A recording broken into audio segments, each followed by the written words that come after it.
Peace. You now tuned in to M.Reck Spooky Hours. Spooky!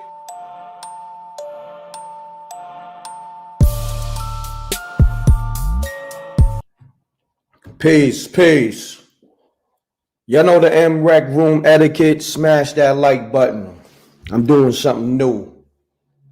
It's called Spooky Hours. I can't even see who's in the room yet, but I'm just gonna rock out. This topic here is gonna be something I'm gonna do like in the late night hours. You digging what I'm saying? I don't care if it's like 11:30. I don't care if it's 1 o'clock, 2 o'clock, 3 o'clock in the morning. That's my new loop, Spooky Hours. And I'm gonna touch on different topics. Call me up, 310-598-2974. And I'm gonna start off like this. Let me know, do you believe in ghosts? Do you think it's BS? Have you ever had any type of encounter with a so-called ghost or whatever? You know what I'm saying? The spiritual realm. To me, all right, I'm gonna tell you my story. I'm gonna get this person assessment real quick. Hold on. Peace. Is y'all talking about spooky like ghost spooky stuff? Yeah, definitely. You had a spooky experience?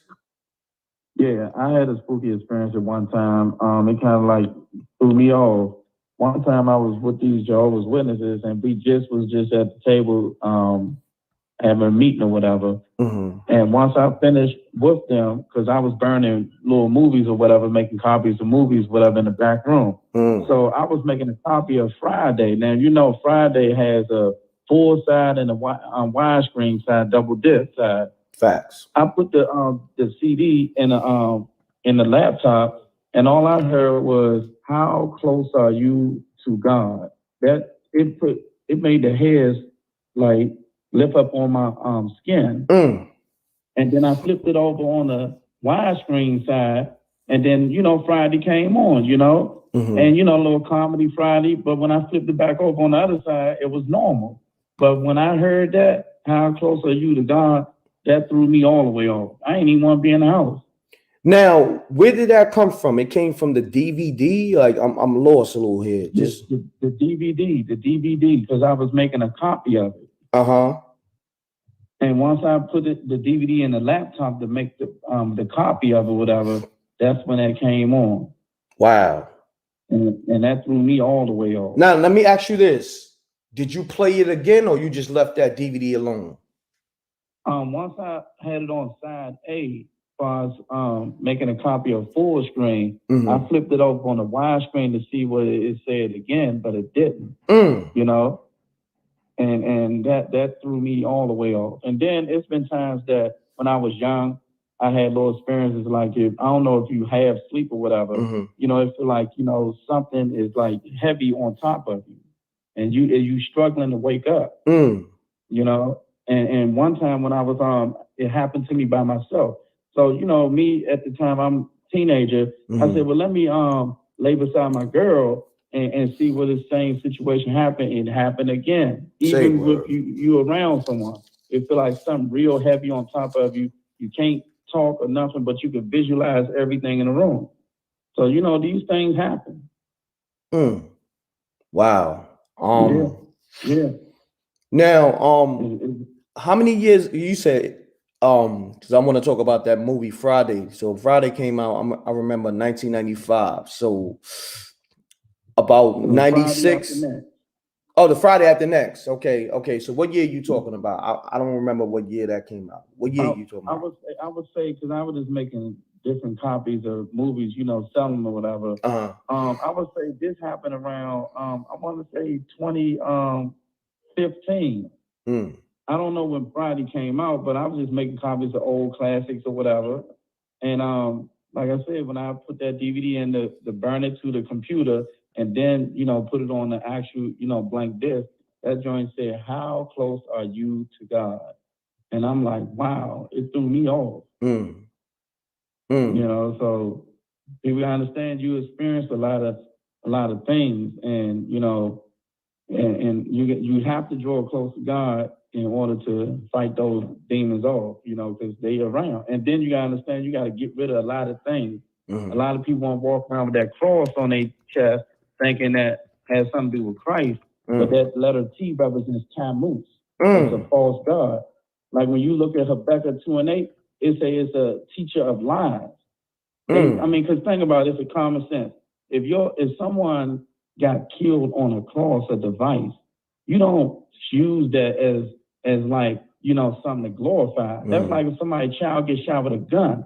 You don't have a little gold gun around your neck. You know, that man got killed on a device. So at the end of the day, it's a teacher of lies, the letter T, Tammuz, Tammuz. A lot of people don't know that information. Yeah, that's deep. That's deep. When you have that stuff hanging around in your house, it brings demonic forces in your house. I hear that. Yeah. Now it's somebody that left for super chat, right? And they said, I think the homie name is Mar Wan. Well, anyhow, he said you subconsciously heard that because they was talking heavily about God. Shaking my head. So that's his assessment to what you just said. Yeah. Because, you know, like they say, Satan, he walks around like a roaring lion trying to devour. When he see you drawing closer on the right side, it's like he want to pull you, you know? So, you know, that's the only thing I can share with you, man. Okay, I appreciate you calling up the show. That's love. This is a new thing I'm gonna be doing. Spooky hours, scary hours, you know, at the late night. Because I'll be up late and I'm gonna share my experience as well. I was just about to do that right before you called, but it's all good, man, because I want to get the people. I'm here. So yeah. What's your name again, family? Oh, my name Clinton, man. I'm from Washington, D.C., brother. I tune in and listen to everything, you know, you talk about as far as, you know, the music and you know, the little bit of politics, and then, you know, you got your homegirl that be on there on the blackout joint when she be going in. Got you. Appreciate you calling, my brother. All right. Oh, okay then. All right. All right then, bro. All right, peace. Let me let my sponsors rock. Bring back the man in you, not because you need to, but because you will want to. Improve your weight room and bedroom performance with the all-new VasoFlux for Men natural dietary supplement. This unique blend of barks, roots, herbs, and vitamins is nature's way of keeping you in the game. And all for under $10. You can order yours today. Visit Youth Fountain Laboratory at youthfountainlab.com or call 1-800-853-7856 today. Yeah, we back. Shout out to my sponsor. I got another sponsor too, but I'm gonna run they ad probably a little later. Shout out to Tone Styles, D Shy. I'm talking to the people, and we're talking about spooky experiences. Do you believe in ghosts? Any ghosts encounters that you may have had? Call me up. Okay, got another caller. Keep it clean too. Keep it clean because I got my hand on the button. Peace. It's MRecktv. You live on MRecktv. Keep it clean. Talk to me. Hey, what's up, man? You can hear me? I can hear you good, man. Keep it clean, my brother. Oh shoot, man! I just heard you talking, and sure, I figure you might want. I figure you might want to hear what I've been going through, man. Yeah, I want to definitely hear it, man. Talk to me, man. Well, you know, my problem started when I got into it with the feds real deep. You know, all my homies, it real big with the business, and you know, I'm well known. So I'm from San Diego, California. My name's Ebo. And man, it's just all the drama came. They weird. They were doing that 48 laws of power. They were doing all this weird stuff, and sonic stuff.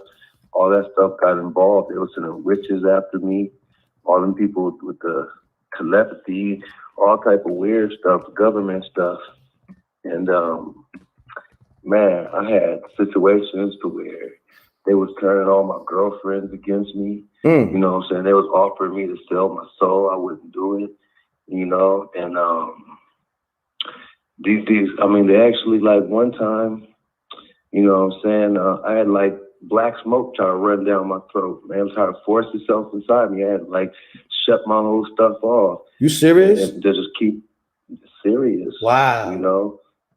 And you know, you know, it all started around 6/66/2006, and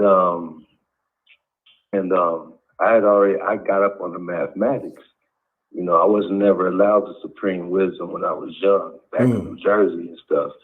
But I realized that the supreme wisdom is also in the Bible. I got up on my Psalms. I realized that was the mathematics. You know what I'm saying? I started studying my Psalms, and then I got into Psalms 119 real deep, and I got to learn the alphabet. The real precepts, people say precepts, but that's the precepts. These are the building blocks of life itself. You know, it's right in Psalms 119. So I started understanding this stuff and realizing the power and the word and everything. And man, I just started, everything started coming at me, all different stuff. Wow. And I actually saw somebody, one guy kept following me. I was being gang stalked real bad. And one guy was always following me. Every time I go somewhere, he's right there. So I was on the trolley and he's talking to himself. So I just prayed to God, you know what I'm saying, let me see what this dude is talking to. And I recorded it. I recorded him. And then like 2 weeks later, I decided to look at it. And on everything, he had something like an alien on one side of him and a Grim Reaper on the other. It's uploaded on my page. I uploaded it. Say word. Send me that video, my brother. You know what I mean? To MRecktv promo@gmail.com. Send me that video. MRecktv promo, no periods, nothing? Nothing. Yeah, MRecktv promo@gmail.com. Send me that video, man. Okay. I'll shoot that to you for sure. Appreciate that, man. Yeah, I don't want to, for sure. I ain't trying to hold you up. Nah, it's all good. I'm gonna start. Nah, it's all good. I'm glad you called. I'm about to take more calls. I missed some calls, but I appreciate you calling, my brother. All right. All right, for sure. Have a good one. You too. Peace. Smash that like button. Oh, I'm gonna take another caller. Smash that like button. Pound that like button. Peace. You live on MRecktv. Just keep it clean. State your name and where you calling from. Hi, I'm Denise. I'm calling from New York. Denise. And yes. New York in the building. How you feeling? Yes, sir. I just wanted to relay my experience with what I thought was something that was benign. I was very heavily involved in astrology. I went to professional astrology, did my chart, and it seemed like after I had contact with that lady, I would say I was demonically oppressed. And it took me through a couple of years of like, you know, like looking over my shoulder, like I didn't know what was, like somebody was stalking me or something like that. And in my experience, it didn't stop until I spoke to a friend of mine. She happens to be Christian also. And she told me the importance of claiming the blood of the Lord Jesus Christ and renouncing my involvement in astrology. I mean, I'm just saying, the oppression was so bad that it was worse than after my parents died. It wouldn't let me sleep. Wow. You know, and I started hearing whispers and there's nobody there. So, you know, thanks be to God, the Lord Jesus Christ delivered me from that. And I've never gone back because it left me, the way it impressed me, you don't mess with your cult. It's the tools of the enemy. So I left it alone. I hear that. So what's your current state now? Are you still in that same state or where I live? No, I'm talking about since you, I guess, got over that, you know what I mean, through Christ. Yeah, I renounced it. Yeah, I'm a devotee of the Lord Jesus Christ. Yeah. Okay. Definitely. Okay. Got you. Yeah. So your faith helped you get over that. Yes, sir. Absolutely. Got you. Yeah, I call on the one who could only be the deliverer of my soul. So I'm glad to have relied on him, and he delivered for sure. Got you. I appreciate that. Thanks for calling. Thank you. You're welcome. Take care. God bless. God bless. Yeah. We live. Call me up. I know I missed some calls because I be letting people speak their piece. What I'm gonna do, I'm gonna start reading. You know, I'm putting it on the screen, but I'm gonna start reading some of your chats. Because some of these chats is very interesting. Let me see. Somebody said I would like to examine that video too. Peace to the gods and the herbs, Chi-Town, Southside, listening, salute, Angel Dickinson. All right, let me get to some of these chats. Call me up. The numbers, what is it? 310-598-2974. Okay, here we go. Peace, you live on MRecktv. Keep it clean. State your name. Where you calling from? What's good, M.Reck? My name is Antrasia. Antrasia. Trey. I'm from Dallas, Texas. Dallas, Texas. What's happening, Trey? Talk to me. What's good, M.Reck? It's good to hear your voice, man. I've been trying to call in for a minute. Oh, I'm sorry. It's great to hear your voice. Thank you. I appreciate you. So talk to me, Trey. Tell me something. All right. So for starters, M.Reck, I have been experiencing things since I was like 3 or 4 years old. I'm going to say exactly 4 years old because on my 4th birthday, my uncle died. He died on my 4th birthday. And it was something, I was a child then, but as a child, I can remember everybody being sad on my birthday, you know? And because I was a child, I can remember no one, wanted to talk to me, deal with me, play with me. I could just, feel the eerie feeling. I can see people sad, but as a child, you don't know what's going on. What I do know is that my uncle, my favorite uncle, never came back. I can remember going to his funeral. I can remember my grandmother crying. I can remember my dad, very angry at the fact that happened. My grandmother now today is 75 years old. The home she lives in, she's been in it since she was about 18 years old. She bought it herself. And I was about 6 years old the first time I had a paranormal experience, and it was in her home. I was staying there for the summer. And everyone was asleep in the home, but a radio that my uncle had given her, and I didn't know this until recently, the radio that was playing that night, my uncle had given it to my grandmother for her birthday. And since he has passed away, she has never turned that radio off. To this day, it still plays. Wow. Yeah. Again, I'm 25, so he died when I was 4. It still plays. I was about 6 years old that night when I seen my uncle. He came to me. My family's from Houston, Texas. He came to me while I was awake. Everyone was asleep. He had on his favorite Houston Nuggets jersey. It was blue. I could see this big smile, his big white teeth. And he just asked me to reassure my grandmother that he was okay. Wow. Again, I was a child. She was going through a tough time, and I didn't know that until recently. I'm going to fast forward to when I was 13 years old. From that time I was 6. I could see things that no one else could see. And from that time, I couldn't explain it to anybody because whenever I did, I was looked at as weird. So Trey, hold on one second. What was some of the things you were seeing? If you can explain. Okay. I could be, I lived in a neighborhood where, at that age, we would go out all times of the day. You didn't have to be with anyone at these times because there was no fear, We lived in a project. People looked out for each other. We kids, everyone knows everyone. You know your neighbors. Everyone knows everyone. So, we went out, did whatever we wanted, walked to stores, walked to parks alone. And I could be riding my bike and right in front of me, there's something like, okay, stop. and I was stopping right in front of me. I could see something, something like a glow, something like a halo. And I would just, it was just talk. Okay, hi, how are you doing? And then within time, that orb would create an entity like a face, and I would know exactly who that person is. Okay, so I've been talking to this person the whole time. Okay, so I was talking to this person the whole time. But when I was 13 years old, my grandmother, she fell ill.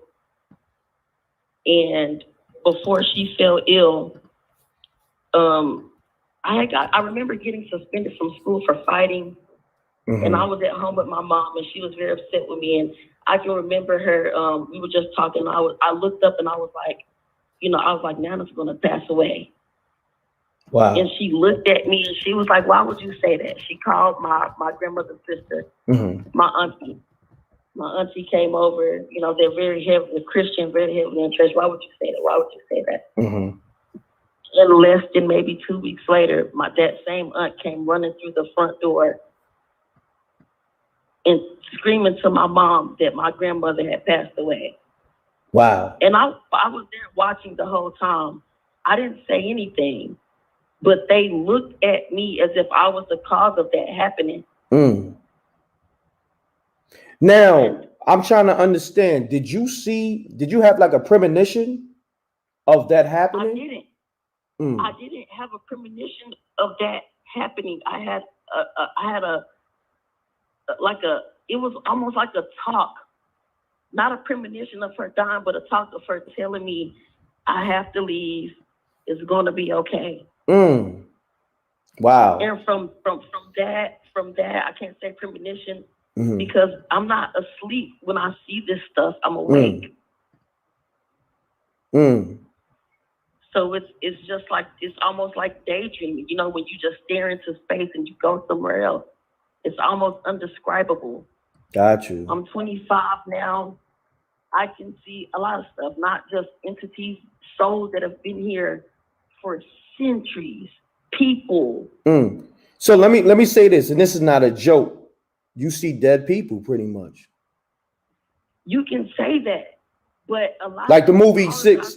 Calling tonight, they see demons, they see bad. I've never seen a bad entity. Anything that I have seen, something that has spoke to me, don't go this way, don't go that way, follow this color, follow that color, has always been almost like a guide or a helping tool, a positive energy. I've never encountered a demon. God forbid, I don't ever want to have to go through that experience, and I feel for people like that.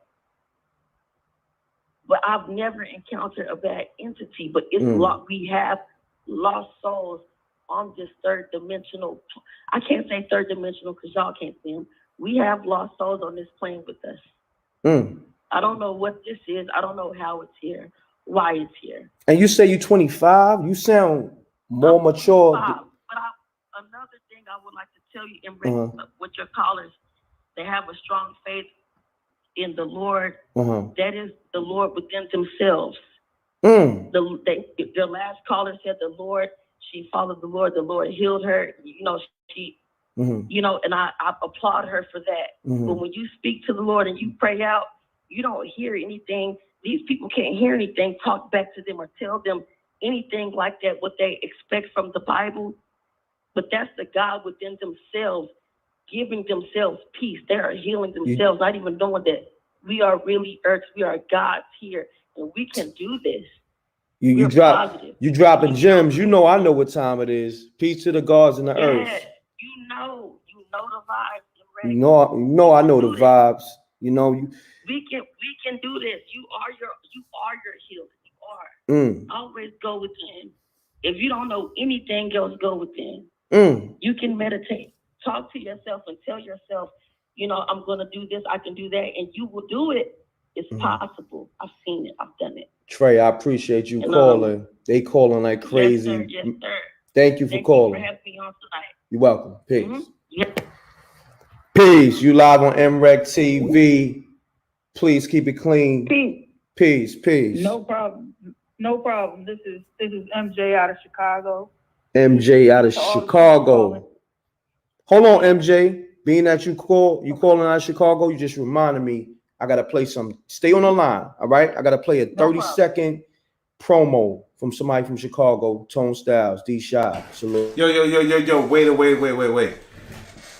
This M.Reck content is sponsored by yours truly, Tone Styles, Chi-Town, Holy City, Stand Up. Something to Prove album out now on all streaming platforms. And like the big homie M.Reck say, double deuces and bubble gooses. I'm gone. You there? Hello? Yes, I'm here. Okay, I'm sorry. I had to get that promo off. That was Tone Styles. He got a new album out, Something to Prove, on all streaming platforms, from Chicago too. So talk, what's your name again? He's good.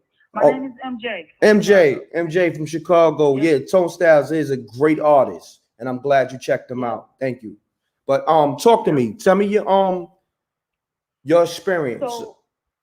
So I've had experience with both people that have died as well as demons, other interdimensional beings. I've had experiences with all of them. And one thing I'm going to say is you don't have to be afraid. Like people that are having those kind of things with demons, you don't have to be afraid of them because one thing about our energy, we're in control. We are spiritual beings that have control over this plane of life. So what we accept and what we reject carries weight. So if you're like afraid of them, because a lot of those interdimensional beings, or some people say demons, they want you to be afraid. They want you to have that fear because they literally feed off of that energy. It's the energy they're after. It's not you. Wow. It's the energy. So if you're afraid, if you're scared, they literally are drawn to you. Like the more fearful you are, like when you're watching spooky movies and you're like jumping around scared, literally those beings are around you. They're feeding off of that. That's what they eat, literally. But I've had all kinds of experiences, just like the sister that just called. I had an uncle, my favorite uncle, also died when I was young. He was murdered in Buffalo, New York. And one of the things that happened to me is he always comes around, like, I used to smell his cologne when I was little. I was like, I don't understand why I kept smelling his cologne through the house. And it was just like women in the house and I'm smelling his cologne. So that was one thing. And then I started having dreams about him all the time. He would come to me in my dreams. And one thing I've recognized with that is when you're dreaming, you're in more of a spiritual state. You're not in a physical state. Facts. You can be more spiritual. So I used to dream about him. Like one time I was thinking about a situation that happened in real life. And it was a situation where he was like kind of correcting me, and I was crying. And I remember I was crying about it. And when I was thinking about it, I was like, man, that was kind of silly. I was crying. But he came to me in my dream and he said, I want to apologize to you about that. Wow. And he literally, and I looked at him and I'm like, what? And he was like, I want to apologize to you about that. And I was like, oh man, I said, I don't care about that. I'm like, man, I'm so happy to see you. So it's like every time he comes to me, it's like a reunion of sorts. But I've also had like experiences with like demonic entities. I went to this hotel, I went to visit family in Kansas. And I don't know if you guys know, but Kansas is a place where a lot of witches and warlocks, they do their thing out there. So I'm at this hotel with my family, and I was younger. I was probably like in my early 20s then. And we were at this hotel, and I laid down, and it's as if these things, I heard like voices talking. So I'm like, oh my God, did we like lock the door? Because the voices were coming closer and closer. And next thing I know, I saw what appeared to be like two beings.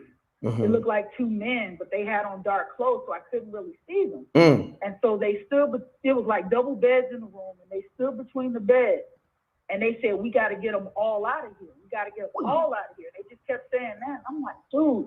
And so I'm thinking to myself, okay, they think I'm asleep. I'm going to pop up on them because I'm thinking these are real people. So I'm like, man, I'm going to pop up on them and I'm going to fight them. So I'm just like getting my plan together, right? And so when one of them said, yeah, we're going to get them all out of here, he went from the foot of the bed to like standing over my head. Like as if he was like some kind of way melted into the wall or something. Wow. And he was over my head and he said, yeah, we're going to start with this one. He was down in my face. And I literally screamed. And I was in the hotel room with my mom. And so my mom woke up. She was like, yo, did you have a dream? What's going on? I was like, yeah. But as I'm talking to her, right, this is the tripped out part because just like the sister said, she screamed, she prayed to Jesus. I was told in one of those episodes that I had to call for Michael. And from my understanding, Michael is a contending angel. And so Michael was who I was told to call for because one time I called for Jesus and this little imp was just dragging me into some darkness. And I didn't have no control. So during that episode, I called for Michael. And I screamed for him. I was like, Michael, and next thing I know, when I was sleeping still in the sleep state, I saw like a burst of light burst those two things out of the window. So when my mom asked me, hey, did you have a dream? And I was like, yeah. And I'm telling her about the dream. And I'm hearing like what sounds like, the only thing I can compare it to is like blinds hitting the window as the wind is blowing. It just kept like rhythmically hitting the window just like this. Wow. So I'm talking to her and telling her what happened. And so my mom is like, yeah, let's close the window over there. Because as we're talking, the wind was picking up. And I'm like, yeah. So we go over there to look at the window. And literally the window was a window that you couldn't open because you know how hotels do. They don't want you to jump out the window or anything. So the window you couldn't open and there was no wind over there. There was no blinds over there. There was no explanation for the noise that we were hearing. Literally. Gotcha. Yo, that was a great assessment. I want to keep you on the phone, but I'm trying to get to these callers. Thanks for calling, MJ.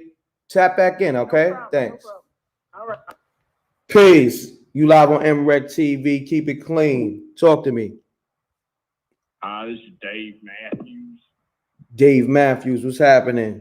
Talk to me. Nothing much. What's going on, man? Everything's good, man. Where you calling from, Dave? I'm calling from Kentucky. Kentucky. Wow. Yeah. Somebody just called and said it's some spooky things going on in Kentucky. So talk to me, Dave.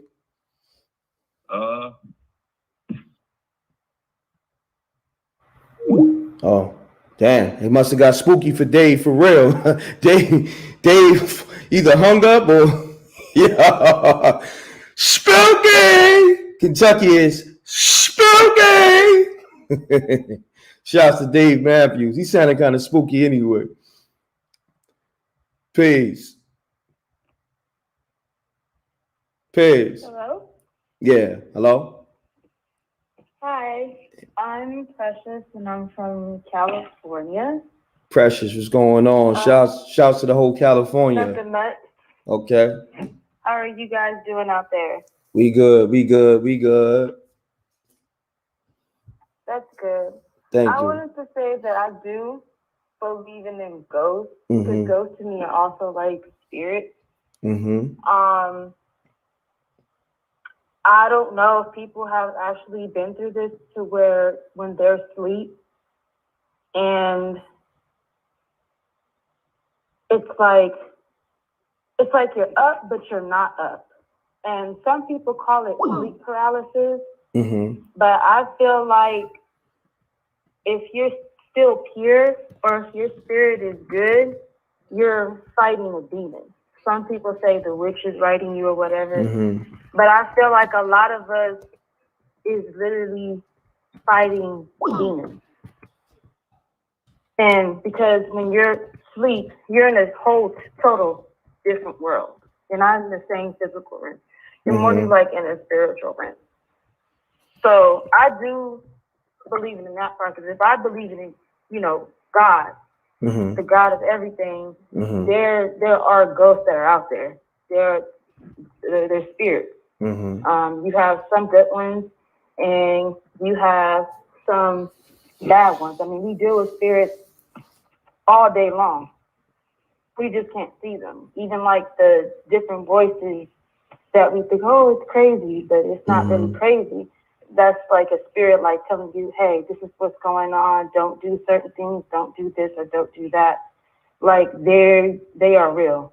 They are real to the point. My mother, she used to do voodoo. I don't do it, but I saw some things to where it was like, yeah, they're real. Well, let me stop you there. When you say your mother used to do voodoo, explain that. Was she cutting off heads of chickens? Like, explain that. She was doing voodoo dolls. She had wrist bags. She was cutting off chickens. She actually had a fish. She stuck a fish and she took it to the ocean. My father, he used to be a hustler. So she would spray the money with certain oils to where when he went out, he would make more money. Wow. And if she didn't spray none of the money that he made, he wouldn't make as much money as before when she did spray it. All right, let me stop you there. What oil was that? It's like a money oil. It's in Los Angeles actually.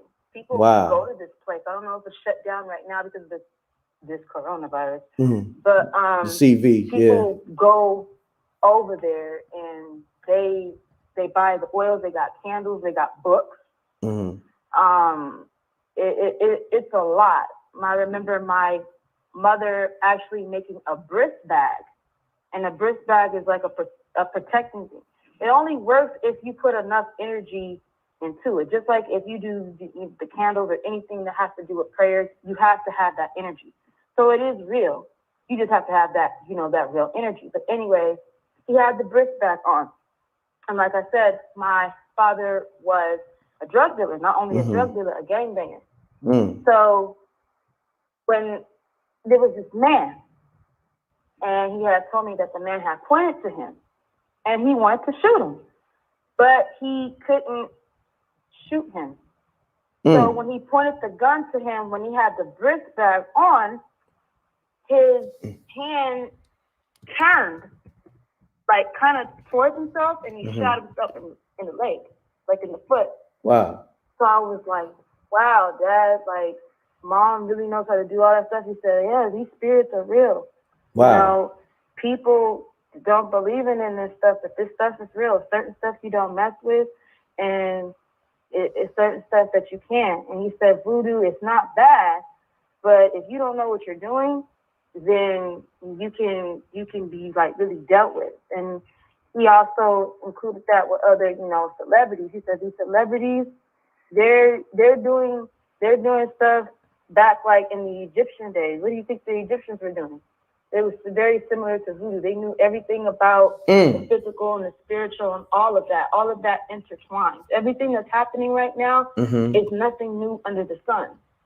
He said, always remember that. So I'm like, yeah, and I've never forgotten it.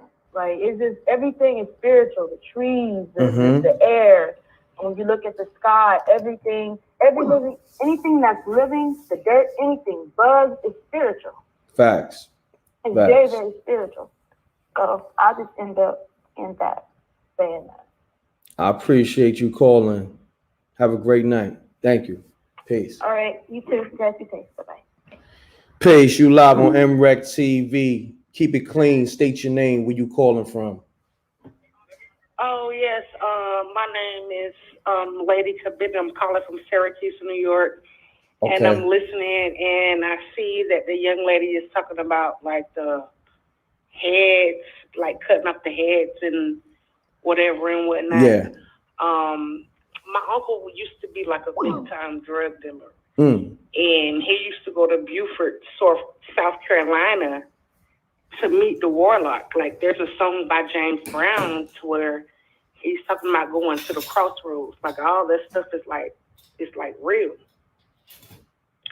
And, you know, like I said, I'm from the South, and they used to do the oils. Like my mother used to like going to go play bingo. And I had an auntie that used to like using the oils and all of that stuff. And previously there was a young lady talking about dreams or whatever and whatnot. And I used to have dreams too. I don't want to get in too deep, but I was molested for like 7 years. Wow. And when I was around about 8 or 9 years old, there was like the half man, half horse that used to walk around my door as if he was like protecting me. I used to see him every night. Wow. I used to see him every night, half man, half horse. And now let me interject. Where did you used to see this half man, half horse at? In your dreams, in your house? In my house, in my doorway. Wow. Because, you know, I grew up in the South, so we weren't allowed to keep our doors closed. You can't keep your doors closed. Your door has to always be open. And he used to always walk across my door and then just look at me. I mean, it was scary at that point, but now that I'm older, I just turned 40 in July. Now that I'm older and I'm into different things, I knew that he was there to protect me. Wow. But I also had another dream, and it was one of the last dreams. After I met my husband, there was like this big, huge eagle. And I could feel his claws. He came and put his claws in my shoulder and picked me up and lifted me away. And I was screaming. And my husband's like, what? Well, he wasn't my husband at the time. But he was like, what's wrong with you? I said, oh, this eagle just came and picked me up. And I felt his claws. And he just picked me up and just lifted me away like I could really feel it. But that was the last time I ever had a bad dream about everything that I ever went through in life, because I was molested from the age of 7 to the age of 14. I'm sorry to hear that. Now, when you say molested, who molested you? My mother's living boyfriend. Did you tell your mother? Yes, I did. And what she do? She didn't believe me. It was one of those, you're hiding the behind and, oh, wow, you know, all of that. And I even called the police. I ran it from home. I even went to a RYDC, which is the Regional Youth Detention Center. And after my mother and I had conversations, I was on probation and all of that. And I came home. I was still an honor roll student. I still went to college and all of that.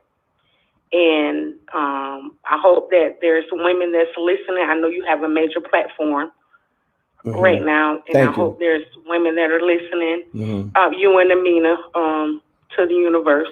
Peace to the earth, Amina. Yeah. Yeah, peace to Amina. And the women on the platform that are listening, that have been through all of this.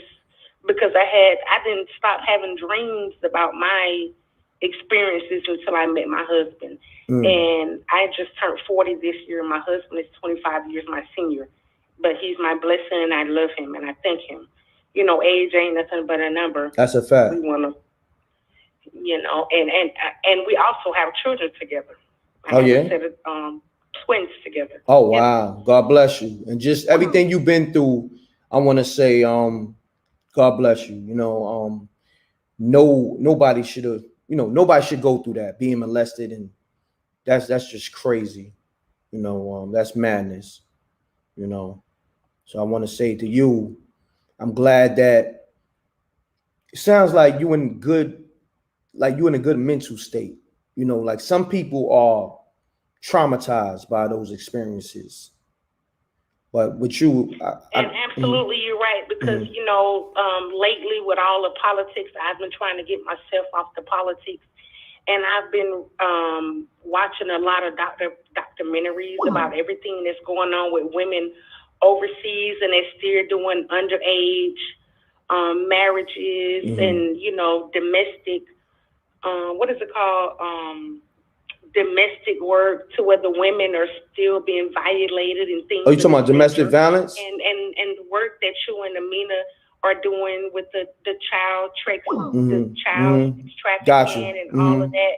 You know, I can relate to all of that, you know, and there's a lot that's going on, and there's a lot that people aren't speaking on, and they're not strong enough to speak on. So I appreciate you and Amina's platform and speaking about, you know, the number 20, the number 45, due to the fact that the number 45 has a whole lot going on that a lot of people doesn't even realize. Definitely. I appreciate you calling. Thank you. We appreciate you. Have a great night. You're welcome. Yes, you too. Thank you. Good night. Good night. Peace. Mute your audio. Mute your audio, please. Please. Hello. Hello. Hey, how are you doing? I'm good. And you? What's your name? My name is Dazzle. Dazzle. Dazzle. That's a unique name. I like it a lot. Thank you. You're welcome. Where you calling from? I was calling in based on your title, and it's spooky hours. Do you believe in ghosts? No, but what I'm saying is, I appreciate you calling, but where are you calling from? Oh, that's what you asked me. I'm calling from DC. DC's in the building. Okay, shouts to DC. It's real spooky. It's real spooky in DC right now. Literally. I mean, it's been spooky, and it's not even about the election. Facts. Spooky hours in DC. Beyond the election. Being out too late in DC. Facts. Now I've been to DC. DC got a spooky vibe. I ain't gonna hold you, especially at night. DC, it gets spooky at 6 p.m. I ain't gonna hold you. Shouts to everybody from DC. Man, it's getting dark now. It's getting dark around 5 something. Time went back, man. Let me tell you something. It's so spooky. Man, I make sure I get everything I need before I get in the house. I'm just saying that. I feel you. As you should. You're doing everything right there. Get everything you need. You know what I mean? Make sure you get some sage. What else you need? Some incense. No, fuck that. You know, be easy on the cursing, but yeah, it's all good. It's deeper than that. You make sure you get everything you need from the store before you get in the house, because you don't want to get shot. Facts. Facts. Nah, that's what's the up. Real tea. That's what's up. So talk to me. Tell me something. Tell me your experience or encounter, if you had one. Okay, so before I tell you about my encounter, I'm gonna tell you about who I am and what I do. Okay, do that. First of all, I am a tarot reader. I read tarot cards. Oh, really? And I'm also a spiritualist. Okay. Now, how? Well, let me say this. How did you get into that line of work? I will be honest with you. There's a difference between religion and spirituality. Talk to me. Okay. Talk to us. And to be honest, with religion, it's like you have to conform to certain things, right? But with spirituality, it's a little different, you know. And it's more so about with spirituality, it's more so about self-development. Gotcha. As a single entity, as a spirit. You know, it's not really even a religion. It's not a religion at all. It's just, you know who you are as a spirit, and it's about self-development. It's about treating people good, treating others well, treating yourself well. It's about learning yourself, learning your lessons, and actually becoming more a wiser, more full of soul by doing so. You see what I'm saying? Gotcha. So, you know, when I was younger, you know, I mean, you don't know. But anyway, when I was younger, I was raised African-American Catholic, right? I used to go to a church called Imani Temple on Capitol Hill in DC. So, you know, the difference is, you know, you would think Catholicism is just white people and this, that, and the third. The African American Catholic, it was kind of sort of like Baptist, but Catholic, you know. So you had your communion, you had your confessions, you had all this, the third, but you also had good music. You also had this preacher who was giving it to you, everything. And it was easy to go to different churches as well, because it's not like they were not doing what they were doing. The only difference is we're Catholic, but we're African American Catholic. Gotcha. So I mean, it was just that it's the same. But what I noticed is that I couldn't conform to like the belief system or the people who's following the belief system. Gotcha. Matter of fact, I'll be more honest with you. I used to get into fights at church. Oh yeah? Yes. And I'll be honest with you, it's because that like you have like the pastor's kids or whatever the case may be. I used to have like a speech problem, right? So they used to try to talk about me. So since I couldn't just get into an argument with you back because you was gonna talk about my speech, I might as well did the whole issue and just punch you in the face. Oh wow, you was violent. I hear that.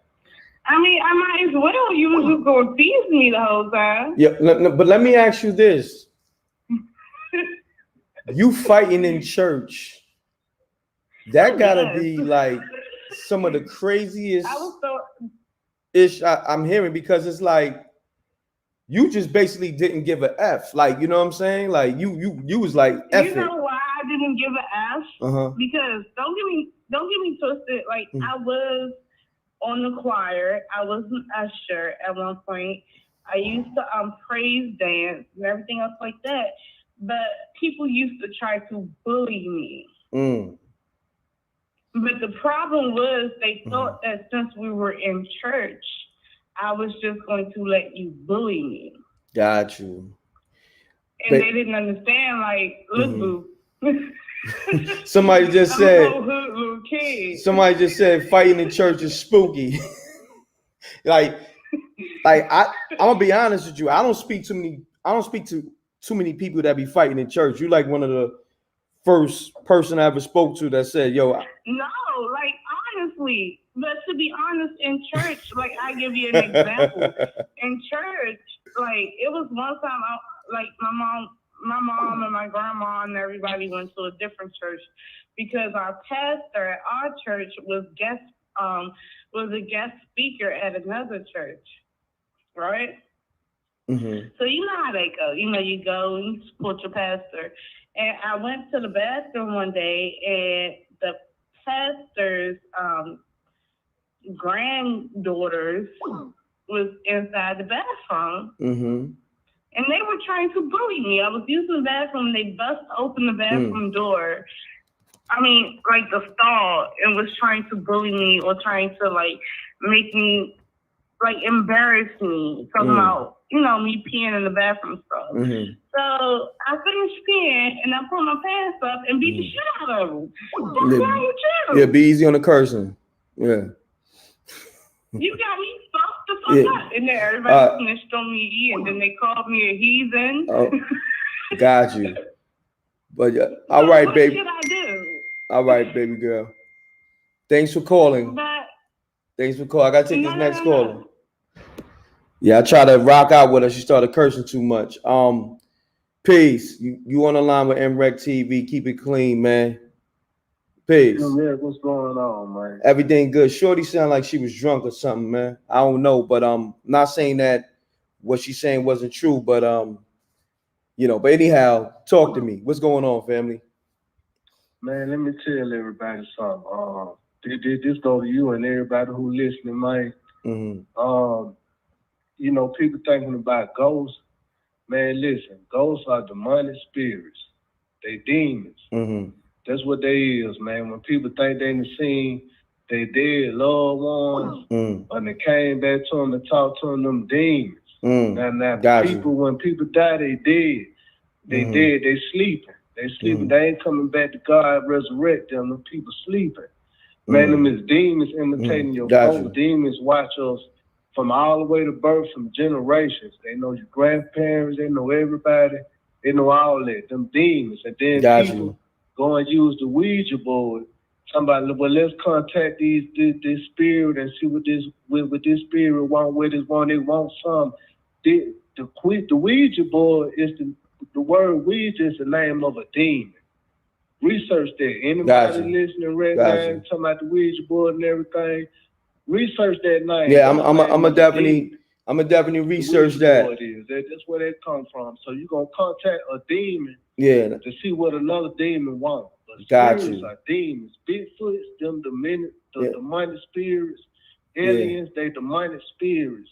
Got you, fam. Whatever people see like that, whatever creatures people think they be saying, lizard man, all that stuff, them demonic creatures, them Nephilims, man. All that stuff got to do with demons, man. Got you. They can't take the form of human form no more. Got so you. They take the form of your dead loved ones. They take the form of Bigfoot. They take the form of aliens. When people say they've been abducted by aliens all over the world, you hear this all over the world. People abducted by aliens here. People abducted by aliens there. Everybody's saying the same thing, but they live miles apart from each other, way across seas apart from each other. So it got to be some. They say these folks been abducted by stuff and experiment on and all that, and they feel these people doing stuff to them and all that. That's demonic, man. Some come and snatch you out your home and start running all types of tests on you, sticking long needles in you, dissecting you and all that, man. That's demonic, man. Got you, that ain't God. That's demonic. Them demons. Spirits are demons. Got you, fam. Remember that. Yo, hold it down, my brother. Thanks for calling, my brother. Yo, hold on 1 second, fam. Homie said demons like 80,000 times, like, and somebody said, yo, homie drunk. Nigga said he drunk off that demon wine. yo, salute to the wreck mob. Y'all niggas is crazy. Niggas say he drinking that demon Henny.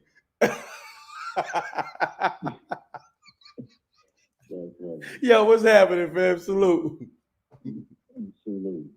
What's happening?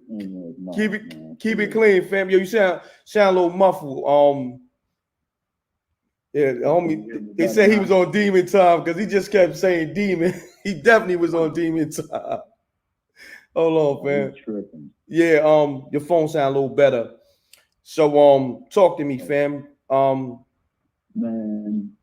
I read the topic, man, and the caption, man. Ain't nothing.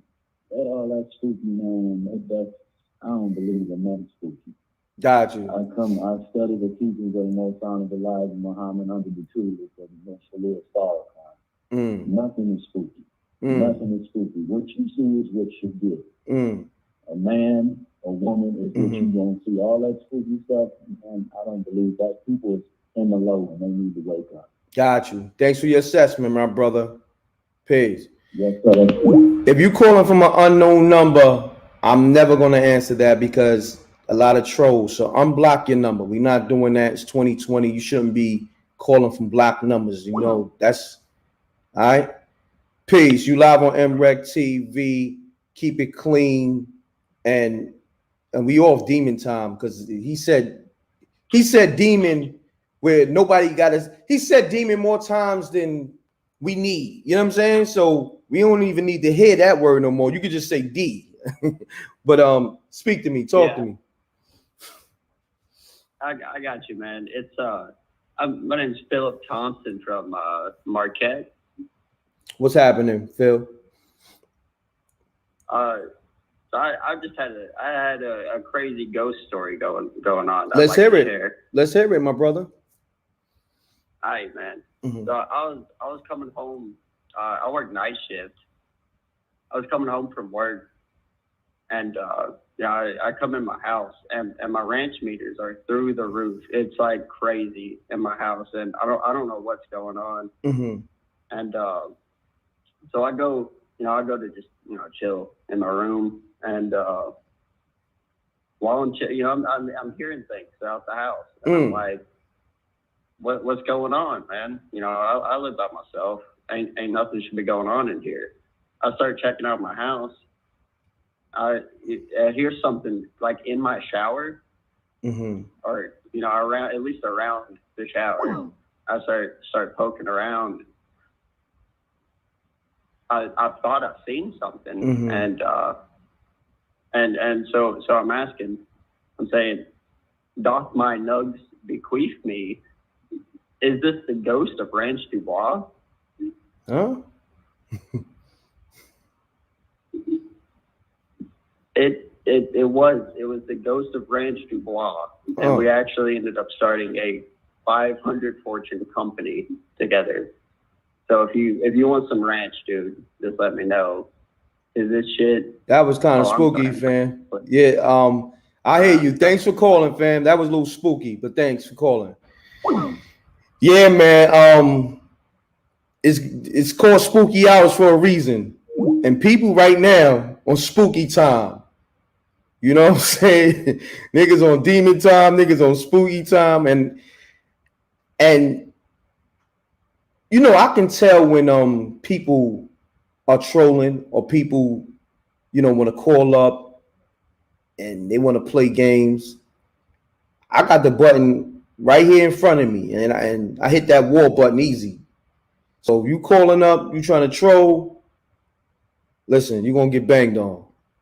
Peace. State your name, where you calling from. Let's keep it clean. No trolling. Hello? Peace. Hello? Peace. State your name. I'm here with them.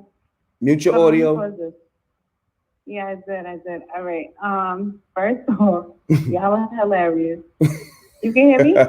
Nah, you hilarious. You laughing before, you know what I'm saying? You say your name. So what's going on? You got the jokes, I see. I got me rolling. What got you rolling? Talk to me. What got you rolling? I need to know. Nah, just y'all with the demon talk. Niggas on demon time out here. It's 1 o'clock in the morning. Niggas on demon time, huh? I'm like, why would you do a topic on this? And it just popped up. But let me call real quick. Talk to me. I'm calling from Queens. Okay. Peace to Queens. And I just want to say, anybody Salute. from Queens, PS 112 Dutch Kill School is haunted. And I never had no experiences other than that in my lifetime before. But yeah, like, I don't know, because it's been so long ago, and that's elementary school. I don't know if it was like something that I try to tell myself in my head, like, yo, you was young, you forgot, and maybe that didn't happen like that. Because we were all, it was like me and my homegirl, Yasmin, she lived in one of the other buildings in Ravenswood, and Tony, and then Sapphire. And we would all be at the lunch table, like, I don't know who started the rumor, but they was like, yo, this school's called Dutch Kills for a reason, and all this weird spooky stuff. I was like, I've been going here, I never experienced something crazy. And then it was just weird stuff happening. Like, so then one morning, I'm going into school, my mom drops me off and she goes to work. And I look up because it's freezing. So we come into the first door and I'm just like rubbing my hands like, let me get warm real quick. And I look up and I swear, I feel like I seen the ceiling moving. Say what? And like the ceiling, like a little piece. You know how the ceilings are like little boxes? So I was like, don't look up. And I feel like something moved and it was like, help me. What? Say that again? I'm glad I couldn't see like, nah, I'm not doing it like that. Hold on. You said, help me. That's what you said? Yeah. Yeah. Like it was like, help me, but it was whispering. Like that? Help. Why are you laughing? Yeah, like, help me. And I was like, wow. Heavy nothing came through. Like, the weird stuff was like the principal would be acting weird. Like, so then they was like, oh, she has to get suspended. Now, you know what? Now that I think about it, because y'all taking me down that lane again. Now that I think about it, it's a fact. Like, I just try to hide it because I try to act like it never existed. But the principal was like, oh, she has to get, suspended because maybe something's going on. So I'm at home now. My mom's pissed off. You know how black moms is. Yeah. So she was like, oh, you want to be acting like, you all spooky and stuff? So how about you sleep in the living room? I'm like, dang, like, so now I'm in the living room. And then like the hallway, if anybody knows how to go to look in Ravenswood, it's like a little hallway. You can see the bathroom light on. That used to scare me all the time.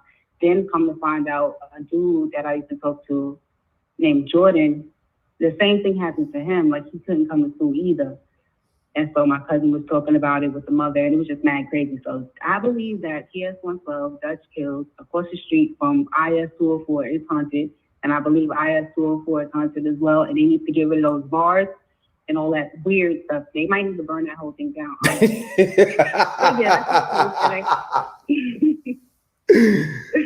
my story for tonight. Oh, wow. Thanks for calling. I appreciate it. What's your name? Yes, Leo. Leo?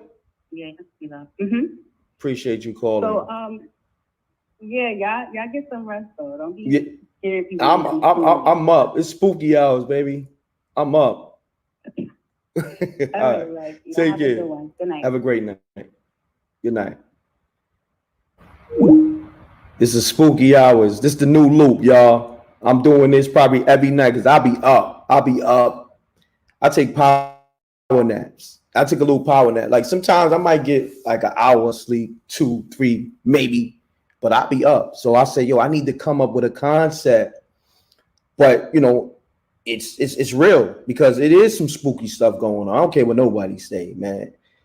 You hear some of these people that's calling? Come on, man. Some of these people, you know, they going through some spooky-ish, but some of these people are just spooky, just in general. You did? Peace. You live on MRecktv. Mute your audio. Keep it clean. Hello. State your name. Where you calling from? Hello, my name is Aisha. I'm calling from upstate New York. Naisha, upstate New York. Salute. What's happening? Salute, M.Reck. Salute. I got a very, very true story I got to tell. Okay, just keep it clean. Always. Okay, always. thank you. Much respect. Much respect. Okay, I was younger. I was about 16, 17 years old. And I was coming from Elm Street. Elm Street. Hold on. Town. You said Yeah, Elm Street? My cousin lives on Elm Street. Oh, come on. Come on now. You got to be making this up. Nightmares on Elm Street? Hold on. This is what we doing now? Nightmares on Elm Street? 1 o'clock in the morning, spooky hours? That's what we doing? You gotta hear me out. This is very real. All right. I got you. Nightmares on Elm Street. Let's get it. Part 95. Let's get it. Let's get it. Anyway, No. anyway, I was walking because I always took Elm Street till I got to Eagle Street, and I was across Eagle Street to get to Steuben Street. No. Hold on. Stop. You said Elm Street, then you said Evil Street or Eagle Street? Eagle Street. Oh, I thought you said Evil Street because I was about to say, come on now. I'm about to say you living on Elm Street between Evil Street. Now something really spooky going on. I was about to say, like, what we doing? No, I gotta keep it 100%. All right, go ahead. I'm sorry, go ahead. So as I'm walking, I hear this voice in my head tell me to take the next street over. Right? So I'm debating with myself inside my head, and I'm like, nah, I always take this street. I'm not taking the next street over. So I went to take the next step to go towards, Elm Street. And the voice in my head got louder and said, take the next street over. And again, I questioned the voices in my head. I'm like, no, I'm not taking the next street over. M.Reck, when I went to take my third step, my right hand to the Most High, a dead arm pain hit my belly button all the way to my rectum. Bit me over and told me to take the next street over. Oh, hold on. All right? Rewind. Say that again. When I went to take my third step, a pain hit my belly button. From my belly button to the pinks of my butt, bent me over, and loudly proclaimed, take the next street over. Wow. All right? So I take the next street over, and I'm walking home. In the middle of going home, I hear this. Pow, pow, pow, pow, pow. Right? I said, that sounds like gunshots. So it was too late in the afternoon for me to catch that 6 o'clock news. So I stayed up till 11 o'clock news. And they found a girl shot in the middle of the street with a bullet to her neck, dead. That would have been the approximate time I would have been walking down that street. That could have been me. Wow, that's crazy. True story. That's crazy. So now, let me ask you this. You think a spirit, I guess, enter your body to stop you from going there? No. M.Reck, let me tell you something. I believe in the Most High. I associate no partners with the Most High. You understand me? Okay. I believe strongly I am protected. I got a lot of stories I can tell you. Mm-hmm. A lot of stories. You see what I'm saying? So explain what happened then, because I'm lost. Well, what happened was, if I would have journeyed down that street, I could have been in the middle of that gunfire. Got you. And I got that. I got that. I got that part. So what part you want me to clarify? Because you said you felt something. You said from your. No, it was a pain. A pain. It was a pain. Okay. It's a pain, a sharp pain that hit me from my belly button all the way to where you eliminate from. You see what I'm saying? I'm not trying to be too graphic. Yeah. Got you. And it bent me over.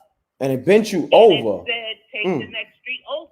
And it said, so that's where you got me at. You said it said take the next street over. How did you hear it? It was a voice in my head. It's not like it was a person standing in front of me. I don't know how else to say it. Wow. You see what I'm saying? It's just loud. It got louder. After the pain hit me, it got louder. And it said, take the next street over. And no, it wasn't diarrhea, my sister. Yes. It was protection. It was protection. I have been protected throughout my life, and I consider myself very protected. You see what I'm saying? So a lot of people that did me wrong is not here, and it's not by no fault of my own. You see what I'm saying? My hands is clean. I can name several people that's not here. You see what I'm saying? And I just try to deal with people with a pure heart and treat people how they treat me. And that's it. You see what I'm saying? So with that being said, that's my story. That's my spooky hour story. I appreciate it. That was a dope spooky hour story. What's your name again? Yeah. My name is Aisha. Aisha. Shouts to Aisha. And you calling from where again? Upstate New York. Upstate New York. It's spooky up. Yeah. It's spooky upstate New York. I ain't gonna hold you, especially in them woods. It's very spooky in them woods, upstate New York. I don't care what nobody say. You can say what you want. People like to play out here, like we gonna call it for what it is. You dig what I'm saying? Yo, you want to hear another story real quick, M.Reck? Real quick. All right. Take me to real quick. Take me to Friday the 13th. Let's go there. That's nothing to tell you about Friday the 13th. Yo, I was staying at this apartment building on Eagle Street. And this guy rang my doorbell, and you have to come outside to see who's at the door in order to let him in. But I didn't know him. So I didn't let him in. And he cursed me, threatened me, and everything, right? I'm gonna cut the story short, unless you want more information. Okay, so this guy was from New York City, and some kids was behind a school, and they was sliding down the slope. As they were sliding down the slope, a hand popped out. Okay. Somebody had killed him, and he was buried in the snow. What? Word to me. That's Word crazy. to me. That's crazy. Word to me. Yeah. I appreciate that, Aisha. Like, you got some spooky stories, and seem like you got a lot of them. So you're gonna be the star of the spooky hours. I'm be doing this every night. I expect to get a call from you from Eagle Street and Elm Street. I got more. I need stories. I need more stories from Elm Street. You know what I mean? What's up with Freddie? What's going on with Freddie? Freddie Krueger. You got cool energy, M.Reck. Oh, no doubt. Man. You too. I like to have fun. You know what I'm saying? Like, everything ain't so serious, and at the same time, if it is, still have a laugh. Laughing. You got good spirit. You got a good spirit. You Real too. Good spirit, man. I appreciate you, Aisha. Have a great night. All right, peace, brother. All right, peace, sister. Yeah. Yeah, I like her energy. Peace, you're live on MRecktv. Mute your audio, keep it clean. Hello? Hello? Okay, I'm back. Who this? Well, I think I was cursing too much and you hung up with me, so Baby girl. I wanted to actually. Hold on, baby girl. Let me say this. You was drinking, right?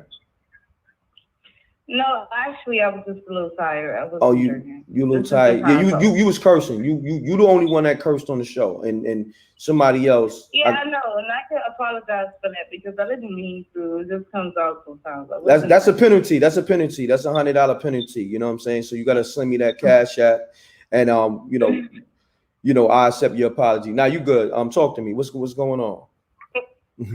Okay, so I just want to talk about my actual ghost experience. Actually, it's kind of similar, but it's not so quite similar to someone that recently called that said she was walking down the street and then it's like something told her to go the other way. Actually, I have a bullet wound to confirm this story. Oh, yeah? Yes. Hold on. It was around. There's a lot going on with you. You the same one that told me that you was fighting in the churches and you got a bullet wound. You got a bullet wound too. Yeah, but it's what's going on with you? Like that. What's going on with you? It was more so like I was in the house one day and I was it was with my ex-boyfriend. Oh, and man. I was in the house and he kept begging me to come outside and to come with him over his friend's house because his friend's girlfriend was pregnant. And what? they were having a baby shower. Uh-huh. And he kept asking, oh, do you want to go to the baby shower? Oh, you should come outside. And initially I was like, no. Mm-hmm. Like, I just kept saying, I just wanted to be in the house. And he convinced me to come out. And we were cooling. Mm-hmm. And everything was good until we decided to go to the liquor store. And so I walked with him and his 3 friends to the liquor store. Okay. And when we got to the liquor store, it was some dudes sitting on the car. And basically, one of the dudes, I remember it, like I remember his fucking face. You still cursing. Come on now. I'm so come sorry. on, come I'm so on. sorry. Hold on. While be on this phone. Please forgive me. No. While be on this phone, you gotta send me a cash app because you're messing up my monetization. Come on now. I'm trying to rock with you. Okay, I'm sorry. Come on. But, I can't, baby girl. I can't. I tried. You see, I let her rock 2 times. She did it. She cursed like 5 times. Oh man. All right, this person been calling. Let me. Peace. Hey, how you doing? I'm good. You know the rules, right, baby girl? Yes, I do. Please keep it clean, because some people are spooky. I'm calling from Michigan. What's your name? Tisha. I'm calling from Michigan. Shouts to Michigan. Talk to me. Okay, now listen. I got like a couple of stories, but listen. One happened when I was like 11, probably 12. I was spending the night over my cousin's house, my dude cousin, and we would always spend the night over each other's house or my granny. This time we was at his house, and we had a TV room, and it was like in the morning. And back then, you know how the local stations would like go off, and so I woke up in the morning time, and I would take a look around, my surroundings, and I looked up. And I saw this man standing there because I can see directly in the living room. And I'm like, oh my goodness. I'm like, it's a man standing there. And so I said, oh wow. And so I said, maybe I'm tripping. So I closed my eyes and I'm like, okay. So I opened them again. I'm like, oh crap, he's still there. So I'm trying to get my cousin attention and he's a hard sleeper. So finally I got his attention and I'm like, don't move, don't say nothing. I'm like, but it's a man standing in the living room. So our plan was to go, down the hallway, run down the hallway, and to get to his daddy room, okay? So it seemed like the longest hallway, which was the shortest hallway. Okay, so the argument was who was going to be on the outside that's closer to where the man can grab us, okay? And I'm like, you the dude, so you be on the outside. We arguing. Like, he like, no, but you always saying that you the oldest, cuz, you know, I'm a year and a half older. So I said, okay. So we ran down there, you know, like, basically trying to, you know, get around each other. So we ran there, we got to the door, and we banged on the door.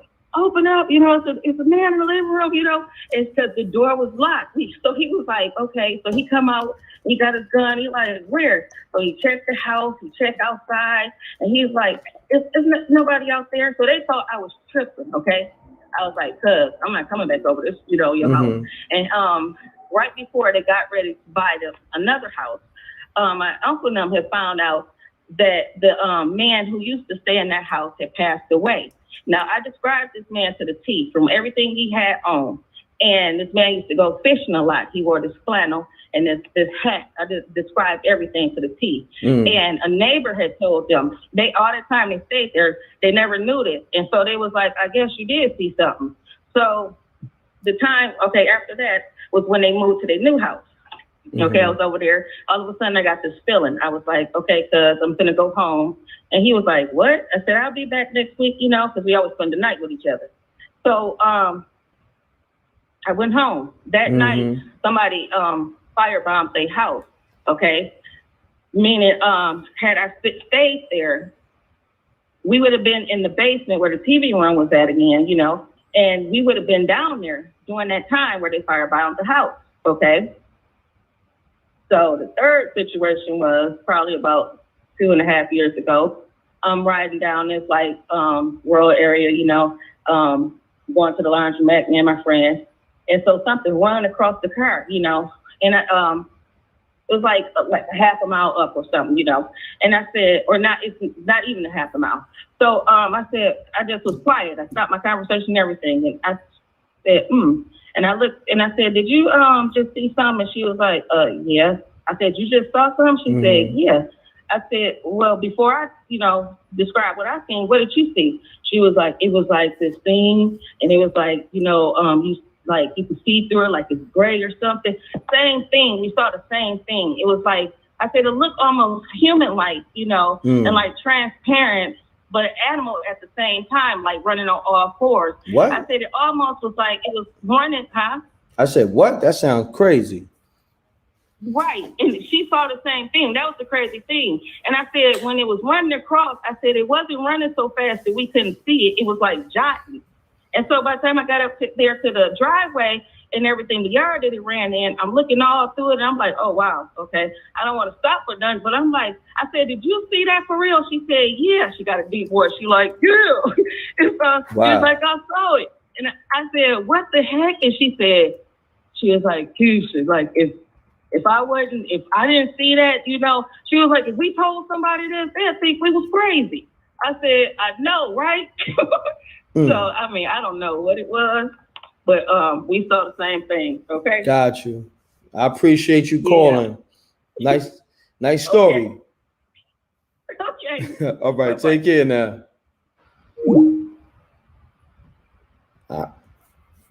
I don't know, but let me take the next caller. Peace. You live on MRecktv. Keep it clean. What is? What up, Rackazoo? What's happening, fam?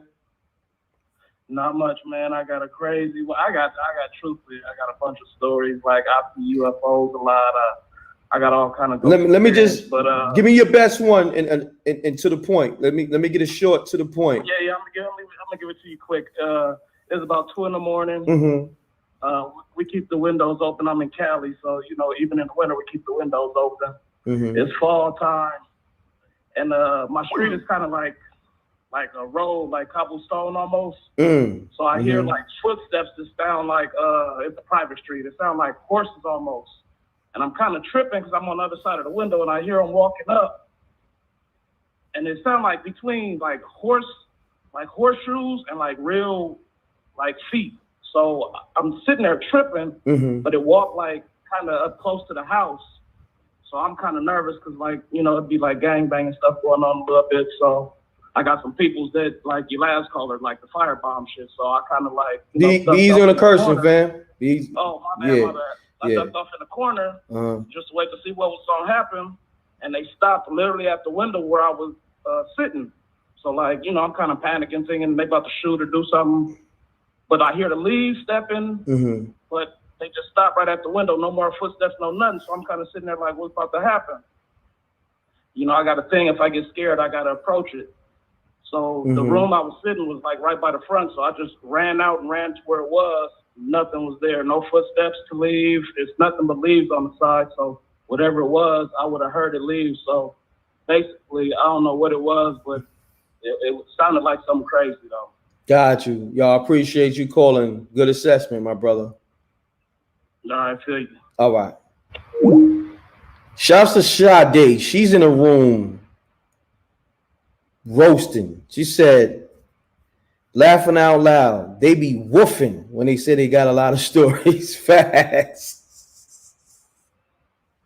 Yo, y'all better tell me some good stories, man, because it's starting to get weak on this phone line. I ain't gonna hold you. You know what I mean? Got 354 people. Smash that like button. You live on MRecktv. Keep it clean. State your name, where you calling from, and I need a good story. Talk to me.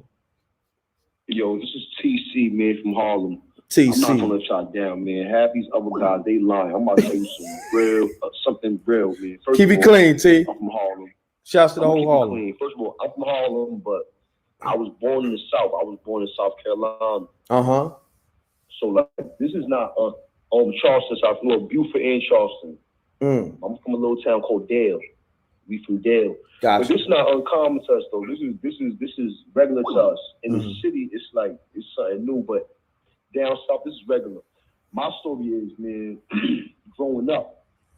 Now, like before, more in the south, it's more cityfied. They got roads now, but back in the days when I was growing up, it was all dirt roads, you know, bushes, trees, all that, you know, growing up with family and all that. Grandma was alive.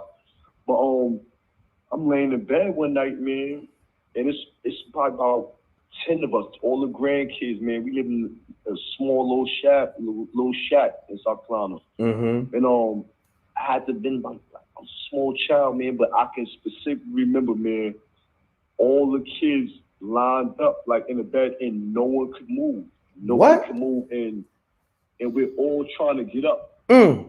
But no one could get up, and we're looking at this image in front of us. And I promise you, I'm not lying. If I'm lying, I'm flying.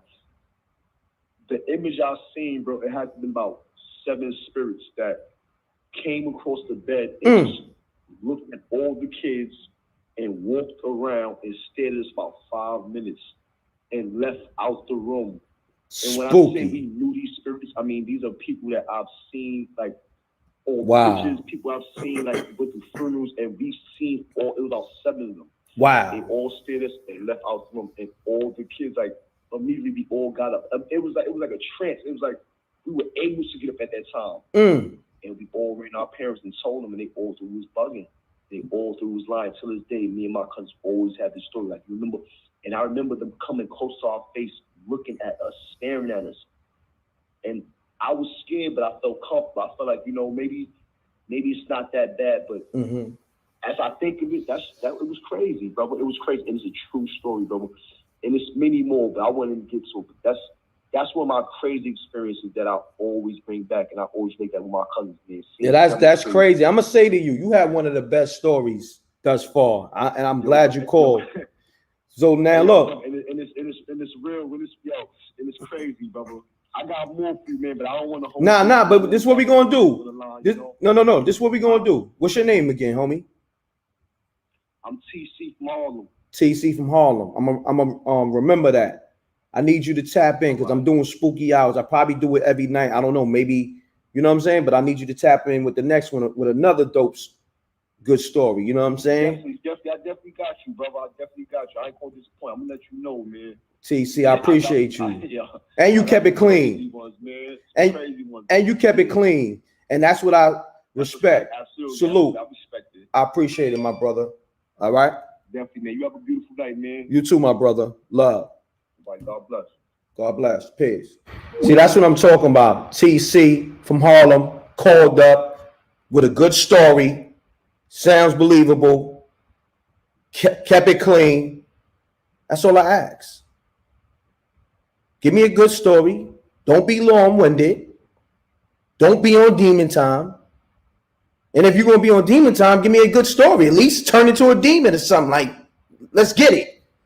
You know what I'm saying? I'm just joking. I don't want to speak to no demons. You call up with a demon voice, I'm banging on you. You call up, M.Reck, I'm banging on you. I'm letting you know right now. I'm not doing demon time. I'm not doing demon phone calls. You call up with a demon voice, I'm banging on you. You feel me? I'm ending the show. You feel me? So just know that. You call up sound like the Exorcist, you getting banged on. I will block you and everything. So don't call me with no spooky voices. Call up with your regular voice, and if you're on demon time, make sure when you call my show, you off demon time. So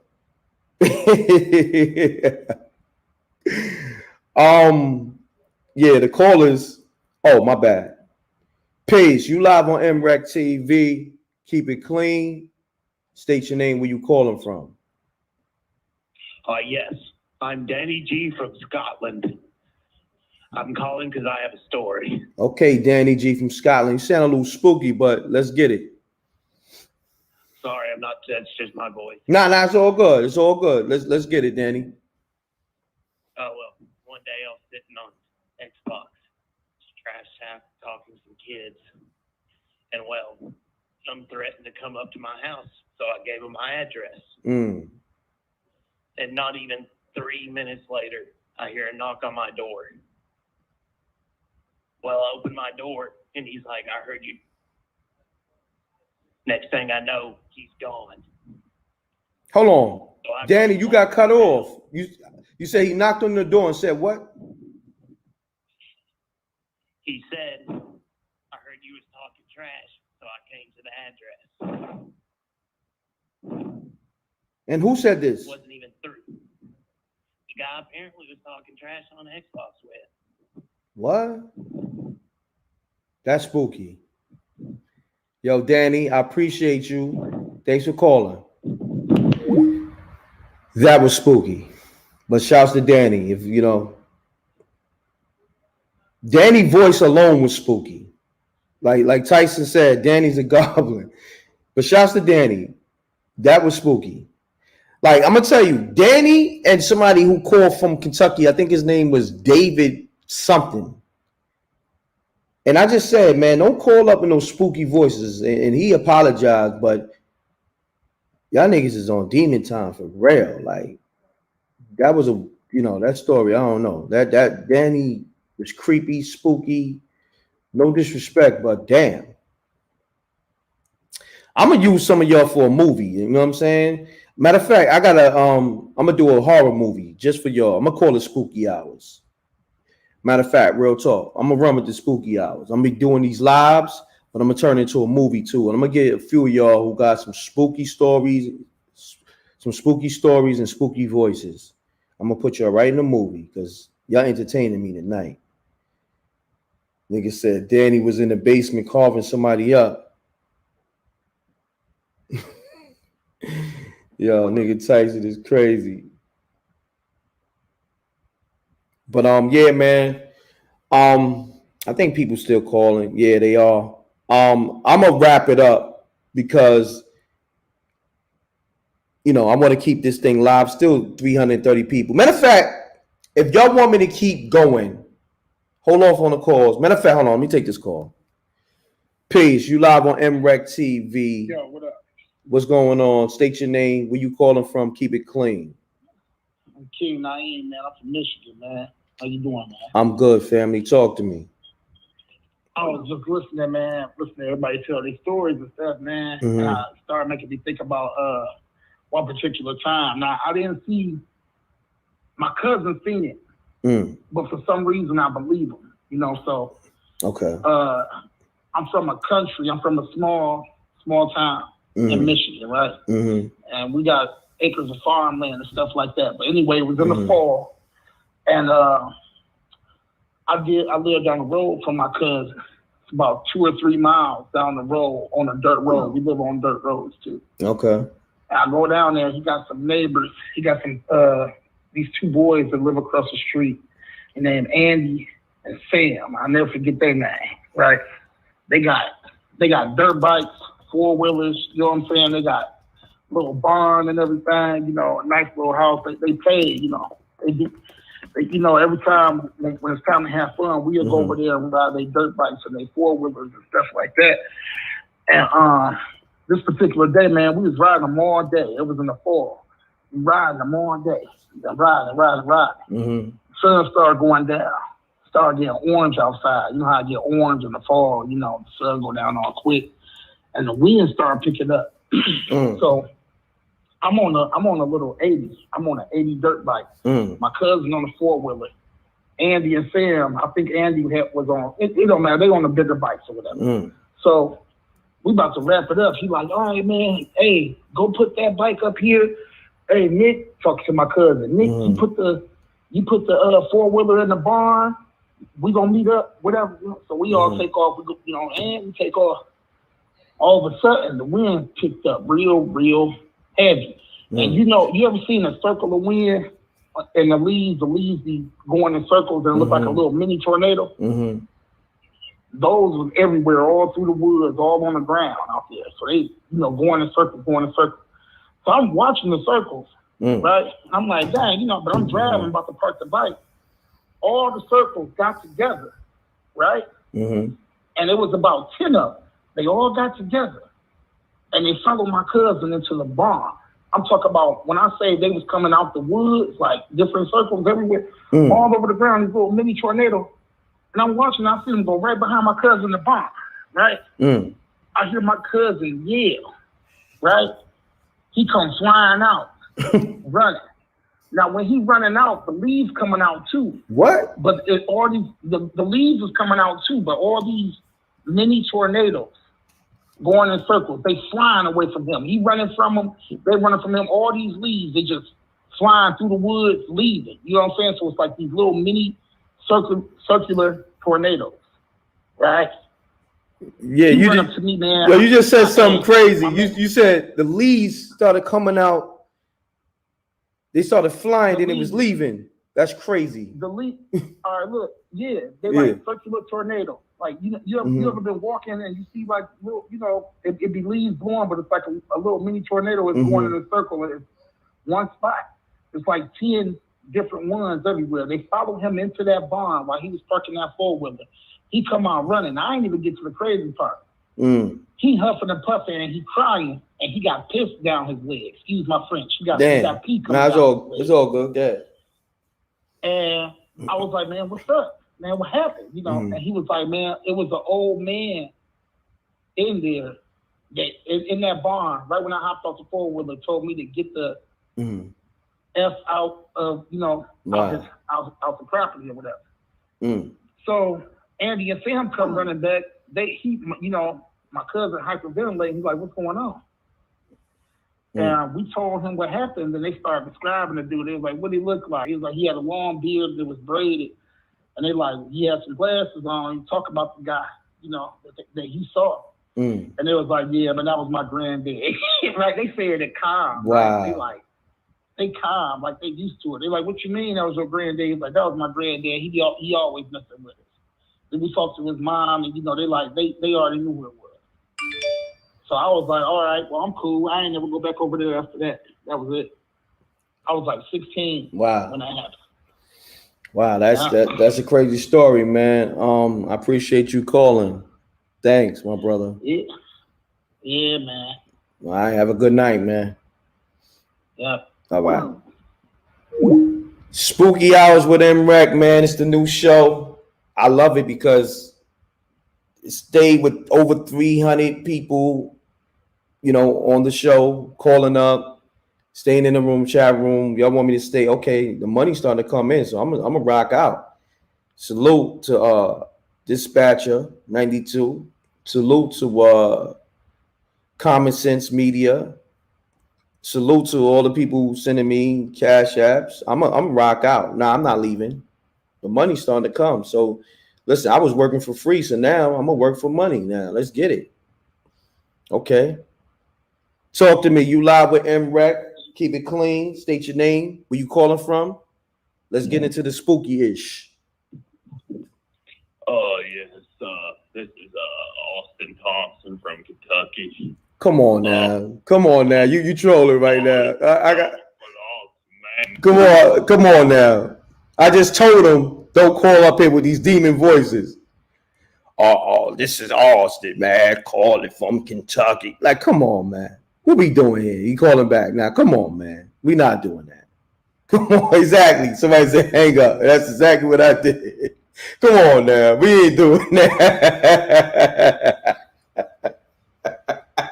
We not gonna do that. Like, come on, fam. Like, you gave yourself away. Like, it wasn't even genuine. Like, sounded like this nigga had diarrhea. Like, come on, man. Like, what we doing? Terrible accent. Facts, Tyson. Facts. Salute to the Wreck Mall. We in.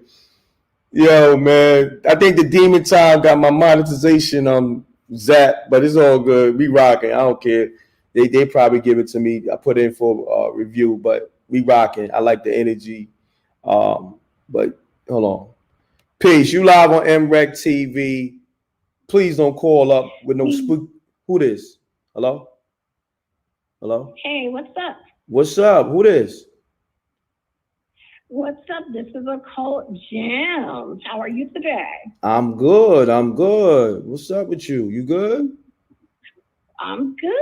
Okay. I was listening to you doing spooky stories today, paranormal stories, yes? Yeah. Spooky hours. What's going on? Talk to me. Okay. Well, I personally, you know, I know you said you don't want nobody on no demon time, but you know, I am into a lot of, you know, African, you know, traditional religions, and I do practice, you know, hoodoo and things like that. So I do a lot of spell work for people, right? So I didn't know if maybe you want to hear maybe a love spell or a court spell or something I've done for someone. Okay, talk to me. Let's get into it. Okay, so. And I have a lot of these people, you know, they do provide testimonials and things. So let's talk about love spell. Okay, let's talk about it. I have one client, and you can hear her on my channel, right? She did a video testimonial. I have one client had a love spell. Now this guy, they were dating, and he was with his baby mama, right?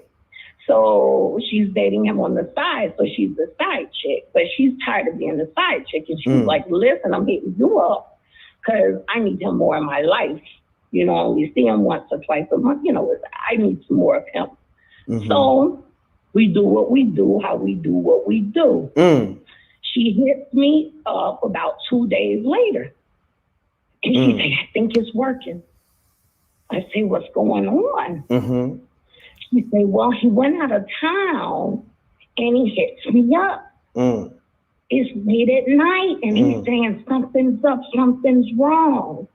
And I'm like, well, what you mean, babe? And he's like, something's wrong. I can't stop thinking about you. You're on my mind. And it's crazy. I got a lot of hard feelings for you, but I know I don't love you. Why do I feel like this? And it was freaking him out. It was freaking him out, right? So she told me that he called his grandmother, Southern woman, you know, she know about the life, you know. So she kind of put him on the game after she told him, I guess he told her what he was experiencing. She told him it sounded like somebody then did a little jinxie job on you, you know, did a little something on you, right? And so, you know, he said, I can't mess with you. You know, I'm scared. I don't know what's going on. I think you're doing stuff. You done rooted me. You know, you're going crazy, right? And so that's it. So like 2 or 3 days later, he called her back and said, I just can't stop. I think I love you. I want to be with you. Right. You got a spooky laugh. I ain't going to hold you. You got a spooky laugh, but go ahead, keep going. You got a spooky voice too. You might need some lemon tea or something. You know what I mean? Yes. So Okay. he started seeing her more, dating her more, taking her out to concerts, traveling. They went to he took her somewhere to get what was that surgery? Mexico or somewhere to get the surgery and all of this stuff. And they're doing so much now. He's spending money on her because she was like, oh, I need more money. He's not spending money on me. So we had to add that in the mix too. So now he's buying her gifts and puppy dogs and purses. And so, you know, good love spell. We was just a little worried because he knew what was going on, you know? Sometimes it happens, but Gotcha. it's okay. Sometimes it can be powerful enough they don't care, like he didn't care at the end of the day. He wants to be there. Well, okay. I appreciate you calling. What's your name again?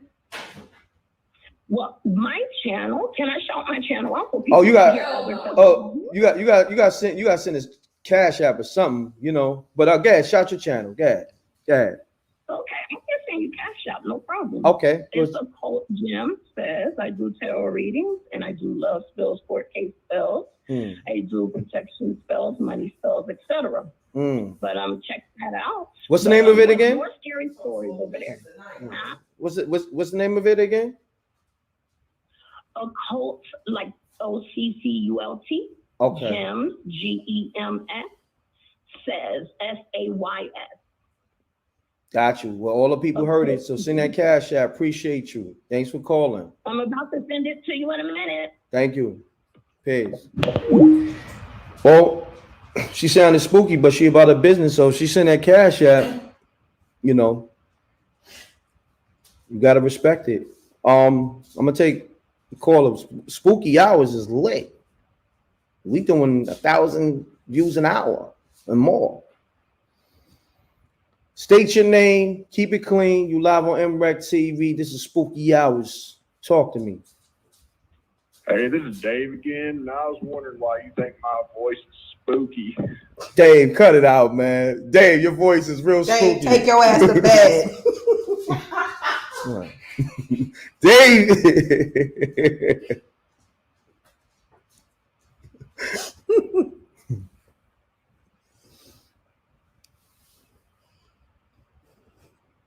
They love it.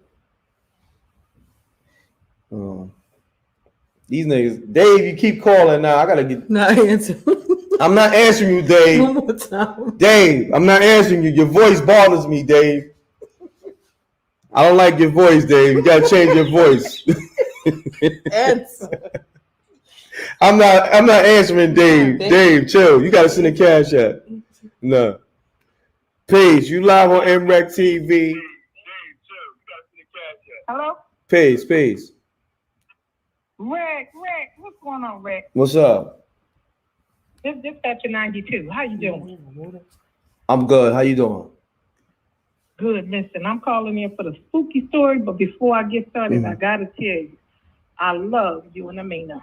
Thank you. I'm 61. I just had a birthday. Happy belated. When was your birthday? When was your birthday?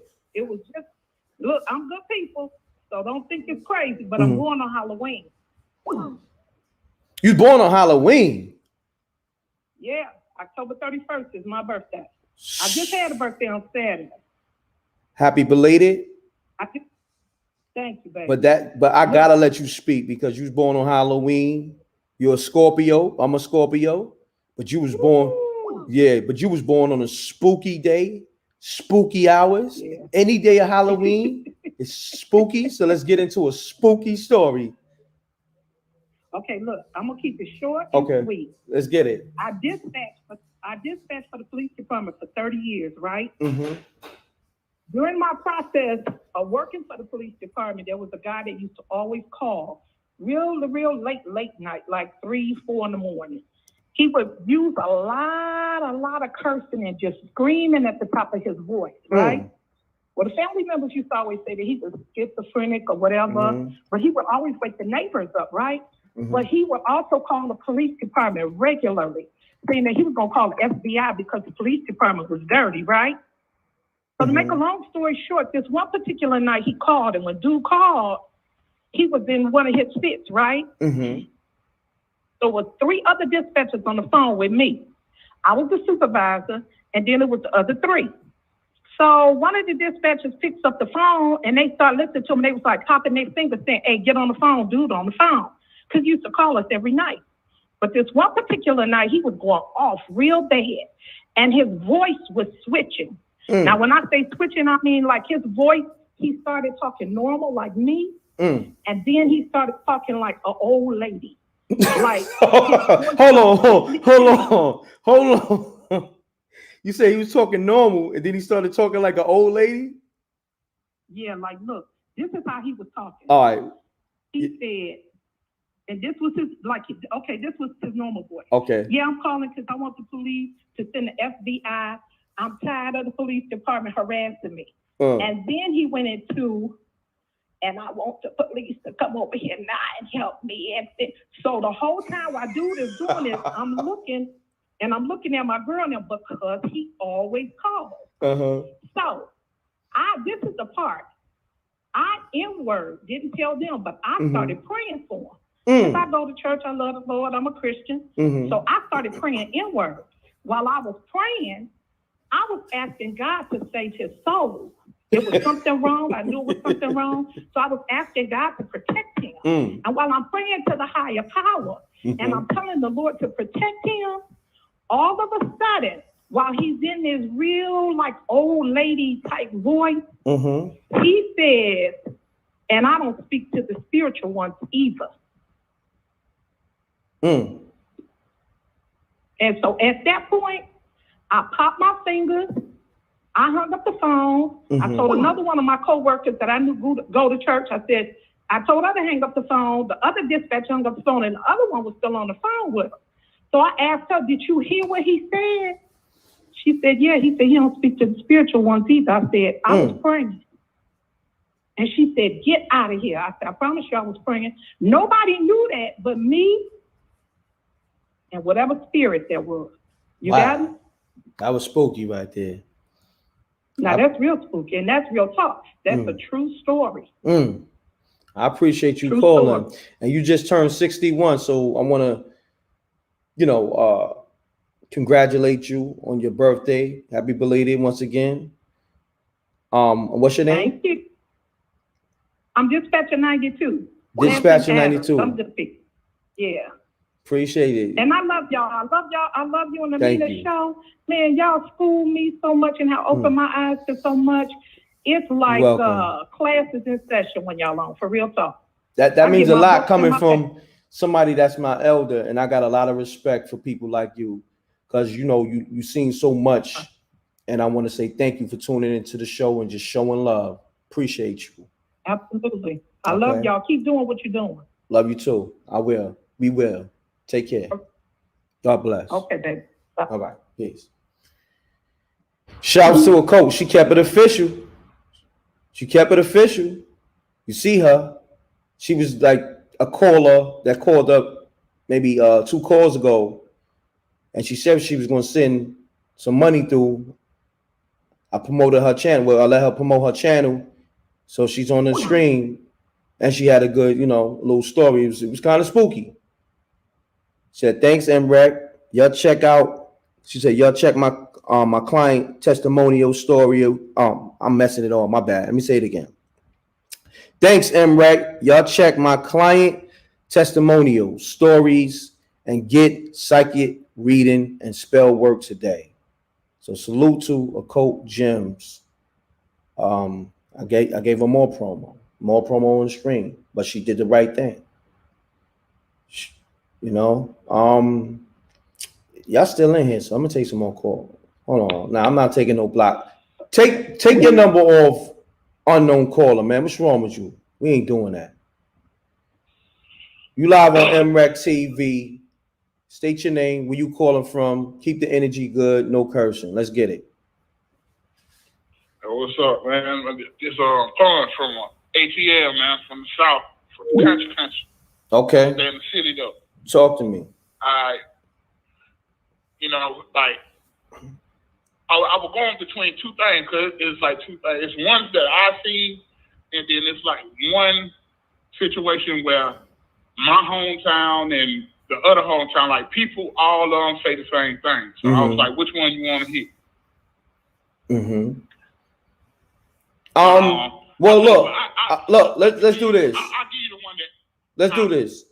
Give me a story that is going to be captivating to the point, and it's going to be spooky. Give me one of those. All right, I'll give you the one that's from my hometown. Okay. All right. Now I forget the dude's name. This is about an actual person, and he used to stay off in the woods to himself. Now the story is that he had sold his soul to the devil, and he had gained these powers. And the way he done it, you want me to say how he done it? Yeah. Just keep it clean. All right. So, just keep it clean. All right. Yeah. So the way he done it, they say he took a black cat, he cut the tail off the cat. Wow. And he threw it in the river. Now they say you do this, so and if the cat goes upstream, you sold your soul. Wow. And they say a beast will come out, you know what I'm saying, or whatever. You'll see this and all that. You know, it's crazy. All right. So the first story that I heard, you know what I'm saying, about the dude, they was like, look, man, dude got on, you know what I'm saying, the man tried to fight off in the woods, you know what I'm saying, and he told him like, look, man, I don't want to fight you. I ain't got no quarrels with you. So it was like, dude tried him anyway. So when he went to punch him, they was like, his arm went into his shoulder. You know, like it went small. And so at first I was like, all right, okay, whatever, man. That's crazy. But I kept hearing the same exact thing from older people. So the next story they were saying, which I heard, was he came into this bootlegger. So when he came into the bootlegger, he told everybody know who he was. You know, he don't had a whole bunch of episodes and everything. So everybody just kind of got quiet. You know what I'm saying? They were nervous or whatever. He walked into the bar. He ordered his drink, and when he got ready while he was sitting there, it was another dude. You know what I'm saying? He was drunk. So he said, "Man, everybody in this bootleg is scared of you, but I ain't scared of you." He said, "Look, man, I just came in here, you know, to have a drink. You know what I'm saying? I ain't bothering nobody. And after I have my drink, and I'm going to leave." So he said, "Man, no, you finna leave now because I feel like won't nobody else say it, but I'm going to say it. Get out. We don't want you here." So he was like, "Look, I'm going to tell you one more time. I just came in here to drink, and then I'm going to leave. But if you continue on, I tell you what I'm going to do. You see this Coca-Cola bottle right here? I'm going to put you inside this Coca-Cola bottle. And I'll let you out when I feel like you don't learn your lesson." Now, everybody quiet. They look at them. They like, oh, man, something else finna happen. So the man kept on going on. So the dude told him, I said, all right, come on outside. So they said, a couple folks that went outside. Now, the lady that's telling me this story is like my grandmother. You know what I'm saying? And I'm looking at her. You know, you can look at somebody, and when they looking at you, it's like they looking at you to see, do you think they lied to you? You know what I'm saying? Do you think what they telling you is a lie? So I'm tripping. But she was trembling as she was telling me the story. So she said they went outside, and he was like, "Are you ready? Are you ready to go ahead and see what happened to you?" And dude was like, "Man, go ahead and make your move." So when the man made his move, he said he put him in the bottle. And so when he put him in the bottle, everybody ran back into the bootlegger. So the man comes in now. He sits the Coca-Cola bottle down on the bar with the man in the bottle, and he proceeds to drink. And so another person came up to him, was like, you know, after a while, because they was like, he was in there for a while. You know, everybody's scared, they quiet, you know what I'm saying? They don't know what to do. So he was like, hey man, like, is you gonna let him out the bar? He was like, I'll let him out the bar when I feel like he don't learn the lesson. And now at this time, she said the man turned around and he got up and he told everybody, he said, look, I can have any woman that I want. All I have to do is look at her. And she told me, she said, look, hey boy, I'm telling you now, I was so scared because I did not want to go with that man. And so I'm looking at, I'm like, I'm hearing you, but this is kind of crazy. And she looked at me like she wanted to hit me. She said, look, I know what I saw. Now, mind you, the reason why I tried her like that is because I just had to see, because this is like my 5th time ever hearing this story. And it seemed like every time I hear this story, it seems like a person is telling the story from this side of the room. You know what I'm saying? But they all are saying the same thing. Now, the one biggest thing about it, which I never quite, this is what's sold it for me. They said it was illegal for him to go in the bank in 3 different counties, including Augusta, Georgia. Because they said once he walk in the bank, he don't talk to nobody, he don't speak to nobody, don't nobody talk to him. He'll stand in there, look around, and when he comes out, he have a pocket full of money. And so they said he did it about 3 times, and they made it a law. Comes out that he could not go in no bank in no term. And when I tell you, black people and white people all say the same thing in my hometown. And the next hometown, and the next county over. Like, everybody says the same thing.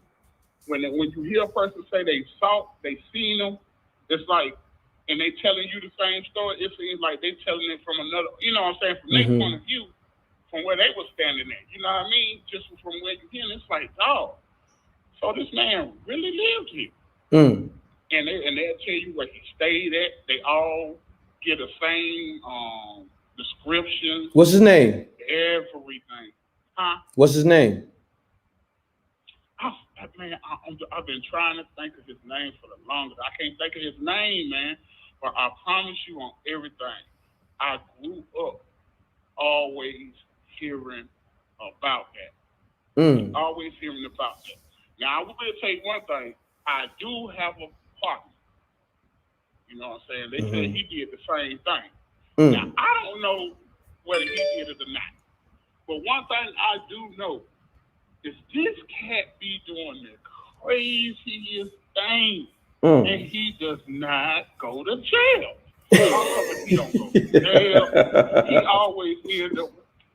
He ain't got no job. Well, I'm telling you, this man ain't got a job. Yo, fam, hold on, fam. The way you said he ain't got no job, like you said that with emphasis, like you said it like you was mad at him, like, yo, how the hell you surviving out here with no job? I need to know what's going on. So go ahead, continue on, fam. I'm talking about like it's like a regular day. I have never heard nobody say they work with him. They talk about it. So hold on. So he's the real. So hold on. He's the real Tommy from Martin, because you know Tommy ain't had no job for Martin. Never had a job. Real, but he was just way off the chain. Got all you. All he do is go out. You know what I'm saying? Get with the female, buy cars or whatever he feel like. You know what I'm saying? And blow money. And when he blow the money, it's like he ain't even worried about it. I seen him say, blow some money. One day saying, I'm talking about, he just walked into the strip club for like 10 seconds. And in 10 seconds, all he wanted to do was walk in there and baseball throw like a whole band at the chick chest. Wow. A whole band? A whole band. He just took the whole band.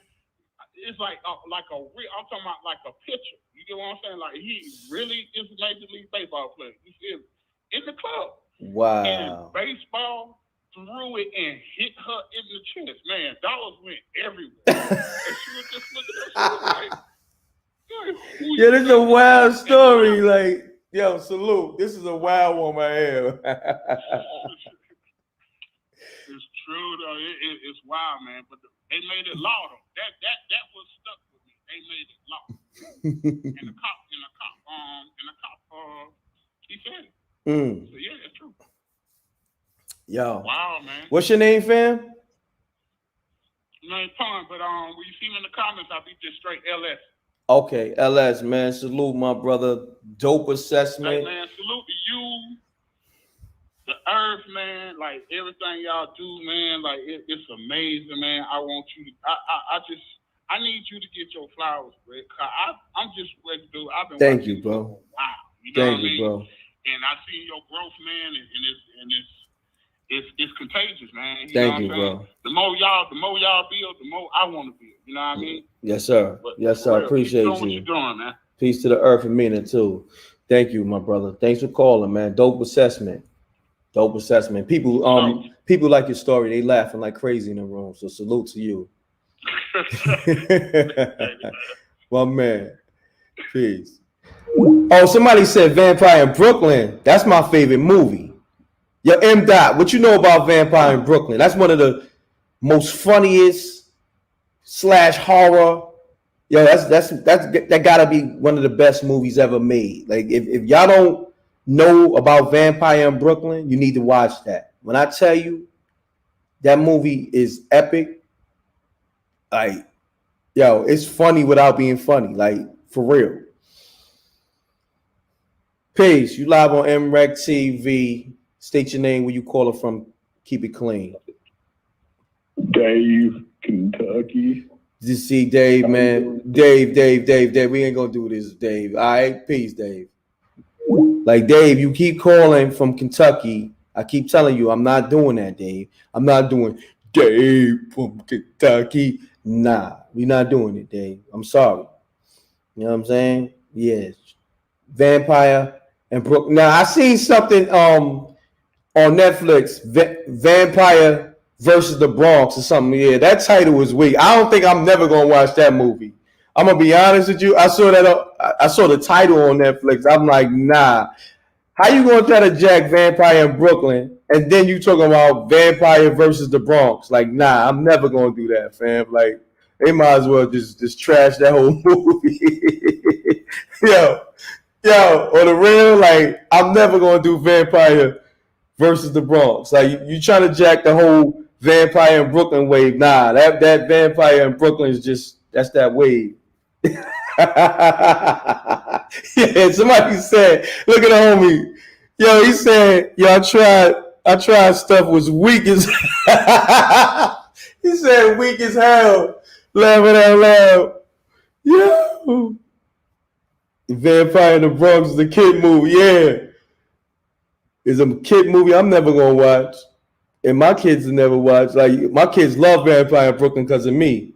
Vampire in the Bronx failed off that title alone. But salute to the producers of that movie. I want y'all to get your money. I ain't hating on it, but y'all could have came better than that. Like, you know, get your money though. You know, I ain't trying to block nobody's blessings, but get your money. You know what I'm saying? But that title, I saw that title. I'm like, nah, I'm good.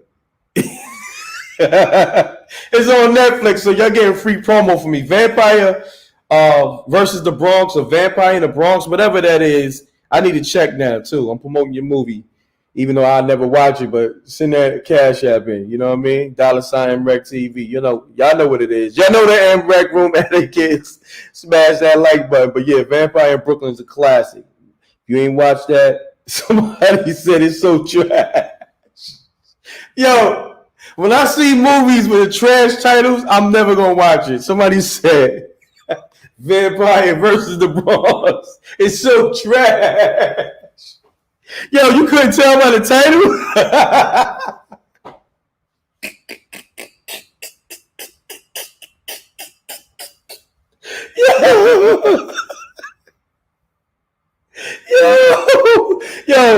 Yo, y'all niggas gave the Bronx a bad name with that movie, man. Yo, I know the Bronx is upset and that whoever produced that movie, I know the whole Bronx got beef with you.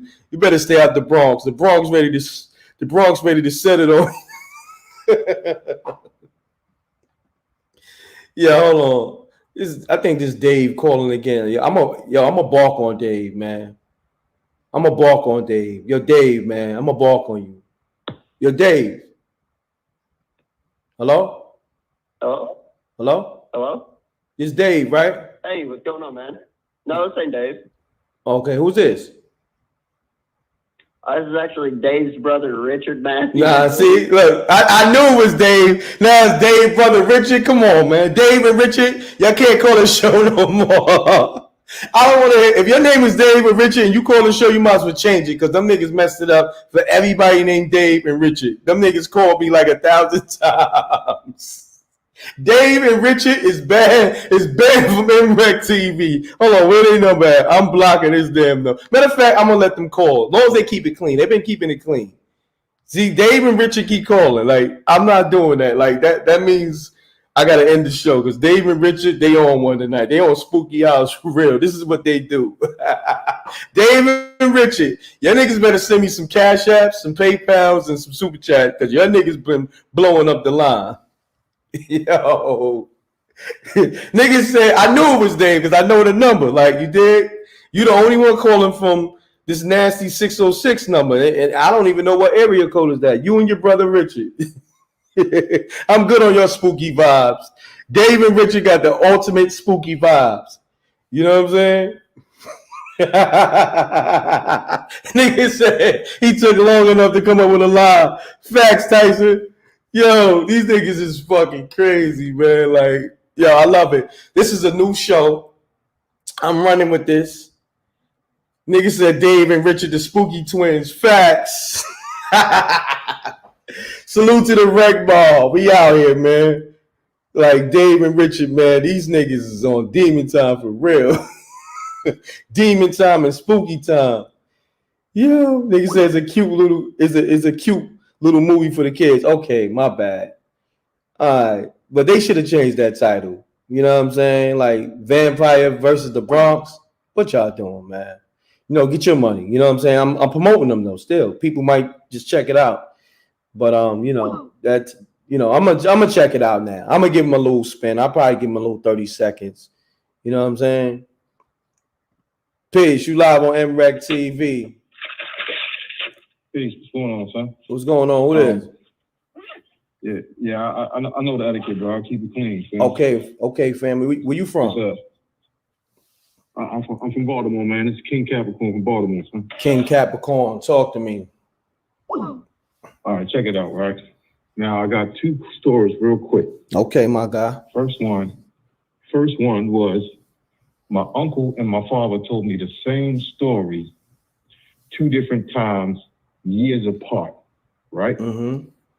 So they was living in this house. It's like a duplex, but they made it into one single house, right? So it's a huge house. I'm talking about like it's big, right? For no reason, it's big anyway. And it's always like noises and stuff like that going on. Anyway, so my uncle and my father said that they was having they about 3 years apart. So they be squabbling back and forth or whatever. So, they said my uncle would say he was walking down the steps. So it's like, imagine 3 steps in front of you, then it's a landing, then you turn a 90-degree turn, and then you walk down 20 more steps, right? They said when he got to, they was arguing back and forth, and they said when they got to the landing, on the 2nd floor, this goblin-shaped thing came out of the wall. Yo, I'm getting chills just thinking about that. Yeah, you giving me chills right now. Goblin thing. It just came out of the wall. Out the wall. It had red eyes. Because this is a brick house, all brick wall, everything is solid. It came out the wall and it pushed my father down the steps. What? Laughed. Yeah, hold on, son. You let a goblin push your pops down the steps? You ain't sitting on that goblin? You wildin'. Look, go ahead. You go. I'm just joking. I tell him he said that. No, go ahead. He said when he tumbled down the steps, he said, and the goblin like kind of, he was floating. So he was like, he wasn't tall. He said he was maybe about 4 feet tall, but he was floating.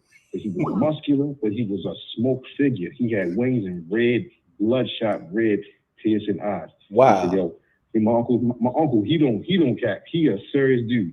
He said, I've never been so scared in my life. He would always talk to me like that, nephew. I'm telling you, I've never been in my soul. I heard the same story from my father. This was like 5 years later, but my uncle told me the story first. But I never told my father. My uncle told me the story. You see what I'm saying? So the goblin hold on. The goblin put hands on your uncle too? No, just my father. And my uncle ended up getting a butt whipping because my grandfather said, "Why you push your brother down the steps?" And he didn't believe it. And my grandfather wasn't no joke. You know what I'm saying? We got big men in my family. My father, my uncle like 6'5". You know what I'm saying? We big boys. So that butt whipping was serious, right? So fast forward, time go past. Now my grandmother on my mom's side, I used to stay with her when I was younger or whatever. She passed, right? So, me and her was tight, and she would never like deal with nobody. Like, everybody used to call my grandmother the Tasmanian devil. This is the second story. Wow. We should call her the Tasmanian devil because she would tear you up. You know what I'm saying? She was like 4'11", and she wanted all the smoke every day. Like it wasn't okay. So she passed, right? And then, me and her, we was tight.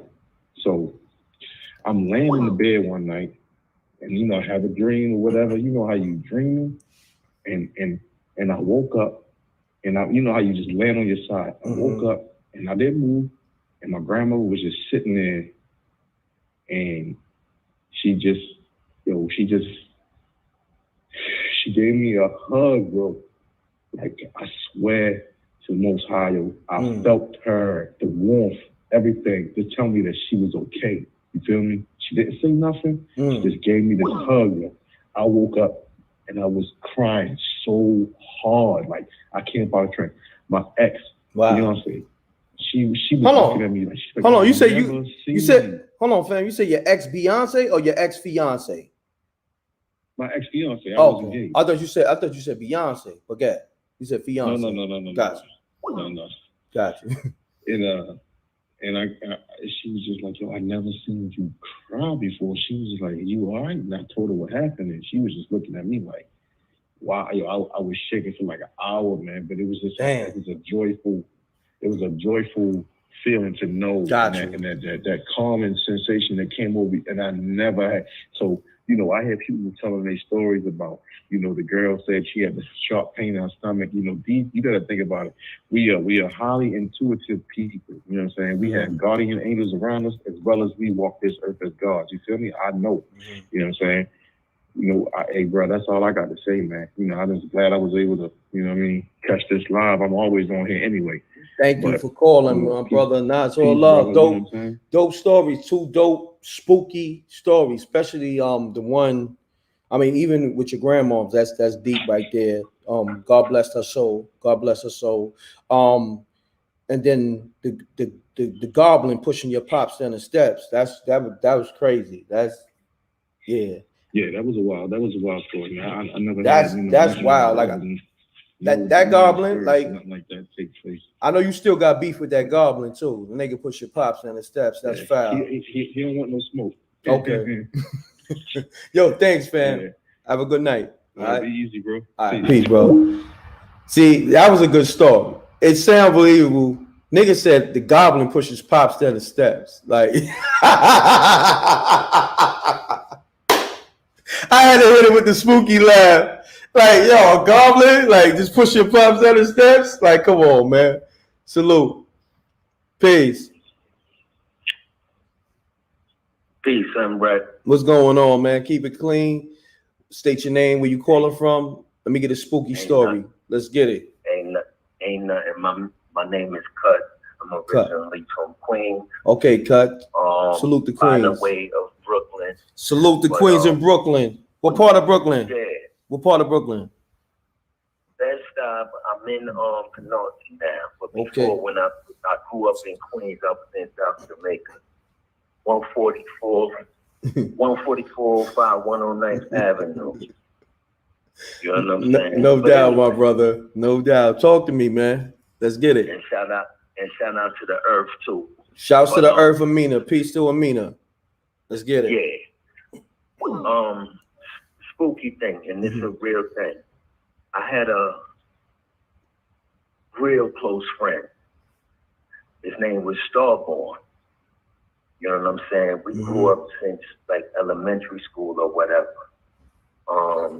The guard ended up getting killed on some BS or whatever. And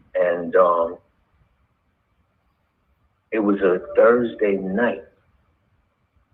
I'm in the crib. My parents, I was fortunate enough to have my mom and my dad. They went to go food shopping. I'm in the crib. I'm blasting music, dog. Blasting music. And I hear boom, boom, boom, boom, boom on the door. I thought it was the neighbor next door. I'm like, damn, Mr. Jones bugging again. I'm bugging, whatever. Dog, I goes, opens the door. Looks to the left where the elevator at. Don't see nobody. Looks to the right and see my man waving. Say word. I swear my hand to God. And he passed away? Yeah. He was dead 2 hours before that. You know what's so ill? Now, did you know he passed away? I didn't know. See, that's something similar that happened to me. I could believe you, but Gad, keep going. No, Joe, here's the crazy shit. Be easy on the cursing. Unlike, okay. It's like you see him, but you looking through him like, you know, but it's vivid, like a dream almost. But I ain't dreaming. Yo, I even heard that staircase door open and close. And I'm like, Star, what the fuck is you doing? You'll be easy on the cursing. Oh, I'm sorry. Yeah. I runs to the door. Nobody's there. Goes outside, found out he died. Another person, my man Prince. He was from anyway, I ain't gonna say where he was from, but he ended up getting into something or whatever. Didn't know what was going on or whatever. I'm talking about this is a brother dog. We used to leave from Jamaica High School, leave our bags in front of the Coliseum and walk all over Jamaica Avenue and nobody touched them and they would be right there. You know what I'm saying? Like I'm 50 years old now. You know what I mean? But back in them days. But anyway. Got you. God body niggas. But anyway. Ends up, once again, something when I'm not around. You know what I mean? But anyway, gets there, this, that, and the other. And I don't know if you're familiar with on 170th Street and Hillside Avenue. It was a bank years ago called EAB. Yeah, I remember EAB. I remember. It had a that thing you where they used to put the money and it says Diebold across it. My G, for real. I sit there. That was the first time that I noticed that. Didn't pay no attention, been living around there for years, the whole 9 yards, didn't pay no attention to it. Goes home, whatever, this, that, and other, boom, boom, boom. People coming, telling me, yo, Claudio Princeton got, shot. Wow. And I'm like, wow. But you know when you God body and you in tune with your friends, it's like a situation where like the universe, like what you tied in, kind of. Now you align with the universe. When you dealing with a certain frequency, you align with the universe. So you can and you know people frequency, so you can feel it. Like y'all twins. Facts. You know what I mean? But if you don't mind me asking, and you can hang up with me, tell me your story. Just send me the story. Okay. Now that really happened. Now I'm gonna tell you. Go ahead. I'll hang up. I'm gonna tell you. No. Just stay on the line. I'm gonna tell you why you on the line. Okay. I had to be like 13 years old. Okay. My brother, he had me about 2-3 years. I don't remember. You know, one of my pop's oldest sons, but we all call each other brothers. We didn't look at each other as half brothers. But anyhow, he had a brain tumor, so he was in the hospital. And I didn't know he passed away. Right? So this is like 3 o'clock in the morning. And you know, my government name is Jermaine. So I hear this faint voice calling my government name. Like, and it was his voice. Like Jermaine. Just kept calling me, woke me up out of my sleep. And I go into the kitchen and I see, you know, like a faint image of him. But it bugged me out because, you know, I'm still half asleep. I'm waking up because, you know, somebody just kept calling me and I heard his voice. Yeah.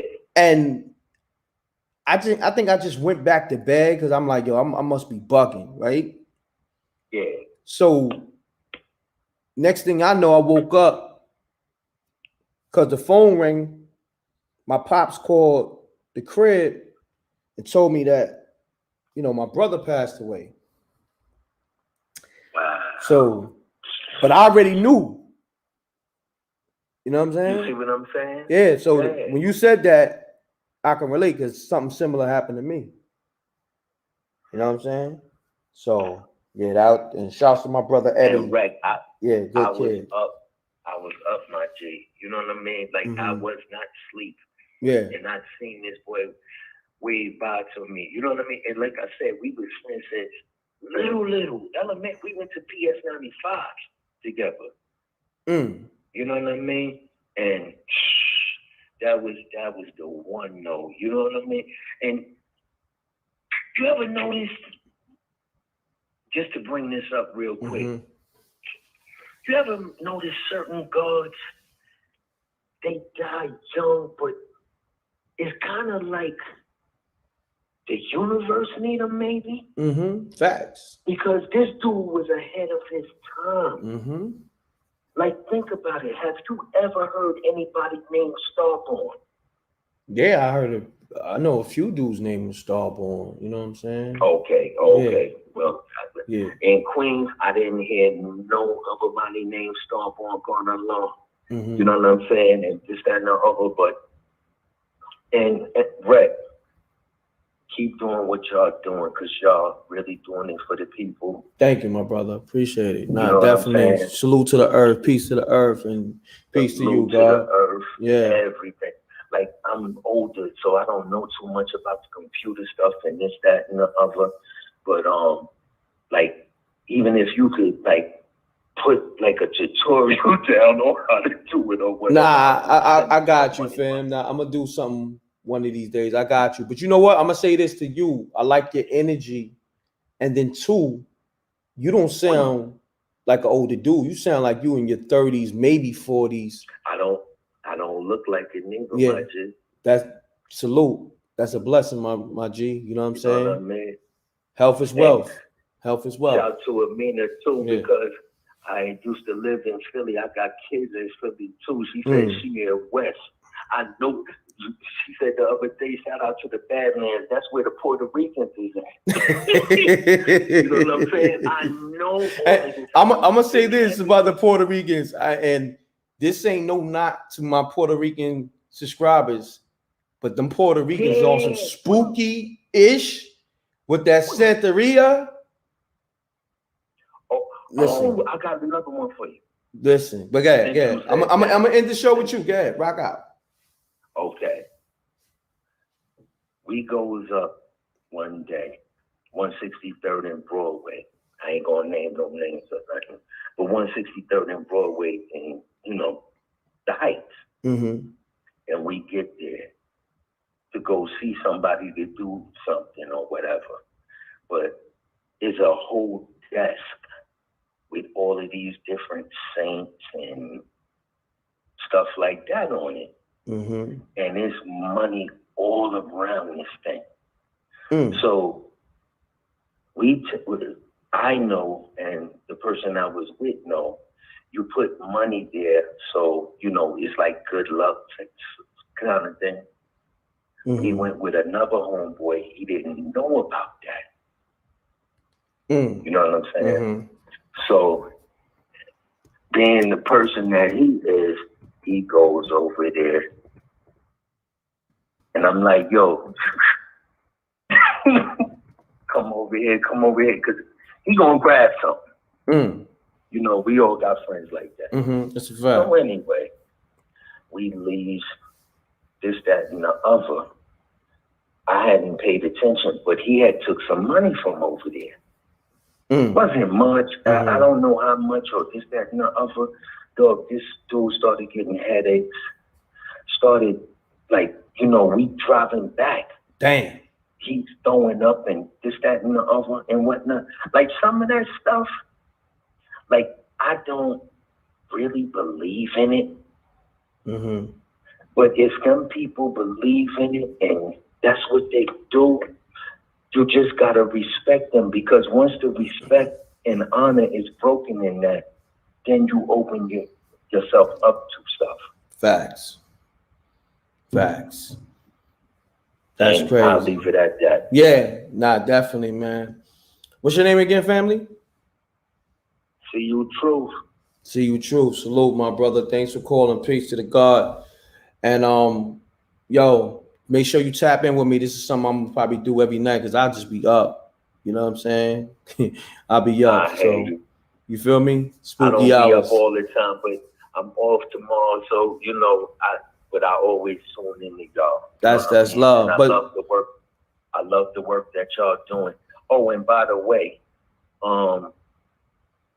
everybody that's worried about the red wave, don't worry about it. There's stuff going on, and it's going to all be worked out. Salute. See, I can tell you listen to the show, and you know how to move. Salute. I appreciate you, my brother. Salute, my G. Salute. Have a great night. Peace. Peace. See, etiquette, right? That's what I'm talking about. He knew how to move, and then he knew how to move on the other note with the political stuff. He slipped up here and there with a curse or two, but it's all good. He's still salute. Trump won already. Okay, let's see. I want to see it. I want to feel it because they playing games. Them demons is playing games over here. You know what I'm saying? But yeah, man. I'm gonna end the show. I'm 2 hours and 35 minutes in. This is official now. Stayed with over 300 in the room, and on a late night. So imagine when everybody get a wind of this, people who wake up to this, they're gonna be like, oh, okay. So I appreciate y'all. Spooky Hours was a success. And this is something I just came up with. I just said, let me just come up with a title, but it was also something that I wanted to address because it was something spooky that happened to me, but real though. You know what I'm saying? And a lot of people called up, some with some weird, spooky experiences. Some, I don't know if they was truthful but it was spooky. It was a spooky show tonight. It was definitely spooky hours. You know what I'm saying?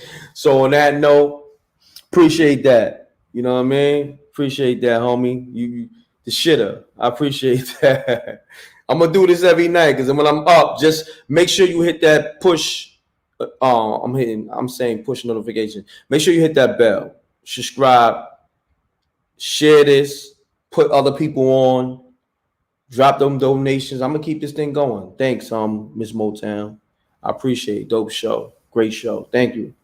It was lit, right? Yeah, facts. Thank you. Takara, I appreciate you. Salute. Look at the Gmail. I will. Hit me up on the Cash App, the PayPal. I'm gonna put it up right now. I'm gonna do the show, and you're welcome to call anytime. Just keep it clean, and that's all I ask. Y'all keep it clean. We could rock out. You know what I'm saying? Because a few people, my monetization got jeopardized. It's all good. Maybe I get it, maybe I won't. But you know, even if the monetization get jeopardized and you're sending cash apps and super chats and PayPal, I'm cool with it because I can say, okay, you know what I mean? It balances out. You know what I'm saying? But when y'all don't send that and you're cursing and all that, you're messing up my money. You're like, you know what I'm saying? Allow me to get my money. Help me help you. I'm giving you a voice to speak. You know what I'm saying? At least don't curse. You know what I'm saying? Or if you're going to curse, say, yo, M.Reck, I'm a curse. I got $50 for you. Y'all got $100 for you. You know what I'm saying? So 4 or 5 people hit me with that. I'm good. So I can say, okay, it was worth it. You know what I mean? I make, 400 or 500. I can say, okay, I don't get the monetization on this video, but I made it up on the donations. So on that note, double deuces and bubble gooses. Thank you. Salute to I can't get the homie name. What's that? Latrell, I want to say. For the super chat. He said, loved it. I got some stories too. Or I'll call up on the next show. I got you, homie. Salute to Tyson. Salute to the whole Rec Mob. I got the Rec Mob merch. Of course, we got the Blackout Show merch. Salute to everybody, man. I appreciate y'all. Y'all was up with me late night. Y'all kept my night entertained. I laughed. This was better than watching a movie. If you thought this was better than watching movies or you was entertained, put a 100 up or put a thumbs up. So I know to keep this thing going. You know what I'm saying? If y'all was entertained by myself and the callers, put a 100 up, put a thumbs up. Let me know, man, so I can keep this thing going because I'm feeling it. You know what I'm saying? I'm definitely feeling it. Oh, they loving it. Salute, salute, salute. So it's going to be spooky hours. I'm going to have different subtitles or maybe keep the title, because there's a lot of people I didn't get to. I missed a lot of calls. And on that note, I know I said it before, but double deuces and bubble gooses. I'm gone. Spooky! Salute to the Rec Mob.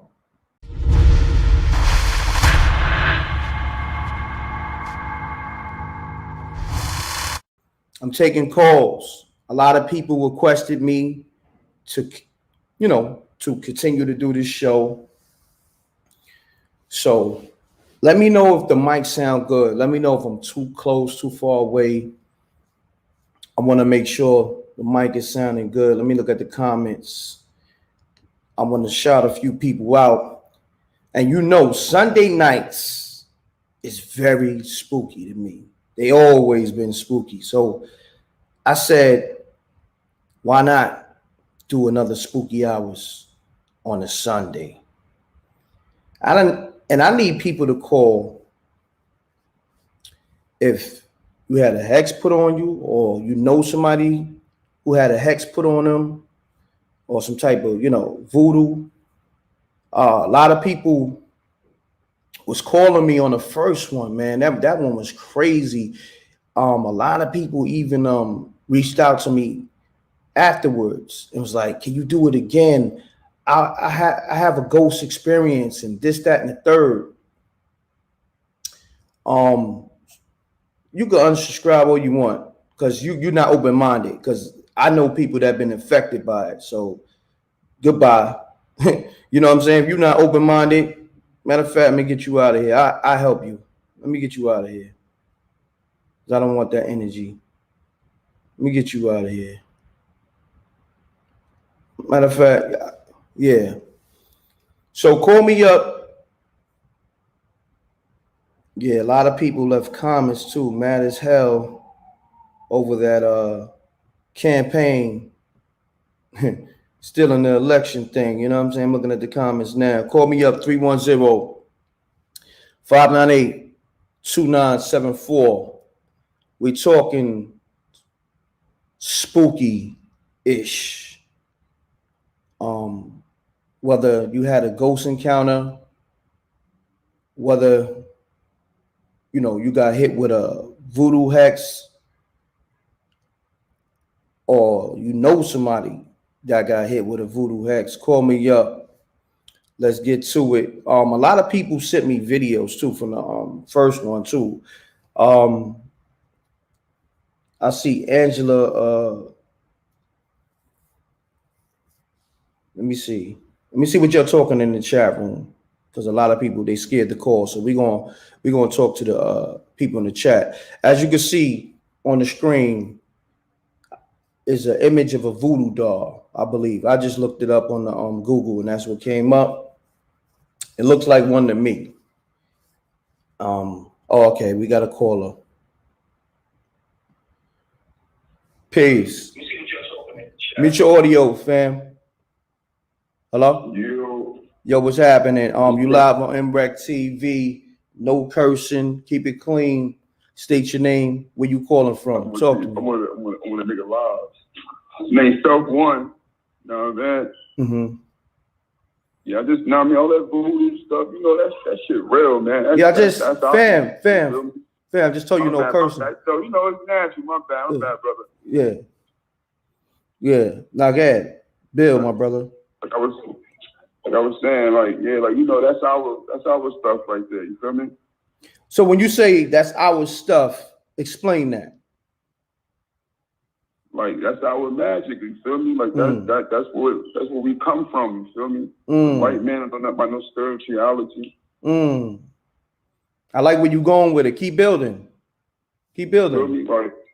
Like with the whole thing with Haiti, voodoo, that was our thing to get the white man off the land. But, they land now, so they put that on TV that's bad. That's all bad, but they don't know that's our only way right now. If we think we don't go head up with them with anything dealing with military or guns, we out of our mind. We gotta go back to the ancestors. We gotta get spiritual again. You feel me? Facts. I like where you going with this, man. Keep building, man. Go deep. Let's get it. Because what I'm saying is like all these books, all that divide and conquer. Men like me, we can't speak out no more. Like them days are over. You feel me? The black man, we have no place here. Like it's just not our planet no more. Like this is nothing going on here. It's for us. We can't even speak out about nothing without getting nailed to the cross. So me, I'm in the spiritual realm. That's where I talk at. That's where I get my thoughts together. That's why I talk to my people at. Like here, the black man is defeated. Like we don't know if he's coming or going. All this alphabet people going on. We with everything now. If the people that's right now, the men right now, if you take the men right now in 2020, you feel me, and put us in the 80s and 90s, they will all think we bisexual, bro. Wow. Off the way we think and how we move and what we accept these days, they would think that the average man in 2020 is bisexual, bro. Wow. So let me ask you this, family. How long you been, I guess, tapping in with that? Let me just say that. Say like 5 years. 5 years? Okay. Now, just bear with me. Did somebody put you on to that? Or this is something in your family?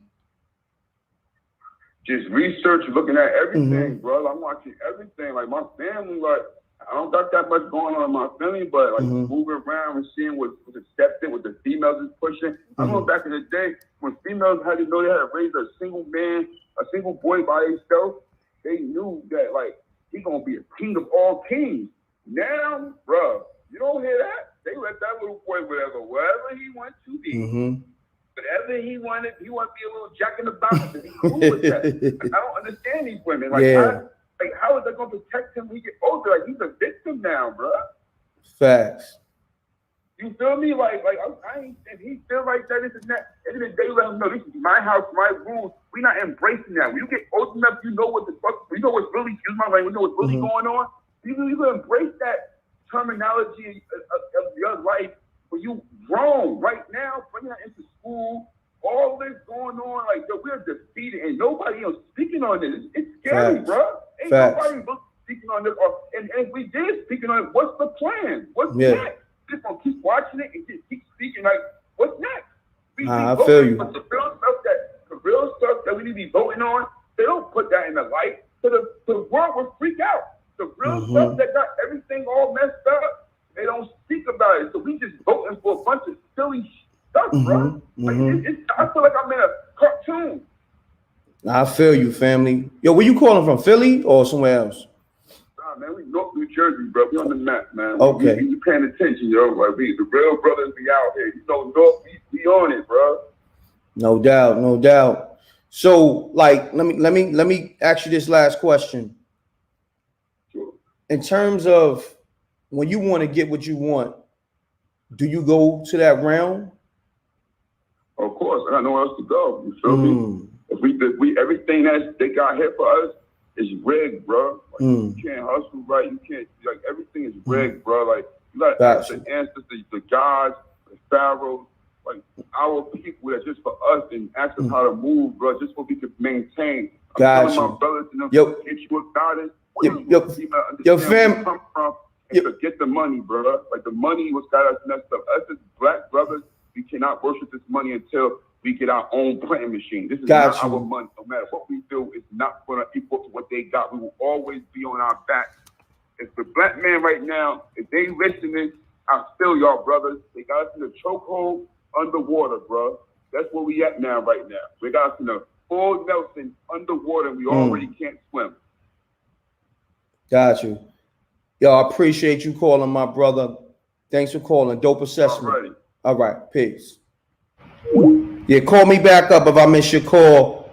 You know, I'll be trying to let people speak their piece, but then, you know, sometimes, you know, it's hard to get to the next line, but it's all good.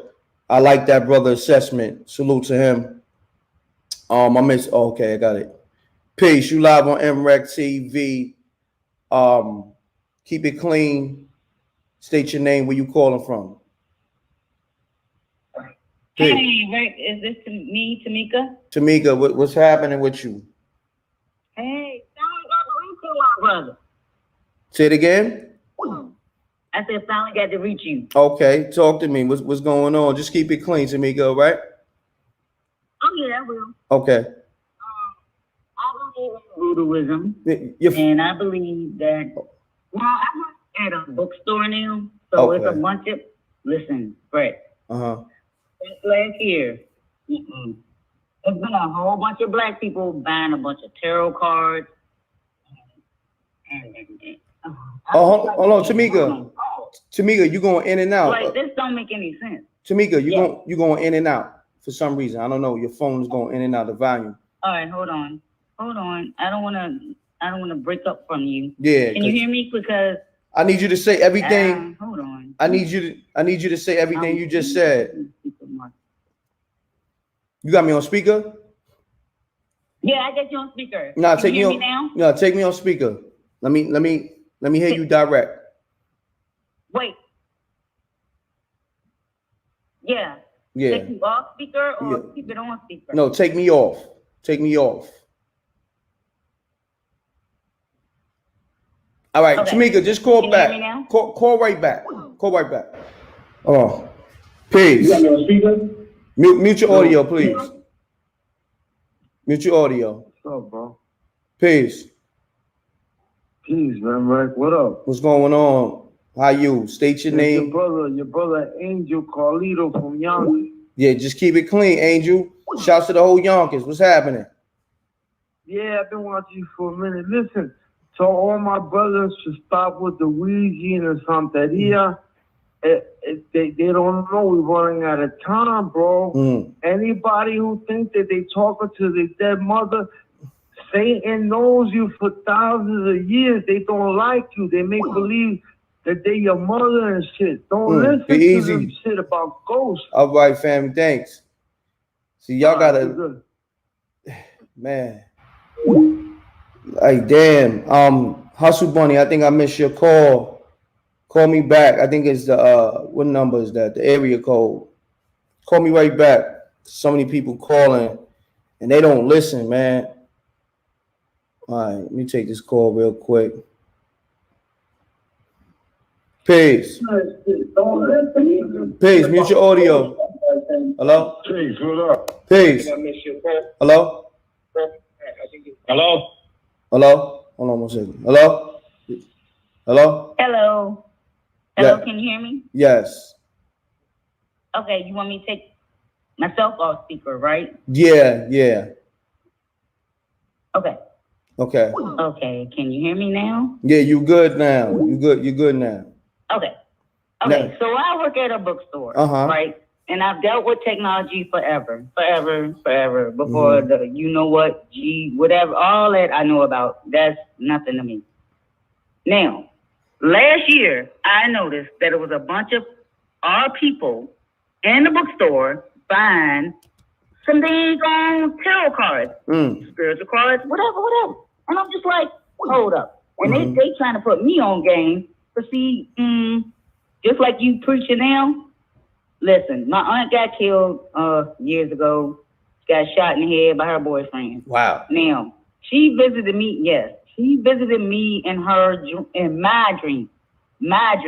The night that she died, and every time I could tell a white person this, I could tell her, well, you know, our kind, I guess they believe it, but they don't have no type of, but when I tell a white person this, they be like, that sent chills through my spine. I said, yeah, because it's weird that she was dying that night and she came to, listen, when she got shot in the head, I went to the hospital, saw her one time, couldn't do it no more. Sorry. I don't want to remember my aunt looking like that. No. So I stayed out of the hospital. So she stayed alive for a week with the bullet in her head. And this is here in Virginia. So she stayed alive, and I refused because she was a beautiful being. You know what I'm saying? You know how you meet somebody that's a beautiful person and they just happy-go-lucky? It is what it is. So he visited me in my dream, and she told me, because I was like, come on. I'm not going to say her name. I was like, come on. We waiting for you to come back. She's like, I'm not coming back. But when she came with me with two other people. It was a woman and a man. Can't really remember, but I knew she was saying goodbye to me because I would not go to the hospital to see her the way she was looking. And no, that's just not how I do. So she visited me in my dream, say goodbye. And then, like, I'm not lying to you, Rick.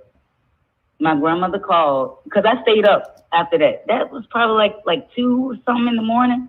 I could not sleep. I didn't wake my husband up. I didn't wake him up.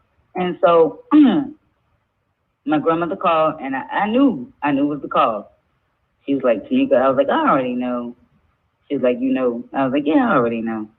So, but that witchery stuff though, that's not us. That's not us. That's all I got to say. All right. Is not us. I appreciate you calling to me. Something. I appreciate you calling. I got to get to all these callers. All right, go ahead. Thank you for calling. Peace. Peace, Reck. It's Bunny. How are you? Bunny, how you doing? What's going on? Man, I'm interested in this topic tonight. I know about it all too well. Okay, let's get to it.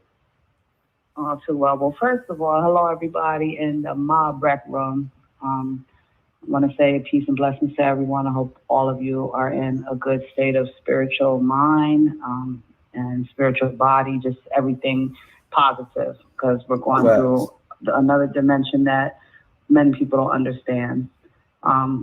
Voodoo is something that we were taught to look at as a bad thing, meaning us, Black people, melanated people, the indigenous people. But it's actually in the Bible, it's actually something that our ancestors used. It's something that I use, and you will see more of people using it now. One thing's for certain, two things for sure, people have to understand. Caucasian people are not allowed to practice voodoo and hoodoo. You might see them try to practice it, but they're not allowed to practice any of it. I got a lot of gifts that was handed down to me through my grandparents, through my grandmother. She was born with a veil over her eye or her head, something to that effect. And I'm very spiritual. I was very awake at the age of 4 or 5. I used to see deaths before they occurred, and I used to look at it as a thing of, bad luck. Like, why would my higher power give me these things? And as I got older and I started to understand, it wasn't something that was bad. It was something that was good that only melanated people can have, And my daughter is really, really, really into it. She surpassed me so much so with learning about everything. Her ancestors come to her on a daily basis at nighttime. We have altars. She sits coffee out for my grandmother. The orishas, everything. It's so much to learn, and people don't understand when you want to become like a high priestess or a priest. You have to go through something for a whole year. I haven't gotten to that point yet. You have to wear all white. It's very deep, and it's very much of a blessing for our people to know and understand about voodoo, because we use it every day. Some people use it for bad, which it will always come back on you. The good always outweighs the bad. So people have to be very careful on how they use things, because, that's just common sense too, the law of attraction. We use it every day, but if you don't know how to apply it the right way, then, you attract what you are. And, we don't know how electricity is made, but we know that it can cook the dinner and it cook a man, Yeah. So Bunny, let me utilize it every day. Bunny, let me ask you this. Let me interject real quick. So when you use it, explain some of your practices. Okay, like you have different things. Say you want to attract money. I have an altar, but I use it. You know how people are like really into religion. I don't look at religion. I look at spirituality, and they pray. Say they pray to God. You use it. You do it every day, just like a person that believes in God, like myself. I say there's one God with many names. That's how I always taught my kids, so they wouldn't be judgmental. Now, my husband is a Catholic, which is so odd to me, because you don't see too many Black people that are in Catholicism. I'm teaching him a little bit different ways now, but that does understand the Bible. So when I use it, I can use it for financial means, legal means, just different types of things. And all it is just knowing, what to get into. Like, I've had Reiki done, and it was my first time getting Reiki done. And that's just a practice of energy within the body. Somebody like going over your whole hands, with their body without even touching you. And I was going through a very bad period at that time. This is what made me get into learning about alternative ways to deal with life and getting back to my roots and my ancestors. And I was laying there as this lady was doing it, and she was a practitioner for about 45 years. And I could see myself over top of my body. Serious? And I was with an angel, because you have spirit guides that follow you throughout life. I remember my past life. And it's so crazy how it comes into this life, because I have, siblings that it played out the same way. Like, I'm very terrified of water, and that's how I transitioned in my past life. And I had 2 siblings that didn't care for me too much. One did, but didn't know how to, let the other one know, hey, I mess with her, I rock with her, that's her sister. And it's something like that in my life today, So at the end of the day, which your question was, how do you use it? You can use it for so many things, so many positive things. And it's so simple to do it. You can start an altar with a shoebox. You can see people have altars with so many different things. I use candles. I put honey outside my door. I put salt outside my entrances and exits to keep evil out. People sage. Remember to open your windows and stuff when you sage to get the negative out. Because if you're just saging and not, you know, having a way for that to release, you're still just keeping all those blockages in there.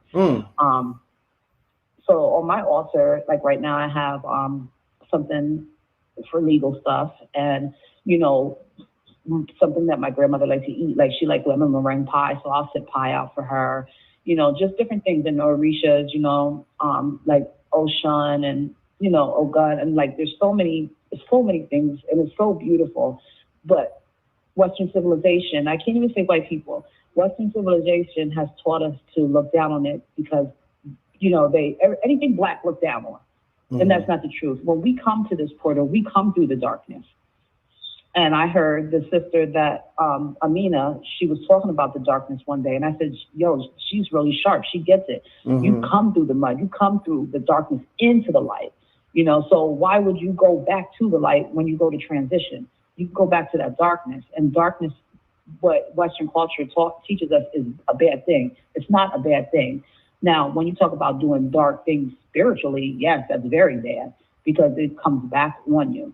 I remember, like, I know somebody had put something on me and I really had to get, like, my body cleansed and everything because my thumb bent all the way back. Wow. And I couldn't feel it. But I know when somebody's going to pass. Like, I know so many things through my body. You just got to pay attention to your body.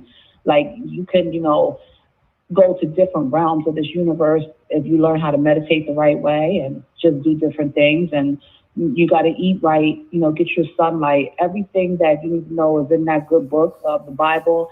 And just don't be afraid to ask questions. That's all. Got you. You know, because everybody's on another level. Like, my daughter surpassed me. I seen my daughter before I had her. I knew how it all turned out. Wow. 8 months before I had her. Like, I seen her on the edge of my bed in the same dress that she wore when me and her father got married, like everything. So I knew that she was going to be a crystal baby, you know, or a very special child. A crystal baby, you know, they didn't start surfacing until after 2000. I don't get my kids immunized. Like, they want to mess up our pineal glands and things of that nature where we can't be in tune with ourselves. So I got rid of my placenta with my son. I don't let them take my cord blood because you're not going to take my cord blood from my precious kings. Well, let me ask you this. That your babies are okay. Let me interject. So when you said you got rid of your placenta, how did you get rid of it? Because I know some people actually eat it. They eat it, yes. I was blessed enough to have a practitioner, not a doctor, and she was from Africa, so she understood. Hold on, knock it off. I'm on the phone. If you break my door, we're gonna fight. I'm sorry, Brett. So she understood where I was coming from. And see, what they do is they take our blood, our cord blood, and they want to charge us in case our babies get sick. But they take it for them. No, I'm not doing that. So my practitioner allowed me to get rid of my own placenta. I had a friend come and I put it in a Ziploc and I buried it and got rid of it, you know, said a prayer over it and everything, drained all the blood out of it. Everything. I did that with my last 3 births because they charge you what $200 something for cord blood. It's ridiculous. It's sad. It's very sad how they utilize our stuff. Like, I don't know if many people know about their blood factor. I'm Rh negative. Okay, all the presidents are Rh negative. So I know somewhere in my lineage, I have some sort of Caucasian in me. Let's be realistic, okay? And so if you look at all the presidents, they're all Rh negative. We can't receive everybody's blood. Nobody's blood, actually. But our blood is universal. They say we are the alien form, you know, that were casted down. Some good, some bad. And so I noticed that when sicknesses go around and things of that nature, my body will reject it. My body will reject it. Wow. Like, the whole COVID thing, I stress it, don't get me wrong, but I think we've all had a small case of it somewhere or another. But I've beaten things with my body because of my blood type. Like, it's crazy. There's so much I could talk about. I could go on and on. I got you. Yo, Bunny, I appreciate you calling. You know, I let you rock out because you family. Thank you. One last question. I'm sorry, guys, for tying up the line. No. There's some people I can learn from too. Yeah, one last question. You know, how's G Dep? Right now, I'm very worried. So that's why I have my legal thing going on right now, because COVID has hit Elmira very hard. Yeah, the CV, because they be demonetizing when you know that word. So you know, just say CV. Yeah, I'm sorry. Yeah. Now you go.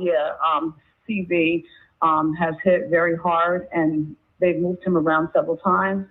So what I'm trying to do now, I reached out to Loon's Instagram. I don't know if he runs it or whoever runs it, but if anybody knows a way that they can help me get something started for my husband to bring him home, because he only has 2 more years to his 15 years. He was sentenced 15 to life. Can somebody please help me? That's all I ask. I don't, just help me. So let's do this. I don't want to lose my husband now. Yeah, let's do this, buddy.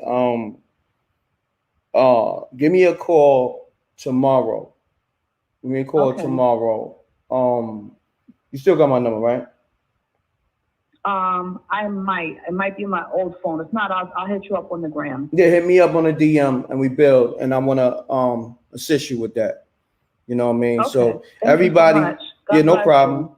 All right, God bless you. Peace. All right, have a blessed night, everyone. Have a blessed one. Peace.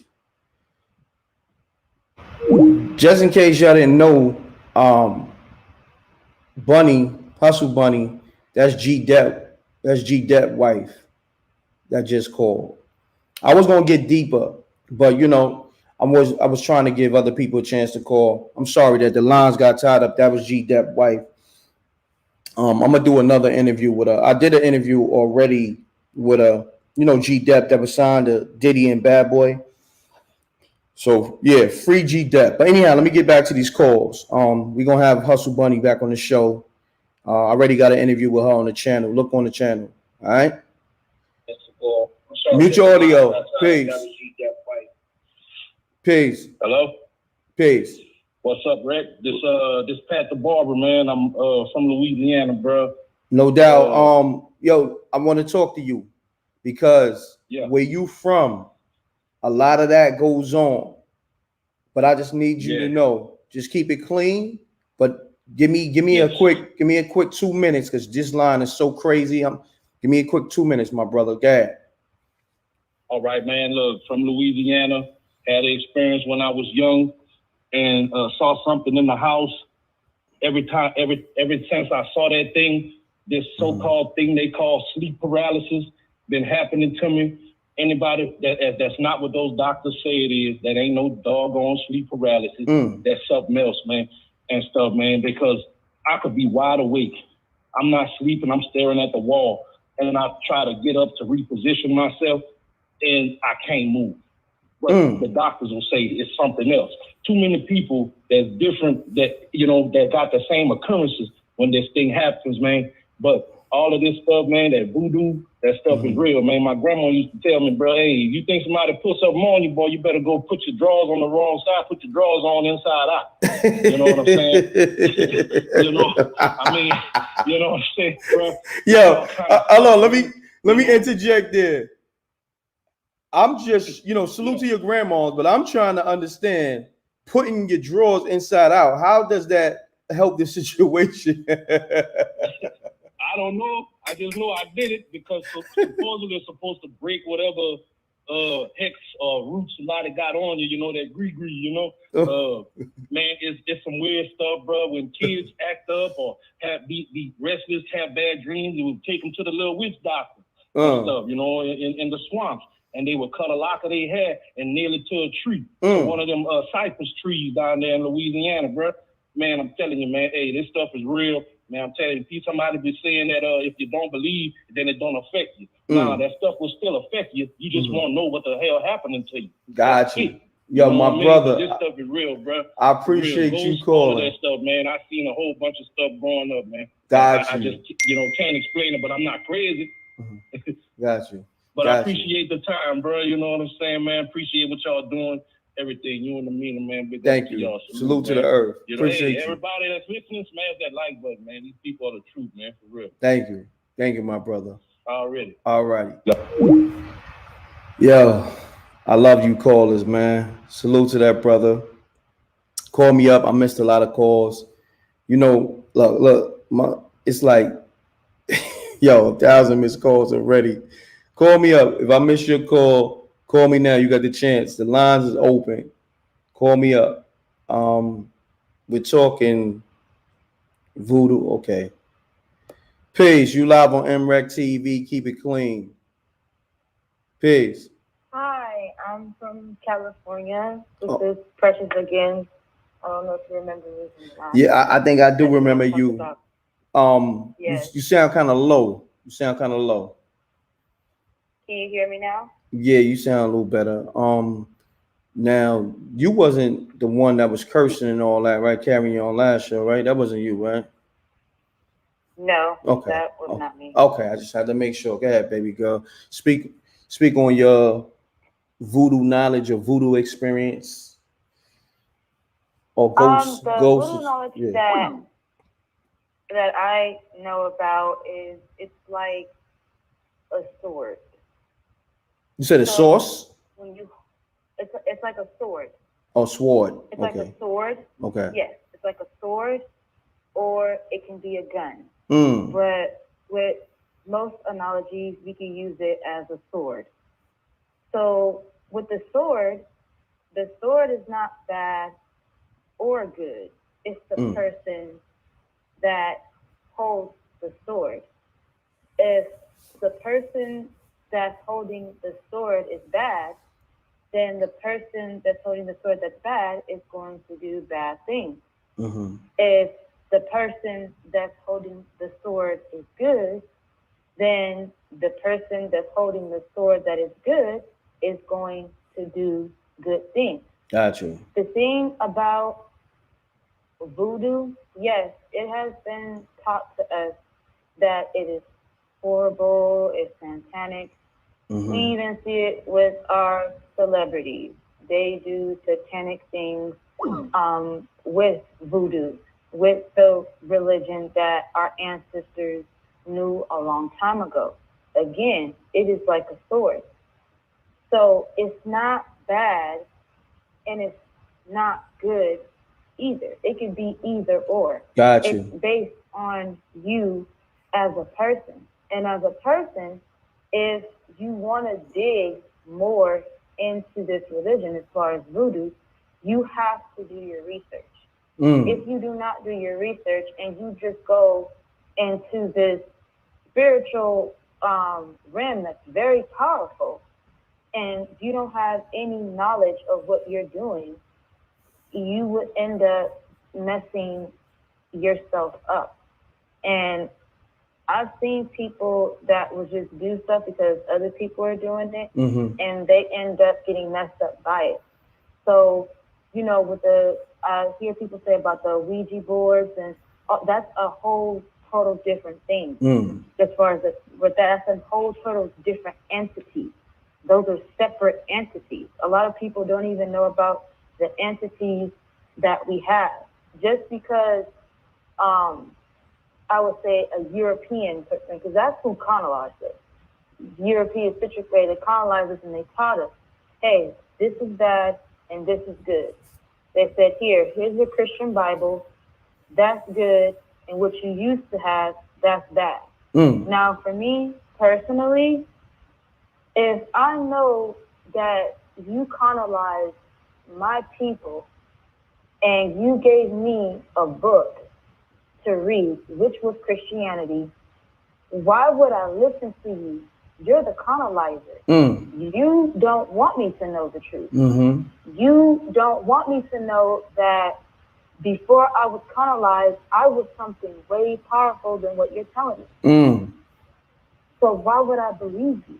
I would always question you. I would never trust a person that tries to, you know, demonize my character or demonize my people. They do it all the time. People, when we call each other black. In the European form, the definition of black is something negative. Even with a cat, and they say, oh, here goes that black cat. It's always negative. So people just need to start questioning a lot of things instead of saying, oh, that's bad, because it's been taught to you generation to generation. A lot of stuff has been taught to us for generation to generation. But that does not necessarily mean that that is the truth. Facts. You talking some gems. You dropping some gems. I appreciate you calling. What's your name again? Tasha. Tasha. Where you calling from? I'm calling from California. Shouts to Tasha from California. Thank you for calling and sharing that with the show. No problem. Okay. I try to share as much as I can. Thank you. Peace. Salute to the Rec Mall. Make sure you smash the like button. Before I take any more calls, I need these likes to go up. I ain't even look at the likes, but I can feel it. I'm connected. I'm one with the universe. Hit the like button. Smash it. Pound it. Salute. You live on MRecktv. Keep it clean. What's your name? Where you calling from? My name is Jeremiah Walker. I'm from New Orleans, Louisiana. Oh, no doubt, man. Talk to me. And I'm calling to touch on some of the things G. Dip wife said about the Bible. Okay. A lot of things that she has. My family has a long history of these things, having divine people. I'm myself for one of them. Mm-hmm. And my mother, I have people in my family where I have witnessed real deal things like witchcraft and all these type of things and sorcery go on in my own family. Well, demons and stuff will be in our house moving shit around. Excuse me, I'm sorry. Things around and things being lashed on to you and things going on in your life that you can't understand. Need y'all to understand about this Bible. This Bible is strictly for Negroes and only for Negroes. Our power lies in the Bible. But the thing about it is, the people who have taught it to us was never meant to touch it. This is why it's all messed up and confusing, because it's like it was booby trap. For anybody who it wasn't for, if you touched it, it would go the wrong way. You understand what I'm saying? We took, us as a people, we let everybody else tell us what's for us instead of us searching ourselves to see what's for ourselves. G. Dep wife, she is right about everything she's saying. Everything she's saying. I have had 10 friends die this year since my birthday, April the 5th. And I've seen every last one of them die. Every last one of them. I knew both of my grandmothers was gonna die this year. I knew one of my grandmothers was gonna pass around my birthday. She died 3 days before my birthday. I had a friend that stayed here with me. I seen his death. I tried to tell him when he looked at me like I was weird. He moved out my house 2 weeks later. He was dead. Damn. So let me ask you this: how do you know these things is going to happen? It's a spirit that just comes to me. It's nothing I do. All I do is fast and I pray every day. And he said the prayers of a poor man is answered quick. So I made myself poor. You understand what I'm saying? I made myself poor to the point where I don't have any kind of money, no kind of days. And if I do get some, I try to get people to buy it for me. That way I don't have any money, so I stay poor. You understand? And so I can pray for people like you and people, all black people around the world. I do that for them. Like, I don't eat a meal. You allotted 2 meals every day. I don't eat my first meal because I sacrificed my first meal to give it to all the poor and the homeless, to the orphans and to the widows who don't have money to get food every day. You understand what I'm saying? So I love y'all that much that I would sacrifice that much. This is how these gifts, this is how our gifts get greater. I've been knowing how to do this since I was a little kid. I was being took to psychiatrists when I was 7, 8 years old. Being took to the crazy house because my parents don't understand how do I know things that I'm not supposed to know. I know their thoughts. Wow. I can see in their hearts. I can see in their mind. I can see all this. There's nobody that walks past me and I don't know their thoughts. And I can't. And then I don't see in their hearts. That's crazy. Like, that's a gift. So but it's a gift, yes. But then you got to understand on the back end.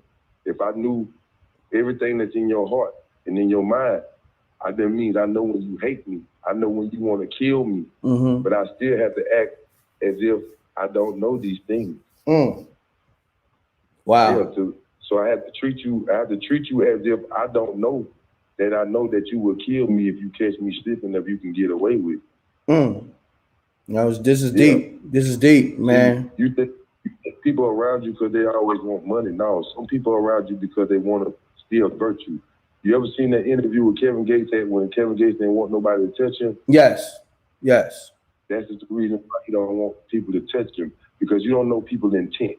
That's why it's not always good to be staring in everybody's eyes and all that type of shit. I mean, excuse me, and everybody, that type of stuff, because people with intent, the intent that they have, the eyes are the window to the soul. And the Bible says, wherever a man's eyes is, so will his heart be. So that means that right there lets you know that your eyes are connected to your heart. It also is this: all thought comes. Scripture says that all thought comes from the heart. You meditate your thought that you come from your heart with your mind, and when you make your decisions, you make them decisions from your kidney.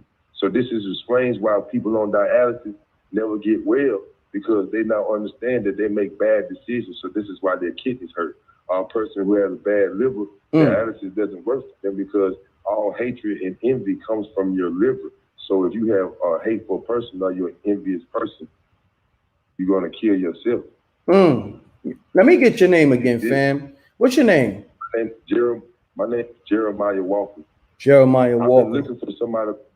Yeah, I've been looking for somebody like G. Def White, because I don't know nobody, even in my realm where I stay at in Louisiana, that does what I do righteously. Most of everybody that I know that does these things, they use it for fortune. They use it for fame. I'm trying to use it to free my people. What that woman was doing up there with Donald Trump, she was trying to cast a spell.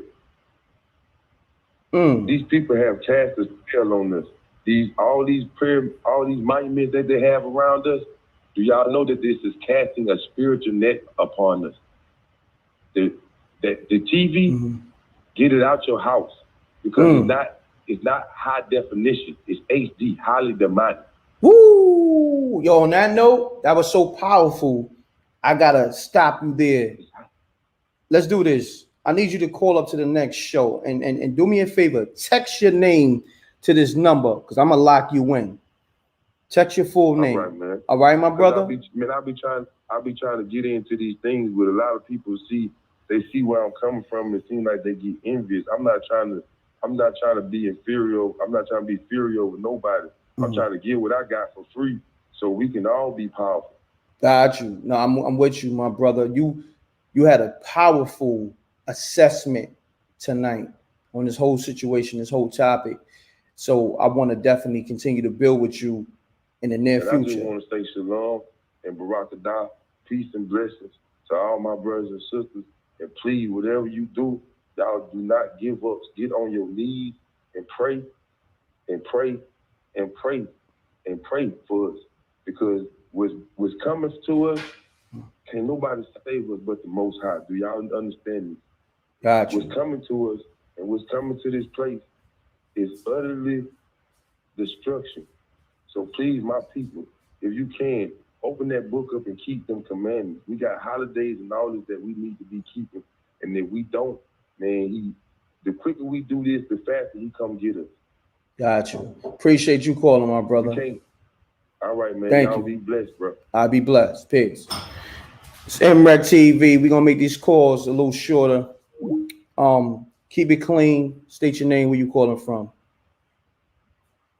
Monster G, Indianapolis, Indiana. Monster G, what's happening with you? Let's make this quick, my brother, if we can. Man, I just want to say, me as I consider myself a normal person. Don't understand everything that goes on behind it, but I have seen people do candle work and do different things with the Orisha God, and you know what I'm saying, feed the Orisha and put whatever they offering is out to the Orishas. What is that? The Orishas. I'm out the loop.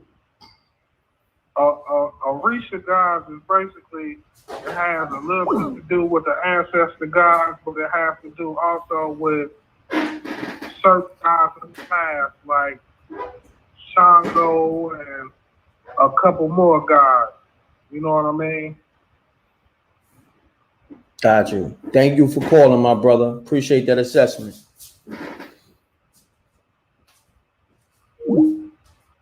Call me up. Let's make it quick. Smash that like button too.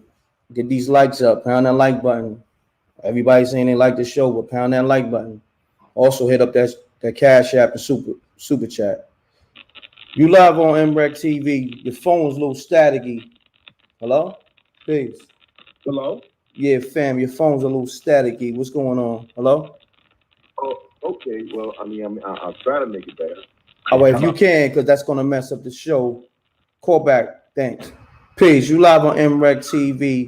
Keep it clean. Yeah. M.Reck was good. What's going on? Keep it clean. How you? Yeah. Shout out to Brooklyn, man. I love what you're doing. This Cashmere from Brooklyn.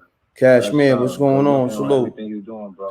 Thank you, my brother. Talk to me. Let's make it quick. I appreciate it. I just had a little short story. Okay, I was let's dealing get to with it. this chick from Louisiana. Mm-hmm. And it was kind of spooky because I met her on a little chat line around 09, 2010, around that time. Long story short, we got real cool. She wound up coming to New York. And her sister was really grimy, like trying to follow her, trying to spend her money. So she told me that her grandmoms and them like raised her, and he was treating her rules and with the chicken feet and putting shit in your food and Oh, like be easy on the cursing. Creeped out. Yeah, be easy on the cursing, fam. Got it. Oh, sorry. Yeah. She was getting me real freaked out with the cutting the chicken feet, putting it in your soup, and then mysteriously her sister got caught up in a gym in Louisiana, and she just disappeared, and nobody knows where she at to this day. Wow. And I'm telling her, like, they have real spiritual things. She really ain't want her little sister to be better than her.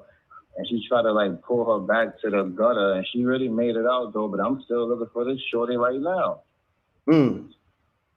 Yeah, but I don't know. It's a lot of spiritual things. I'm not with that. I believe in the Most High, my family. I love what you're doing on M.Reck with this Brooklyn news. And just keep it real with us, brother. I love hearing you on the lady be having on. Amina, yeah, peace to the earth. Thank you, my brother. I love what y'all doing, brother. I appreciate you. Thank you. Appreciate you. Peace. All right, bro. See, I like that. He cursed here and there, but for the most part, I think I'm good. He kept it short. So salute to that brother. Hold on 1 second. Call me up. I know I missed thousands of calls. That's how it be, man. Peace. You live on MRecktv. Keep it clean. State your name, where you calling from. Speak on your experience. This is Elena. Elena. I'm calling from Pittsburgh. Elena from Pittsburgh. Yes, Elena. Okay. Talk to me, Elena. I have over 1 million ghost stories, but the one in particular that I'm going to just talk about was my friend had passed. It's weird because I felt this energy on him. He said this. I felt this energy on him, and I asked him, what was he in the streets doing? And he was telling me he was doing nothing. I told him he had a death aura on him. And he thought it was funny. He was like, would you come to my funeral? And I was like, no. Playing around. He died 2 weeks later. He got killed 2 weeks later. And the paranormal, I mean, from my door slamming to like my dishes crashing to like to the point. So many people witnessed it with me. Like I tried to stage my house, but I was so naive about it. I didn't even open no windows or no doors. All you heard throughout the night, throughout running up and down my steps, like, and then I'm with men, and they're like, we're all in one big. Oh my goodness, it's so much, and people really wouldn't even believe me. But I mean, the door slamming, the dishes breaking, it just every day. I left someone at my crib, and he called me like, I'm on your porch. I'm not going back in there. Something just. When I came home, like all my dishes on the top was crashed on the floor. So I had called a psychic. That's crazy. You know what I mean? And I knew it was him because it started as soon as he died.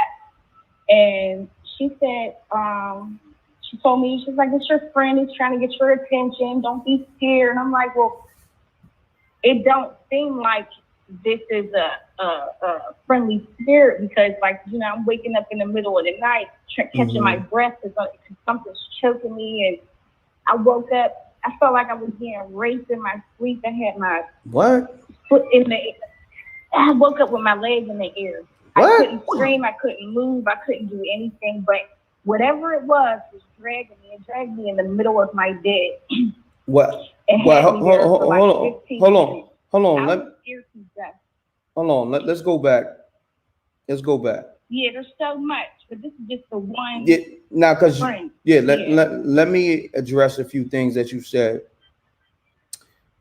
I want to address two things: the dishes breaking and stuff like that, and the door slamming. And then I want to get into, I guess, you being maybe sexually raped by a spirit. As you said, your legs was in the air. Yeah, definitely was. It's crazy because we were supposed to sit together the last time I seen him. And since he had that aura on him, I turned him down. And that was the last, like when he walked out my door, that was the last time I seen him. Wow. The psychic told me he was just trying to get my attention, but I told her, I said, this is too violent. Like, and for him to just pass, like, how, I didn't understand how he had all this energy to where he could slam my door. And I have like, maybe about 4 or 5 dishes. Like, he broke all my dishes. Like, I come home and all my cabinets are open and all my dishes on the floor. Like, it was every day. And it was like, I didn't have to tell nobody because everybody came to my house and to hang out. Everybody witnessed it. Something's being thrown across the room. Like, you know what I mean? And then everybody's running out my house. It's sad because I got used to it. And I felt like this, whatever it was, held me down because I was not able to prosper in anything in life. Wow. I lost my job. I couldn't make $1. Wow. I could not make $1. My relationship, that's like, it seemed like everything in my life went to poop. And yeah, I got out the house. I don't have any more like paranormal or whatever, but she told me that since he felt I had a third eye because I told him about his death before he passed, but the energy was so strong. I asked him, did he kill somebody before? Because that's how negative, like that's how it was like dripping off of him. Like when people are spiritually naive, it's so hard to explain on how these vibrations feel. But I felt it, and he was like, yeah, actually, I just got out of jail from beating a body. And I was like, you know, I feel that. I know, like, you know, I know that. She said that our conversations we had, he felt I had a third eye, and he feels that basically, like, I don't know, like I'll see him or something. I have seen apparitions, just a figure with a white tee, you know, and also a few other people said the same thing, like there's something somebody said in your dining room with a white t-shirt. I said, I know I'm not crazy. It's like I have over 20 people that witnessed that paranormal. Like I said, I got used to it. I don't know what that was about, but honestly, I don't think any spirit is good. You know, for him to be so nice to me in person, you know, like, why would you want to harvest my energy and scare me, or, you know what I mean? Like, the things that he was doing, like, it wasn't, you know what I mean? It wasn't, when people say that, which rag, man, that is, my leg was in the air. I couldn't move. Wow. I couldn't move. Yeah, we were supposed to do something, but we didn't, and he ended up dying. And that was the first thing that I experienced with that. And then it was the doors and the dishes and the stuff being thrown across the room. I'm actually happy that so many people, like, you could hear him running up and down my steps. What? It was so weird. It's so hard to explain. Like, yeah, like at 3 a.m, there will be running up and down my steps. Like, my neighbor stayed the night when his electric was off, and I woke up. I thought it was him running up my steps. I look, he's already in my bed next to me. He's waking me up. he was like, something's in your house. You don't hear it. So we're sitting there listening for about like 10 minutes. It's running. I had third floor. It was running from the third floor down to the first floor, back up, back down, back up. Back down. Let me ask you this. Uh-huh. Did you film or record any of this? I did not. I didn't film because there was so much. I had so much things I was selling at the time. I had a lot of negative energy going on in my house. But no, I was under investigation with the feds, and they were posted outside my house every day. So no, I didn't record anything, and nobody was allowed to record me. Yeah, I appreciate you. There were so many people that witnessed it, like. And then they start calling me a witch because I would laugh because she told me if I was scared that it feeds him. You know what I mean? So I would just like act like it. I don't know. I would just try to. I don't know. I don't know what I was doing, but they was like, "You're a witch. You got to be doing something." Listen, I ain't never experienced paranormal in my life. I never believed in it. I never performed none of that. I just have vibrations, you know what I mean? I can't read people's mind or none of that, but I can feel when I can just feel things. I can feel when something's not right, somebody's not right. Death carries the heaviest heaviest energy. The heaviest. If you kill somebody, that energy is just on you. Got you. I don't care if you beat it in court, like, you know what I mean? But yeah, it was my friend. I don't know if he ever got the rest or I don't know. But I also felt like he was kind of angry because we kind of did have a little dispute. It was why I didn't sleep with him because I had put him on and he tried to like take over. And then it was like a battle between the snaps. Yeah. Baby girl. Like, you're stepping on my toes. And then he got killed, and I got all my peoples back. Wow. My money shot right back up. But like I said, I felt like he was harvesting my energy. I was just, if money was coming through my hands, going right out the door, I couldn't hold on to it. I couldn't save it. But let me take the next caller. I thank you for calling. No problem. All right. Peace. You live on MRecktv. Let's keep it clean. Smash the like button. Oh, damn. I don't know what happened to that caller. Call back. A lot of people called up. I missed your call. But smash that like button. We just now coming up on an hour mark. So I'm not going to keep this show too long, but I'm going to rock out because we still got like 400 people in the building. I'm going to rock out. If y'all want me to rock out, I need to see some thumbs up, some 100s. I need some super chats and some cash apps. I'm working hard. So do me that. Peace. Peace. Peace. Yo, M.Reck. What's going on? What's going on, M.Reck? How you doing, man?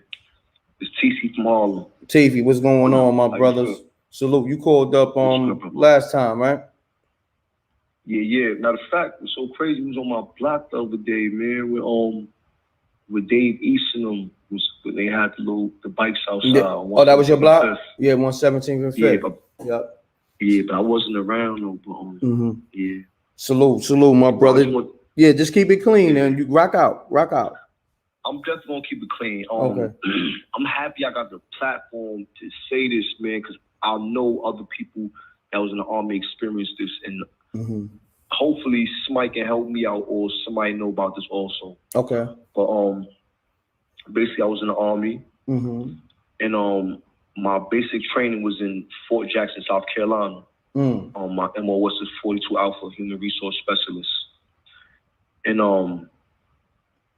like we used to go on these little marches and everything, but the craziest things used to happen. Like I can't explain it, man. It's like all right, first of all, Fort Jackson is an Army state. It's in South Carolina, but it's like Manhattan. It's like Manhattan, but everybody in Manhattan is a soldier. It's like a state, but everybody in there is part of that. You know, they're in the Army. So when we used to go on these marches and everything in the woods, there's these certain people that we used to always see on the left side of us, man. And the only way I could describe these people, man, like it's so scary, man, about these people there. First of all, these people are big. If you ever seen this movie called Nothing But Trouble, where it's like one of the first movies with Tupac and Humpty Hump in it. Nothing but with Dan Aykroyd. I think I did see that. That was crazy. That was a crazy movie. Now, if you remember the feature of these people, how they look, they were real big and they just look gnarly. They just look like pigs, like human pigs. Like we would see these people on the side of us, man, and they would stare at us. Now, mind you, they had uniforms on, they had high ranks, but they would never speak to us. They were white, but they were not people. They were not humans. Like the best, they look like they. I'm not gonna curse. They look like they eat people, brother. That's the best way to describe it. They look like they eat people. As you're marching on the woods, like you'll see a bunch of them. They look like hillbillies with uniforms on. They're very overweight, so you know they're not working out. You know they're not, a part of us. But when you see them, they just stare at you. And it explains a lot. Like I'm telling you, if there were ever kids missing, they go here.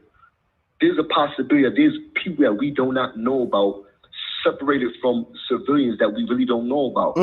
Like actual people that we do not see. And these people are some of the peoples that we really don't know about. There's a difference between being a civilian and when you're army, being in it, like being really in it and not being considered a civilian. Once you're in there, once you're in like Fort Jackson, South Carolina, you see the craziest things, UFO sightings and all that. But my experience was just with these people right here. Got you. They just looked demented, demonic, demented. They would just stare at you and wow. That's the best way I can describe it. But it was a very scary experience, man. Very scary. And then you can feel them. You can feel them looking at you. You know? Wow. That's my experience. I appreciate you calling. You said, what's your name again, my brother? I'm sorry.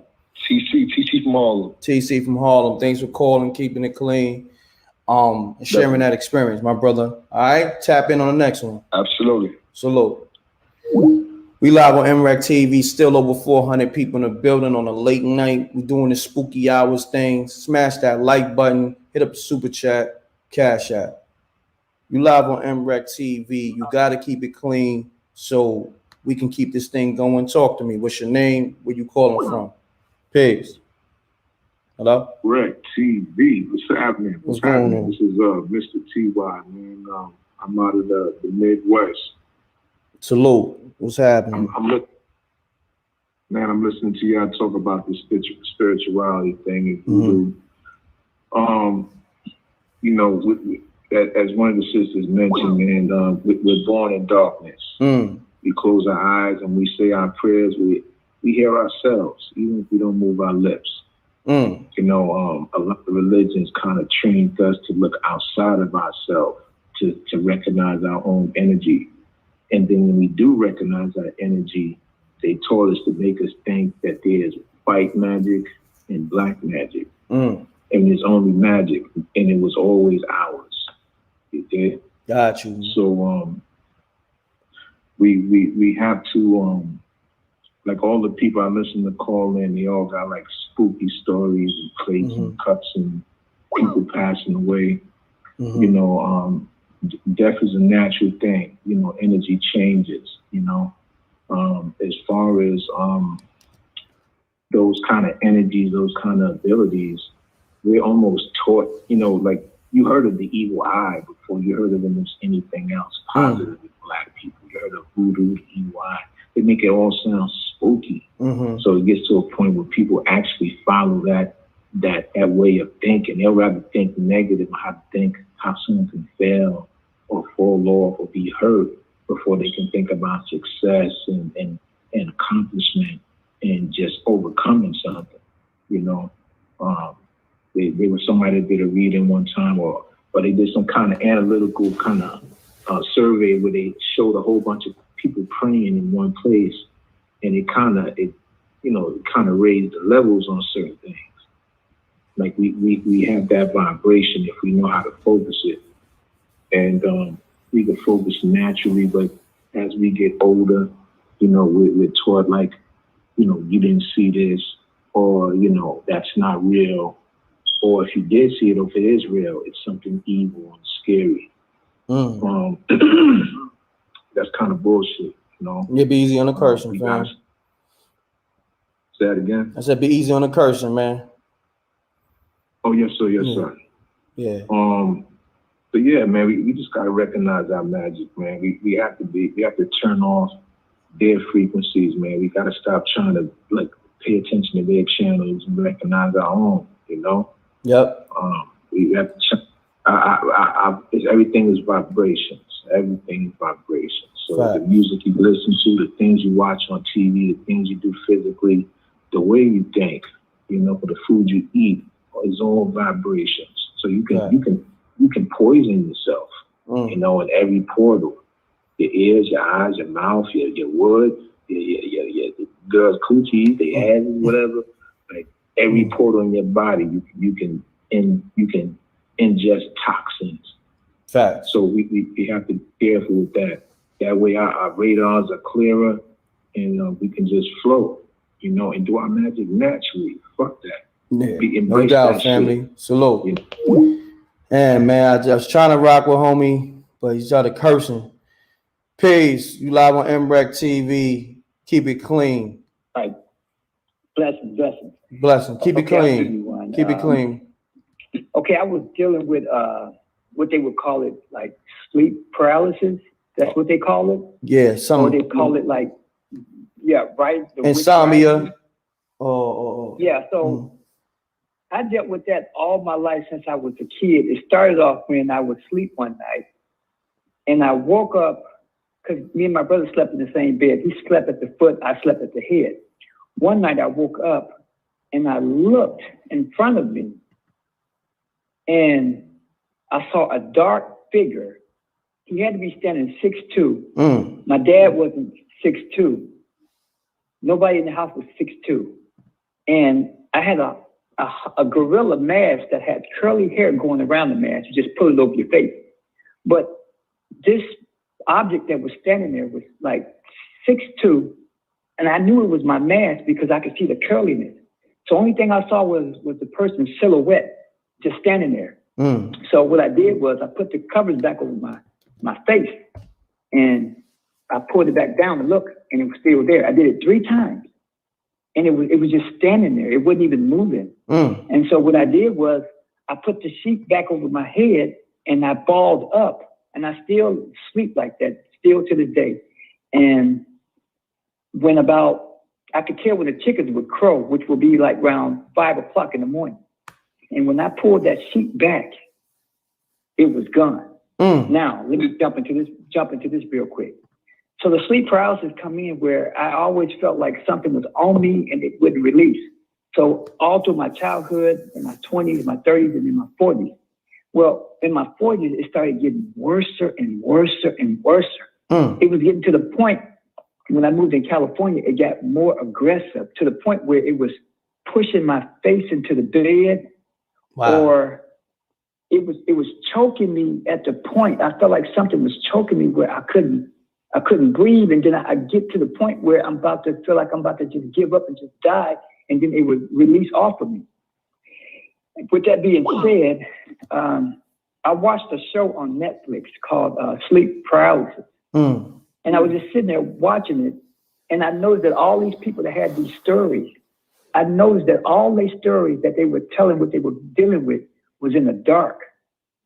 So as I went through that week, I started experiencing more and more, and it was getting more intense.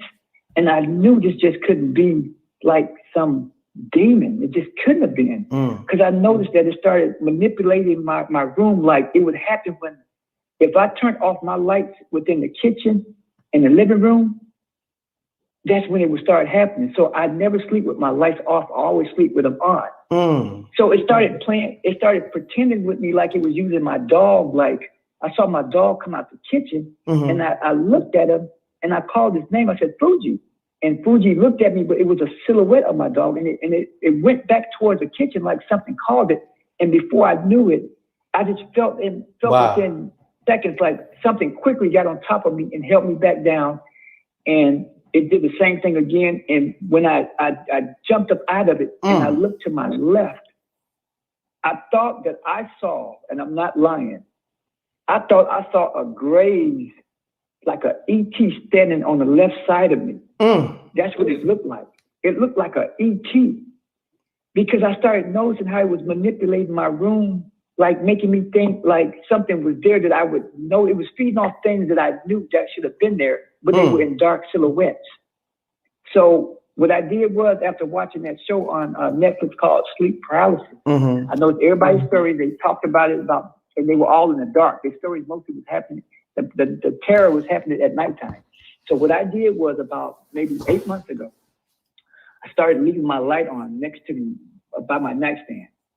It all stopped. Wow. It stopped. I've been dealing with it all my life. And it was getting so bad. It was choking me. It was pressing my head in the bed. At one time, I heard somebody on the show mention the other day about fear. One time it happened, and I just felt like I was so scared until I just gave up and just said, you know what? I'm not fighting. It released off me. So I felt like it feeds off your fear too. So a lot of people say it's demonic. A lot of people could say that it could be ETs. It could be a lot of things. I mean, I have saw a lot of weird stuff. Like one night I saw on my camera outside of my window, I could see the front door. I saw, because someone broke in my car, so I had my camera on, because I wanted to catch the person. So one night I was looking at my camera in the bed, and I saw this light go across the sky. It went like 1, 2, it burst off. And when I saw it sitting in bed, I was like, what the hell was that? When I went to my camera the next day to look at my camera, my whole camera disabled. I couldn't log back into it. Yet this day, I still can't turn that camera back on no more. Wow. I don't know what happened. So that's my story. But if anybody dealing with sleep paralysis, my advice, leave your light on. That may help, because it stopped mine from happening. I don't have nothing pressing me down, holding me down. I don't have nothing choking me and making me feel scared every night. It's a lot of stuff that goes on. And one more thing, it happens around 3 in the morning, from 2:30 to 3 in the morning. They call it the witching hour. This is when they say, like, the witching hour, when things come out and it just spooks around. One more thing I have to say, California is full of walking spirits. California is full of them. They don't even rest. They walk. You could be driving at nighttime and somebody walk right across the street and vanish. California is full of restless souls. Restless souls. That's all I have to say. Great assessment. What's your name again, fam? My name is Otha.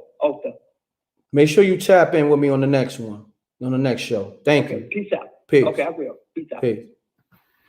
You live on MRecktv. You got to keep it clean. Talk to me. State your name. Where you calling from? Nate, calling from Queens. Nate, what's happening? Salute to the whole Queens. Yeah, basically a long story short. But I had like an incident too when I was a kid, and I was sharing the bed with my brother, and my sister and my other sister was on the other side of the room. And you know, it was a kind of a big room, but it was pitch dark. And to relate with the paralysis, you know, it was I don't know if it was paralysis, but I was very young, and something was standing over me, and I was frozen like in the bed, and I'm tapping my brother, and I'm just like, you know, Russ, get up, like, you know what I mean? And he's knocked out here, him snoring, my sister snoring, she on the other side, and it was just like, it was pretty creepy, man, because you know, I seen like he said, it was like 6'4", like the person was 6'4", but I couldn't really see a face though, you know? Wow. And I was like, what the hell is this? Like, yo, it was crazy, you know? And it looked like it was the individual had like a trench coat on. It was like from the 1800s or something like that. Damn. And I was just like stuck, like I couldn't even move, bro. Like it was just amazing. I couldn't even move, and I think I pissed myself, you know what I mean? And and hours later, you know, eventually I went to sleep because I was probably scared shitless, you know what I mean? I went to sleep, excuse my language, and when I woke up, it was like a little pile of like dirt right where he was standing at. Wow. That was wild. That's crazy, man. Thank you for that assessment, man. That was crazy. Appreciate you. All right, take care. All right, peace. Yeah, man. I'm gonna end it on that note. Let me see something. Y'all ain't send no super chats and y'all got me working extra hard. If y'all want me to rock out, send some super chats. Y'all cursing, messing up the monetization. Send some cash apps. Y'all got me working hard and y'all messing up my money. You know what I'm saying? At least, send something, man. Damn. You know what I mean? Like over 400 people in the building. And I'm letting people rock. I'm gonna rock out because more people coming in as we speak. Smash the like button as you come in. But y'all gotta send something, man. Stop playing, man. Put something on that super chat. Put something on that cash app. You'll see it on the screen. Let's get to it. I'm gonna answer a few more calls. Y'all gotta keep it clean, man. Y'all messing it up.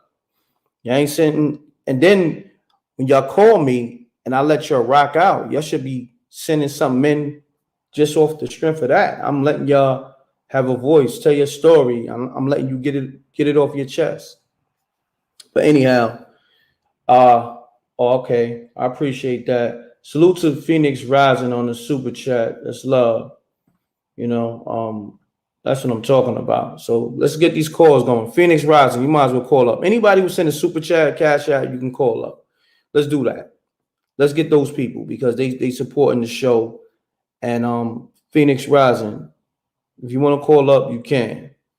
Just let me know your area code, your first 3 numbers, so I know it's you. So if you sent the super chat in or Cash App or PayPal, let me know your first, 3 numbers plus the area code, and y'all can call in. Let me see. I think I got somebody on the line. Peace. You live on MRecktv. Keep it clean.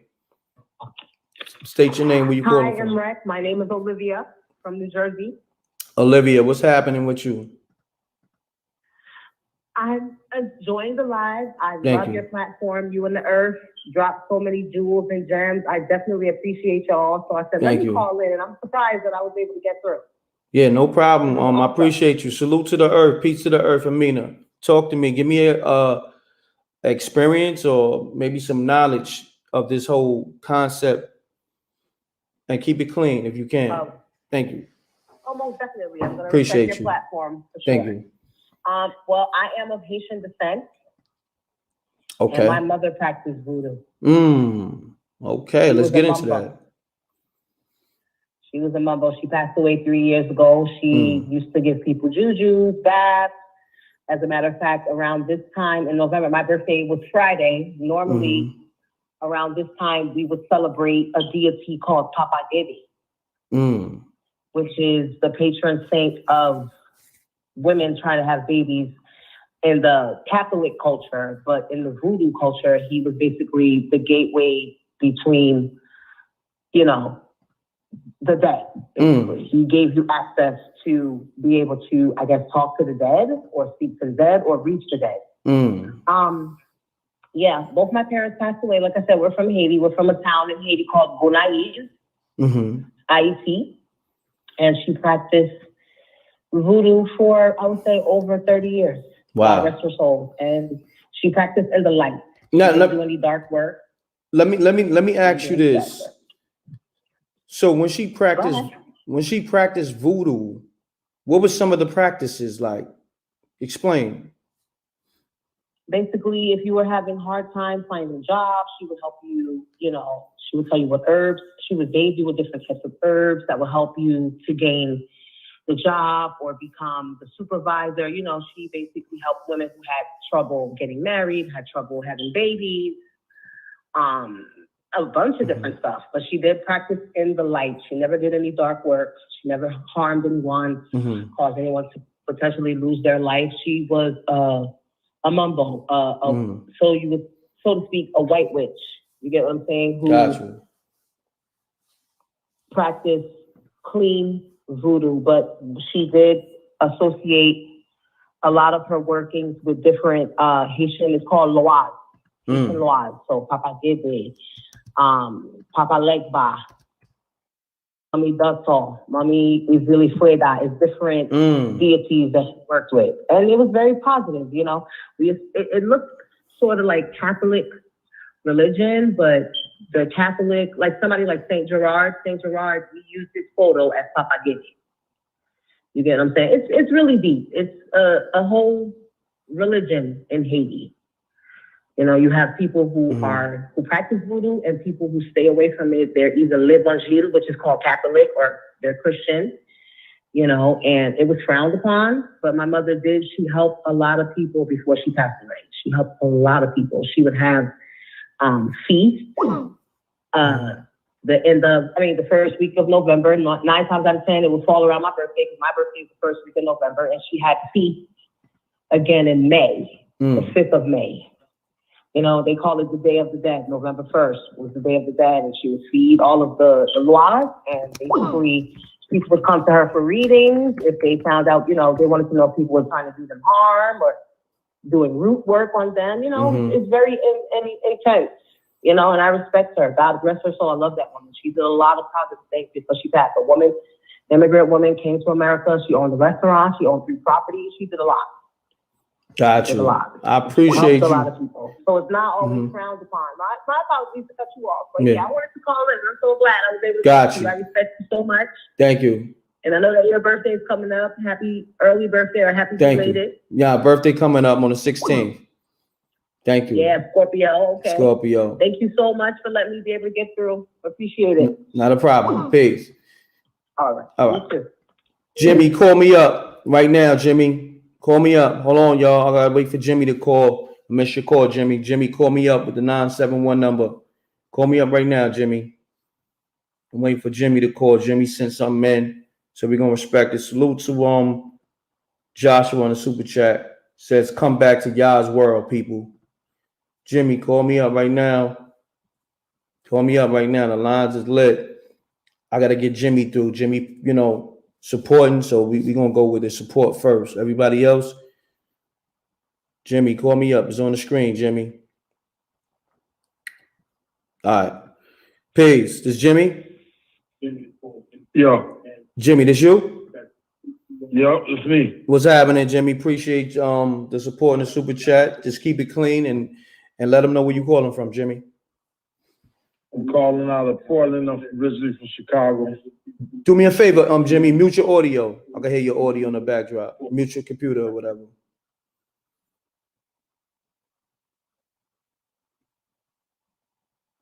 Jimmy, you still there? Yeah. Okay, yeah, you clean. Mute my audio. Yeah, you good now. Yeah. Okay. So, yeah, man. I had a wild story. I had a wild experience. Partner of mine, well, my grandmother, she had a brother, and he's my great uncle, but he wasn't family oriented, so really didn't talk too much, get to know him or anything. But he lived in the neighborhood. So a partner of mine, he was like, "Yeah, catch up with me. We're gonna go play some ball. Stop by my mom's." So I'm like, "I bet." So we set the date, and I go over there. So it's his mother. She's in the kitchen, and I'm sitting at the kitchen table because, you know, I grew up with them since I was a young kid. So it's all good. So she got grandkids all running around the house and stuff, about 5 of them and stuff, right? So I tell her on my way up there, I go through the back porch. And it's like pretty much like 4 levels to this building. So as I'm going up, my great uncle, he stayed a level below her.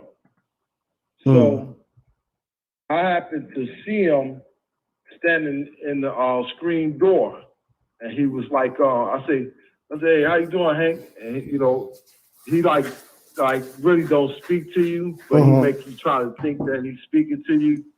So he just go, "Ha, ha, ha, ha," you know what I'm saying? Because he really just don't want to talk to you, but he just wants you to think that he acknowledged you. But you think he owes, so you know, you go for it. So anywho, I go upstairs and I'm sitting at the table in the kitchen talking to her, and she's sitting there cooking. So mind you, there's five grandkids running around the house. So I say, yeah, I just seen Hank on my way up. She said, she just like stopped what she was doing. And she turned around. I didn't even notice her, you know, her whole thing, how she went about it. And she said, you seen Hank? I said, yeah. She said, when you seen Hank? I said, just like right now when I was walking up the stairs. So next thing I know, I like went into like a trance or what have you in my own mind and stuff. And I like kind of woke up from it like about 30 minutes later. I think I was a little fatigued or something. So I woke up from it 30 minutes later, and I noticed that I've been sitting there by myself for quite some time. What? So I started walking around the house looking for her.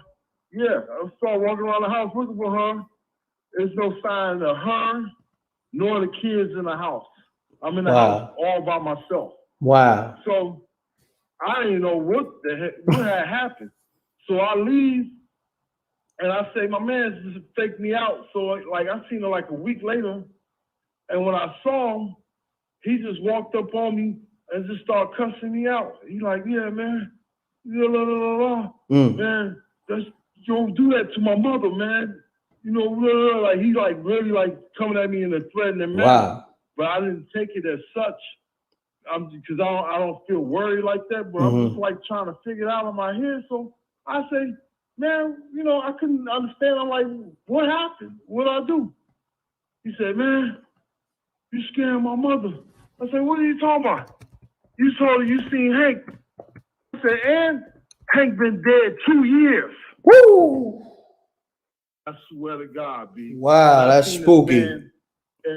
Full regalia, his whole body and everything. He spoke to me back and everything, man. So let me ask you something. Did you exchange energy with Hank? Did you shake his hand? No, not at all. He was standing inside the screen door. I'm coming up. I'll be like walking past his door, go up to the next level, walk up to the next level of stairs. Yo, that was a spooky, scary experience. And I want to say thanks for calling. Wow. That was wild. That was a wild one. That's one of the wild ones on this show. So thanks, Jimmy, for calling. Wait, you said you calling from Portland? Yeah. All right. Hey, I got another one later. Yeah. Let's do that on another show because I got to get this next caller up. And I appreciate you calling, though, Jimmy. All right. No doubt, fam. All right. Peace, fam. Jimmy kept it clean, and he dropped something in the super chat support. That's what I'm talking about. Joshua, call up. I got you on the screen, highlighting my brother. Call up. Joshua with the 313 number. Call up. I mean, yeah, 313 area code. Let's get it. I'm looking for Joshua real quick. Hold on, y'all. Let's get Joshua. Let me just say peace to this person. Peace, fam. I'm waiting for Joshua to call, but state your name. Where you calling from real quick. Keep it clean. Hello? Hi, I'm Kyra. I'm calling from Virginia. Okay, how you doing? What's your name? Kyra. Oh, can you call back? I gotta take this call. Thank you. What's going on, Joshua? What's popping? Yo, Mr. Reck, what I do, say respect. You know what I'm saying? Respect, my brother. Thanks for supporting.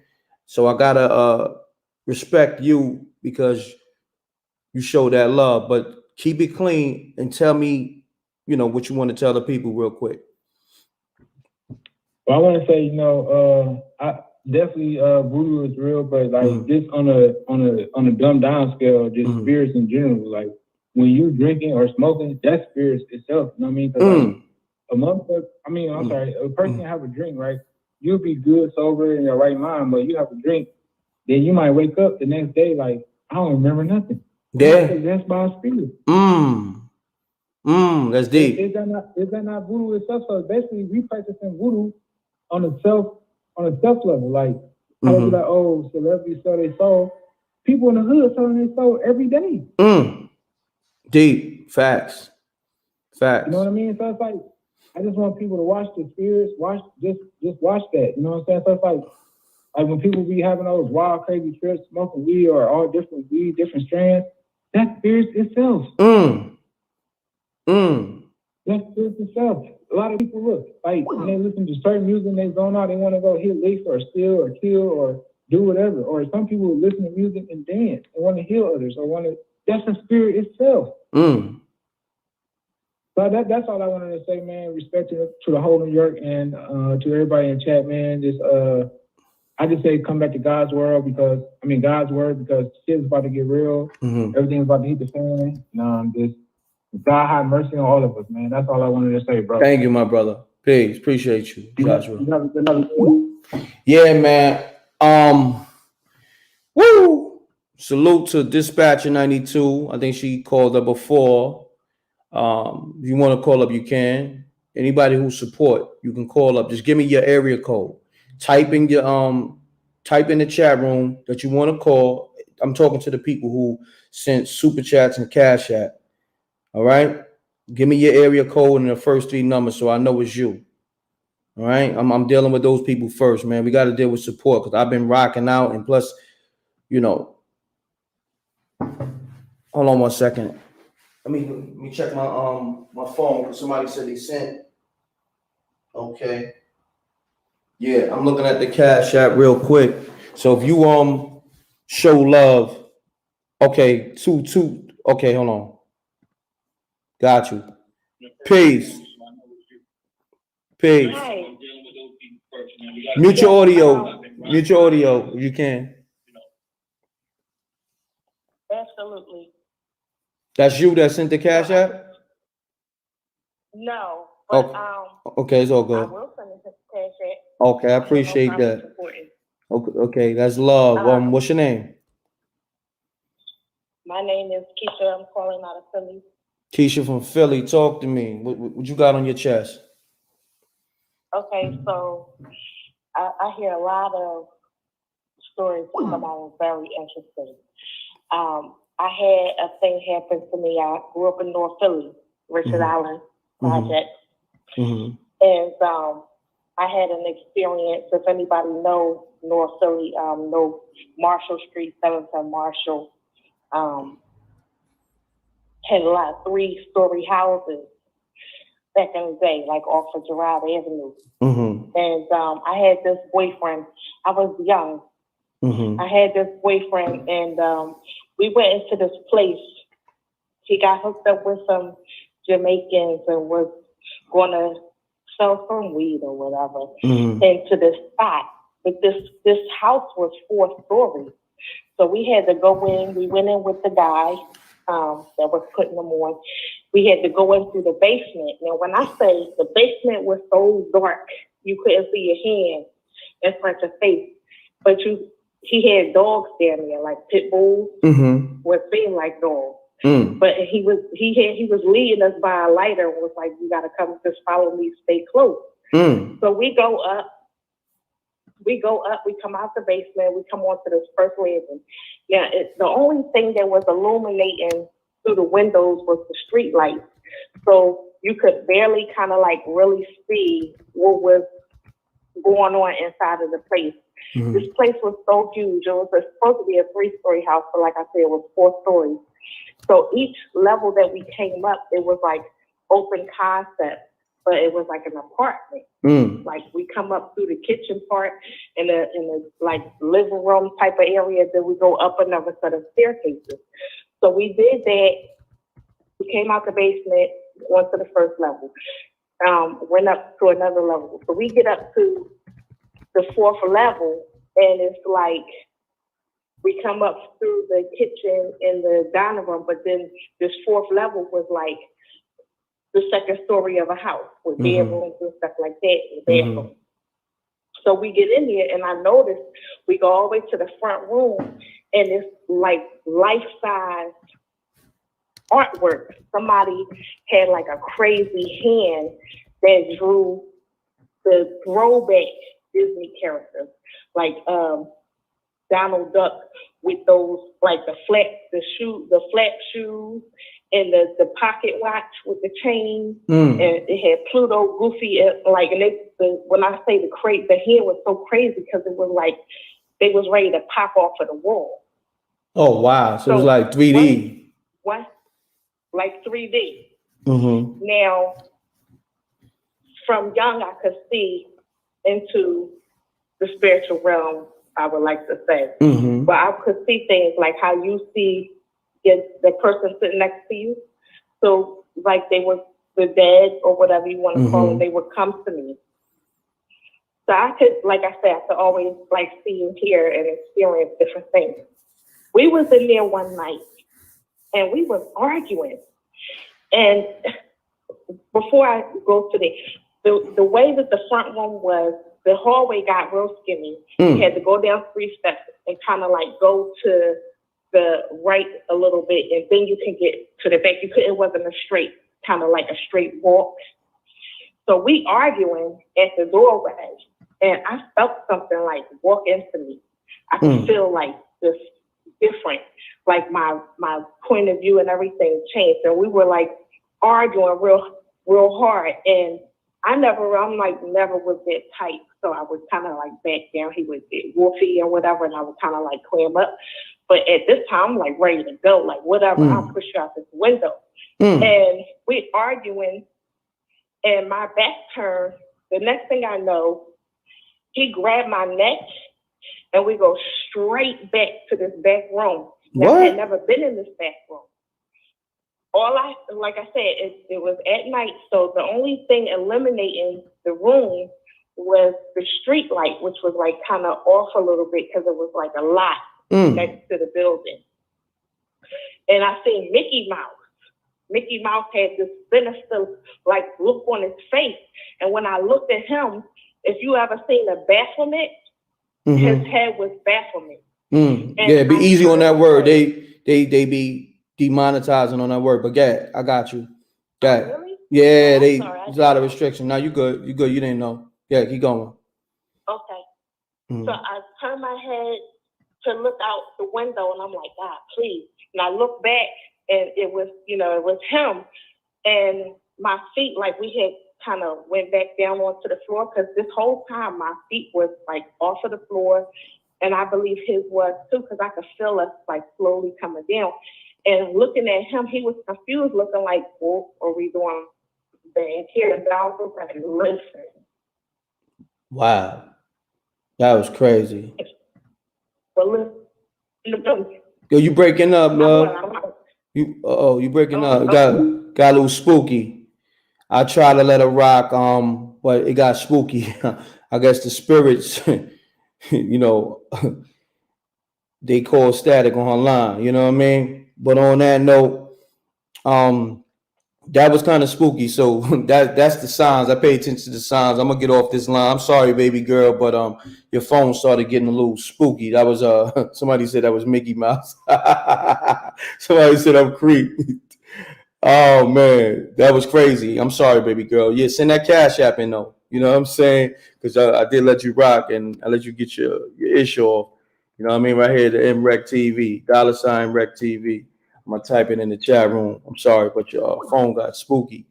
You did. So on that note, still like close to 400. Smash the like button.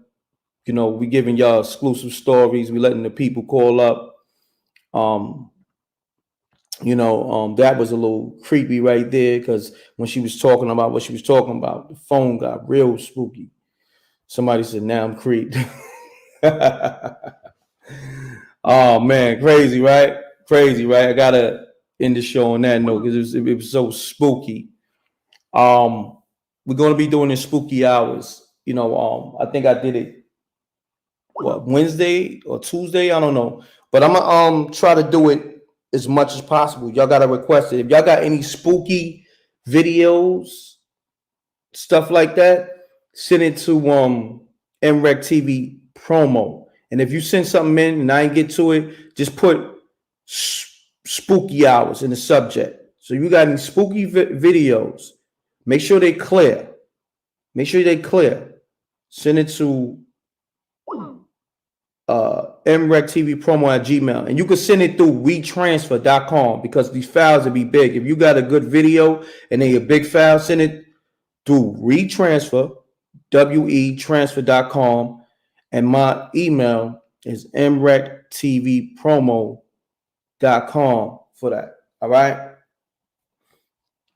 So on that note, double deuces. and Bubble Gooses. I appreciate y'all. Thank you. Salute to the Rec Mob. Peace to the Earth Amina. Salute to China Black.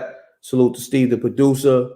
Spooky Hours is a thing now. A lot of people been requesting it. A lot of people got stories and experiences. So this is what we doing. Spooky Hours is going to become a series, like a TV or web series on MRecktv, because I see everybody locking into it and be up during a late night. It'd be like 400 people rocking out on a late night. So yeah, Spooky Hours is what we doing. And tune in for the next one. I'm gonna get some artwork done. If you do good artwork, or you do like motion graphics for video, intros for videos, let me know, because I'm looking for a dope Spooky Hours, or you know somebody who do one. Hit me up, MRecktv promo@gmail, and all business, MRecktv submissions. For all business, MRecktv submissions at Gmail. All business. My secretary respond back with the rates.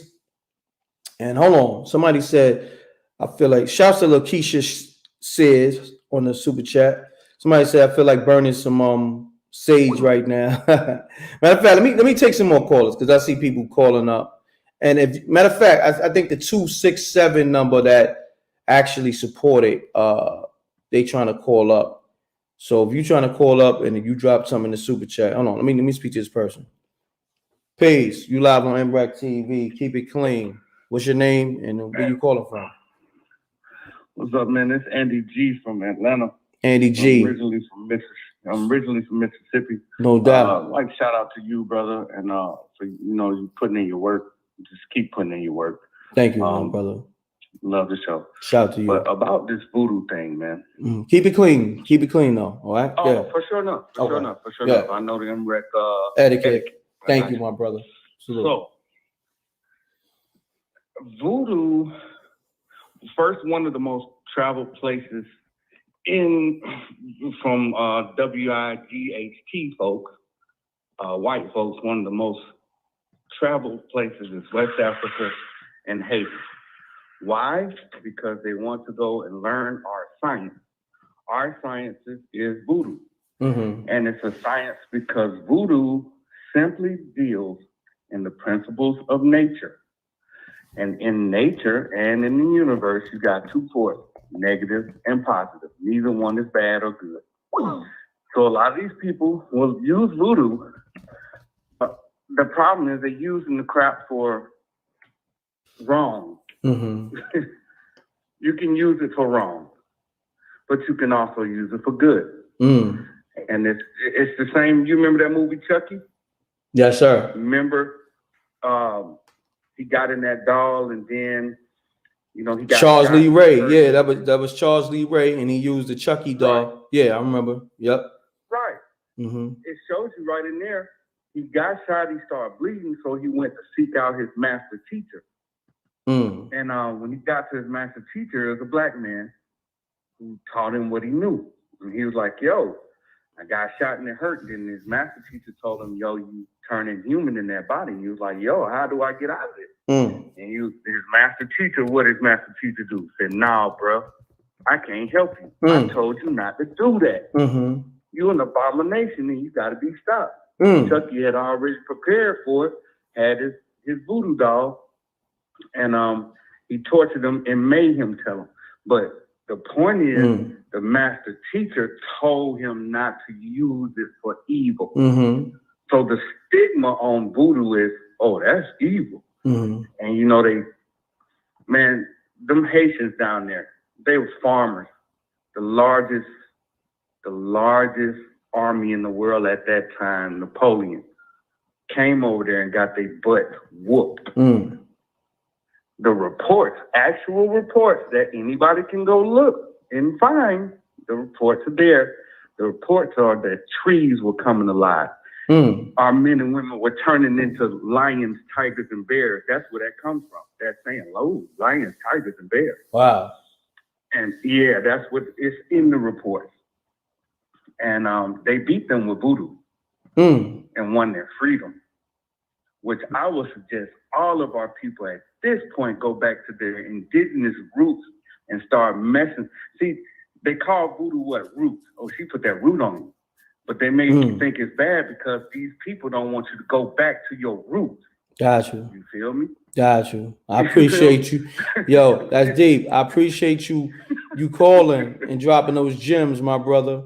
You know what I'm saying? If you can, drop some in the Cash App or the Super Chat so I can keep this thing going. Thank you. For sure. Salute.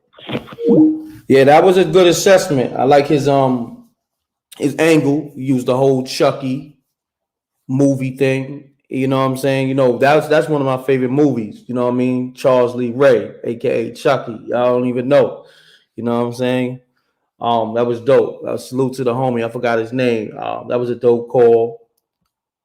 So if you support it, call me up right now. If I miss your call me up right now. I'm sorry. I was going to end the show, but, you know, I seen people say, don't go, keep it going. So I'm keeping it going for y'all. So, but to show that love, if you ain't going to drop a donation, at least smash the like button. It's free. Come on, man. You know what I'm saying? I'm giving y'all something. Give me something. If it ain't, give me a like or something. If you don't want to drop a super chat, shouts to everybody in the super chat, in the Cash App. Everybody that's supporting those outlets so I can keep doing what I'm doing. I appreciate y'all. Gratitude. Shouts to D Shy. We always say gratitude to each other. Shouts to Tone Styles. Something to Prove is out now. Got the Chicago takeover on MRecktv coming, and we got the All National City taking over coming as well on MRecktv. That's all cities around the world. Salute to all my Scorpios. That's what I'm gonna do right now. My birthday coming up on November 16th. I'm gonna drop a video on MRecktv. But right now, I need all my Scorpios. So if you're a Scorpio, throw the scorpion emoji in the chat room right now so I can salute you. All Scorpios right now, because I'm a Scorpion King. Throw it up, or you know, put your birth date, whether it came or went. You know what I'm saying?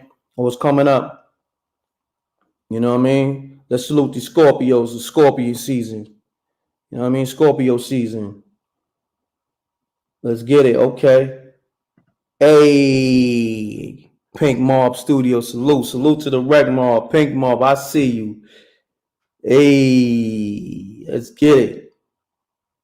If you're a Scorpio, let's Scorpion King. Let's get it.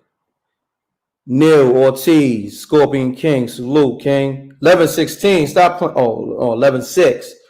Oh, your birthday was like 2 days ago, right? Happy belated. Scorpios, let's get it. Oh, word. Dispatcher 92, you're Scorpio. Salute. Oh man, I missed the calls. Let me bring this thing back up. Here we go. Peace. You tune in to MRecktv. Keep it clean. State where you calling from and what's your name. Keep it clean, please. I'm calling from Tennessee. Shouts to the whole Tennessee. Just keep it clean, family. I go by 50. Okay. 50. What's happening? All right, and I'm keep it clean for you too. Thank you. I got two quick stories. Yeah, let's make it quick because I got to get to these callers. Go ahead, my brother. All right, the first story is, this was probably back like in the early, late 90s. I was probably like 10 or 11. Mm-hmm. And my uncle, he used to work third shift. And so one night, I had got up because I had to go use the restroom. And we lived with our granny or whatever. So like you had to go down this long hallway just to cut on the hallway light. Mm-hmm. So I got down the hallway, cut on the hallway light. And as soon as I cut on the hallway light, my uncle's coming out the bathroom. And physically, like I feel him, physically like bumps into me. Doesn't say anything. He just bumps into me and he goes up into his room. So, you know, I don't think nothing about it because it's late night, you know, I'm kind of sleepy or whatever. So I go use the bathroom or whatever, do what I do. I come out and I'm like, in my head, I'm thinking like, this is a night my uncle, he works third shift. He's at work. So I just kind of look in the room because the door was kind of cracked. So I just kind of opened it on up and cut the light on and look. And my uncle's not even in there. Say what? So I'm like, hold on. I was like, hold on. I just physically bumped into my uncle.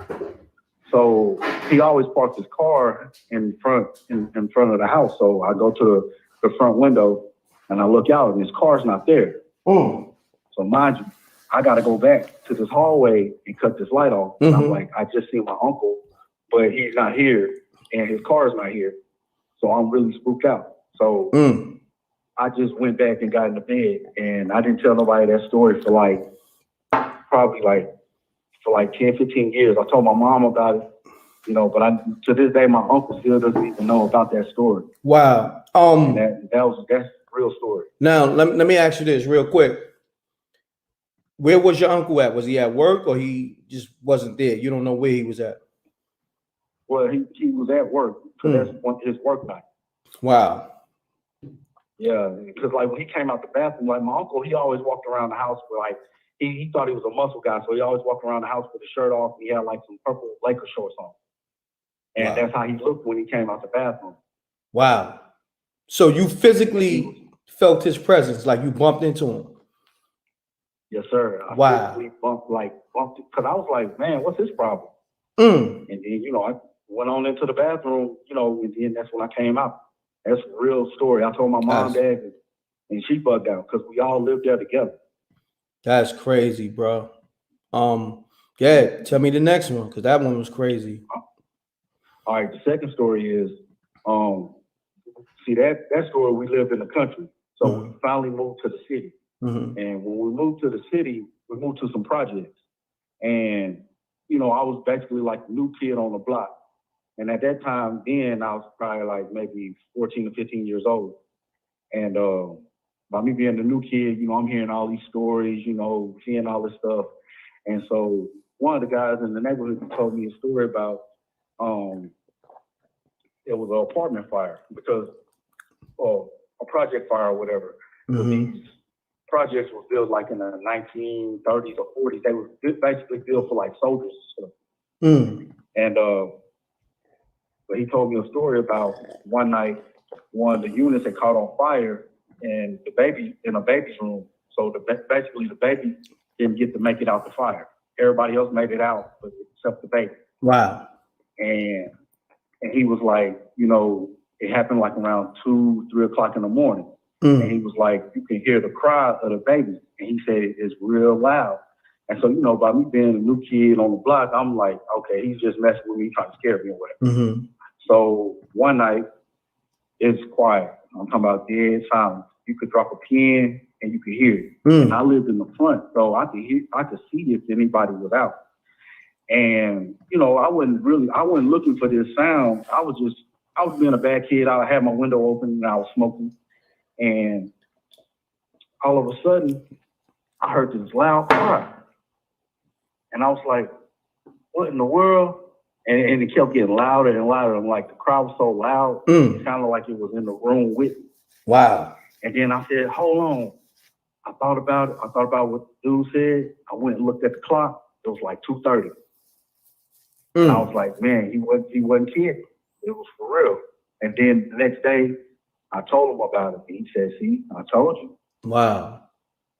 Wow. And then after that, more people started, you know, telling me stories about that. So that was like a real story. That's crazy. That got burnt up. Yep. So now, when you heard this cry, was it like a cry like, because you said the baby was in the fire, so it was a cry of like pain, like a painful cry?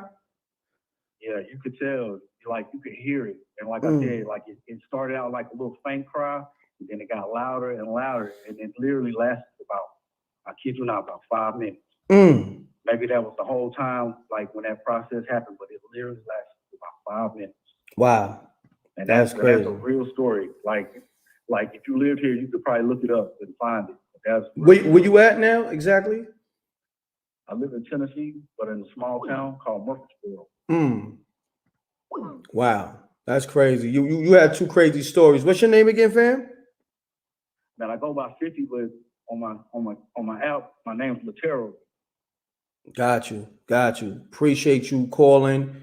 2 dope assessments, 2 dope stories. Support the super chats if you can in the Cash App, and you can call up anytime, my brother. That was dope.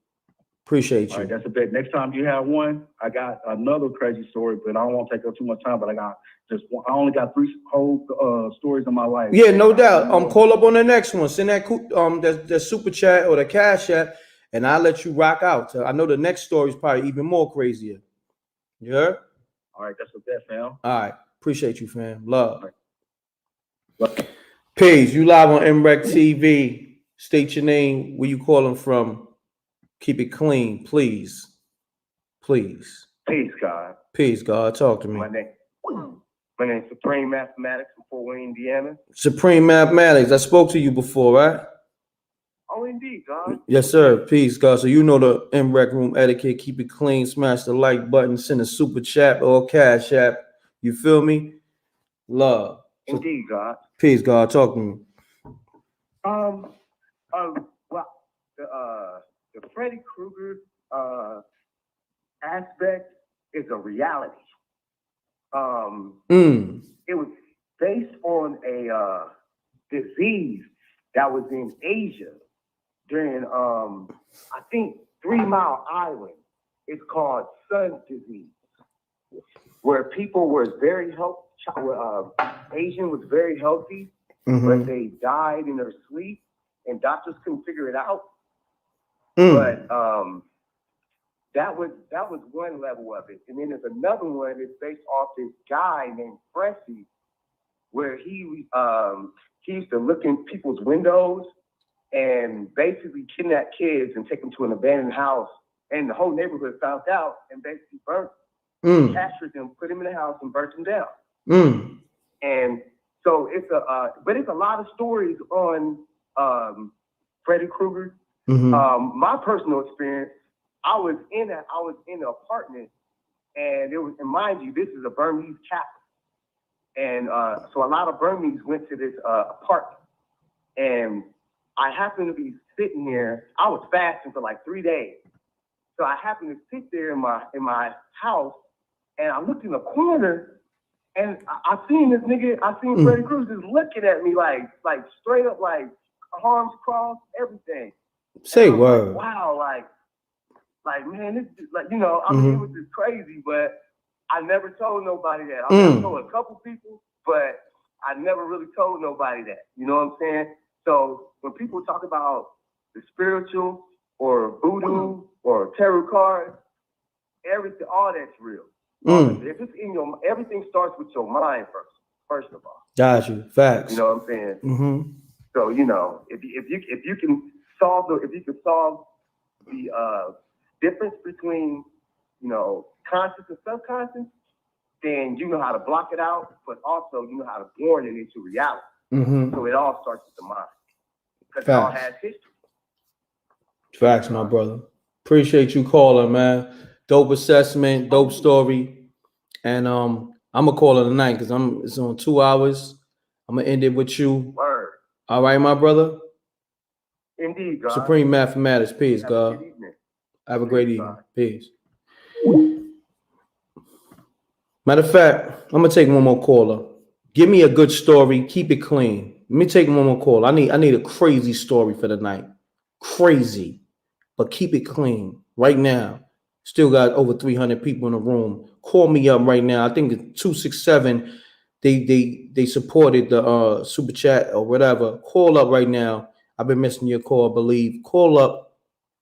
Give me your story. Keep it clean. Make sure it's very entertaining, or just give me a real experience, because real experience is going to be entertaining. And I've been hearing some crazy experiences between tonight and the other night. The spooky hours thing is going to be something I'm going to be doing on a regular. Okay. Peace. Mute your audio. Mute your audio. M.Reck. What's happening? Mute your audio, family. I'm sorry, what you say, brother? You got to mute your audio. Mute your audio. The computer audio. It's done. Okay. Talk to me. State your name, where you calling from. Keep it clean. Please keep it clean. Before you even think the curse, just stop yourself. Just keep it clean. Absolutely. All right. Good with the verbal. Thank you, my brother. Yeah, my name's J-Rock. I'm from Philly. J-Rock from Philly. Salute to the whole Philly. What part of Philly? No, I said salute to the whole Philly. Salute. Davia, and salute up to y'all up there in New York, you know what I mean? Distant cousins. But look, Yes, sir. I don't know if I got a real crazy spooky story or whatever. But give me a real experience real quick. Give me a real experience real quick. Well, real experience real quick. My aunt, she was always into, like, you know, she was always Afrocentric, you know, whenever I was coming up, she was, you know, always, I seen the Egyptian, you know, paintings, the bird heads, and, you know, she would do, we went up to New York a couple times. I seen, you know, Michael from Good Times, he was there, you know, I was younger though, you know, and, but I never quite understood that, you know, what we was doing there. I was just rolling, you know, I was just going with my cousins, you know, and they used to, you know, have the sugar cane used to be all in the African cloths, and, you know, used to be doing like rituals and, you know, all that wasn't crazy, you know, like goat blood and nothing like that, you know, but like, it was definitely something spiritual, you know what I mean? And it like twisted me out. I'm like, damn, they go to old head Michael from Good Times, you know, like. Who said the old head? You know, right, you know, I came up watching that, you know. No doubt, you and me both. You said they go to old head. Yo, like I'm gonna say this, like I'm gonna be real. I think it's kind of disrespectful to call people old heads, but I get it. It's like it's like a endearment, but at the same time, it can come off disrespectful. But yeah, keep building though, keep building. Because when you said it went through that phase though, but everybody come to down here, come to embrace it. yeah, it's an endearment. It's an endearment. You know. Yeah. But right, you know, all due respect to him, but the Yeah. old head Michael was there, you know. Yeah. And all the children, they was in their little spot, you know, and I never dug up on it. But as I got older, and you know, and my light came on, you know, like I see there was like Egyptology, you know, and it was more spiritual, you know. And back then, you know, I think Serpent of the Rainbow was out, you know, so I was a little spooked out by a little, you know, the energy that was around me. But you know, I guess you really didn't know about it, you know. And now as I'm older, I really don't kind of, you know, take on the, you know, the all that, you know. I just think it's a thin line between science and magic, you know. Gotcha. And I know you've been on for like 2 hours, you know. Yeah, but yeah. If I could just take a quick little second to just explain what I mean by that is that 500 years ago, if we pulled out an iPhone, right? Everybody be like, want to burn you at the stake like you was in Salem or something, you know? Facts. And the same properties that's on the, you know, periodic table, that's in the air, that's in the water, that's in the rock, you know, it was always here. How Wu-Tang say what always was, it's always will be, you know, like, so that's how I took it in, you know, just like now, you know, I'm from 75, you know, that's my born day. Gotcha. So it's like,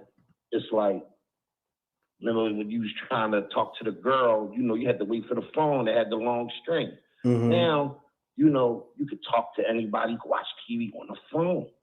So it's a thin line between magic and science, you know, but an explanation or a consensus that we all agree on, you know. So that was my little take on it, you know. I appreciate it. Long-time supporter. Thank you, my brother. And that's my piece on that. Thank you. Thanks for calling. Dope assessment. Absolutely, All M.Reck. Peace. Doing what you're doing, brother. You All too. right. Peace. Salute. You live on MRecktv. Hey. That was you that supported?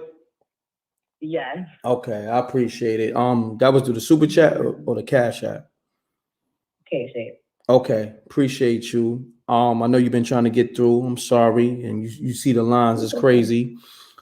State your name, where you calling from, and keep it clean, please. If you feel yourself about to curse, My name is Lay. Lorraine. I'm not gonna curse. I got you. Okay, Lorraine, you My said? name is Lay, and I'm calling out of Philly. What's your name again? And Lay. Lay. Okay, Lay. Go ahead. L-A-Y. Yep. Go ahead. Speak your piece, your truth. So first, I just want to give some advice, and I'm glad because I heard a lot of guys on the line tonight. You know, back in the day, everybody, you know, our grandmas used to say, "Don't eat that spaghetti." A period on. Facts. Facts. So it's little things like that, you know. Growing up, I'm 30 now. I'm starting to see how these women out here are really into this black magic and these dark arts. for the negative aspect of it, trying to trap guys, creating karmic children, trapping people with pregnancies, things we always hear about in the hood, but they've taken it to another level. At Walmart, they sell all kinds of spiritual oils now. You could go to Sephora and buy a witch kit. So I just wanted to tell the fellas to like really be careful, you know, clipping your toenails, leave your personal items around if you really don't trust this person, you know, to really pay attention to the vibe. And then I might give you guys a quick short story. Yeah. So my best friend's brother was murdered. And maybe like 10 months after he was gunned down, all of these songs that me and his mom listened to the day before his funeral started playing on the radio back to back. So I'm telling everybody what's going on. Nobody believes me. TV channel changes. We can't even find a remote. We don't know how that happened. So I go next door to his aunt's house. I'm talking to her and my phone starts malfunctioning. So she like, let me see your phone. So my phone stored 5221. And at that time, there was one of my girlfriend's addresses and I had her number saved under her address. So she's like, well, what's 5221? So I tell her, and then so she's like, no, 5221 is more significant. Like, what does it mean? So I'm like, oh, Chris died on 52nd Street when he was 21. Her knocking at the door. Her son at the time was 16. So, you know, he was feeling himself, brolic, he extra hard. This nigga jumped in my leg, okay? So me and him sitting there holding each other. His mom get up, open the door, nothing there. And so I just wanted to share that story. I had That's crazy. More, but, my girlfriend,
Oh, my bad. Hello?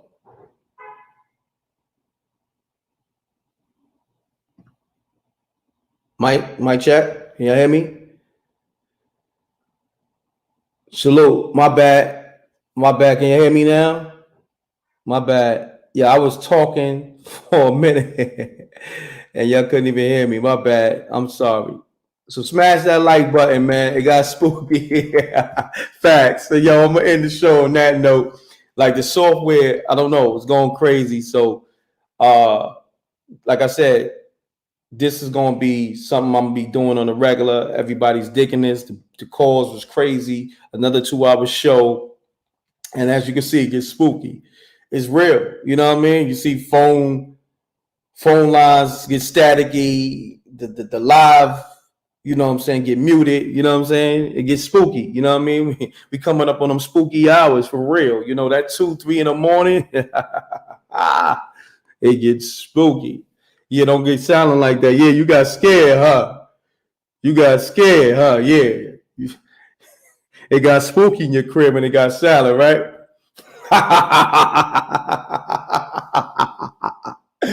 Got real spooky. Yeah. Best idea ever. Facts, right? Yeah, this is going to be a TV show, web series, all that. I'm running with it. If you got dope artwork, you know somebody that know how to do dope artwork or good intros, motion graphics and all that, and the editing, let me know. I'm looking for it for all business MRecktv submissions at Gmail, and to send me content, send it through WeTransfer.com. If you got some spooky videos, make sure they crispy, make sure they are authentic, because I got ways of checking it. Yeah, the witching hour is coming up, and I'm not going to be on during the witching hour because it gets spooky, and it got spooky. So on that note, you said that laugh wasn't helping. You damn right. I got to make it spooky for you. You feel me? So on that note, I appreciate y'all, man. I don't want to go. It's almost 2 a.m. facts. And I love it. I love rocking out with y'all. Y'all tapped in with me. Y'all showing the love, especially when y'all show the love. It made me feel appreciated. You know what I'm saying? That's all I ask is appreciation. You know what I mean? Super chat, Cash App. I don't care if it's $1, $2, whatever, like $5, $10, $20. You know, it all helps because, you know, I'm gonna just put it towards the cause. I'm gonna come up with more concepts. You know what I'm saying? I got the other show called Backstories with M.Reck. Go check that out with Cadillac Ty, man. Those are real dope. It's on my channel. Also, the new music is coming. I got a lot of new music coming, dropping on my birthday. Go check all my music out. All In Record with China Black. Of course, the Catch a Lick. Shouts to A1 Beats. He produced that. We dropping that video on my birthday, November 16th. I'm doing the treatment for it now. And I appreciate y'all, man. So on that note, Spooky Hours, another successful Spooky Hours, and it got spooky. And that's what we doing here, man. When it's late night and ain't much going on, I'm gonna hit y'all with the Spooky Hours, man. And we're gonna do 100 or 1,000 volumes of this, and we're gonna do a whole web series, TV show, movie, and all that. Spooky Hours, man. That's the thing with MRecktv. That's the thing on MRecktv. Much love to the Rec Mall. Smash the like button, please. While I'm here, I need to see them likes go up. Let me see how many likes I got. Let's get these likes up. It's 396. Let's get them up to 500 real quick. I'm gonna rock out with y'all. Let's get them up. Let's get these likes up real quick. Let's get them up. Let's get them up, please. They free, bro. They free. They free, baby girl. Let's get them up. You know what I mean? But on that note, maybe y'all hit the like button. I'm off this. Double deuces and bubble gooses. I'm gone. Much love. Thank you.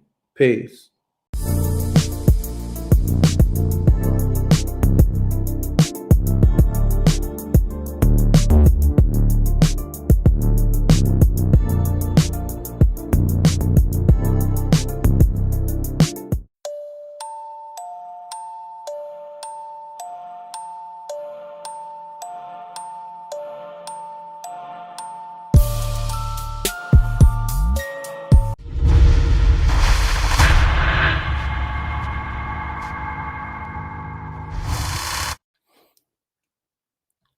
Peace. You're now live on MRecktv, and this is Spooky Hours. Now, when you call up the show, if you can't control profanity out your mouth, please don't call. Please. You're going to mess up my monetization. And then also, if you're going to call, support the Cash App, the Super Chat, so I can do what I do. And I appreciate y'all. So on that note, let me turn this off. My bad. So on that note, you know the M.Reck room etiquette. Smash that like button. Spooky Hours has now returned. The people been asking for it. Like I promised y'all, I was gonna give it to y'all. I'm gonna wait for the room to get lit. And on this Spooky Hours, I already know the answer. I want to ask people, do they believe in AI, artificial intelligence, other life forms, aliens, whatever you want to call it. So call me up, 310. What's the number? I don't even know the damn number. Hold on, let me see. What's the number? My bad. Oh, let me put the number on the thing. Damn, that's where I forgot. Hold on. Give me a second. Work with me. Let me do that now. Let me put the number on in the title.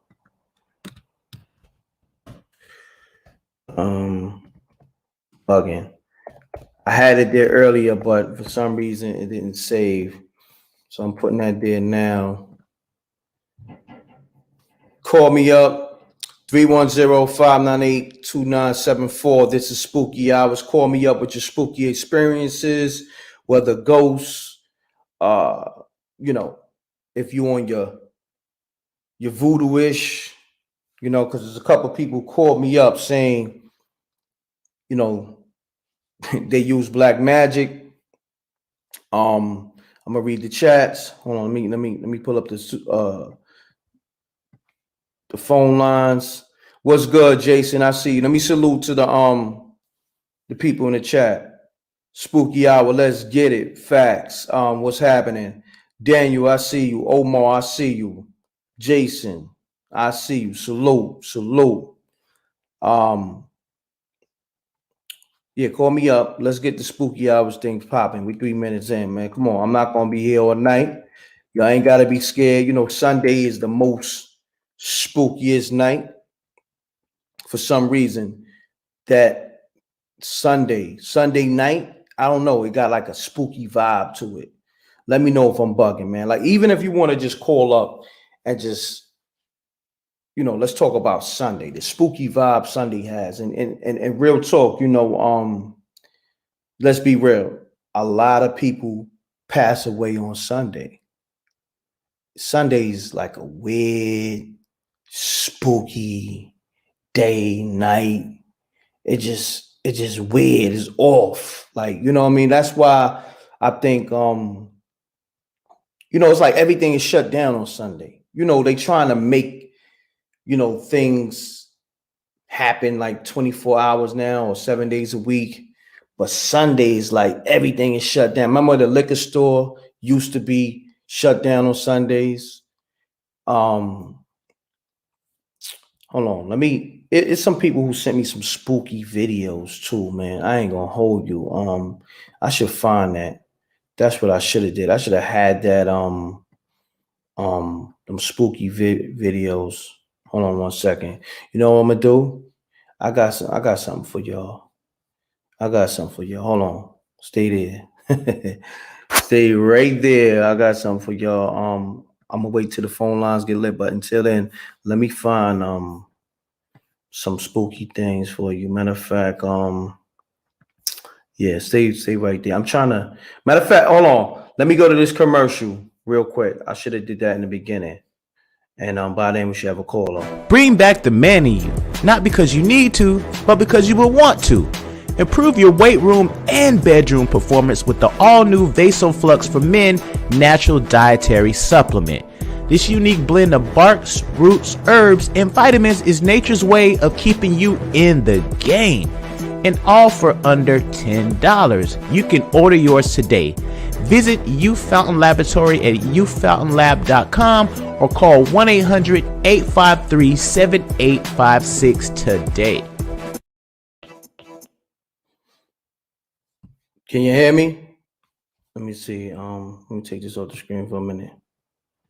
Can you hear me? Make sure. Okay, let's get it, y'all. I guess you're scared. I guess Sunday got you really spooked out. I'm trying to let y'all, call up and tell me your spooky experiences, but I see Sunday's got your spook, huh? Y'all niggas is shook, huh? The females and the homies is shook right now, huh? That's what it is. Okay. Oh yeah, let me say the number again. 310-598-2974. Let me put that in the chat. Maybe y'all don't have the number because I didn't have it on the title. So I'm gonna edit the beginning of the show anyway. So all this dead space It's gonna be gone because YouTube got a feature where you can edit. So there you go. I put the number. I'm gonna put on the screen 310-598-2974 is the number. Now, if you just tuning in to Spooky Hours, okay, here we go. Peace. You now live on MRecktv. Peace, M.Reck. Happy belated birthday to you. Oh, thank you. I appreciate it. What's your name? Well, my name is Keep It Simple on Facebook, but my name is Aisha from upstate New York. Aisha, keep it simple. Keep it clean. So talk to me. Have you ever tapped into my show, Spooky Hours? Of course, I did. Okay. Yes, I had told you about the guy that was found in the snow. Oh yeah, like you was talking about what you said, Elm Street or something like that.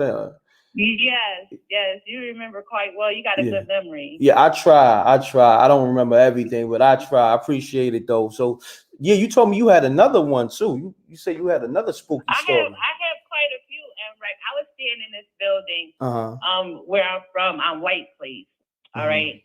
And me and the landlord had set up an agreement because I was going through financial difficulties or whatever. And he had employed his friends, like a friend downstairs and a friend upstairs, to harass me. Oh, word? To make a long story short, one of the guys was sitting on the back porch and he had a combat knife behind his back.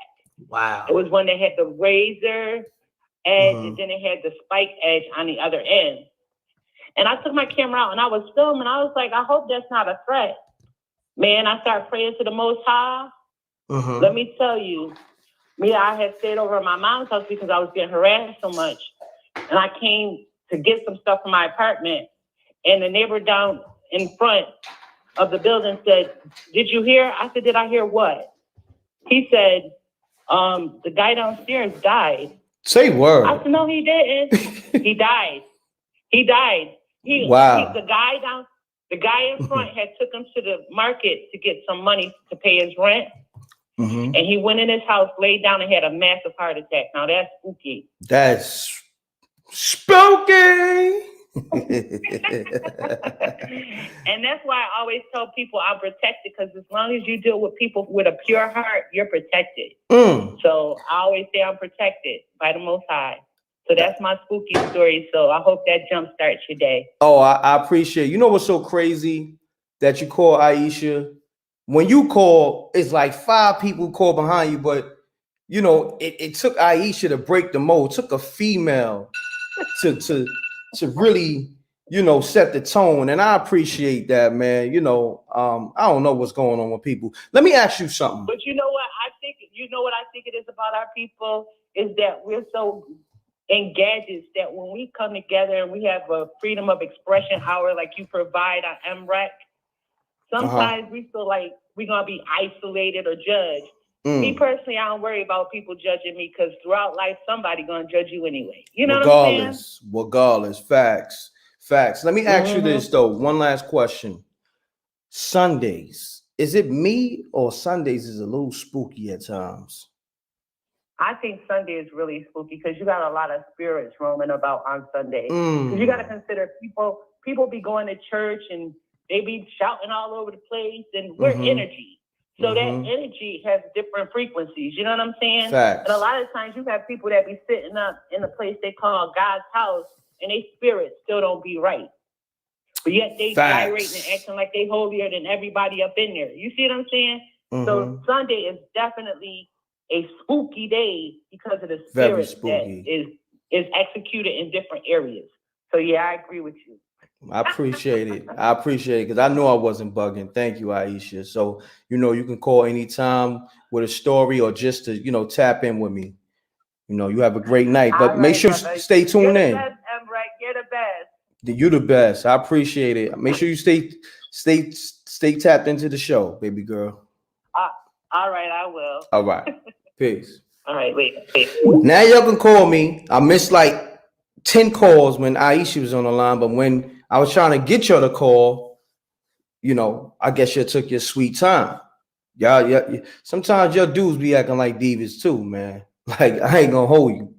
You know, it get kind of spooky with you niggas now. You feel me? These niggas is moving like 347. 347s is always spooky to me. Should I answer the 347? I'm gonna take a chance. Peace. You live on MRecktv. Let's keep it clean. State your name. Where you calling from? Hi, my name is Wanda. I'm calling from Brooklyn, New York. What's going on? How you feeling? I'm good, thank you. I love this new show that you got going on. Thank the you. Spooky thing. Thank you. I appreciate it. Okay, so I have two stories actually. Okay. The first story, I was younger or whatever, and my uncle had passed away. At the time, I didn't know he passed away. I was home, sleep or whatever. Somebody woke me up. I heard somebody walking down the hallway. I don't know if you remember the 90s. They used to have the swish pants. You remember the suits? So they used to make a lot of noise when you walk. Facts. The windbreaker pants. Facts. Right. So my baby father used to always wear those suits. I thought it was him, like coming down the hallway, whatever, coming to the room, but it wasn't him. I heard him coming down the hallway, whoever it was, and then the door opened up. Once the door opened up, I was like totally frozen. I couldn't move my body. I couldn't do nothing, but I saw like the black pants and the black shoes or whatever. Whatever it was, it walked towards me. It stood directly in front of me. I was laying on the bed. The only thing I could move was my eyes. I couldn't move my body at all. I was totally paralyzed, like scared to death. And stood there for about it felt like a long time, but it couldn't have been no more than 2 minutes. Wow. Walked back out the door and my phone rang. I answered the phone and it was my cousin. Now I'm still thinking that she's telling me about my uncle, whatever, but I'm still thinking he in the hall. So I keep calling for my kid's father because I was able to move again after that, after they left house. I got up and walked down the hallway. He wasn't in the house at all. Nobody was in the house but me. Wow. The first that was really scary. That's you know? That's spooky. Now, see, the lines get lit every time I get a caller. They calling like crazy. This what you do, baby girl. Just call me back like 20 minutes into the show. I'll get your next story. I'm gonna take another caller. All right. I appreciate you. You're welcome. See, y'all dudes and y'all people, man. Every time I get somebody on the line, the lines go crazy. But in between, I don't know. It is what it is. Hold on. Somebody left a $50 super chat. Let me salute them. Let me see what's going on. Okay. That's hopefully I get the name right. Lateri Stevenson. Oh, I can spell it out. Laterrle Stevenson. Appreciate the super chat. That's love. Call me up. Oh, okay.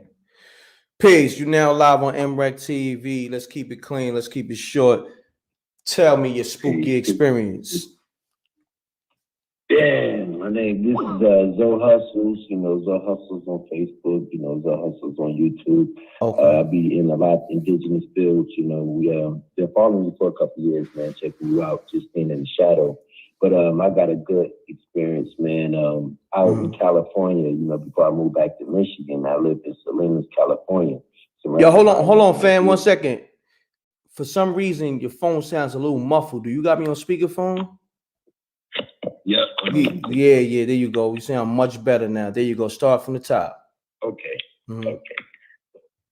I was staying out in California, in Central California, Monterey County. It's surrounded by mountains and everything, So one day I'm coming home and, I'm pulling up to the crib and, I stay across the street from the elementary school, and across the street from that is a high school football field where the lights, you can see the lights from my front yard. And you can see the game going on.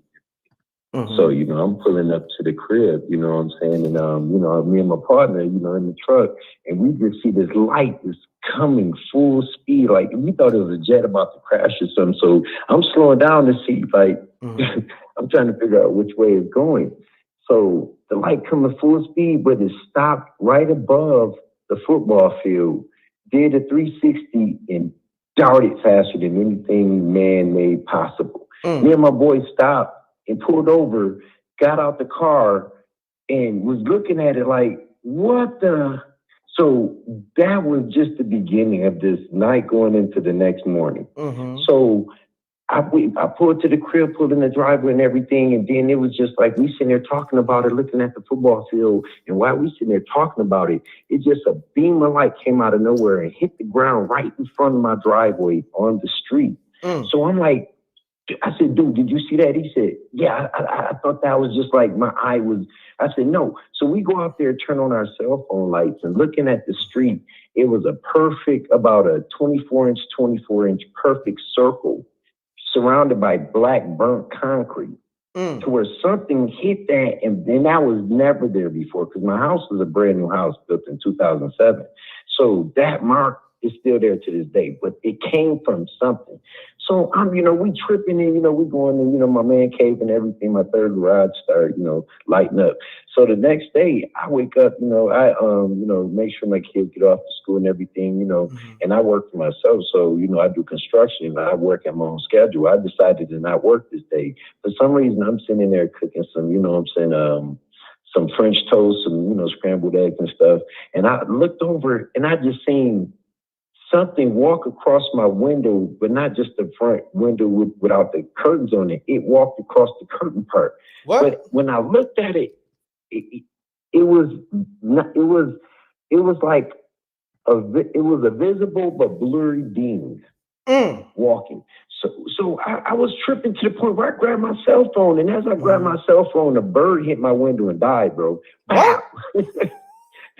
So I'm thinking, like, what the hell? So Crazy. I go out there, like, go ahead. No. I said, no, go ahead, speak. I said crazy. Man, it turned crazier. So I go out there with my phone and I took pictures of this. It was one of them birds that's all black with the yellow and red stripe on it. I don't know, I forget the name of it. But it's a known bird. It's all black and they got like on the wings, they got like a red and a yellow stripe. Not the robin that bird. Ran into my. Not the robin. robin. That's what that is. Not the robin bird. Okay, so that bird ran into my window, right? So I go back in the crib and I'm just like, what is going on? So, I put my energy up to the Most High, protect my home. So just as I finished coming out of my meditation, I look up, I see my doors on this house. It's a nice sized house. My doors are 8 foot tall. That's the doorway. Wow. It was fingers inside of my double pane window to my back door. Wow. It was just 4 fingers, but it was 3 and then the 4th as a thumb. But they were, I went and I looked. So I went back to get my phone again when it took pictures. As I went back to take take pictures of that, I looked to the side on the left-hand side away from the door handle, and it was 2 more. It was a set, like 2. It was like 2 hands there. So I'm tripping, stepping back from the door, and as I'm really paying attention, the beam was sitting on my patio's furniture, and I got photos of it. And you can see where he's sitting at is just blurry, kind of like that predator on, what was that? I forget the name of that movie. Terminator. Gotcha. Exactly like the movie of Terminator is why they do that. Those beams exist. Wow, that's crazy, man. That's a crazy, spooky story. I appreciate that. You know what? A lot of people in the room were saying you got a spooky voice or you just got a deep baritone. But on that note, I need you to tap into this email because I'm about to do the Spooky Hours short movie. And you could be one of the narrators. Okay. You could be one of the narrators if you want to. You know what I mean? Like, I'll do it, man. I got many voices. I actually thought about getting into doing voiceovers too. Okay. I can sound like a little dude. Yo, you got spooky just there. Hold on, do that again. Yo, you know what I'm saying? This is a little character I got on YouTube called Lil Lonnie. And he just like he like an East Coast. He the biggest hater in the game, so I'm gonna try to get him going. And his name is Lil Lonnie, and he hate everybody. He don't like nobody. So it's just a good representation of our people. You know what I'm saying? Just he don't buy anything. He don't wanna. It's just hard to convince. Got you. Nah, I mean you convinced me already, and then you just did that that little Lonnie voice off Impulse, hit me up, MRecktv submissions, and you put voiceover. You know what I mean? In the subject, MRecktv submissions. I'm gonna put it in the chat room. MRecktv submissions at Gmail, and you put voiceover for Spooky Hours, and we're gonna reach. Okay, you say MRecktv submissions. MRecktv submissions at Gmail. At gmail.com. I'm putting it on the screen right now, and it's in the chat room. And what's your name again, fam? And I'm Zoe Hustles. Zoe Hustles. Salute, man. Dope story. Smash that like button, y'all. Y'all know the M.Reck room etiquette. Dope. Zoe Hustles. Salute. Appreciate you. I hope to hear from you soon, because we about to do the Spooky Hours movie. Hey, one thing I'm gonna say too. Now that I'm gonna have your contact, I'm gonna shoot you the pictures so you can be the witness to it. And I got them in phones that I don't even use no more, just to keep these pictures. So got you. We're gonna work, man. We're gonna work, man. I'm gonna get this information. I'm gonna email you tonight to let you know this is Zoe Hustles, you know, the voice dude. And that way we can work from there, bro. No doubt, family. Salute. Appreciate you. All right. Peace to the chat. Peace. Peace. You now live on MRecktv. Keep it clean, keep it short. State your name, where you calling from. Let's get spooky. Oh, appreciate you for letting me in on the line, or getting through, rather. I called you a couple of weeks ago. I was the one that called, and I told you that I saw the half man, half horse. Yeah, that was real spooky. And I'm from the South, so, you know, I've seen a lot, but I don't know if it's going to be spooky or whatever and whatnot, but, you know, in the South, they dibble and dabble with the voodoo and the hoodoo and all that other stuff. So this is just one story. Okay. I keep it short, like you say, and then I call next week with another story. Yeah, exactly. Let's do it like that, because I'm trying to get everybody, but I appreciate you calling. Let's get it, though. Let's get spooky. Yes, thank you. No, you're welcome. I had moved down south with my uncle, with my dad, rather, excuse me. But he had this lady that he was messing with that was like from Mississippi. We from Georgia. She was from Mississippi. And she had like this big black mole thing on her hand with hair growing out of it. Wow. And then people down south be like, oh, she working with roots and this, that, the third. You don't want to believe it easily. Yeah, whatever. She a Christian lady. She go to church 8 days out the week. So ain't no way she can be working roots. But she didn't like me because I could see what she was doing to my dad. And then I was in and out of my dad's house. I just went down to the country to go stay with my dad, just to get to know my dad, because my dad died like 3 years ago, like 2 weeks before I gave birth to my twins. I couldn't even go to my own dad's funeral. But this lady, my condolences, she would do by the way. My condolences. Yeah, thank you. You're welcome. She would do certain things, like if you would walk out the door, she'll sweep behind you. Wow. And I had my own bedroom at my dad's house. Like all the stuff she was doing, I never understood what she was doing. Because, you know, I was raised up in the church, and we ain't believe in none of that stuff, but it still existed. And there was one day I came home.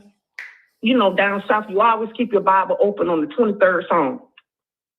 And I had my little pictures of my little family or whatever and whatnot in my little bedroom that my dad gave me. And it was one weekend I came back and my Bible was closed and all my pictures was flipped down. Wow. And then I'm like, and I asked my dad before I asked her, I said, Dad, why would you do that? He said, do what? I said, why would you close my Bible and turn all my pictures down? He said, I didn't do that. I don't even go in your room. So I went to her and I said, why would you do that? Like, only evil people would do that. Why would you close my Bible? My Bible is open on the 23rd Psalm, and I have pictures of my family in this room. Like, why would you do that? And she didn't even answer me. So anybody from down south that know about Beaufort, South Carolina, that's besides New Orleans, Beaufort, South Carolina is also the home of the roots and the home of the voodoo and the home of the voodoo. And my brother's sister-in-law, my brother's wife is from Beaufort, South Carolina. And I asked her about it. And I asked her, I said, you know, why would she do something like that? She said, because she's trying to get rid of you. She wants you out the house. That's how come every time when you leave, she sweep. That's what the broom represents. She's sweeping you out the house. and she closed your Bible. And here's another thing that she told me, M.Reck. She said when she closed your Bible, she didn't close your Bible with her hand. She had to close your Bible with a butter knife. Because your Bible was on the 23rd Psalm, and by her being in the voodoo and certain types of hoodoo, I mean, there's certain type of other spiritual things that I get with. You know, everything ain't bad. That's what people fail to realize. You know, the white people took all that away from us to make us think that everything is evil. But there's still some stuff out there that's evil, and some people still touch it and believe it and do the evil part of it. But it's still out there for us. It's our magic. Got you. And when she took down my pictures down, that was for her trying to signify that she's trying to get rid of me and that she's trying to get rid of everybody out of my life. And see, wow. I love shoes. I love shoes. I had like 2-3 containers in the closet full of shoes. And my sister-in-law told me, she said, here's what you do. She said, you get you some red pepper and you sprinkle it on all your shoes and you sprinkle it in your doorway. And anybody that does voodoo or hoodoo for evil ways, they will not step over that doorway. And I did that. And when I did that, she did not come back in my room. Wow. She didn't touch none of my stuff. And here's another thing that she did that was all through the house. She used to have like these small little gold crosses, no bigger than the joint of your finger. And the crosses used to be upside down. Wow.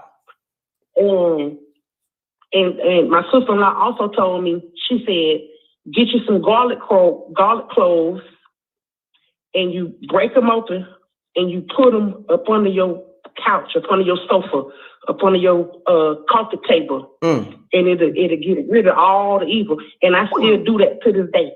Wow. I still have dry garlic cloves all through my house because garlic doesn't have a smell unless you cut it. And when I first moved in my house, I opened up all my windows and all my doors. So if anything evil or anything that's in my house, it's gonna go. So within all of my doorways, I keep red pepper, and up on all of my beds, and up on all of my couches, up on anything, I have dry garlic cloves. And it's going to get rid of the evil. And if anybody that's evil or got any kind of evil spirit attached to them, they will not want to come in your house. I hear that. And I learned that because I got an auntie that dibbles and dabbles in the evil part of it. Her and her husband. And they don't like coming in my mama's house. They could never stand coming in my mama's house. They always be like, your mama house smells funny. It's always a funny smell in there. But anybody that's evil and they have evil attachments to them, they're the only ones that's gonna be able to smell that red pepper and that garlic. Now on that note, like you said, let's keep it short. I'm gonna continue to listen, and then I'm gonna call in next week with another story. Thank you, M.Reck, and to all the listeners. I appreciate it. Now that was spooky. Red pepper at all your doorways and keep that dry garlic cloves, and then no evil spirits are coming in your house because people have evil spirits attached to them, but they can't stand the smell that you can't even smell. Got you. And make sure you put on your drawers on backwards. You feel me? So take care, baby girl. Thanks for calling. I'm listening. I'm going to continue to listen. All right, peace. Peace. You're now live on MRecktv. Let's keep it clean. State your name, where you calling from. Let's get spooky. Yes, sir. This is 50. I called you. It's probably like, I think the last time you did those spooky stories. Okay. And I told you a story about the ghost, the baby ghost crying. Yeah, that was crazy too, man. You got another story, my brother? Yeah, this is like my last one because I only got like 3 my whole life. So nah, it's all good. Well, listen, it's the 3rd spooky volume, so it makes sense. You know what I'm saying? All right. So I'm gonna start off quick. Same apartments I lived in, like I told you, like they was built in like 1930s or 40s for the soldiers or whatever. So we moved there, and everything is cool. Everything is good. And my mom's boyfriend, he's living there with us at the time. So hold on, you said your who? My mom's. Your mom's boyfriend. I thought you said your boyfriend. I was about to say you just got spooky. No. Oh, okay. No, my bad. Boyfriend. Your mom's boyfriend. Okay, we clear. Okay, go ahead. Continue on, my brother. My mom's boyfriend. So everything's cool. Me and my brother sharing the room. It's only a 2-bedroom. So me and my brother got the room. My mom and her boyfriend, they in the room together. So one day I come home and my mom's boyfriend. Oh, you about to say my boyfriend? Yeah, I was about to. Yeah, I ain't gonna front. You caught yourself. I forget. Nah, man, it's cool. But my mom's boyfriend, he's upstairs. He's in the room, and I'd be like, "You been downstairs lately or whatever?" And he's like, "Nah, he just played off cool." He's like, "Nah, I'm cool. And so me and my brother, we sharing a room, and our room was always cold for some reason. Even in the summertime, without the air conditioning, the room was always cold. Like you didn't have to cut the air conditioner on. Wow. That's how cold it was. That's but crazy. We ain't paying no attention to it. And so I always asked my neighbor, because they had been living there ever since my neighbor he was like young, so they had been living there forever. So I asked him one day, I was like, "Man, who lived in this apartment before we moved in?" He could never tell me. And I was like, "Man, you've been living here since you was a baby, and now you the same age I am. You can't tell me who lived here before me." So he could never tell me. So long story short, I was at work one day. I worked at a restaurant called Fazoli's. Okay. I was at work. And my mom called me one day and she said, "Are you playing tricks on your brother?" And I was like, "What are you talking about?" She was like, "Well, your brother just said you came out the closet with a mask on with red eyes." Wow. And I was like, "Nah, I'm at work. I'm in high school. So, I'm working double shifts." And I was like, "No, Mom, I'm at work, So my brother, he spooked out. So, taking on further, I'm at home one day. It's just me and my mom. My brother, he's gone. My mom's boyfriend, he's gone. So it's me and my mom. I'm upstairs. I'm playing GTA. That's when that first GTA 3 came out. Gotcha. And I'm upstairs. I'm playing. I hear some glass breaking. So we in the project. So I'm thinking I hear glass breaking. I'm thinking somebody's trying to break in. And I said, "Mom, you hear that?" She said, "Yeah, I heard it. I heard some glass breaking." So I kind of peek downstairs. I don't see nothing. I'm looking around. I go on downstairs, look. I don't see anything. But we heard glass breaking, like plates, like somebody slamming plates on the floor. Wow. So we didn't think nothing else about it. You know what I'm saying? I go on upstairs, this and that.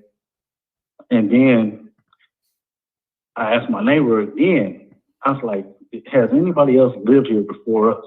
And he was like, "No, I don't know." And I'm like, "How do you not know when you lived here forever?" So same thing happened again. I'm upstairs, I'm chilling. We hear some glass breaking. Go downstairs, look, nobody's there. Then my mom's boyfriend, I call my stepdad, my mom's boyfriend, he comes out and he says, "Well, I was here by myself and I seen somebody run up the stairs, so I ran in the room, so that's why I never came out." He was shook. So for real. So that day when I had asked him had he been downstairs, and he said, "No, he was just chilling. He had seen something, but he didn't never tell us." Damn. And then that's the same thing with my little brother when he told me he seen me come out the closet with the red eyes. So long story short, come to find out, it was an old man. He was probably in his 70s or 80s. He had died in our apartment. Wow, that's spooky. Yeah. So now he had died in our apartment. Now, go ahead. Now that image that your brother saw, or whatever presence with the red eyes, did your brother did y'all see a picture of the old man that died? No. So I'm just trying to, take everything that you said to me and try to put the pieces together. You understand what I'm saying? So when you said the old man wound up passing away in your apartment and the whole red eyes and all that, I'm trying to piece all this together. You dig? So I'm trying to think, what was those red eyes about? That's spooky as shit. Yeah, my brother, he told me years later, because he's like all into like the whole conscious era or whatever. And he told me like the old man, the man that he seen that was me, he said that the old man was trying to possess my soul. Wow. So that's why he seen me, but I had red eyes because I wasn't there. Woo! Yo, on that note, you know what I'm saying? That was spooky as shit. The way you just displayed that, we gonna end on that note. That was spooky. Listen. All right. All right. Yo, I appreciate you calling, fam. And they keep calling up anyway. So I'm gonna get to the next caller. Thanks for calling. You said your name 50, right? Yes, sir. 50. All right. Salute, fam. Peace. Peace. You live on MRecktv. Mute your audio. Keep it clean. Keep it short. State your name, where you calling from. Let's get spooky. Oh, he got scared. I guess he got spooked out. I guess he got spooked out by that last caller. You know what I'm saying? If you come in here trolling, you will get blocked. That's all I'm going to say. It will get spooky for you. For real. Come in here trolling. You better delete that comment. Because I will block you. Because we keep the energy good. It's already spooky on Sunday, so we don't need no bad spirits in the chat room. Keep that. All right. Peace. You now live on MRecktv. Keep it clean. Keep it short. State your name, where you calling from. Let's get spooky. My name is Malcolm. I'm calling from Dallas, Texas. Malcolm, what's happening? Shouts to the whole Dallas, Texas. What's going on? I'm good, my brother. Do me a favor. If you got me on speaker, take me off speaker because I need to hear you loud and clear. You sound a little muffled.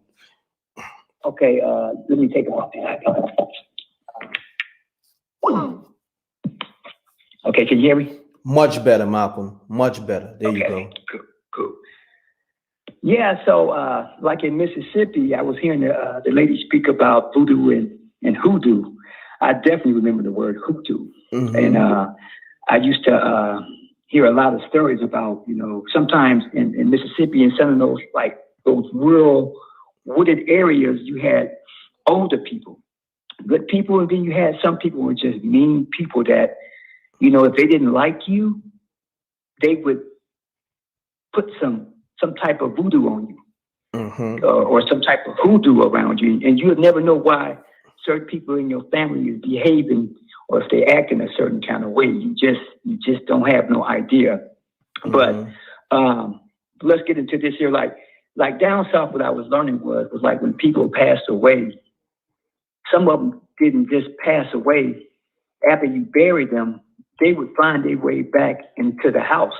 You would hear them. I could hear them, like some of my family members that passed away on my mom's side. You could hear them walking around the house a certain time of the night, and their essence of who they are, they would be in the same areas that they actually sat in, or if they did a certain thing all the time, that that this is that person in the house. When my mom's grandfather passed away, his name was Sambo, and when he passed away, every night you could hear Sambo in my room. You could hear him in the ceiling, because our ceiling, me and my brother's ceiling in the room had a sink in the ceiling. It was like a hole through it, so it would rain and drop through there. It was like it was about to fall through on us. And you could hear him up there because he built the house, but you could hear him up there like he had a hammer nail it, like he was trying to fix it. Wow. Like he was trying to fix the house. And my mom would hear him rocking in the chair at nighttime by the fireplace where he used to drink his coffee and dip his snuff. You could hear him in the house.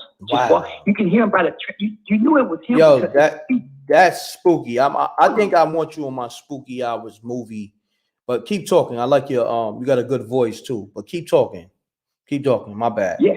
No, you're good. His feet had a certain, like a quiet, but it had a drag step to it. It was like almost like it was sliding. You just knew it was based on how old he was. The way he walked, you knew it was him. And so one day, my mom you know, she was hearing it all the time, and she was like saying that Sambo ain't resting. He's still moving around the house. Wow. And so we went out to the outside of the house with stock all your old clothes and, you know, this old stuff that you would have, radios. Like when somebody passed away, people would just put their stuff in we call it the out of house. Mm-hmm. And my mom said, we're going to just take Sambo's stuff out of there and we put it in a pile in the backyard. Now, here's something that, if some people are familiar with this, when people pass away down south, if you were born down there, which I wasn't, but what I learned was, like when people down there pass away, my mom said you got to take all of their clothes and burn them. Because their essence, their energy is still there in the house. And so we would take Sambo. He had just nice clothes, but we had to burn them all, like hats and just some of his overalls and his suspenders. We burnt it all because that lets him know that he doesn't live there anymore, to let him know that he needs to move on. They don't know how to move on. They still think they're living in the living, and they don't know how to move on because they're roaming. They're just roaming around in the house. They're roaming around in the yard. You could just hear stuff fall, and you can hear just like Sambo had a horseshoe. Like when you walk in the house, and if you look, as soon as you walk past that screen door, look above the ceiling of that door, you will see a horseshoe. Down south, everybody put a horseshoe up. So that keeps, we don't call them ghosts, we call them haints. And the haints be the ones that, they be good spirits, but they always knocking stuff down and moving around in the house. You know, you got a haint in the house. The horseshoe is supposed to keep these spirits out, but for some reason, I believe the ones that still think they belong there, they own the house. They don't want to leave. They don't want to move on. And you have to go in this person's home. This is down south. You have to get all of their clothes, all of their belongings, all of their worries. That's why people are always taking a lot of stuff to the thrift store. They trying to move all that stuff out the house because they know that person ain't gonna move on. They still think their energy is still there. Whether it's clothes, watches, hats, shoes, it could be a car. They still think they belong there. And they don't. But one more short story. One time my dad felt like somebody was trying to break our family up, and he went to a voodoo doctor. She gave him a handkerchief, and she gave him a tomato. And he wrapped that handkerchief around that tomato, and she told him to crush it. Once he crushed that tomato, like smushed it in his hands with the handkerchief, she told him to open it up, and he saw a face in there. And the person's face that he saw in there was the lady next door to us. What? He used to come into our garbage all the time and just be roaming around in the garbage. That's why a lot of people don't like you going in the garbage because we feel like, so you don't know who's practicing voodoo. You don't know. Facts. And told my dad, he saw her face, and she told my dad to go home, and before you go up those front steps, because the house you can see up under there, she told him to go up under that house. And she said that there's something up under that house, up under those steps. We went up under those steps and scraped with the rake from what was up underneath there. And he found some hair twigged together. And when I heard my dad speaking about it to my mom, it was my sister's hair and my mom's hair. That this person twigged up together. Don't know why they twigged it up, but that's why parents, females, like the older women or just women in general, when they comb their daughter's hair, they always tell them to go take that hair and burn it. Go burn it. Yeah. Yeah. And a lot of times people don't burn it. So the way I heard it was that burn it, don't burn, either a bird will get a hold to it and you constantly have headaches all the time. Yeah, I heard about that too. We have somebody in your neighborhood or next door to you go in your garbage and get something that you untouched. And some people, they are evil. They play black magic voodoo on you, and they put something on you. We call it put a hood on you, and nobody can never bring you back because they don't know what's wrong with you unless somebody figured out that you've been a spell been placed on you. And because the lady used to always be peeking in the bushes. Now here's the last spooky part of that lady. One day I was in the backyard playing by the fence between a fence in her yard versus our yard. And all of a sudden, I heard two cats about to fight. They tangled together. Once I looked over her fence to see the fight, this is crazy, but this is the spookiest thing I ever heard. I'm coming from the city versus living down south. I never heard this, but I heard it down there. When I looked over the fence, all I heard was between the yellow cat or the black cat. One of them said, "What the F are you looking at?" And I took off running. Hold on. Say that again, man. Say that again. Okay. Swear. Yeah. Okay. So I used to hold on 1 second though. Smash that like button. The homie, what's your name again, fam? Malcolm. Malcolm. The homie Malcolm got it. You called before, right? Yeah. Yep. They loving you, Malcolm. They said you tell good spooky stories. Smash the like button, pound the like button. Malcolm is going in, and he said something real spooky. I mean, the whole story was spooky, but I need y'all to pound that like button so Malcolm can do more justice to this whole spooky experience that he's displaying right now in this MRecktv Spooky Hours. Malcolm, continue on, my brother. Sorry about that. So I used to play in the backyard all the time. I didn't have toys. I played with sticks, played in the woods. I played all in that yard. I owned that yard. I knew that yard. But I was back there playing between the fence between her house and our house. And I heard two cats tangled together. It sounded like they were about to fight. So I went by the fence between the bushes and I could see the yellow cat and I could see the black cat. As I was looking, I believe it was that black cat that looked at me. It said, I heard the voice clear, English. It was nobody around. I looked at, when I heard the cat say, "What the F are you looking at?"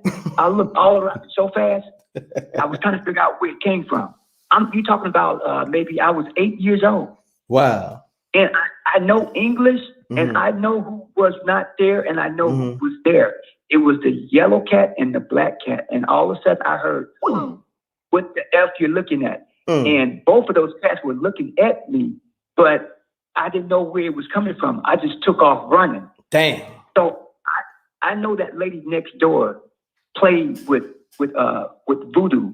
You did this. Sometimes you got people that can just grab something out of your garbage, find anything, and they take it.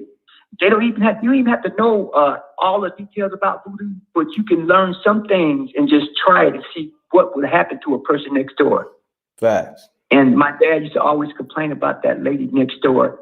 And one day he went to that doctor, that witch doctor lady, and she told him to go look up under those steps. After he crushed that tomato, he saw her face, the older lady's face next door. He said that was her face. When he got home, he went up under those steps. I think he used a rake. And he brushed up under that step, and whatever came from up under there, he found a bunch of hair twigged together. My sister's hair and my mother's hair, because my mother used to always use the straightening comb, and when you're combing, and everybody knows the hair breaks off. That blue magic grease. And when she used to press their hair, the hair comes through the comb. That's the hair that she would tell my sister to take to the stove and burn. So if you know anybody playing black magic, y'all, be careful with things around your house, because if you let these people in, or if they in your garbage, they're going to go in your garbage. They know you're not letting them in. They'll go in your garbage because they know that we throw everything in the garbage and they find stuff and take it back to their house. Facts. Malcolm, man, you know what I need from you? I need you, because so many people calling. Even now, I don't know if you hear that noise. It's like a that means a caller just hung up, and it made like 40 of those noises since you've been on the line. Text me this number, the same number. Say, yo, this is Malcolm. And also email me, MRecktv submissions @gmail. I'm going to put it on the screen again. I need you to be a part of this Spooky Hours movie I'm going to do. You got some dope stories. You got a good voice.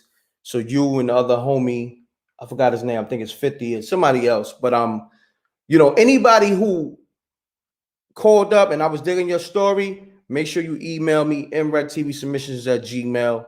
and because we're gonna do the Spooky Hours movie and make this a series. Matter of fact, we're gonna do a series. So I appreciate you calling, Malcolm. Dope stories as always.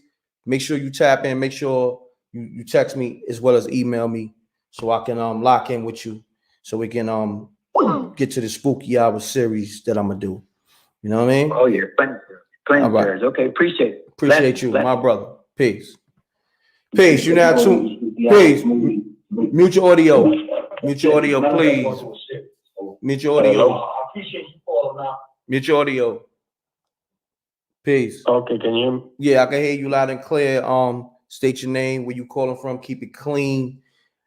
Let's get spooky. All right, cool. My name is Lewis. I'm calling from Fort Myers, Florida. So I'm a Christian, right? I believe in Jesus. Okay. Jesus Christ of Nazareth, cool, right? So out of obedience to God and trusting Him, I moved out here to where I live now. It's called Fort Myers, Florida. So once I moved here, it was like first it took me some time to get a job, but left and right. Every time I was meeting somebody, it's like, yo, why you move here? Like, why would you even want to be here? Like, out of all places and this, that, and this and that.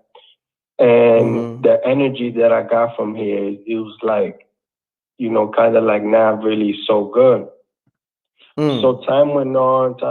It's like, there's just like this big negative energy in this place. It's almost like this is like a portal to like demonic energy. So years passed by, and since I moved here, like my life has just been like beyond ridiculously hard. I don't know if you ever heard the term gang stalking, but it's like I never heard of that. Yeah, so like if you ever can, you should YouTube it, but it's almost like organized harassment and stalking. I don't know if you ever seen the movie John Wick. Yeah, of course. Yeah. So you know how usually movies like reflect like real life and stuff like that. So by my very consistent experience of being like harassed and stalked and monitored, I've come to the conclusion, this may be hard to believe, but I kid you not, this stuff is real. You know, there's either the light or the darkness, right? So either at the end of the day, you're either going to follow God or you're either going to follow Satan. So what I came to the conclusion is like this city, Fort Myers, Florida, I've seen like a lot of demonic things going on out here. And this is like a big cauldron of witchcraft where people just come to fulfill contracts that they have with Satan. And if you're not aware, and if you wouldn't be aware, if you're not like a Christian or know God, you'd be very easily, you couldn't even tell, because it's like a world on top of another world. It's like once you enter the darkness, or let's say on you in the side of Satan, they all know each other, they all work with each other. It's like a big fraternity. Like, but only if you're in the dark, you would know.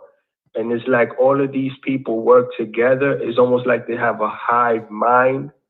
And if they target you, let's say if you're a Christian and they targeting you, like you know it, like they all targeting you at the same time. It's like just like the movie John Wick, when he was going to be seen and they all moved at the same time against him. Is something else, man. But if you ever can, just Google up the term gang stalking, and you know, be more familiar with what I'm talking about. Got you. I appreciate you tapping in, man. Thank you for calling. Peace. Yeah, man. People calling up with some spooky stories, man. Malcolm, I believe the homie 50, and I forgot my other guy, and the Aisha.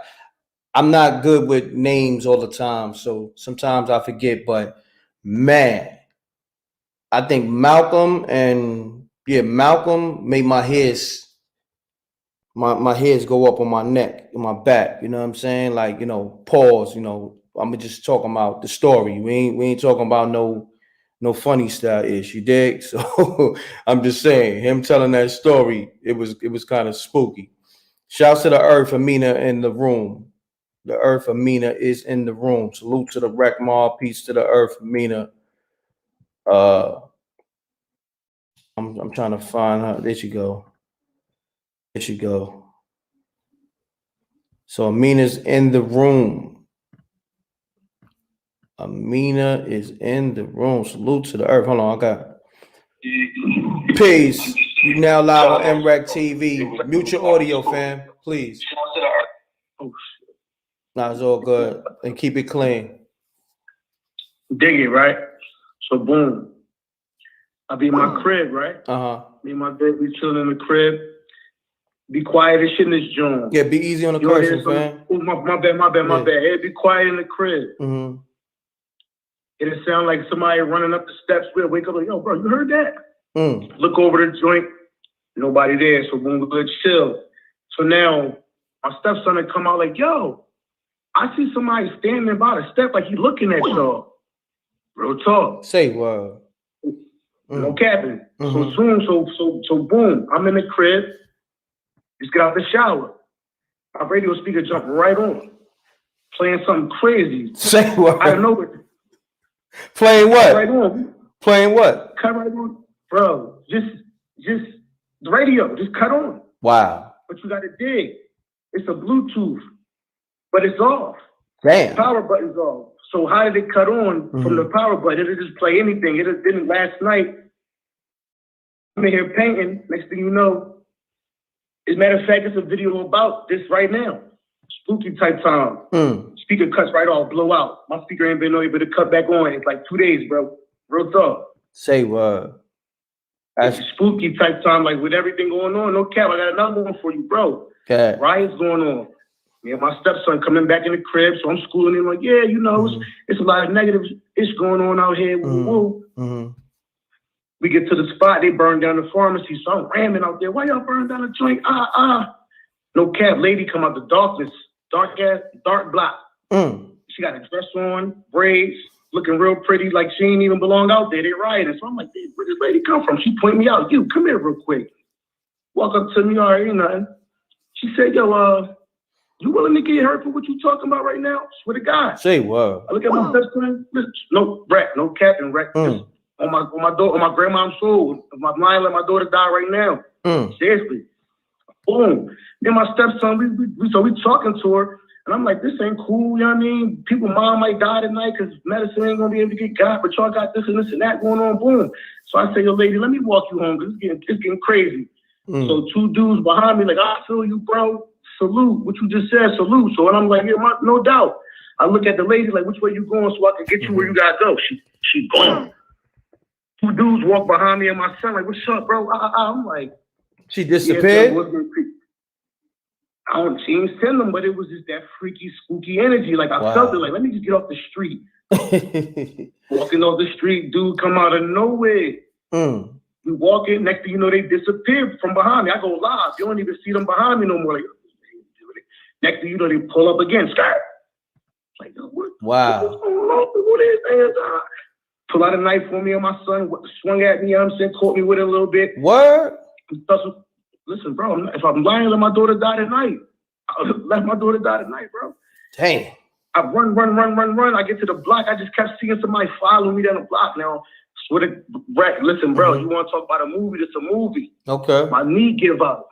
Your knee? I'm hollering down the block, scared to death. I keep seeing a black silhouette chase me down the block. Chase me down the block. Get to the bottom of the block. I said, somebody gonna catch me at this joint. Now, next thing you know, I bang the left. Car lights come on. Just hit like 0 to 60 real quick. Zoom down the block. I jumped in the bushes. They run the light. But when I looked at the car, you can't really see nobody in it. But the dudes that hopped out on me, they was in a fishbowl zone. You see nobody in it, bro. Wow, like, bro. 2020 got some real spooky energy that cats ain't knowing, and this is what the cats ain't getting.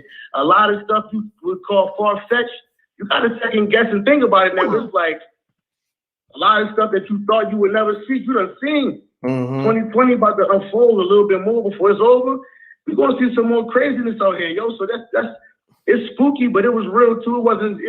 It was just energy with that last one, but it was also like bad vibes, bad energies. Like you could feel it in the air. It was like no police outside, no nothing. The whole thing just going up. It was like spooky. Like, yo, no cap. I live around the corner from Walter Wallace with the boy that got killed by police. I live right around the corner from me. I heard it from my window. Damn. Like it's spooky around here, bro. Where you at, in Philly? Yes, sir. I'm in West Philly, bro. No doubt. Right around the corner from me. Salute to the old Philly, man. That's like my second home. Man, I appreciate you calling. Listen, it's real out here, yo. No. You think it's crazy out everywhere else? Philly is on demon time for real. Yeah, bro. nah, I know. Trust me, I've been out there. Smash that like button, y'all, because there's people in here saying like it's only 300 likes. Smash that like button, big dog. I appreciate it, Reck. That was my story for the night, man. Nah, that was dope. What's your name again, fam? What's your name again? My name Hot Car. I'm from West Philly. Hot Car. Swallow Hot Car, man. West Philly. No doubt, man. Salute. Thanks for calling, my brother. That's a fact. All right, peace. That was spooky. Peace. You now mute your audio. Smash that like button, y'all. Mute your audio, please. Hello? Yeah, how you doing? Hey, I got a spooky love story for you. A spooky love story. Okay. I mean, yeah, okay. You sure it's spooky? You sure you're just not trying to put your ex on blast? If it is, it's cool, but you know. No, it's kind of spooky. Okay, it's kind of spooky, but you still gonna put them on blast. Okay, I get it. Go ahead. Nah, go ahead. I'm just joking. So, Yeah. okay, so it's this dude that I used to talk to, and he used to have this choking fetish. Ooh. And he used to always want to choke me, and it was so crazy. So I was always asking my friends, like, why do you think you do that? Why do you think you do that? And they're like, okay, we don't know, but he's, just let us know when you're going to see him. So if you turn up there or anything, we'll know, like, where you at. So I was like, okay. So then he ghosted me for a little while. And I went to a psychic, and I asked the psychic about it. And the psychic said that somebody had put black magic on him. And was burning his name in candles. So then, on September the 11th, was the last time I talked to him. And 11 days later, he died in a motorcycle accident. God damn. Okay, and So hold on. What was going on? Hold on. And so I went and I got a road opener candle. Okay. I burned the road opener candle. And about 2 weeks later, I was just sitting in my living room, wasn't even looking at TV, wasn't even asleep or nothing. I was sitting in the living room, sitting on the couch, looking at the wall. And I got this vision. And the vision was as clear as day. And it was like from the 1920s. And it was like I was this flapper. And he was in the vision, but he didn't look like him. He was a little bit chubbier. And I was a little bit skinnier.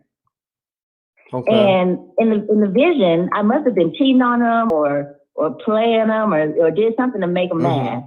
Because after the club closed, I was walking to my car, and he followed me to my car, and he strangled me to death. Damn. In the vision. Wow, that's spooky. Yeah. Wow, you definitely you got me with that one. Now, being that you brought it up, the whole choking aspect. So he was choking you from the front or choking you from the back? It didn't matter. Oh, it didn't matter. Oh, he was doing it in all positions. In all positions, he was just choking you out while he was pounding it out, I guess. I don't know, if he was getting busy like that, but okay. Yeah, but in hindsight, looking from the vision I got, that was the way he killed me in a previous life. Damn. Crazy. And so he probably didn't even know why he was doing it physically in this life. So you saying his ghost wound up choking you? No. I'm saying I had a vision of our past life. And in our past life, he choked me to death. Oh, wow. That is crazy. Now, do you get these visions? Life, he had a choke. He always wanted to choke me. Always wanted me not to breathe. Damn. Now, let me ask you this. What's your name again? I'm Shima. Shima. Now, Shima, okay, this is your, you say this was your first experience with somebody, you having intercourse with and they was choking you. Now, was that something that you got used to? Did it arouse you? Did that become a thing for you? Well, I was just totally taken aback by the whole thing because I didn't know why somebody would want to do that. Like, it was just so startling to me. But I was in love with him, so it was like I trusted him. I trusted that he knew what he was doing, but I really didn't know. Okay. But I just know that when I was at the point where I could, after about 2 minutes, and I'm about to pass out, or if I did pass out, he would get aroused. Wow. So, hold on. It just got extra spooky because he was smashing when y'all was smashing, and he was choking you out, and you passed out. You be passing out. Wow. A couple of times.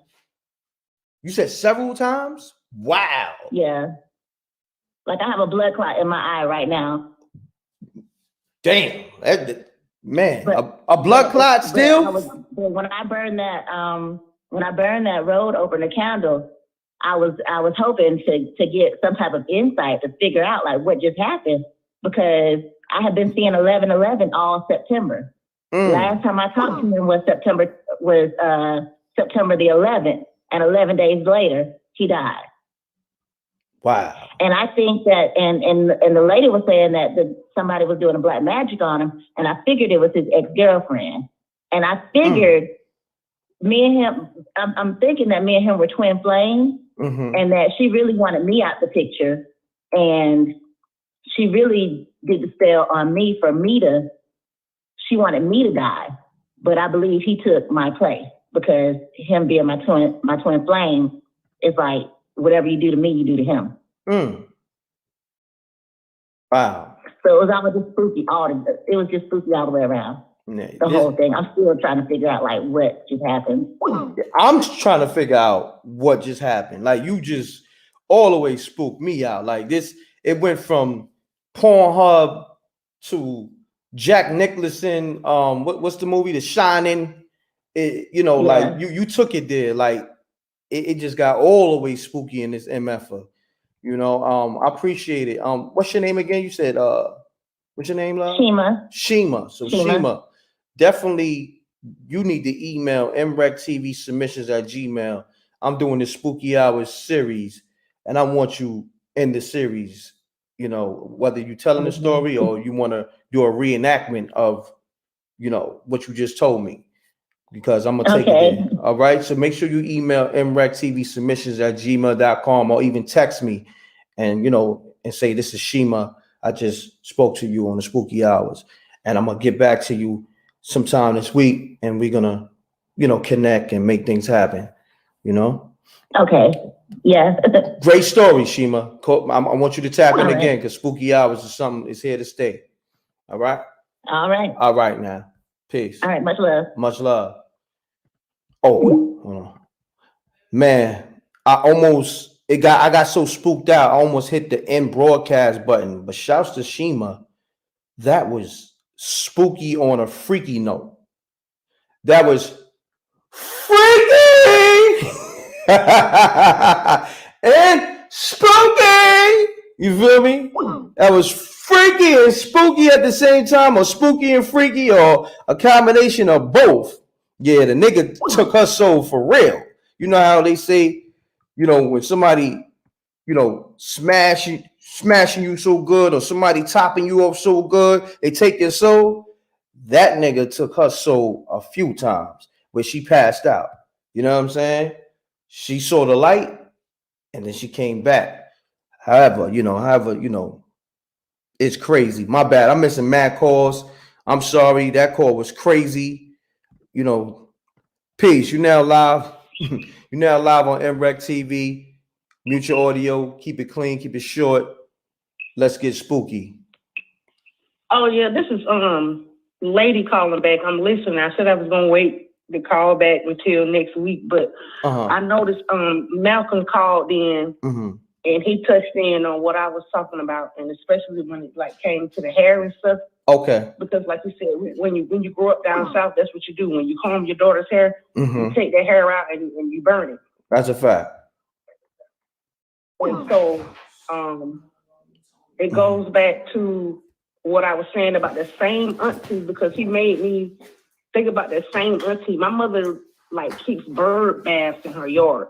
For some reason, she was always vindictive against my mother. And she took my mother's bird bath. It just so happened my mother got up one day and noticed her bird bath was missing out the front yard. Wow. And she was like, My auntie told my mama, she said, yeah, I took your bird bath and I put it on somebody's grave. What? She took my mother's bird bath and she put it on somebody's grave. Like, they do some real That's evil, spooky. I don't even know what to call that. Took the bird bath, put it on somebody's grave. Like, it signifies something. I don't specifically know. Maybe some of the listeners know what it signifies, but she took my mother's bird bath and she put the bird bath on somebody's grave. She didn't say where she put the whose grave that she put it on, but I guess it was supposed to signify something. And it goes back to what Malcolm was saying, to like how they do all the voodoo and the hoodoo stuff to try to be vindictive, and it goes on a lot down south. It goes on a lot down south, and some of y'all listeners out there, y'all can chime in on it, and y'all know, because even one of her daughters had them chimed in on the voodoo and hoodoo, trying to come up, and it backfired on her, because some of that stuff can backfire on you. She thought she was gonna come up, and she was gonna use the money rituals and whatever and whatnot. And she came up for a little bit. She came up for a little. I'm talking fast because I know I got to get out the line because this is my second time talking. It's all good. And it backfired on her husband. And she used the voodoo and hoodoo for a good little while, and they came up. They was making money and whatever and whatnot, and it came back on her. I even found out that my son's father's girlfriend was using the hoodoo and voodoo with the frogs. Anybody know about the frogs? Wow. Frogs can bring you money. Hold on, you said frogs bring you money? Hold on, you said frogs bring you money? What did you say? You said frogs bring you money? Yep. Frogs can bring you money, but if you see flies coming, then it's bad. Because frogs can bring you money, or frogs can bring you flies. And when you see the flies, if you see flies in the wintertime and you're working with frogs, that's a bad sign. Wow. I hear that. But I'm just chiming in, you know.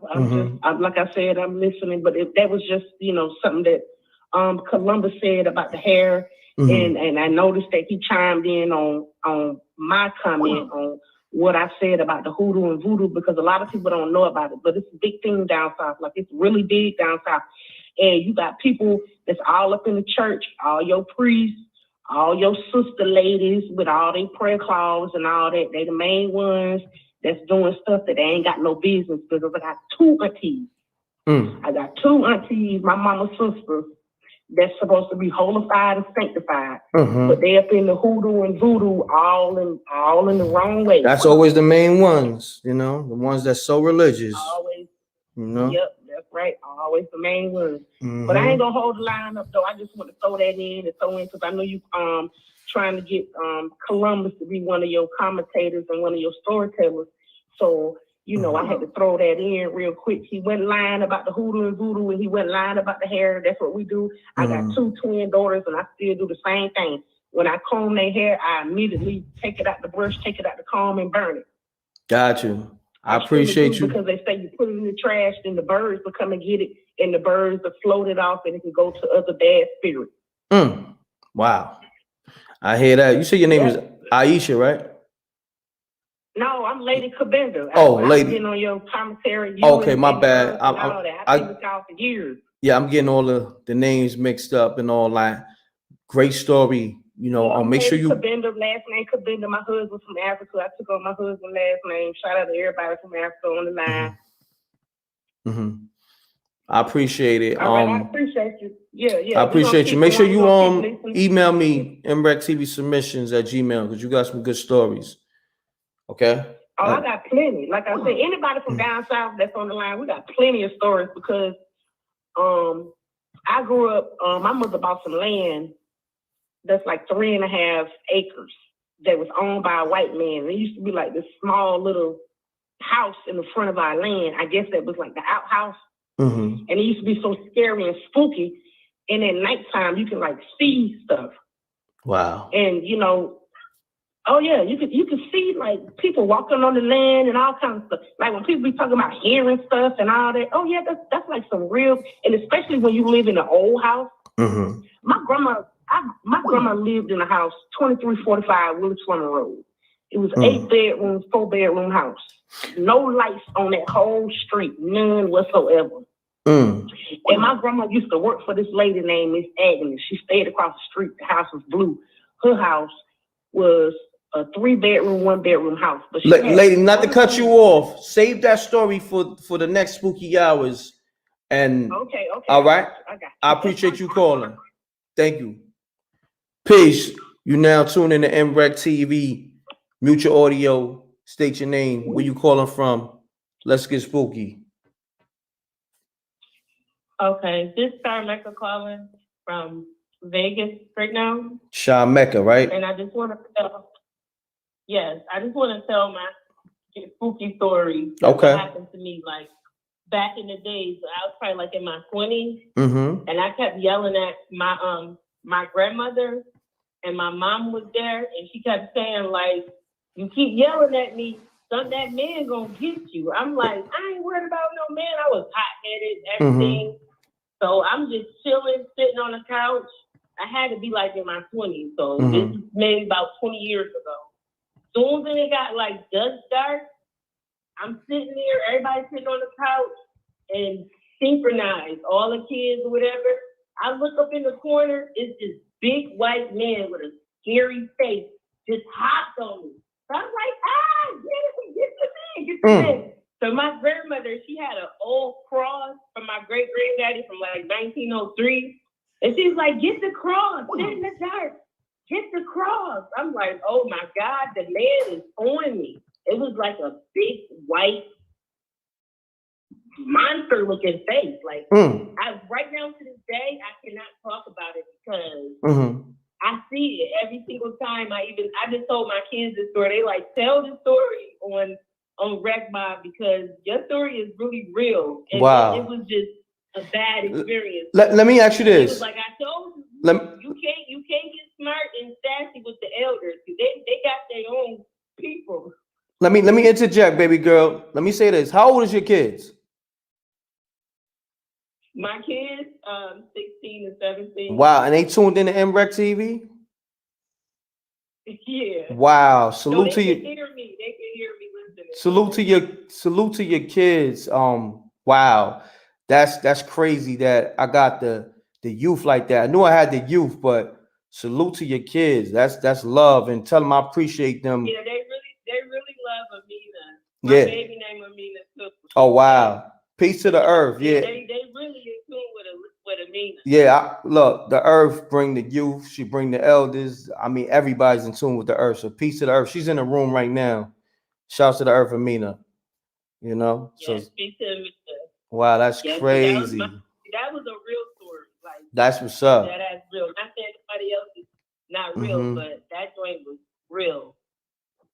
Oh, I appreciate you calling. Make sure you tap in for the next show and tell your kids they can call up too if they want, just to say hello too. We appreciate that. Right. All right. Right. That's what. Thanks. Have a great night. You too. Peace. That's crazy. Peace. Mutual Audio. Mutual Audio. Take me off speaker.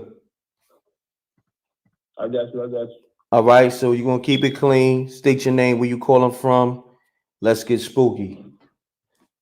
Yeah, my name is Corey. I'm calling from Kentucky, and I had an episode one time where I said it a demon. It was like I was staying with my sister in Maryland at the time, and I got real high off this tree from up there or whatever. And me and my homeboys, we sitting out front, you know what I'm saying, passing it around, whatever. And we sitting out on the stoop. And all of a sudden, the court light cut off. And I'm like, what the heck just happened right there? Then all of a sudden, I start feeling like this scratching or something, like a clawing or something in my back. So I'm sitting there trying to hold on to my brain while I'm covering a conversation with them.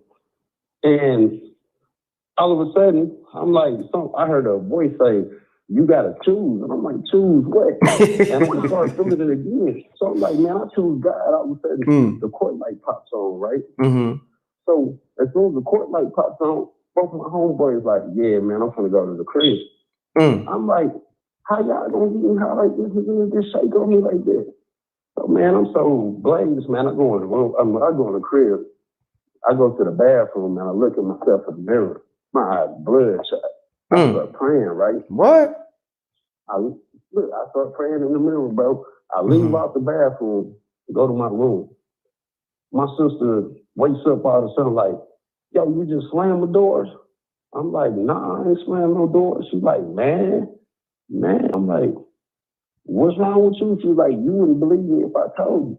So I walked in her room and she had like one of those beds with like the little pedestal things on each point or whatever. So like I'm resting my elbow on that, right? And she was like, you just left out the bathroom, right? I was like, yeah.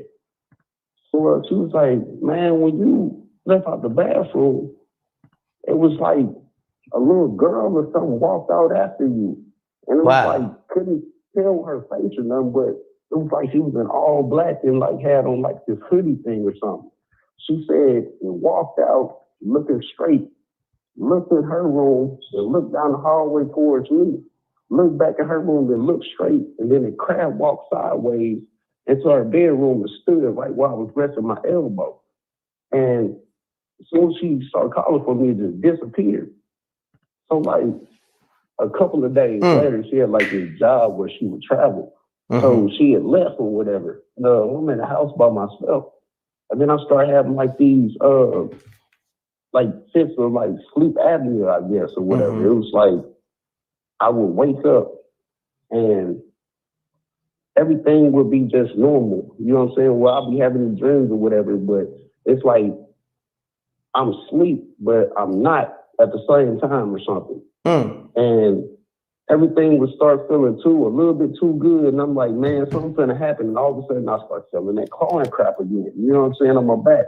And I'm trying to speak over a whisper. I can't stand up straight. It's like it felt like something was on my back, and it lasted for like 7 days, bro.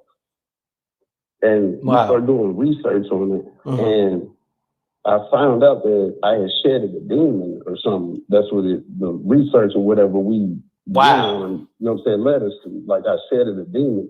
They said that it would come back with 7 more as more powerful than itself trying to get back in you. Wow, that's you know crazy. So it lasted for 7 days. And so I guess it was, you know what I'm saying, them 7 that it brought back itself, bro. Like the shit, I mean, the stuff was crazy, my bad, bro. Yeah, that's crazy. My nigga, you shedding demons? That's crazy. Man, I don't know what it was, man, but it spooked me out, bro. You just spooked me out. And since I lived out there, man, I had to move away from, I don't know if it's that high altitude, bro. I don't agree with it. You know? Yeah, that's spooky. So, I never heard somebody say I shedded a demon. That's some old exorcist shit. Like, I ain't gonna hold you, my nigga. Like, you all right? Though, everything cool? Nah, I'm good, bro. Okay. Everything good. I ain't experienced nothing like that since then, man. No doubt. That was some spooky stuff, man. That's like, real spooky, my nigga. The research we did in these books and all of that, that's what, you know what I'm saying, what was explained that happened. I'm like, man, you know, it threw me off, bro. Yeah, no doubt, man. That's it, man. I just wanted to get my little piece, man. On your no doubt. I appreciate that. What's your name again, fam? Corey. Yo, thanks for calling, my brother. All right? Appreciate it, King. No doubt. Peace, King. Yeah. Yeah, man. Damn, that was crazy. Homie said he shedded a demon. You know, you gotta let that marinate. How many people you know that say I shedded a demon? That's yo, peace. You live on MRecktv. Let's keep it clean. State where you calling from. Let's get spooky. Talk to me. Yo, can you hear me, bro? Yeah, I can hear you, my brother. First of all, shout out to you and your platform. Thank you, bro. Shout out to what you're doing right now. Thank you, bro. And most importantly, shout out to Amina, man. Without a strong woman, we nothing in this world. Yeah, peace to the earth. That's a fact. That's a fact. Peace to the earth. Peace and blessings to her, bro. Like she, like through your platform, she single-handedly like put me on some whole nother like third eye, like yo, she blew my mind, bro. Don't worry about me. Like I'm pro-black, but I'm professional. Ain't no cursing coming from me, bro. Nah, it's all love, anyway, my brother. What you know, what I love about Spooky Hour is, bro, you know, I was born and raised in South Carolina. So what's spooky the most, it ain't spooky to us. I feel like what we call ghosts, that's our ancestors bringing us revelations, man. You feel me? Yeah, I be hearing that, but you know, elaborate. So what I'm gonna say, bro, is sometimes like when you know, I'm 41, so anybody younger than me may not understand. But there were times when we was turning the radio dial where we may hear something that didn't make sense, and we just went past it. So what we call spooky now could be a revelation coming down from my ancestors. But we call it spooky when it's not spooky, it's real rap. You understand? So my story is this. You know, I went to undergrad at a school in South Carolina called Francis Marion. So I'm walking with my old lady, and you know, it's the winter solstice. It's dark at 6 o'clock where I'm from. You know what I mean? So this dude walked by and started talking to us. Meanwhile, I see my people approaching us. You feel me? But this dude in front of them. And so me and my old lady had a whole conversation with this dude. Now understand, if you know anything about Francis Marion, the university I went to built on a slave plantation. So my people walking up to me and they're like, man, what was y'all doing? I'm like, man, you ain't see that dude? I turned around with no dude. That dude told us to stay on the right path. So we just thinking it's an old man, you know, giving wisdom or whatever. But there's no way he could have disappeared like he disappeared. So, you know, I took that, you know, at the time, this you know, I'm old. This is 2001, 2002. I tell my grandma about it. My grandma like, don't be scared, be blessed. For some reason, your ancestors came down to tell you something that you needed to know. So shout out to the fact that we being open and we talking about things that worry us. But sometimes our ancestors come back to show us the way to go. You know what I mean? Your platform is sick, bro. Thank you, bro. Amina is a genius, bro. And like the fact that like I've been watching you for so long, like, and I love you. So salute. You know, when Amina came to your platform, you started doing things like this that's gonna take you out of this hemisphere. So shout out to both of y'all, bro. I don't want to talk too long. You got other callers. So salute, love, and blessings to you, Amina, and everybody listening. I appreciate it, my brother. Thank you for tapping in. Yeah. All right. For real. Love. Dude. Love. Yep. Peace, King. Yeah, man. Salute to the earth, man. Now the earth definitely brought a lot of wave to the platform. You know, appreciate her. As always, I always tell her and always show it. See, that's the thing too. A lot of people talk this love thing, right? Love is a behavior. Bottom line. I ain't got to tell you. I could show you better than I could tell you. And that's what I do. When I love somebody, I got love for them. I show them in many ways. You know, I tell them. But to me, when somebody show me they love me, I'd rather that than you telling me. And it don't feel like love. You feel me? So that's just on another note. You know what I mean? Because you got, you know, love conquers all. You feel me? You know, there's a lot of spooky conversations going on. So we got to put some love back into the you know, into the air. You got to put love back into the air. You feel me? So I don't know how I'm missing calls. I'm right here. It's bugging out. Okay. Let me see. I missed a few calls. Let me see what y'all talking in the chat room. Smash that like button too, man. Get those likes up. Shouts to Tyson too on the super chat. He said Nate Robinson seen his past, present, and future when he went. Nate. Laughing out loud. Mute your audio. Peace. Mute your audio, please. State your name, where you calling from. Let's get spooky. Keep it clean. Okay, my name is Coco. I'm calling from Maryland. What's and I up, just Coco? wanted to share my story, my spooky story tonight. Okay, let's get it, Coco. Okay. All right. This is something just real simple.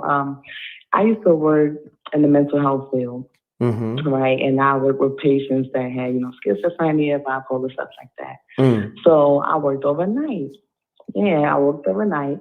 And so I had this one particular client. He was a Caucasian guy. And every night, like, he would have to listen to the Beatles before he go to sleep. And and so it got crazy to where so I was working night shift. And I was laying down, I kind of drifted off, and I heard the Beatles playing and stuff like that. And the next thing I know, I hear like the door, like him move the door, because we put something by the door so we can hear him come upstairs, because the room's in the basement. So we hear him come upstairs, and I hear him come upstairs, and he in a trance. Like, it's something about that Beatles music, something about that trance, that music got some type of energy with it, because he was in a trance, and he was like literally sleepwalking, and he just kept saying like, there's no such thing as God, there's no such thing as God. And I was like, what the? And I thought I was dreaming, like, I thought I was going crazy, so I had to like get up and get myself together. I'm like, Mike, calm down, what's going on? And he was literally in a trance. Like, and mind you, it was winter time, it was snowing outside. He literally like pushed me out the way to go outside. And I'm running after him like, what's going on? Like, I thought I was in a Twilight Zone for real. And he snatched the picture off the wall as he was going past me, which it was a picture of Jesus.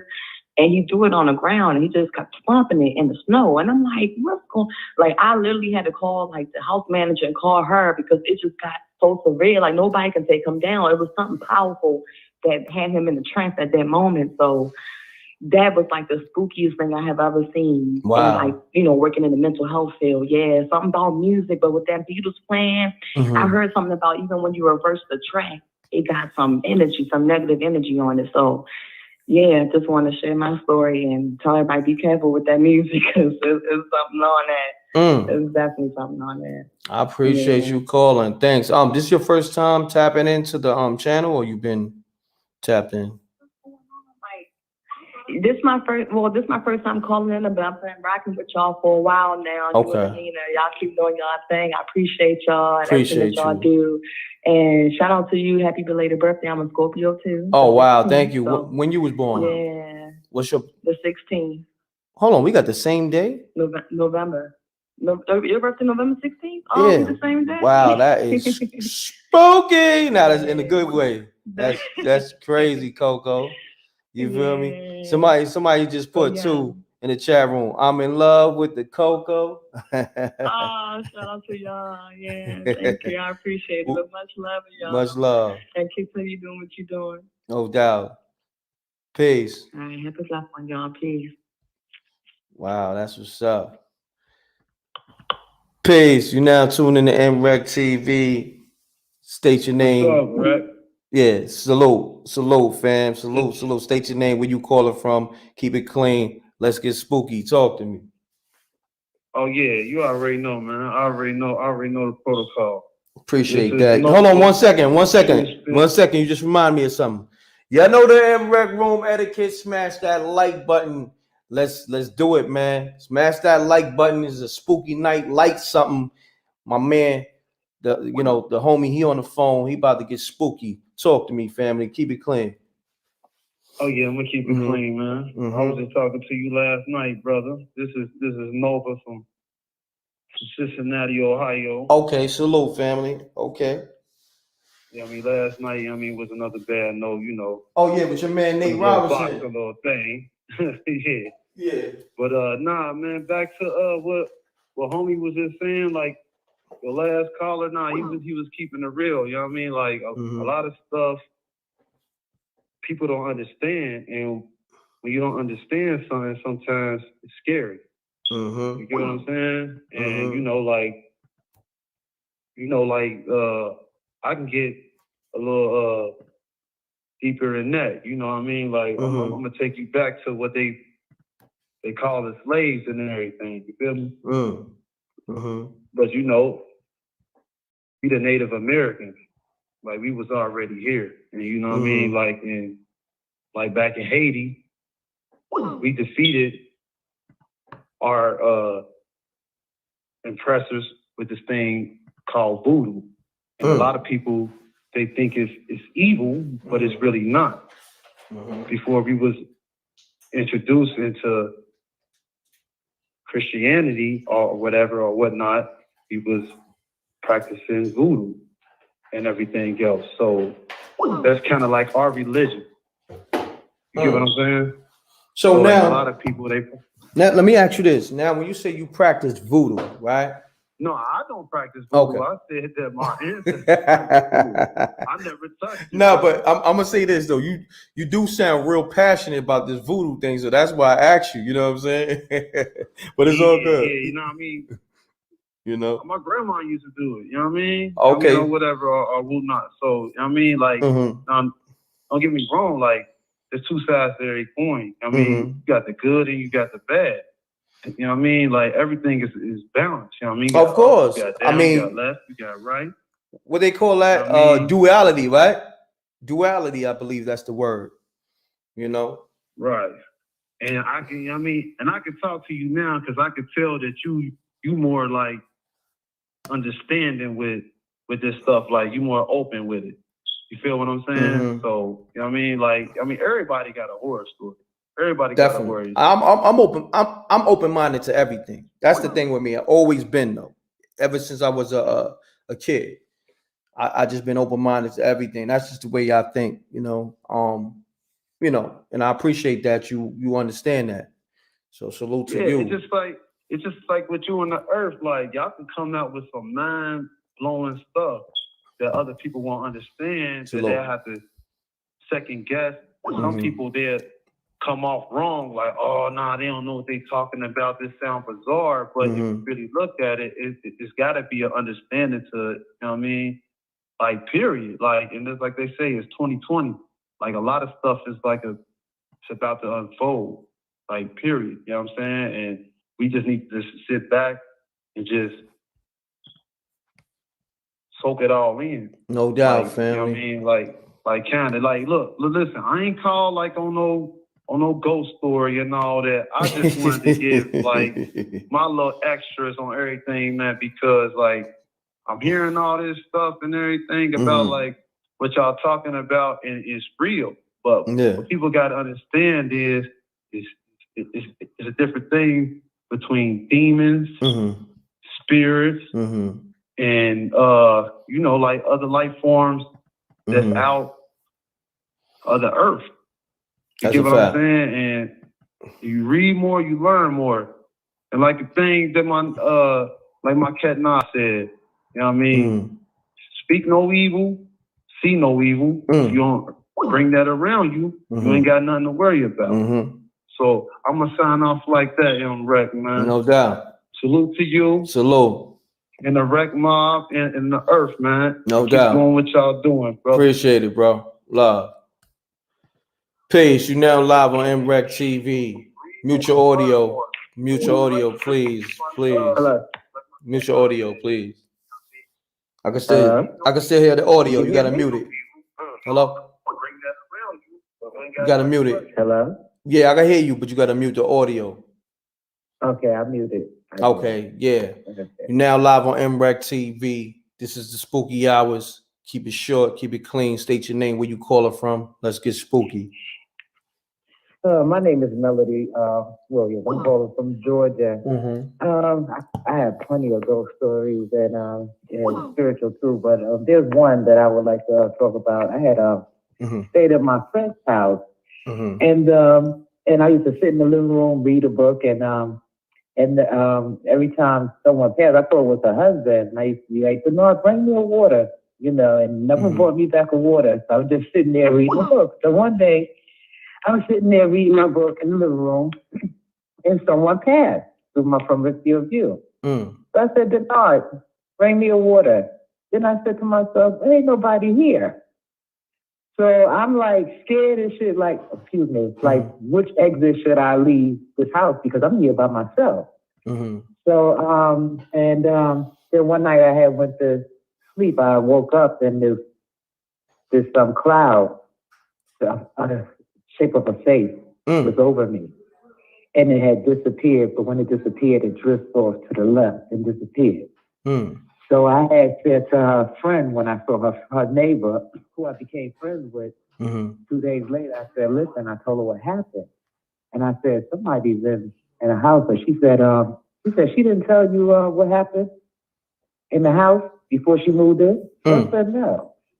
She said, this guy got his head blown off. Wow.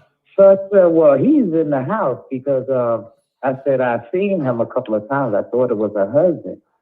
And I noticed one time I'm sitting there reading a book and I asked him to bring me a bottle of water back. And I'm like, oh, I'm here by myself. I said, no wonder every time I said it, he never brought me back water. This person has been coming past as I've been sitting in the living room. So I said, also, he has been skipping through the house too, because when I've been in the house by myself, I hear someone skipping. And she said, no, that's not him skipping. A little girl had passed away across the street. She was riding a bike, and the thing that goes on the side of the bike was off. And the bike had went through her. So the little girl was in the house with me, and the man that passed away was in the house with me. Wow. Yeah. That's spooky. Oh man, thanks for calling. I'm gonna take this next caller because they trying to get through. I appreciate you. Okay, thank you. Right. You're welcome. Peace. You now live on MRecktv. Mute your audio. Oh man. Peace. I lost you. I see you, Dina. You say you're trying to call, but what's your area code? I don't know the area code. Oh, 716. I think I just answered. You hung up. There you go. Peace. What's good, Rex? Thank you for answering my call. There you go. How many times you was trying to call? Right. All right. So I'm gonna try to keep this as brief as possible. But You got me on speaker? You got me on speaker? Nah. Okay. It's probably just my house phone. I still got house phones. Oh, you still got a house phone? That's spooky within itself. Just having a house phone in 2020. These cell phones be janky nowadays, so I just be safe. I got a child, so. Nah, I got you, but I'm gonna keep it real with you, and you know I'm with the jokes and all that. But your house phone sound a little spooky. I ain't gonna hold you like. All right, well, let me call you from my phone then. No, it's all good. Nah, it don't sound bad. It sound like you talking through a tin can, but you know you good That's though. nuts. Nah, Well, everybody don't got them, but yeah, I just want to start off by rock out. saying we're going through spiritual warfare. Okay. Everything that we go through is spiritual. So when you see these presidents being elected, when you're seeing kids getting snatched up, animals going missing, everything is literally spiritual. So I just wanted to tell you about this experience, right? So I'm heavy into researching. I'm nosy, always been nosy. You can't tell me something without me taking that and then trying to find, where you got that from and everything. So I'm on my way to my corner store, whatever. I'm walking, and literally when I say I recognize myself entering the spirit realm, like I knew what it was, but everything around me still looked the same, but it was just like, it was so different. So with that being said, I'm walking and I'm on the phone with my mom telling her everything as well. And literally every person I came in contact with, they were looking at me like I was a piece of steak, but in the same breath, like they hated my guts or something. So I'm like, Mom, I just need you to like sit here and pray in tongues for me or whatever. I'm gonna be doing this on my side, but I'm more so like trying to pay attention to my surroundings. So if you could just pray while I'm walking, like I appreciate it. So she's praying, and literally when I'm telling you, as she's praying, more and more is coming around me, real life me mugging me, acting like they really wanted to harm me. But it was something on me, whatever that they saw, where they couldn't have access to me. So I'm like, all right, I already know what's up, what's going on with this. So I'm on my way back home. I had somebody running towards me, literally running towards me, charging to, like God is my witness, charging towards me like he was about to stab me. And when I rebuked it and I started praying in tongues myself, what? Yo, You started praying in tongues. Yo, old boy legit turned around and booked it the other way. So I started dying laughing because it's like at this point, my fear is starting to fade off because I already know it's the Holy Spirit. Like, all right, hold on. I gotta pump the brakes. How you pronounce your name? It's Dina. Dina. Now, Dina. Yes. You just said you started praying in tongues. Explain that, like, cause it's like the best way I could describe it is like praying in the spirit. So how do you do that? How do you do that? I mean, I wasn't taught it. Like, I've always wanted to do it all my life because I heard my mom doing it. And of course, when I started reading my Bible more and then reading other books and stuff, it's like, okay, because you know when you say stuff, right? Us speaking stuff out loud is giving the devil access to pretty much sabotage whatever it is that we're speaking on. I can sit here and tell you, or not even tell you per se, but you ever notice how you sit here, you got good plans going on, and you tell somebody, then out of nowhere, it's like it does not happen or it get messed up in some way. That's why I don't tell nobody nothing. I don't tell nobody nothing. And so by praying in tongues, the devil, he can't understand that. He don't have access to that. Yes. Yo, let me say this. Like, do you have a sense of humor? Facts, yeah. All right. Yeah, now it's dudes in the chat. You know, being that you said you was praying in tongues, is niggas in the chat saying what that mouth do, Dina. Like they crazy like that. You know what I mean? Ignorant. I ain't gonna pay attention to that. So all the old Dina, you know, I'm quite sure a lot of them is New York niggas, and I may be in Buffalo, but I'm a hop, jump, skip away. So, but I just we in a time right now. Before I hang up, like people don't believe in the Most High. I just ask that y'all give him a try. You're literally it costs nothing. People out here, they're literally trying to seek a higher power from. I don't care if it's from black magic, white magic, Buddhism, whatever the case may be. And I apologize to those if you take what I say offensively, but based on my beliefs, that's not what the real true God is about. And a lot, especially our people, black people. I don't know if you know this or not, but if you read the Bible, it's about us, blacks here in America, those that was a part of the transatlantic slave trade, that has ancestors that was a part of that.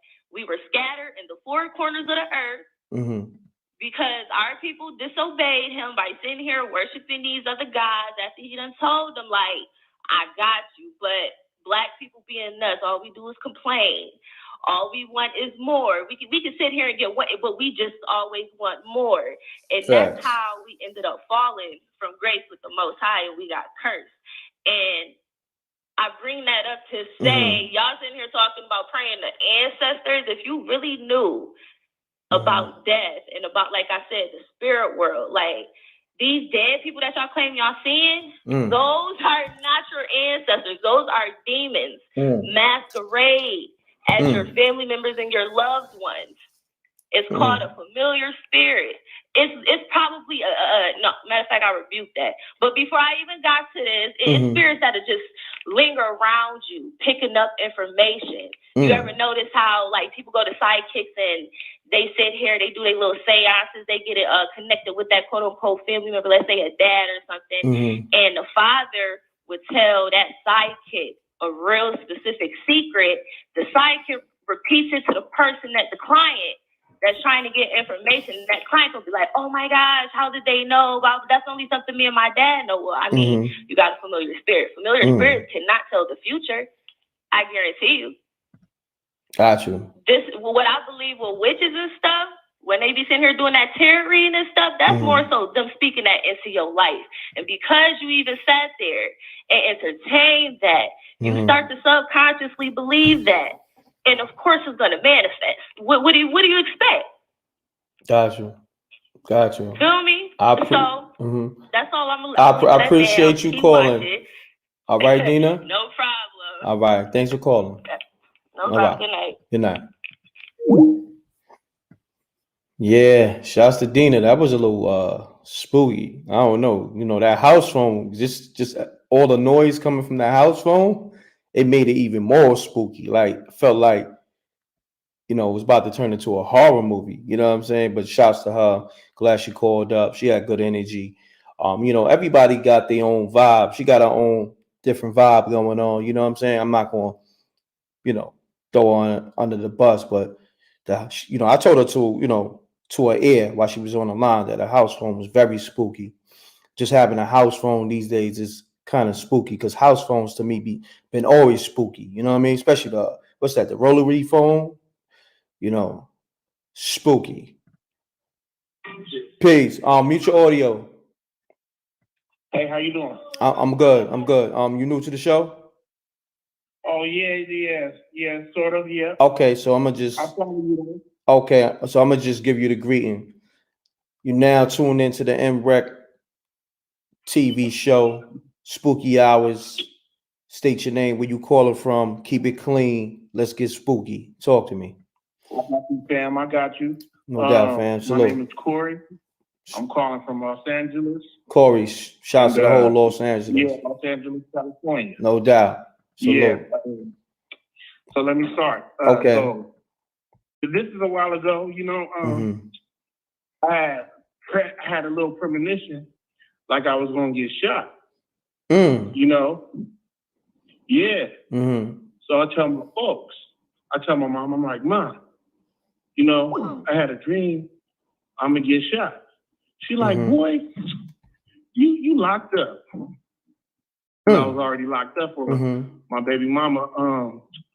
You know, she didn't hold me down. You know, like her family said I had a gun, which I didn't. So she just took their side. So I ended up getting locked up. So I'm in jail, and so I'm telling my mom, I'm like, Mom, I got a dream. I'm gonna get shot. She like, how you gonna get shot in jail? I say, it ain't gotta be, but this the vision I'm having. So I get out around my birthday, you know, and it's probably like, I'm probably out for like 2 or 3 days, you know. Long story short, man, I'm walking home from a video shoot and a car pull up and then they just lay me down. You know, they shoot me 2 times in the head. Wow. And, hold on. This is a dream or what we talking about? No, this is reality. So you got shot in the head 2 times? Yeah, I got shot 2 times in the head. Wow, yeah, keep going. I still have a bullet. I got a bullet still in my head, you know? So hold on. Rewind it back. Go ahead. Bring it back. Right up to the point right before you got shot. Bring it back. All right. Yeah. So we're having a video shoot. A video shoot. Some rappers is in the neighborhood. Sugar Free. I don't want to give too much out because got you. Nah, you ain't gotta go into all the names and all that. Just yeah. So I'm having a video shoot, or it's a video shoot in my neighborhood. So I'm walking to the house to go grab some weed because I don't stay too far from where I was doing a video shoot from. It's around the corner. You know, so I'm like, all right, I'm gonna go get some weed and drink and just drink and chill. Before I can make it to my house, a car pull up on me, you know, and asked me, do I got some weed? And I turn and it's a pistol staring me in the face, you know. And before I could run, I get shot 2 times in the head, you know. Wow. And I'm laying down. Everybody got candles lit by this point. You know, everybody got their candles lit because they all knew who I am, you know. So I survived that, you know, and I'm still here. A crazier situation, if you want to hear some spookiness. But hold on. You kind of sped through that. You got shot in the head, right? What you got shot in the head with? With a deuce. Oh, okay, 22. Okay. Yeah. Okay. Oh, it's the spookiness. Here's some more spooky. Hold on. Let me ask you this real quick. Let me ask you this real quick. You got you still got the bullets in your head? Yeah, I still had a bullet in my head. Wow. It looked like a finger, like 5 fingers, because the bullet tried to come through my skull. And I was shot so bad, my face looked so bad. You seen the Elephant Man? The movie, The Elephant Man. Mm-hmm. That's how I look like. Like it looked like Tyson just had a fun day with my face. I was beaten up so bad. My mom and my uncle didn't even recognize me going through the ER. They was like, "Oh, look at this young man." They seen I was a fighter because I got pushed right past my mom and my uncles, and they didn't even know who I was.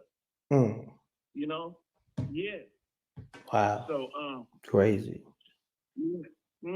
So then after that, you know, I'm trying to, you know, do the right thing, you know, not mess with the neighborhood like that, because, you know, I was from a gang, right? So, long story short, I tell them, like, man, I want to give it up. You know, like, I want to give up this. You know what I'm saying? Wow. Got you. Yeah, they hit me with the smirk. Like, yeah, right. Hey, whenever you hear that smirk, you don't have no friends if you hear that smirk. I'm being honest with you.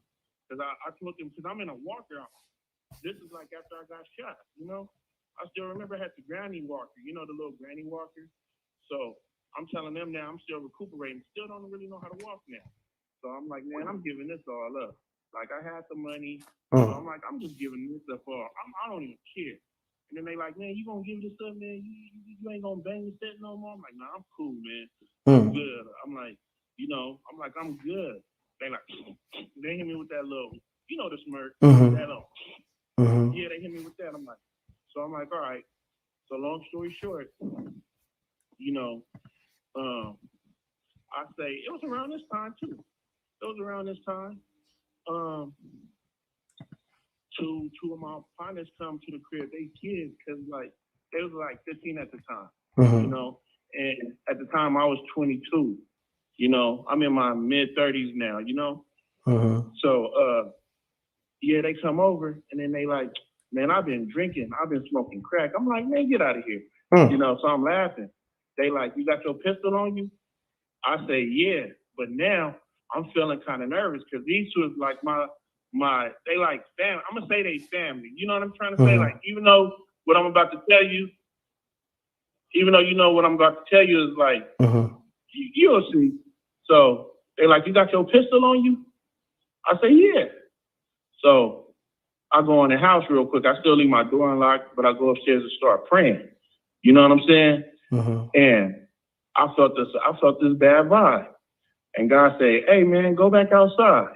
I got you. Now my dad got mad choppers, AKs, HKs, you know, FN, all that. My brother got my gun because he was going to go see a little female. So I had a 40 Glock, so I just gave it to him. Like, hey, go ahead, you know. Long story short, I come back outside, and before I could even open up my door all the way, they got to busting on me. Just shot me like 15 times. What? In the body. Yeah, shot me 15 times. And my sister is there in the house, you know, and as they're shooting me, funny thing is, I didn't know how to pray at the time. So as they're shooting me, I'm just thanking God. You know, I'm just like, as each bullet is hitting me, I'm just thanking God. You know, as each bullet is hitting me. And I'm thanking God, and they running off. My uncle comes in through the living room door and just pulls me and just lay me down, you know.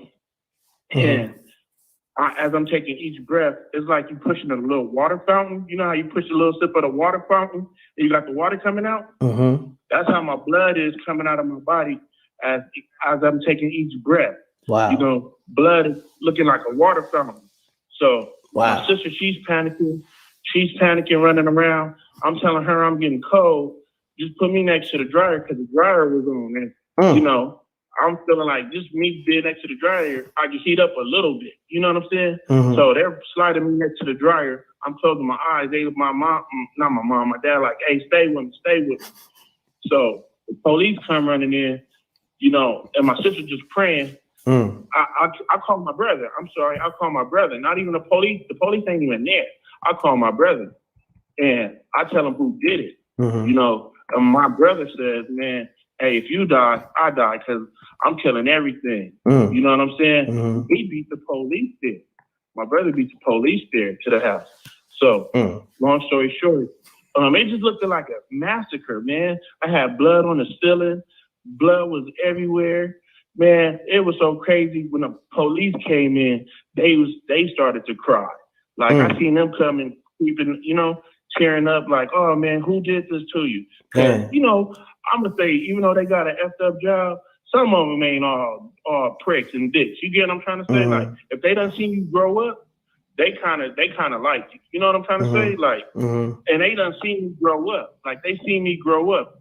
So even though I was effing up, I used to run from them and stuff, and all that kind of stuff. They was like, oh shit, they got this dude. So long story short, they put me on the chopper again. Now, I hear the doctors, they're saying, because before they give me the amnesia, I'm like, hey doc, do me like you would do your children. Treat me like your children. You know what I'm saying? I'm like, please don't kill me. And that's all I can remember. And long story short, I hear him say before the amnesia kicks in, man, I don't know how he survived. Like a bullet done missed his heart, all his super organs. Like ain't no bullet hit his lung. This is a miracle. They called it a miracle. Like I'm walking right now with no granny walker. I'm talking to you, and I told you I got shot 2 times in the head. I'm not blind. I don't use a cane. I can do jumping.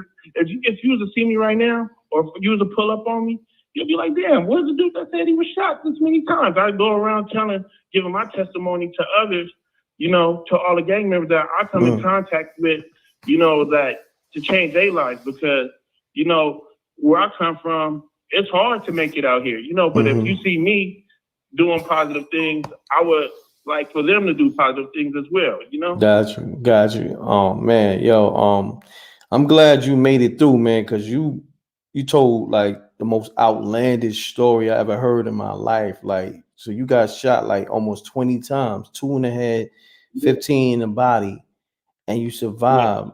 Like, damn, you got shot more times than Tupac, 50 Cent, and Biggie, all 3 put together, and you survived. You know what I mean? So, salute to you, man. That's a blessing. And I appreciate you tapping in, man. God, and I'm just happy that I could just give my testimony because, like, there's a lot of people that didn't make it that got shot 1 time. Like when I was telling you, when I got shot 2 times in the head, I had a friend go to the service to come visit me after I had got shot 2 times in the head, and he was in the service. He's like, hey, let's go to this party. I'm like, nah, man, I can't go to the party like this. Man, he got stabbed 1 time in the leg and bled to death. Damn. Yeah. And that was my best friend. That's crazy, man. My condolences to him. But I appreciate you calling. What's your name again, fam? Corey Scrivens. Man, thanks for calling, my brother. Appreciate you. All right. Thank you. All right. You're welcome. Peace. So on that note, this show been rocking for 2 hours, and homie had the illest story I ever heard. Somebody surviving like almost 20 shots, getting shot in the head and getting Swiss cheesed up in the body.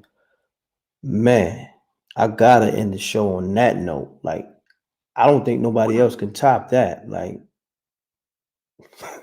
Amina said the nigga is media, man. The Earth got the craziest joke. Shit roast somebody crazy, but nigga said the dude is handcuffed.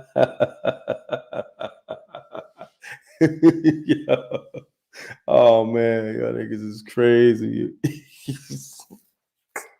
Niggas call a nigga RoboCop. Niggas is wild.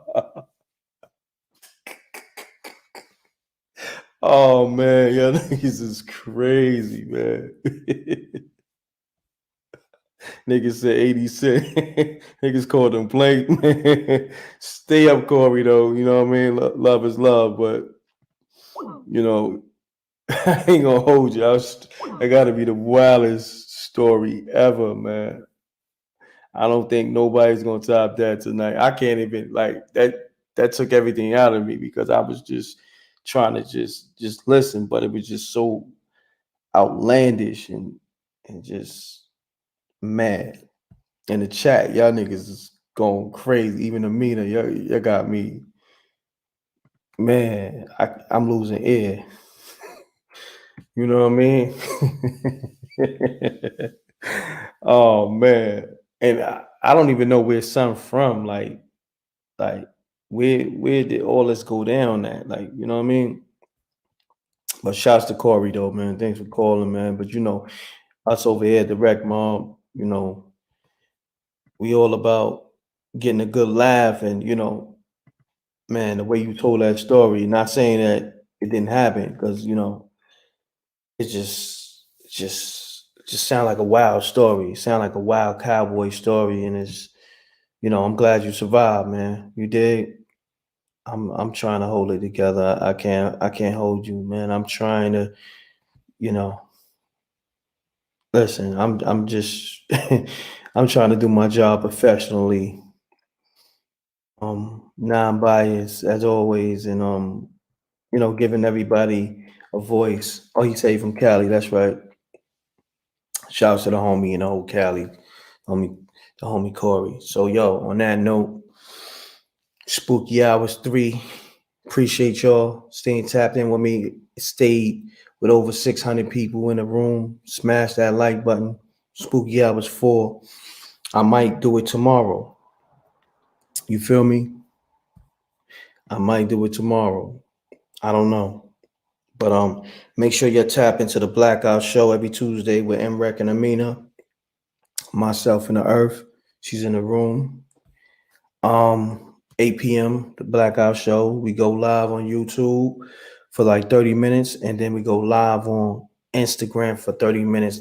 The second part of the show is the more intense, and like that's the uncensored part of the show on Instagram. Because you know, YouTube with all the restrictions. Also go get the new uncensored, I think it's 22 and 23 that's out on the new platforms. The link is on the YouTube. So you see, you know, the last couple of videos I put up with Amina, you know, and it's day previews. The link is in the description of both of those. So, you know, so you go to the channel and you see the one with the Giants and the other one. I forgot the title that my man Steve titled the video, but go to the channel. Just watch everything on the channel, whether it's from me with the hip hop interviews, whether it's from the Earth. Just watch everything from the channel. Hit the like button, hit the subscribe button. If you're just new to the channel tonight, make sure you subscribe, make sure you like, share. Everybody's in the room cracking up. Like, y'all, the Rec Mob, y'all niggas is crazy, man. I appreciate y'all. Man, salute to all the ladies that be calling the ladies. Y'all be having some wild stories, as well as the homies. Appreciate it. Tonight was another successful night, man. Stories, the spooky hour stories was wow, unmatched. That's all I'm gonna say, unmatched. You ain't gonna get a show like that. So on that note, y'all know the slogan: double deuces and bubble gooses. I'm gone. Peace. Appreciate y'all. Love y'all, man. Thank you. Everybody have a safe night. All right? And make sure you put your drawers on back and put your drawers on backwards. You heard? This is the spook.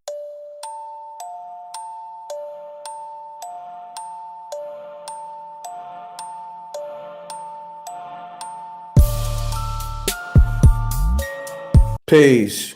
You now live on MRecktv. And this is Spooky Hours. Now, when you call up the show, if you can't control profanity out your mouth, please don't call. Please. You're going to mess up my monetization. And then also, if you're going to call, support the Cash App, the Super Chat, so I can do what I do. And I appreciate y'all. So on that note, let me turn this off. My bad. So on that note, you know the M.Reck room etiquette. Smash that like button. Spooky Hours. has now returned. The people been asking for it. Like I promised y'all, I was gonna give it to y'all. I'm gonna wait for the room to get lit. And on this spooky hours, I already know the answer. I want to ask people, do they believe in AI, artificial intelligence, other life forms, aliens, whatever you want to call it. So call me up 310. What's the number? I don't even know the damn number. Hold on, let me see. What's the number? My bad. Oh, let me put the number on the thing. Damn, that's where I forgot. Hold on. Give me a second. Work with me. Let me do that now. Let me put the number in the title.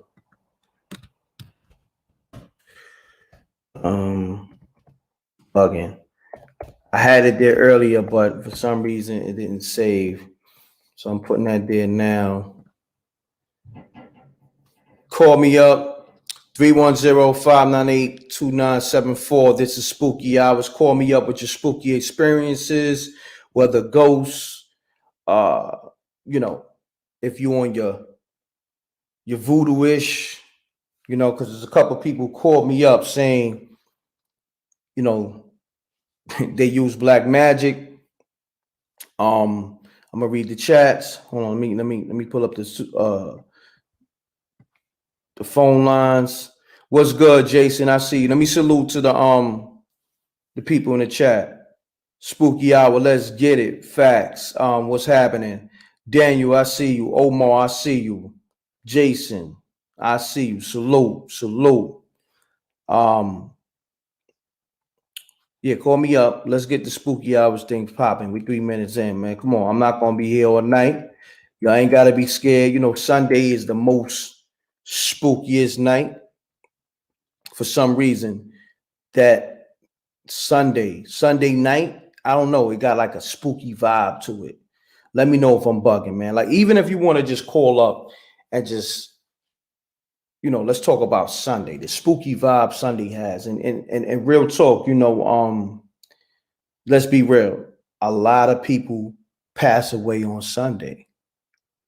Sunday's like a weird, spooky day, night. It's just weird. It's off. Like, what I mean? That's why I think, it's like everything is shut down on Sunday. They trying to make, things happen like 24 hours now or 7 days a week. But Sundays, like everything is shut down. Remember the liquor store used to be shut down on Sundays. Hold on. It's some people who sent me some spooky videos too, man. I ain't gonna hold you. I should find that. That's what I should have did. I should have had that them spooky videos. Hold on 1 second. You know what I'm gonna do? I got something for y'all. Hold on. Stay there. Stay right there. I got something for y'all. I'm gonna wait till the phone lines get lit, but until then, let me find some spooky things for you. Matter of fact, yeah, stay right there. I'm trying to. Matter of fact, hold on. Let me go to this commercial real quick. I should have did that in the beginning. And by then we should have a call on. Bring back the man in you, not because you need to, but because you will want to. Improve your weight room and bedroom performance with the all-new VasoFlux for Men Natural Dietary Supplement. This unique blend of barks, roots, herbs, and vitamins is nature's way of keeping you in the game. And all for under $10. You can order yours today. Visit Youth Fountain Laboratory at youthfountainlab.com or call 1-800-853-7856 today. Can you hear me? Let me see. Let me take this off the screen for a minute. Can you hear me? Make sure. Okay, let's get it, y'all. I guess you're scared. I guess Sunday got you really spooked out. I'm trying to let y'all, call up and tell me your spooky experiences, but I see Sunday's got your spook, huh? Y'all niggas is shook, huh? The females and the homies is shook right now, huh? That's what it is. Okay. Oh yeah, let me say the number again. 310-598-2974. Let me put that in the chat. Maybe y'all don't have the number because I didn't have it on the title. So I'm gonna edit the beginning of the show anyway. So all this dead space is gonna be gone because YouTube got a feature where you can edit. So there you go. I put the number. I'm gonna put on the screen 310-598-2974 is the number. Now, if you just tuning in to Spooky Hours, okay, here we go. Peace. You now live on MRecktv. Peace, M.Reck. Happy belated birthday to you. Oh, thank you. I appreciate it. What's your name? Well, my name is Keep It Simple on Facebook, but my name is Aisha from upstate New York. Aisha, keep it simple. Keep it clean. Yeah. So talk to me. Have you ever tapped into my show, Spooky Hours? Of course, I did. Okay. Yes. I had told you about the guy that was found in the snow. Oh yeah, like you was talking about what you said, Elm Street or something like that. Yes, you remember quite well. You got a good memory. Yeah, I try. I don't remember everything, but I try. I appreciate it though. So yeah, you told me you had another one too. You said you had another spooky story. I have quite a few, M.Reck. I was staying in this building, where I'm from, on White Place. All right. And me and the landlord had set up an agreement because I was going through financial difficulties or whatever. And he had employed his friends, like a friend downstairs and a friend upstairs, to harass me. Oh, word? To make a long story short, one of the guys was sitting on the back porch and he had a combat knife behind his back. Wow. It was one that had the razor edge and then it had the spike edge on the other end. And I took my camera out and I was filming. I was like, I hope that's not a threat. Man, I started praying to the Most High. Let me tell you, I had stayed over at my mom's house because I was getting harassed so much. And I came to get some stuff from my apartment. And the neighbor down in front of the building said, did you hear? I said, did I hear what? He said, the guy downstairs died. Say word. I said, no, he didn't. He died. Wow. The guy in front had took him to the market to get some money to pay his rent. And he went in his house, laid down, and had a massive heart attack. Now that's spooky. That's spooky. And that's why I always tell people I'm protected, because as long as you deal with people with a pure heart, you're protected. So I always say I'm protected by the Most High. So that's my spooky story. So I hope that jumpstarts your day. Oh, I appreciate it. You know what's so crazy that you call Aisha? When you call, it's like 5 people call behind you, but you know, it took Aisha to break the mold. It took a female to really, set the tone. And I appreciate that, man. I don't know what's going on with people. Let me ask you something. But you know what I think it is about our people is that we're so in gadgets that when we come together and we have a freedom of expression hour like you provide on M.Reck, sometimes we feel like we're going to be isolated or judged. Me personally, I don't worry about people judging me because throughout life, somebody going to judge you anyway. You know what I'm saying? Regardless. Facts. Let me ask you this, though. One last question. Sundays. Is it me or Sundays is a little spooky at times? I think Sunday is really spooky because you got a lot of spirits roaming about on Sunday. Because you got to consider people be going to church and they be shouting all over the place, and we're energy. So that energy has different frequencies. You know what I'm saying? Facts. And a lot of times you have people that be sitting up in a place they call God's house, and their spirits still don't be right. But yet they gyrating and acting like they holier than everybody up in there. You see what I'm saying? So Sunday is definitely a spooky day because of the Very spirit that is executed in different areas. So yeah, I agree with you. I appreciate it. I appreciate it because I know I wasn't bugging. Thank you, Aisha. So, you can call anytime with a story or just to, tap in with me. You have a great night. But make sure you stay tuned in. You're the best, M.Reck. You're the best. You the best. I appreciate it. Make sure you stay tapped into the show, baby girl. All right, I will. All right. Peace. All right, wait. Now y'all can call me. I missed like 10 calls when Aisha was on the line, but when I was trying to get y'all to call, I guess you took your sweet time. Y'all, sometimes your dudes be acting like divas too, man. Like, I ain't gonna hold you. It get kind of spooky with you niggas now. You feel me? These niggas is moving like 347s. 347s is always spooky to me. Should I answer the 347?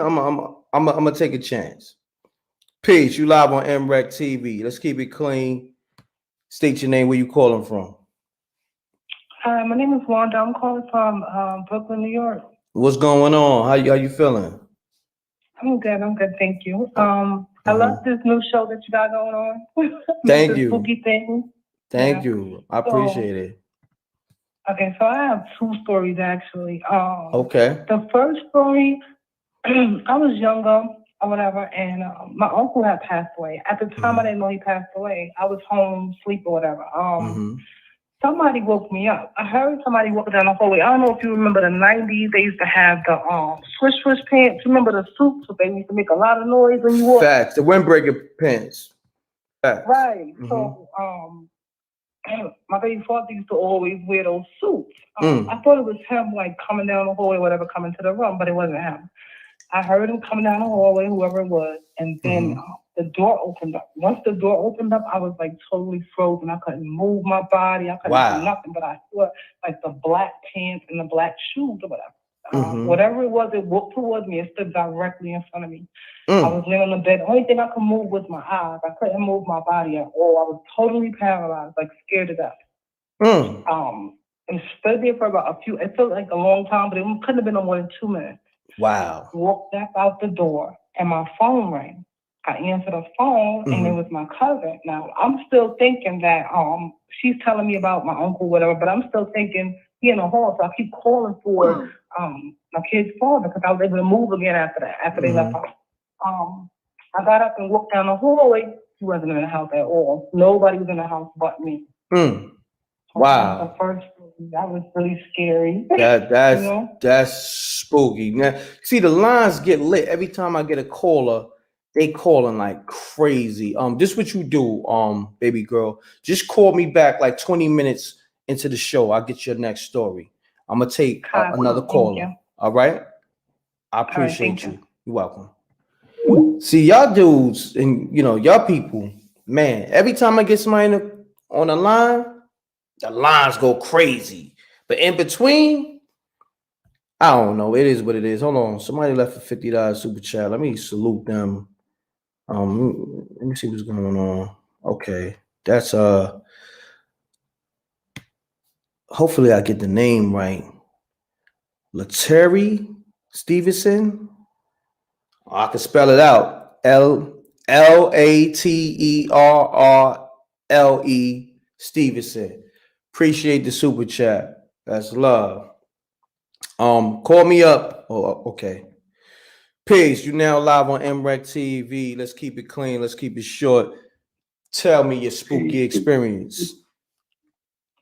Yeah, my name. This is Zoe Hustles. Zoe Hustles on Facebook. Zoe Hustles on YouTube.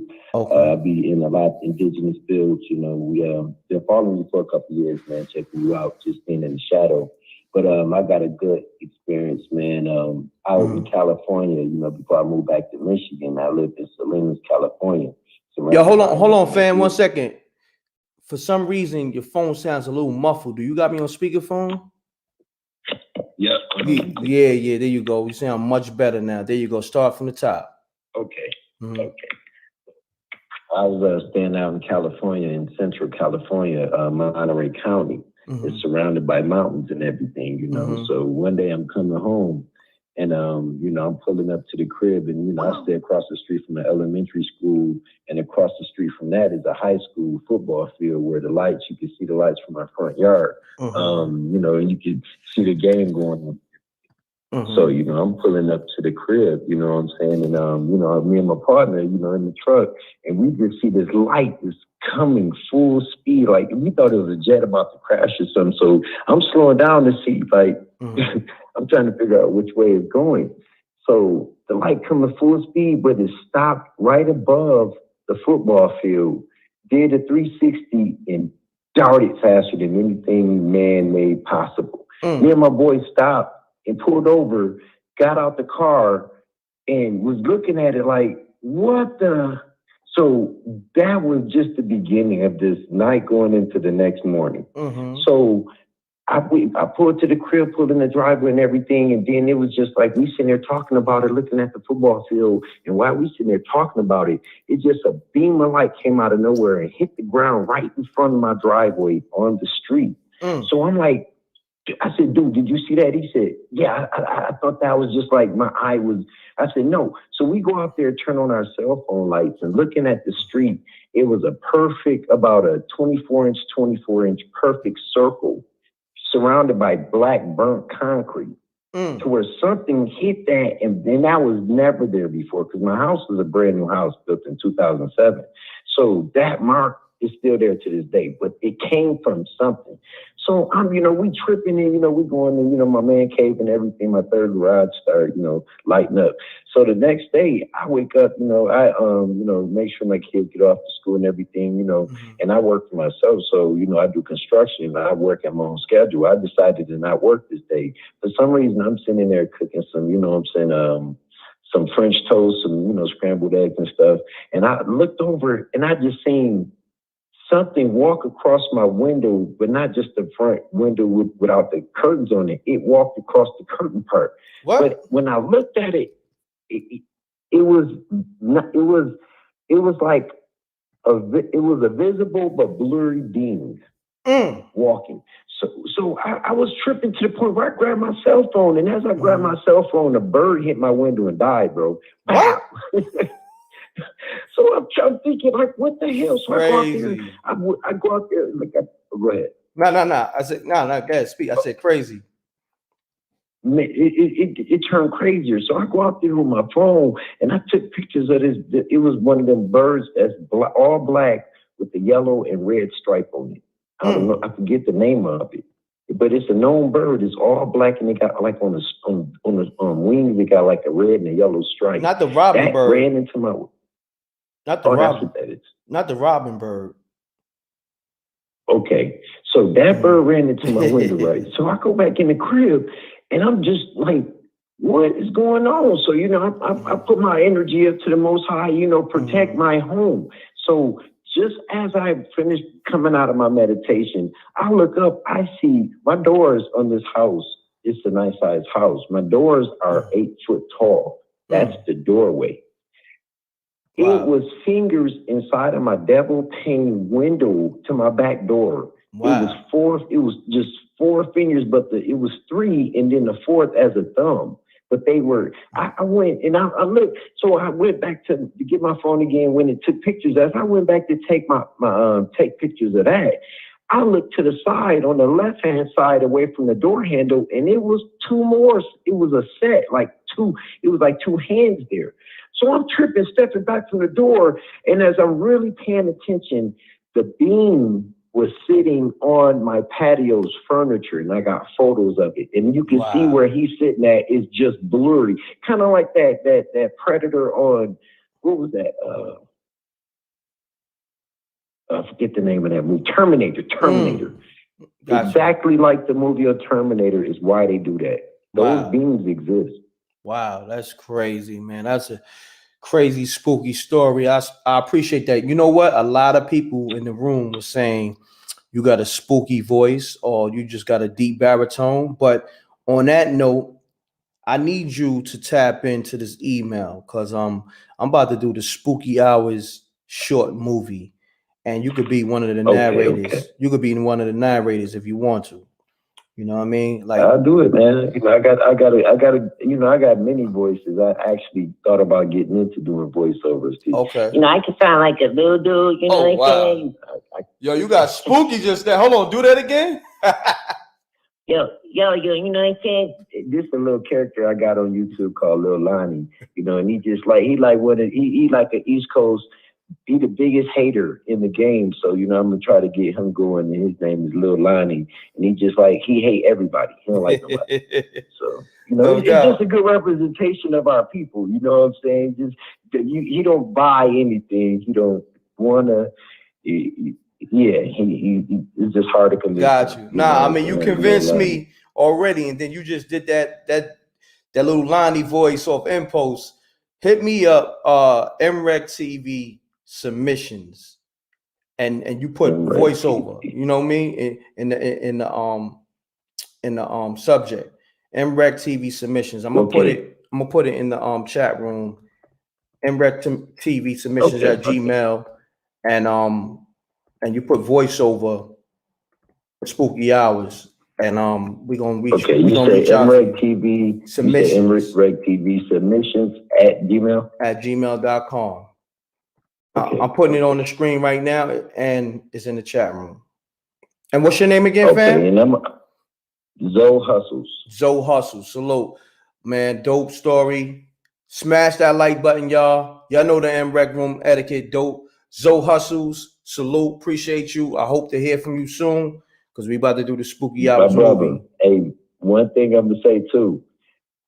Now that I'm gonna have your contact, I'm gonna shoot you the pictures so you can be the witness to it. And I got them in phones that I don't even use no more, just to keep these pictures. So got you. We're gonna work, man. We're gonna work, man. I'm gonna get this information. I'm gonna email you tonight to let you know this is Zoe Hustles, you know, the voice dude. And that way we can work from there, bro. No doubt, family. Salute. Appreciate you. All right. Peace to the chat. Peace. Peace. You now live on MRecktv. Keep it clean, keep it short. State your name, where you calling from. Let's get spooky. Oh, appreciate you for letting me in on the line, or getting through, rather.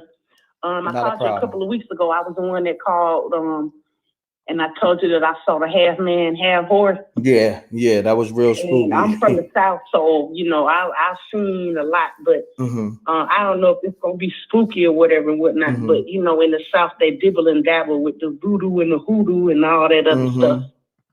So this is just one story. Okay. I keep it short, like you say, and then I call next week with another story. Yeah, Exactly. Let's do it like that, because I'm trying to get everybody, but I appreciate you calling. Let's get it, though. Let's get spooky. Yes, thank you. No, you're welcome. I had moved down south with my uncle, with my dad, rather, excuse me. But he had this lady that he was messing with that was like from Mississippi. We from Georgia. She was from Mississippi. And she had like this big black mole thing on her hand with hair growing out of it. Wow. And then people down south be like, oh, she working with roots and this, that, the third. You don't want to believe it easily. Yeah, whatever. She a Christian lady. She go to church 8 days out the week. So ain't no way she can be working roots. But she didn't like me because I could see what she was doing to my dad. And then I was in and out of my dad's house. I just went down to the country to go stay with my dad, just to get to know my dad, because my dad died like 3 years ago, like 2 weeks before I gave birth to my twins. I couldn't even go to my own dad's funeral. But this lady, my condolences, she would do by the way. My condolences. Yeah, thank you. You're welcome. She would do certain things, like if you would walk out the door, she'll sweep behind you. Wow. And I had my own bedroom at my dad's house. Like all the stuff she was doing, I never understood what she was doing. Because, you know, I was raised up in the church, and we ain't believe in none of that stuff, but it still existed. And there was one day I came home. You know, down south, you always keep your Bible open on the 23rd Psalm. And I had my little pictures of my little family or whatever and whatnot in my little bedroom that my dad gave me. And it was one weekend I came back and my Bible was closed and all my pictures were flipped down. Wow. And then I'm like, and I asked my dad before I asked her, I said, Dad, why would you do that? He said, do what? I said, why would you close my Bible and turn all my pictures down? He said, I didn't do that. I don't even go in your room. So I went to her and I said, why would you do that? Like, only evil people would do that. Why would you close my Bible? My Bible is open on the 23rd Psalm, and I have pictures of my family in this room. Like, why would you do that? And she didn't even answer me. So anybody from down south that know about Beaufort, South Carolina, that's besides New Orleans, Beaufort, South Carolina is also the home of the roots and the home of the voodoo and the home of the voodoo. And my brother's sister-in-law, my brother's wife is from Beaufort, South Carolina. And I asked her about it. And I asked her, I said, you know, why would she do something like that? She said, because she's trying to get rid of you. She wants you out the house. That's how come every time when you leave, she sweep. That's what the broom represents. She's sweeping you out the house. And she closed your Bible. And here's another thing that she told me, M.Reck. She said when she closed your Bible, she didn't close your Bible with her hand. She had to close your Bible with a butter knife. Because your Bible was on the 23rd Psalm. And by her being in the voodoo and certain types of hoodoo, I mean, there's certain type of other spiritual things that I get with. You know, everything ain't bad. That's what people fail to realize. You know, the white people took all that away from us to make us think that everything is evil. But there's still some stuff out there that's evil. And some people still touch it and believe it and do the evil part of it. But it's still out there for us. It's our magic. Gotcha. And when she turned down my pictures down, that was for her trying to signify that she's trying to get rid of me and that she's trying to get rid of everybody out of my life. And see, I love shoes. I love shoes. I had like 2-3 containers in the closet full of shoes. And my sister-in-law told me, she said, here's what you do. She said, you get you some red pepper and you sprinkle it on all your shoes and you sprinkle it in your doorway. And anybody that does voodoo or hoodoo for evil ways, they will not step over that doorway. And I did that. And when I did that, she did not come back in my room. Wow. She didn't touch none of my stuff. And here's another thing that she did that was all through the house. She used to have like these small little gold crosses, no bigger than the joint of your finger. And the crosses used to be upside down. Wow. And my sister-in-law also told me, she said, get you some garlic cloves and you break them open and you put them up under your couch, up under your sofa, up under your coffee table. And it'll get rid of all the evil. And I still do that to this day. Wow. I still have dry garlic cloves all through my house because garlic doesn't have a smell unless you cut it. And when I first moved in my house, I opened up all my windows and all my doors. So if anything evil or anything that's in my house, it's gonna go. So within all of my doorways, I keep red pepper, and up on all of my beds, and up on all of my couches, up under anything, I have dry garlic cloves. And it's going to get rid of the evil. And if anybody that's evil or got any kind of evil spirit attached to them, they will not want to come in your house. I hear that. And I learned that because I got an auntie that dibbles and dabbles in the evil part of it. Her and her husband. And they don't like coming in my mama's house. They could never stand coming in my mama's house. They always be like, your mama house smells funny. It's always a funny smell in there. But anybody that's evil and they have evil attachments to them, they the only ones that's gonna be able to smell that red pepper and that garlic. Now on that note, like you said, let's keep it short. I'm gonna continue to listen, and then I'm gonna call in next week with another story. Thank you, M.Reck, and to all the listeners. I appreciate it. Now that was spooky. Red pepper at all your doorways and keep that dry garlic cloves, and then no evil spirits are coming in your house because people have evil spirits attached to them, but they can't stand the smell that you can't even smell. Got you. And make sure you put on your drawers on backwards. You feel me? So take care, baby girl. Thanks for calling. I'm listening. I'm going to continue to listen. All right, peace. Peace. You now live on MRecktv. Let's keep it clean. State your name, where you calling from. Let's get spooky. Yes, sir. This is 50. I called you. It's probably like, I think the last time you did those spooky stories. Okay. And I told you a story about the ghost, the baby ghost crying. Yeah, that was crazy too, man. You got another story, my brother? Yeah, this is like my last one because I only got like 3 in my whole life. So Nah, it's this is all like good. the last Well, one. listen, it's the 3rd spooky volume, so it makes sense. You know what I'm saying? All right. So I'm gonna start off quick. Same apartments I lived in, like I told you, like they was building in like 1930s or 40s for the soldiers or whatever.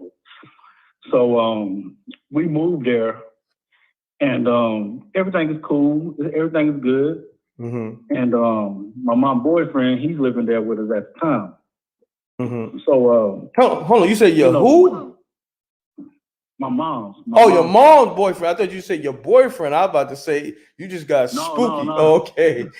No, my bad. boyfriend. Your mom's boyfriend. Okay, we clear. Okay, go ahead. Continue on, my brother. My mom's boyfriend. So everything's cool. Me and my brother sharing a room. It's only a 2-bedroom. So me and my brother got the room. My mom and her boyfriend, they in the room together. So one day I come home and my mom's boyfriend. Oh, you about to say my boyfriend? Yeah, I was about to. Yeah, I ain't gonna front. You caught yourself. I forget. Nah, man, it's cool. But my mom's boyfriend, he's upstairs. He's in the room, and I'd be like, "You been downstairs lately or whatever?" And he was like, "Nah, he just played off cool." He was like, "Nah, I'm cool. Mm-hmm. And so me and my brother, we sharing a room, and our room was always cold for some reason. Even in the summertime, without the air conditioning, the room was always cold. Like you didn't have to cut the air conditioner on. Wow. That's how cold it was. That's but crazy. We ain't paying no attention to it. And so I always asked my neighbor, because they had been living there ever since my neighbor he was like young, so they had been living there forever. So I asked him one day, I was like, "Man, who lived in this apartment before we moved in?" He could never tell me. And I was like, "Man, you've been living here since you was a baby, and now you like the same age I am. You can't tell me who lived here before me." So he could never tell me. So long story short, I was at work one day. I worked at a restaurant called Fazoli's. Okay. I was at work. And my mom called me one day and she said, "Are you playing tricks on your brother?" And I was like, "What are you talking about?" She was like, "Well, your brother just said you came out the closet with a mask on with red eyes." Wow. And I was like, "Nah, I'm at work. I'm in high school. So, I'm working double shifts." And I was like, "No, Mom, I'm at work, So my brother, he spooked out. So, taking on further, I'm at home one day. It's just me and my mom. My brother, he's gone. My mom's boyfriend, he's gone. So it's me and my mom. I'm upstairs. I'm playing GTA. That's when that first GTA 3 came out. Gotcha. And I'm upstairs. I'm playing. I hear some glass breaking. So we in the project. So I'm thinking I hear glass breaking. I'm thinking somebody's trying to break in. And I said, "Mom, you hear that?" She said, "Yeah, I heard it. I heard some glass breaking." So, I kind of peek downstairs. I don't see nothing. I'm looking around. I go on downstairs, look. I don't see anything. But we heard glass breaking, like plates, like somebody slamming plates on the floor. Wow. So we didn't think nothing else about it. You know what I'm saying? I go on upstairs, this and that. And then I asked my neighbor again. I was like, "Has anybody else lived here before us?" And he was like, "No, I don't know." And I'm like, "How do you not know and you lived here forever?"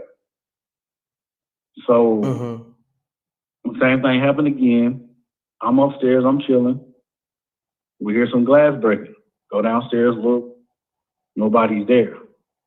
Then my mom's boyfriend, I call my stepdad, my mom's boyfriend, he comes out and he says, "Well, I was here by myself and I seen somebody run up the stairs, so I ran in the room, so that's why I never came out."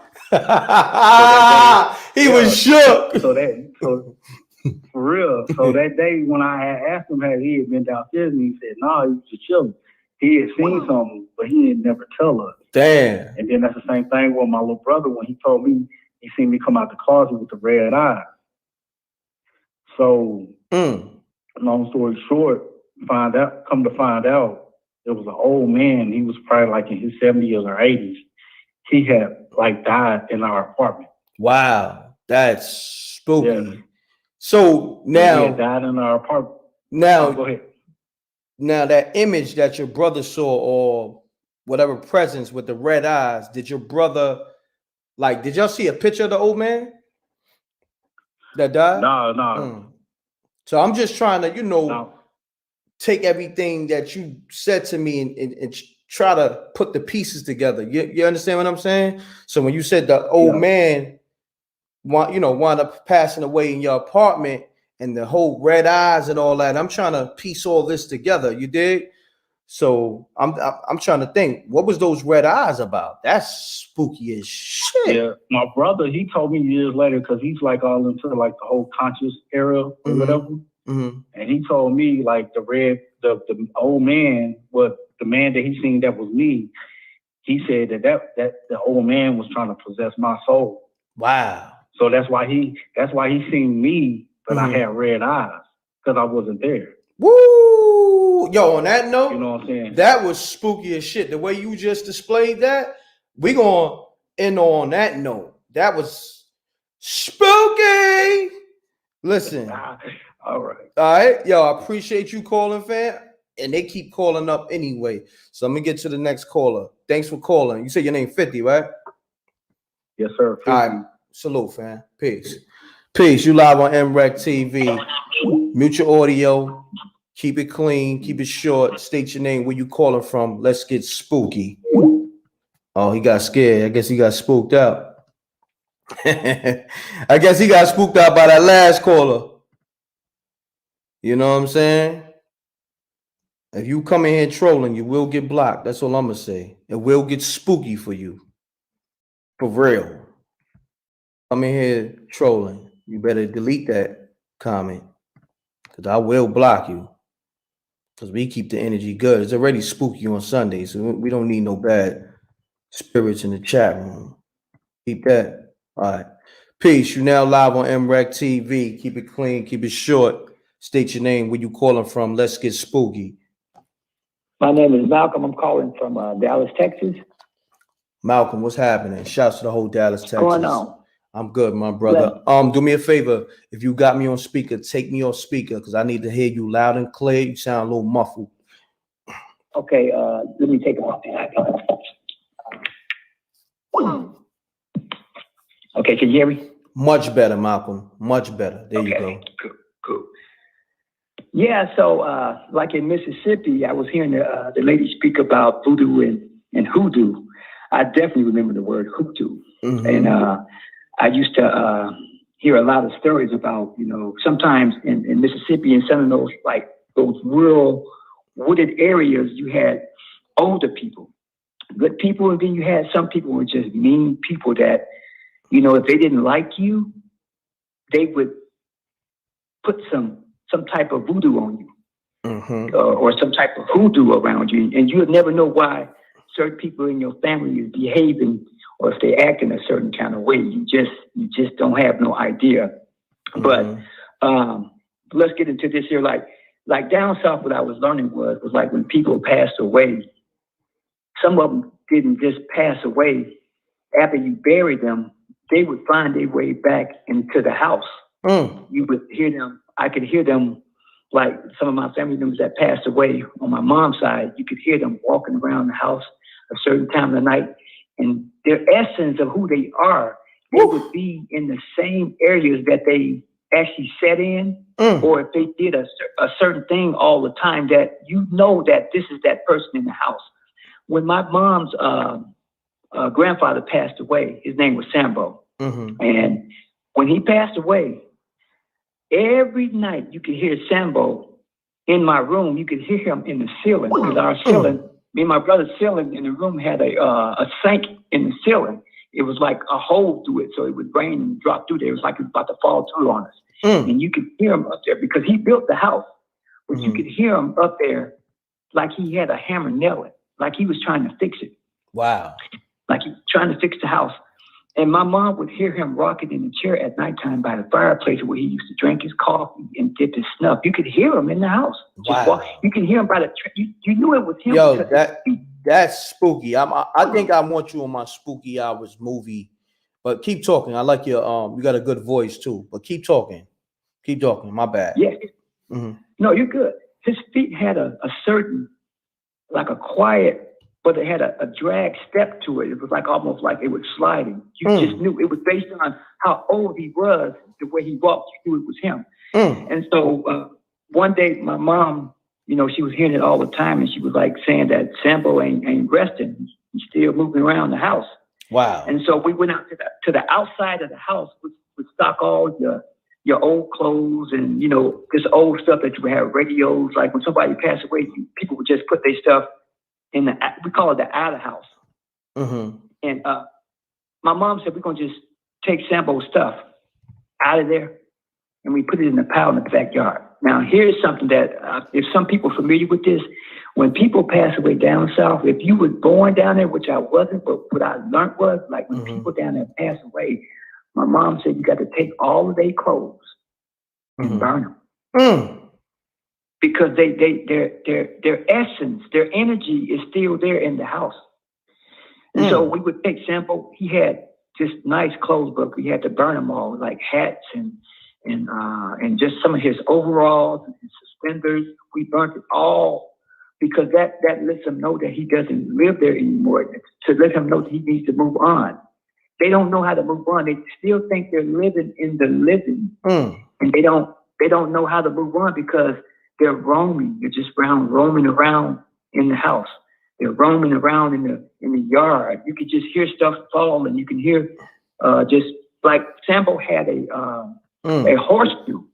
Like when you walk in the house, and if you look, as soon as you walk past that screen door, look above the ceiling of that door, you will see a horseshoe. Down south, everybody put a horseshoe up. So that keeps we don't call them ghosts, we call them haints. And the haints be the ones that they be good spirits, but they always knocking stuff down and moving around in the house. You know, you got a haint in the house.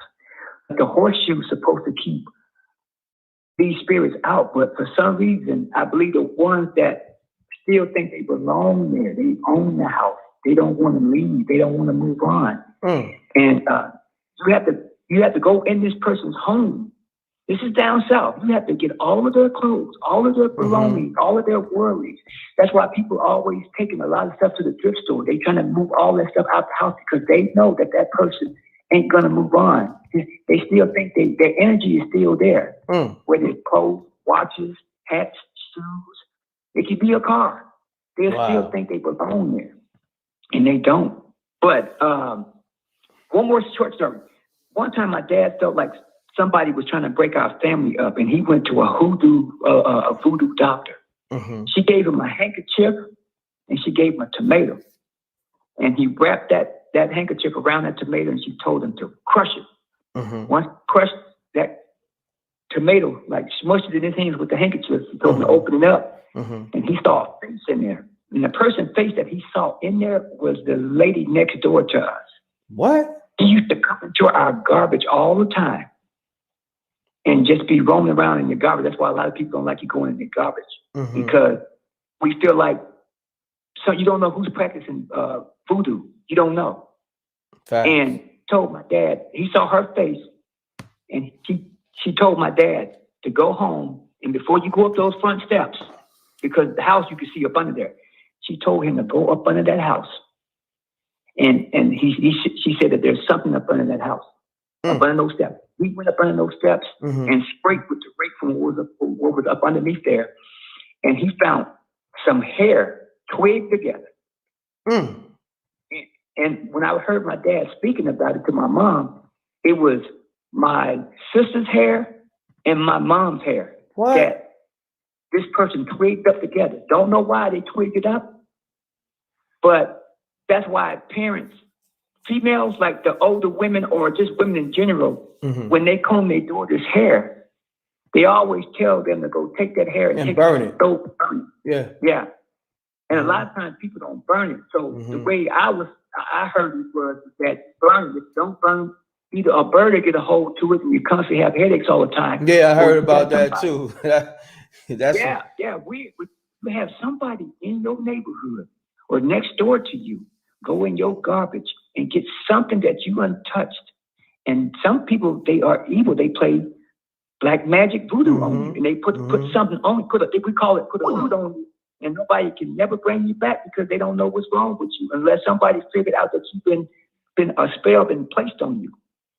And because the lady used to always be peeking in the bushes. Now here's the last spooky part of that lady. One day I was in the backyard playing by the fence between a fence in her yard versus our yard. And all of a sudden, I heard two cats about to fight. They tangled together. Once I looked over the fence to see the fight, this is crazy, but this is the spookiest thing I ever heard. I'm coming from the city versus living down south. I never heard this, but I heard it down there. When I looked over the fence, all I heard was between the yellow cat or the black cat. One of them said, "What the F are you looking at?" And I took off running. Hold on. Say that again. Say that again. Okay. Swear. Yeah. Okay. So I used to hold on 1 second though. Smash that like button. The homie, what's your name again, fam? Malcolm. The homie Malcolm got it. You called before, right? Yeah. Yep. They loving you, Malcolm. They said you tell good spooky stories.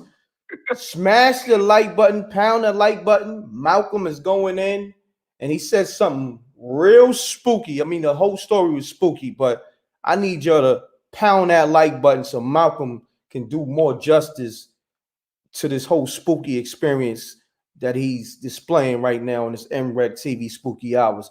Malcolm, continue on, my brother. Sorry about that. So I used to play in the backyard all the time. I didn't have toys. I played with sticks, played in the woods. I played all in that yard. I owned that yard. I knew that yard. But I was back there playing between the fence between her house and our house. And I heard two cats tangled together. It sounded like they were about to fight. So I went by the fence between the bushes and I could see the yellow cat and I could see the black cat.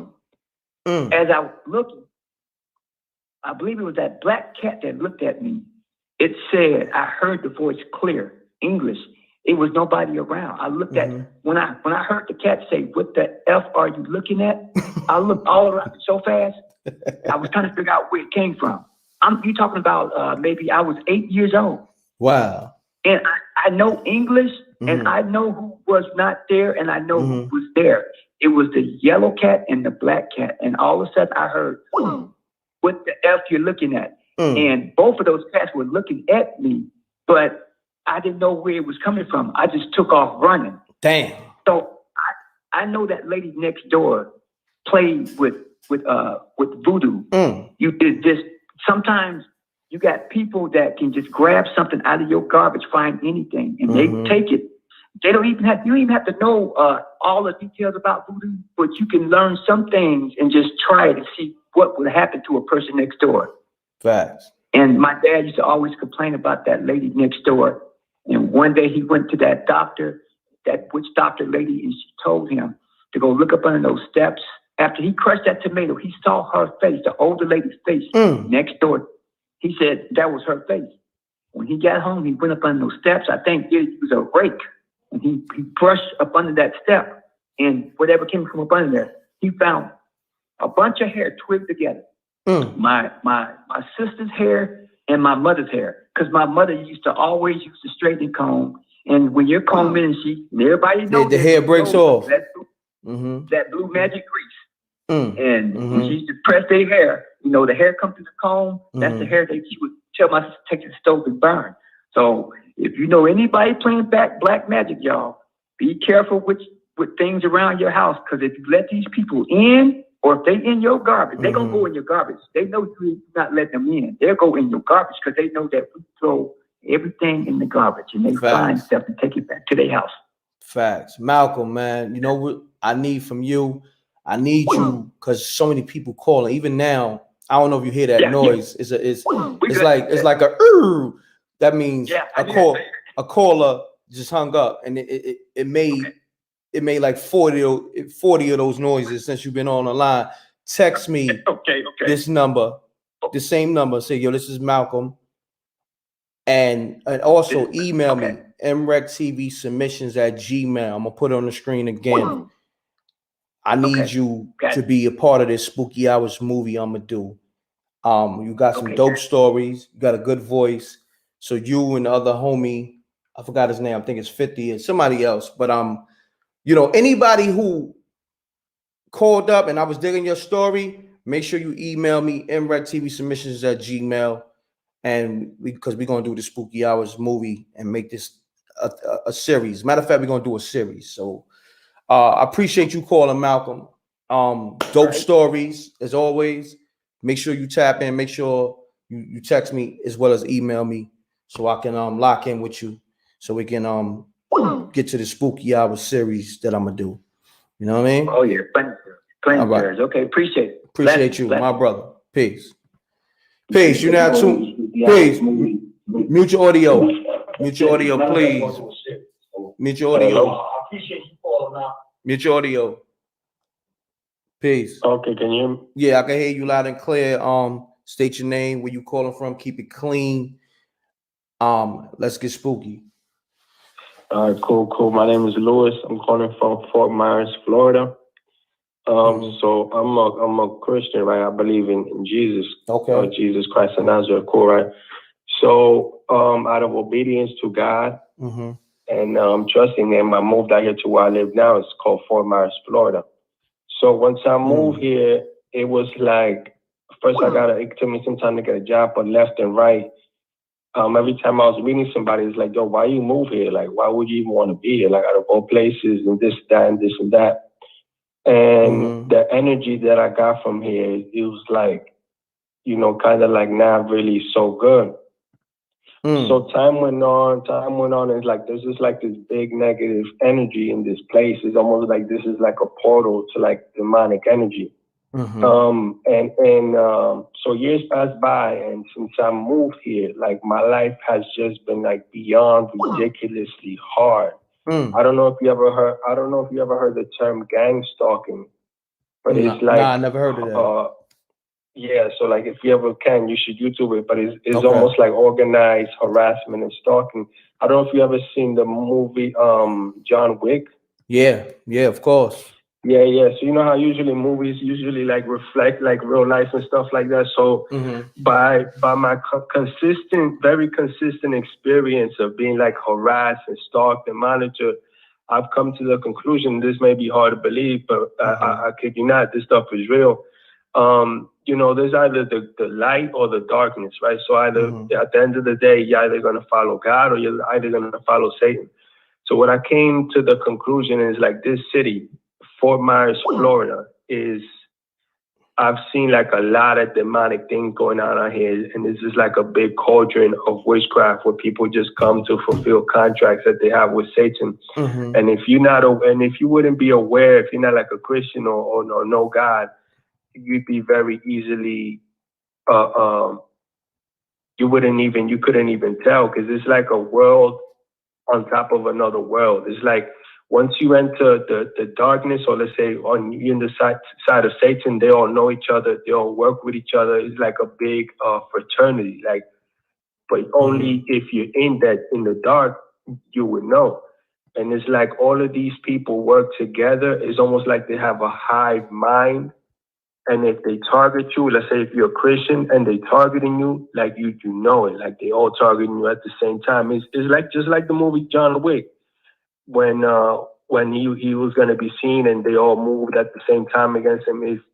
Is something else, man. But if you ever can, just Google up the term gang stalking, and you know, be more familiar with what I'm talking about. Got you. I appreciate you tapping in, man. Thank you for calling. Peace. Yeah, man. People calling up with some spooky stories, man. Malcolm, I believe the homie 50, and I forgot my other guy, and Aisha. I'm not good with names all the time, so sometimes I forget. But man, I think Malcolm made my hairs go up on my neck, and my back. You know what I'm saying? Like, pause. I'm just talking about the story. We ain't talking about no funny style ish. You dig? So I'm just saying, him telling that story, it was kind of spooky.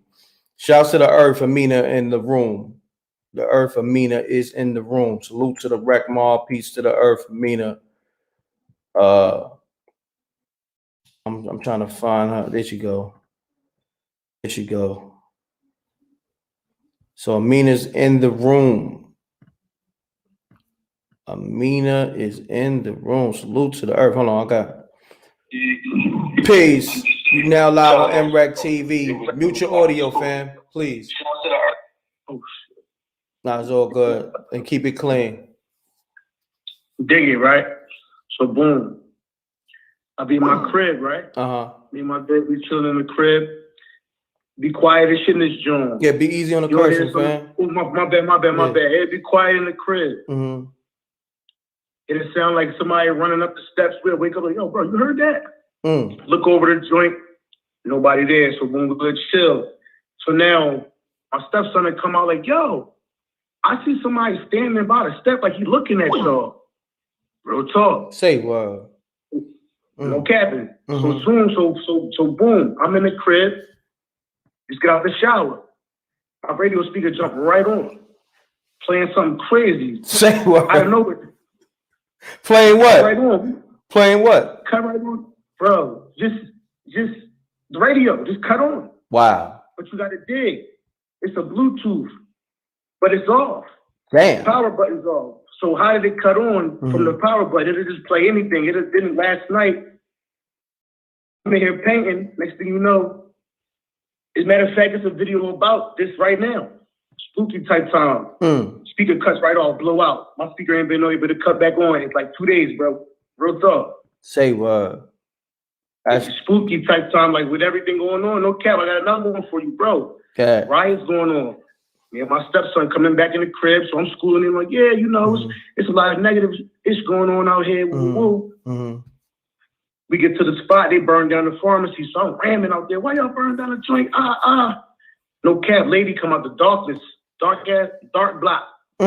She got a dress on, braids, looking real pretty, like she ain't even belong out there. They rioting. So I'm like, where this lady come from? She point me out. You, come here real quick. Walk up to me, all right, ain't nothing. She said, yo, you willing to get hurt for what you talking about right now? Swear to God. Say what? I look at my stepson. No, Wreck, no cap and Wreck. On my grandma's soul. If my mind let my daughter die right now. Seriously. Boom. Then my stepson, we talking to her, and I'm like, this ain't cool, you know what I mean? People's mom might die tonight because medicine ain't gonna be able to get got, but y'all got this and this and that going on, boom. So I say, yo, lady, let me walk you home, because it's getting crazy. So 2 dudes behind me, like, I feel you, bro. Salute. What you just said, salute. So and I'm like, yeah, no doubt. I look at the lady like, which way you going so I can get you where you gotta go? She gone. 2 dudes walk behind me and my son, like, what's up, bro? I'm like, she disappeared? She didn't send them, but it was just that freaky, spooky energy. Like, I felt it, like, let me just get off the street. Walking off the street, dude come out of nowhere. We walk in, next thing you know, they disappear from behind me. I go live. You don't even see them behind me no more. Like, next thing you know, they pull up again. Start.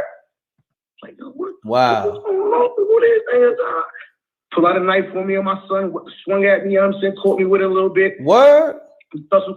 Listen, bro, if I'm lying, let my daughter die tonight. Let my daughter die tonight, bro. Dang. I run. I get to the block. I just kept seeing somebody following me down the block. Now, listen, bro, you want to talk about a movie? It's a movie. Okay. My knee give up.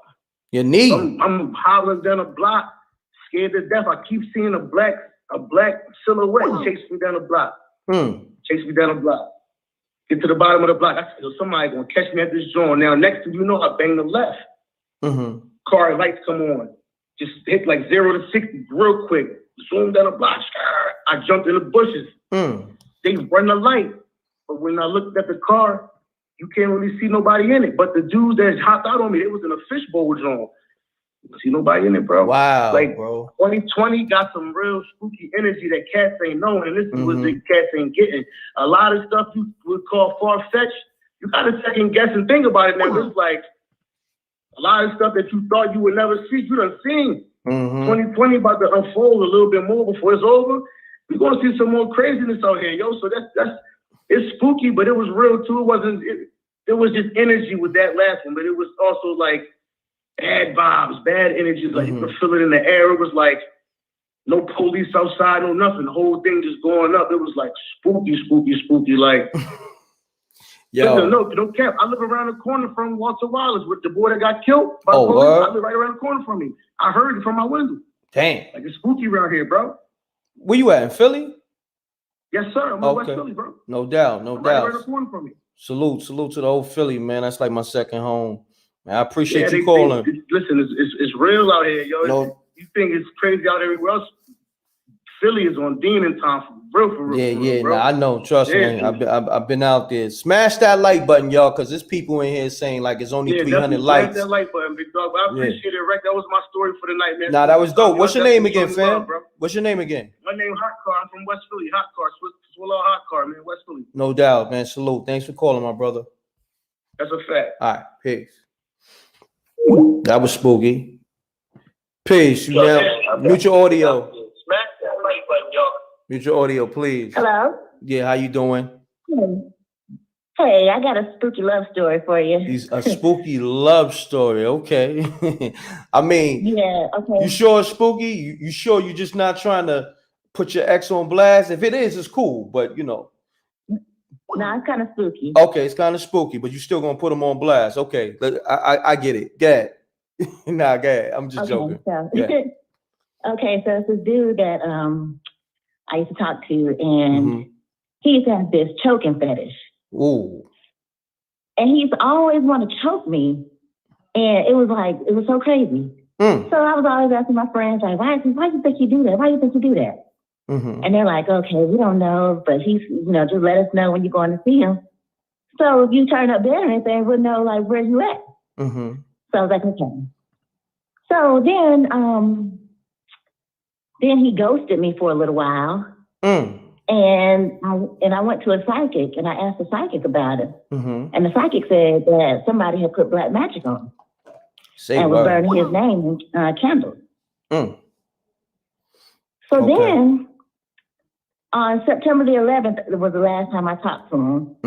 And 11 days later, he died in a motorcycle accident. God damn. Okay, and So hold on. What was going on? Hold on. And so I went and I got a road opener candle. Okay. I burned the road opener candle, and about 2 weeks later, I was just sitting in my living room, wasn't even looking at TV, wasn't even asleep or nothing. I was sitting in the living room, sitting on the couch, looking at the wall. And I got this vision, and the vision was as clear as day, and it was like from the 1920s. And it was like I was a flapper, and he was in the vision, but he didn't look like him. He was a little bit chubbier, and I was a little bit skinnier.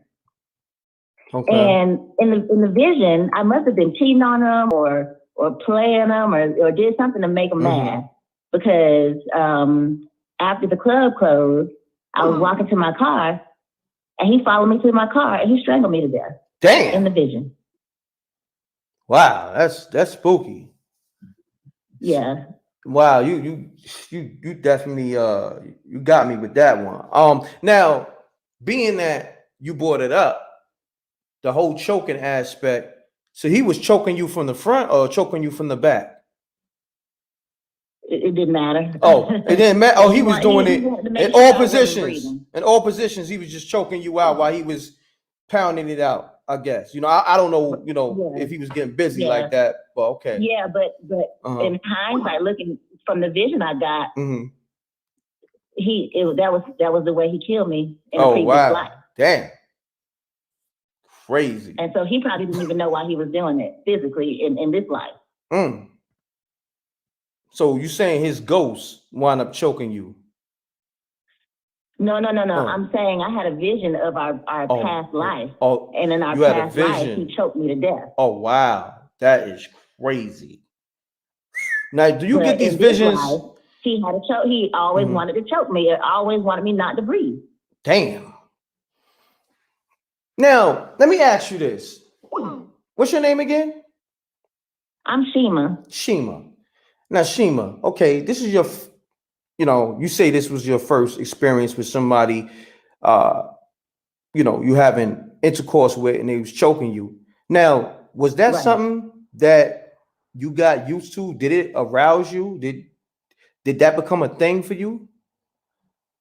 Well, I was just totally taken aback by the whole thing because I didn't know why somebody would want to do that. Like, it was just so startling to me, but I was in love with him. So it was like, I trusted him.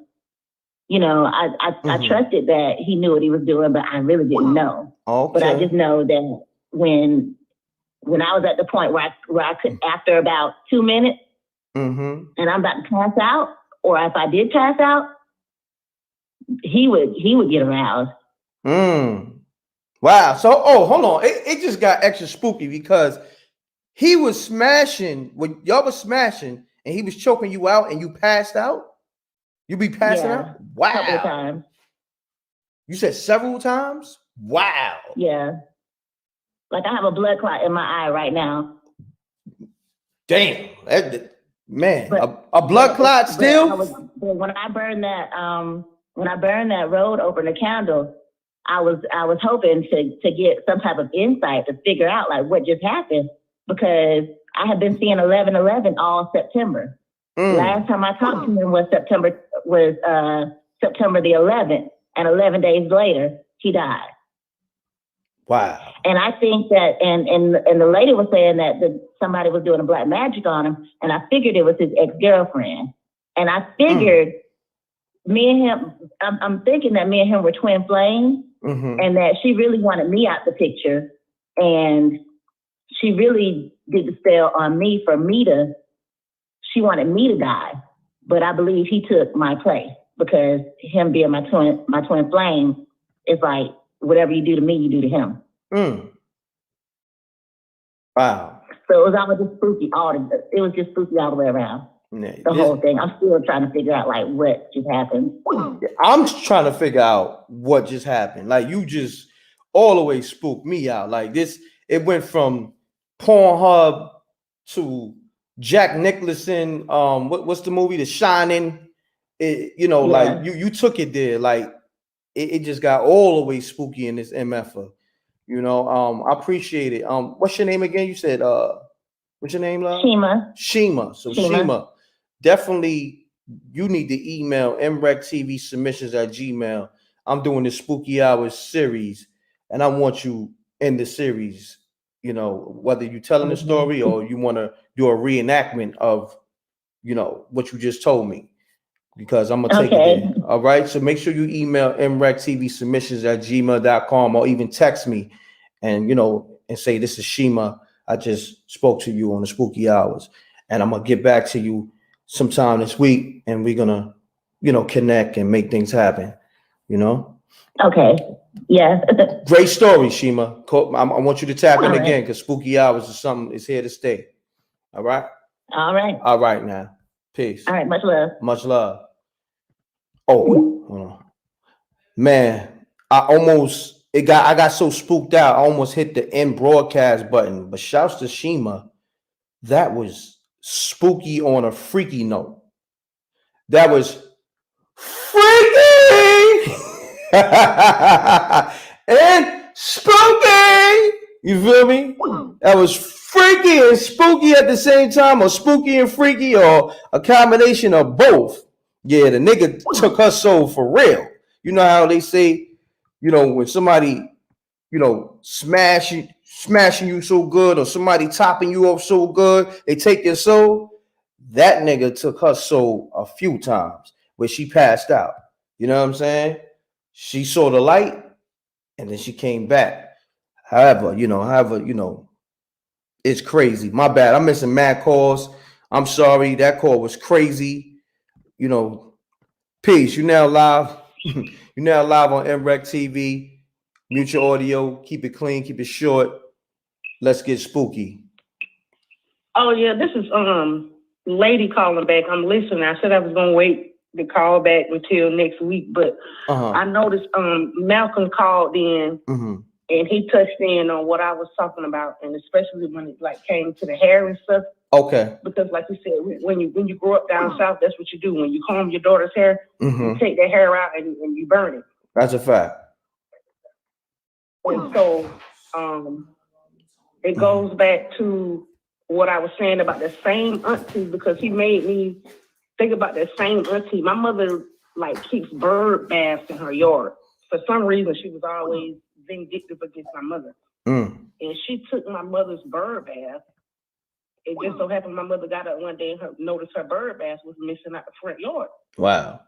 And she was like, my auntie told my mama, she said, yeah, I took your bird bath and I put it on somebody's grave. What? She took my mother's bird bath and she put it on somebody's grave. Like they do some that's evil, spooky. I don't even know what to call that. Took the bird bath, put it on somebody's grave. Like it signifies something. I don't specifically know. Maybe some of the listeners know what it signifies, but she took my mother's bird bath and she put the bird bath on somebody's grave. She didn't say where she put it. Whose grave that she put it on, but I guess it was supposed to signify something.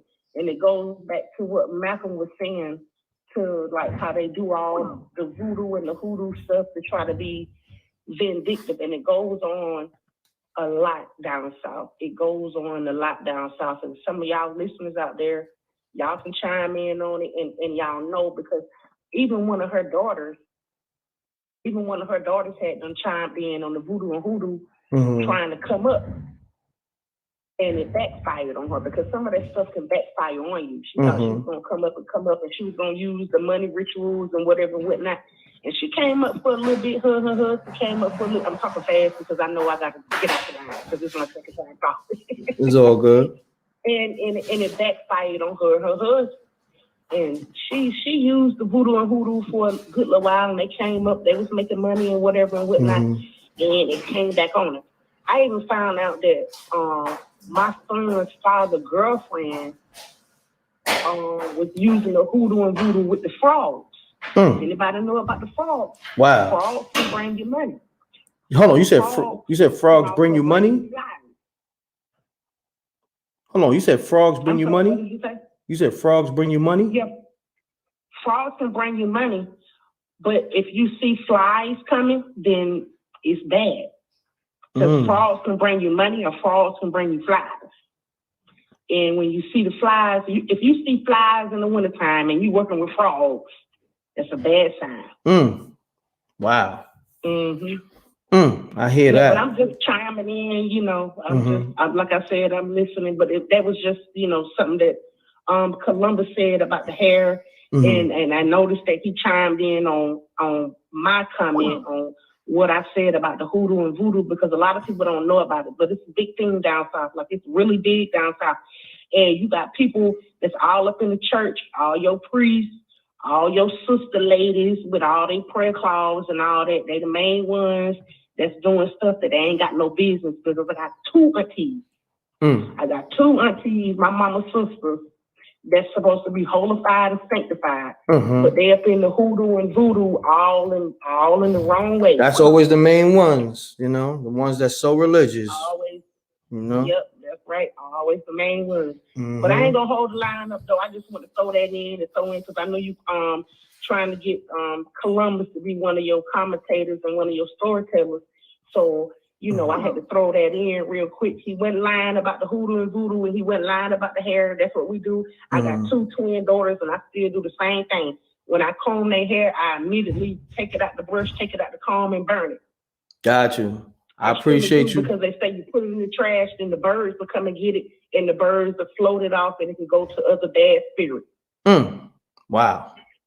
I hear that. You say your name is Aisha, right? No, I'm Lady Kabinda.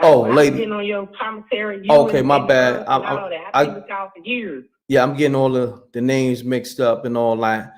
Great story. You know, make sure you. Kabinda, last name Kabinda. My husband's from Africa. I took on my husband's last name. Shout out to everybody from Africa on the line.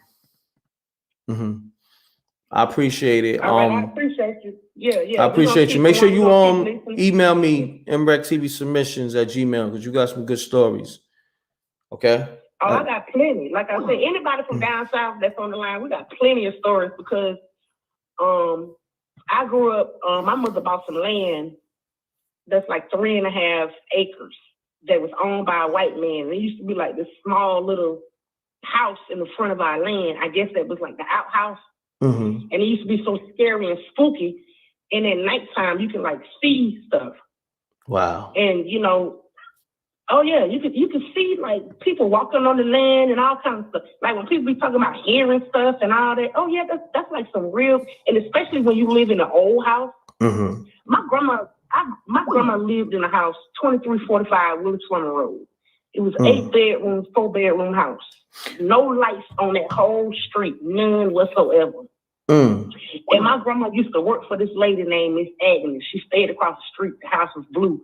Her house was a 3-bedroom, 1-bedroom house. But she lady, not to cut you off, save that story for the next spooky hours.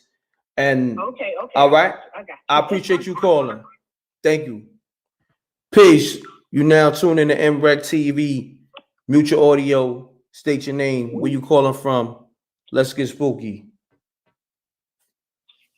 Okay, this is Mecca calling from Vegas right now. Mecca, right? And I just want to tell, my spooky story. Okay. What happened to me, like, back in the days, I was probably like in my 20s, and I kept yelling at my grandmother, and my mom was there, and she kept saying, like, you keep yelling at me, son, that man gonna get you. I'm like, I ain't worried about no man. I was hot-headed, everything. So I'm just chilling, sitting on the couch. I had to be like in my 20s, so this is maybe about 20 years ago. Soon as it got like dusk dark, I'm sitting there, everybody sitting on the couch, and synchronized, all the kids or whatever. I look up in the corner, it's this big white man with a scary face just hopped on me. So I'm like, get the man. So my grandmother, she had an old cross from my great-granddaddy from like 1903. And she's like, get the cross, sit in the dark, get the cross. I'm like, oh my God, the man is on me. It was like a big white monster-looking face. Like, right now to this day, I cannot talk about it because I see it every single time. I just told my kids this story. They like, tell the story on Rec Mob because your story is really real. And wow. It was just a bad experience. Let me ask you this. It was like I told you, you can't get smart and sassy with the elders. They got their own people. Let me interject, baby girl. Let me say this. How old is your kids? My kids, 16 and 17. Wow, and they tuned into MRecktv? Yeah. Wow. Salute to you. They can hear me listening. Salute to your kids. Wow. That's crazy that I got the youth like that. I knew I had the youth, but salute to your kids. That's love, and tell them I appreciate them. Yeah, they really love Amina. My baby named Amina too. Oh wow. Peace to the earth. Yeah. They really in tune with Amina. Yeah, look, the earth bring the youth, she bring the elders. I mean, everybody's in tune with the earth. So peace to the earth. She's in the room right now. Shouts to the earth, Amina. You know? Yeah, peace to Amina. Wow, that's crazy. That was a real story. Like that's what's up. That's real. Not that anybody else is not real, but that joint was real. Oh, I appreciate you calling. Make sure you tap in for the next show and tell your kids they can call up too if they want, you know, just to say hello too. We appreciate that. Right. All right. Right. That's what. Thanks. Have a great night. You too. Peace. That's crazy. Peace. Mute your audio. Mute your audio. Take me off speaker. I got you. All right, so you're gonna keep it clean. State your name, where you calling from. Let's get spooky. Yeah, my name is Corey. I'm calling from Kentucky, and I had an episode one time where I said it a demon. It was like was staying with my sister in Maryland at the time. And I got real high off this tree from up there or whatever. And me and my homeboys, we sitting out front, you know what I'm saying, passing it around, whatever. And we sitting out on the stoop. And all of a sudden, the court light cut off. And I'm like, what the heck just happened right there? Then all of a sudden, I start feeling like this scratching or something, like a clawing or something in my back. So I'm sitting there trying to hold on to my brain while I'm having a conversation with them. And all of a sudden, I'm like, I heard a voice say, you gotta choose. And I'm like, choose what? And I'm gonna start feeling it again. So I'm like, man, I choose God. All of a sudden, the court light pops on, right? So as soon as the court light pops on, both my homeboys like, yeah, man, I'm gonna go to the crib. I'm like, how y'all gonna get me high like this and just shake on me like this?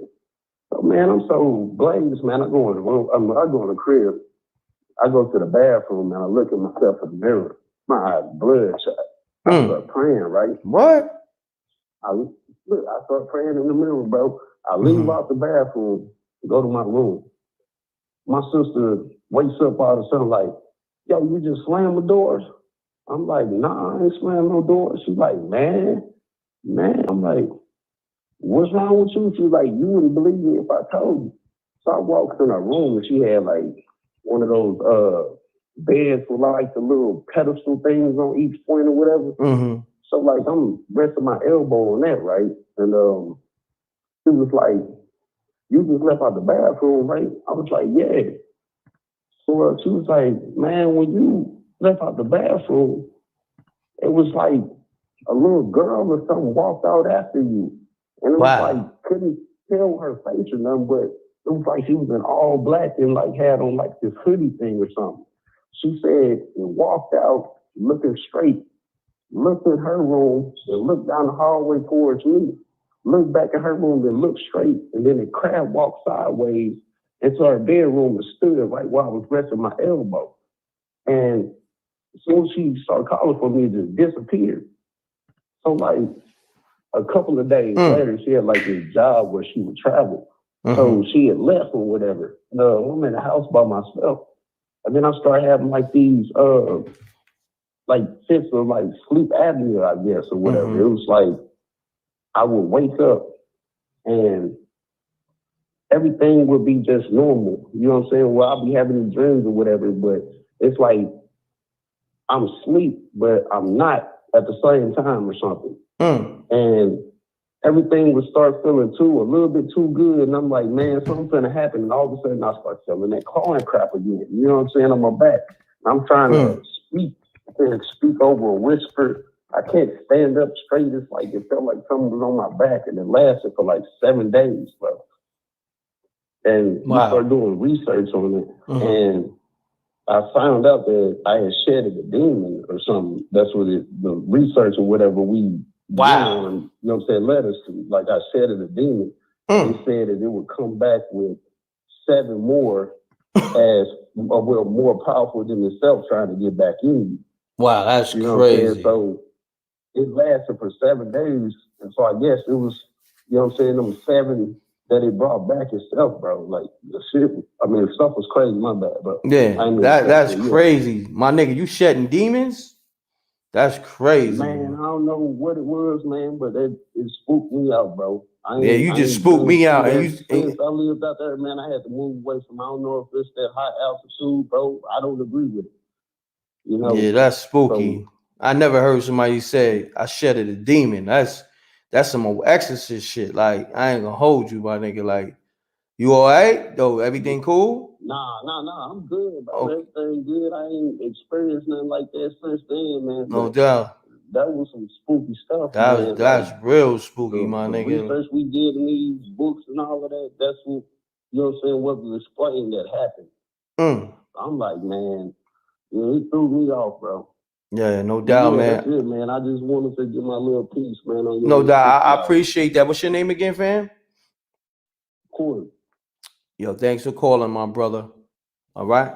Appreciate it, King. No doubt. Peace, King. Yeah. Yeah, man. Damn, that was crazy. Homie said he shedded a demon. You know, you gotta let that marinate.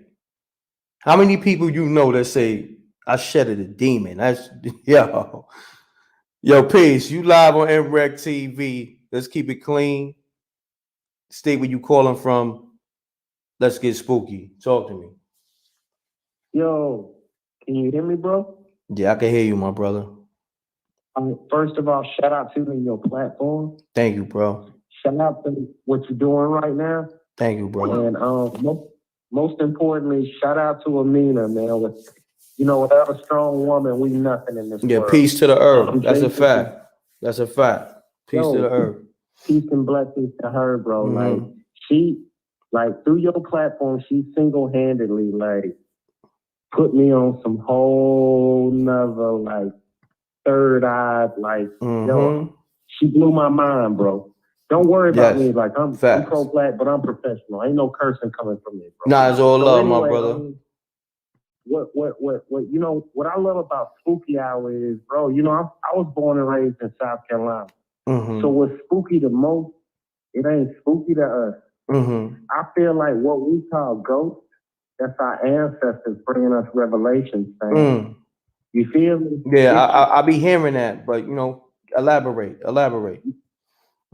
So what I'm gonna say, bro, is sometimes when I'm 41, so anybody younger than me may not understand, but there were times when we was turning the radio dial where we may hear something that didn't make sense, and we just went past it.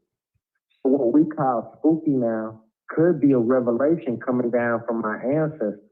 But we call it spooky when it's not spooky, it's real rap. You understand? So my story is this. I went to undergrad at a school in South Carolina called Francis Marion. So I'm walking with my old lady, and it's the winter solstice. It's dark at 6 o'clock where I'm from. You know what I mean? So this dude walked by and started talking to us. Meanwhile, I see my people approaching us, you feel me? But this dude in front of them. And so me and my old lady had a whole conversation with this dude. Now understand, if you know anything about Francis Marion, the university I went to built on a slave plantation. So my people walking up to me and they're like, man, what was y'all doing? I'm like, man, you ain't see that dude? I turned around, wasn't no dude. That dude told us to stay on the right path. So we just thinking it's an old man, giving wisdom or whatever. But there's no way he could have disappeared like he disappeared. So, I took that, at the time, I'm old. This is 2001, 2002. I tell my grandma about it. My grandma like, don't be scared, be blessed. For some reason, your ancestors came down to tell you something that you needed to know. So shout out to the fact that we being open and we talking about things that worry us. But sometimes our ancestors come back to show us the way to go. You know what I mean? Your platform is sick, bro. Amina is a genius, bro. And like the fact that I've been watching you for so long, and I love you. So salute. When Amina came to your platform, you started doing things like this that's gonna take you out of this hemisphere. So shout out to both of y'all, bro. I don't want to talk too long. You got other callers. So salute, love, and blessings to you, Amina, and everybody listening. I appreciate it, my brother. Thank you for tapping in. Yeah. All right. For real. Love. Dude. Love. Yep. Peace, King. Yeah, man. Salute to the earth, man. Now the earth definitely brought a lot of wave to the platform. Appreciate her. As always, I always tell her and always show it. See, that's the thing too. A lot of people talk this love thing, right? Love is a behavior. Bottom line. I ain't got to tell you. I could show you better than I could tell you. And that's what I do. When I love somebody, I got love for them. I show them in many ways. I tell them. But to me, when somebody show me they love me, I'd rather that than you telling me. and they don't feel like love. You feel me?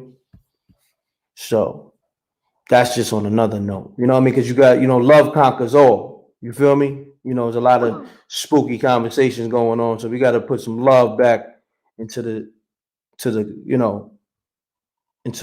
air. You got to put love back into the air. You feel me? So I don't know how I'm missing calls. I'm right here. It's bugging out. Okay.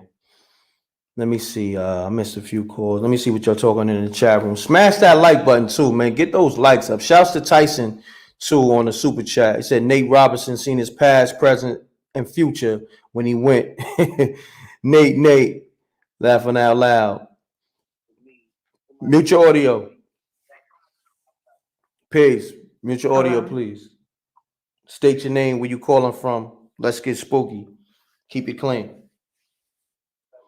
Okay, my name is Coco. I'm calling from Maryland. What's and up, I just Coco? wanted to share my story, my spooky story tonight. Okay, let's get it, Coco.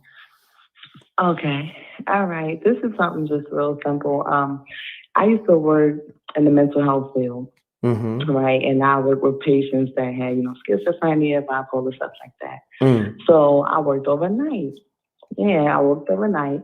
And so I had this one particular client. He was a Caucasian guy. And every night, like, he would have to listen to the Beatles before he go to sleep. And and so it got crazy to where I was working night shift. And I was laying down, I kind of drifted off, and I heard the Beatles playing and stuff like that. And the next thing I know, I hear like the door, like him move the door, because we put something by the door so we can hear him come upstairs, because the room's in the basement. So we hear him come upstairs, and I hear him come upstairs, and he in a trance. Like, it's something about that Beatles music, something about that trance, that music has some type of energy with it, because he was in a trance, and he was like literally sleepwalking, and he just kept saying like, there's no such thing as God, there's no such thing as God. And I was like, what the? And I thought I was dreaming, like, I thought I was going crazy, so I had to like get up and get myself together. I'm like, Mike, calm down, what's going on? And he was literally in the trance. Like, and mind you, it was winter time, it was snowing outside. He literally like pushed me out the way to go outside. And I'm running after him like, what's going on? Like, I thought I was in a Twilight Zone for real. And he snatched the picture off the wall as he was going past me, which it was a picture of Jesus. And he threw it on the ground, and he just kept stomping it in the snow. And I'm like, what's going on? Like, I literally had to call like the house manager and call her, because it just got so severe. Like, nobody can take him down. It was something powerful that had him in the trance at that moment. So that was like the spookiest thing I have ever seen. Wow. And like, working in the mental health field. Yeah, something about music, but with that Beatles playing, I heard something about even when you reverse the track, it got some energy, some negative energy on it. So yeah, I just want to share my story and tell everybody be careful with that music, because it's something on that. It's definitely something on that. I appreciate you calling. Thanks. This is your first time tapping into the channel, or you've been tapped in? This my first time calling in, but I've been rocking with y'all for a while now. Okay. You know what I mean? Y'all keep doing y'all thing. I appreciate y'all and Appreciate everything that y'all do. And shout out to you. Happy belated birthday. I'm a Scorpio too. Oh, wow. Thank you. So, When you was born? Yeah. What's your... The 16th. Hold on. We got the same day? November. Your birthday November 16th? Oh, Yeah. we the same day? Wow, that is spooky. Now, that's in a good way. That's crazy, Coco. You feel me? Somebody just put two in the chat room. I'm in love with the Coco. Oh, shout out to y'all. Yeah, thank you. I appreciate it. But much love to y'all. Much love. And continue doing what you're doing. No doubt. Peace. All right, happy luck on y'all. Peace. Wow, that's what's up. Peace. You now tune in to MRecktv. State your name. What's up, Reck? Yeah, salute, fam. Salute. State your name, where you calling from. Keep it clean. Let's get spooky. Talk to me. Oh yeah, you already know, man. I already know the protocol. Appreciate that. Hold on 1 second. 1 second. 1 second. You just remind me of something. Y'all know the M.Reck room etiquette. Smash that like button. Let's do it, man. Smash that like button. It's a spooky night. Light something. My man, the homie, he on the phone. He about to get spooky. Talk to me, family. Keep it clean. Oh yeah, I'm gonna keep it clean, man. I was just talking to you last night, brother. This is Nova from Cincinnati, Ohio. Okay, salute, family. Okay. Yeah, I mean, last night, was another bad note, Oh yeah, with your man Nate boxing Robinson. little thing. Yeah. Yeah. But nah, man, back to what homie was just saying, like the last caller, he was keeping it real, you know what I mean? Like a lot of stuff people don't understand, and when you don't understand something, sometimes it's scary. You get what I'm saying? And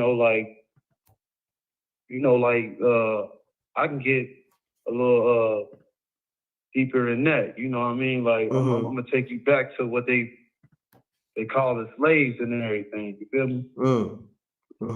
But we the Native Americans, like we was already here, and you know what I mean? Like back in Haiti, we defeated our oppressors with this thing called voodoo. And a lot of people, they think it's evil, but it's really not. Before we was introduced into Christianity or whatever or whatnot, we was practicing voodoo and everything else. So that's kind of like our religion. You get what I'm saying? So now, a lot of people, now let me ask you this. Now, when you say you practice voodoo, right? No, I don't practice voodoo. Okay. I said that my ancestors. I never touched it. No, but I'm gonna say this though. You do sound real passionate about this voodoo thing, so that's why I asked you. You know what I'm saying? But it's all good. Yeah, you know what I mean? You know, my grandma used to do it. You know what I mean? Okay. Or whatever, or whatnot. So I mean, like, don't get me wrong. Like, there's two sides to every coin. I mean, you got the good and you got the bad. You know what I mean? Like everything is balanced. You know what I mean? Of course. You got down, you got left, you got right. What they call that? You know what I mean? Duality, right? Duality, I believe that's the word. You know? Right. And I can talk to you now because I could tell that you more like understanding with this stuff. Like you more open with it. You feel what I'm saying? So you know what I mean? Like everybody got a horror story. Everybody got a horror. I'm open. I'm open-minded to everything. That's the thing with me. I've always been though. Ever since I was a kid, I just been open-minded to everything. That's just the way I think. And I appreciate that you understand that. So salute to you. It's just like with you on the earth. Like y'all can come out with some mind-blowing stuff that other people won't understand. That they have to second guess. Some people there come off wrong, like, oh, nah, they don't know what they talking about. This sound bizarre, but if you really look at it, it's got to be an understanding to it. You know what I mean? Like, period. Like, and it's like they say, it's 2020. Like, a lot of stuff is like it's about to unfold. Like, period. You know what I'm saying? And we just need to sit back and just soak it all in. No doubt, like, family. You know what I mean? Like kind of like, look, listen, I ain't called like on no ghost story and all that. I just wanted to give like my little extras on everything, man, because like I'm hearing all this stuff and everything about like what y'all talking about, and it's real. But what people got to understand is it's a different thing between demons, spirits, and like other life forms that's out of the earth. You get what I'm saying? And you read more, you learn more. And like the thing that my cat Nah said, you know what I mean? Speak no evil, see no evil. If you don't bring that around you, you ain't got nothing to worry about. So I'm gonna sign off like that, M.Reck, man. No doubt. Salute to you. Salute. And the Wreck Mob and the Earth, man. No Keep doubt. doing what y'all doing, bro. Appreciate it, bro. Love. Peace. You now live on MRecktv. Mute your audio. Mute your audio, please. Please. Hello. Mute your audio, please. I can still hear the audio. You gotta mute it. Hello? You gotta mute it. Hello? Yeah, I can hear you, but you gotta mute the audio. Okay, I muted. Okay, yeah. You're now live on MRecktv. This is the spooky hours. Keep it short, keep it clean. State your name, where you calling from. Let's get spooky. My name is Melody Williams. I'm calling from Georgia.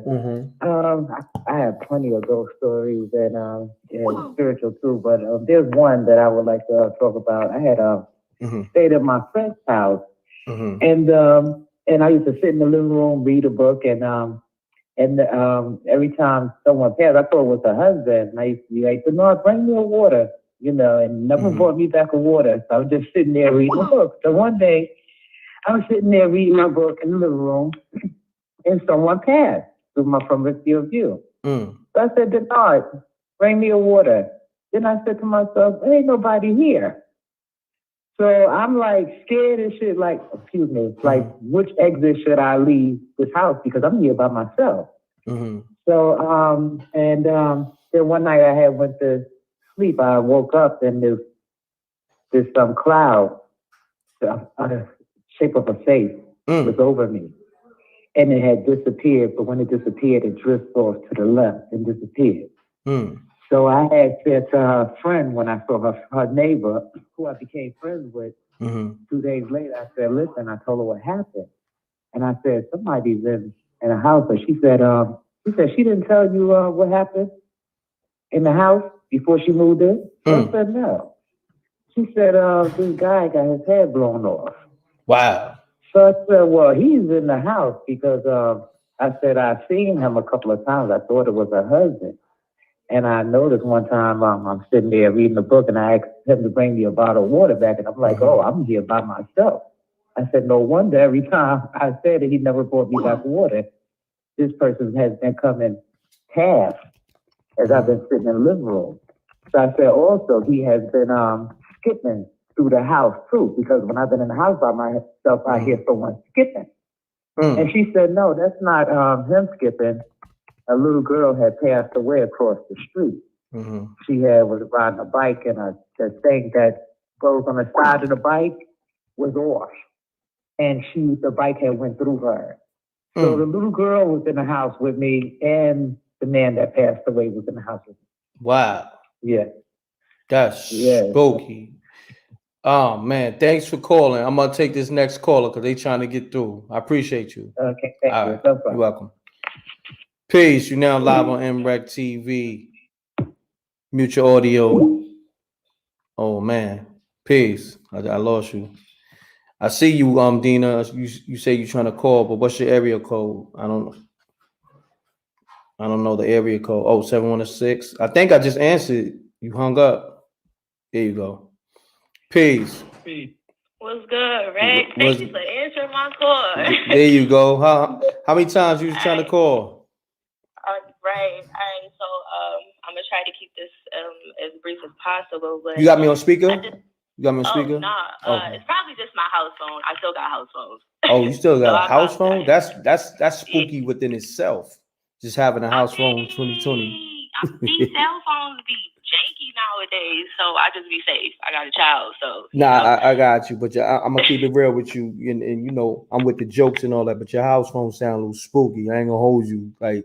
All right, well, let me call you from my phone then. No, it's all good. Nah, it don't sound bad. It sound like you talking through a tin can, but you good. That's though. nuts. Nah, Everybody don't got them, but yeah, go I just want to ahead. start off Nah, by rock out. saying we're going through spiritual warfare. Okay. Everything that we go through is spiritual. So when you see these presidents being elected, when you're seeing kids getting snatched up, animals going missing, everything is literally spiritual. So I just wanted to tell you about this experience, Okay. right? So I'm heavy into researching. I'm nosy, always been nosy. You can't tell me something without me taking that and then trying to find, where you got that from and everything. So I'm on my way to my corner store or whatever. I'm walking, and literally when I say I recognize myself entering the spirit realm, like I knew what it was, but everything around me still looked the same, but it was just like, it was so different. So with that being said, I'm walking and I'm on the phone with my mom telling her everything as well. And literally every person I came in contact with, they were looking at me like I was a piece of steak, but in the same breath, like they hated my guts or something. So I'm like, "Ma, I just need you to like sit here and pray in tongues for me or whatever. I'm gonna be doing this on my side, but I'm more so like trying to pay attention to my surroundings. So if you could just pray while I'm walking, like I appreciate it. So she's praying, and literally when I'm telling you, as she's praying, more and more is coming around me, real life me mugging me, acting like they really wanted to harm me. But it was something on me, whatever that they saw, where they couldn't have access to me. So I'm like, all right, I already know what's up, what's going on with this. So I'm on my way back home. I had somebody running towards me, literally running towards me, charging to, like, God is my witness, charging towards me like he was about to stab me. And when I rebuked it and I started praying in tongues myself, You started praying in tongues. Old boy legit turned around and booked it the other way. So I started dying laughing because it's like at this point, my fear is starting to fade off because I already know it's the Holy Spirit. Like, all right, hold on. I gotta pump the brakes. How you pronounce your name? It's Dina. Dina. Now, Dina. Yes. You just said you started praying in tongues. Explain that, like, cause it's like the best way I could describe it is like praying in the spirit. So how do you do that? How do you do that? I mean, I wasn't taught it. Like, I've always wanted to do it all my life because I heard my mom doing it. And of course, when I started reading my Bible more and then reading other books and stuff, it's like, okay, because you know when you say stuff, right? Us speaking stuff out loud is giving the devil access to pretty much sabotage whatever it is that we're speaking on. I can sit here and tell you, or not even tell you per se, but you ever notice how you sit here, you got good plans going on, and you tell somebody that out of nowhere, it's like it does not happen or it get messed up in some way. That's why I don't tell nobody nothing. I don't tell nobody nothing. So by praying in tongues, the devil, he can't understand that. He don't have access to that. Yes. Yo, let me say this. Like, do you have a sense of humor? Facts, yeah. All right. Yeah, now it's dudes in the chat. You know, being that you said you was praying in tongues, is niggas in the chat saying what that mouth do, Dina. Like they crazy like that. You know what I mean? Ignorant. I ain't gonna pay attention to that. So all the old Dina, you know, I'm quite sure a lot of them is New York niggas, and I may be in Buffalo, but I'm a hop, jump, skip away. So, but I just we in the times right now. Before I hang up, like people don't believe in the Most High. I just ask that y'all give him a try. You're literally it costs nothing. People out here, they're literally trying to seek a higher power from. I don't care if it's from black magic, white magic, Buddhism, whatever the case may be. And I apologize to those if you take what I say offensively, but based on my beliefs, that's not what the real true God is about. And a lot, especially our people, black people. I don't know if you know this or not, but if you read the Bible, it's about us, blacks here in America, those that was a part of the transatlantic slave trade, that has ancestors that was a part of that. We were scattered in the four corners of the earth because our people disobeyed him by sitting here worshiping these other gods after he done told them, like, I got you. But black people being nuts, all we do is complain. All we want is more. We can sit here and get what, but we just always want more. And that's how we ended up falling from grace with the Most High, and we got cursed. And I bring that up to say, y'all sitting here talking about praying to ancestors. If you really knew about death and about, like I said, the spirit world, like these dead people that y'all claim y'all seeing, those are not your ancestors. Those are demons masquerade as your family members and your loved ones. It's called a familiar spirit. It's probably no, matter of fact, I rebuke that. But before I even got to this, it's spirits that are just linger around you, picking up information. You ever notice how like people go to sidekicks and they sit here, they do their little seances, they get it connected with that quote unquote family member, let's say a dad or something, and the father would tell that sidekick a real specific secret. The sidekick repeats it to the person, that the client that's trying to get information. And that client will be like, oh my gosh, how did they know? Well, that's only something me and my dad know. Well, I mean, you got a familiar spirit. Familiar spirits cannot tell the future. I guarantee you. Got you. What I believe with witches and stuff, when they be sitting here doing that tarot reading and stuff, that's more so them speaking that into your life. And because you even sat there and entertained that, you start to subconsciously believe that. And of course it's gonna manifest. What do you expect? Got you. Feel me? That's all I appreciate you calling. All right, Dina? No problem. All right. Thanks for calling. No problem. Good night. Good night. Yeah, shouts to Dina. That was a little spooky. I don't know. You know, that house phone, just all the noise coming from the house phone, it made it even more spooky. Like, felt like, you know, it was about to turn into a horror movie. You know what I'm saying? But shouts to her. Glad she called up. She had good energy. You know, everybody got their own vibe. She got her own different vibe going on. You know what I'm saying? I'm not going to, you know, throw her under the bus, but you know, I told her to her ear while she was on the line that a house phone was very spooky. Just having a house phone these days is kind of spooky because house phones to me been always spooky. You know what I mean? Especially the rotary phone. You know, spooky. Peace. Mute your audio. Hey, how you doing? I'm good. You new to the show? Oh yeah, sort of, yeah. Okay, so I'm gonna just give you the greeting. You now tune into the M.Reck TV show, Spooky Hours. State your name, where you calling from, keep it clean. Let's get spooky. Talk to me. I got you, fam. I got you. No doubt, fam. My name is Corey. I'm calling from Los Angeles. Corey, shouts to the whole Los Angeles. Yeah, Los Angeles, California. No doubt. Salute. Yeah. So let me start. Okay. So this is a while ago. You know, I had a little premonition, like I was gonna get shot. You know. Yeah. So I tell my folks. I tell my mom. I'm like, Mom, you know, I had a dream.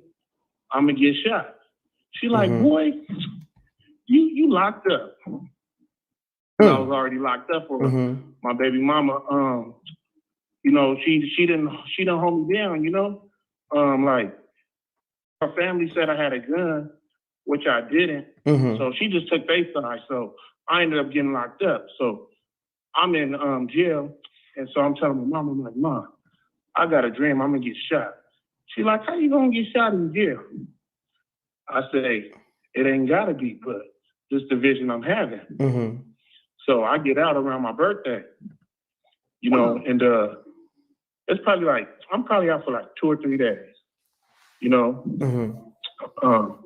Long story short, man, I'm walking home from a video shoot and a car pull up. And then they just lay me down. You know, they shoot me 2 times in the head. Wow. And, Hold on. This is a dream, or what we talking about? No, this is reality. So you got shot in the head 2 times? Yeah, I got shot 2 times in the head. Wow, yeah, keep going. I got a bullet still in my head, you know? So hold on, rewind it back. Bring it back. Right up to the point, right before you got shot. Bring it back. All right. Yeah. So we're having a video shoot. Some rappers is in the neighborhood. Sugar Free. I don't want to give too much out because. Got you. Nah, you ain't got to go into all the names and all that. Just. Yeah. So I'm having a video shoot, or it's a video shoot in my neighborhood. So I'm walking to the house to go grab some weed because I don't stay too far from where I was doing a video shoot from. It's around the corner. You know, so I'm like, all right, I'm gonna go get some weed and just drink and chill. Before I can make it to my house, a car pull up on me, you know, and asked me, do I got some weed? And I turn and it's a pistol staring me in the face, you know. And before I could run, I get shot 2 times in the head, you know. Wow. And I'm laying down. Everybody got candles lit by this point. You know, everybody got their candles lit because they all knew who I am, you know. So I survived that. you know, and I'm still here. A crazier situation, if you want to hear some spookiness. But hold on. You kind of sped through that. You got shot in the head, right? What you got shot in the head with? With a deuce. Oh, okay, 22. Okay. Yeah. Okay. Oh, and the spookiness. Here's some more spooky. Hold on. Let me ask you this real quick. Let me ask you this real quick. You got you still got the bullets in your head? Yeah, I still had a bullet in my head. Wow. It looked like a finger, like 5 fingers, because the bullet tried to come through my skull.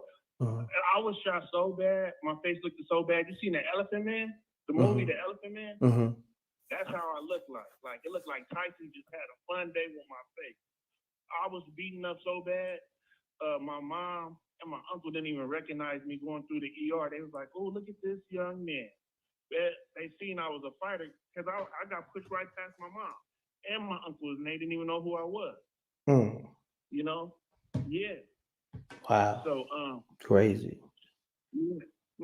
So then after that, you know, I'm trying to, you know, do the right thing, you know, not mess with the neighborhood like that, because, you know, I was from a gang, right? So long story short, I tell them, like, man, I want to give it up. You know, like I want to give up this. You know what I'm saying? Wow. Got you. Yeah, they hit me with the smirk, like, yeah, right. Hey, whenever you hear that smirk, you don't have no friends if you hear that smirk. I'm being honest with you. Because I told them, because I'm in a walker. This is like after I got shot, you know? I still remember I had the granny walker, you know, the little granny walker. So I'm telling them now I'm still recuperating, still don't really know how to walk now. So I'm like, man, I'm giving this all up. Like I had the money, so I'm like, I'm just giving this up all. I don't even care. And then they like, man, you gonna give this up, man? You ain't gonna bang the set no more? I'm like, nah, I'm cool, man. I'm good. I'm like, you know, I'm good.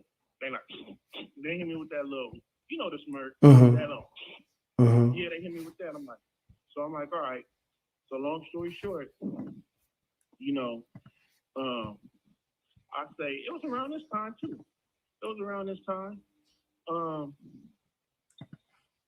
Two of my partners come to the crib. They kids, cause like they was like 15 at the time, you know, and at the time I was 22. You know, I'm in my mid 30s now. You know, so yeah, they come over and then they like, man, I've been drinking, I've been smoking crack. I'm like, man, get out of here. You know, so I'm laughing. They like, you got your pistol on you? I say, yeah, but now I'm feeling kind of nervous because these two is like they like family. I'm gonna say they family. You know what I'm trying to say? Like, even though what I'm about to tell you, even though you know what I'm about to tell you is like, you'll see. So they like, you got your pistol on you?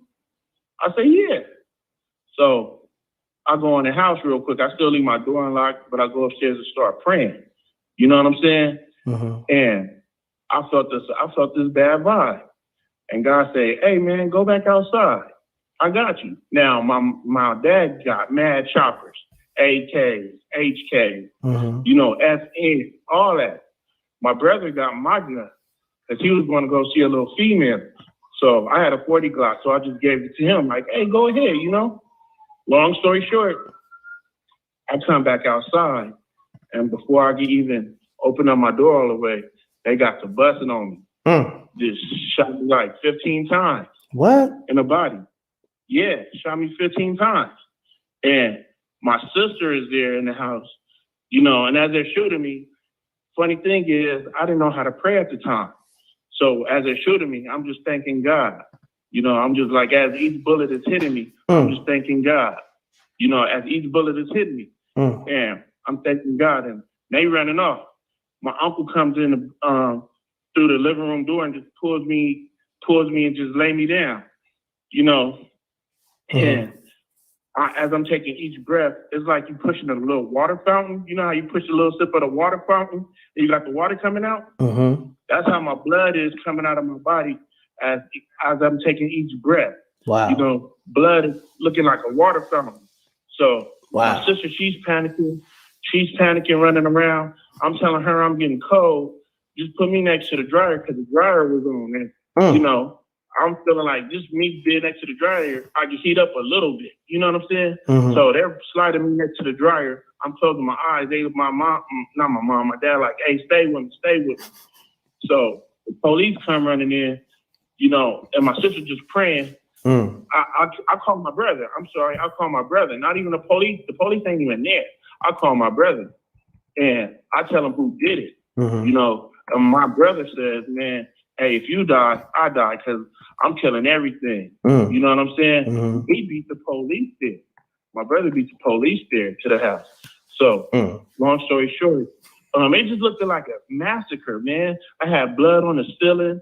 Blood was everywhere. Man, it was so crazy. When the police came in, they started to cry. Like, I seen them coming, creeping, you know, tearing up like, oh, man, who did this to you? Because, you know, I'm going to say, even though they got an effed up job, some of them ain't all pricks and dicks. You get what I'm trying to say? Like, if they done seen you grow up, they kind of like you. You know what I'm trying to say? Like, and they done seen me grow up. Like, they seen me grow up. So even though I was effing up, I used to run from them and stuff, you know, and all that kind of stuff. They was like, oh, shit, they got this dude. So long story short, they put me on the chopper again. Now, I hear the doctors, you know, they're saying, because before they give me the amnesia, I'm like, hey, doc, do me like you would do your children. Treat me like your children. You know what I'm saying? I'm like, please don't kill me. And that's all I can remember. And long story short, I hear him say before the amnesia kicks in, man, I don't know how he survived. Like, a bullet done missed his heart, all his super organs. Like, ain't no bullet hit his lung. You know, this is a miracle. They called it a miracle. Like, I'm walking right now with no granny walker. I'm talking to you, and I told you I got shot 2 times in the head. I'm not blind. I don't use a cane. You know, I can do jumping. If you was to see me right now, or if you was to pull up on me, you'll be like, damn, where's the dude that said he was shot this many times? I go around giving my testimony to others, you know, to all the gang members that I come in contact with, you know, that to change their lives, because, you know, where I come from, it's hard to make it out here, you know, but if you see me doing positive things, I would like for them to do positive things as well, you know? Got you. Oh man, yo, I'm glad you made it through, man, because you told like the most outlandish story I ever heard in my life. Like, so you got shot like almost 20 times, 2 in the head, 15 in the body, and you survived. Like, damn, you got shot more times than Tupac, 50 Cent, and Biggie, all 3 put together, and you survived. You know what I mean? So, you know, salute to you, man. That's a blessing. And I appreciate you tapping in, God, man. It's only God, you know. And I'm just happy that I could just give my testimony, because like there's a lot of people that didn't make it that got shot 1 time. Like when I was telling you, when I got shot 2 times in the head, I had a friend go to the service to come visit me after I had got shot 2 times in the head, you know, and he was in the service. He's like, hey, let's go to this party. I'm like, nah, man, I can't go to the party like this. Man, he got stabbed 1 time in the leg and bled to death. Damn. Yeah. And that was my best friend. That's crazy, you know? Man. My condolences to him. But I appreciate you calling. What's your name again, fam? Corey Scrivens. Man, thanks for calling, my brother. Appreciate you. All right. Thank you. All right. Okay. Welcome. Peace. So on that note, you know, this show been rocking for 2 hours, and homie had the illest story I ever heard. Somebody surviving like almost 20 shots, getting shot in the head and getting Swiss cheesed up in the body. Man, I gotta end the show on that note. Like, I don't think nobody else can top that. Like, Amina said the nigga is media, man. You know, the Earth got the craziest joke. Shit roast somebody crazy, but nigga said the dude is handcuffed. Yo. Oh man, y'all niggas is crazy. Niggas call a nigga RoboCop. Niggas is wild. Oh man, y'all niggas is crazy, man. Niggas said 80 cent. Niggas called them blank, man. Stay up, Corey, though. You know what I mean? Love is love, but you know, I ain't gonna hold you. I gotta be the wildest story ever, man. I don't think nobody's gonna top that tonight. I can't even like that. That took everything out of me because I was just trying to just listen, but it was just so outlandish and just mad. In the chat, y'all niggas is going crazy. Even Amina, y'all got me. Man, I'm losing air. You know what I mean? Oh man. And I don't even know where some from. Like where did all this go down at? Like, you know what I mean? But shouts to Corey though, man. Thanks for calling, man. But you know, us over here at the Rec Mob, you know, we all about getting a good laugh and, you know, man, the way you told that story, not saying that it didn't happen, because, you know, it just sound like a wild story. It sound like a wild cowboy story. And it's, you know, I'm glad you survived, man. You did.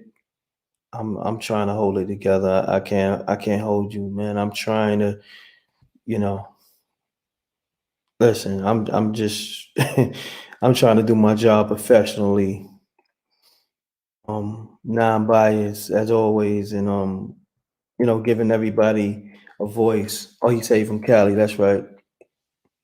Shouts to the homie in the whole Cali, the homie Corey. So yo, on that note, Spooky Hours 3. Appreciate y'all staying tapped in with me. Stayed with over 600 people in the room. Smash that like button. Spooky Hours 4. I might do it tomorrow. You feel me? I might do it tomorrow. I don't know. But make sure you tap into the Blackout Show every Tuesday with M.Reck and Amina. Myself and the Earth. She's in the room. 8 p.m. the Blackout Show. We go live on YouTube for like 30 minutes, and then we go live on Instagram for 30 minutes. The second part of the show is the more intense, and like that's the uncensored part of the show on Instagram. Because you know, YouTube with all the restrictions. Also go get the new uncensored, I think it's 22 and 23 that's out on the new platforms. The link is on the YouTube. So you see, you know, the last couple of videos I put up with Amina, you know, and it's day previews. The link is in the description of both of those. So, you know, so you go to the channel and you see the one with the Giants and the other one. I forgot the title that my man Steve titled the video, but go to the channel. Just watch everything on the channel, whether it's from me with the hip hop interviews, whether it's from the Earth. Just watch everything from the channel. Hit the like button, hit the subscribe button. If you're just new to the channel tonight, make sure you subscribe, make sure you like, share. Everybody's in the room cracking up. Like, y'all, the Rec Mob, y'all niggas is crazy, man. And I appreciate y'all. Man, salute to all the ladies that be calling the ladies. Y'all be having some wild stories, as well as the homies. Appreciate it. Tonight was another successful night, man. Stories, the spooky hour stories was wow, unmatched. That's all I'm gonna say, unmatched. You ain't gonna get a show like that. So on that note, y'all know the slogan: double deuces and bubble gooses. I'm gone. Peace. Appreciate y'all. Love y'all, man. Thank you. Everybody have a safe night. All right? And make sure you put your drawers on back and put your drawers on backwards. You heard? This is the spook.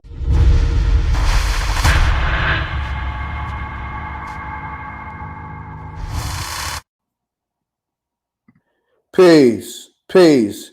You now tune in to M.Reck Spooky Hours.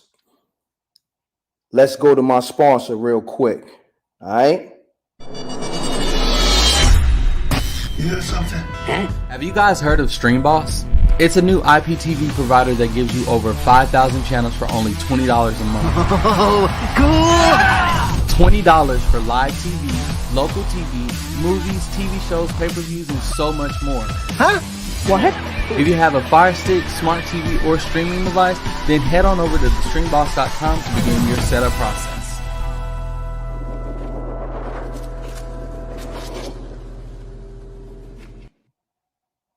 Peace.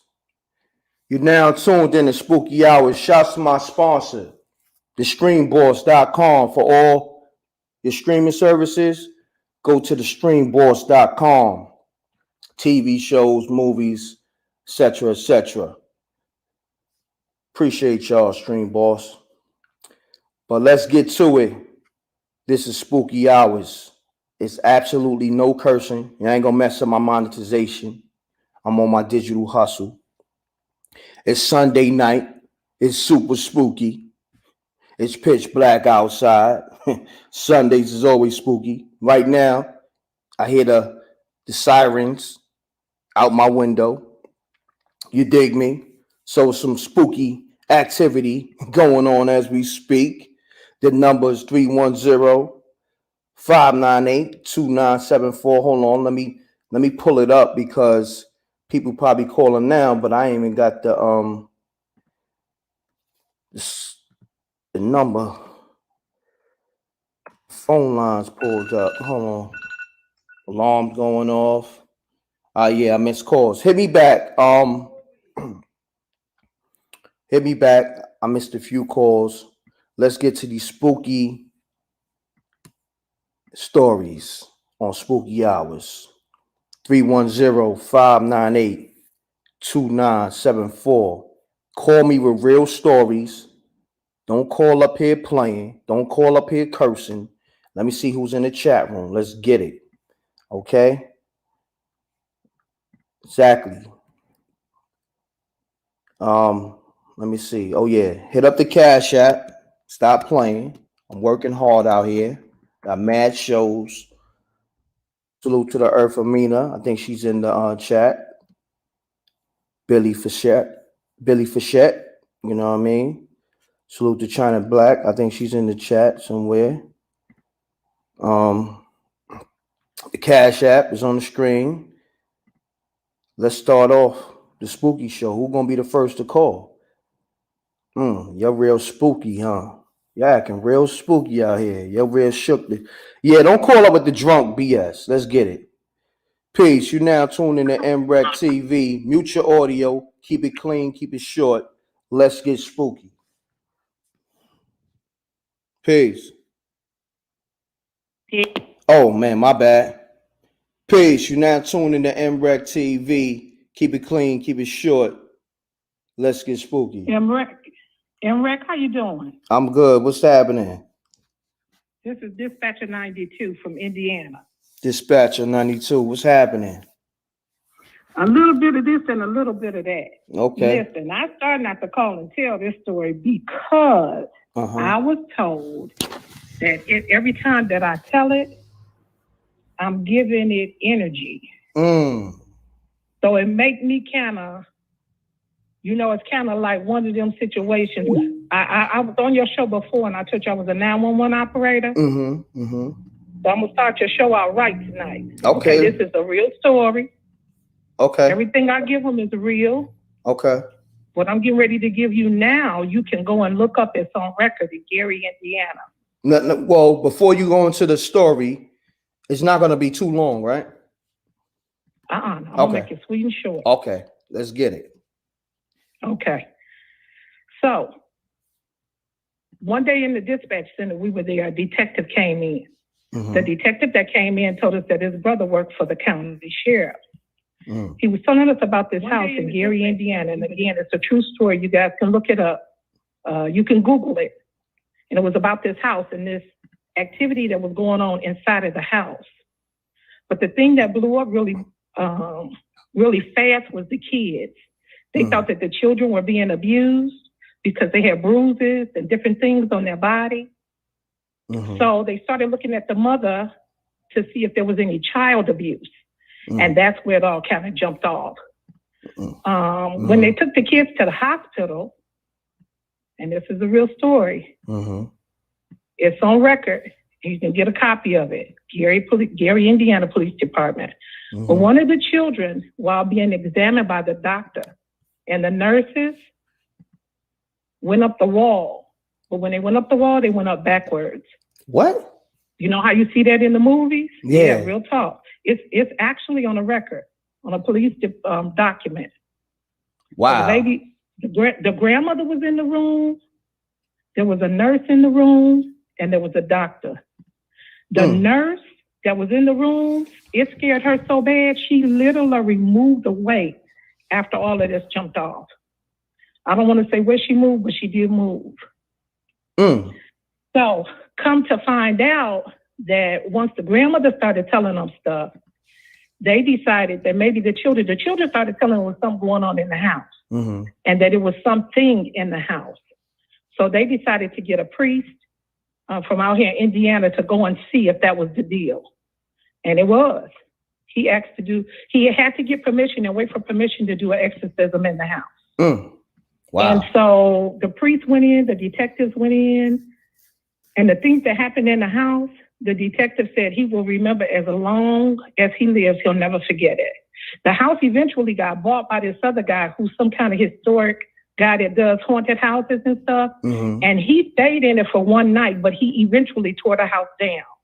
And this is in Gary, Indiana. But when he spent the night, when he came out the next morning, he had to get some kind of special glasses because of something that happened in the house while he was in there, during the time that he was in the house. Now, there is a documentary that this guy did after he bought the house. He did this kind of documentary or whatever, but supposedly after he spent the night in the house, he kind of got messed up. His eyesight got messed up. Wow. So it's a real story, but it was affecting the kids more than it was the mother. And they believe there was some kind of portal that was opened up in the basement. Wow. But the question was, they didn't know if the mother had opened that portal or if it was already there. Now that's a true story, real talk. And the kids were the ones that were being attacked inside of the house, more so than the mother. But they all had to go through an exorcism, the mom and the children, in the church. Wow, that was. And they said, all of them, they said all of them during the exorcism, were affected. Yeah, that was spooky. True story. Yeah, true story. That was spooky. And it sounded organic and genuine. That was. It is. I'm telling you, it's on record. If you ever want to check it out or you want to see if it's real, most records in the police department are what they call public knowledge. So you could go and get a copy of it. If you ever need a copy of it, hey, just hit me up. I got a copy of it. Also, too, I got something for you and Amina. Okay. Remember when you guys were telling us about Experian, go on there, clear your credit, do this, that, and the other? Well, Saturday, I opened up my mailbox. I got a check from Experian. They sent me a check. Wow. So where I cleared my credit, and there was some kind of with the class action suit that was going on. They sent me a check. Are you serious? Real talk, I send it to you. Okay. You tell me where to send it, and I'll send it so you and Earth can see it. That's real talk. Yeah, you can screenshot it. About it. Hey, y'all not school me. Yeah, screenshot it and tag me or tag her on Instagram, M.Reck GM or MRecktv or the Essence 2020. Okay. All I'll right. send it to you. All right. All right. I appreciate you. Thank you. Anytime, my brother. Y'all be blessed. All right, and my sister. Thank you for everything you and the Earth do. I love both of y'all. Love you too. Appreciate you. Stay blessed. All right, my brother. All right. You too. Peace, sister. Bye-bye. You now tuned in. Mute your audio. Love you too. Appreciate you. Mute your audio, please. All right. What up? You're now tuned in to M.Reck. Spooky hours. Keep it clean. Keep it short. State your name. Where you calling from. Let's get it. Let's get spooky. What's up? Peace. What's up? This is what up, brother? It's Anthony Kelly from Springfield, Massachusetts. What's going on? Everything good, my brother. How you? I'm all right, maintaining, man. I got a recent situation, a story, not even a story, it's the actual event. Okay. I was in Coming to Mass It's a part of Massachusetts, Cummington. It's like in the hills, like in the mountains. It was December 4th. I'm outside around 6:30 with a group of people talking, and we just lollygagging, whatever. One dude says, "Yo, what's that in the sky?" So we all turn around. This is bugged out right here. I saw like 10 lights in the sky, like horizontally. It wasn't a plane. It wasn't no meteor shower. It wasn't no falling stars. They were still lights in the sky, 10 of them. So I walked over. I'm bugged out. My heart's beating on my chest. So I go try to get a closer look. It was like in the sky for like a minute and a half, and then it just faded away. So it looked like it belonged. It looked like it belonged to something, like a ship or something. It wasn't a plane because it was the length of the lights. It was way too big, and we didn't hear no planes in the area. It was quiet. You know, you could hear like the jet engine and all that. So it was no plane. These lights were like horizontally lined up together for like a minute and a half, and then just faded away. And so a couple of days after, I called the Cummington, Mass Police Department to see if anybody reported anything. So the officer was like, that day there was meteor showers going on. He sounded like he was not really downplaying it, but trying to make a logical explanation. I'm just, going along like, yeah, but I know damn well there was no meteor showers. Meteors don't stay still and line up perfectly, horizontally in the sky and don't move. You know what I'm saying? And this was it's just, but I never seen something like this in my life. Never. I'm not a skeptic. I believe in, other life or UFO, but to see it, I'm 32. I never seen nothing like that in my 32 years on this planet. It was bugged out. It looked like I said, like it belonged. It was lights on something, but you just couldn't see it. So I did some research. Like I looked at the Phoenix lights and other sightings, and exactly what I seen was exactly what other people seen around the world, different states, the same light pattern, and it's bugged out, man. And this was recently, you know what I mean? Wow. So when you say recently, what, a few months ago? No, this was December 4th, this month. Oh, wow. Like you talking about like a week and 2 days ago. Exactly. You know what I'm saying? 9 days ago. Yeah, exactly. You know what I'm saying? And I live in the city. I was out there doing something, and I live in the city. Probably Springfield, Mass. You probably definitely familiar with. I'm familiar with. Yeah, you know what I'm saying? Mass. Yeah, so I'm in the city. You know what I mean? And where I was at is like the hill towns. You know what I'm saying? It's a rural area, and I just never seen. You know what I'm saying? And for my mind, when I seen it, I was nervous because I'm like, yo, what the fuck is this? I mean, excuse my language. I was like, what the heck is this? You know what I'm saying? Like, it didn't register in my mind to be anything else logical. Like I could be, oh, that's a plane, that's something weather balloon. It was 10 lights lined up, and it just faded away. And multiple people saw it. People ran inside the building.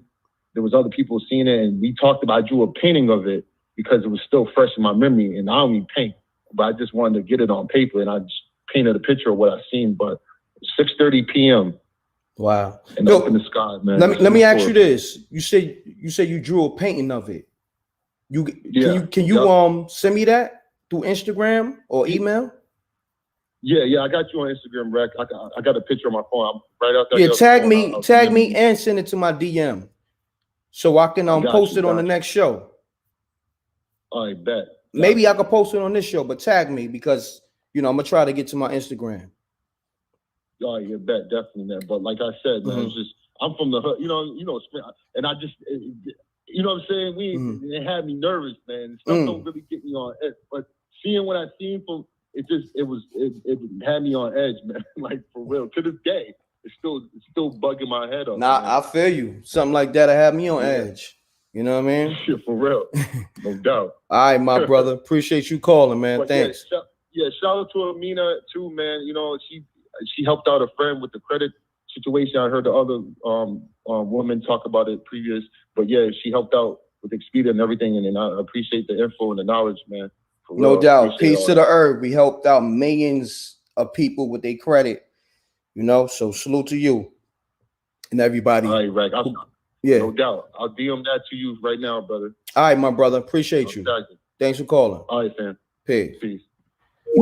So call me up. Spooky hours. The line is open now. You got to call up fast because, sometimes like people on the call, they be long-winded, but they be having good stories, man. So far, back to back, 2 good stories. Let's get it. It's the Spooky Hours with M.Reck. Only call with genuine spooky stories. Don't call up here drunk because you're going to get banged on. I'm not playing tonight. It's one of those nights. You know what I mean? So you call up sounding real drunk, sounding like your drunk uncle or your or drunk auntie, you're getting banged on. I'm not having it tonight. Y'all ain't going to mess up the vibes tonight. So I missed a lot of calls. Oh, call up 412. I see you. I'm getting a lot of texts. I'm getting a lot of voicemails. Call up 202-302. Call up 229. All the calls that I missed, call up now. The lines is open. The lines is open. Don't call up drunk. You call up drunk, you're gonna get banged on. I'm letting you know right now. Don't play with me tonight. I ain't with it tonight.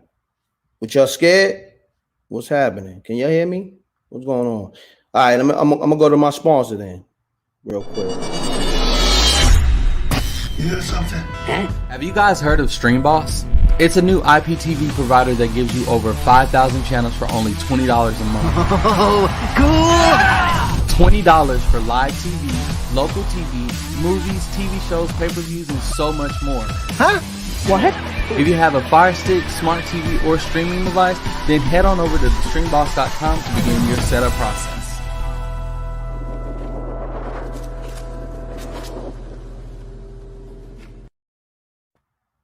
We back. Y'all ready? Or y'all still acting spooky out there?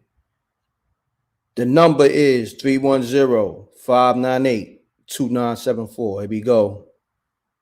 Okay. They got spooked. They hung up. I'm waiting for the next call. Can you hear me? Let me know if y'all can hear me clear because I don't know. Can you hear me clear? What's going on?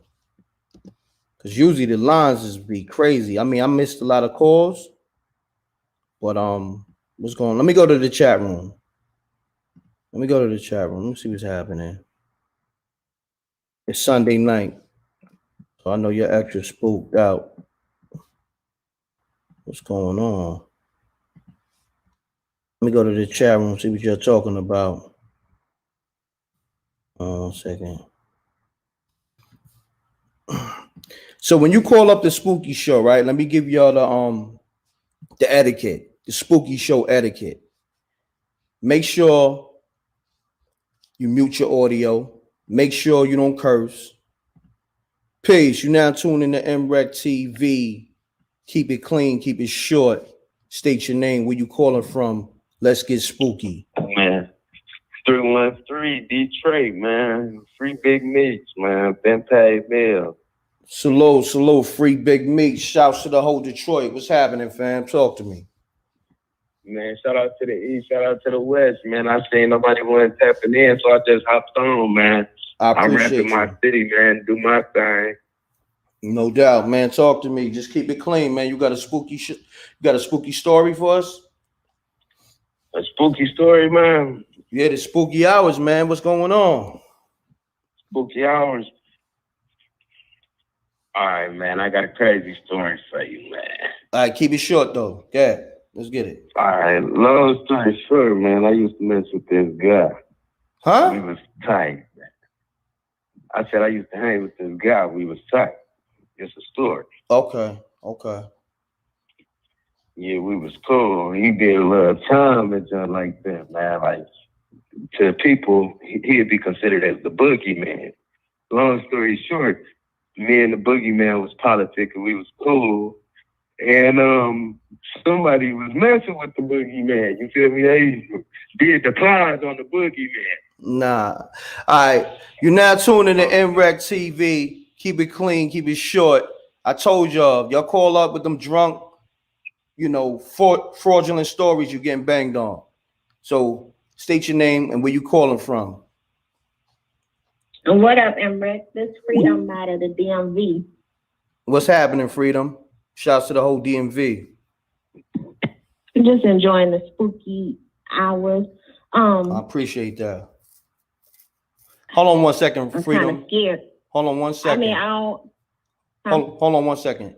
Smash that like button. Y'all know the M.Reck room etiquette. Freedom a little shook, but we gonna get her comfortable. Come on, Freedom. Yeah. Let's get comfortable. I don't want the Men in Black to bother me, but Now let's get it. I had turned 18 in 2001 in the spring. Okay. And in the summer, I was out, and then I was driving. It was probably about 1 o'clock in the morning, 2 o'clock in the morning, I don't know, something like that. But all of a sudden, like my car just like slowed down, and all I remember is like a light. And I remember like bits and pieces of it. Like I know it sounds crazy, like this shit never. Oh, excuse me. No, This never happened before, but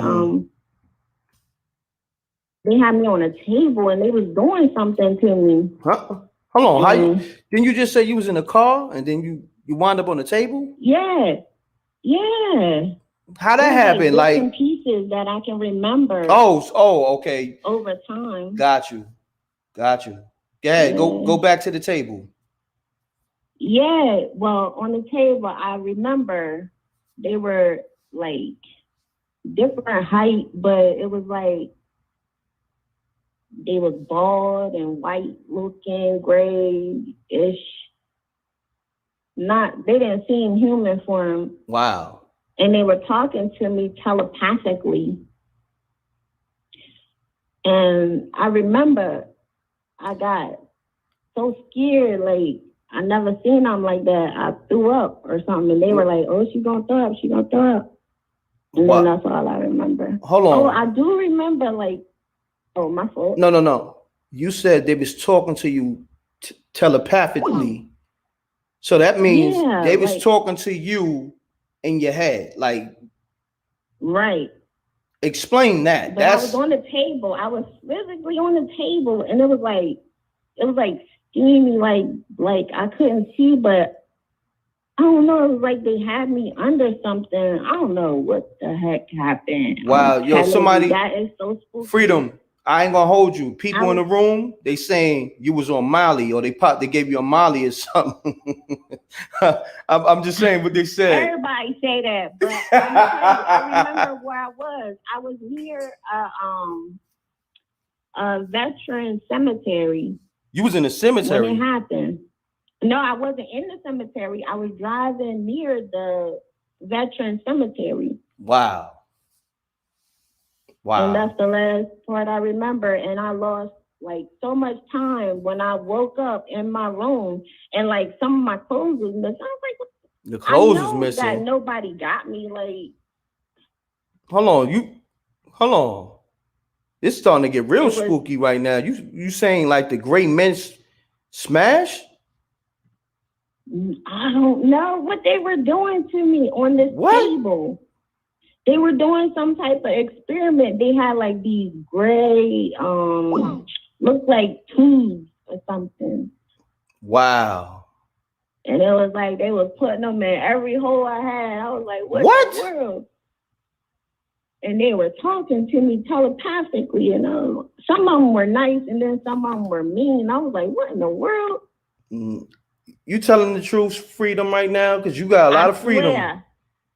Yo, I know it sounds crazy. I shouldn't even call because it sounds it sounds real spooky. You said they put tubes in every hole on your body. Wow. This is freaky, spooky, and everything else. But like, I think I remember like it was like they had like other things in containers too, and I was like, "Where in the world? Where am I?" Hold on, you sure you wasn't on that? Weird. And I remember bits and pieces over time. It's so crazy. Yeah. Now it sounds crazy, but I appreciate you calling, Freedom. Thank you. Good All story. right. All right. All Take right. care Thank now. you. You're All right. welcome. Peace. You now tune in to MRecktv. Keep it clean. Keep it short. Mute your audio. State your name, where you calling from. Let's get spooky. Peace, King. Peace, King. What's My name going on, is- King? Real quick, my name King. King, real My quick. name is C Life Allah. My name is C Life Allah. All right, C Life. Hold on. A drink. C All right, Life. brother. I can't really hear you. Sound a little muffled. If you can't take me on speaker. Hold fast, brother. Okay. All right, peace. You hear me now, M.Reck? Yes, sir. All right, King. Peace. I'm gonna give Peace, you a King. story.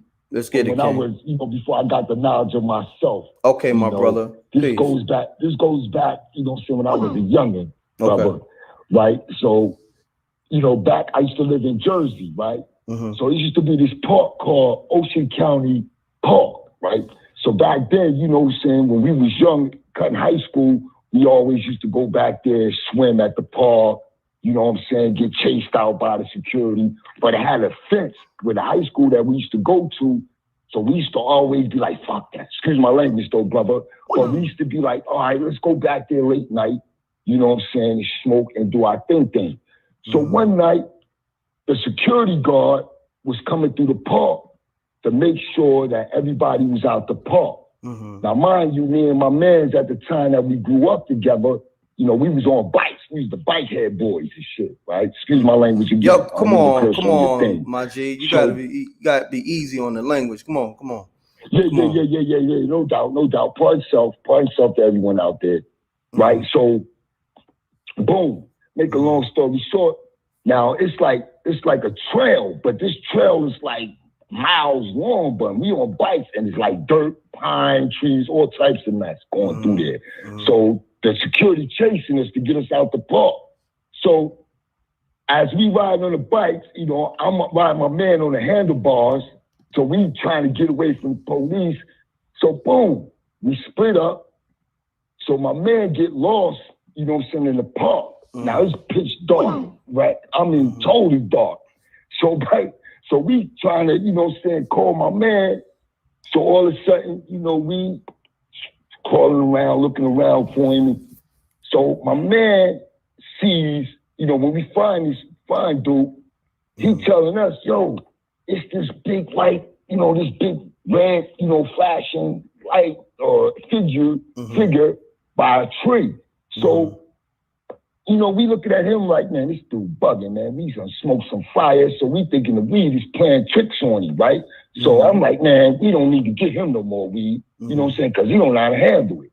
So make a long story short, brother, man, I don't know, what it was, but it was like, like a half a horse, body with like, looking like a ram's, the head of a ram. So come to think of it, come to find out, it was an old legend there about, the New Jersey Devil, brother. You know what I'm saying?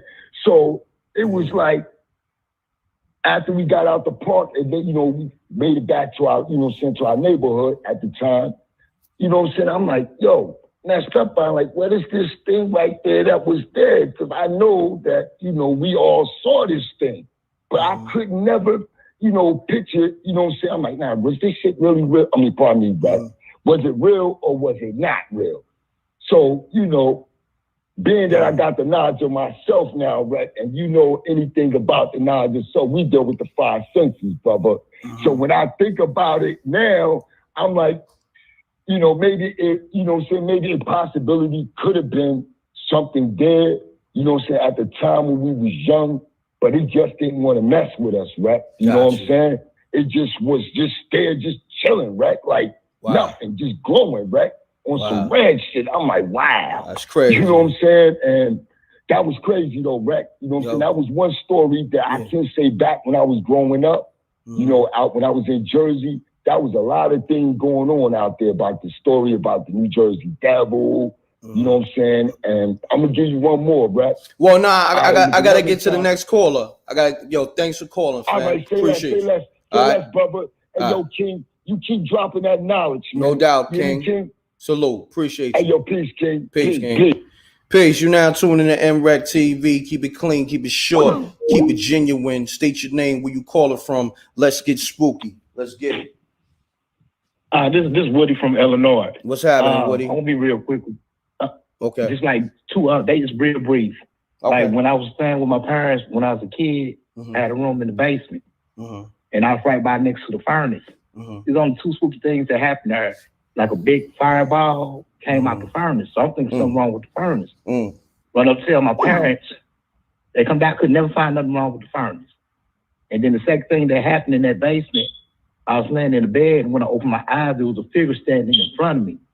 And you know when you sleep and when you're not, I wasn't asleep. I closed my eyes, it was gone. Then came to find out that the previous owner had killed himself in the house. Wow. And next house that we lived in, these real brief, I was like laying on the bed, and you know, like if you land on the bed and somebody tapping the mattress, you'll feel it. And I felt that tapping. And we live by the train tracks, so I woke up and thought like, baby, like, you know, it's the train vibrating the bed. But you know, lay back down, no tap. But as soon as I started going back to sleep, the tapping started again, and like happened like 3 times in a row. And then this last thing, in that same house. Now the house is like an older house, so like if somebody's walking or whatever, you're gonna hear the vibrations or whatever. A picture had fell on the floor, and I had went in the next room and looked at the picture. The picture looked like it was pushed from the wall. It's not like it fell off the nail and fell straight down. It's like it was pushed like somebody tossed it off the wall, and that's it. For my spooky story. Wow, you did 3 spooky stories in less than a minute and a half, man. I appreciate you. That was dope. Salute. All right, family. Peace. You now tuning to MRecktv. Keep it clean, keep it short, keep it genuine. State your name, where you call it from. Let's get spooky. My name Jamal, calling from out of Richmond, Virginia. Jamal, what's happening? Shouts to the whole Richmond, Virginia. What's going on, fam? Ain't much, man. I appreciate the show, man. You and the meeting dropping those jewels, man. No doubt, man. Appreciate you. Shouts to the earth. Peace to the earth, Amina. Talk to me. Already. Hey, look, I remember I'm 20, I'm 28. I'll be 29 next month, right? And I remember I was maybe like 8 or 9 years old, and I was at home with my grandparents, my grandma and my grandpa, and I had a fever. So my grandma was like, well, we lived in the country, so she didn't want to take me all the way to the emergency room because it was like an hour drive to the hospital, right? So we went up the street to the fire station. Around the street by the fire station, there's a church right there called Bethany Church. So we go to the church. The ambulance comes and they check me out, check my fever and everything. So I'm like, all right, cool. By the time they did all that, my fever had went away. So we ready to go back home. So I'm in the back seat laying down because I don't feel good. My granddad driving, my grandma in the passenger seat, and her friend Nisi was in the back seat with me. So as we driving and we get to the church, it's probably like 12 midnight. So we get to the church. It's a church that I used to go to as a kid growing up. My grandma, my whole family, you know what I'm saying, like the family church. So we driving, and my granddad slammed on brakes, and I heard my grandma yell. She said, "What the hell?" So me, I'm a kid. I'm scared. I jump up like what's going on? And as I look, I see like a spirit or a ghost spirit, whatever you want to call it. It was right there by the church on the edge of the road, and it floated. It floated in front of the car, like up and down, floated right in front of the car, across the street, into the where all the graves at. What's they called? Cemetery, I guess, but it's where they bury everybody. It's right across the street. Man, that don't get to the graveyard and just disappear. Wow. Man, I was scared to go to sleep, and everybody was gone. My brother, my sister was gone. I had to sleep in the living room by myself. Wow, that was spooky right there, my brother. Great story, man. And I still remember it. That was a good one right there, and it sounds genuine too. So I'm gonna salute you. What's your name again, fam? Man, Jamal from Richmond, Virginia. Jamal, man, salute to you, man. Thanks for calling. Appreciate you. Already appreciate it. Yep. All right, peace. Smash that like button. That was a good one right there by Jamal. Sounds genuine too. You're not tuned into MRecktv. Mute your audio. State your name, where you call it from. Keep it short. Keep it clean. Let's get spooky.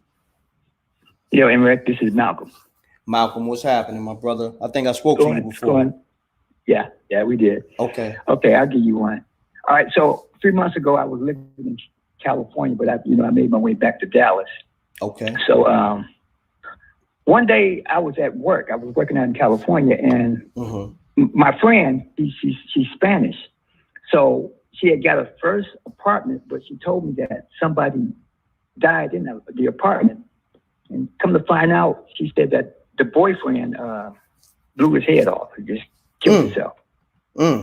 And so when she had a new boyfriend, he moved in with her, but probably maybe a week later, his mom moved in. And so she started telling me that her boyfriend, mom, does magic. She does spells. And I'm like, okay, why would you have her in your house if she's doing magic in your house? I said, you need to tell her not to do that there around your kids. Anyway, so when she would come to work, check it out. One day she came to work and she got out of her car. I had already made it to the building before she did. And then she said, Malcolm. I said, what? She said, I thought I saw a little girl behind me calling my name. I said, huh? She said, yeah. She said it was the way she was sounding. I can't say it the way she was saying it, but she had the Spanish, her language was like that. But anyway, at work, just sitting down, all of a sudden, she would jump. She said, did you just touch me? I said, no. I started noticing, like, it's like 4 people in front of me. But I started noticing everybody started getting fidgety, like, did you just touch me? I said, no. And then that was to the left of me. And then to the right of me, somebody would say, okay, did you touch me? I said, no. It would go back to her again. She said, you touched me. I said, no, I didn't touch you. All of a sudden, I started getting about a week's worth of someone touching me on my shoulder. And I would jump. It's like a natural reaction. You're going to look behind you. Yeah. But it would be nobody there. Wow. And so one day I was in the bathroom, and I'm in the restroom sitting down, and you could hear it sounded like a little girl, but it sounded like she was crying. She was like a little snickering, like just like she was crying like. Wow. So I'm trying to get this out my head, like this can't be real. But I started noticing that everybody in my area where I worked at, they started saying that somebody was touching them. I would be sitting there watching everybody. And I like this young lady, she turned around, she said, oh, did you just touch me? I said, no, I didn't touch you. So what I'm saying is that the lady, her boyfriend, mom was doing magic in the house. And come to find out, her grandma does magic too. So what was going on inside and out the house, her mother was playing with magic as well as the boyfriend's mother was playing with magic. On both sides of the family, they were playing with magic. Wow. They started casting spells. They was playing with black magic. That's what they was doing. They was playing they was playing with black magic to the point that these were Spanish people. You know, they would get into it with each other. They would throw like spells on each other. And then all of a sudden, you would hear her come to work and she would be telling these stories and stuff. What I think would happen was whatever she brought that was in her house, she brought it to work because everybody in that area kept saying that they were being touched. And it looked like, it felt like somebody was tapping you on the shoulder. It's a natural reaction just to turn around and look. And when you don't see nobody there, you just like thinking like, okay, that can't be real. But I'm so sensitive that I was feeling it so much that I was trying to catch what it was. And one day I caught it. You can't, it's so hard to catch it sometimes, but it's like a quick shadow that goes by real fast. Past your peripheral, you just see it, but you never catch it. You just catch a flinch of it, a flinch. Last part that's going to go with that story there. One day she came to work with some tamales or something, and she said that her boyfriend mom made it. She said, "You want some?" I said, "No, I'm not going to eat that." I didn't want to tell her, but she kept saying that I think she's doing something to me, like putting some kind of magic on me. I said, "Tell her to leave your house." For some reason, she could never tell a lady to leave her house because I think her boyfriend mom put a spell on her. Yet this day, that lady's still in the house playing with magic. And I hear all kind of stories like a headless girl walking around the house. You hear all kind of stories. And to add to that, the women inside the women in the restrooms, they kept saying that you would hear people whispering saying that they would hear a girl in the bathroom just crying. Wow. And when they come out the stall, there'd be nobody there. Spooky stuff, man. That was real spooky, Malcolm. Touch the shoulder. And it's like, it's weird because nobody's there. But I caught a glimpse of it like a shadow, real quick shadow. That's my story. Yeah, Malcolm. I ain't gonna front. You called up a few times, and so far, all your stories has been good spooky stories, man. Did you leave that email like I asked you to do?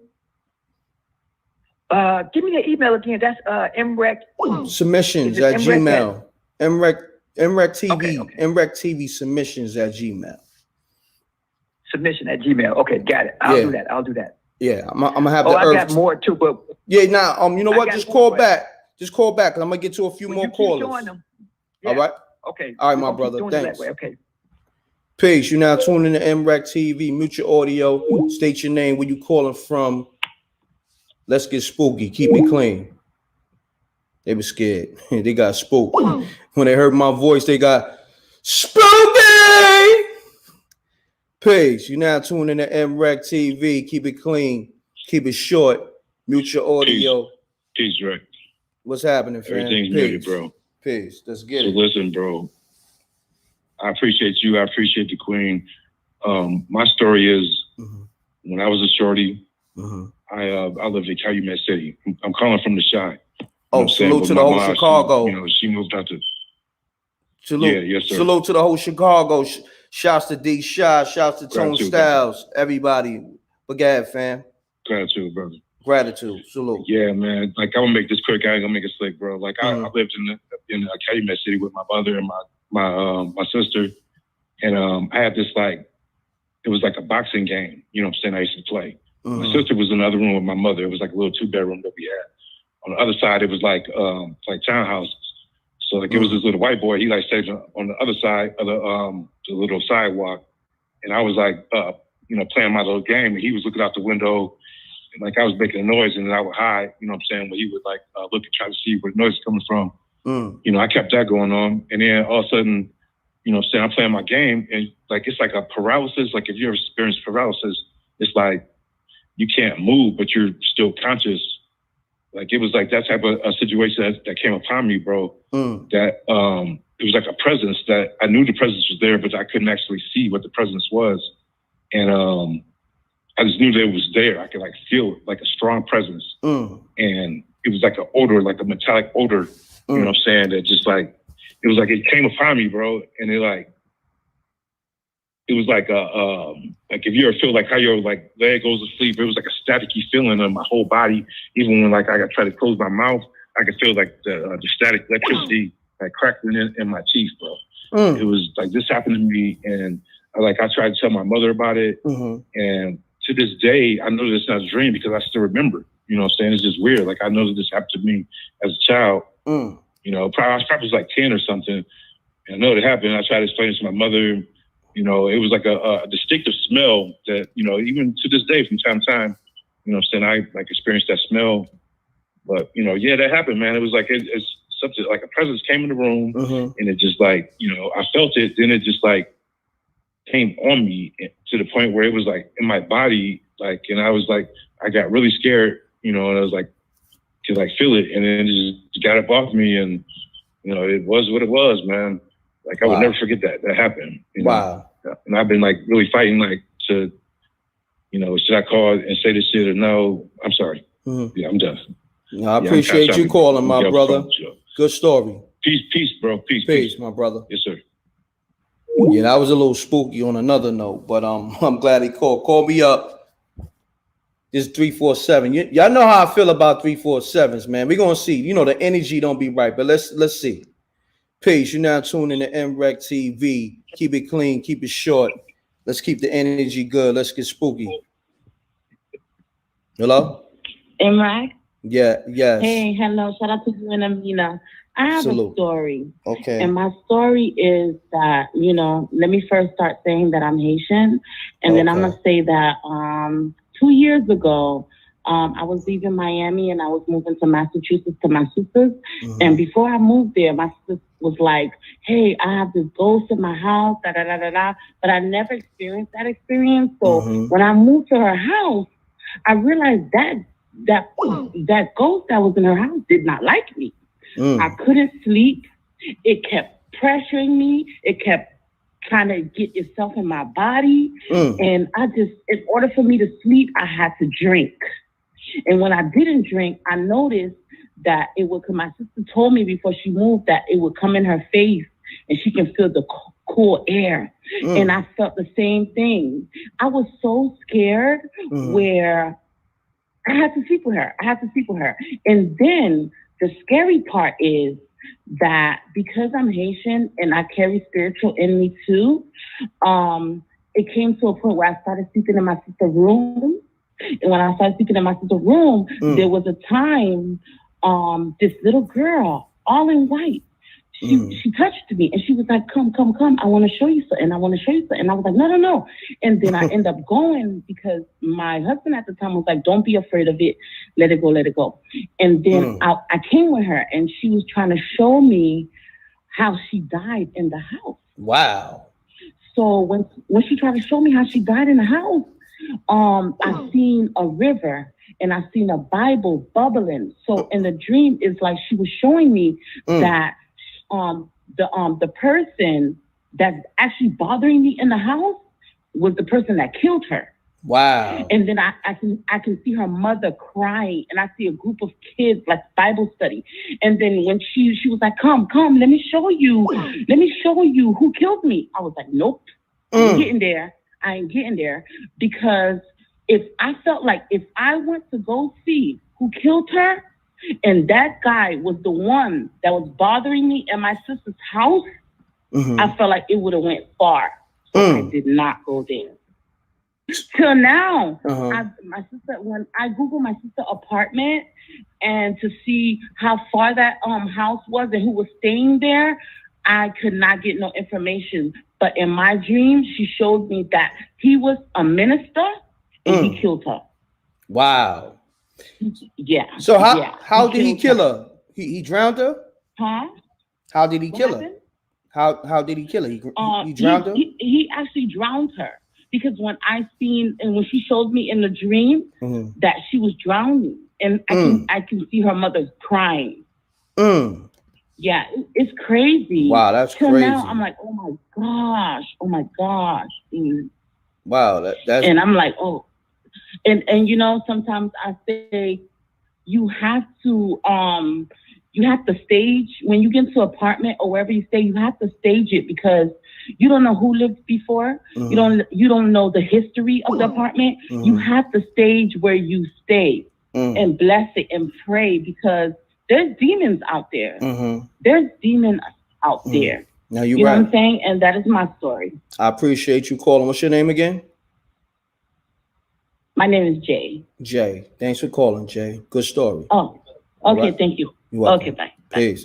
You're now tuning to MRecktv. Mute your audio. State your name, where you call it from. Let's get spooky. Keep it clean. Hi, my name is Yolanda, and I am calling from North Carolina. Yolanda, peace. I said peace. I have a spooky story, but this is back when I used to live in Florida. And I was about 6, 7, 8. It was sometimes I had the dog for a long time. But Yolanda, do me a favor. Lady, my mom worked. Hold on 1 second. Do me a favor. Take me on speaker if you could. Cause you sound a little far away. Oh, okay. Can you hear me better? Yeah. I'm sorry. Start over. Okay. When I was about I'd say about 7 or 8, it was around, I know I was like in elementary school. But my mother worked at a nursing home, and this old lady used to make porcelain, which I hate porcelain dolls now, but she used to make porcelain dolls different characters. But she made me a clown. So, you know, and it had a porcelain head, porcelain feet, and porcelain hands. So, you know, when porcelain moves, it clicks, you know, like ting, ting. So my mom, and what it was, the porcelain doll set had a square bottom, so it sat on the edge of your dresser. So every now and again, I would wake up and a porcelain doll would be moved, like, you know, different parts of the dresser. And I would ask my mom in the morning, like, Mom, did you move my doll? Did you come in my room? And she was like, no. I was like, well, did you move the doll? She was like, no. So, yeah, this is why I hate clowns right now today. So, you know, like, then it started getting, I'd say that happened for maybe like a week or two, where it was just moving. I wouldn't hear the sound. When I wake up, it would be moved. But then I started hearing the clicking and the clacking of the dang gone porcelain. And when I would wake up, it would be not moved a little bit, but moved like to the opposite side of the dresser. I had a long, like, cream dresser with a mirror, and it would be moved to the whole other side than what it was moved. So I started hiding the doll. And I kept asking my mom. She was like, "No, I didn't do that." So I'm like, "Okay, well, ain't nobody but me and my mother that live in the house. So who the heck coming in here moving the doll?" So I started hiding the doll, and I would come home from school, and a doll would be sitting on my freaking dresser. You know, long story short, child, I don't know how I got rid of the doll, but I don't know. We ended up moving to North Carolina, so I did not take any course when we moved. Wow. I started all over. I don't like clowns right now today. But yeah, it was click and clack and like all through the night. And I was running, going to my mama's room and all kind of stuff, but she would swear that she wasn't doing it. But I thought she was playing tricks on me. But wow. She wasn't. And I don't like porcelain and I don't like clowns. I hear that. Good story. I appreciate you calling. All right. Thank you, M.Reck. You're welcome. Thank you. Bye. Peace. You're now tuning in to MRecktv. Keep it clean. Keep it short. State your name, where you calling from. Let's get spooky. Yeah, what's going on, Rack? It's Chan calling out the BX. What's going on, fam? Salute. No. Yeah, I got a little spooky story for you. I ain't gonna take up too much time, but just keep it clean. Just keep it clean. For putting out the information I'll be putting out. No doubt, man. Peace to the earth. Keep it clean, though, fam. That's all. Yeah, do your thing. Yeah, definitely. All right. So I'll say about a couple of years back, I was about 12, 13. So, you know, we a ball all day and go upstairs, play the game, whatever. So at nighttime, I'll be up real late playing my game. So one night, I go to the window, like I stay across the street from the park. So the park has a hill on it. In the Bronx, anybody know the Bronx, Katona Park, got like a hill on it. So I'm on the 4th floor. Now from the 4th floor, you can see like directly into the park on top of the hill. So I'm up late one night playing the game. I'm thinking I'm bugging. I see like a figure and he's like dancing, moving around. So in the midst of him moving around, you see like a little short person that's constantly running back and forth while he's like doing whatever he's doing. So I'm like, nah, maybe I'm bugging, whatever. So like 2 or 3 days go by, I see the same thing again. So I wake up my older brother. I'm like, yo, come here. I got something to show you. Mind you, my cousins is in the house too, because we all stayed in the same building, whatever. So I'm like, yeah, I got something to show y'all. I mean, come here, whatever. So they all come to the window. So they see the same thing I'm seeing. So they like, yo, like we all bugging, like, yo, like what's that? Like you just see the movement, like I mean, he'll be dancing, and then his thing is just constantly running back and forth while he's dancing, doing whatever he's doing. So I mean, mind you, come to find out, I guess it was somebody in a park doing voodoo, like they was cutting up chickens because they found like a dead chicken in the park. But it was just kind of bugged because we never had a chance to find out like what was the little thing running back and forth while he was doing what he was doing. So wow, that's what I mean, pretty much the end of that. That was crazy. But yo, fam, thanks for calling, man. Good story. All right. Yeah, definitely. No doubt, fam. Peace. Peace. You're now tuning to MRecktv. Hold on. I think they hung up. A lot of y'all get spooked when you hear my voice, huh? I got a spooky voice or something. You know. Yep. Shouts to Emily too on the $25 super chat. Shouts to the homie let me see where he at. Got a YouTube. I'm gonna shout him out. We at hold on, let me go to my notes. Let me go to the phone and shout him out. Shouts to the we are 5/5 on the super chat. You got a YouTube. Go subscribe, go check him out. All right, 5/5. We are 5/5. He's in the chat room. All right. So hold on. Peace. You now tuning to MRecktv. Mute your audio. State your name. Where you calling from? Keep it clean. Yo, what they do, M.Reck? This your boy Loso from Dade County. Hey, but yeah, though, talk to in me. terms of like the story or whatever, like, hello? Yeah. Talk to me, but keep it clean though. Yeah, I got you. Yeah. Mm-hmm. Yeah, the story I got basically, I'm from a hood in Miami called Overtown, basically, and my hood is basically like 20 blocks long, like 7 avenues wide. It's mostly known for like the work and all that. You feel me? And I had a dude stay next door to me, like their family was Jamaican or whatever. Mm-hmm. And basically, they practiced black magic or whatever, and he was basically like a father and like 2 kids, 2 sons or whatever. Mm-hmm. One of the kids was like my age. During that time, I was like around like 14, 15. Like the other one was like in his 20s. So like basically, the older son basically he basically ran my neighborhood. Like he was able to lock down all the blocks in my neighborhood, at least by like 20 blocks. And like that was really like unheard of. No one was able to do that.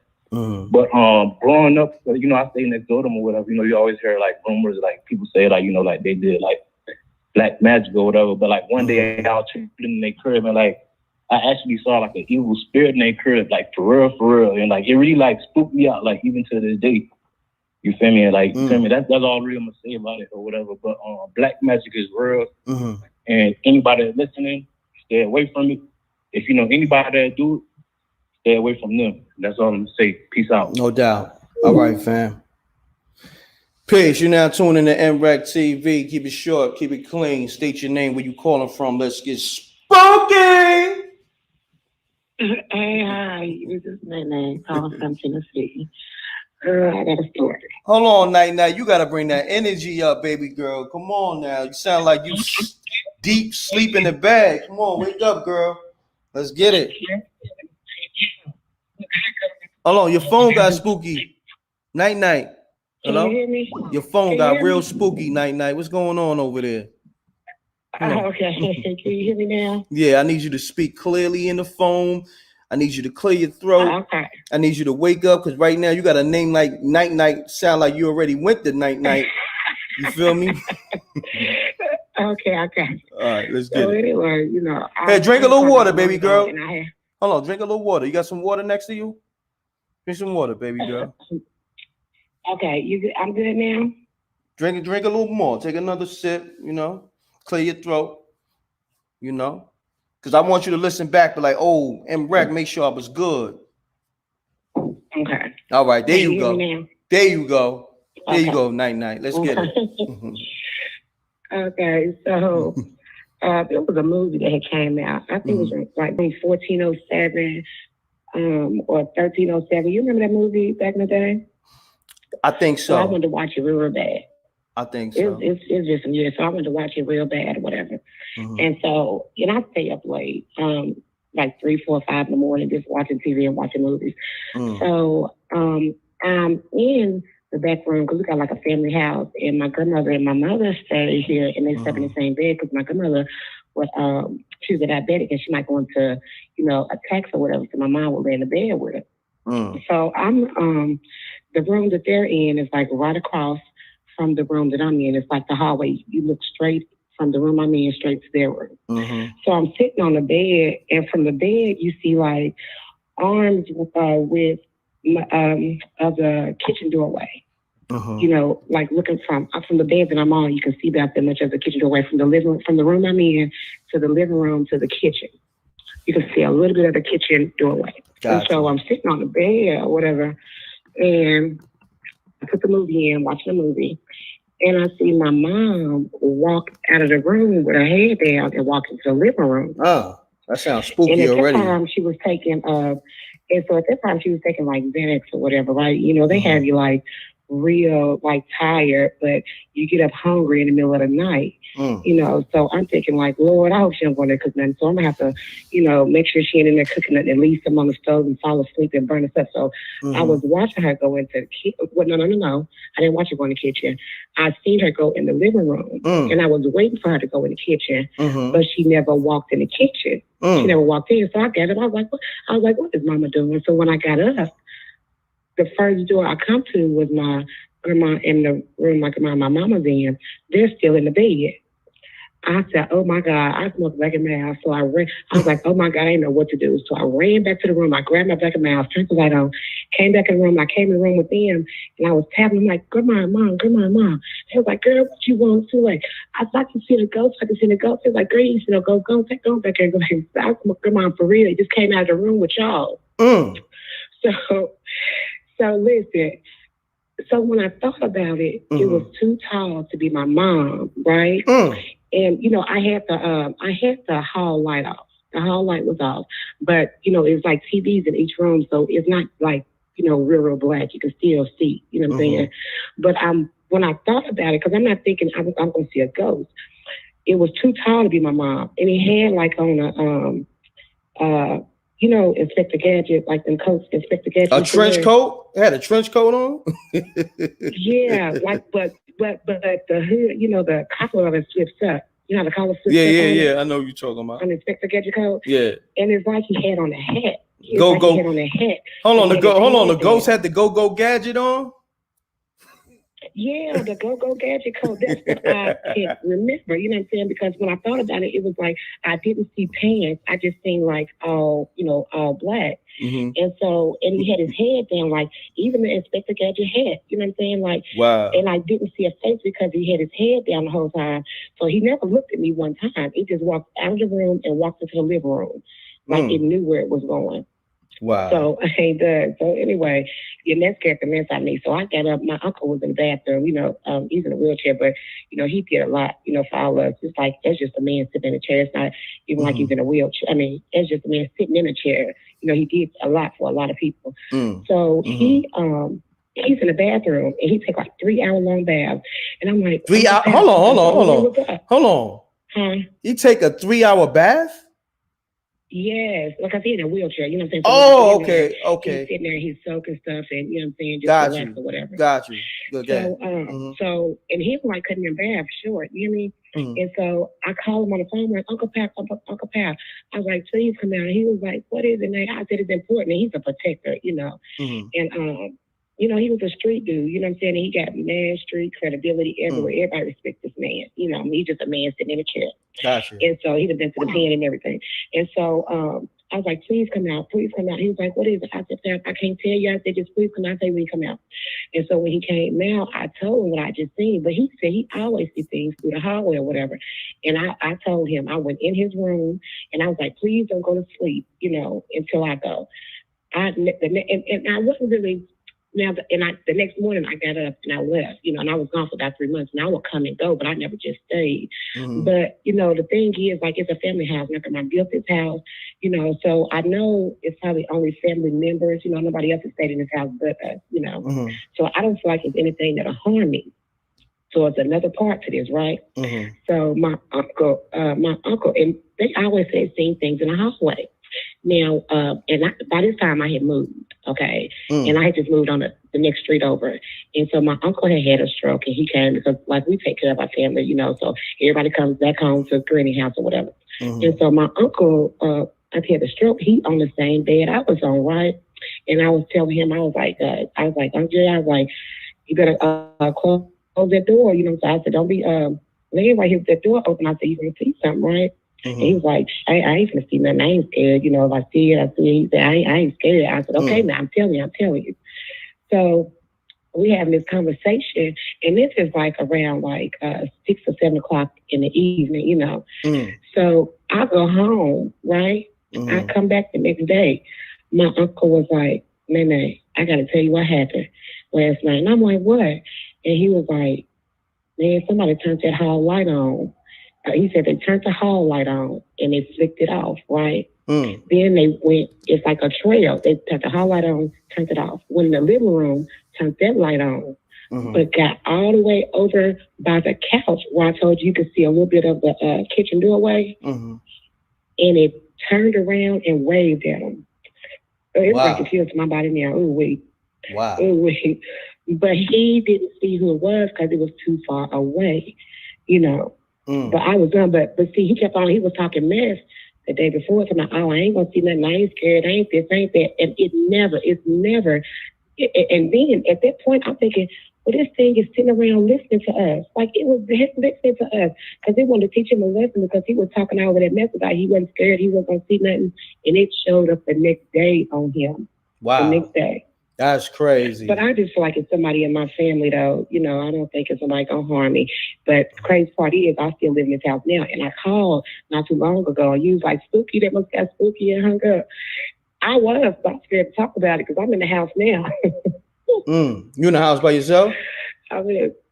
No, I'm in the house where it happened at. Oh, you know, where it happened at. Oh, hold on. That got spooky right now. That right there was a kicker. And that's why I told. Now you see why I hung up the phone because I didn't know if I would want. I don't know if we want them spooky spirits coming through the phone from that crib over here because that right there is a little spooky. You know what I mean? I'm good on the go-go.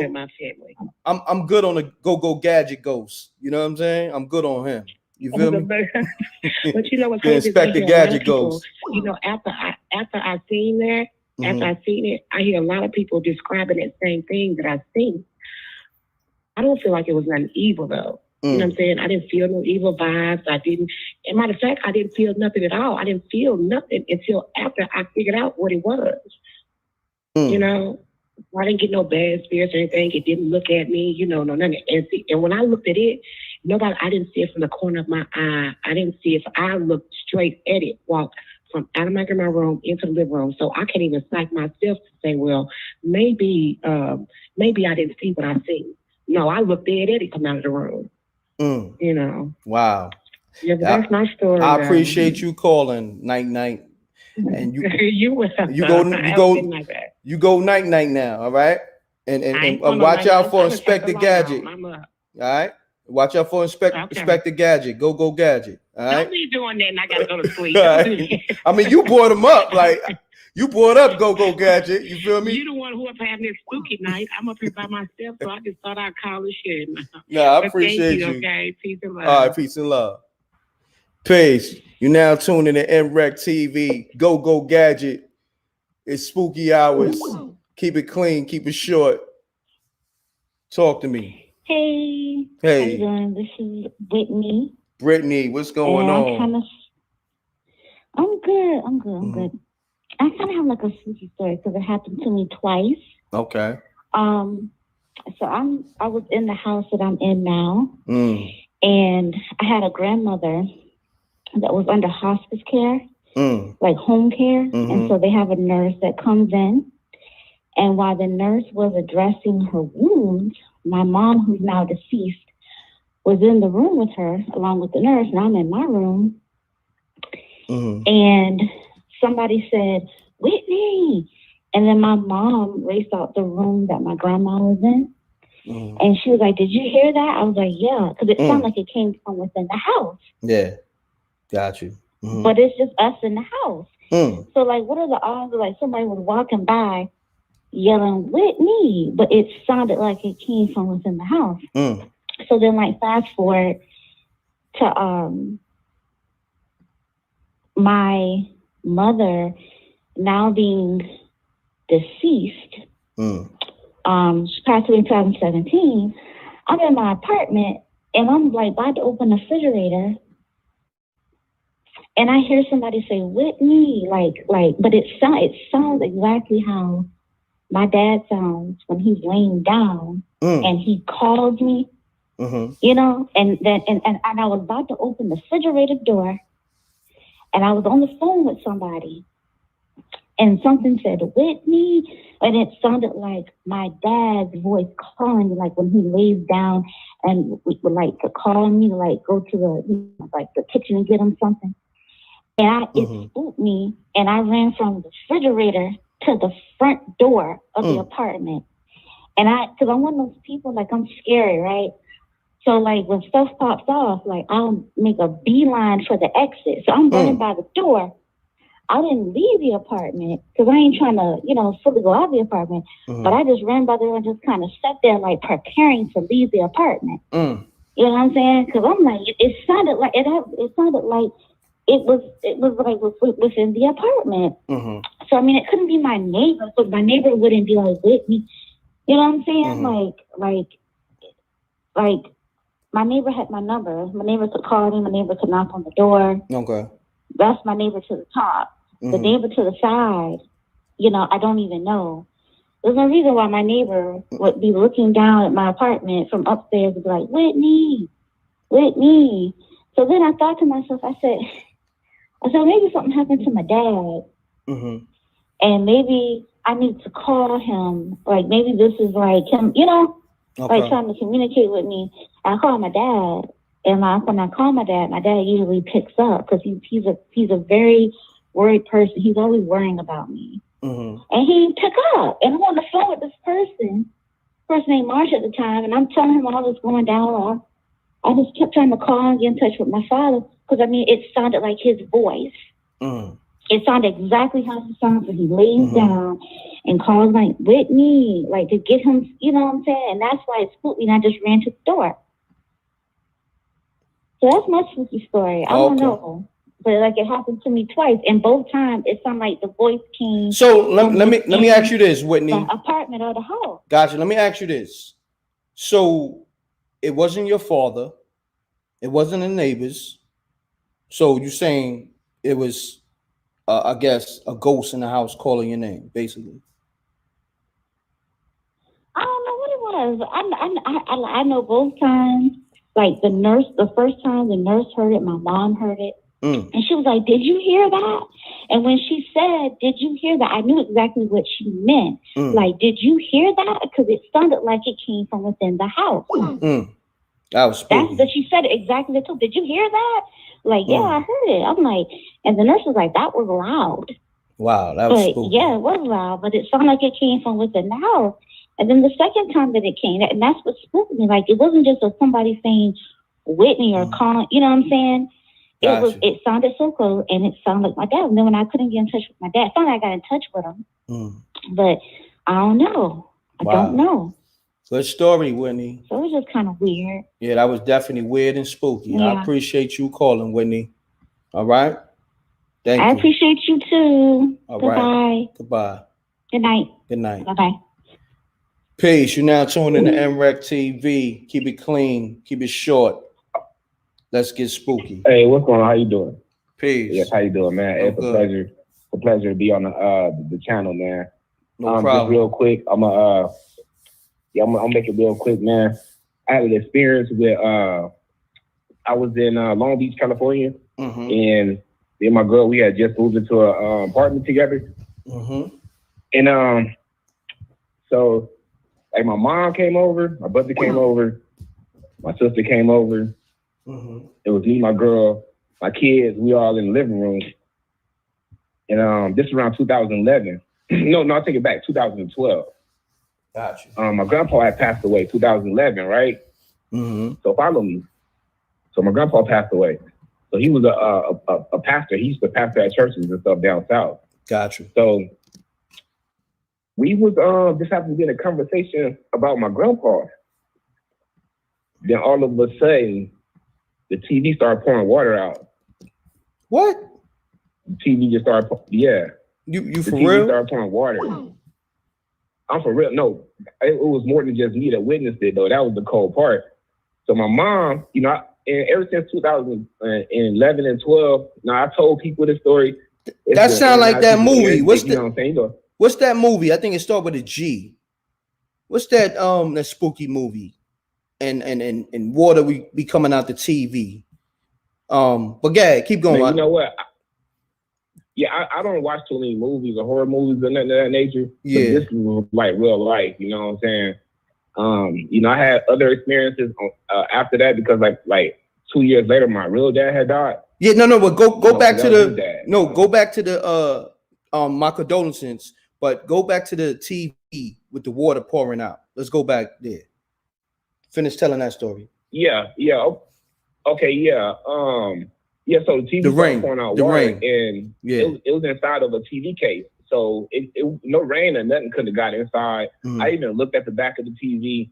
I went to go check the TV out, make sure nobody tried to sabotage the TV, pour water in it, try to damage it. You know what I mean? I mean, the TV had dust on the back of it. You know what I'm saying? It was dust on the back of the TV.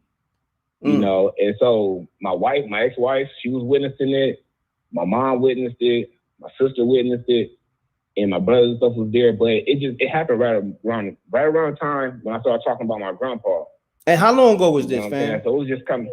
How long ago was this? This was 2012. This is 2012. And did you film it with your phone? You know what? I didn't even think to pull my phone out and film it. I didn't even think to do it. You know what I'm saying? Because like by the time I was even able to you know what I'm saying, record, it had stopped. The water had stopped coming out the TV. You know what I'm saying? So I was trying to see if it had some type of tube in the TV where, you know, it might have bust and it had some type of liquid. I was trying to check for all that, bro. It was stone dry. It was stone, you know what I'm saying? And my thing is to everybody that's listening, like there is a thin line between the spirit world and the real world. You know what I'm saying? It is a thin line. You know what I'm saying? I just wanted to put that out there. Yeah. I was just ran across it on the YouTube channel. I thought I'd call in right quick. Thanks, to throw bro. it out there, you know. I appreciate you calling. Salute. Peace. You're now tuning to MRecktv. Mute your audio. Keep it short. Keep it clean. Let's get spooky. Mute your audio. What's going on, man? Mute your audio, fam. Salute. My fault. Nah, you 1 good. second. Yeah, you hear me? Yeah, I hear you. You sound a little muffled, so take me off speaker or you know, take the phone away from your mouth a little bit. I got you. So you can sound crispy. How about now? I'm good? Yeah, you sound a little better. All right, yeah, man. Just want to share a quick story, man. It's something that happened to me about 15 years ago, man. I still remember it like this. All right, yeah, just keep it short because I'm trying to get to a lot of callers, but yeah. Yeah, for sure, man. So, back in the day, man, I used to the spot I was living at. We blasting a lot. You know what I'm saying? So, before I go to sleep, I always be knowing. I mean, if I leave the vent open, the room gonna get too hot. I'm gonna have to get up, turn it off, whatever the case might be. So one night, I go to bed, right? And I wake up in the middle of the night. It's cold, it's cold, like cold. So I'm saying, like almost like it's an AC on or something, you know? So I'm like, damn, that's kind of strange or whatever. So I mean, I look over, I wake up in the middle of the night, I look over and I see my bedroom door just like opening all by itself. You know what I'm saying? Like it wasn't closed like locked or anything, but it was like the door was ajar, but it was opening like wide all by itself. So I look and I'm like, middle of the night, the room is dark, but you can still see a little bit. But I don't see nobody. I don't see nobody. I don't hear nothing. I just see the door opening like all the way wide, all by itself. So when I see that, I'm looking. I'm still laying down, and I'm looking at the door, and I see this. I'm like, yo, what's going on? Yo, next thing I know, I like feel like a hand like touch my leg. You know what I'm saying? Like I'm under the covers. You see what I'm saying? And I feel a hand like touch my leg, bro. Like to literally touch my leg. I didn't see a hand, but it felt like it was a hand. You know what I'm saying? So when I look, so now I sit up. I'm in the bed. I sit up now. I sit up and I look, and I could see like the print. You know what I'm saying? Like the print, like on the sheet on my leg. You know what I'm saying? Wow. And now, then I feel it. Then I start moving up my leg. and you could see the sheet like move. You know what I'm saying? And then right when I'm about to say like, I was about to be like, you know what the, right when I'm about to say that, I feel a hand like grab my mouth. Right? Hold on, you say grab my mouth, like cover my mouth. Oh wow. Yeah, bro, like real still, bro, like real talk, man. Like I feel that, so now it's like, and I'm trying to like talk, but I can't talk. You know what I'm saying? It's like I feel his hand like grab my mouth, and it's like my mouth is covered now. You know what I'm saying? And I'm like shocked, and I'm like, yo, but I can't really move like that. You know what I mean? For some reason, I just couldn't move. I couldn't move as I would normally if it was like a person that grabbed me. You know what I'm saying? Wow. So like for it probably was like 10 seconds or something. I mean, damn. And then I'm just like, yo, I'm freaking out, and I'm like, yo, and then next thing I know, like I just didn't feel nothing, and then I hop up and I turn the lights on, and I'm just like, yo, what was that? So I was a teenager at this time, man. So yo, I ain't sleep that whole night. It's probably happened like 2 in the morning, 3 in the morning. I ain't sleep that whole night. So when my parents woke up, they was like, yo, they probably woke up like 7 a.m. They seen my light on or whatever. And then they like, yo, you all right? You up kind of early. They like, you up kind of early. So I'm like, yo, something happened to me last night and I can't really explain it. I don't know what's up. So when I told my mom or whatever, and she looked at me, she was like, yo, you sure? I'm like, yo, I'm telling you, this is what happened, like on everything, I mean? And man, listen, bro, we didn't know what to make of it. We didn't know, man, to this day, I'm gonna tell you right now, like, this happened to me, I was a teenager, bro. I'm a grown man now, and for that week that happened, bro, I ain't sleep for like a week straight, bro. On everything, like I ain't sleep for like a week straight, and to this day, look, I'm gonna be honest with you. Sleep with the lights off, dude. Yeah, I'm gonna be honest with you. I'd have been good on that crib and good on that bed. So I don't know how you even slept in that same bed in that crib. I'd have burnt the bed and burned the crib down. No disrespect. I'm telling you, I ain't for a week straight. Literally for a week straight. I don't think I slept for a week straight, bro. I don't think I slept for a week straight. Wow. And even to this day, like I don't really sleep with lights off to this day. Like people don't know why. I mean, like my fiance, she don't know why, really, for real. But it's like something got to be on. The TV got to be on. Something got to be on. You know, it's just the way I became, bro. You know. That's crazy. Man, that happened to me, bro. Like, if God is my witness, man, that happened, bro. Yo, that was a good one, man. You know, glad man. I'm glad you called up the show, man. Thanks for calling. For sure. All right, peace. Mute your audio. Hello? Mute your audio. Mute your audio. Hello? Yeah, peace. Hey, how you doing? I'm good. What's happening with you? I just wanted to say for everybody that's going through all the spiritual stuff, I just want to let everybody know how normal it actually is because I'm on the other side of the spiritual world, so I have been dealing with that. Hold on. You said you on the other side of the spiritual world. Explain that. That sounds kind of spooky. I'm seeing it from the other side. Be quiet, baby. I'm seeing it from the other side because it's like I was born in that realm of existence. Like, and so instead of me seeing my family as like something that, you know, people that I'm supposed to love and be family and all of that stuff with, it's like my actual teachers were spirits. My actual mother was a spirit, you know, because spirit taught me how to understand my chakras. When I go through abuse and I like died from abuse, they told me to like just don't like how to absorb the energy and how to retain my breath when like I'm going through those moments, and like how to adjust myself when I'm going through abuse, how to protect myself from pedophiles. Like this person is looking at me in this way and I noticed it. And I have spirits there to guide me through everything that I went through in life. So it's so normal for me. And I think the biggest part about it for me that hurts me is that when I go to school and I participate in school, and by me being so withdrawn from the physical world, I have to be labeled all of these names. Like I have to be said, like told something is wrong with me. They try to put me on medicine and all of this stuff, but in actuality, my mind is not like yours. I'm emotionally intelligent. And so I'm seeing things on a whole nother level. I'm feeling things on a whole nother level because I'm spiritually intelligent.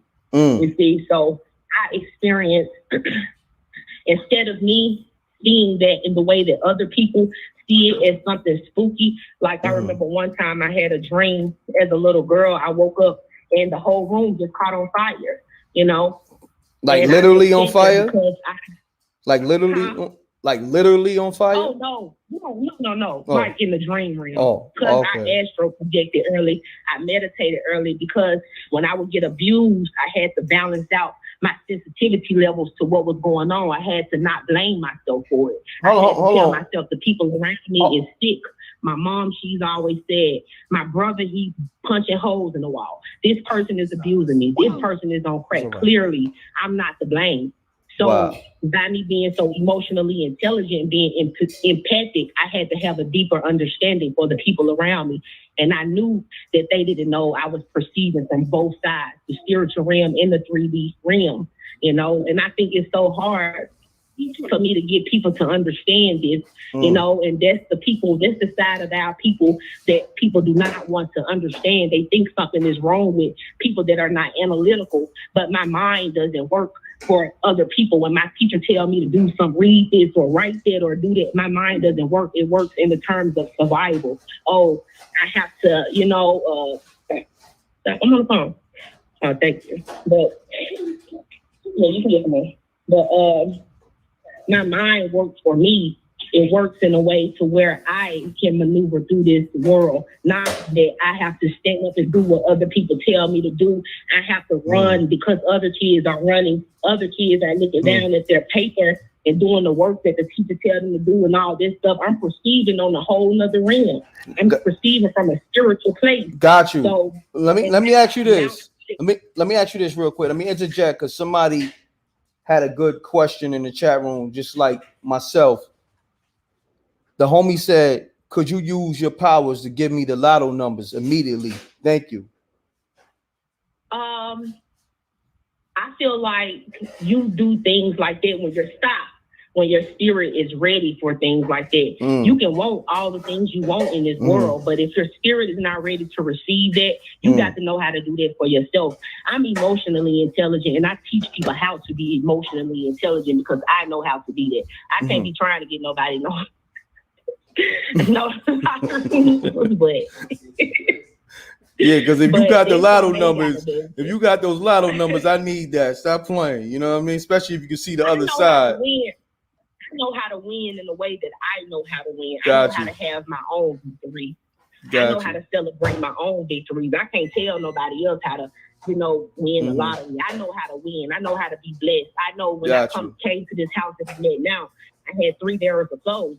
And I used my power of manifestation. I said I wanted the TV. I waited for somebody to bring me this. I didn't have to go out and work and do nothing. I said I want some tables. I waited till somebody knocked on the door and said, "Hey, you want these tables?" So I'm on the other side. Nah, I mean, have to do what everybody. I get what you're saying. You know? You got to put it in the universe. You know what I mean? I'm a firm believer of that universal law. That's real. You know what I'm saying? So you know, law of attraction and all that. So that's real. I don't know if that's spiritual. I think that's more frequency than energy, more so than anything. Yeah. You know. So. Yeah, but what I really want everybody to know is that we are all different, and that is the thing that we have to understand about one another. Our minds are not the same, or we all be creating the same things. You know, our hands, our eyes, nothing is the same about us, and we keep trying to make each other be the same. We keep rejecting each other. Stop. We keep rejecting each other's differences and all of this stuff. And I just want everybody to know we are all the same, analytical or emotionally intelligent, spiritually intelligent, all of this stuff. We all are different. We all operate from a different place. No and doubt. I just want us to have understanding. I appreciate you that's all. tapping in from the other side. I appreciate that. Yeah. All right. Peace. All right. Thanks.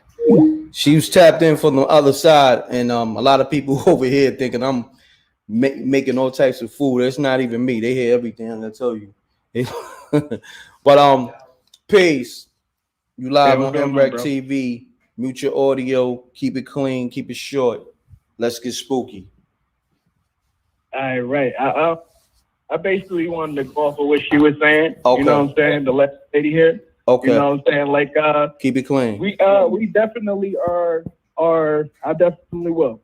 Mm-hmm. We are definitely spiritual beings. We're supposed to be like this type of knowledge has been hidden from us because we have all types of spirits surrounding us, bad and good. You know what I mean? And they tell you to use sage to get rid of like spirits and stuff. The thing is, you have your ancestors surrounding you, and you also have wicked spirits surrounding you. So the wicked spirits, of course, is going to bring a bunch of negativity towards you. And if you use sage, it's going to get rid of good and bad.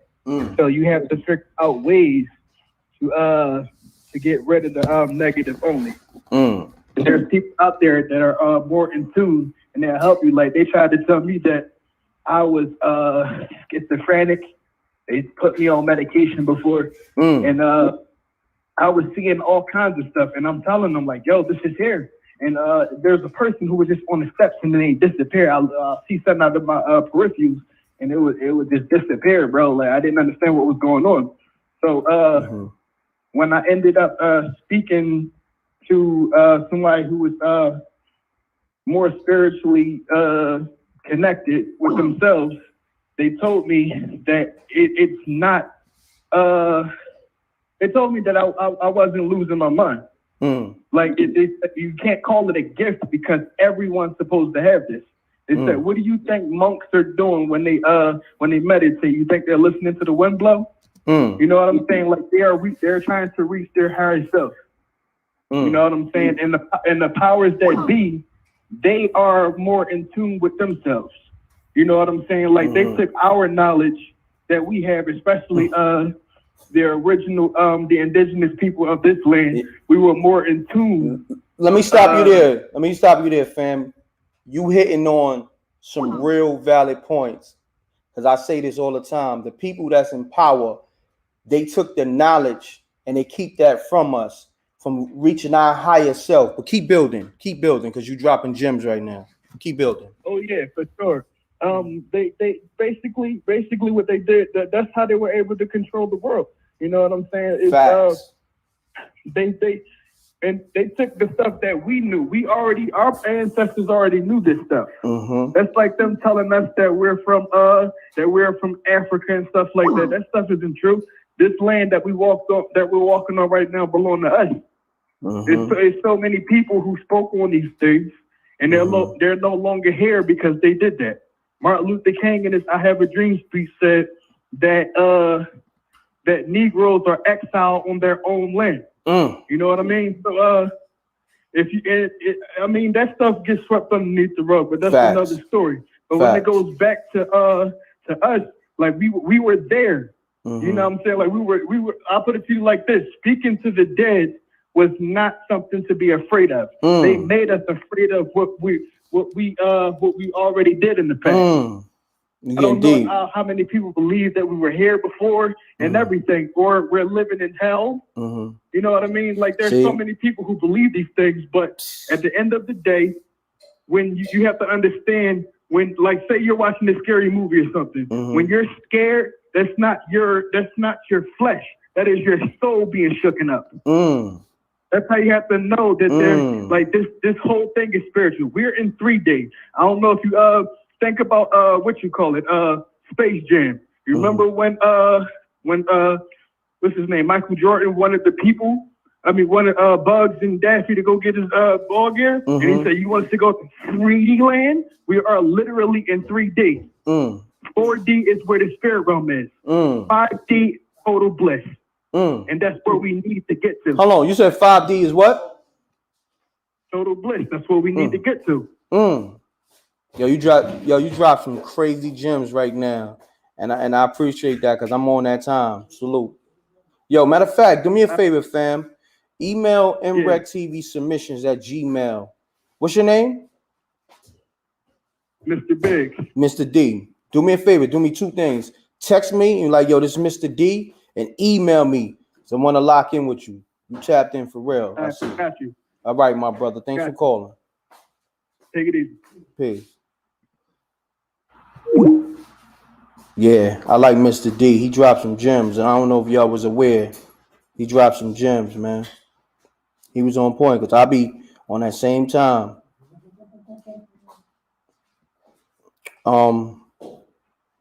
He dropped gems. Peace. You're now tuning to MRecktv. Keep it clean, keep it short. State your name, where you calling from. Let's get spooky.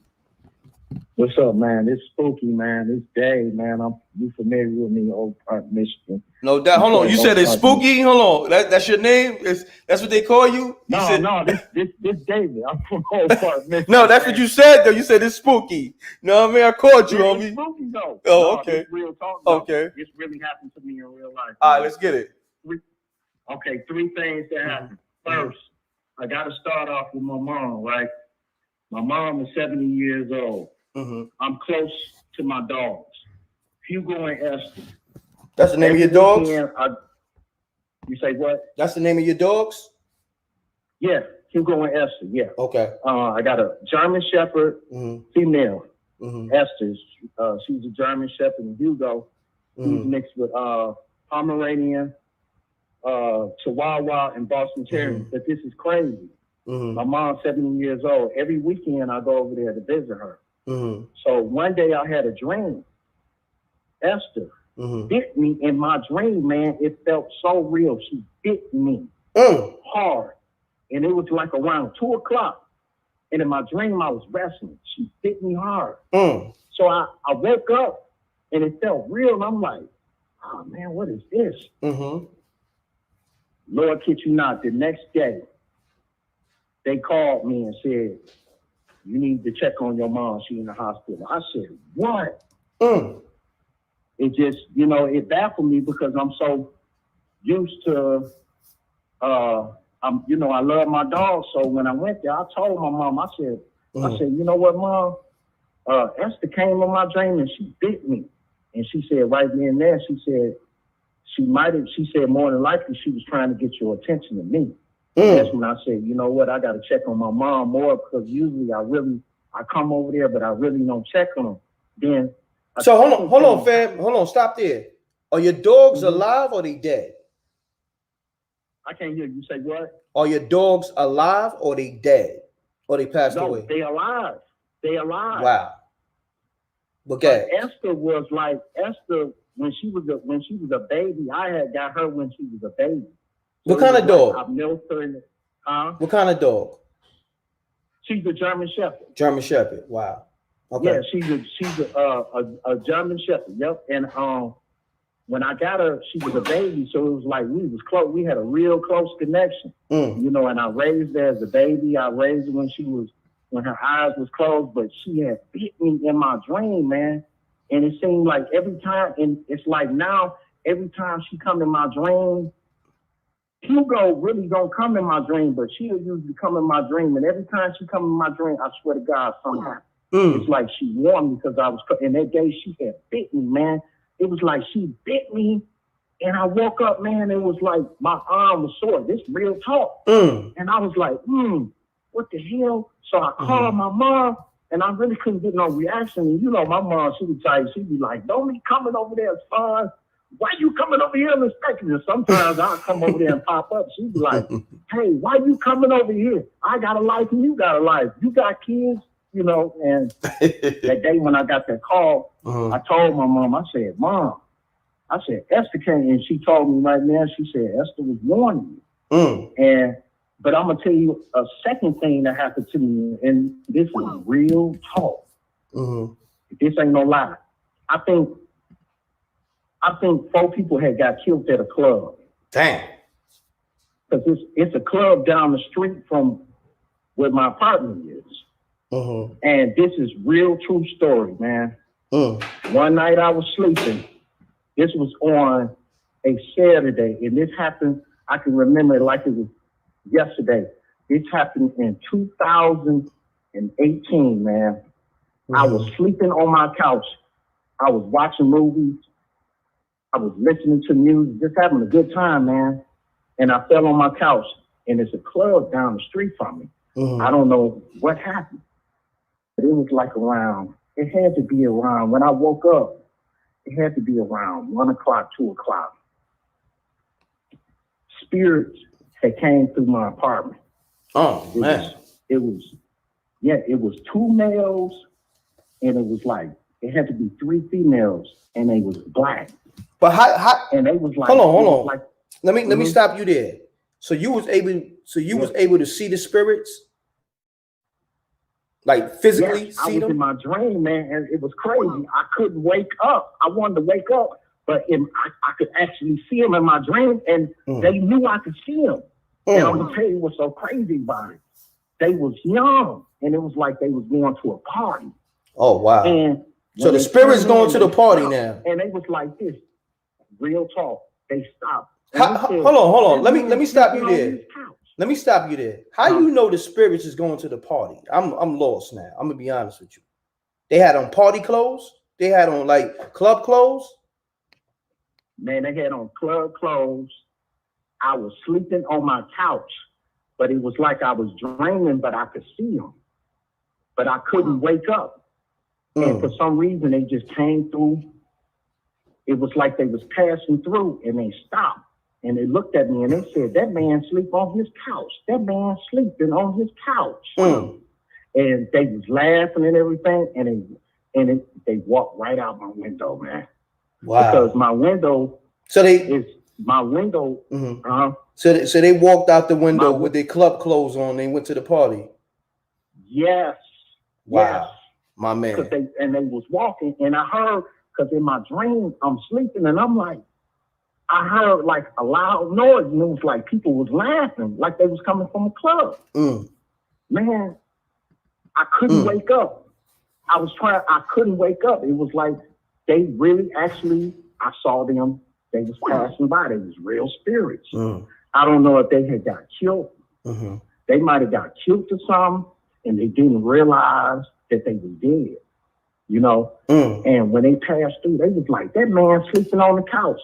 And man, cause like my living room, my apartment, I got my TV, and then my front window. I swear before God, they walked right out the window laughing. And they was like, ah! And then when I woke up, I said, whoa. And it was like, you know, it's like your room. Wow. It's almost like you can feel your room like shaking. And I'm like, damn, man. And I said to myself, man, there was some spirits passing by. Wow. You know, and then a third thing happened to me. This is real talk.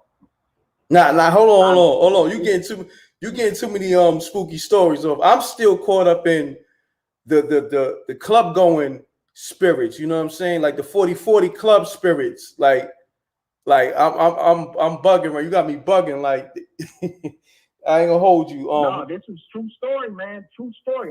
Look, I'm telling you the truth, man. Welcome to the party. It was 2 guys. Well, it was 2 guys and it was 3 females, man. They was playing Pop Smoke. Like what was going on? Like because you got.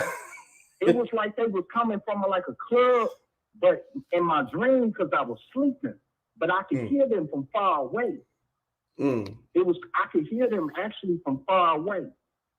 And then when they got up close, I saw them, but I couldn't wake up. I was trying to wake up, but I couldn't, because they was actually in my spirit. They came in the spirit form while I was sleeping, but I could see them while I was sleeping, because I was knocked out dead asleep, but I could actually see them. I can't explain it, man. You know, I really can't explain it, because my mom has had these type of situations where she's actually seen. I remember when my mom used to tell me she used to see people passing through. You know, she would see spirits passing through her house, and she couldn't wake up, but she would see them. And that's how it was with me, because I remember it like it was tomorrow, man. It was 2 guys, and it was like 3 females. And all I know, when they pass through, they say, oh, he's sleeping on his couch, because usually I sleep on my couch, man. Usually, because I got a nice bed, but most of the time I crash on my couch, because if I'm playing my music, or if I'm not playing my music, I'm playing a video game, or if I'm not playing video games, I'm reading books. I do all my stuff in my living room. So that day, I fell out, man. I was knocked out. And it had to be about 2 o'clock in my dream because I was knocked out hard. I heard a loud noise because usually I'll be thinking, because the apartment I live in, it'd be, people be hanging out and stuff, and it'd be loud. But this was different. It was like I could hear an echo from loud away. I'm sleeping, man. Wow. That's crazy. Yo, thanks for the story. I'm gonna get to the next caller, fam. Thanks. Salute. Okay, man. All right. I was gonna tell you one more, but we get to the call on the next show. Call on the next show. Okay, you know what I'm saying? All right, my brother. Son was partying with the spirits. That's a new one. Peace. You now tuned in to MRecktv. Keep it clean, keep it short. State your name, where you calling from. Let's get spooky. Let's party with the ghost. Yo, what up? What up? What's going Frankie on? from Compton. I'm gonna keep it short and sweet with y'all. Mm-hmm. So I had this friend for many, many years since my first job at Bond's Market and shit. Some white boy, and we was cool all throughout the years. Recently, I had him over at my dad's pad for a barbecue or whatnot, and I came into some knowledge about some Israelite stuff and like the real name of God and so-called Jesus. And I'm telling this white boy like the real names and how I'm really feeling it and how I'm digging on it. And I tell him the names and how I feel they're gonna protect me against any of the oncoming COVID bullshit, whatever it's gonna be. Yo, you cursing, man. And Like, come on, fam. Come on, man. Like, I told you, don't call here cursing, man. It's like, this is my house. In my house, you can't come in here with your shoes on. In this house, you can't curse. That's all I ask. You feel me? Respect my house. Peace. You're now tuned in to MRecktv. State your name, where you calling from. Keep it clean, keep it short. Let's get spooky. That's what's up. I got you. I don't want to release my name at the point, but I'm it's all good. California, but I never use a text. Yo, I'm gonna say this. Let me say this. It seems like you got a lot of respect, but I gotta say this because I'm a humorous dude. You got a spooky ass voice, so I definitely want to hear your story. Let's get it. Give me something spooky. Well, I've been through a lot of people that has been through also, but this spooky story is what I want to call in for because I've been trying to call in because I've been timing in on everything. I've been following you for about a year, but this whole thing, like I remember one incident. I was chilling. I'm gonna run back. I was chilling, and everything went good the whole night, right? And I woke up, and somebody was choking me, literally. Somebody was choking you? The shit out of me. No, wasn't nobody was choking me, but I felt somebody choking the hell out of me, and I'm banging on baby girl like, hey, you feel me? Like I'm getting choked the hell out, like right now, like literally. And you was in the bed, with your girl while this was happening? Yeah. Wow. Yeah. It wasn't like all the way. My girl I was there, and we was chilling. You feel me? Oh, you was with a bra? Yeah. Woke me up. No. We had a good night.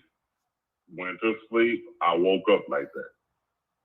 You feel me? Somebody getting choking the hell out of me, and I'm trying to figure it out, but I couldn't figure it out, right? And then this is totally true. Now hold on. Let me ask you this. So run it back. Let's run it back, because if you in the bed and you feel something choking you out, but it wasn't nothing in the physical form, and you sleeping with a chick that's not your girl, so she was a slide off. She was something to knock off for the night, and then all of a sudden you getting choked out. You might have been sleeping with. You might have been sleeping with a demon. Jeez. I choked out. I could not move. I jumped up. I was trying to jump up, but I couldn't. I'm like, what the hell? And I'm trying to tap her, and she rolled up. She looked at me and was like, "You good?" And I'm like, "Nah, I ain't good." Right? So then she like, "Oh shit!" And then I jump up. I finally got released up, right? And I went to the bathroom because the bathroom was connected to the room. You feel me? And then I'm like, damn, she's like, are you in there throwing up? I'm like, nah, I can't breathe. Something was still like on my ass. You feel me? And I'm like, nah, you like for real.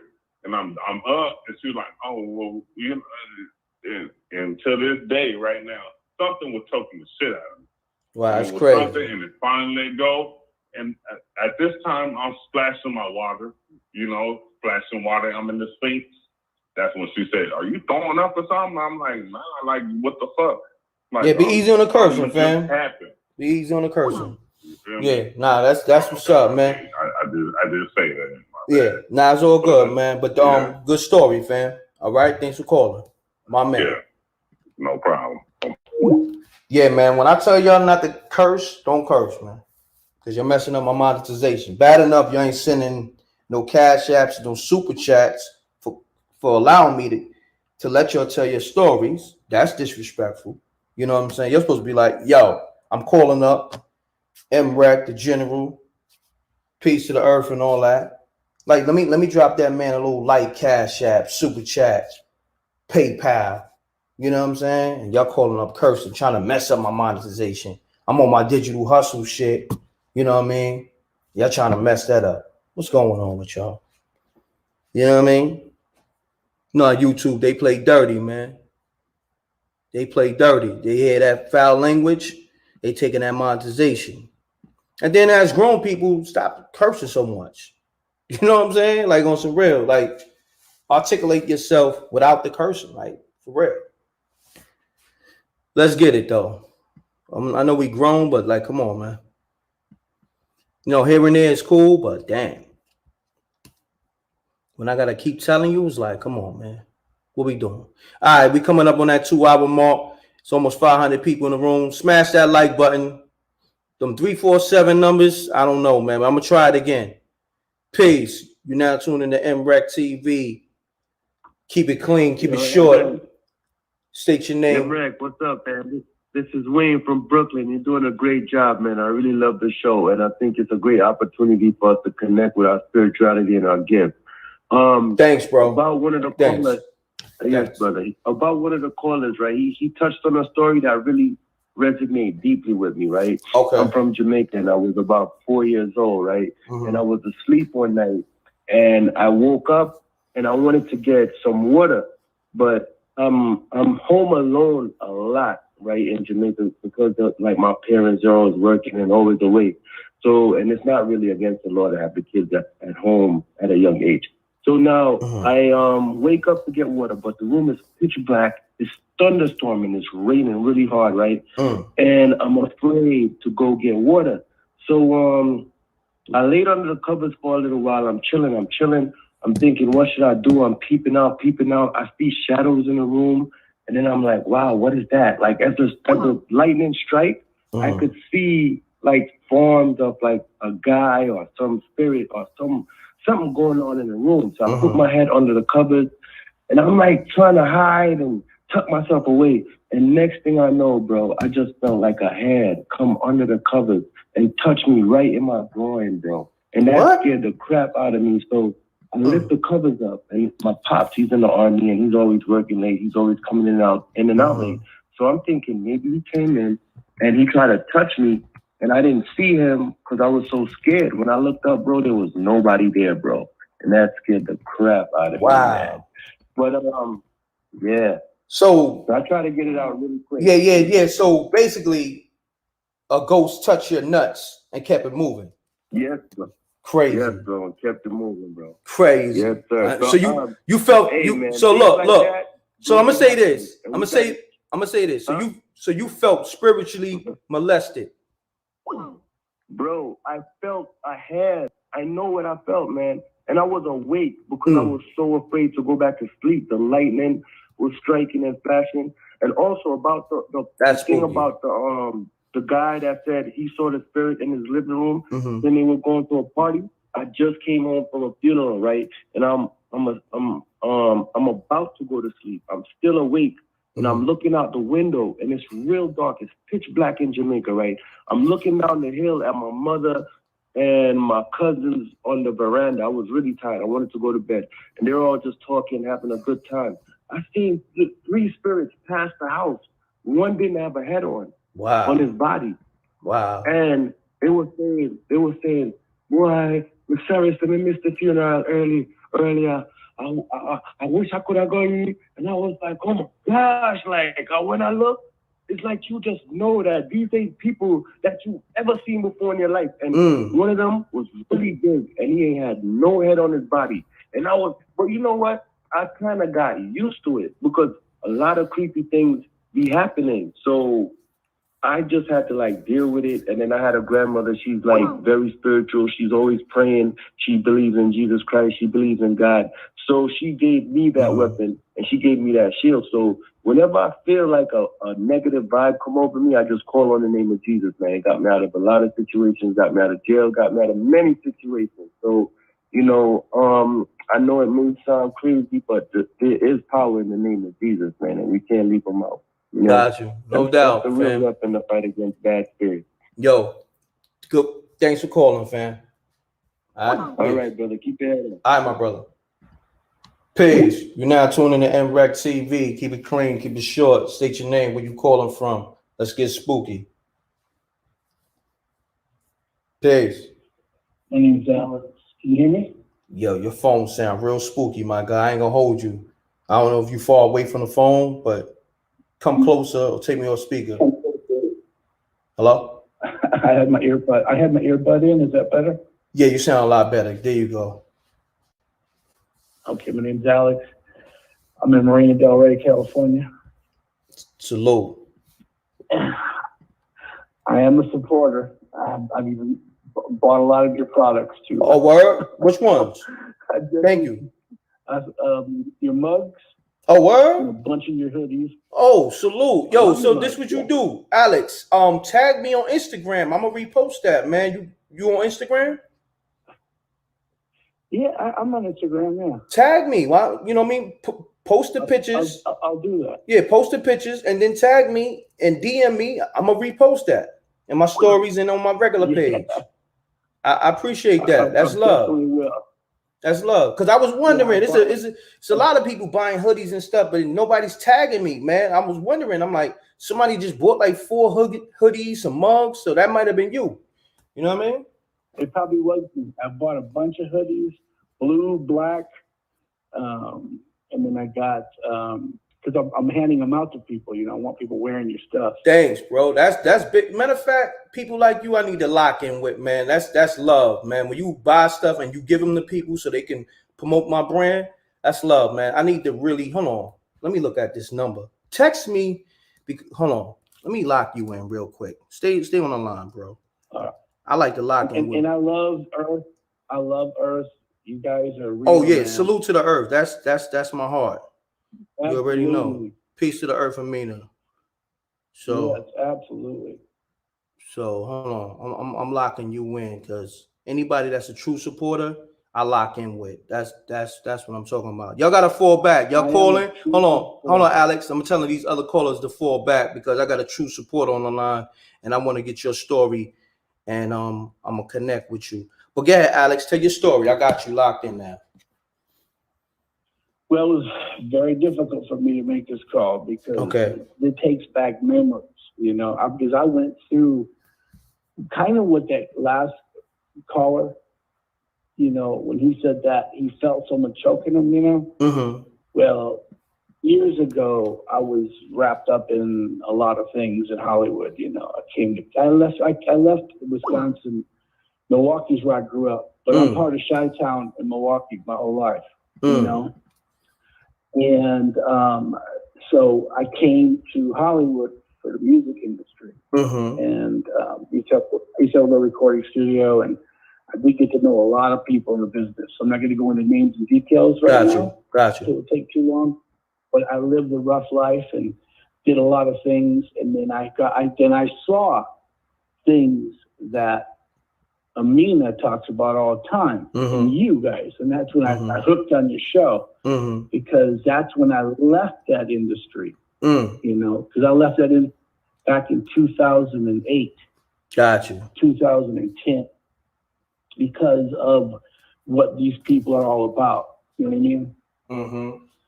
And that's real. That stuff's real, you know, because I did live a lifestyle that took me into that darkness, except for I didn't get involved with harming children, you know, but partied all the time, was doing drugs and cocaine and all that crazy stuff, you know. I respect your honesty. My life was falling apart in a way.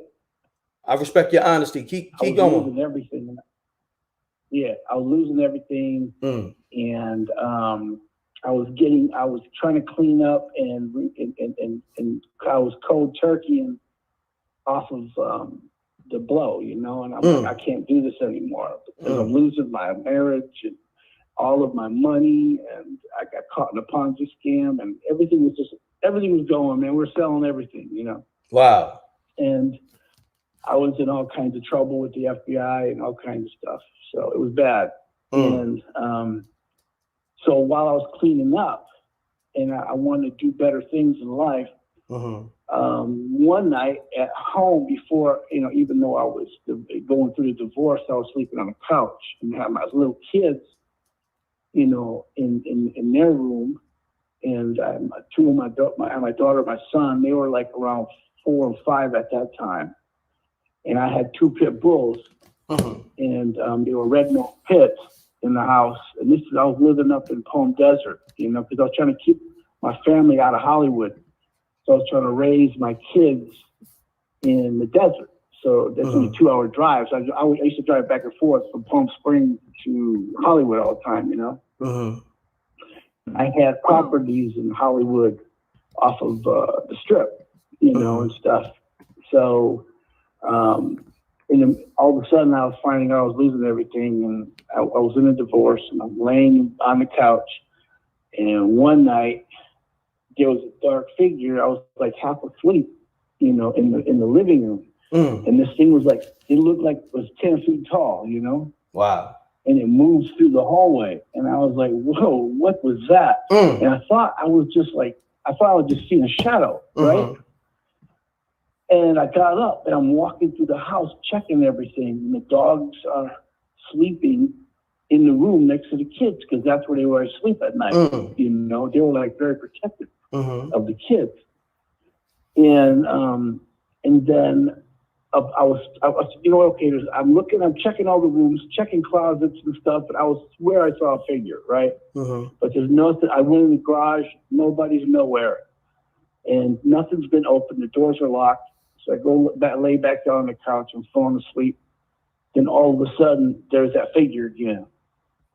But this time, the female dog, she was in the hallway growling. Wow. At this thing. And then it like disappeared again.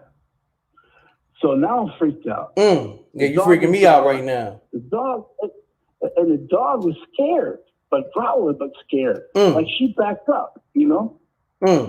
And so now I'm checking on my kids, and okay, I'm like, okay, this is freaking me out. But my dogs are in the room with the kids, and I'm thinking, this can't be real. Because at that point in my life, I didn't really believe in these things, you know? So kids are good. A wife is still sleeping in her bed. And I go lay back down on the couch again and fall back asleep. It's like, now it's about 3 a.m, you know? Now all of a sudden, there's something on my chest, and it's holding me down. And it's choking me.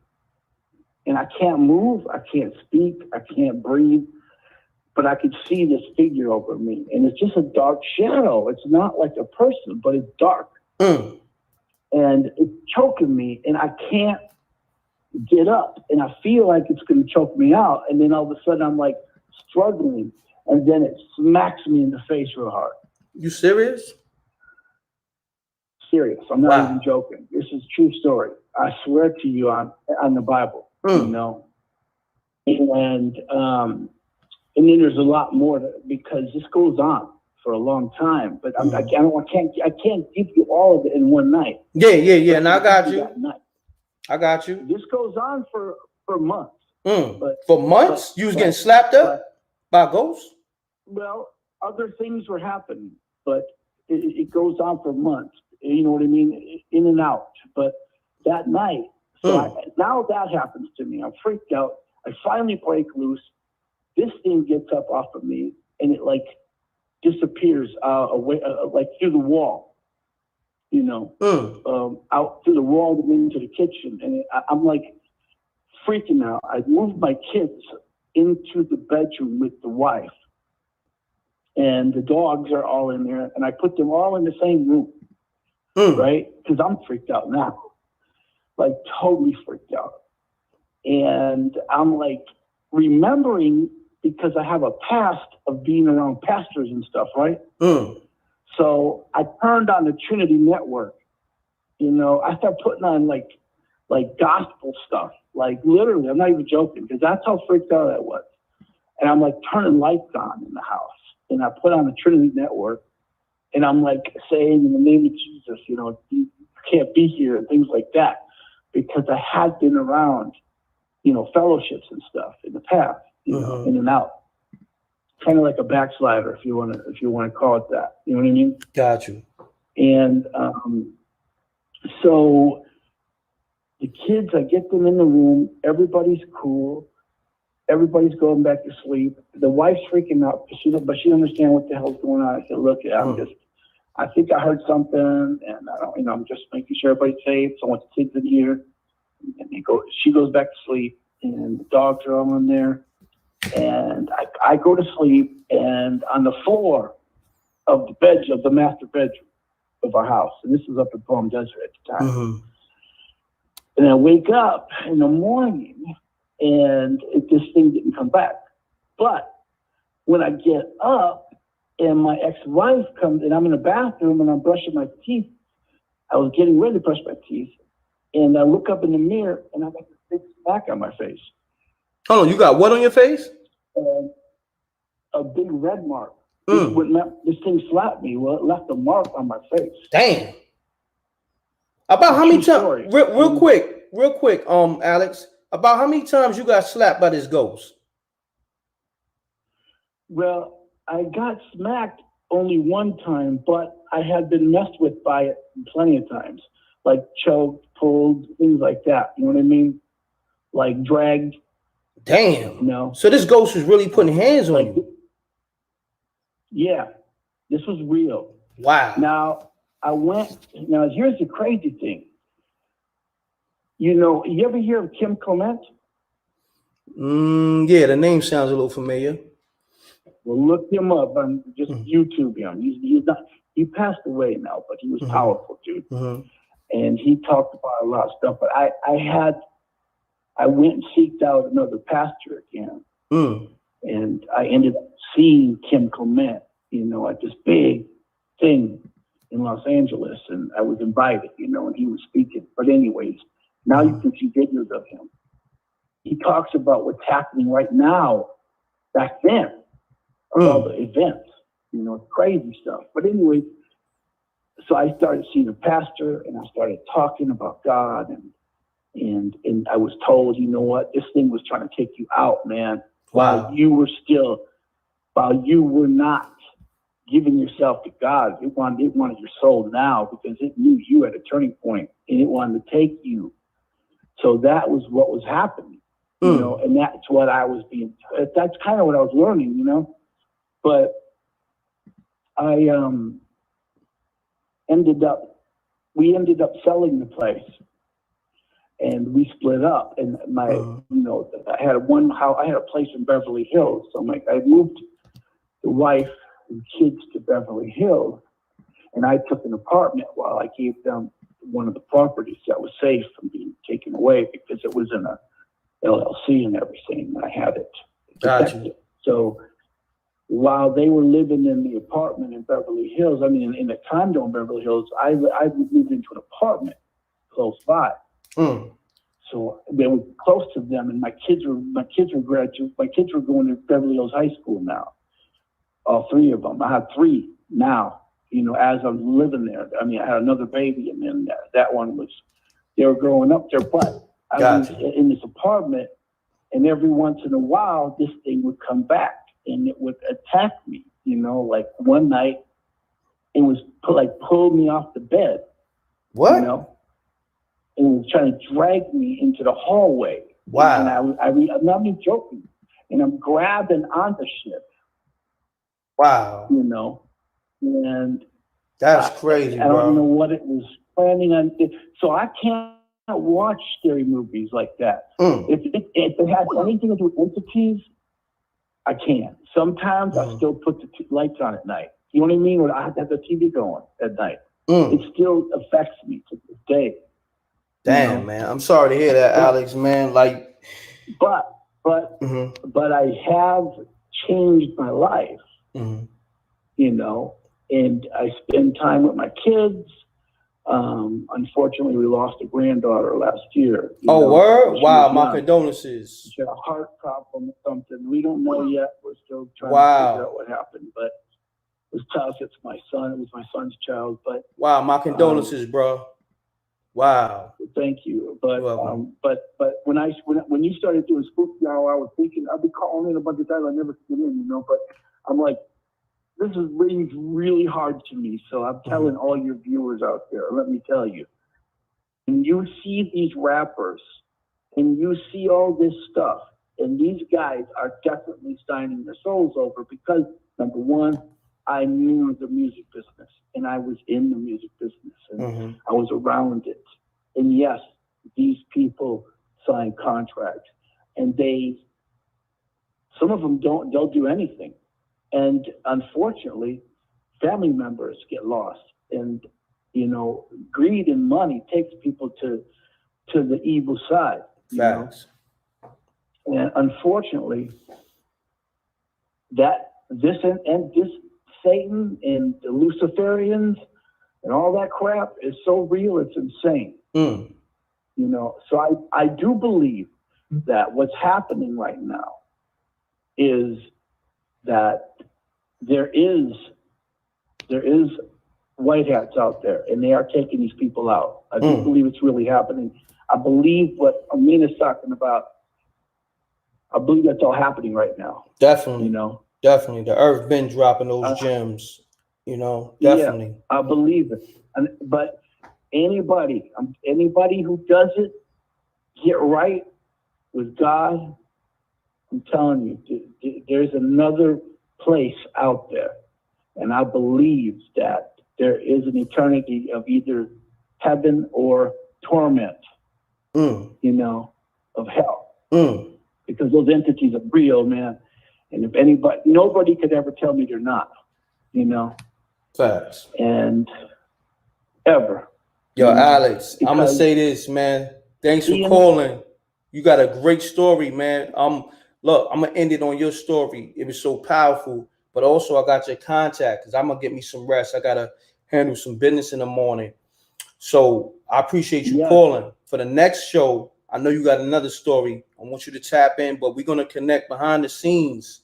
So send me those tag me on Instagram, post it on your gram. Tag me. I will because I do the Trump boat parades and stuff, and we do a lot of stuff. You know what I mean? We got flags.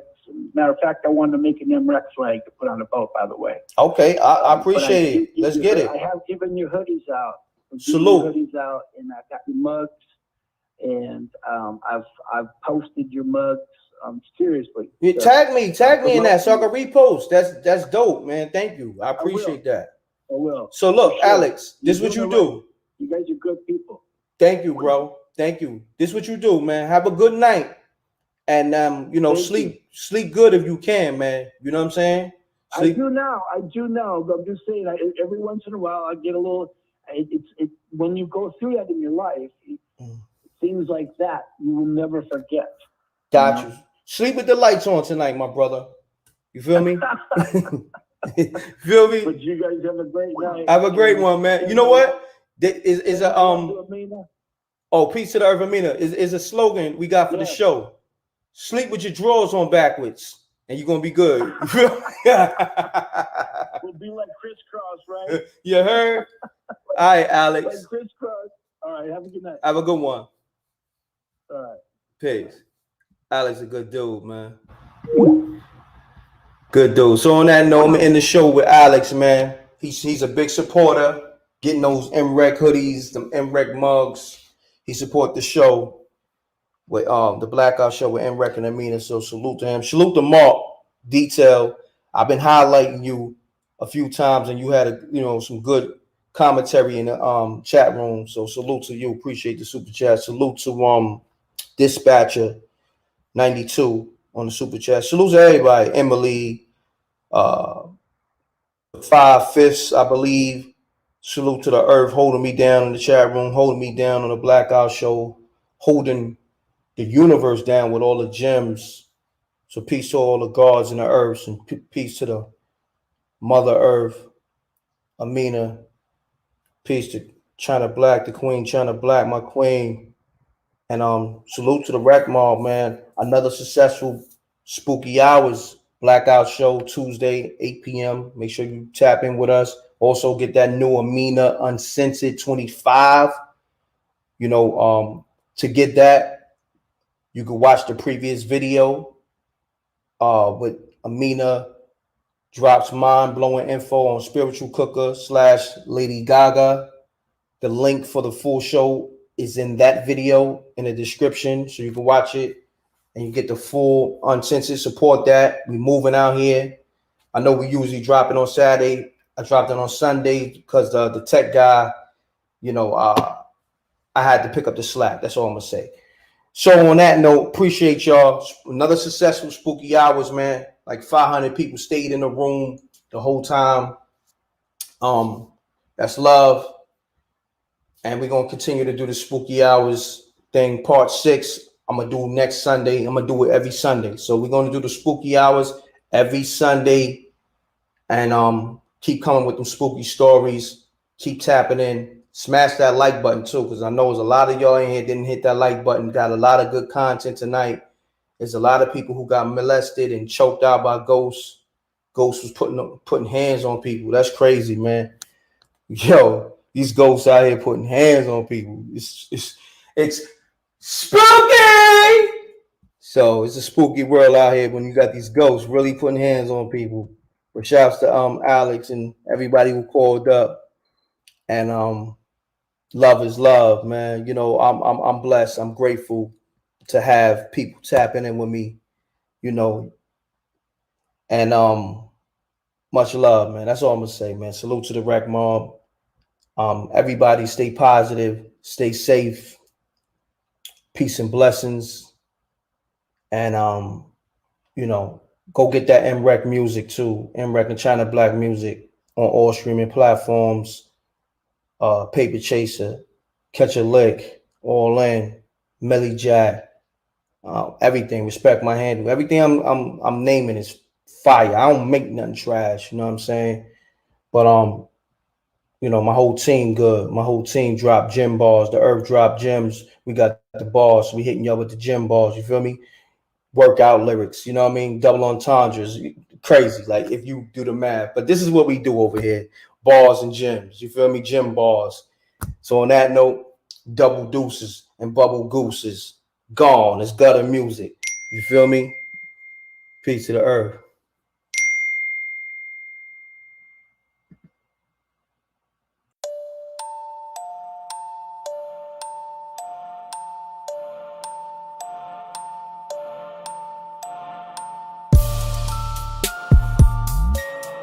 Peace, you tuning in to MRecktv. Peace, what's going on, family? Yeah, man, I called to tell you my crazy story, man, my spooky story. So, I'm out here in Vegas, on the street, Vegas and Buffalo, man. I'm taking my dog out late night walking in this apartment complex. So it's me and my partner walking the dogs. And it's a little, like slide. So we chill on the slide. We just sitting on the base of the slide talking. And it looked like a plastic bag is the best way I can describe it, like a grocery bag. This bag just kind of fly up in the air. And we in Vegas, man, so it's kind of windy sometimes. So we just talking, not paying attention. Then we realize like this bag just kind of like float up in the air, but it's not like going with the wind. So we stop talking and we stand at this bag, right? And the best way I can describe this, man, is like the bag is kind of like transparent, right? It's kind of clear, but you know how a jellyfish is like transparent, but it's got that glow, like to where it's kind of like a neon glow. Mm-hmm. So the bag is going straight up, man. And we probably about maybe like 60, 70 feet from this bag, right? It just goes straight up into the air. And I realized like it's pulsing, bro. It's like transparent like the jellyfish. Best way I can describe it. Mm-hmm. And it's got like a bluish glow to it. So it'll pulse. Okay. It'll pulse that blue glow. The glow will go back out. It'll pulse. So man, the wind blowing, bro. This shit's crazy, man. The wind is blowing, and that bag is literally just kind of like sitting there, like it's being controlled or something of it. So this is the crazy part, man. Mm-hmm. So what happens is we looking, and this thing glowing, and it keep pulsing, and then it's like a 3-liter bottle is what this thing kind of turns into right in front of our face, man. Literally. It looked like a 3-liter bottle. I'm old school, man. So back in the day, they had something called 3-liter bottles. It's just like a 2-liter bottle, but it's a little bit fatter. Yeah, I know so what you're talking about. Right in front of our face, man.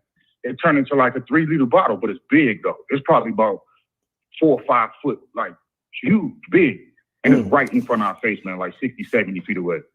So it's just spinning, and it still got that glow to it, like it's like transparent.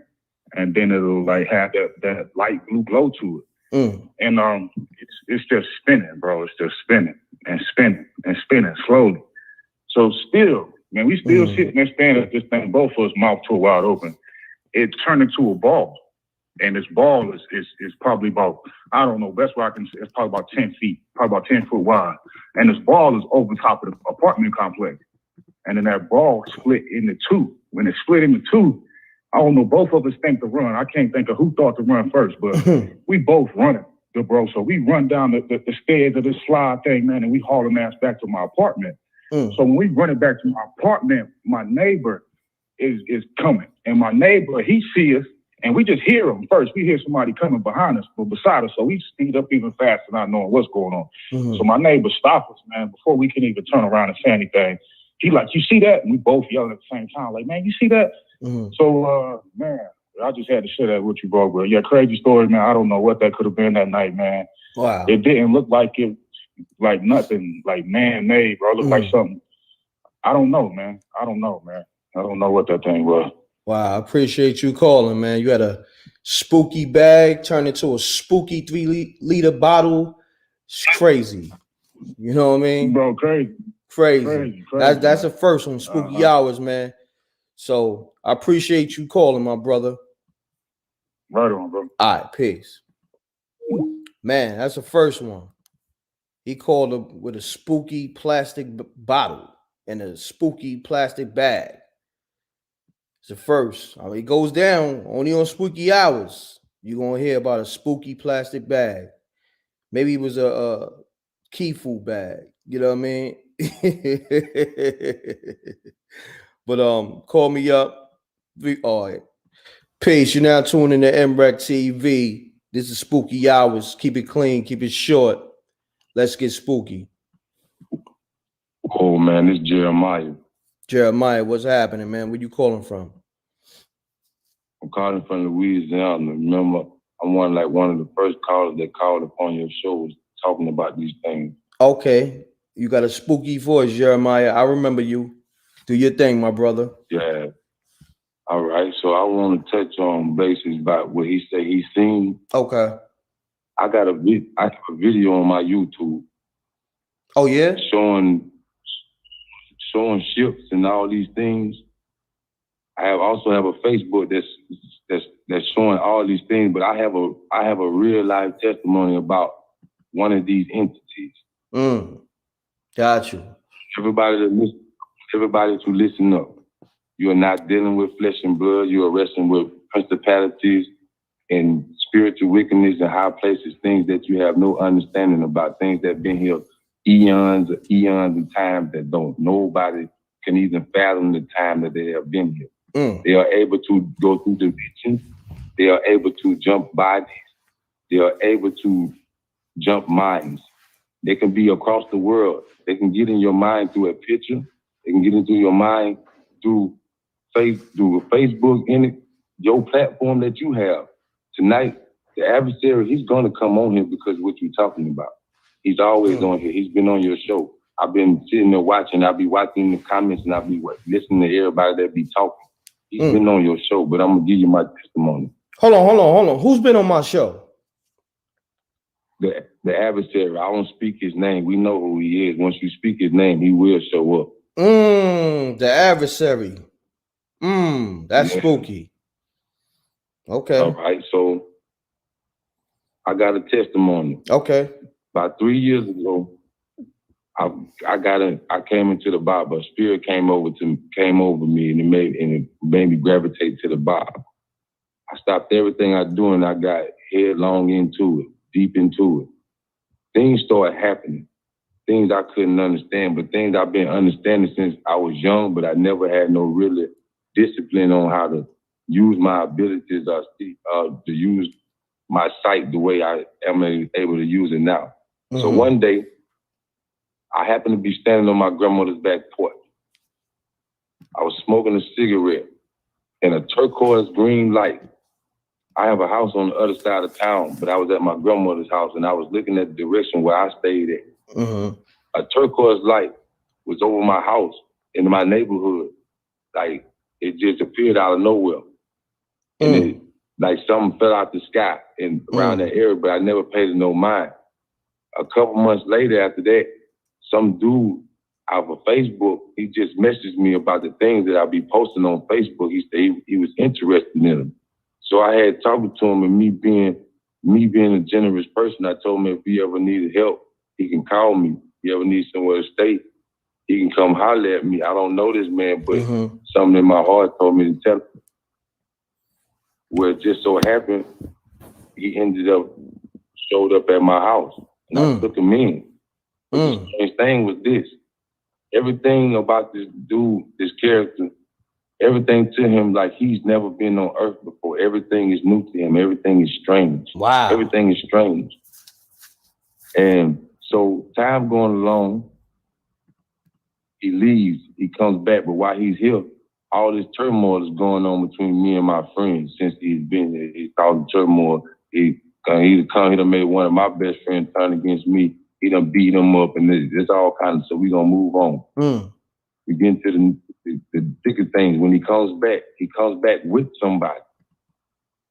So now I'm starting to feel this type of thing. I'm feeling this energy in my house, this strange energy. And the spirit started to lead me to things.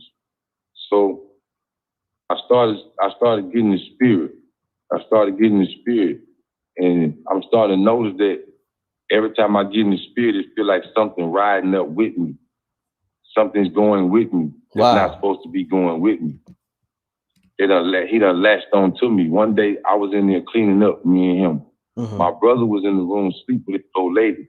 He opened up the door, and when he looked at me, he slammed the door like he was scared.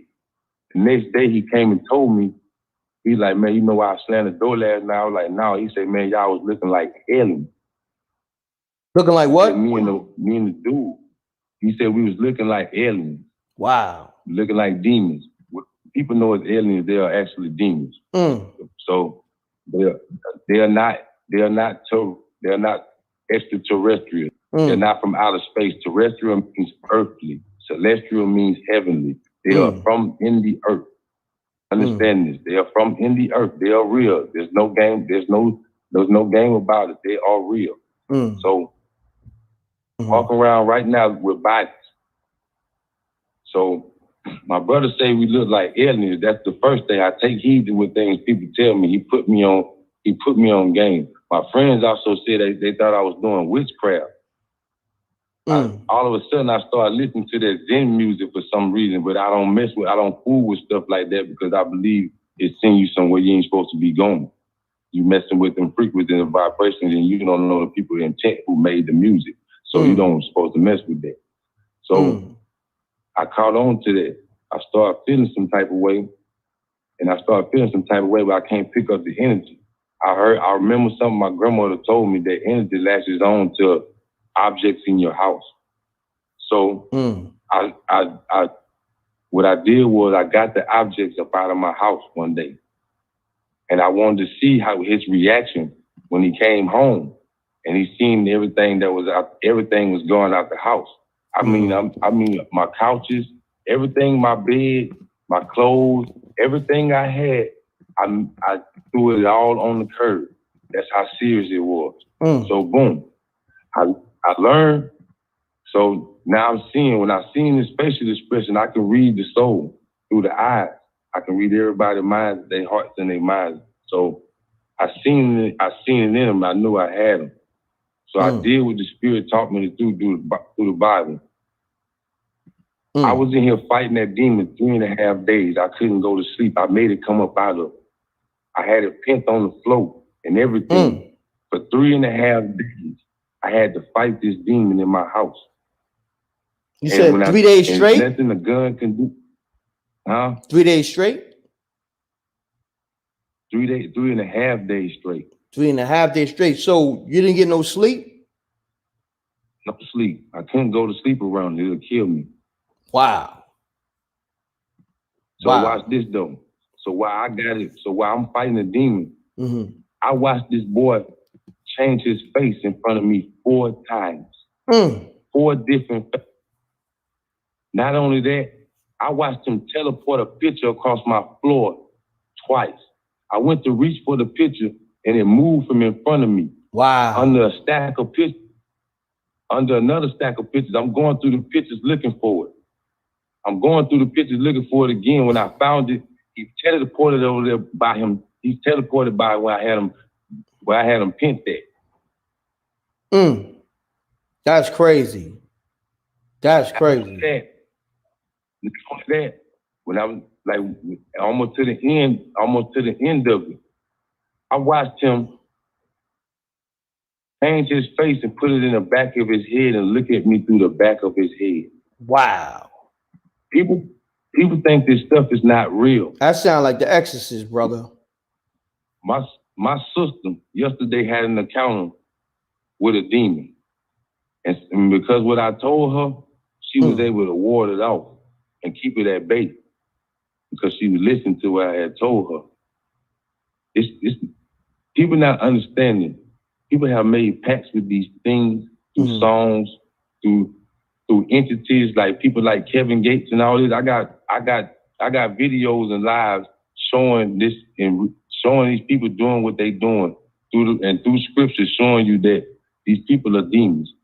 They are old demons. They've been here a long time. Long time. Wow. So I want people to understand this. Please, y'all get covered in the spirit. Because a gun, a knife cannot help you with these demons. You cannot. You can hit it with your car, shoot it 17 times, and hit it in the head with a sledgehammer, it's gonna still come at you. And if you mess his body up, it'll just escape and it'll find another weakling.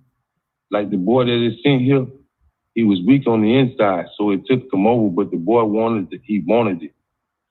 When I had the demon pinned on the floor, the demon looked me in my face and asked me, how did I know? I told him, I don't know. I just follow the spirit. I don't ask questions. I let the Most High do what he do with me. I'm his vessel, his mediator. I'm the mediator between him and y'all. So you think you did this show on your own. You never did this show on your own. You did this show so I could get on this show and tell everybody about my testimony. Because most people don't have this testimony. And most people who do have it, they don't make it to live to tell nobody. Gotcha. As my friend that I told you that got shot 6 times in the face. Yeah. When the demon came to him, one of the boys survived. It was 3 of them in there. 2 of them died, but one of them survived to tell the story. He said when the boy left out the house and came back in, when he shot the first boy in the face before he did it, he said, you remember me. The first boy he shot, he didn't know him. He approached him like he knew him. But see, I had been telling my little brother about these things, but he was so caught up still in the street life. He was trapped in the trap to the morning light. Wow. He's stuck in that trap. That's what it is, a trap. It's a trap. We got us trapped to think that that's the way out. But when you understand it, you're missing the bigger picture. That it's a spiritual warfare going on. It's like the Matrix. These demons be jumping in and out of bodies like the agents do. As a matter of fact, the Matrix is actually a story of the Bible. It was a book written by a black woman to give it an easy way for people to understand the Bible, because everybody's not literate. So for people to get the spirit who can't read, they will pick it up in the movie. You're going to either gravitate to the good if you're righteous. You're going to gravitate to the bad if you're wicked. That's just how it goes. But my name is Jeremiah Walker. Jeremiah Walker. My name is Jeremiah. It's YIRMIYAHU. Holy Hebo. HOLYHEEBOE.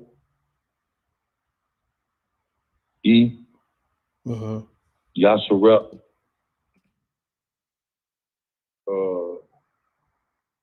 That's YASH. I think AR. I'll be forgetting how to spell my own name. Yo, fam, your name is so long, like, and you forgot to spell it.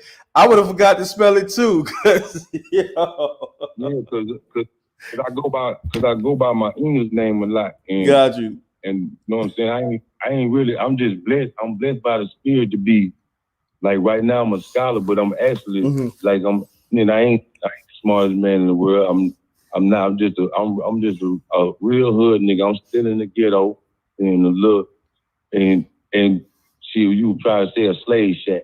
You understand? Like in deep woods in Louisiana. So yeah, like it's real. No but doubt. My name, just Google Tasharella. You can do that. Got you. Do that. But please, my people. Got you, yo, fam. Jeremiah. Wake everybody up to who that really is. Jeremiah Walker, man. Thanks for calling, man. Appreciate you. All right. I thank you, bro. I thank you. You're I welcome, thank all bro. my people out there for what y'all doing for us and keeping us alive. Blessings, man. And Definitely. Peace be upon y'all. And please, y'all open them books up and save y'all life. No doubt. A lot of people gonna die. I'm just gonna be real with you. A lot of people gonna die, but I'm out with that. No doubt. Peace and blessings, my brother. All right. Peace. Yeah, that one right there was spooky on a whole nother note. Shouts to Jeremiah Walker, man. Nigga said he fought a demon for 3.5 days. Woo! Come on, you can't be calling the show unblocked, man. I need to know what's going on. I need to know what kind of demons I'm dealing with. I need to know the demons' numbers. Hold on. Peace. Matter of fact, now I'm not doing block. Peace. You're now tuned in to MRecktv. State your name, where you calling from. Keep it clean. Let's get spooky. I am Tina. I'm calling from Philadelphia. And I just have one little quick little spooky story. Okay, Tina, do me a favor. Do me a favor, Tina. Take me off speaker. You sound far away. You sound far away. There you go. Does it sound better now? Much better. Much better. So I have one little quick spooky story. Me and my best friend, we decided to smoke near a cemetery. We were there for like 2 hours. And towards the end of our session, we consider ourselves pretty conscious. So we talk about a lot of crazy stuff. So we're mind you at a cemetery. So I'm sitting there, we're done. I'm about to pull off. I look at my mirror on my left side, I'm in the passenger side. I'm in the driver's side, she in the passenger side. And I see this thing, and it looked like the Jeepers Creepers, and that shit flew up in the sky. Say what? And I said to her, I was like, yo, did you see that? She was like, yeah. I was like, oh my gosh, I can't believe we just saw that. And it really looked like the thing off Jeepers Creepers, it was like a big black figure. It had raggedy clothing. I'm like, it may have been a Grim Reaper, but the fact that we were at a cemetery, you know, for 2 hours. I mean, something had to transpire, but that was it. I thought that was pretty spooky. Yeah, that's spooky. And she won't ever talk about it. Like, if I bring it up to her, she's like, we're not going to talk about that. We can't talk about that. So that was my witness to the shit. Wow. That was it. So let me ask you this. You seen Jeepers Creepers in real life, right? Yeah. Did you watch the movie after you saw Jeepers Creepers in person? This was like years after the movie. Like, this Jeepers Creepers is pretty old. Yeah, I know, but mean, did you watch the movie again? I can describe it. It was definitely after I saw it, but it's like, if we, like, it's one thing if I see it by myself, but the fact that she confirmed it, I knew, like, you know, we got two different brains. So she saw it, I saw it. So it wasn't just because he was hot. I've been smoking for over 30 years. And I never had no weird. But what you was smoking on, though? So what you was smoking on? it was just some green. What kind of green? I don't know, just some green. It was exotic? Like, I really don't remember. You wasn't. I mean, I don't like dirt, but it probably was some good stuff. But how could we both see? I mean, the fact that we were at a cemetery, how could we both see it? And I tell this story to people, they're like, "Oh, y'all was high," but it's like, no. How could we both see the same shit? I mean, I'm sorry. Nah, it's all good. But let me thing. interject real quick. And this is people in the chat room saying this. They saying y'all was smoking on that K2. Is that correct? No. Okay. No. Okay. Never. Okay. Never. Nah, I had to put that out there. I'm scared of that stuff. Like, I have like two people I go to and I trust them. Like, I don't do that random what was that? The online fake stuff. I don't mess around with that. Gotcha. So no, it was just that experience. We were near a cemetery, we saw that thing. I mean, it was big and that shit, I mean, that thing flew up high. And I was like, oh my gosh. And I pulled off like, you know, after that, like I chilled. I didn't even smoke for like 3 days, 4 days after that. That was scary. But that was a real experience that I had. It was very spooky. That's I mean, I've had crazy. other things happen where I'm washing dishes and like this cat figure run up and push me. So I've had other experiences though. Wow. Yeah, it's like this house I lived in, it was a very creepy house. It was very cold, lots of cold drafts. And every time I would wash dishes, something would always come up behind me and poke me. Wow. Like, it would poke me in my butt, it would poke me in my back, like, and I would turn around sometimes and it would kind of look like my deceased cat, but it was like, I feel like it was probably some type of jinn because it was like low to the ground. Wow. And it, you know, it wasn't really clear. And I've seen some videos where they have them like, you know, they kind of, you know, move kind of like a little carpet type of thing. So it was like a flat thing and you know, I see it. I mean, I've seen shadow people, like, I mean, this has been going on for like over 15 years. I see a lot of shadow people. I live in an old town, so I could be just getting ready to go in the house and I just see like, you know, random, just dark shadow people just moving around. And, I don't really think nothing of it. Wow. Wow. I hear you. What's your name again? Shakina. Shakina. And where you calling from? I'm Philly. Philly's kind of spooky. I ain't gonna hold you. It really is. Philly has a lot of historical information. Like even if you like Logan Square, it's another place down Center City. It's called the Gates of Hell. Like Philadelphia is a very esoteric city. I mean, yes, it's a lot with it. But yeah, that was all I had to say about that. Just my little spooky stuff. I appreciate you calling. That was spooky. I ain't gonna hold you. I ain't never heard nobody say they seen Jeepers Creepers in person. You know what I mean? Because Jeepers Creepers is spooky. I ain't gonna hold you. They be out here. But thanks for calling. All right.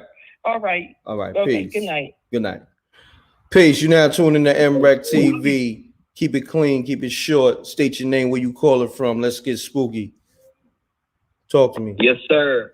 I'm Mark Brown. I'm from Huntington, West Virginia. And the only thing I got to say, I got two things. I keep it short, like you said. I was at my friend's house, just got done smoking, you know, having a good time. Just got done watching like the Miami Heat game back in the day when they had LeBron. I come out after the game, I'm sitting outside waiting for a ride.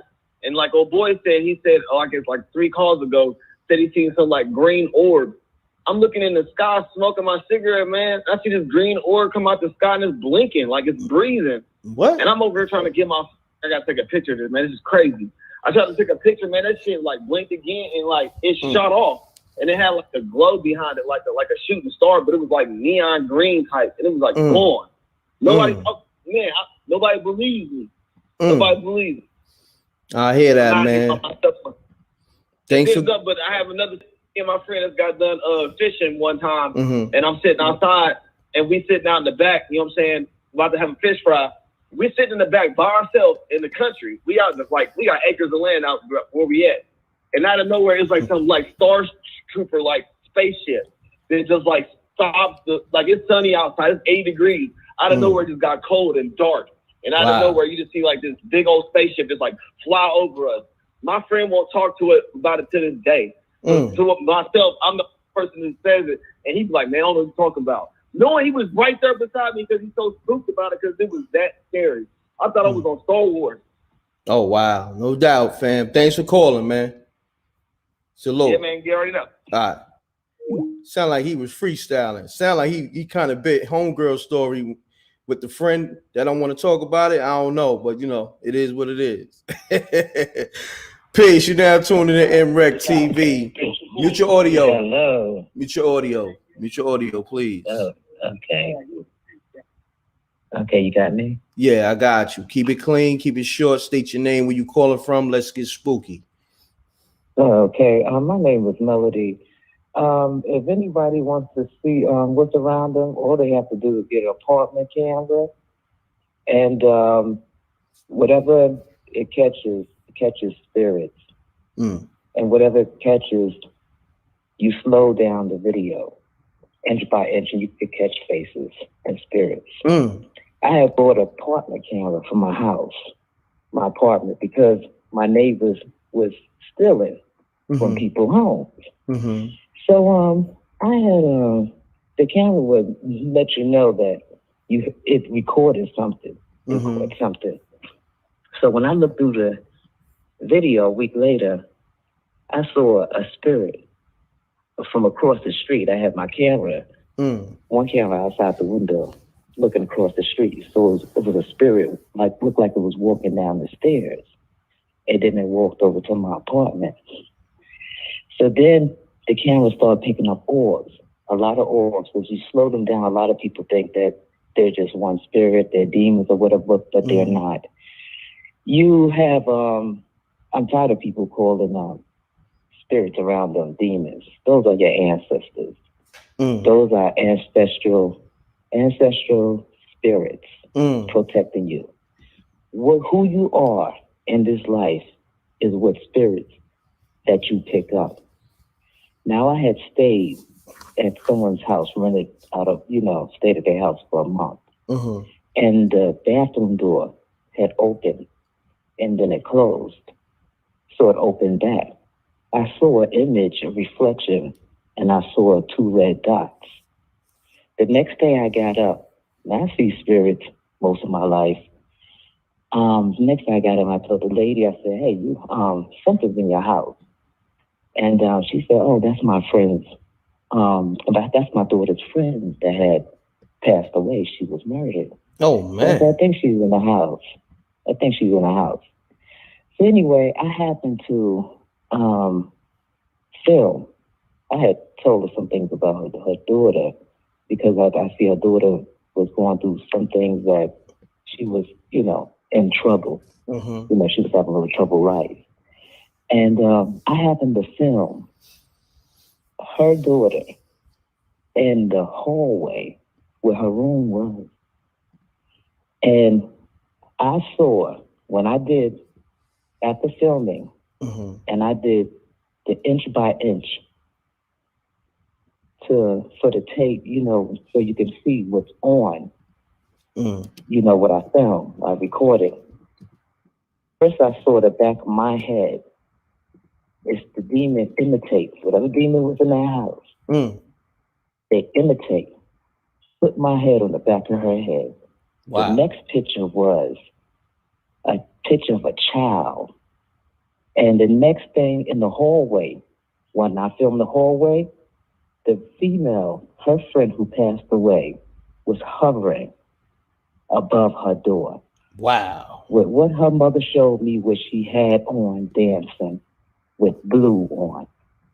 You see her braids, everything. And I didn't see this till a month later after I left her apartment. Not only that, there were spirits in their faces.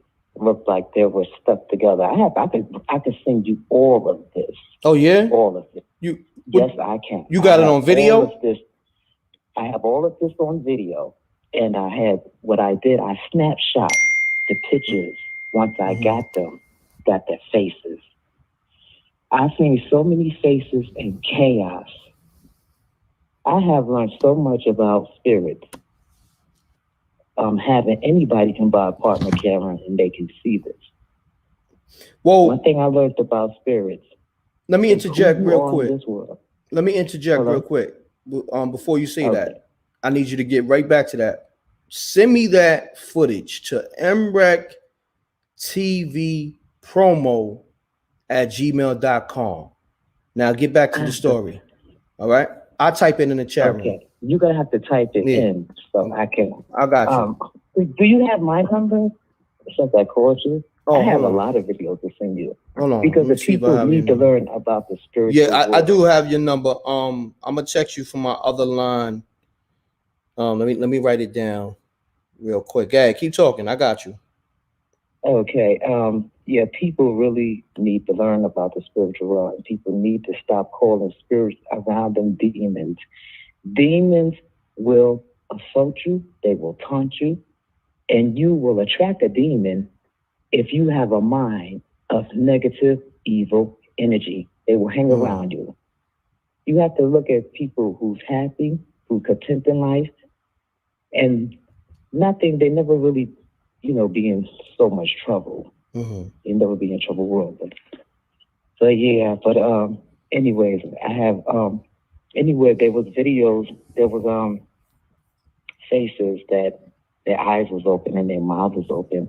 You see goblins, and next to the goblins, Mr. Reck, you will see it look like little doors that's there.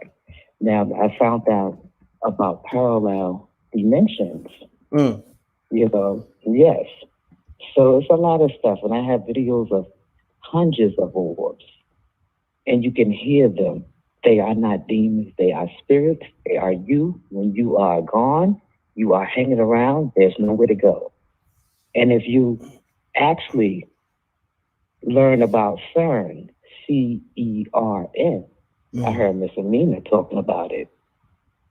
And you will Peace find to the earth, out Amina. what they are dealing with. Because our spirits cannot go anywhere once it leaves this space here that we're in. Got you. So who you are in this world is what you will deal with after life. Yes. I hear that. I appreciate you calling. I put the email in the chat room. Matter of fact, send it to MRecktv submissions at Gmail. It's on the screen right now. I don't know if you can see it, but send me your footage there. And if you can, if it's too big, send it through WeTransfer. And you still got to use my email. Send it to WeTransfer.com. Because sometimes it's too big for an email. So you have to upload it to WeTransfer.com, but it's going to ask you the email to send it to. And the email is MRecktv submissions at gmail.com. Okay, and also one thing I would like to say, a man had spoken on one of your shows that he mentioned that sage, that it will get rid of the good and the evil spirits. Sage is something that our ancestors used to use. It will not get rid of the good spirits because the evil spirits, they carry such a bad odor. It will get rid of. You know when you have an evil spirit in your house because you will smell this bad odor. And with evil spirits, they're just like us humans. You tell them to get the F away from me and out of here. And use sage. Okay? Got you. All right, thank you. Oh, what's your so name? much. What's your name? My name is Melody. Melody. And All I'm right. gonna send you some more videos. I'm gonna send you some videos of some ancient spirits because there's a lot of stuff that I can show you. There's other beings that's around us. That's why I'm just giving the information that people should get an apartment camera, look through the videos, and see what they got in their house. Got you. See what you are carrying inside your apartment. Got you. Melody, thanks for calling. Real spooky story. I appreciate you. Send me those videos, and we're gonna get those videos up on the next Spooky Hours Part 7. Okay? Yes, yeah. Thank I'm gonna send you a lot of videos because I know you said you're doing some movies. I yeah. want to send you some, some extra stuff. Okay. Definitely. We're doing a series, movies, everything to the Spooky Hours. Appreciate you. All right. Bless. Thank you. All right. Bye-bye. Bless. Melody had a real spooky story. I ain't gonna hold you. I felt that. I ain't gonna front. You know how it got like some, validity to it when you feel those hairs on your back stand up. Peace. You now tuned into MRecktv. Keep it clean, keep it short. Let's get spooky. Yo, this Fat Kanye. Oh man. Shouts out to the chat. Shouts out to Melody. Salute to you, fam. Some spooky stuff going on. Yeah, it's definitely getting spooky out here. Just I'm keep it. gonna tell you right now. Yeah. She's gonna send you them VHS tapes. It's gonna be taking like a good 3 or 4 weeks. You can see them Jones man when they come in, man. But yeah, let me get to it, man. No doubt, fam. Let's get to it. Keep it clean though. Yeah, I'm gonna keep it clean, man. I'm out of Maryland and whatnot, coming out of PG. Shouts out to the whole DMV. I done seen some, some spooky stuff, what I'm saying, around the ghetto and whatnot, what I'm saying? But basically, long story short, homies done passed and people, say they be seeing ancestors and ghosts. Only thing scaring me is my rent getting late. Straight up. You said the only thing scaring you was what? Only thing scaring me is my rent being late. I'm scared to get evicted. You feel me? So, I felt that. Shout out to everybody keeping it spooky. I felt that. It's entertaining and whatnot, but the real scare in my life is losing my child. You know what I'm saying? I feel you. I felt that too. Big ups, man. Talk to you, brother. Thanks, my brother. Appreciate you calling. Back Kanye, peace. Peace. That was real. I felt that. Said the only thing that scared me is my rent being late and me losing my child. I felt that. That was real. That wasn't even spooky. That was just real. You know what I mean? Sometimes you can call up if you just want to just speak on the real. Like, yo, the only thing that scared me is my rent being late, or whatever you feel in your heart scare you. You can call me with those one-liners. You know what I mean? Them 10-second calls. I'm for all that. Peace. You now tuned in to MRecktv. State your name, where you calling from. Keep it clean, keep it short. Let's get spooky. Hi, I'm calling from Philadelphia. Oh, you calling from Philadelphia? Baby girl, you got me on speaker. If you do, take me off because your phone is going in and out. I need to hear you clearly. All right, can you hear me now? Yeah, you sound much better. State your name again. I'm Kiva. It's normally Kimmy on the chat. Okay. I'm calling from Philadelphia. So here's a story. About 4 nights ago. Okay. I stayed up because I was straightening my wig. So after a while of doing that, which took so long, I needed something to eat. Well, I went downstairs where it's dark and my eyes started to play tricks on me, or so I thought, because after those 4 days, I just kept seeing this black figure. Well, I saw this black figure run past me to the back dining room. I didn't check. I said I wasn't going to check. I thought with my eyes. Well, on the way back up, I had some family pictures, and they went from looking normal to completely demon-like. So again, it happened in everything in my vision just started to change. Now, at first I thought I was going to just forget the wig, but I went back to it because I just felt, maybe again, it is my eyes. Well, no, it's not my eyes, because after those 4 days, that figure came back, and it was in a dream. Well, that dream, that figure pushed me, but in person, that figure pushed me over my bathtub. Hold on, say that again. That figure ended up pushing me over my bathtub. Wow. Like in person. At first it was just a dream. I was able to wake up from it in time, but now this is over my bathtub. Now, it wasn't too harsh of a fall because of the way my bathtub is situated. But it was like, that wasn't on my own. I don't just lose my balance out of nowhere. And the crazy thing about it is I felt it push me. Wow. So I'm still seeing that figure. My mom's just like, well, maybe you're just seeing things. And no, that's totally not true at this point. I've seen this figure like last year, the year before. Wow. It comes and goes. And I just want to say to everyone here, these demons are real. It's crazy. If you get those negative energy, even negative people, they can come at any time. I hear that. How old are you? If you don't mind me asking. I'm 19. Oh, 19. Yeah, you sound kind of young, because there was people in the room saying you sound like you're 15. You're 19. No, I'm 19. Okay. But I've been seeing this thing since that age, actually. Wow. So let me ask you this: are you subscribed to MRecktv, or you just happened to come across my channel tonight? I'm subscribed. Actually, my mom brought awareness to me. Thank you. In February. I just want to thank you for all you do. Thank you. Because if it wasn't for this channel, I think I'd be like completely lost in what's going on in the world. Wow. Thank you. Peace to the earth, Amina. Thank you. Thanks. What's your name again?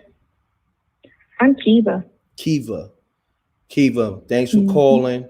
Make sure you tell your friends too, because you're 19. That's the youth right there. You the youth.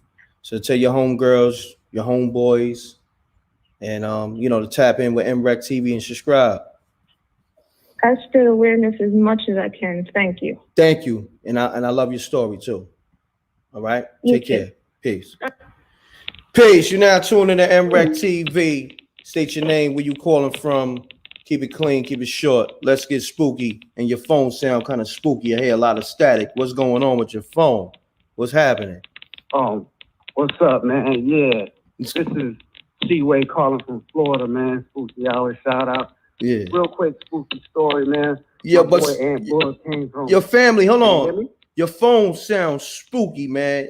It's staticky like a mother effer. Like, man, like I'm trying to rock with you. I'm gonna have my wife call. I'm gonna have my wife call from her phone. Okay, yeah, because your phone, it ain't hitting, fam.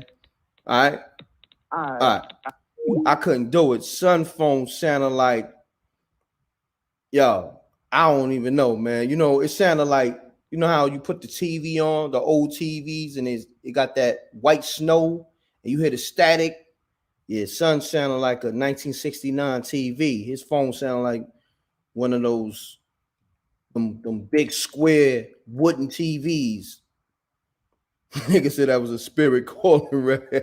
I'm good on the spirit calling. If you a spirit and you call in my line, I'ma bang on you. Because if your phone sound like that, Mr. Spirit or Mrs. Spirit, I'm banging on spirits. I'm letting you know. So don't call me if you on demon time or you a spirit. Don't call my line. And your phone sound like that, I bang on spirits. I'm just letting all spirits know. Don't call my phone. I ain't with it. Peace. You're now tuning to MRecktv. Hello? Mute your audio, fam. Mute your audio. Your phone sound like that? Say that again? Oh, mute my audio? All right, Yeah.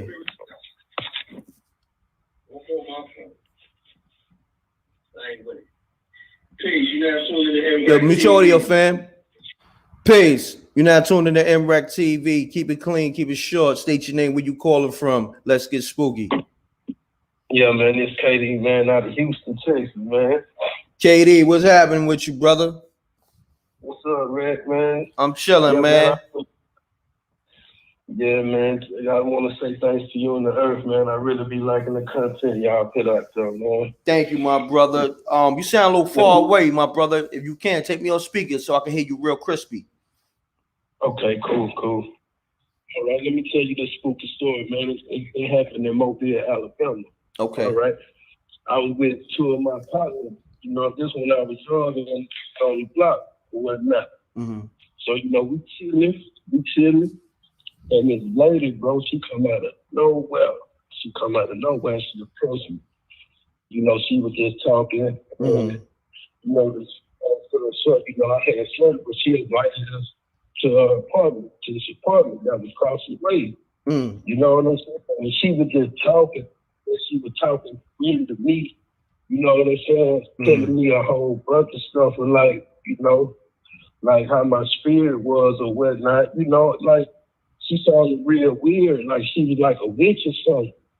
So, you know, we get to the apartment. I made my money off her. She fed my partner, you know, and she told me to come in the room. So the room was kind of, saying that my partner was loving the food that they fed them. And you know, this lady was just talking, man. I wasn't really playing no around back then. I was just trying to get money. So, to make a long story short, she asked us to drop her out. Could we give her a ride?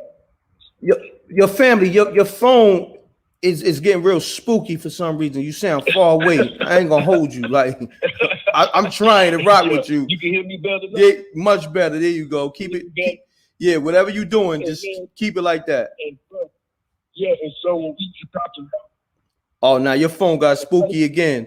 You're gonna have to call me back, family. Call me back. Yeah, his phone got spooky. It sounded hella muffy. Yeah, I couldn't do it. I tried, y'all. Y'all know I tried. His phone wasn't getting it. It wasn't hitting. You know what I mean? Like y'all niggas gotta invest in some iPhones, man. Them Galaxies and them Crickets and them Metro PCS joints ain't happening. I'm letting y'all know them track phones, them $10 track phones in the gas station. I rock with y'all, but it ain't hitting, fam. I'm letting you know. You know what I mean? You calling my show, it's definitely gonna expose you. So if you got a nasty Obama phone, you definitely gonna look hella spooky on the show. So make sure your phone is right. You sounded like the vampire of Brooklyn. Shouts to my man True Vision. Oh man. What's going on, man? Call me up. Make sure your phone is right and exact. If your phone not right and exact, man, I'm banging on you, man. No disrespect. But your phone gotta be right. Y'all niggas got them. Peace to the earth said them niggas got them assurance phones. Exactly. That's them on Barry phones. Exactly. Y'all niggas got those assurance phones. That's them Barry phones. Former President Barry phones. You heard? Y'all niggas gotta get your phones right, man. Don't call my line with them spooky ass phones. Page. Mute your audio. Hey. How you doing? What's All right, happening? hold on. Can you hear me? Yeah, I can hear you, man. You now tuned into the M.Reck show. Keep it clean, keep it short. State your name, where you calling from. Let's get spooky. All right. My name is Deshaun, calling out of Los Angeles. Mm-hmm. And all right, this one goes back a couple of years ago. Let me say this real quick. Los Angeles is real spooky, but go ahead. Let's get it. Yeah. So, you know, this one is involving my sister. You know, like we was real close. You know. Mm-hmm. Hold on, let me get out of the room because I'm with my daughter right now. Okay. Hold on 1 second. I was about to say, what you hear in the background. yeah, I was about to say, what's that in the background? I was like, yo, I hope you ain't had no spirits in the background. You know what I'm saying? Yeah. Nah, it's all good. Okay. It's all good. All right, I'm better now. Gotcha. So yeah, this one is involving my sister. Mm-hmm. And you know, we was real close or whatnot. Long story short, she ended up passing away. So, your sister? Yeah, yeah, my sister. Oh, my condolences. She was condolences. my younger sister, like My it's me, then the one that just passed, you know. So like I'm the oldest. How old was she when she passed? All right, at the time she was 25 and I was 26. Oh wow. Yeah. So like I say, we was real close. Like how she passed? How she passed, first and foremost? I'm about to get to it. Okay, all right, get to it, my brother. I'm about to get to it. My bad. Yeah, so no, it's all good. It's all good. Mm-hmm. So, long story short, you know, I haven't seen my sister in like a week, and on top of that, let me start from the beginning. She had just moved out. You know, she just moves out. You know, get her an apartment. So I'm like, all right, cool. So, long story short, she got a little job working for the government, you know? I'm like, cool. So 2 days go by, and it's not like me to, you know what I'm saying, for her to not call me or anything. You know what I'm saying? So I'm like, damn, I'm blowing up her phone. She ain't returning my call. All of a sudden, the light go out, and now my rent is up to due and all that. You know what I'm saying? Like bills paid and everything. Gotcha. My light go out. I'm like, what the hell? I start feeling funny. Funny how? Like, oh man, I'm feeling funny. So now my homeboy called me. He like, out the blue. My homeboy called me. He like, hey, how you talk to your sister? I'm like, nah. And you know, he was dating my sister. You know what I'm saying? Oh, word? So yeah. Okay. He like, man, I ain't talked to her in 2 days. I'm like, man, me neither. I'm like, shit, man, I just got a funny feeling. He was like, man, the light just went out in my house, and I got a funny feeling. I said, man, I'm in the bathroom, and the light went out in my house, and I got a funny feeling. So my cousin D-Lo called me. She like, man, I ain't talked to my cousin in 2 days. How you talk to her? How you talk to your sister? I'm like, nah, now we all on three-way, right? Wow. I'm like, nah, I ain't talked to her. She like, man, my light just went out in my house. I'm like, shit, my light just went out in my house. Man, my homeboy said, man, my light just went out in my house. That was when she died. Say word. Her lights got cut out. You get what I'm saying? So the police come over that night. And when they come to me, they like, man, I don't know how to I'm just so happy that my mom was not at home. You know what I'm saying? Because I took it hard. You know what I'm saying? Got you. Because that's my mom, she was at like Bible service, Bible studies. It was like one of them things where it was out, like it had to be on a Wednesday. I think it was a Wednesday. Yeah. So she was gone.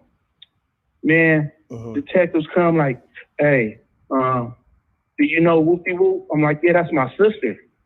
They like, you probably want to sit down. I'm like, nah. I'm like, I'm straight. I can handle it. They was like, we found her. She was dead. I'm like, did you find her yesterday? They was like, yeah. They was like, I'm like, you found her yesterday? They was like, yeah. I was like, I already know. I already had a bad feeling. They was like, how'd you know? Then they was interrogating me like I did it. Wow. You know what I'm saying?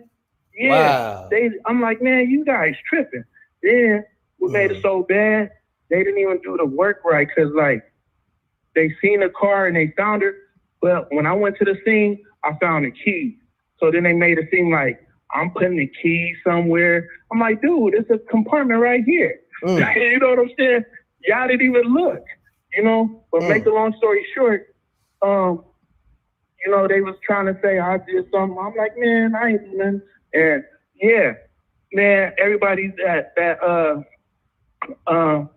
you know, her lights was out. You know what I'm saying? I'm like, oh, she was in the backseat of the car. You know what I'm saying? And just dead, you know. But hold on, yeah, they found her in my little story to it. Like, hold on, I family. felt when she had left. You know what I mean? Hold on, family. They found her in the backseat of a car. Yeah. She was in the backseat stuff like somebody tried to hide her. You know? Oh, so she got somebody murdered. Tried to hide her and put the seats back. Seats back. Hold on, they put her behind the back seats. Yeah, they put it like this, man. They put her on the floor and then pulled the seats back, like lean them. You know how you go? Oh, okay. They put her on the floor and lean the seats down. Yeah. Wow. Yeah. Wow, that's crazy. My condolences, fam. That's not even. Yeah. Thanks, man. Wow, that's serious, fam. Yo, Yeah. Man, I appreciate you calling, man, and my condolences to you and your family. All right, thanks. All right, you're welcome, fam. Have a good one, man. You too. All right, peace. Yeah, that wasn't even like nothing funny. That was serious, man. My condolences to that man. Wow. She blew the lights out when she passed away. Definitely, man. That was a little sad. I ain't gonna hold you. But call me up. We still doing the spooky hours. Okay, I got another caller. Peace. You're now tuning to MRecktv. Keep it clean, keep it short.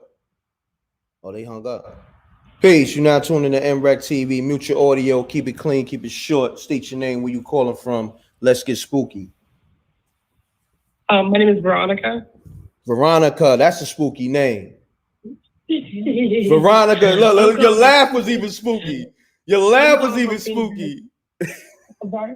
I said your laugh was even spooky. Whatever. Nah, it's all good. Let's get it. I'm calling from Phoenix, Arizona. Okay. What's happening? And peace to you and the earth. I love your show. Thank you. Peace to you. Shouts to the earth. Thank you. You're welcome. The other day I was walking into I live in an apartment complex, and I was walking from my car to the front door because there's like a security door you have to get in. It was nighttime, and I looked down, and it was like I saw it was a cat. A cat? And I'm looking at it. I see it was like a little kitten. Okay. And it wasn't moving. It looked fake. And I'm looking at it, like, what the heck?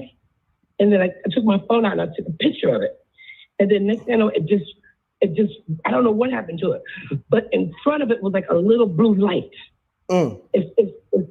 It's far away to where I don't know what it is.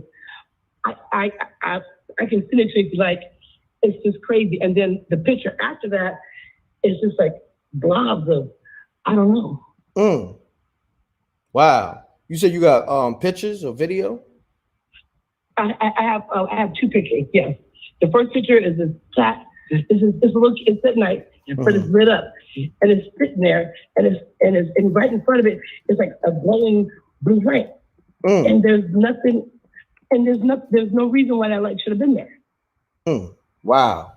I hear that. That's spooky. Definitely send me those pictures to MRecktv submissions. I'm putting the email in the chat room right now. I'm gonna highlight it on screen too. Okay, cool. Thank you. And I keep up the good appreciate job. you calling. All right.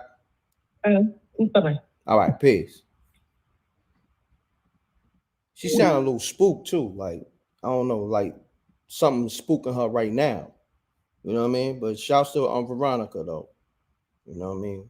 Send me those pictures to MRecktv submissions at Gmail. If you got video and you got authentic pictures, because we do have some software. The Earth got some software to check if they're official or not. So don't send no fraudulent pictures. You will get exposed and get put on blast. Peace.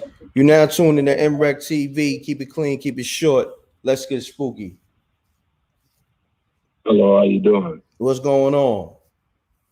All right, this Jay Wilson, from Savannah, Georgia. Jay Wilson. Go ahead. I said Jay Wilson. Salute. How you? All right, I'm doing fine, man. Yeah, I'm calling. Savannah got history, man. It's, Savannah's spooky. Always, I drove out there. It got like a spooky vibe in Savannah, Georgia. Man, it's real. It ain't just a spooky vibe. It's real, man. I grew up with ghosts in the house. I grew up. I'm just gonna tell you about one story. With a cousin of mine. cousin of mine, I watched him back in the days do talent shows, win them, to the dance and sing. Man, he moved away to Atlanta to further his career. You know, around high school, before he got out of high school, you know, me and him used to really be hanging together a whole lot. But, you know, I knew him all my life. He used to be around me. So he had finally got him a little deal.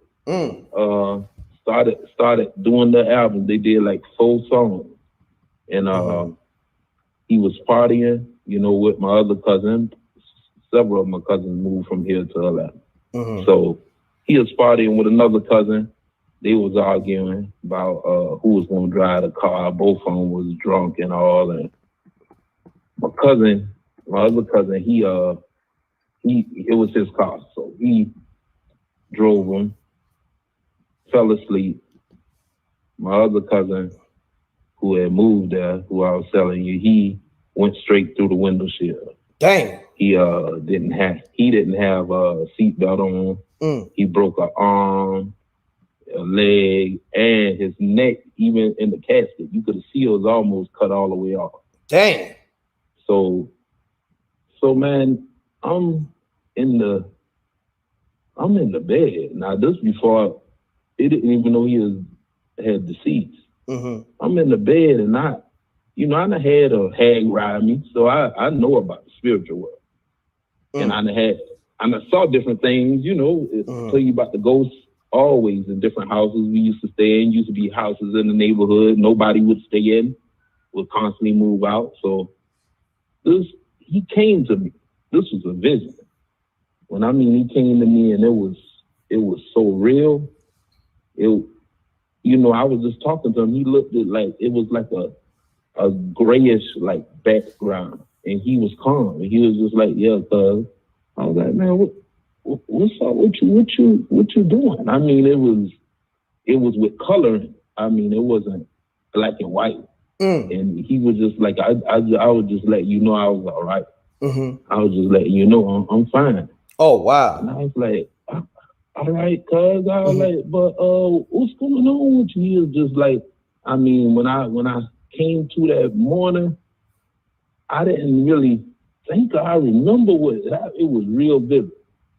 Man, and then I found the story, found out what happened later. You know, I mean, later that day that he did pass away. That's crazy, because the same thing, you know what's crazy? The same thing happened to me. But yeah, keep talking. That's crazy with my brother. Okay, so I believe you. So the sum it up, because I know you be, you know, the callers, I be paying attention all the time. Like, I watch it. So my other cousin, you know, this man was paralyzed from that.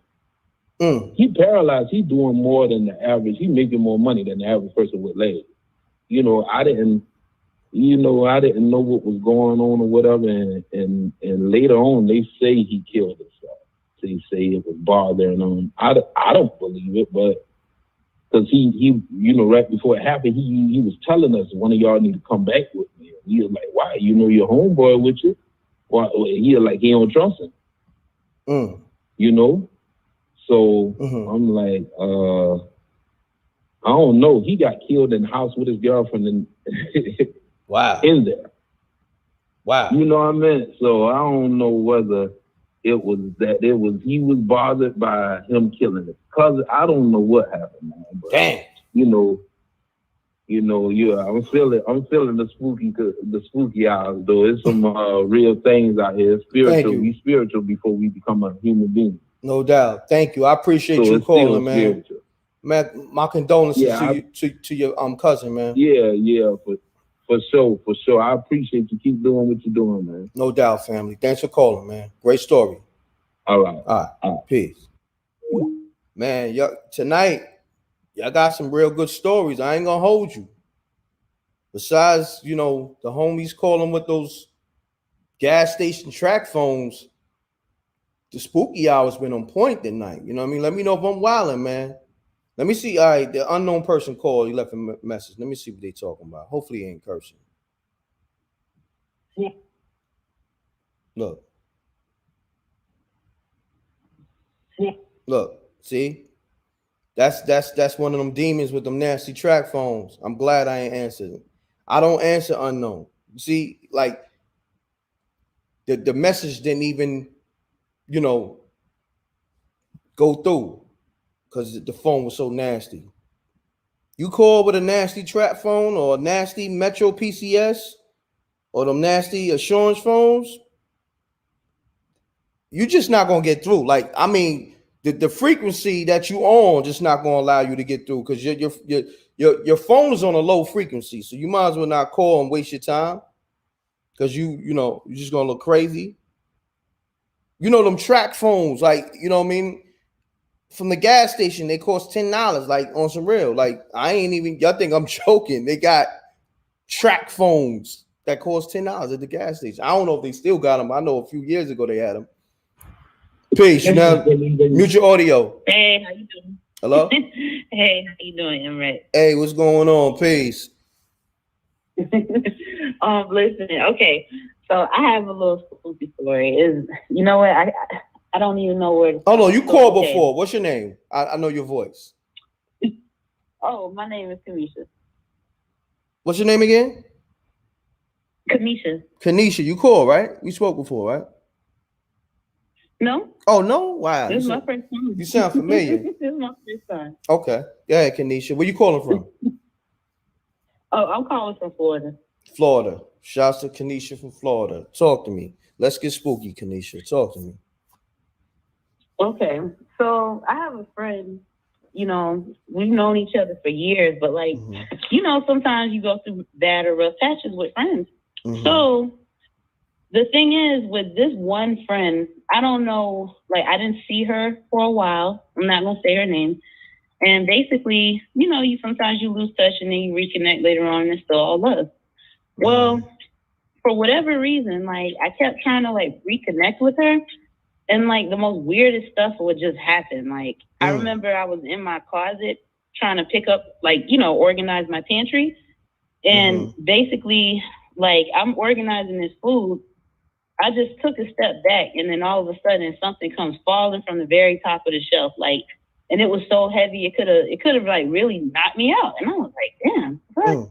Or, sorry, no cussing.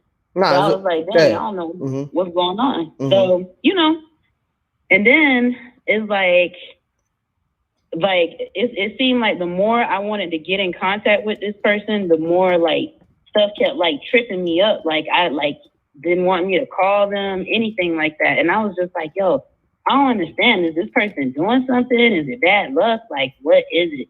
And I remember I tried to like call her and she just like, she couldn't speak. So I'm just like, dang, so whatever. So I finally reconnected with her after a couple years, right? And she starts telling me that, her family put her on to like this witch doctor. And I was like, girl, we raised in Christian homes. Like, I don't believe in that stuff, But she basically was like going to see them for different stuff. And I don't know. I never really got any bad vibes. Don't get me wrong. She's a very nice girl, but it's just, I don't know what she was doing with this person. And it's like, it seemed like it just changed her life upside down. And I was like, man, I don't know. So wow. That's why I'm like, I don't know if it's too spooky, but for somebody, for you to know somebody for a really long time, and it's just like, you want people to be raised the same way you are, but it ain't always the case. It's just weird. Facts. So Facts. Yeah, so I kind of just handle her with a long silver spoon and just, kind of keep my distance. Because I don't get it. When I say change her life, I mean, like, just bad stuff started happening back to back. Like, she doesn't have any good luck with guys.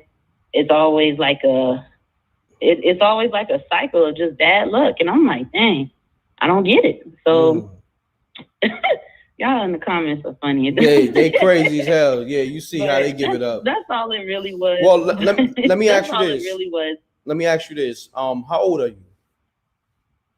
I'm 31. 31. Okay. Got you. And what is your friend into? Like, is she like into voodoo? Like, you know what? I didn't like, we would talk and share stories and stuff, but I didn't know she was into that until we got older. You know what I mean? See? So it's just like, yeah. So it's just like, dang, I'm like, you wondering why all this bad stuff happening to you? Like, who knows what this guy got you doing? Like, I don't know. So I just, I just keep my distance and keep it pushing, you know? Got you. So yeah. I appreciate you calling. Now, let me ask you this. Are you subscribed to the channel, or you just happen to come across the channel tonight? Of course. You know, I smashed that like button. Okay, Peace to the earth. Telling me Peace not to the earth. hey. Oh, no doubt. Peace to the earth. She in the room. I appreciate you tapping in with me and subscribing to the channel. Thank you. Appreciate you calling. Good story. All right. All right. Thank you. You're welcome. Bye. Y'all gotta be careful with those friends that be doing that voodoo, because they'll do that voodoo on you. You know what I'm saying? So when you be trying to figure somebody out, that's why when she was saying her friends got all this weird stuff happening with her, I knew right away. I'm like, homegirl gotta be into voodoo. Like, you know what I'm saying? Like, be a lot of weird stuff going on, man. And it's kind of simple. You know what I'm saying? I got a few more voicemails. They probably spooky. Let me see what they talking about. Let me see. And when you get a chance, go back. When that 19-year-old girl, that was him. That's when it started. That wasn't no girl. That was the adversary. Her voice started changing. And everybody else after that has been jumping the line ever since. Pay attention, my brother. Pay attention. That's what I told you happened. That's Jeremiah Walker. Remember, he said it was an adversary. And he said that 19-year-old girl, that wasn't a 19-year-old girl, that was the demon adversary. So let's just that voicemail was spooky anyway. Even though like he might be dropping a gem, he got a spooky voice, and the voicemail itself was spooky. Hold on, let me go to another voicemail, man. Yo, tonight is on fire. The voicemails, the calls on fire. Salute. Yes, I'm calling for the spooky hours. Yeah, he sounds spooky too. I bet you are calling for the spooky hours. And your phone sounds spooky too.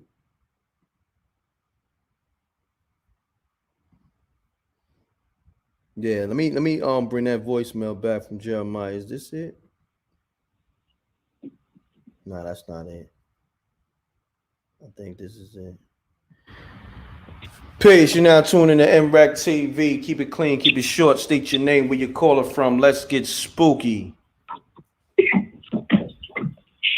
One day.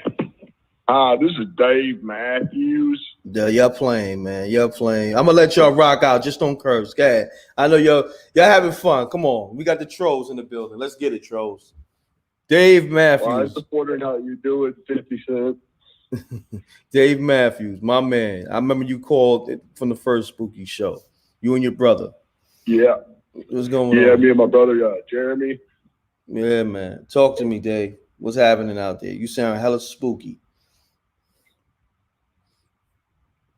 See, I try to get the trolls a voice too, but they get, they don't know how to act when I just try to build with them. You know what I mean? Peace. You're now tuning in to MRecktv. State your name, where you calling from. Keep it clean. Let's get M.Reck. What's happening? M.Reck, this is 50, a.k.a. Otero. Called before. I sent in a couple of donations. Okay. Appreciate you, fam. Keep sending those donations, but give me a spooky story. Thank you, my brother. All right. I don't know if it's so spooky, but I'll let the fans decide. But all right, check it. So I had moved to this little small town here in my city. And we live by a graveyard. Basically, I'll tell y'all, I live in a trailer park. But hold on, you said you live in a what? Like a trailer park. Oh, trailer park? Oh, wow. I never spoke to nobody that live in a trailer park. No disrespect, but yeah, keep building. Yeah, the trailer park was cool. I mean, like the trailers, they look like houses. Like you couldn't even tell. Like once you walk inside, man, it looked like a kingdom. But anyway, wow. The trailer. So you had a luxury trailer park. Yeah, it was nice. It was 3 bedroom, 2 bath, like. Oh, you was doing it. Hey, fireplace. Damn, you was doing it, son. It was nice, but in this trailer park, let me ask you real quick though. How much you was paying a month for that joint? Or that was public assistance? Well, I'll tell you. I mean, at that time, I mean, this was like 2005, 6. We weren't paying nothing but like 600 or something. Okay. That's what's up. Because you had to pay to stay there, and then you had to pay for the lot itself. Got you. No doubt. But this trailer park, like, it was pretty cool. I mean, we lived like by a park, and like at that park, most of the time, like the fire department, they would do like most of their training there. And then right across from that park was a cemetery. And, you know, pay no mind. I ain't thinking about the cemetery. You know, I'm out. I'm young. I'm living, you know, I'm just living life. You know, I'm chilling. And this community was pretty much Hispanic. So, like, my neighbor, he was Hispanic. I think his family, they were from, like, Guatemala or somewhere around there. But they had, like, 2 kids. And, you know, the kids, they was always outside playing and stuff like that, you know, just being kids. So I worked a second shift job. So it was my off day. It was one of my off days. And, you know, I'm laying there. I got the door open, but I got a screen door also. So I got the main door open, and then, you know, it's a screen door.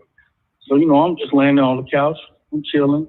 You know, I'm watching videos on the TV at that time. I can't remember exactly what it was. It wasn't apps then. I can't remember what it was. But, there was some type of videos playing on the TV. And, you know, I'm just laying on the couch watching videos, listening to music. And the kids, I hear kids outside. I'm like, and they running up the patio thing, up the steps and stuff. And I'm like, man, why is these kids running up these steps? Like, why can't dude control these kids? Like, why ain't they running over there where they live? Why they keep running up my steps? So, you know, I ain't paying no mind. So I hear them up the first, at the front where I got the door open. So, like I said, I paid no mind. Then I hear them in the back. I'm like, why is they running in the back? Why do they keep running up these steps in the back? So I get up. I look, there's nobody home next door. I get up, go outside, I look around, there's nobody home, there's no kids around, nothing. And then I realized, I said, I live by a graveyard. And then what makes the story more spooky is that I had a roommate. Like I said, it was a 3-bedroom. I lived in the back. The other roommate lived in the front part.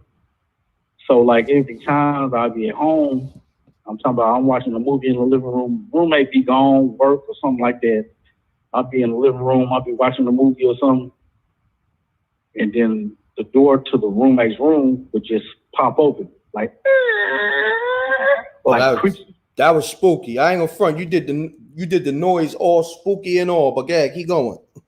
That was spooky. Yeah, the door will open up, like just like that. Wow. And I'll look back there and I'll be like, maybe it's just, you know, I'm thinking, okay, it's a trailer. So I'm thinking, okay, maybe the door just opened up or whatever. And then I invited a homegirl over one time. And we sat there, I think it's when like one of the Transformer movies first came out. So we sat there, we watching the Transformer movie, and then we just sitting there, we're watching the movie, then the door just pops open. Just like that. Yo, son, your sound effects is on point. It's people in the chat room saluting you on your sound effects too. You might need to do sound effects for a living. I might need to hire you because the spooky door sound effect is everything. I ain't gonna hold you, but keep going. You got it though. You got that on Smash. The door popped open, and she looked and she said, "You hear that?"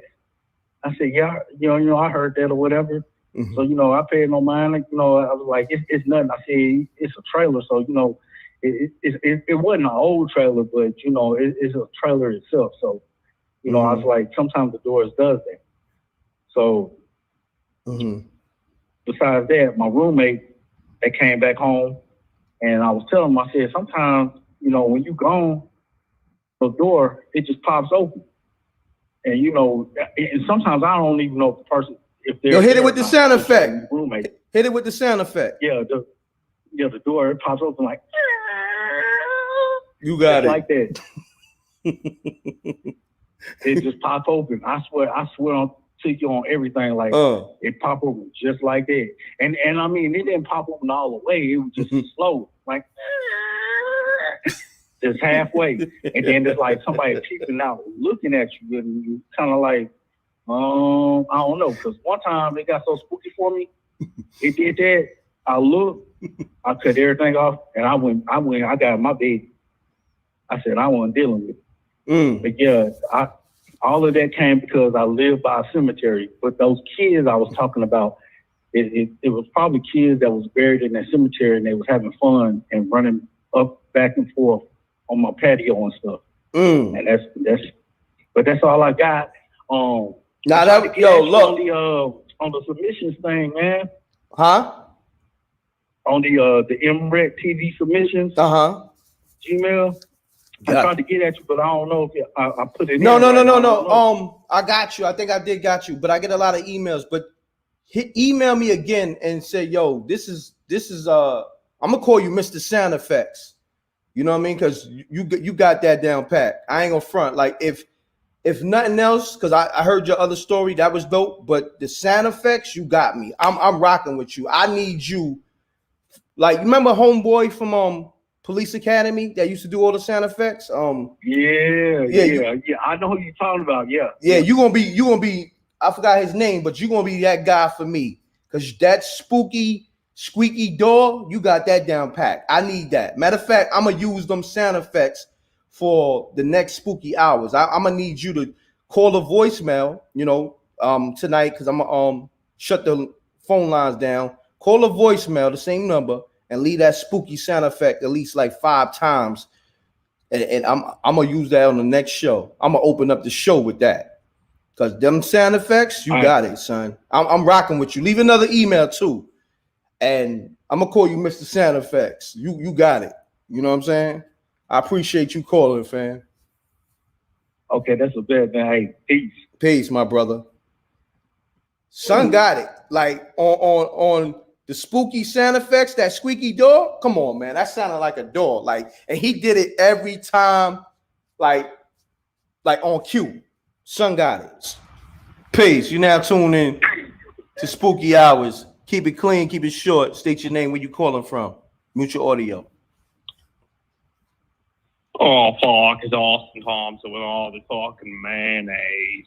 Look. Oh, fuck. Yeah. See, the trolls, they out here too. They love the spooky hours. So, you give them a little burn and you got to bang on them. I had to bang on them real quick. But son, you can't tell me. Yo, don't be hating on son. Son got them sound effects down. That squeaky door sound effect, he got that down. Don't hate on son. You got to salute. Peace. You're now tuned in to MRecktv. Keep it clean, keep it short. State your name, where you calling from. Let's get spooky. Janet Hall from Bloomfield, Connecticut. Oh, mute your audio.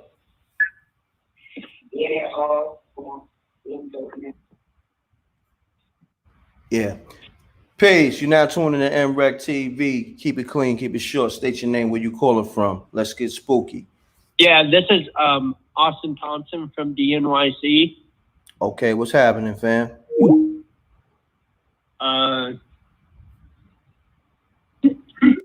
See, I knew, you know what I mean? The trolls, they feeling spooky hours so much. Like, yo, it's all good to troll, as long as you don't curse and mess up the monetization. And but drop donations. If you're gonna troll, drop some trolling donations. You know what I'm saying? I'm all for that. You know what I mean? Like, I'm with the shit. Don't get it twisted. I'm with the shit. But we're gonna play this game right. You're gonna play with my rules. You gonna troll, gotta drop a donations. Peace. You're now tuned in to MRecktv. Keep it short, keep it clean. State your name, where you calling from. Let's get spooky. Michael Michelson. Hey, Mr. DJ. These trolls, they. Please, you now tuning in to M.Reck TV. I can't breathe. I'm George Ford. Yo, these trolls going crazy right now. Word, drop some troller nations. Facts, Ebony. Facts. Drop some troll nations. You feel me? You gonna troll, drop some troll nations. That's how we doing that. That was a dope one, Ebony. We using that. You gonna troll, drop some troll nations. You feel me? It seems like, you know, they want to troll, so I probably end the show on that because so many trolls calling back to back. What was that, like 5 of them?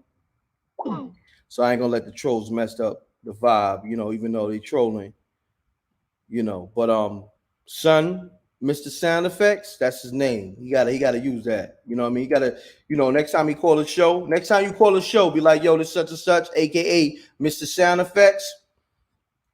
That's your new name, son. I got you. That spooky, squeaky door, you got that. Ain't nobody rocking with you. You got that. On that, you got niggas beat on that. The squeaky, spooky door, you got that. I ain't gonna hold you. You know what I mean? So on that note, man, I appreciate y'all. The trolls, you know, they trolling too hard, so I ain't gonna let them mess up spooky hours for us. You know, we rocked out for an hour and a half. Pardon me for being late. I actually dozed off because I was trying to take a nap, and you know how you don't take a nap the time you want to take a nap, and then when you know you got to get up. So like I know I had like 10 minutes or whatever, or maybe like 30 minutes. Then I falls into a deep sleep. Heard the alarm. I hit snooze on the alarm, and then I just overslept. Well, pardon me. I was like, 12 minutes late. I appreciate y'all for rocking with me and being patient. And smash that like button too, man. We still got over 452 people in the room. I might take some more calls. You know what? Peace. You're now tuning to MRecktv. Keep it clean, keep it short. State your name. Where you calling from? Janae Hall from Bloomfield, Connecticut. Janae, what's going on? You sound a little spooky, but let's get it, Janae. How you doing? I'm good. Where you calling from? Where you calling from again? Bloomfield, Connecticut. Bloomfield, Connecticut. So you got a spooky story for us? Talk to me. Yeah, it's not really my spooky story. It's like my son's spooky story. Okay. We moved into our house and hello? Yes. Are you there? Yeah, so we moved into our house and we made a bedroom out of a den where a lady used to live at, an elderly lady, and she was sick. And I guess when she passed away, her husband wasn't in the house, so she was like alone. So now when my son was living in the room, every time he go to sleep and he wake up, he got like scratches and stuff on his back, and he don't know where they coming from, stuff like that. Wow. Yeah, and my ex-husband said he seen the lady standing in the kitchen one day when he was by himself in the house. But I've never seen it, but that's my son's spooky story. I don't know if it's really true, but I've seen the scratches on his back. So, yeah. That's crazy. That's nuts. I appreciate you calling. It was an elderly lady that died, yeah. Wow, so he got scratched by an elderly ghost. Yep. Wow. That's nuts. Yeah, I appreciate you calling. Thanks for calling. Yep, you have a good night. I have a great one. Peace. You're now tuning to MRecktv. Mute your audio. Hello? 1 second. Hello? Yeah, there you go. You sound crispy. That's what I'm talking about. You on an iPhone? Nah, I'm on a Droid. Oh, you're on a Droid. Peace, right? Your Droid sound crispy. Salute, family. You know, them Droids be a little spooky, but your joints sound crispy, so I got to salute you. Go ahead, tell your story, my brother. Yeah, no doubt. So I live in the DMV. I was born and raised in Jersey, but I live in the DMV right now. Okay, salute to the whole DMV. So back in 2005, I had a Nissan Altima. And one night, parked my car next to the garbage compactor or whatever. And that night, you know what I'm saying, went home, just a normal night. In the apartment, smoking weed, doing my thing. But that particular night, I was just watching a lot of videos on YouTube as far as just about life in general and just a bunch of weird shit, you know, bunch of documentaries, whatnot. So next morning, you know, wasn't drinking and nothing like that. I don't do nothing but smoke weed. So next morning I wake up and my normal routine is that, you know, I just look out the window, check to see what's going on, you know, whatever. So I look out the window and my car's not there. So I'm thinking like, you know, what the fuck's going on? So I'll leave out the apartment and walk the parking lot just to make sure, you know, I wasn't seeing shit wrong. Yeah, be easy on the cursing, fam. I was trying to let you rock. Be easy on the cursing. Yeah, no doubt. My bad. And so I walked outside and the car wasn't there. So I'm like, you know, what's going on? I looked around. Maybe I parked somewhere else. I didn't. You know, I parked where I parked. So I went back in the house and went back in the apartment and I was like, you know, what's going on? So I called apartment people because sometimes they tow people's cars or whatever. You know, if you parked there legally, if you don't got your sticker on the car, they'll you know, tow you or whatever. So I called them, my car, you know, they was like, no, we didn't pick up nobody's car or whatever. So I'm like, okay. And, you know, I went to the spot. So I went back outside. I went to the spot like, well, maybe someone broke into the car. I ain't seen no glass on the ground or anything.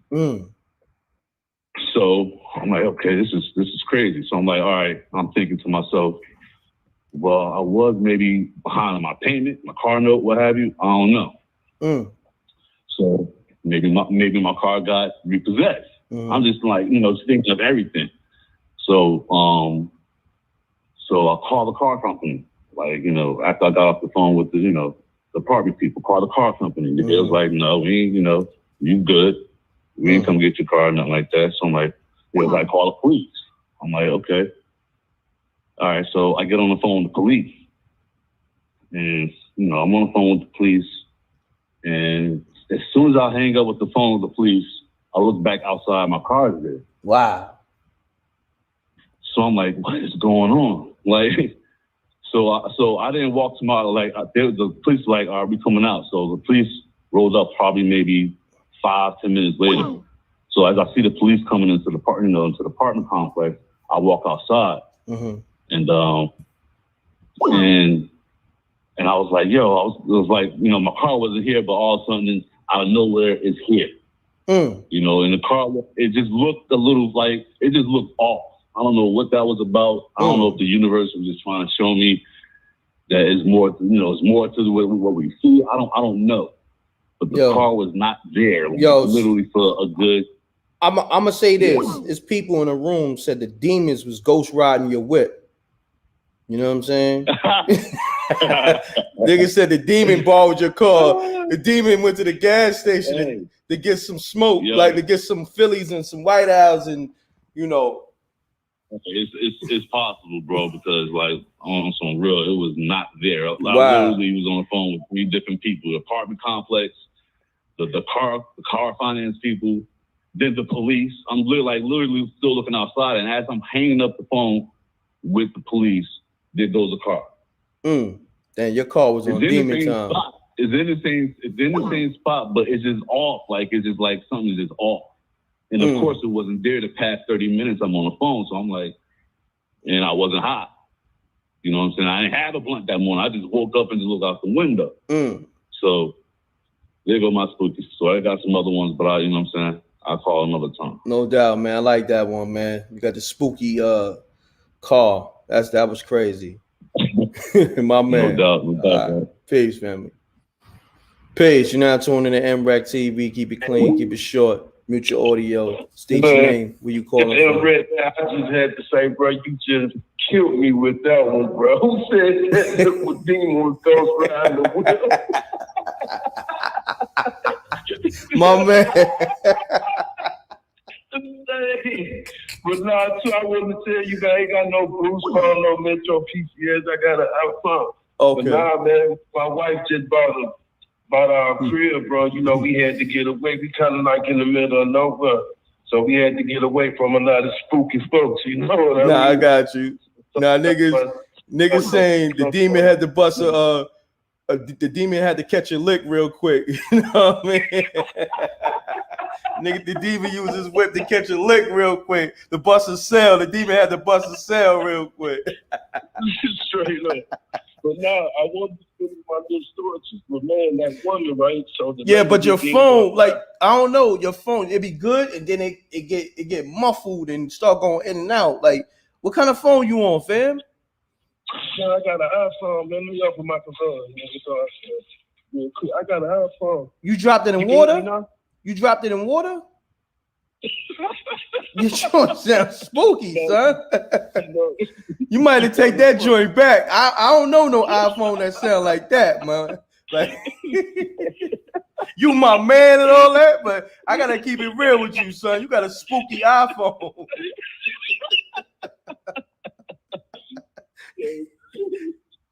Yo, you got demons in your iPhone, son. I ain't gonna hold you. Spooky, bro. Spooky. Hit that spooky one time for me. Yo, matter of fact, call me from your girl phone or something, man. Your phone sounding spooky, son. All right, son. All right. Hit that spooky though. No doubt. Spooky! Peace. You down tuned in to MRecktv. Where niggas call up with spooky phones and demons is ghost riding the whip. The only show you gonna hear this. Talk to me. Keep it clean. Keep it short. State your name, where you calling from. Oh, the nigga hung up. When I said niggas, when I said demons is ghost riding the whip, nigga hung up. Nigga said, nah, I'm good on this show. Yo, y'all niggas is crazy. Peace. You now tuned in to MRecktv. Keep it clean, keep it short. State your name, where you calling from. Keep it spooky. Yeah, this is Austin Thompson again. I just want to apologize for earlier. Nah, you good, man. Yeah, I know you're trolling, man. Send that troll nation though. You feel me? My man. I'ma still bang on you. You're a troll. I'm gonna let you ride. You apologize. I appreciate that, but you still gotta send that donation and that troll nation in. That's what we doing. You want to troll? Send that troll nation in, and I'm banging on you. You know what I'm saying? These niggas is crazy. Yo, hold on. Before I take more callers, listen, let me tell you something. Ain't no show rocking with this. Niggas is calling up saying demons is ghost riding they whip. The demon took the whip to the gas station, got some backwoods, and brought the whip back. Come on, man. It don't get no better than this. Oh, man, my audio too high. My bad. Let me see. Let me bring it down. My bad, y'all. Maybe your phone is spooky, Veronica, because I think that's the same Veronica that called up, and you were sounding kind of spooky. I don't know what's going on. It's tonight. Y'all got me tonight. The troll called up and apologized. I mean, you know, trolls don't apologize, so you know this is the livest show. So shouts to the trolls, but you still got to send that donation in. You know what I'm saying? You called up mad times trolling. I still need that money. You know what I'm saying? I'm gonna sick them demons on you. You know what I mean? You're gonna have a real spooky night. You're gonna send that troll nation in, you know? I'm gonna have the demons ghost ride your whip. You gonna send that troll nation in, you heard? Send that in, my nigga, ASAP. You know? Why he apologized? He apologized because you know I got demon connects. I'm sick them demons on you. That's why he gotta apologize. I got niggas on demon time for real.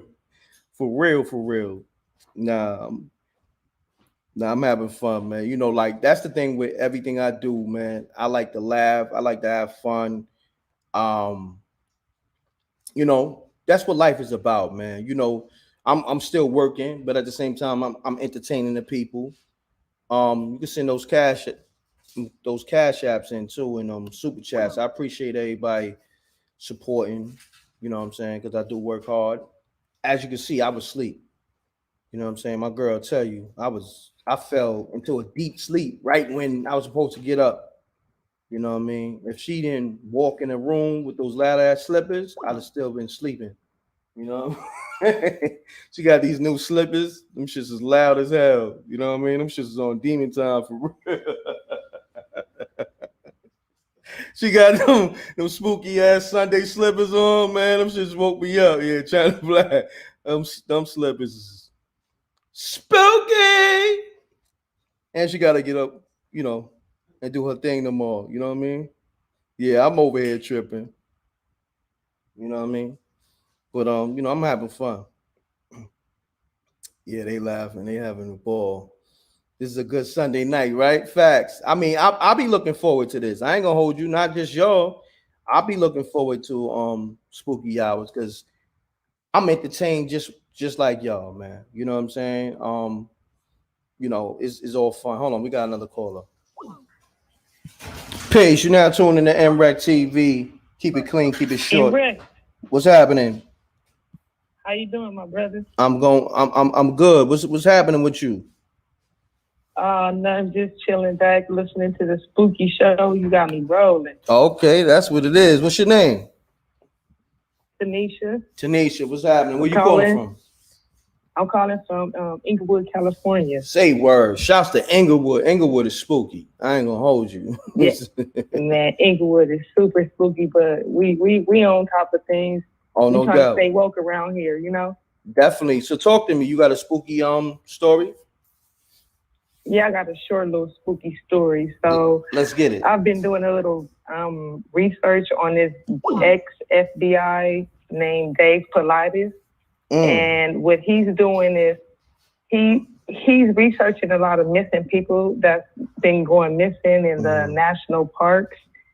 And it's just like a lot of missing people, just like hunters, campers, just like disappearing. And they trying to figure out how all these people are disappearing and with no trace or nothing. So they don't understand, you know, and it's like the police is not helping them out. They're like trying to hide it because I think they don't want to scare the public because they really don't know what's going on. But the guy Dave Politis, he's breaking it down where they can't be like, oh, they killed themselves or they walked off.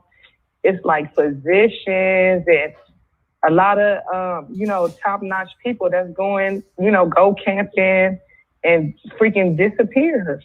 And they don't know what's going on. Wow. And I think that's real spooky because he thinks it's like different dimensions or something people are walking into. And it's like when you're like in the woods, you can't really tell what's what. You know, it's like you're just walking into this forest and they think the people are just walking in. Like you could be like with a group of people and then I might walk off and I'm gonna take a picture. And then as soon as I walk off and take a picture, it's like they never see the person again. And it's like in all the national parks, like Yosemite, across the world, you know, he's documented all the missing people and it's super spooky. It's scary, dude. It's real scary. And I'm kind of noticing in the neighborhood where I live at, it's like a missing person here or missing person there, or like the girl that was missing, Maitrice Richardson, that, you know, she just disappeared and then they find her body 3 years later on some cliff on the mountain and don't nobody have no explanations. Wow. It's spooky. Dave Politis, please, the Mission 411, everybody needs to go look in it because it could be your family member, anybody's family member. Y'all like to go camping and stuff like that. They're not even telling the people that go camping. They just letting them go out there, just go out there like sheep. So that I appreciate what you're doing, and shouts out to Queen Earth. I love her, and I get most of my knowledge from you guys, and it's much respect from Inglewood, California. I'm like kind of over here by Nifty Hood, you know, in the suburbs. Okay. Yeah. Yo, I appreciate you tapping in. Peace to the earth. And thanks for subscribing. All right. Thanks for calling. Good story. Please check into that missing 411, brother, please. I got you. Thank you. Have a good one. All right, you too. Peace. You're now tuning to MRecktv. This is Spooky Hours. Keep it clean, keep it short. State your name, where you calling from. Let's get spooky. It's Straggler, man. Calling from Texas. You said Dracula? Straggler. Straggler. Okay, that was close to Dracula, but that's even spookier. Straggler. What's happening? Man, I got a story. It ain't really spooky. It's kind of weird though. Okay. It's you know how I think it was like a UFO or something, man. But I didn't really see it. It was more like we heard it. You know how you ever been around like jets or something? And like when they fly over, it's like a rumble. You can see it, like you can hear it before you see it. Got you, yeah. But you just hear it for like about a few seconds or something, and then you'll see the jet fly over and it pass by. Facts. It was like that. But instead of just like a little small rumble, it was like a rumble that lasted for like some minutes, man, and it shook like the whole house and everything. And like my wife, I ain't lying, and then just like, you know what I'm saying? It's straight facts. It's like I heard people calling in trolling and everything, so I'm kind of like, where you calling from again? From Texas. Texas, real spooky in Texas. Yeah, I'm from the hood, man, and I ain't moved like out to the country. You know what I'm saying, to get away from the hood.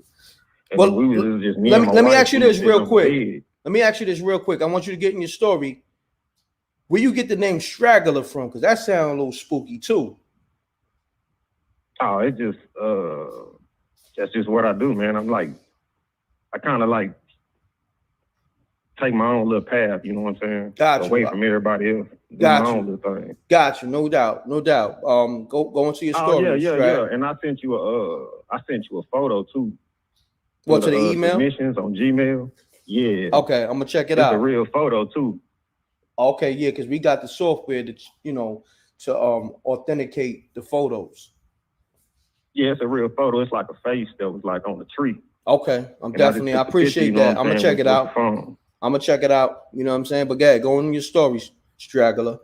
All right, me and my wife, we were just sitting on the bed, and it was like at nighttime. It was like a few years ago, and then it just started rumbling. Like you could hear the rumble like in the sky. And my wife looked at me, I looked at her, and I could see in her eyes. We thought it was like, you know what I'm saying, like when the trumpets or something from like the angels in the end of the world.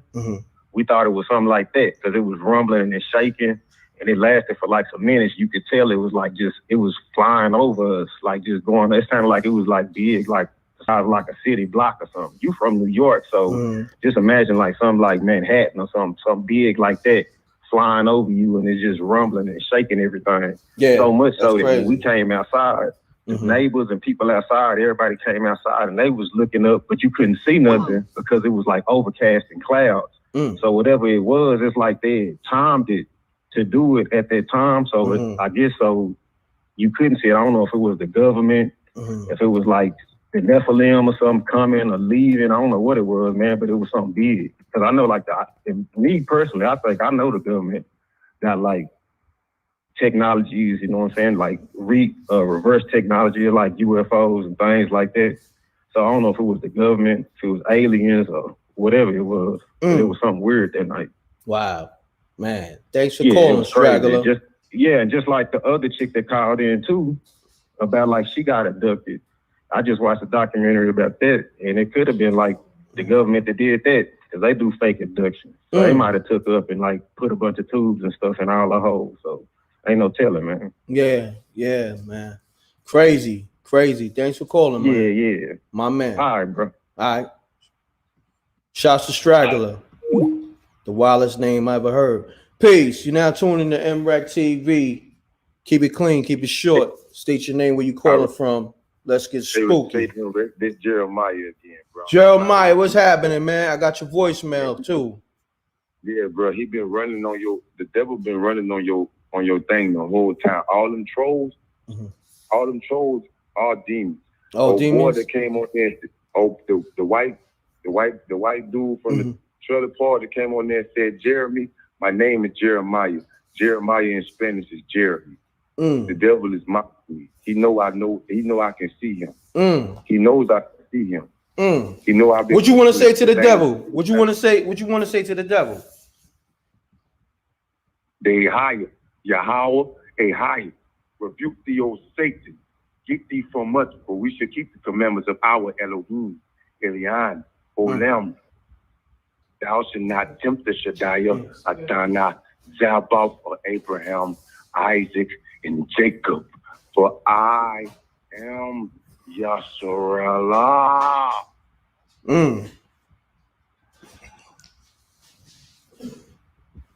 Yo, thanks, Jeremiah, man. I appreciate you protecting the show. You know, we're gonna call you the devil whisperer, my man. Appreciate you, man. All right, man. All right. Appreciate it. Peace. You now tuned into MRecktv. It goes down over here. Keep it clean, keep it short. The devil whisperer just protected the show. So give me a good spooky story. Oh man, this is a funny and a spooky one. Man, it's real though. Hey, my brother, homeboy, his real name, we call him Debo. All right, he was the cable man. All right. Debo, I'm gonna tell you the story, then tell you why it happened. Debo was staying with my brother at the time. I stayed probably like $2 down from my brother. My mama stayed $2. She was like in the middle. All of us staying in the same area. So Debo, I knew he used to be going somewhere in my town, and sometimes, you know, spraying places, reading places. I don't know what the hell. You know, I figured he doing something. He trying to get his wife back. So I get out of jail one time. So I noticed, you know, it was some paraphernalia that was left, and it obviously was over there. So I go look in the Debo room. Debo got the cow tongue all in the refrigerator. He got the cow tongue. The cow tongue. I don't know what he was doing with that. That's some voodoo. That's some voodoo-ish. Refrigerator. So I'm asking bro, because I know bro don't even eat pork, man. What's all this? What's going on? What you got in there? The crazy guy, you eating that? What you talking about? Oh, that's Debo with that. Man, Debo had this the honest to God truth. He had it was what is a candle in my brother's closet burning it. It had a woman and a man on the candle. Wow. So I go and look at it. I said, hey man, you know, this man about to burn your damn house down. Why you come and wash it, man? That's crazy. Excuse me. That's crazy. He in there burning a candle, man. I saw it, man. The man tried to shut the door, man. That man go burn. So he goes over there and confront Debo. Yo, real quick, homie. Oh man. Huh? Real quick. Dudes is in here saying, yo, this is Jay Prince? You Jay Prince, son? You sound like Jay Prince. Nah. Okay. Nah, I had to make sure. Good guy. I'm gonna tell you exactly what I just called a little earlier. This Jay Wilson from Savannah, Georgia. Okay, got you. You sound like Jay Prince though. You know what I'm saying? Nah, this is the same dude. So okay. So he confronts Debo. Debo tell him, oh man, I'm trying to get my girl back. My wife, man, she don't wanna let me see the kids and all this. And I know this truth because he used to be stalking. The real reason why, because Debo goes to go look at an apartment. You know how you pay the deposit to go look at a house. You go look at the house. But Debo, he knows how to do more than just cable. Debo go looks at the house. He moves his family and his wife into the house. Cuts the cable on, cuts the lights on, cuts the water on, and he living in there about a month or something with the family.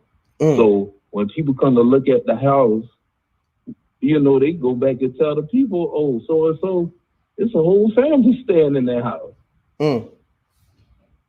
And he ended up getting, all of them had to got put out. So that's why his wife left him with the kids. Got you. You know, but I know he was dealing in that voodoo. He was dealing with voodoo, trying to, and the more and more he, I guess, was doing stuff, the worse and worse she hated him.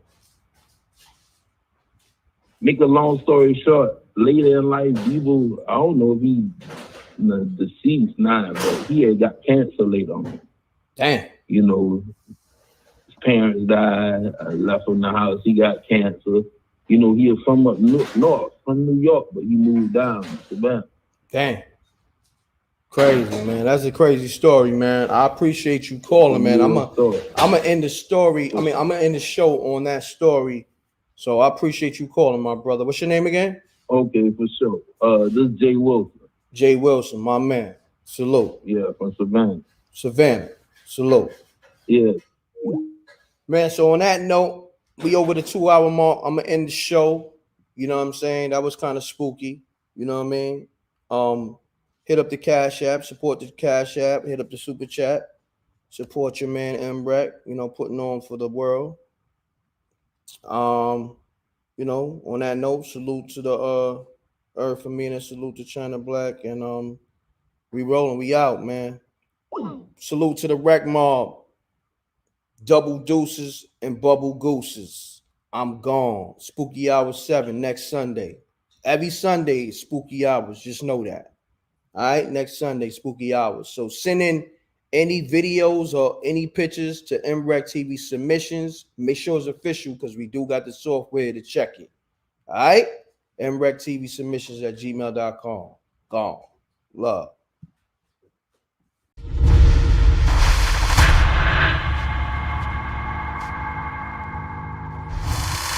So let's get to the Spooky Hours. Call me up. It's absolutely no cursing. If you can't curse, don't call the line, man. Please.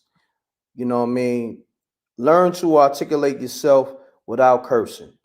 Don't ish and all that.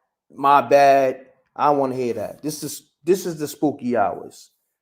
Right? Donate to the Super Chat. Hit up the Cash App, the PayPal, the links is in the chat room. I appreciate y'all. Salute to the Wreck Mob. Y'all know the M.Reck room etiquette. It's Sunday night. It's always spooky. You know what I mean? First and foremost. Man, you know, we had some classic moments on Spooky Hours. I want to say, you know, to everybody who celebrated, happy holidays. The holidays be spooky. Christmas is spooky. First and foremost. We about to go into the New Year's. The New Year's be spooky. I don't leave the house. Like, I'll be trying to make it to the next year. All that going out on New Year's. M.Reck don't do it. You can't get me to go out. It's Spooky Hours. Salute. I'm gonna salute people in the chat room because the callers, they all spooked out. It always take like a female to break the ice. For some reason, these niggas be spooked. Let me see what you're talking in the chat room.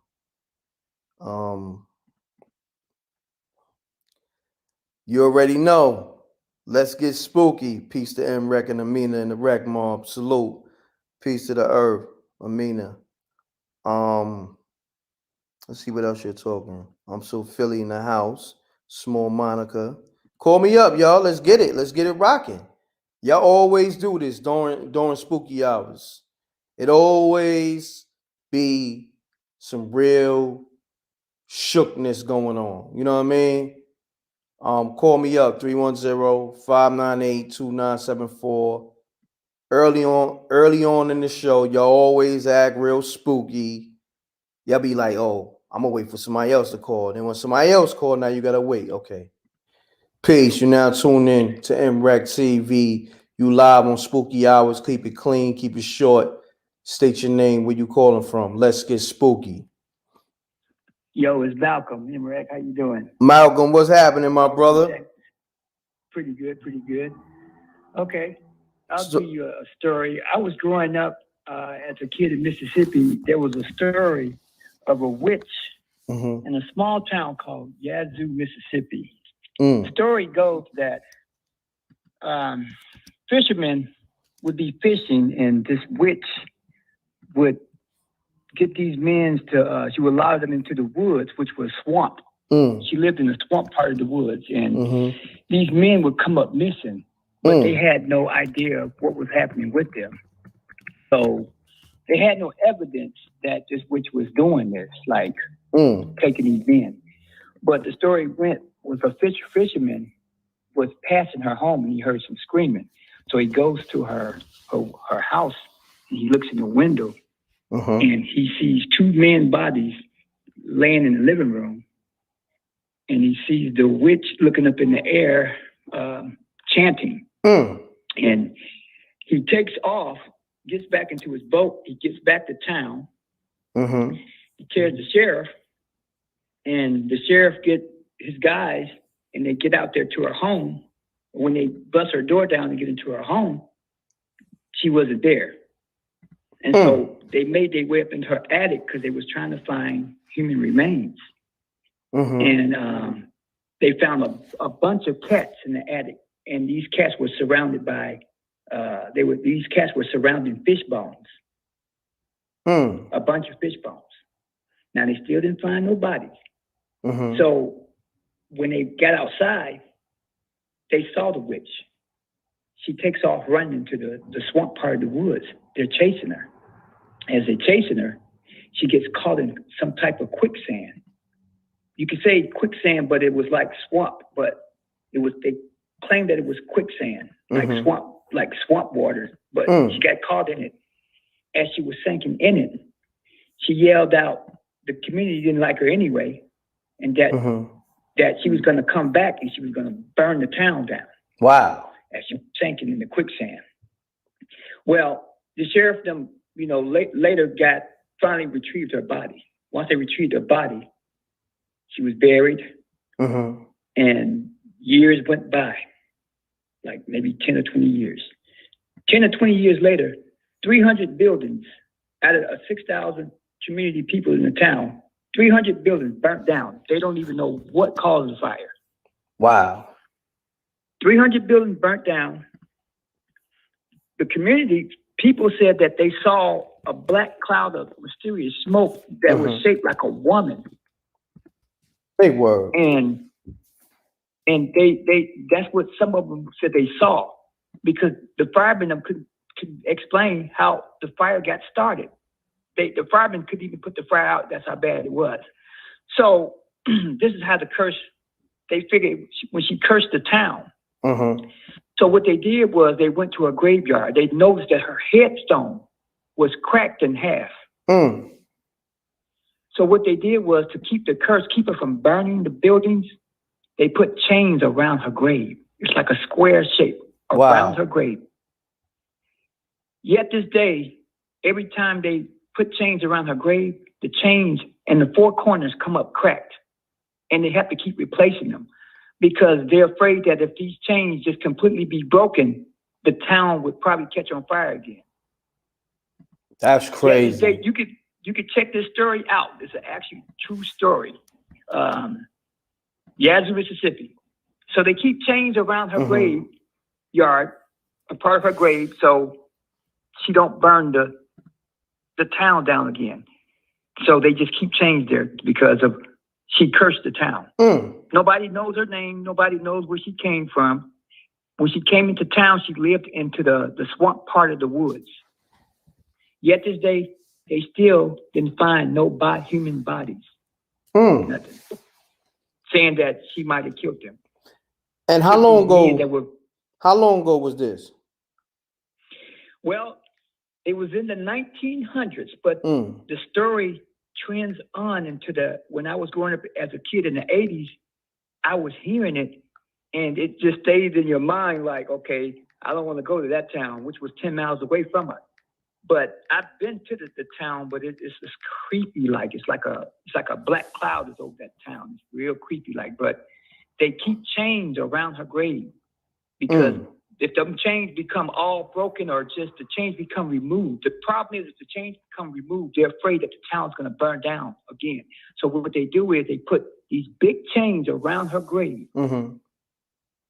But each time they put new chains, they come up cracked in all four corners. You can Google it. You can look it up. These chains. Wow. They just constantly become broken. but they're afraid that if they come removed, they're afraid of the curse.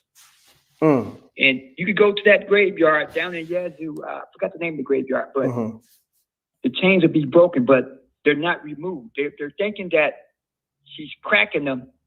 Her tombstone, the way it was cracked, they left it alone. They didn't mess with the tombstone. But the chains, they were concerned about the chains. She's got chains around her grave right now, so she won't burn the town back down again. Wow. Yeah, that's a spooky story there. But Yeah, it's true. let me ask you this, Malcolm.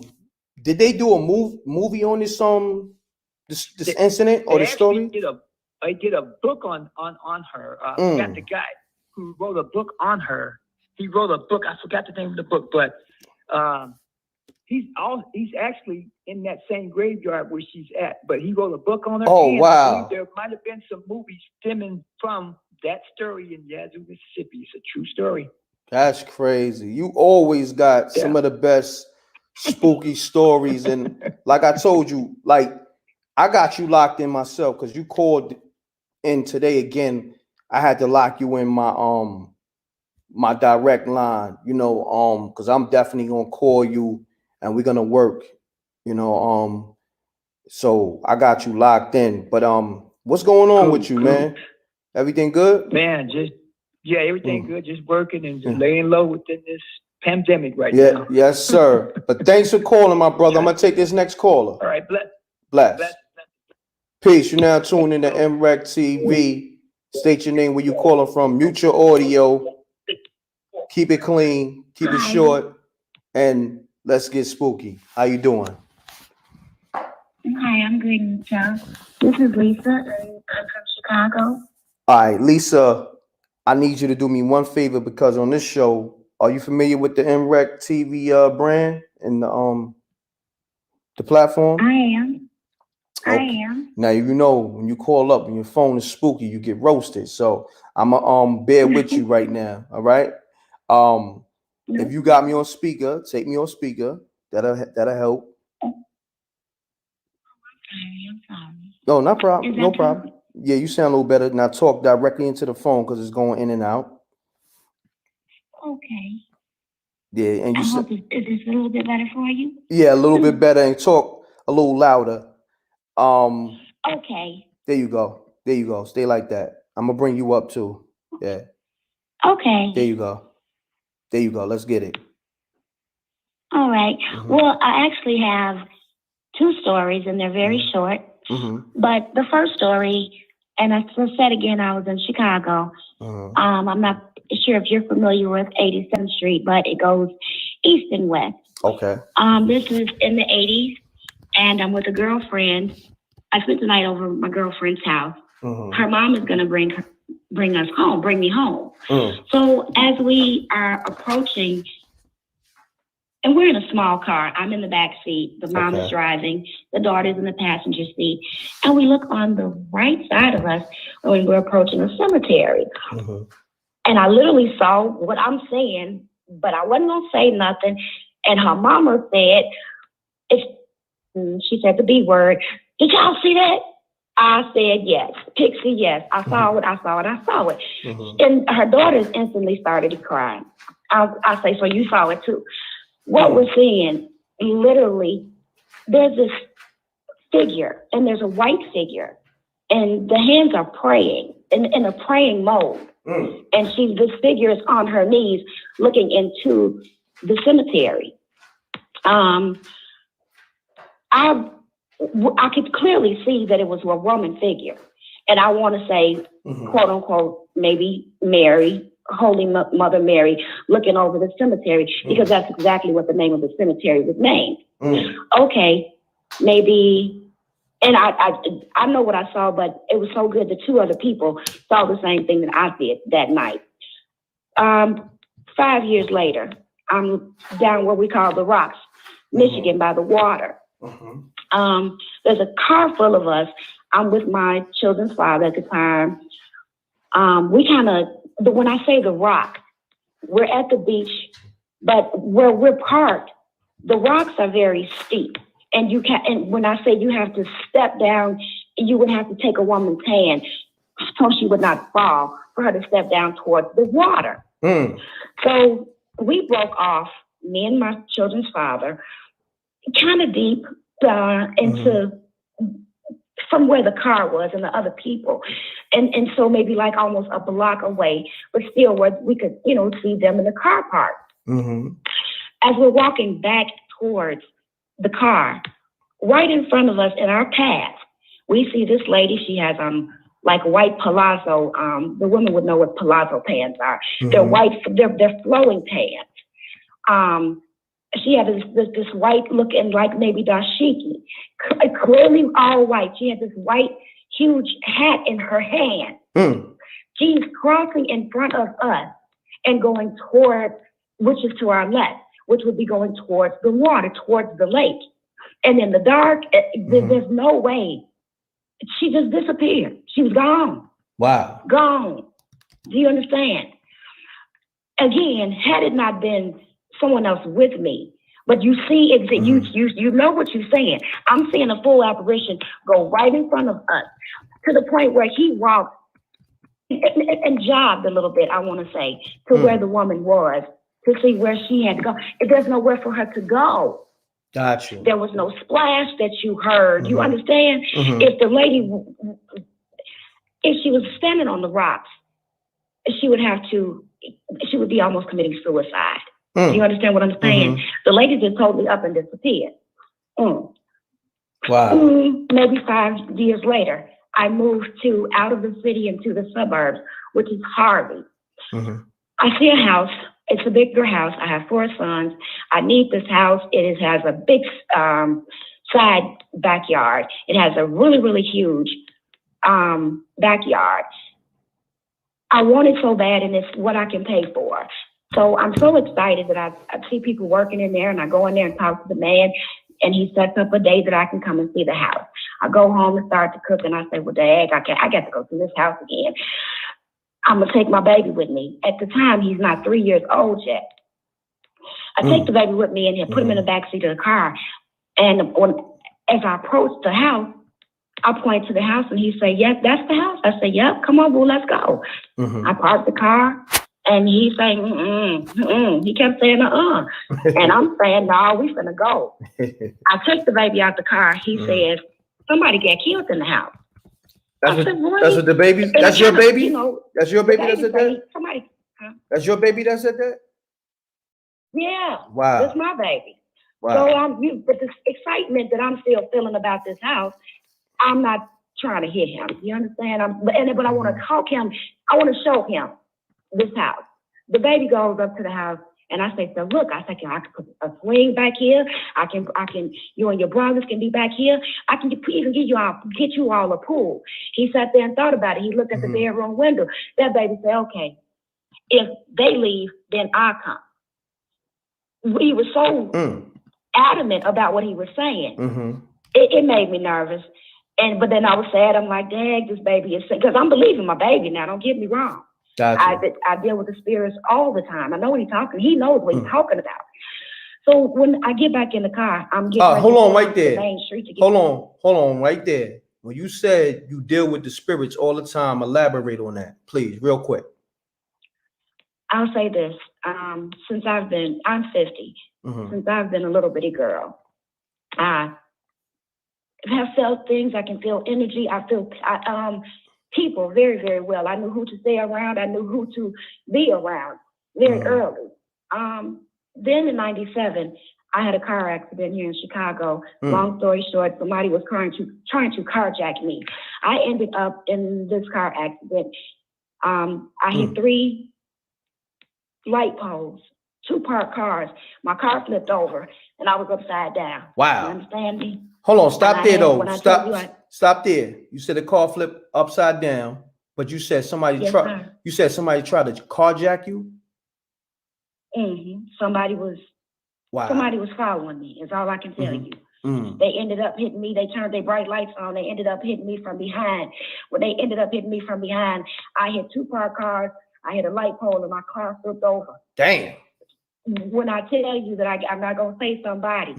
You understand? Because there's a source over everything.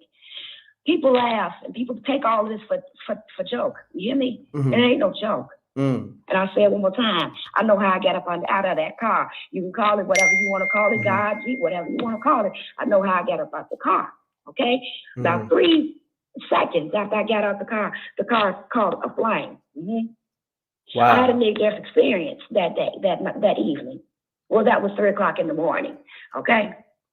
So I'll tell you again, I've been dealing with this, and I know the difference in my clarity and what I could see thereafter. I had a head injury. I ended up with 57 staples in my head. You understand me? What? I had yeah, sir. I had a lacerated liver. I had a lacerated bladder. I had 5 broken ribs. But I'm speaking to you today. That's what I'm about to say. And you still alive speaking to me? You sure? Yes, sir, I am. God, so I serve a wonderful God. Do you understand me? Got you. Wow. Okay. But so continue on with the story. Yeah, continue on with the story, because I'm sorry to throw you off course, but you know, you said something crazy. You know what I'm saying? I'm like, damn, you said you got carjacked, the car flipped over, hit 3 poles, the light pole, and lightning struck and everything else. Like, you said something crazy. I was like, wow. You talked to, and not to cut you off, sir, but you talked to Miss Melody last week when you did your show. And she brought a spiritual aspect into it. So we like to hear and the scary stories and yes, there's a fun aspect to hearing it, but we are spiritual beings having a human experience. Huh? Got you. There is no joke to this. Got you. Why would you say, when I think about, or sometimes that's just like a man and a woman, huh? And you'll say to yourself,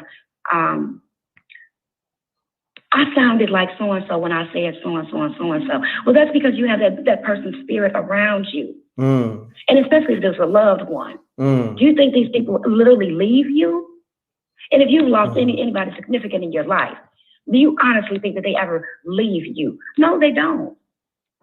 They're your protectors. But don't get me wrong, just like you are born with spirit guides and angels to protect you over your life, you are born with demons who are there to stop you in your progress in whatever you're supposed to be doing, to put obstacles in your life, huh? To make you take on to them to temptation. Got you. They're there. Got you. They're there and they're real. But back to the story about the baby. That baby said, somebody got killed. No, I'm sorry. He said a lady got killed in this house. So he's telling me, if they leave, I'll move in, mama. So as we're leaving, because it was so significant, as we're man outside washing his car, I pulled over. I say, excuse me, sir. I said, I know this sounds crazy. I say, but you stay in the neighborhood? He said, I used to, but my mama still stay over here. I said, can you tell me anything about the house they're working on over there? I said, sir, did somebody get killed over there? Do you know anything like? He said, you know what, let me tell you, my mama did tell me, I think a lady did get killed. When he said that, I was through. You understand? And I got 4 sons. I need this big old house. It's $900. I can swing it. But that baby knew exactly what he was talking about. You hear me? Got you. But I'm telling you that also the children are not so far removed from the spirit world. So when your babies is looking up and they going and they talk, yes, they still in the spirit. They can still see in the spirit world. That baby told me a lady got killed in that house, and a lady got killed in that house. Yeah. Wow. That's my story. I'm finished. That's crazy. Thank you. That was a hell of a story. I apprciate you calling. I got 10 more. All right. So is there an email? Yeah, you can send. You got videos. You got videos and authentic I have pictures. A picture that I want to send you. Okay. And I'll tell you about your spirit guides. I took an 8th grade picture. It's me in the church. I went to a Catholic school. I'd like for you to see who showed up in the background. It looked like they had a smile on their face, and they showed up for the graduation. Oh, that's spooky. Who was that? Well, I said I was 50. So that was 84. That was June of 84 that I took the picture. And I still have it. So I can actually text it to you to the same number if you don't mind. Yeah, you could email it to MRecktv submissions. I'm about to put it on the screen. MRecktv submissions at Gmail. That I have my baby help me. Okay. Thank you. You're welcome. Thank you for calling. No problem. Now let me ask you Have a good something real quick. Is this your first time, I guess tuning into the platform, or you've been subscribed? Not at all. I've been subscribed for maybe about a year and a half. Oh yeah? Wow. Definitely. I just don't say much. Wow. I don't say much. It ain't nobody's business. You understand me? That's what's up. That's what's up. I appreciate you. I'm an tapping OG. in. I'm sorry. I'm from Chicago, but I'm an OG and I move in silence, baby. No doubt, baby. I appreciate I'm always that, watching, OG. and I'm there for Amina, and I'm here every week for this because I want to see the realness come out in this show. I get where we all got to tune in, for the laughs and the jokes and things of that nature. But when we start talking about this real spirit world, and we in the spiritual world that we in right now, this is real. I love it. Got you. I appreciate you calling. Thank you. All right now. All Bye-bye right. Take now. care. Peace. Shouts to her. She was, she had a good story and all that. She a little long-winded, but it's all good. Man, she been through some ish. She said she got 50 staples in her head. She got struck by lightning, hit by an 18-wheeler. Light poles hit the car. Man, I don't even know how she talking to me today. Like, you know what I mean? She must be talking to me from the spiritual world. But hey, this is spooky hours, so anybody can call. Call me up, 310-598-2974. I'm just joking. But you just never know. You know what I mean? Just never know, man. It's the Devil Whisperer. He was on the show last week. We get all types of callers on the MRecktv Spooky Hours. Peace. You're now tuned in to MRecktv. State your name, where you caller from. Keep it clean. Let's get spooky. Yo, what's good, M.Reck? This your boy Eric E.T. Washington, calling out of Mobile, Alabama. What's happening, fam? You called before, right? No, it's my first time call. I've been tuned into the show. I've just been listening. Okay, no doubt. So yeah, my brother, let's give me a real good spooky story and keep it short if you could. You know what I mean? I'm trying to get to all the callers, my brother. All right. All right, you know one on right here. All right, keep it clean too. All right. All right, I was supposed to go. Before I had moved to Montgomery, Alabama. So my homeboy, he was trying to get me to go out one night before I leave. And I just had like an eerie feeling. So I was like, nah, man, I'm just go ahead and chill out and, go ahead and move the rest of my stuff out the apartment. He said, all right, bet. So later on that night, I had a dream, right? That somebody came in this club. We was like standing in line. This dude came in the club and he started shooting. So everybody take out running. I'm running myself. And I go run in the bathroom stall, hide and stuff. And damn, it get me chills thinking about it. So now he like, in the bathroom stall, he just checking every stall. And so he ended up opening the stall on me, and then he sees me, he points a gun and shoot. I wake up from the dream. I'm like, dang, that was too real. And so like the next day, I ended up moving back home, and my homeboy called. He's like, man, bro, how about somebody came down to the club, shot the security guard, killed his wife. I'm like, word? Say word. Hell yeah. Yeah. Sir. Continue on. Man. Keep going. That was too, bro. No, I said keep going. Okay. That's the story? That's the end of the story? Oh, yeah. No, that was the end of that story right there. So, all right, let's rewind a little bit. You said you had a dream that somebody shot at you, right? Yeah. And then you woke up and you said your homie called you and said somebody killed 2 people at the club? Yeah, the dude like busted in the club. I guess his old lady was cheating on him or something. So he killed the security guard. He killed his old lady. Wow. And I was like, damn, I had a dream. I was like, something told me don't go to that club. I never did went. I just stayed in the house, chilled up, and packed my stuff up. And then like the next day, my homie called me. He said, man, how about somebody came to the club and killed like a few people? I was like, word? I'm like, dang, man. But that dream, they say dreams tell you things, and that was real right there. Wow. That was a sign. Yeah, that was a sign. Man, that's crazy. That's an ill story. I ain't gonna hold you, man. I appreciate you calling. It sounds genuine too. And make sure you support the super chat and the cash app if you could. But I definitely tap in for Spooky Hours Part 8 next Sunday. All right, my brother. Thanks for calling. All right, peace. You're now tuning to MRecktV's. This is peace. Hello, you there? Hey, yeah, I'm here, man. How you doing, M.Reck? I'm good, my brother. You now tuning to MRecktV. This is Spooky Hours. State your name, where you calling from. Keep it clean. Let's get spooky. Yo, my name is South Did. I come from South Carolina. Shouts to South Carolina. Man. Yeah, I come from Carolina. Okay.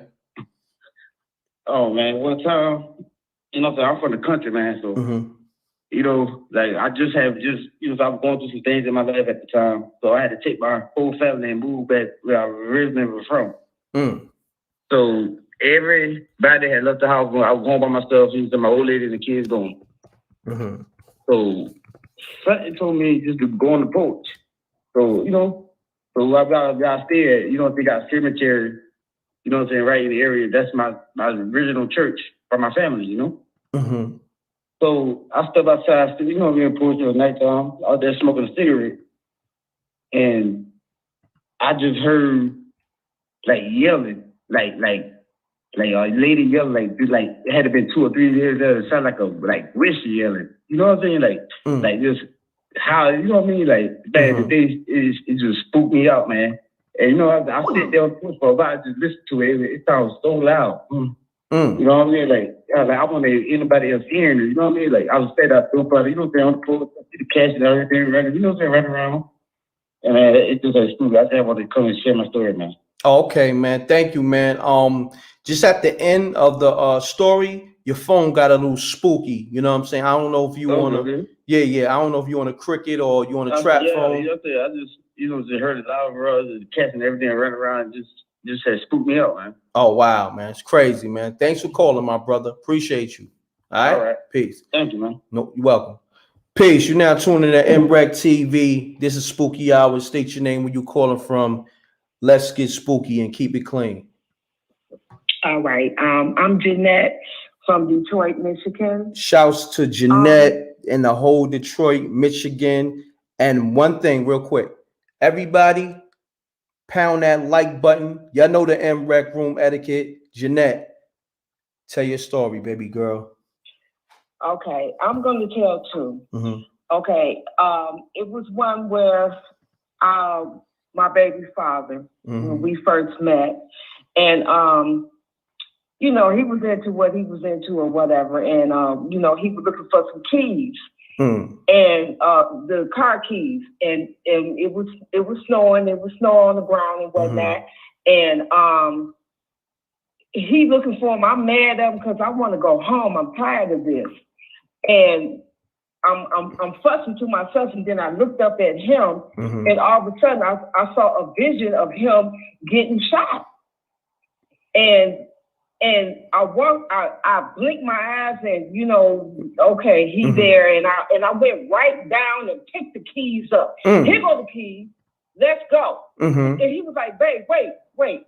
I looked all over. How you just pick them keys up like that? I was like, "Look, I'm ready to go." A week later, after that, the club that we normally hang out at, I was ready to go with him and whatnot, but I couldn't get a babysitter. He got shot. What? He got shot. So hold on. He lived. Let me say this. So you envisioned him getting shot before he got shot? Yeah. Wow. So you had a premonition, pretty much. Yeah. Okay. Now, when you had a premonition, you mentioned about him losing his keys, and then and I guess you saw him getting shot. Yeah, I was mad at him because I was tired of it and I wanted to go home. And he was like, "I can't find the keys. I dropped the keys in the snow." And while we was talking about it, while he was talking about the keys, I looked at him, and all of a sudden I just had a vision of him getting shot. Wow. And when I came out the vision, I automatically picked the keys up off the ground. And he was like, wait a minute. I looked all over that snow for them keys. How you pick them keys up? I was like, I don't know, let's just go. You know, and a week later, he got shot in the club. Wow. Somebody came up on him and shot him. And killed him. No, he didn't die, thank God. He didn't. It just so happened that particular time I didn't go. I was trying to get a babysitter. I couldn't get a babysitter, so I didn't go. So it was just him and his brother sitting there, and he saw the guy coming up on him. And he ducked, and he got shot in the shoulder. The guy hit him in the eye with the gun, and then shot him in the shoulder, however way it went. But yeah, he did get shot. And I actually saw a vision of him getting shot like a week before that. Wow, that's crazy. Yeah. I appreciate you calling. Bernadette. Shouts to the whole Detroit. The other one. Okay, yeah. Going to your next one. Years later, I'm older. You know, that was when I was younger, but I'm older, and I'm dating my current boyfriend, and we went to this hotel. Also, hold on one second. Everything's cold. Hold on one second, Bernadette. Right. Hold on 1 second. So you mean to tell me you got rid of the nigga who got shot? Well, you know, we went through what we went through the years, because that happened when I was in my 20s. Okay. I'm 58 years old now. I got you. But anyway, I'm with my current boyfriend. Okay. And we in this hotel room. You know, we got kids at home, so we didn't want to do what we had to do at home. Got you. But anyway, we in the bed, sleep. I wake up. I see a spirit come from between us, turn around and look at me. Wow. And it disappeared. I don't know what that was or why it happened, but I've been dealing with different stuff like this all my life. Like the other callers say, sometimes stuff like this just happen all your life. And I just want to ask anybody, I do sleepwalk, I wake up and I be I almost find myself outside. Well, I did find myself outside one time. But the last time I really had a really sleepwalk that really got me, I was at my window and I kept saying the number 16. If anybody know what that means, I've been looking it up. I've been trying to figure it out, and I don't know what it means. But since this COVID-19, whenever I feel anxious or whatever, I count to 16. And it works? I feel better. And it make you feel better? I told my son and all in the prisons in Michigan, everybody been catching COVID. The whole damn prison where my son is at, everybody in there got COVID. Damn. Crazy. The whole damn prison. Yeah, on the show, just say CV because they be trying to restrict. Okay, well, CV. Yeah, got you. And I just want everybody to know, check on your loved ones. Find out what's going on. Because I think, to me, I feel they're using them for herd immunity. Got you. For a whole prison to have it. My son, he's doing good. My grandson doing good. That's good. God bless you and your family. They got over it. That's good. God bless you and your family. That's all I have to say. I got a whole lot of stories, but I'm not going to go there because I know you want to talk to other people, and I do appreciate you and your girl, the goddess, the queen. Yeah. Peace to the earth. Amina. Thank you. Yes. Thank you. Yes. She in the room. Okay. All right. Have a good one. Thank you for calling. Peace. Shouts to Bernadette from Detroit. She let them niggas go once they get shot. Peace. You're now tuned in to MRecktv. State your name, where you calling from. Keep it clean. Let's get spooky. Hi, my name is Jay. Mute your audio. Oh man, I don't know what happened to baby girl. Baby girl phone was spooky and it cut off on her. Call me back. I ain't get her name. It's all good. Bernadette, you a cold one, baby girl. That nigga who got shot and she seen the premonition of, she let that nigga go. She was like, nah, nigga, you bad luck. You getting shot. You getting shot in my daydreams and you getting shot in real life. You know what? You bad luck. I'm not trying to get shot. She had to get rid of son. She moved on with her life. Crazy. Peace. You're now tuning in to MRecktv. State your name, where you calling from. Keep it clean. Let's get spooky. Okay, so my name is Miss Wilson. Miss Wilson, oh how you doing? Where you from? Miss Wilson, I'm calling from Ohio. Ohio. Shouts to Ohio is very spooky too, Miss Wilson. Very. Very, right? Mm-hmm. All right, let me say this to my subscribers. Pound that like button. Y'all know the M.Reck room etiquette. Now, Miss Wilson, let's hear this spooky story. I can't believe I'm live. Okay. Mm-hmm. So yeah, we're gonna get real spooky because this is a real live story, M.Reck, okay? Okay, and people in the room say you sound sexy too, so keep the sexiness going. All right? Why you being spooky? You heard? Oh, thank you. Yes. Okay. Mm-hmm. So I was 9 years old, right? Mm-hmm. And my granny had passed away. So my mom was going through a rough time or whatever. So it was me and my brother and my sister. And we all lived in this house and we would all sleep in a room. And it would usually be me and my older brother. He would sleep down one end and I sleep down the other end. And then my sister, she would sleep in a recliner. Well, this particular night, for some reason, I wanted to sleep in a recliner chair, and she slept in the bed. So, I don't know. Let me turn on the light. You gotta turn the light on. Okay. Is it a picture? Yeah. Is it a picture I got on the screen? That's a little spooky? It's something close like that. Like, this is a real story. Okay. Like, a lie I've seen with my eyes. Okay. Okay. Let's get it. Because I'm sleeping in a new spot, I'm tossing and turning a little bit. I happened to look up, and you know how, I don't know, we had a old wooden TV. It was like big, like an old TV that didn't work, and then we had another TV sitting on top of it. Well, that was right in front of the chair, so when I looked up, then I seen this little elf gremlin thing, and he was staring at me, and look, he was like clear. He was clear, and he had his legs crossed, but not crossed like how a woman would sit, but like crossed at the ankles. And he was swinging them back and forth, and he was looking at me. And he had like the whole hat and everything, but he was clear. And he had the beard, and then the way his eyes was looking dead at me, he just kept staring at me like. And all I felt was just fear, like. And I know this wasn't none of those type of where you're what they call sleep paralysis, where you sleep but you wake up. It wasn't that. I was woke and I'm looking at this thing staring at me like with a little glow to it, but it was evil. Okay, so there's more to it. I ended up telling my mom about it whenever, like the next day or sometime that week, and she told me that, she really didn't say nothing. Okay, so years later, I'm grown, and we lived in this spooky house, and we ended up talking about stuff, and I brought it up, and she basically told me that she seen the same thing that I seen, right?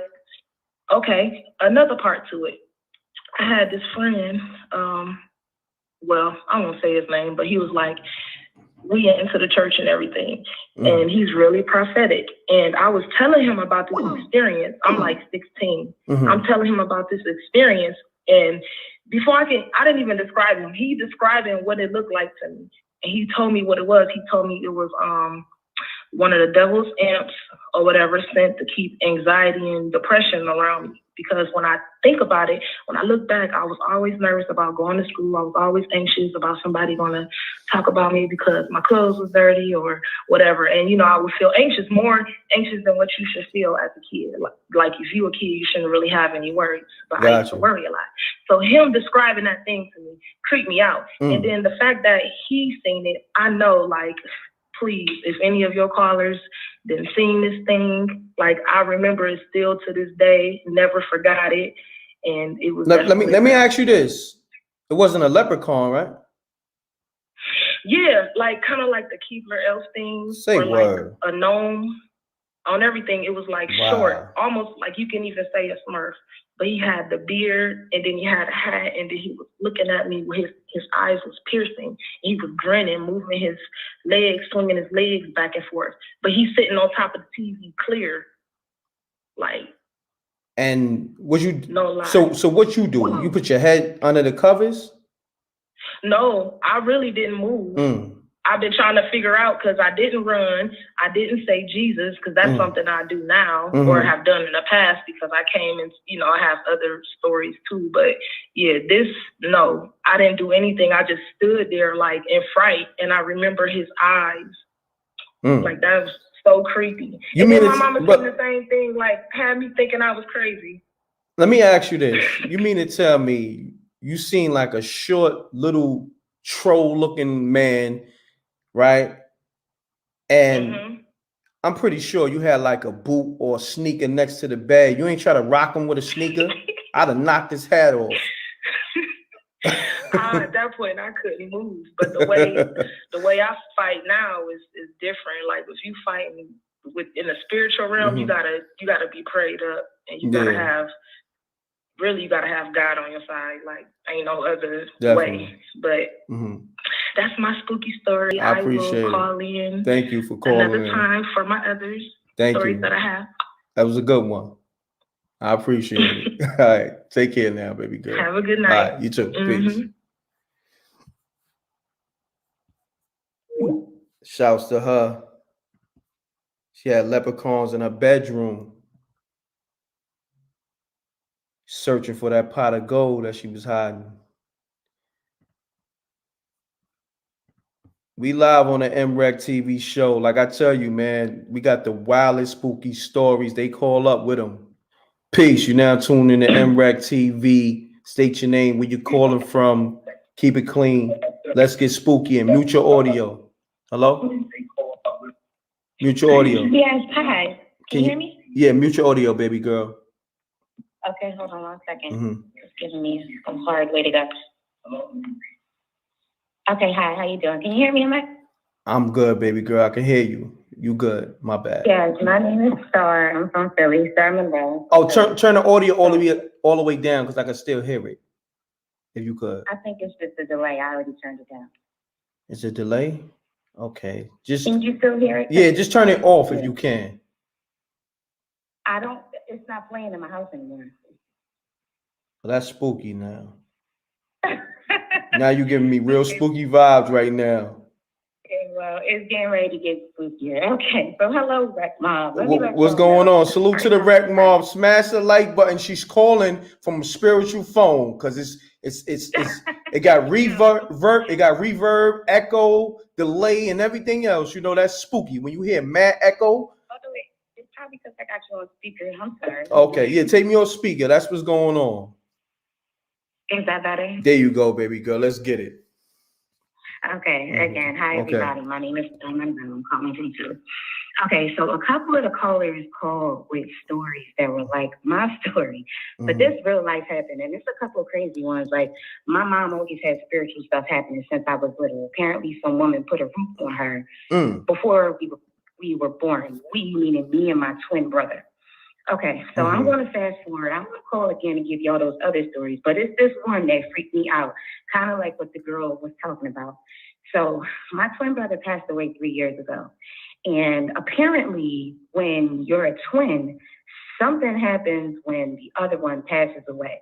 Now I've gotten all these different stories, but I've met this one guy that's kind of like a spiritual person that said, like, if they had any type of abilities or any type of anything, you might be able to get it. So I was like, all right, I don't know what that means, but whatever. So after my brother passed away, I was still in the house. I lived in the house alone after he passed away. So I didn't make any friends in Virginia where I was at the time, but my neighbors up the street always had parties. So I go up the street and just trying to be social because everybody's outside. They offer me a beer. I don't really drink beer, but I took it anyway, chilling. So as the party dies down, we go inside. And while we're inside, the lady and her kids were like upstairs in the hallway playing. And the owner and her husband were in the kitchen with me. Okay, real quick. Real quick. I want to make sure you wasn't drinking none of that old school beer, that Ballantyne L and that Old English and that Coke 45. I don't even like beer. But you took it anyway, though. What kind of beer was it? I took it, but no. What kind of beer was it? It was a Corona. Corona. Okay, there you go. Yeah. Okay. Okay. Got so you. we hear something loud upstairs. That St. Ives. You had that St. Ives, but I'm gonna let you ride with the Corona. Okay. And M.Reck, don't try to play me. No, I'm just joking. Had that private stop, but it's all good. Okay. So we hear a loud noise. So she's like, let me introduce you to my kids. So I go up 3 steps on the landing and I look, I see the kids playing. I say hello to everybody. It was a lot of kids, so I didn't pay it no mind. I saw everybody, but no big deal. So we go back in the kitchen. The party's dying down.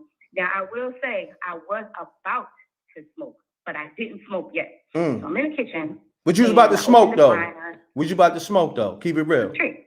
I was just going to smoke some tree. What you mean? Oh, okay. You got, I don't know, man, because you bringing up these old school beers. We got to be careful. What's going on? And I'm putting the weed in there. So while I'm sitting there, we talking about all the crazy stuff that had been happening since my twin brother passed away. And I told them, like, I was seeing crazy stuff in the house, and I know I lived alone, like dark shadows. And I knew that my dog had seen it too, because we was both chilling in the living room. And I thought I saw something, but when I went to go get up to go look for it, the dog ran the opposite way. So apparently he saw it too. So I'm telling them about this crazy nonsense, whatever. Next thing I know, I look up at the steps at the landing where I was just at, where the kids were playing upstairs in the hallway. And I see somebody that looked about 13, 14 years old standing on the steps. Now, I didn't tell these people all the crazy, crazy stuff that was happening, but I was like, all right, y'all, I know this gonna sound crazy, but did anybody have somebody recently pass away? They're like, no, why? I said, yo, who is that on the steps right there? So they're like, what? Where? I was like, okay, so obviously nobody else can see her. So I start describing this girl that I'm seeing. Now, I'm black, but the people whose house I was at was white.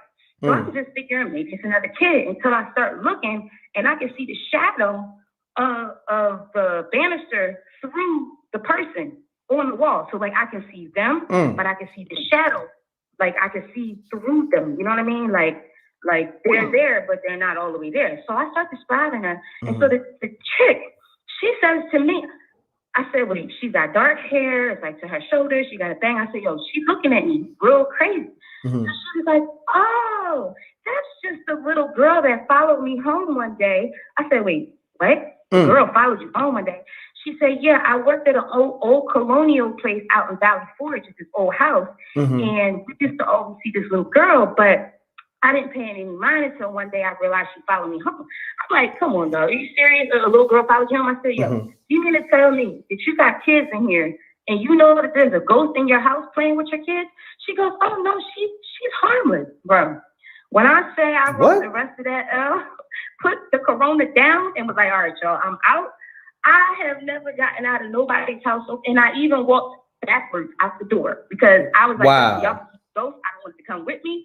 And I was tripped out for the rest of the night. Needless to say, when I got home, I smoked that whole L and stayed up all night.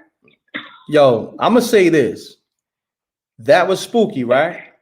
But you must have had the most exotic weed because you were supposed to drop that weed. You said, I'm going to roll my L, walk out the house backwards. I was my weed while I was talking to them. So by the time I got done, when the girl confirmed, okay, this is how I knew it was real. So I started telling her what the girl looked like and what she had on, right? The pajamas, it looked like pajamas, like a long white pajama, but around the neck had this collar that kind of went up and out, right? So as I'm telling her what she got on, she said, she got a white dress on. That's when I stood up. Then when she started to make the hand gestures, like, and the collar goes up like this, that's when I stood up and grabbed the L. I was like, all right, it's time to go. Because if I'm telling her about this chick and she's telling me she can't see her, but she's describing her, and I know I ain't tripping, it's time to go. See, that was it. The ill part of that's wild. The fact that my first time ever seeing a ghost. The fact that you got some talent because you was able to roll a L while walking backwards without snapping your ankles and still be able to. The L was already rolled. No, you said you finished rolling the L after she. Yo, you got talent. I give it to you. You look, you moonwalked out the crib while you was rolling the L. You did the Billie Jean. It was spooky, but thank you for letting me share my No story. doubt. I have a lot more. You're welcome. Thank you for calling. I had a premonition about my twin brother passing, and then it actually happened like Wow. 2 months later. But I'm gonna tell y'all that story at another time. But Save that for Spooky 8, because you probably rolled a double L for the twin. No, and no disrespect to your brother. Much condolences to your brother. My condolences go to your brother and all that. All right. I appreciate you calling. Yeah. All right. All right. All right, no doubt. Peace. She gonna roll 2 L's together. Like my man Nas said in the bridge, we call them ooh-wops. For that one. We got Spooky Hours 8 next Sunday. Every Sunday we do Spooky Hours. Call me up. I missed a lot of calls. You know, I'll be trying to give everybody their piece. You know, a lot of people be long-winded. So if I miss your call, call back. 310-598-2974.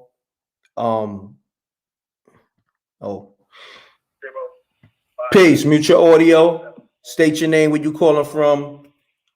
Keep it clean. Tanisha from Inglewood. Tanisha from Inglewood. What's happening? Inglewood is spooky. Yeah, it's super spooky out here. Watch it, because you may become a ghost out here. Oh man. Listen. So I got a few spooky stories, like real quick. I ain't trying to keep you too long. All right, if you can, take me on speaker, because your phone is going in and out. Unless you on that Obama joint, then I can understand. Nah. Okay. Nah, man. Nah. So this is my first spooky story. Okay, let's get it. Okay. I went to jail, and I went to the federal jail in Arizona. Mm-hmm. So it's a lot of spooky stuff that go on out there. A lot of people don't, a lot of spiritual stuff that goes on out there. So making a long story short, I got hunted by this lady with this white hair, like every night, and like she like used to peek around the corner. I don't even want to tell this spooky story because I'm scared that bitch might she might pop up right now. Tell a story. Don't renege now. Let's get it. Let's get it. You crazy. So every night I used to have to like sleep with earphones because the lady used to come like every night, like 3 a.m. And when I used to wake up, she used to like peek around the corner, like playing like peekaboo, like, like that or whatever. Mm-hmm. So yeah, it was crazy though, but she used to come every night like at 3 a.m. So make a long story short, I had to wear earphones to block it out. Like that was the only way like she couldn't get through or something, because I used to stay up all types of nights, like just staying up, and I couldn't understand why this lady was coming, this lady with this long white hair. I want to say she was like an Indian or like some kind of witch or something like that. But yeah, she used to come every night, like at 3 a.m. and just peek around the cubicle. Because we had cubicles in federal jail. We got like cubicles in Arizona. And like a few miles away, they used to have, I don't know if you ever heard of like Indians having like sweat boxes where they pray and stuff like that. Mm-hmm. So I think that had, I don't know, something to do with the lady coming every 3 o'clock in the morning. She used to come. And the only way I could block her out is by those earphones. So I think that was real spooky because I don't know. Yeah, that was very spooky. But let me ask you this though, real quick though. I gotta get in your business. What you got locked up for? Make a long story short, they tried to label me as a drug queenpin. Say what? That's what they tried to a drug queenpin. They tried to label me as a drug queenpin. Back in like 99, I went. Yeah, so you was getting it. Okay, you was getting it. Salute. Yeah, I was doing my own thing, but yeah, that's what happened. They tried to label me as a drug queenpin, and I did 3 years in the federal jail in Arizona, and then I did 6 months in a halfway house in Hollywood, California. Got you. Got you. And then I started training dogs, and that kind of turned my life to another way, you know. Oh, you became the dog whisperer of LA. That's what I am. Oh, you are. Wow. West Los Angeles, Culver City. I've trained the dogs of the richest dogs you ever could think of. Gene Os. Do you know Kiss, the rock group? Gene Osborne? Yeah, definitely. I could train his dogs, and Sharon Tweak, she was like the first place.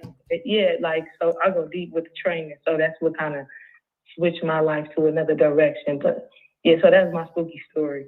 I appreciate you calling. What's your name again, baby girl?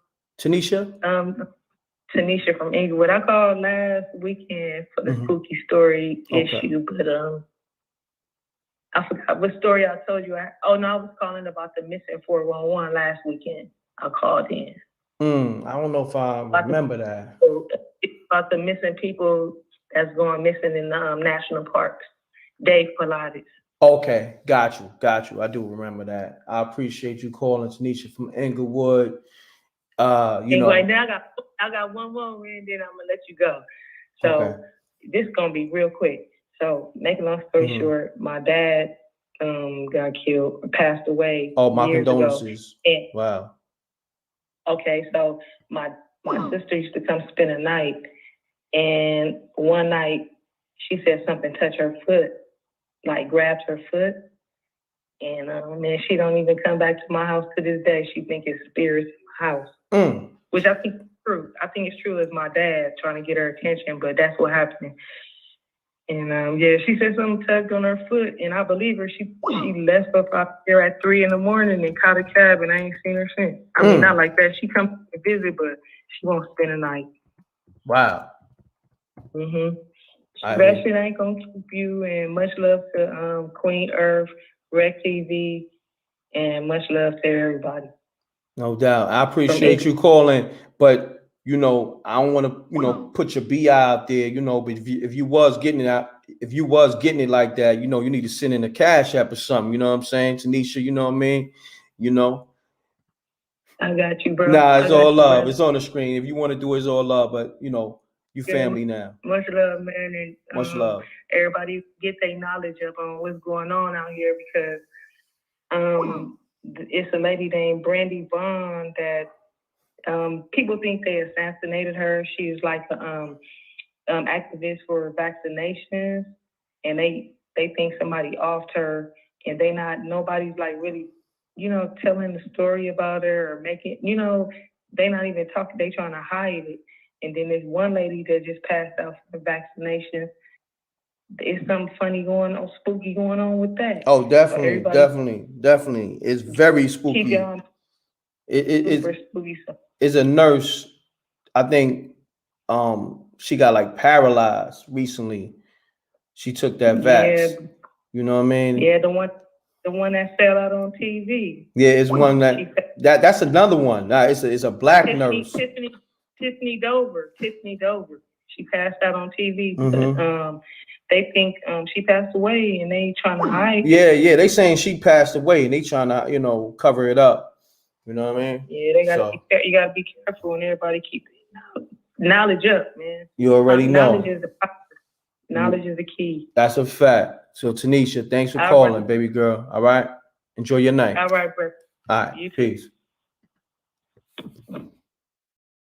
So yeah, man. We live on MRecktv. We over an hour in. Hold on. Let me go into. Oh yeah, real quick. Let me put the calls on hold. Shouts to the earth, Amina. She's celebrating her born day at 12 a.m. That's in another hour or so. I need everybody to wish the earth a happy born day. Earth, happy born day. And many blessings and many more. Much love from me and China Black and the whole MRecktv family. You've been such a blessing. And we're going to keep this thing going, and we're going to celebrate you, celebrate your life, your born day, and shouts to your moons, and also the new life that you're bringing in. All right. So on that note, everybody wish the Earth happy born day, the Earth Amina. Enjoy your physical, and we're gonna meet up in a day or so we can build and celebrate. So on that note, make sure y'all shout her out, send her some love and all that, because she been giving y'all all of the gems, the knowledge, and all that. So I had to do that. Before I go into the next caller, I got to go into the streaming service that y'all all need to tap into, called thestreamingboss.com. And if you put the MRecktv code in, you get $5 off. So I'm about to give you all that information right now. Just bear with me. About to go on that commercial. It's only like 30 seconds.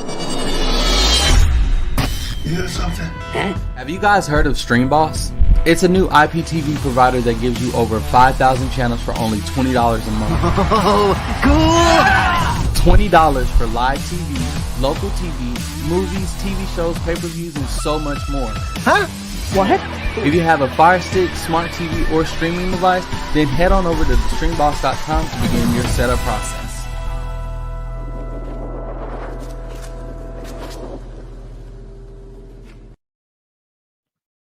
Yeah. So if you're looking for a new streaming service, definitely log on to thestreamboss.com. And if you put in the MRecktv promo code, you get $5 off. Regularly, it costs $20. So definitely go log on to thestreamboss.com for your movies, your TV shows, your classics, all that. All right. And tell them MRecktv sent you and you get $5 off. Put the promo code in when you sign up. All right. Appreciate y'all. We getting back into the show. Let me get back to this and call me up. If I miss your call, pardon me. I was running commercials. 310-598-2974. Once again, give the Earth a birthday shout out. Salute her. Peace. You now tuned in to MRecktv. State your name, where you calling from. Keep it clean. Let's get spooky. All right, what's good? This is Trey from New Orleans, Louisiana. Trey, what's going on? Texas right now. What's happening, fam? New Orleans is real spooky. Shouts to Texas. Texas is a little spooky too. But it's all good. You ready for the story? Yeah, I'm ready for the story. Just keep it clean, my brother. All right? Nope, no doubt. I got you. Yeah. All right, so I was about around 6, 7 years old, right? Brother was probably about 8 years old, and my next door neighbor, Michael, was there too as well. So we got 2 witnesses to this story. This is no cap. Okay. So we used to play kind of like this little hide and seek game in the dark, right? Mm-hmm. Turn off all the lights, and you basically gotta pick a hiding spot inside my bedroom, and you basically gotta just feel your way around and try to find somebody without being able to see at the same time. You know what I'm saying? Mm-hmm. So we all home alone. It was like a stormy night as well while we playing this. So it's lightning striking and all type of rain and all type of bad weather going on. So we playing the game, we hide and all this, doing all this. We usually play this game a lot. So one night we playing the game, and then all of a sudden, the lightning struck for a very long time. It lit up the whole room like blue. And it was kind of eerie how long the lightning struck and lit up the room for how long it struck. You know what I'm trying to say? Mm-hmm. Basically.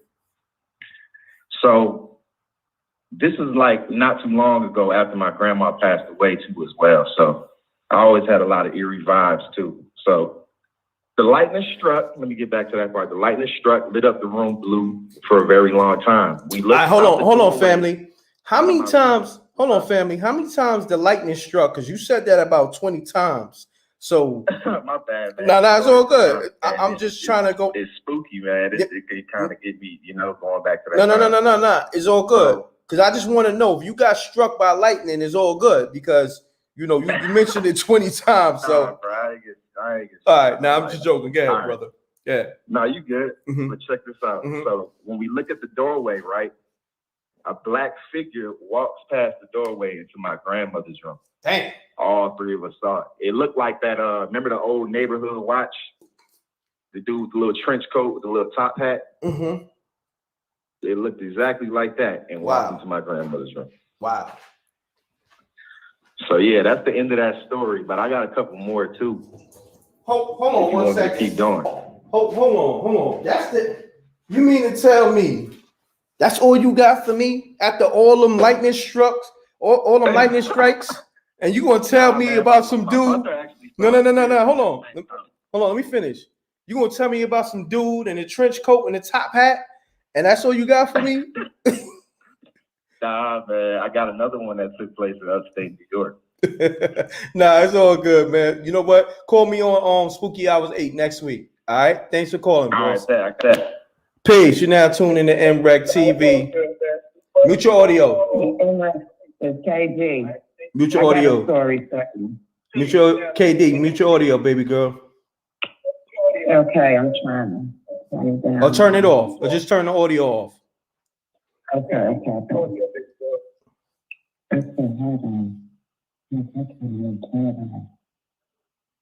That is turning off now. Can you hear me? Yeah, I can hear you, but if you can't, take me off speaker because you got muffled a little bit. Okay. I'm on my earpiece.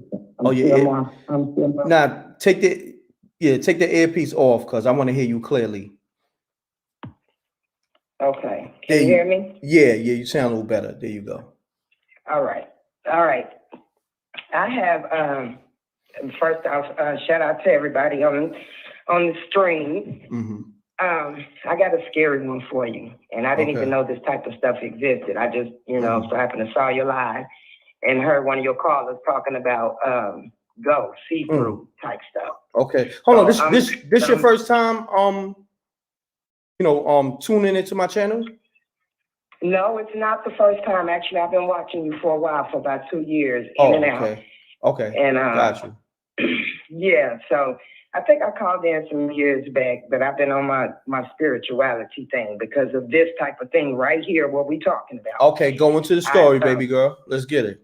All right. So 2009, I was having a baby, and I have 6 children. You got 6 5 kids? girls and 1 boy. Yeah. God damn. I'm a little. You blessed. I'm a little older in age, but I got 5 girls and 1 boy.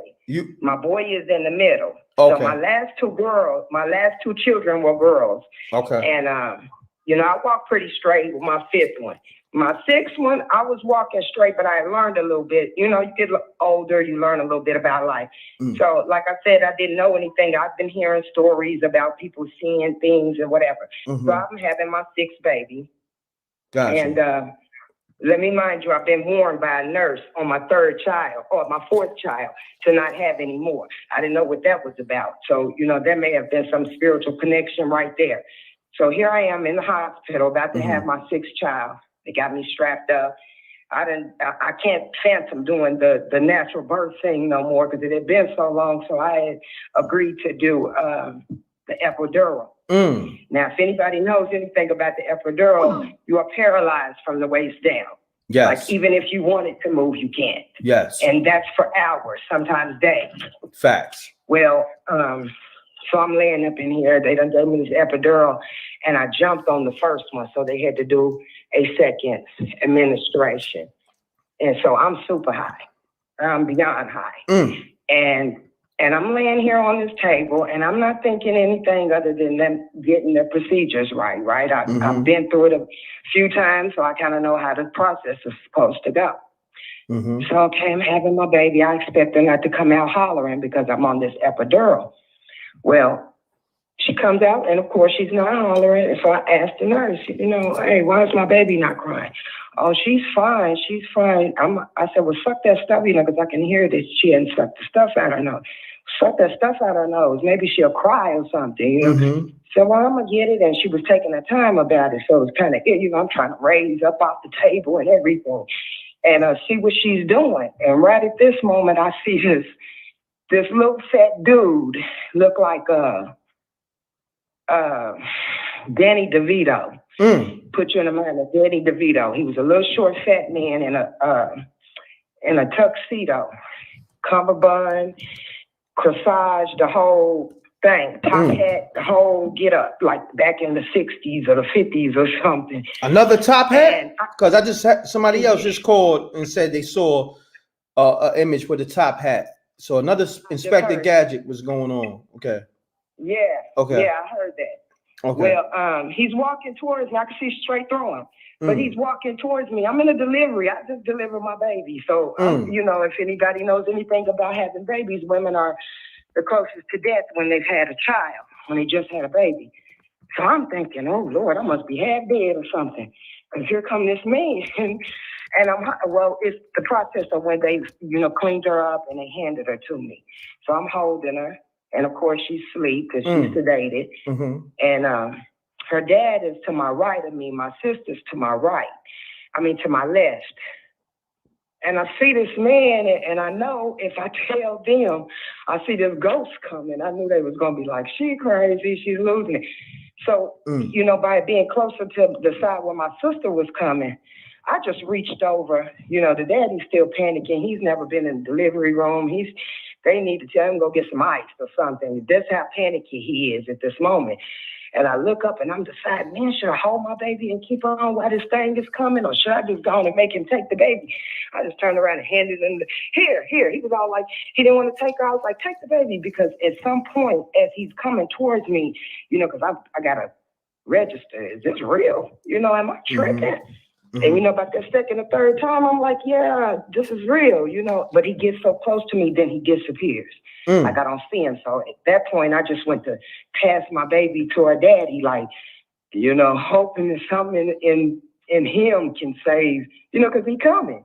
And I don't know what it is, you know. So how I figured out I wasn't really, you know, I knew I wasn't tripping, but I wanted to hear somebody else say they heard it, or they heard or seen this as well. So I'm in the hospital, like I said, having this baby, and it was another extended family member that worked there. I didn't know that at the time, and he saw my name on a roster and came up to my room. He was like, saw your name, you know, I didn't even know you was pregnant. How you doing, fam? You know, we hugging and everything. And he was like, man, what room was you in? He worked there. So he was like, what room was you in? I told him what number I was in. He was like, that's that spooky room everybody be talking about. I was like, spooky room? He said, yeah, they said that room is haunted. I said, what's wrong with it? He said, people be saying they see ghosts. And I said, what they look like, you know, because I'm really trying to see if somebody messing with me, you know, all this new technology shit. I was like, so what they say they look like? He was like, man, he said a few people that said they look like a couple coming from a ball, old back in the days ball or something. I said, in tuxedos, and he said, yeah, it's a couple. And I said, what they look like? He was like, the woman is tall and the man is short. I said, I didn't see the woman, but I dang sure seen the man. Wow. So yeah, that was in 2009. That's down here in Oklahoma. Wow. Wow, that's spooky. And that was during the time when you was giving birth, or gave birth rather. Just giving birth, yes. Wow. And just giving birth, like it was some type of portal or something in that room. Whew. Spooky, yeah, right that was there. deep. It was some new stuff to me, but it was confirmation. All in the same. You gave birth in a spooky delivery room. Wow. That's one for the books. That's one for the books. I appreciate you calling. What's your name again, baby girl? This is KG. KG, thanks for calling. Have a great night. All right, thanks. All You right. too. Peace. Woo! Pop the Molly, I'm sweating. Shouts to Wavy Cam. But I don't pop Molly. That was just, you know, it just felt. I saw Cam Wavy Cam message, and it just felt right at the moment. But shouts to KG. She delivering babies in the spooky delivery room. Crazy out here. We got babies being delivered during spooky hours, and on the spooky labor table. It's crazy. Crazy. It don't get no better than this. We got the livest show. Pound that like button. I appreciate everybody supporting the Cash App, the PayPal. Support the super chat. Shouts to the earth once again. It's her born day. She's a special person. She's a gem, always dropping gems. That's the earth. You know, she's been blessing us with so much information, so much, you know, just powerful gems, waking the people up. Helped a lot of people with their credit. Oh yeah, I got my man and my man Ken Credit Solution. Let's run his commercial real quick. Do you ever feel at times that you have reached a dead end when it comes to your credit? Wishing and hoping for a second chance to get your credit life back on track? Hi, I'm Michael T. Fenwick, the founder and CEO of Finn Credit Solutions. That used to be me. I would imagine having that beautiful home, that nice fancy car, being able to travel at will to the most exotic places. But my reality, I had bankruptcy, charge-offs, collections, tax liens, you name it. My credit was upside down. But now, that's all a distant memory because of the proven strategies here at Finn Credit Solutions. My dreams became a reality. And so can yours.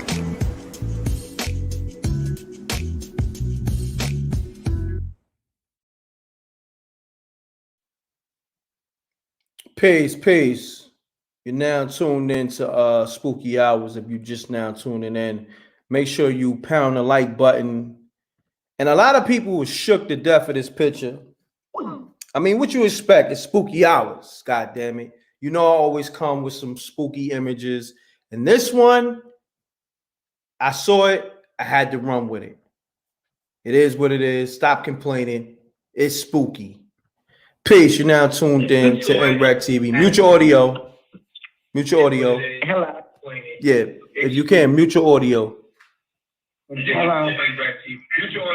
Hello. Yeah. Can you mute your audio? Mute your audio, baby girl. I got you muted. All right, there you go.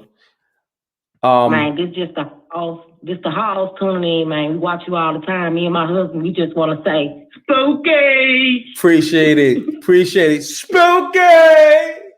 Shouts to you and your husband. What's your name? Oh, that's what's up. Her phone sounded spooky in the beginning too. And shouts to her husband. They showing love to MRecktv. They love the spooky hours and they love, the spooky drop that I do. Spooky. Peace. Mute your audio.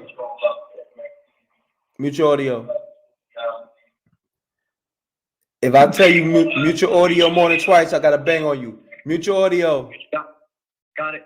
There you go. What up, Rick? What's going on? What's happening? How you doing? You know the M.Reck room etiquette? What's that? No. You gotta keep it clean, keep it short. Oh yeah. Okay. Yeah.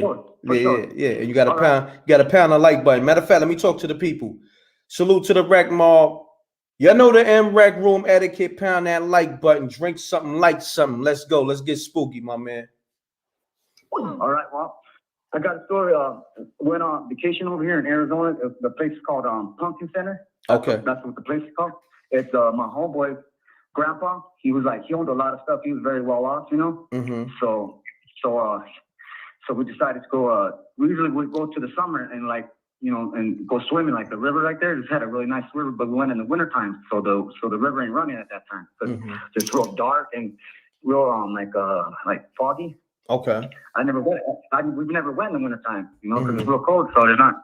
But we said I would just go at that time. I used to drink too, but I don't drink no more. So we had a good time. But what happened was when we were at nighttime, we just went walking down the little path we got there, and ran into I guess it looked like my friend's mom's boyfriend said that it was a Indian burial ground, and it looked like it because you could see all like different things, like bones and like different like little pots broken and stuff.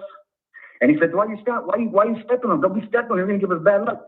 When you're young, you don't give a shit. You know what I mean? You don't give a damn. Mm-hmm. So, but he goes, well, let's go. So what happened was I seen this like little it looked like a little carving, like not a carving, but like it was looked like a big piece of like ivory bone, but it looked like you can like crush things in it, like little like you can like they were crushing up, like you could crush things like like I don't know how you crush things down into powder, something like that. Gotcha. So I brought it.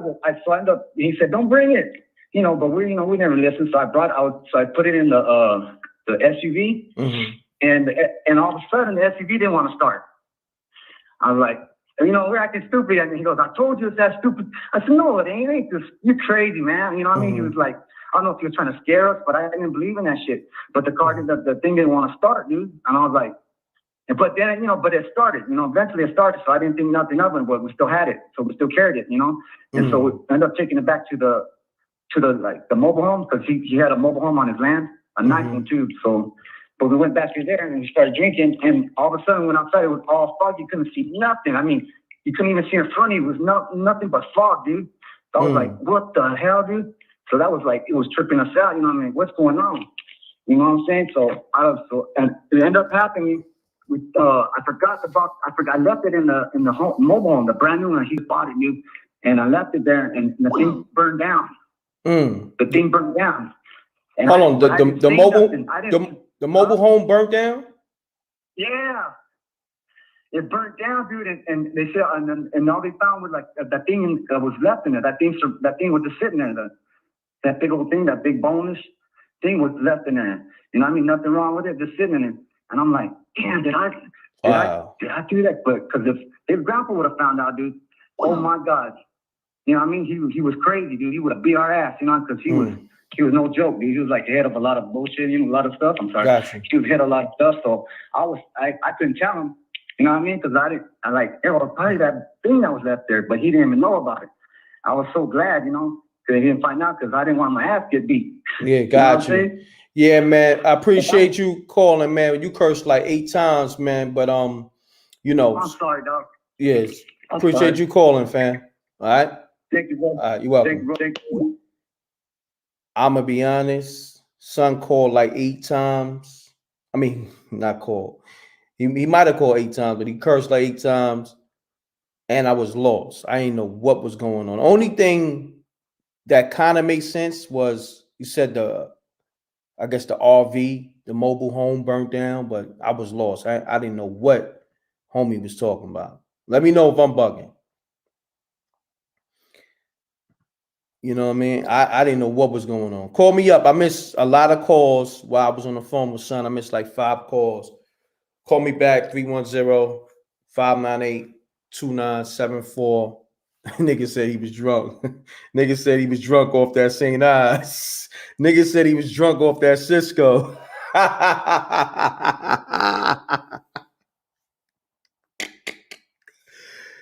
Yo, nigga said he was drunk off that Valentine L.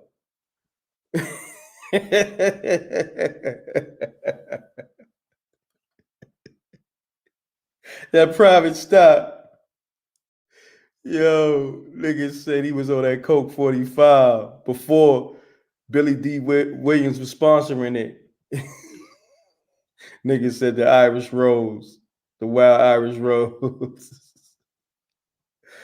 Oh, man. Knock it off. That's spooky, God. I don't know what you're talking about.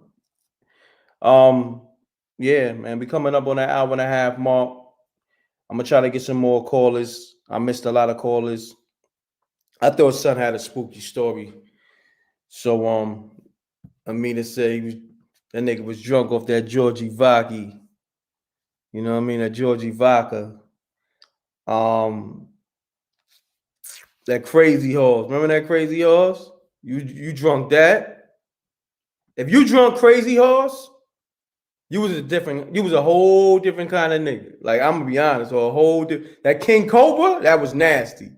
That was crackhead juice. That was crack juice. I ain't gonna lie to you.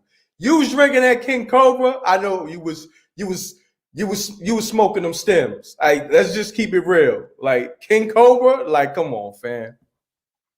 Let's keep it official. Peace. You're now tuned in. Mute your audio. I ain't gonna lie. He was drinking that King Cobra. Mute your audio, if you could. Can you hear me? Yeah. Okay. So, I'm calling from Los Angeles. My name is Angel. How you doing? You said Angel? Yes, Peace, Angel. How you doing? I'm doing pretty good, and you? I'm good. Why you sound like you far away? Do you got me on speaker? Yeah, I was in the other room, but I left out just now. Okay. Take me off speaker if you can, because I want to hear you clear as possible. Okay, hold on.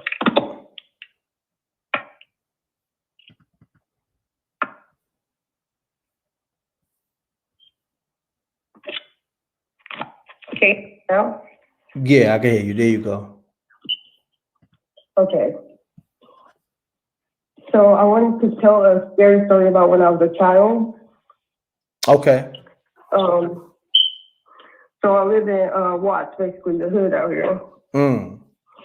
And I was always a skeptic or whatever. Because I used to hear about, like all the little Mexican kids at my school tell us stories about some girl named Layarona or whatever at school or whatever.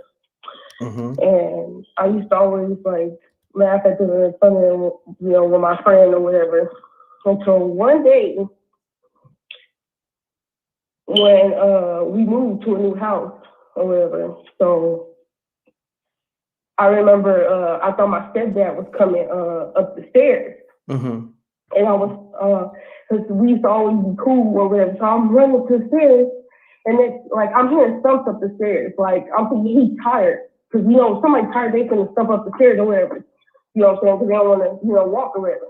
Mm-hmm. So I run to the damn stairs, and there was nobody there, and I felt like a roller coaster feeling in my chest. So, but my mom, she's in the room, and I ran to my mom's on that, she's down playing, and she heard it too, so she went over there, and he really wasn't there. So, that was, some spooky that freaked us out or whatever. Mm-hmm. And then I also have like one more or whatever. Got you. I appreciate you calling. I'm just trying to get to the last couple of callers. Thank you for calling, baby girl. All right. Peace. You're now tuning to MRecktv. Mute your audio. Take me on speaker. Good night. Hello? Yes, good night. M.Reck, how you doing? What's going on, fam? You good? You sound hella spooky. I ain't gonna hold you. Yes, I'm good. Yeah. My name is Gina, and I'm calling from upstate New York. Are you male or female? Well, Hello? I'm transgender. Yes. You transgender? Oh wow. Okay. We don't judge over here. But do me a favor. I need you to speak clear. If you could, take me on speaker. Okay. Yes, good night. How you guys doing? We good over here. Yes, I appreciate you picking up. I've been trying to call you like 10 times. Oh, I'm sorry, man. These lines be so lit, Yes, so I have a spooky story. Okay. Yes, so basically, I had some crystals, and I put my crystals in a mojo bag. So I was looking for my mojo bag, and I'm like, I couldn't find it. So I look on my bed, I look everywhere for it, and I'm like, where the hell is my mojo bag? Because sometimes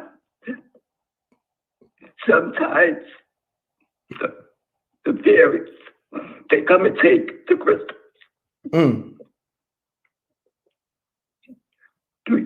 Do you know about crystals? They have different kind of crystal, amethyst, clear quartz, and different kind of crystals.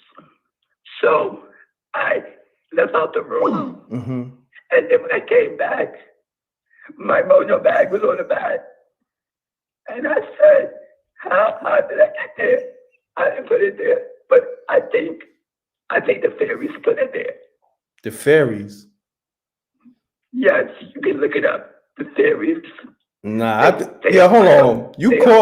You calling trolling? Come on, fam. Like, no, I'm not. No, I respect you. I'm not troll. Cause you got the spooky voice. You got the spooky voice going on. You talking about fairies and crystals. I'm in the transition of becoming who I want to become a female. So I take hormone pills. Oh man, you know what? I respect you calling. I respect you being tuned into the show, but when you make that full transition, call back because they tearing you up in the chat room. Your voice. Okay. Yeah, I don't want. I know the thing about something much. So I just want to tell my spooky story. Yeah, you know what? Do me a favor. If you can't call back next Sunday, drink a lot of tea. Okay. And we're gonna do spooky hours 8, and you can tell your story. Thank you so much. You're welcome. I appreciate you. I appreciate you. All right, peace. Good night. Good night.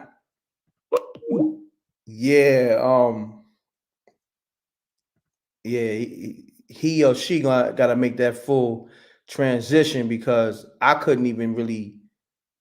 Yo, the voice sounded so spooky. Like, yo, I don't even know. Like, yo, that was crazy. Shouts to the Herb. She just texted me.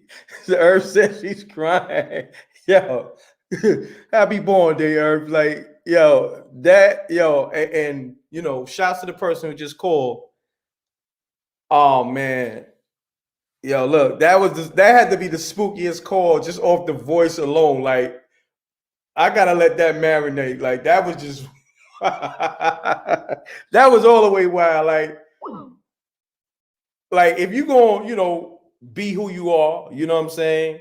If you're gonna be, a fun boy or whatever, I don't like to, judge, but that's what we call them on the MRecktv show. If you're on fun boy status, just make the full transition because when you call up with a voice like that, you might get banged on by mistake or, because I think you're trolling. I don't know, or, I don't know nothing about that whole transition thing. You know what I mean? It's just all the way spooky for me. So just make your full transition. And I ain't just talking to the caller. I'm just talking to anybody that's in between the transition. Just transition all the way over, do a full transition, and then call in. Peace. Yo, that was all the way spooky. That was a spooky transition. I had to transition off the phone because it was so spooky. Yeah, I had to transition to off the phone, like not make that transition, not a fun boy transition, because we got to get that. Let's put that in perspective. I ain't do the fun boy transition. I made a transition off the phone because the voice was a little bit too spooky for me. Yo. Oh man. And I hate to laugh because I'm not trying to clown them, because those people, well, I hate to say those people, the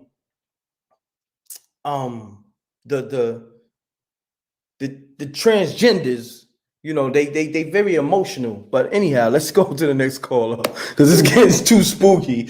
Yo, hello? Peace. Hello? Hello? What's happening? Mute your audio, fam. Oh, yeah, man, I got a spooky one, man.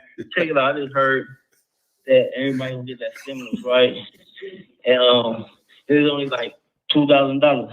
In other countries, yo, hold on, fam. More. Hold on, fam. In the other countries, fam, hold on. You sound like you running from the police. Just slow down, relax. You good. You okay? Everything good? I'm good. Yeah, just relax, fam. Just take your time. Relax. Now start from the top. Relax. Hey, what's up, M.Reck, man? What's going on? About you going on those things, the rice. You straight. I'm calling in. I'm surprised I got in. Nah, it's all good, fam. And I appreciate you calling. But no, it's all good. I appreciate you calling, but just take your time so people can hear you real clear. Take your time. Okay. There you go. Okay. My spooky story is that the government is shaving us. The United States is shaving us. We need way more money than $2,000. Other countries are getting paid. And man, we're going to start starving. And we're going to be hungry like I am right now. America's crumbling. It's spooky as fuck. So everybody get ready. So hold on, because, man, I'm going through it. M.Reck, I can't stay calm. I don't know what it is, but, man, something happened. We go broke. We're going to be hungry, left out on the street. Oh, that's all I want to say. That's all I called in. That's my spooky story. Thank you for letting me talk. And you have a blessed day. All right, have a blessed one, my guy. Peace. You're now tuning to MRecktv. State your name, where you calling from. Keep it clean. Let's get spooky. Whoa, this is Jeremiah. Jeremiah, what's going on? What's happening with you? No, what's happening with you? I'm doing all right. I'm good, man. I knew you was calling, man. After the transgender call, I knew you was calling. I swear. I swear I knew you was calling. I mean, I was doing here watching, man, but the most I put on my spirit, he wanted me to tell my testimony about the lost souls, and he wanted me to tell my testimony about what I seen when he took me to hell. Okay, let's get it, Jeremiah. So, like 3 years ago, right, I had a job. I was working, making fabricated buildings. Well, I fell off the building like 25 feet. Oh, damn. And I survived. Yeah, and I survived. And when I was in the hospital, the angel came and got me in my sleep. And it took me to hell. And when it showed me hell, when I got there, what I seen was this. For as far as the eye can see to the right, for as far as the eye can see to the left, for as far as the eye can see ahead of you, what I could perceive is billions on billion trillions. They ain't even got no number to even fathom how many people I've seen in there. It's trillions upon trillions of people in the fire. Well, he gave me ability to see one face that was in the fire, so I knew that it was real. You know that one face that I seen in the fire? It was the woman who birthed me, my mother. Wow. My mother. So I made cry for my mama. I started crying because I seen her torture. I seen what she was going through, and I seen the beings that was on her and what they was doing to her. And it was immense pain to where I felt it. Well, you know, it's my mother, and I had the pity at the time to feel for my mother. But when I turned to him and I was finna make plea for my mother, he had his back turned to the fire. He never looked at nobody in the fire. He didn't want to hear their cries at all. But he went and showed me so I can see, so I can testify to everybody about what I seen. He had his back turned. But when I turned around and I was finna make plea for my mother, he didn't have to speak a word. His energy was so strong that I knew if I made any plea for my mama, I would be in the fire with her. My mama's still alive. So understand this, and I know all too well that you don't have to die, because they committed me one time. When you get committed, guess who come get you and make the call to say that you got to be committed? The coroner. So if a corpse ain't laying on the ground with the coroner being there, why is he there? That's because you dead. You don't have to be dead to be dead. You could be dead living. A lot of people walk around dead in the flesh and don't even know it. Don't even know it. Facts. But here's my other instance about a lost soul. Let's get it. At least about 5 years ago, I was leaving Denver, Colorado, going to Chattanooga, Tennessee for a job. And on the midst there, we stopped in Oklahoma City. And we stopped at my cousin's baby mama house. And we stopped for a little while. And before we headed back out, my brother and them, they went to the club and all this, so it was late. So now it's late. But I asked my brother, would he please pull over so we could just go to sleep and get some sleep on the side of the road. But we didn't. So we going down the highway. And what I know now, when I looked it up and researched it, it was the Trail of Tears. So we was on the highway riding. And when we was riding, we seen a blue apparition standing in the middle of the interstate on the white line. It wasn't a ghost. It wasn't like what people would say what a ghost is. This was a real lost soul. You could see the face. You could see the everything. Look just like a person, like we was in the car. It was staring in the car when we rolled past it. It was just out there wondering, with nowhere to go. A lost soul because it didn't have no light when it was here. So it don't know where to go. And the people who in hell, these are all the people that are our people who serve the devil, meaning the oppressor who is over us running this country right now. I ain't gonna say their name for the fact that YouTube gonna hate you for racism. So you understand what I'm saying? But we all know who our common enemy is.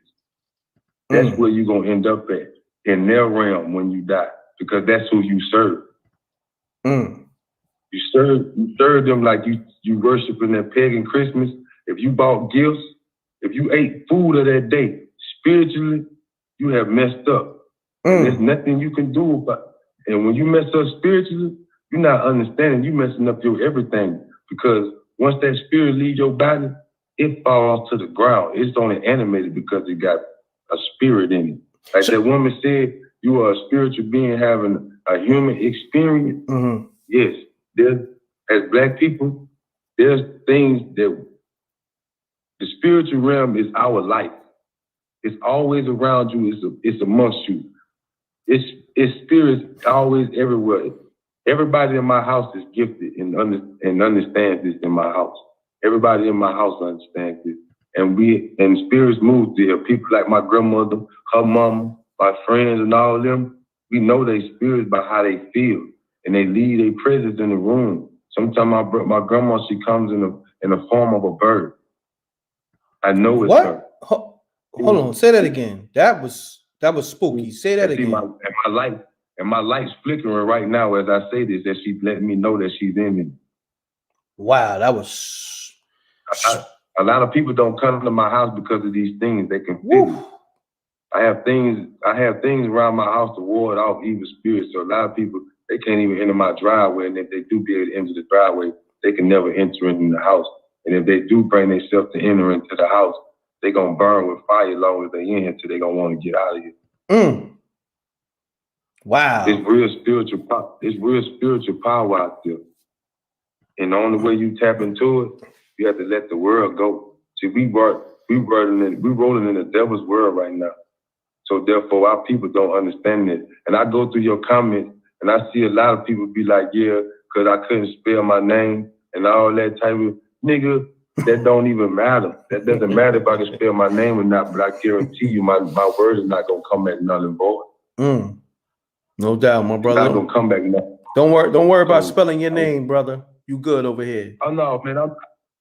See, the righteous don't get offended. What I'm going to be offended for? See, I understand. I know something. I can send something in your house and have your refrigerator in your hallway when you go in the bathroom in the morning. Wow. Yeah. That was left field. That deep. That was deep. I could send something in your house and have your refrigerator in your hallway when you go in the bathroom in the morning. So I ain't worried about you making fun of me. I touch you from the confines of my couch. Remember he said he sit high but he looks very low? And that he's with some of us. And he don't take too kind of people making fun of us. I hear that, my God brother. is not mocked. So that what you sow, that what you reap. People need to understand that. But I want people to understand that hell is real. It's real. It's not a game.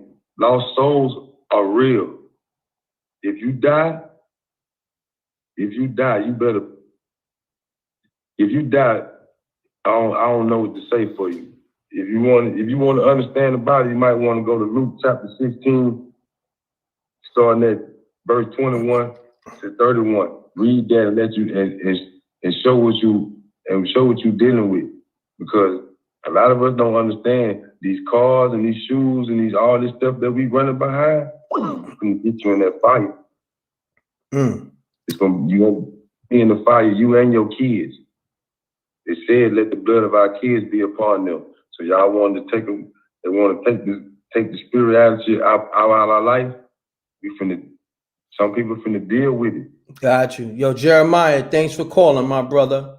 All right? Have a good one. Welcome. Shalom. Peace, my brother. Yeah, Jeremiah always got a spooky story, but tonight he was extra spooky. Peace. You now tuned in to MRecktv. Mute your audio. Hello? Peace. Hello? Hold on, Reck. Let me get my audio right. There you go. Mute that. Okay, yeah. You hear me? Yeah, I hear you good, man. State your name, where you call it from. Keep it clean. Let's get spooky, my brother. Okay. My name is Mar from Sacramento, California. And I got a story. I'm try to keep it quick for you. So okay, this goes back to 2006. I think I may have been like 17 or 18 at the time. I worked at a church with 3 other friends. My it's pretty popular. A lot of people like buy his books and tapes, like all throughout the country. And so we worked in a department where we'll send out the books and tapes and stuff. And so one day, me and my friends, we was just having a talk, like about little supernatural stuff that we been seeing and all that. And so everyone's telling a story, and all my friends, they telling stories of angels and stuff that they've seen. And all my stories is of like demons and certain stuff I've been seeing when I was a kid. And so I get mad, and I'm like, man, why am I the one seeing all this stuff and they seeing angels and stuff, right? And so some time go by and we all go back to work, and I get kind of mad. And so I have a little prayer with God. And so I'm saying to God, I'm like, man, I need to see something. Like, show me an angel, show me, you know what, show me you. And I mean everything I say, and I'm mad.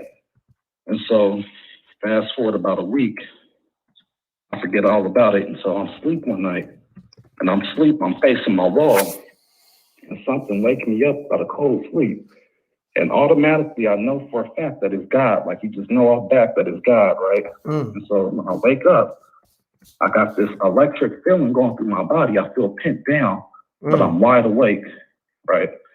And so something says to me, it says, you've been asking to see me, turn around and look. And so the presence behind me feels stronger.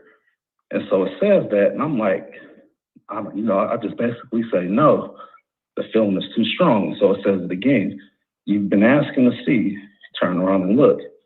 And so the feeling is just too overwhelming. So I'm like, nah, I'm good, I'm all right. And so the feeling go away. And so I kind of get up and kind of gather myself together. And so fast forward about 3 days later, I'm at one of the friends' house who I worked at the church with, and he's playing something on YouTube. Mind you, I hadn't told anybody about this story yet. I just kind of kept it to myself. And so he's playing something on YouTube. He's listening to a pastor, and the pastor's telling a story. And he tells a story like very similar to mine. He says he gets mad and tells God, he says, I want to see you. And so he goes to sleep that night with his wife. Something wakes him up, and it says, you've been asking to see, turn around and look. And so he tries to wake his wife up, but he has this like same electric feeling in his body. He says, now mind you, the voice when it said it is not an audible voice, but it's weird. You hear it clear as day. And it said those exact words. It's almost as if like something's being downloaded into a computer, like a file just coming in, boom, you get it. Wow. And so he said that it asked him to turn around and look. He said no. And it asked him again, you've been asking to see, turn around and look. And so he just says no again. And so the feeling goes away. But this time that pastor, he said he got mad. And so he said he walked into the kitchen and he was like, man, God was right there. Why didn't I turn around and look?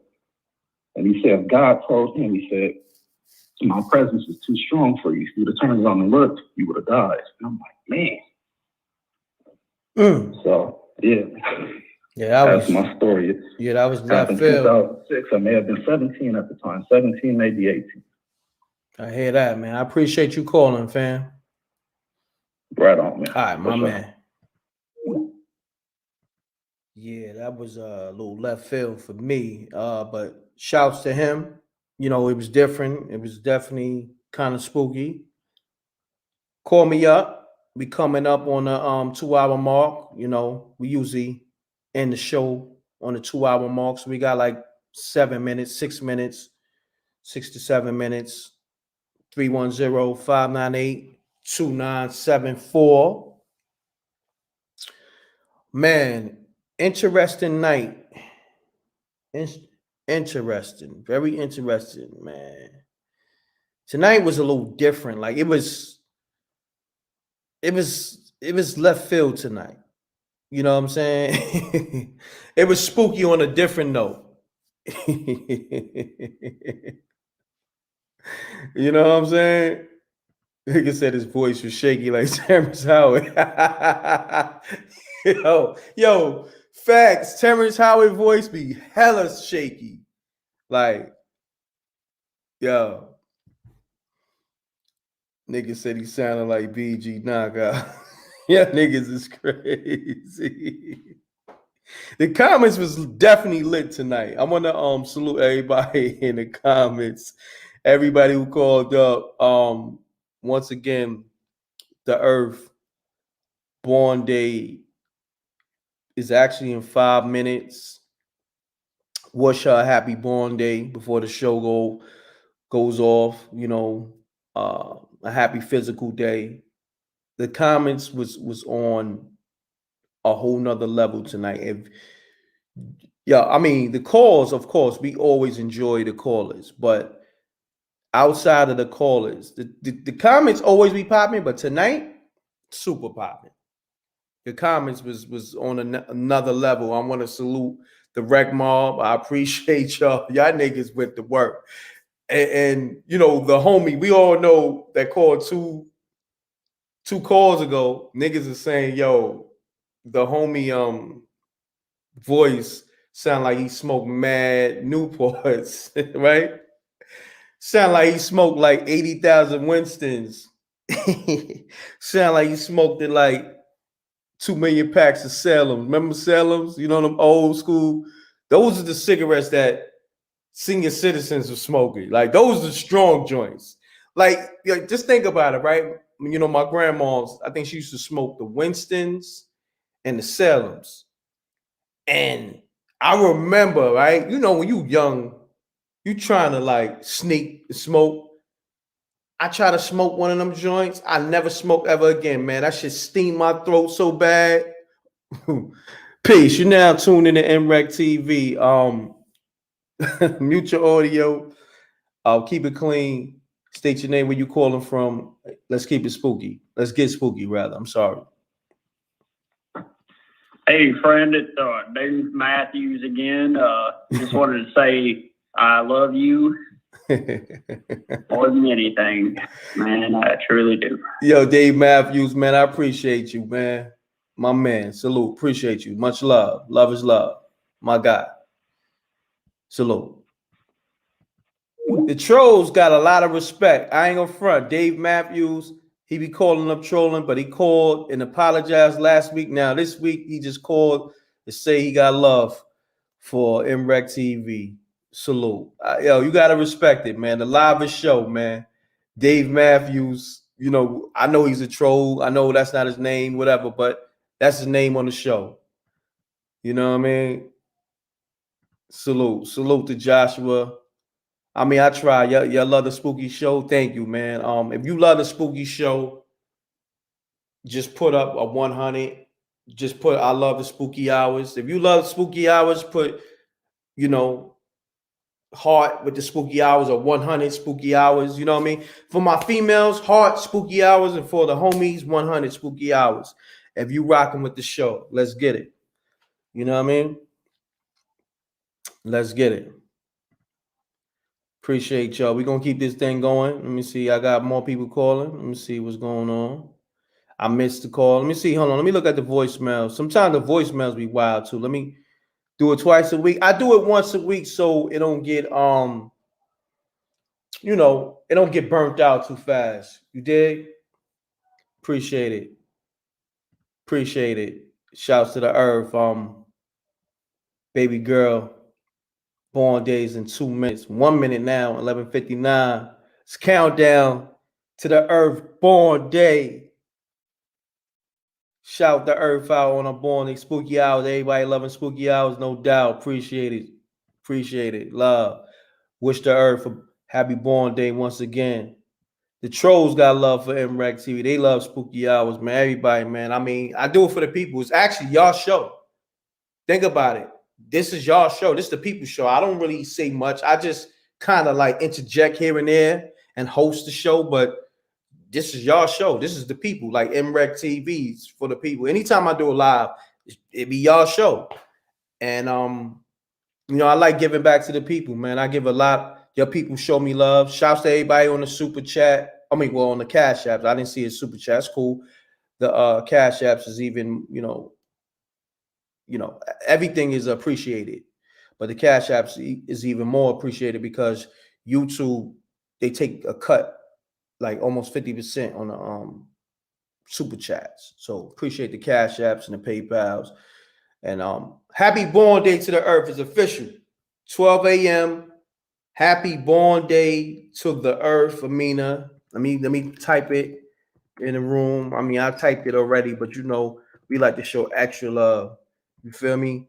You know what? Happy Earth Day to the earth. I like that. Happy physical Earth Day to the earth. Let's do that. You know, we all know it's her born day, but that's that new swag. Happy Earth Day to the earth. How about that? That's kind of ill. We running with that. Happy Earth Day to the earth. How about that? Let's run with that. Happy born day, Earth. Happy Earth Day. Let's run with that. Happy Earth Day to the earth. That's ill. I'm running with that. Don't jack the loop unless you salute. I don't want to see nobody on another platform saying Happy Earth Day to my queen and all that. That's what we rocking with over here on MRecktv. Happy Earth Day, happy born day to the earth, Amina. That's what we doing. You know what I mean?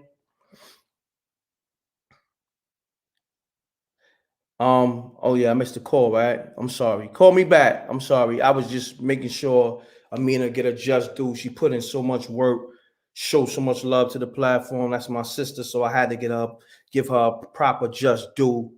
You dig what I'm saying? Exactly. Happy Earth Day to the earth. Let's get it. We running with that. You know, MRecktv, we got our own slang over here. Y'all know the M.Reck room etiquette.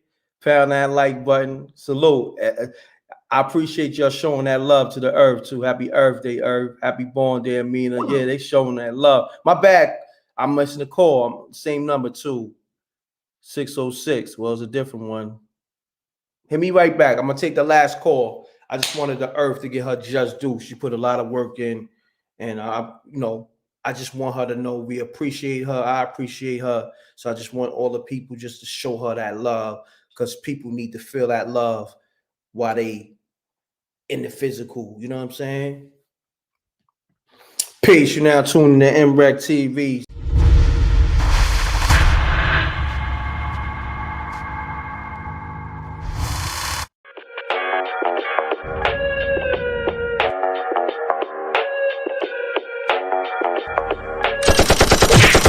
Dissing, we don't see the competition. I drop off a ransom note that your art is missing, nigga. Pay us in full with the money, or she gon' get her fingers clipped off like Lil Sonny,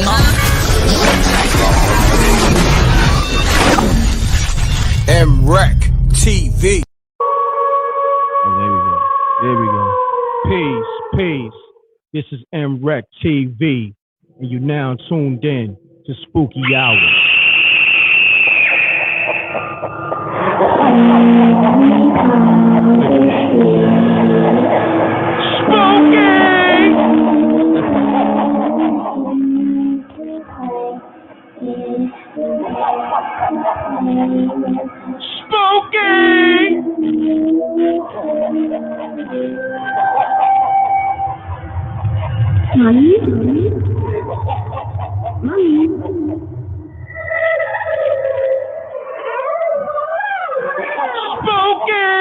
Let me know. Was y'all able to hear that? It said spooky as fuck.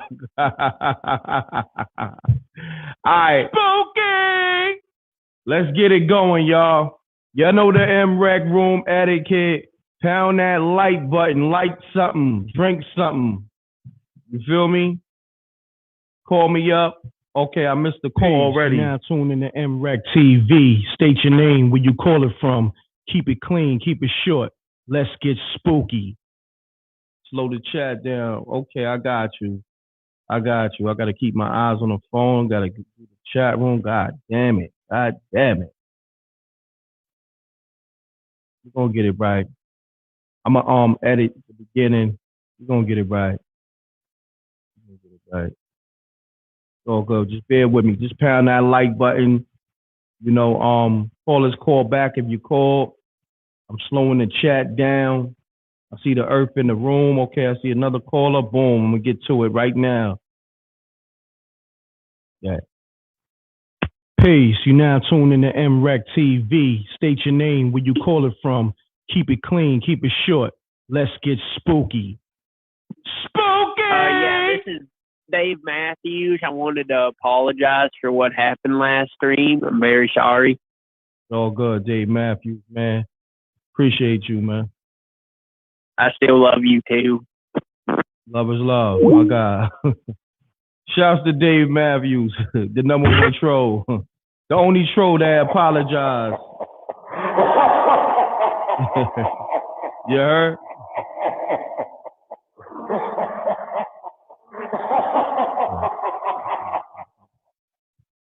Yeah, so we live on MRecktv. You know, I had to pull out the sound effects. You know, I had to pull out, you know, I hate the name. You know, that's my machine. Because, you know, niggas like to bite loops. All niggas do is copy, bite loops. So I can't even tell y'all what kind of machine I got. Because the nasty niggas that try to run and get it, they so nasty. Nasty niggas with fake numbers, fake views, fake subscribers. But yeah, let's get it, y'all.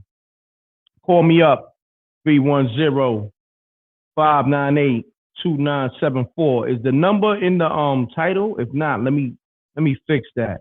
I know a lot of people probably be calling off. Yeah, I'm bugging.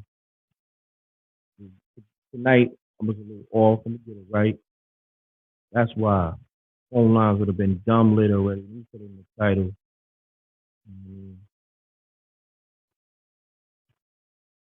There we go.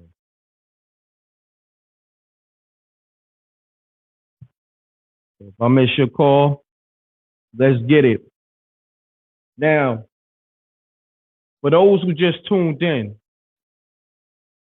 Spooky Hours is a show where if you had some supernatural experiences, real supernatural experiences, you call up the show and you give us your experience that you had. Simple. There we go. Let's get it. Peace. You now tune in to MRecktv. State your name, where you call it from. Keep it clean. Keep it short. M.Reck, what's Let's up? get spooky. What's up, M.Reck, man? Hey, this is Marv, man. Detroit, Michigan. What's happening, Marv? What's going on? Keep the energy Man, all good. You say what, bro? I said keep the energy good, my brother. Let's get it. Oh yeah, no doubt. Listen, so I had to, you know what I'm saying, be like one of the first to call in to kick this night off. I'm telling you this story, because I've been, you know, checking out your spooky stories and everything. So I got one, dude. Y'all might want to cut y'all lights on. Ooh, okay. For real. So check this out. So I'm at me and my cousin, we at one of his homeboys' crib. And so first and foremost, these houses, if you look it up, it's in the Boston Edison district of Detroit. These houses like huge. They like 3,000 square feet. So the house is already spooky as it is.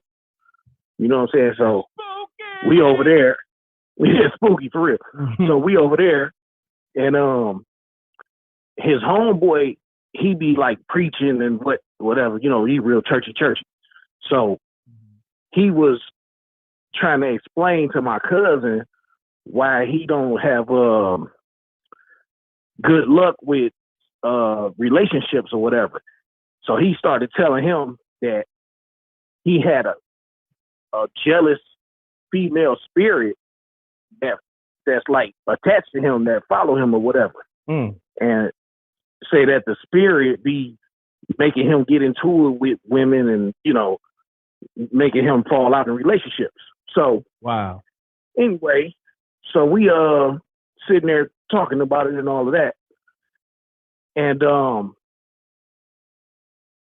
it was like kind of like in between, you know, while we talking, it was like a you know, kind of like a type noise, and then it was like a whisper, like a super loud whisper. Dude, I'm trying to tell you, it was like so pronounced, and then we looked at his mama picture on the wall, and it was disfigured. You know what I'm saying? It looked like it was, you know, kind of demonic looking. So, you know, he was messed up. He ran upstairs to check on her or whatever, and we was just like, it was time to go. You know what I'm saying? We was like, oh, what was that? Cause like, you know, it was so loud, like, you know what I'm saying? It was crazy. It was like the whatever this spirit or whatever he was referring to got upset that he was calling it out. You know what I'm saying? Wow.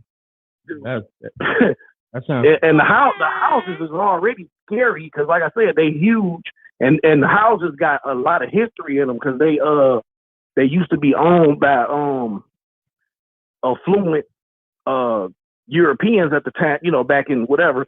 These houses got like old, not slave quarters, but they was like servants. You know what I'm saying? Gotcha. So the houses got like beyond the walls. It's like a whole nother house inside the house. You know what I'm saying? If that makes sense. Gotcha. So it's like multiple kitchens, multiple basements, and you know what I'm saying? But yeah, so like I said, that little incident happened. We had to get up out of there with the quickness. Got you. I appreciate you calling the show, my brother. Tap in for the next show. No doubt, no doubt. All right. Peace, fam. Spooky! What y'all think, y'all? Y'all believe him? Let me know. Did it sound genuine? I see somebody said I sound like Darth Vader.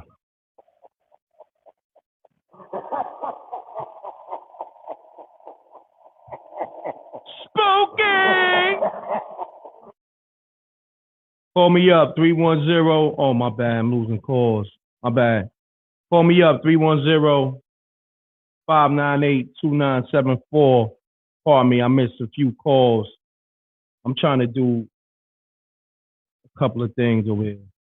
Peace, you now tuned in to MRecktv. State your name, where you call it from.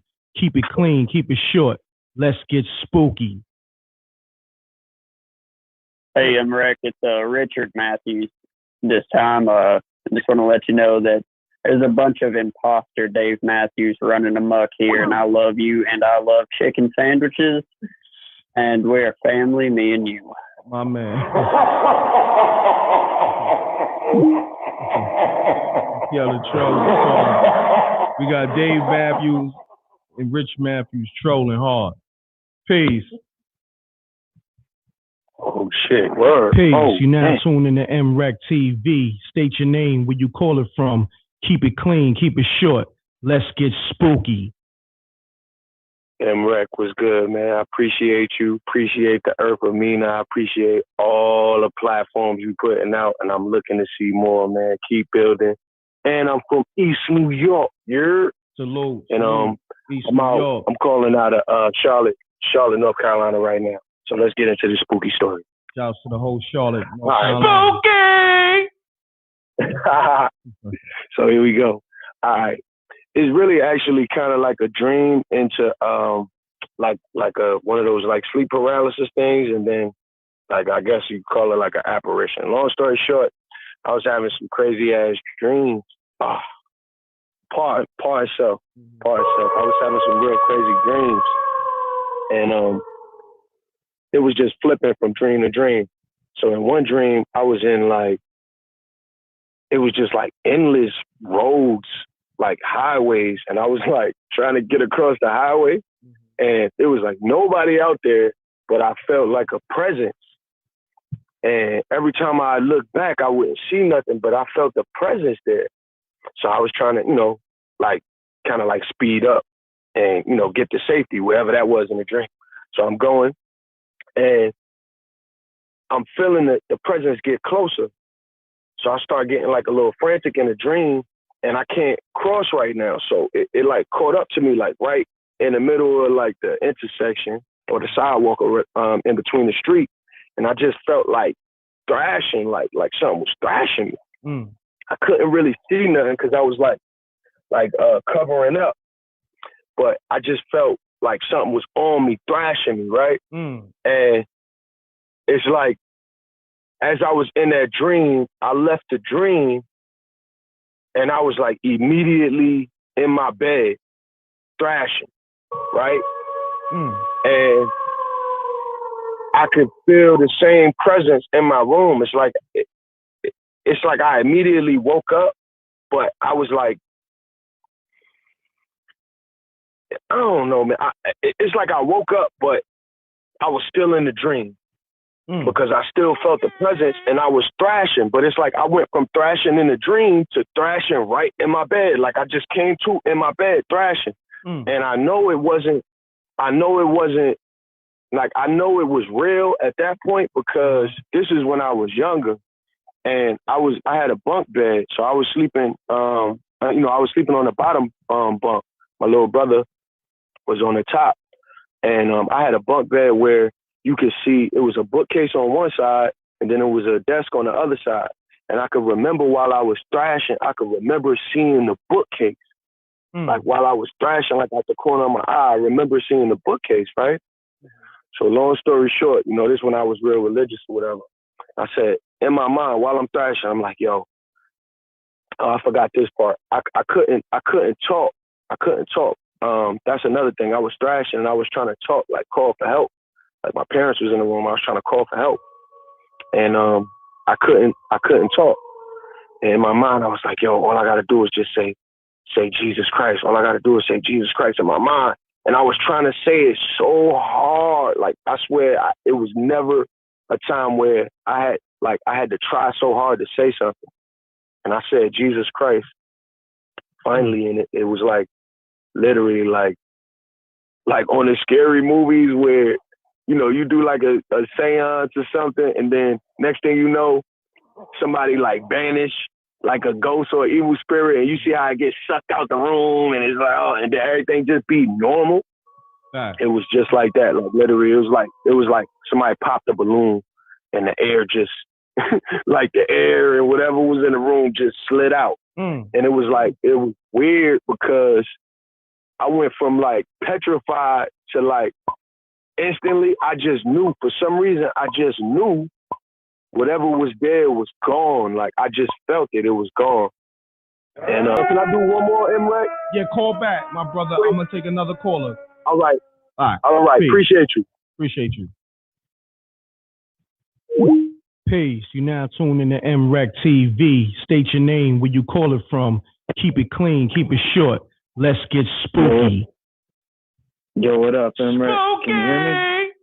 I can hear you loud and clear. Can you hear me, Big Dog? I can hear you loud and clear, Big Dog. Cool. Yeah, this is a little story that happened when I was about 15, maybe 16. I used to have my own room and all, and what my mom has is still one bedroom house. We used to sleep in the back house of my grandparents' house or whatnot. And try to make it quick. Well, anyways, I was sleeping one night, and out of nowhere, I wake up in the middle of the night, and I'm thinking it's a dream. But I know a lot of people have gone through this. They call it sleep paralysis. I know you heard of it. Where you wake up and you're stuck. You try to like talk and you try to scream and you can't say nothing. You're kind of frozen. Right. Well, I was stuck like that, and I was trying to yell for my mom, help. I was trying to yell my mom's name, but I couldn't because she was in the. I had my own room, so she was sleeping in the living room and whatnot. And I was trying to yell, but I couldn't yell out nothing. And hovering over me was like 5 spirits, bro. Wow. Not kidding you, like. I could see 5 spirits literally hovering over me, like, and holding me down, like, until this Dude, like I know it was real, but it tried to convince me like it was a dream because I was so scared. Like I went back to sleep and I didn't, I was young and I didn't understand what it was, at the time. But when I started looking into spiritual things and all that, I kind of figured it out. It was demonic to me. It seemed a little demonic. And then I got another little short one for you. I met some dude in jail. I ran into some dude in jail, and he was telling me he was drinking one night real heavy and smoking real heavy one night, smoking weed. And he said supposedly that the devil popped up on him and told him, "Hey, I want you to sell your soul, da da da da." And that he broke off his nail, that the devil supposedly broke off his nail and said that he has to cut himself and sign his name with the blood of the nail. And that's how he sells his soul or whatever. Oh, wow. Spooky, bro. Spooky shit. We all, like, it was crazy. Everybody wanted to be in my cell, because we were on some spooky story shit, just to have a good time up in there, but I'll let you go, big dog. Fucking. Yeah, I appreciate have a good night. No doubt. No doubt. Have a good one, man. Good story. Yeah, you too, brother. All right. Thank you. All right.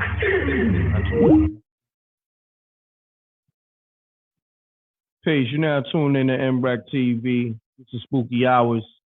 The people that just tuning in, smash that like button. Drink something, light something. Let me know how my voice sounds. This is Spooky Hours. The wolves is hungry. I gotta calm my wolves down.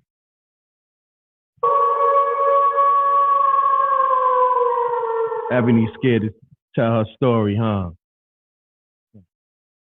Don't be spooky, Ebony. Don't be scared. Spooky! Don't be scared.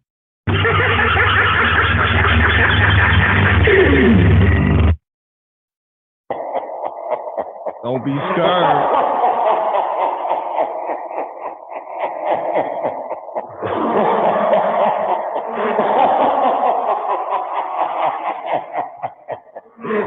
Spooky!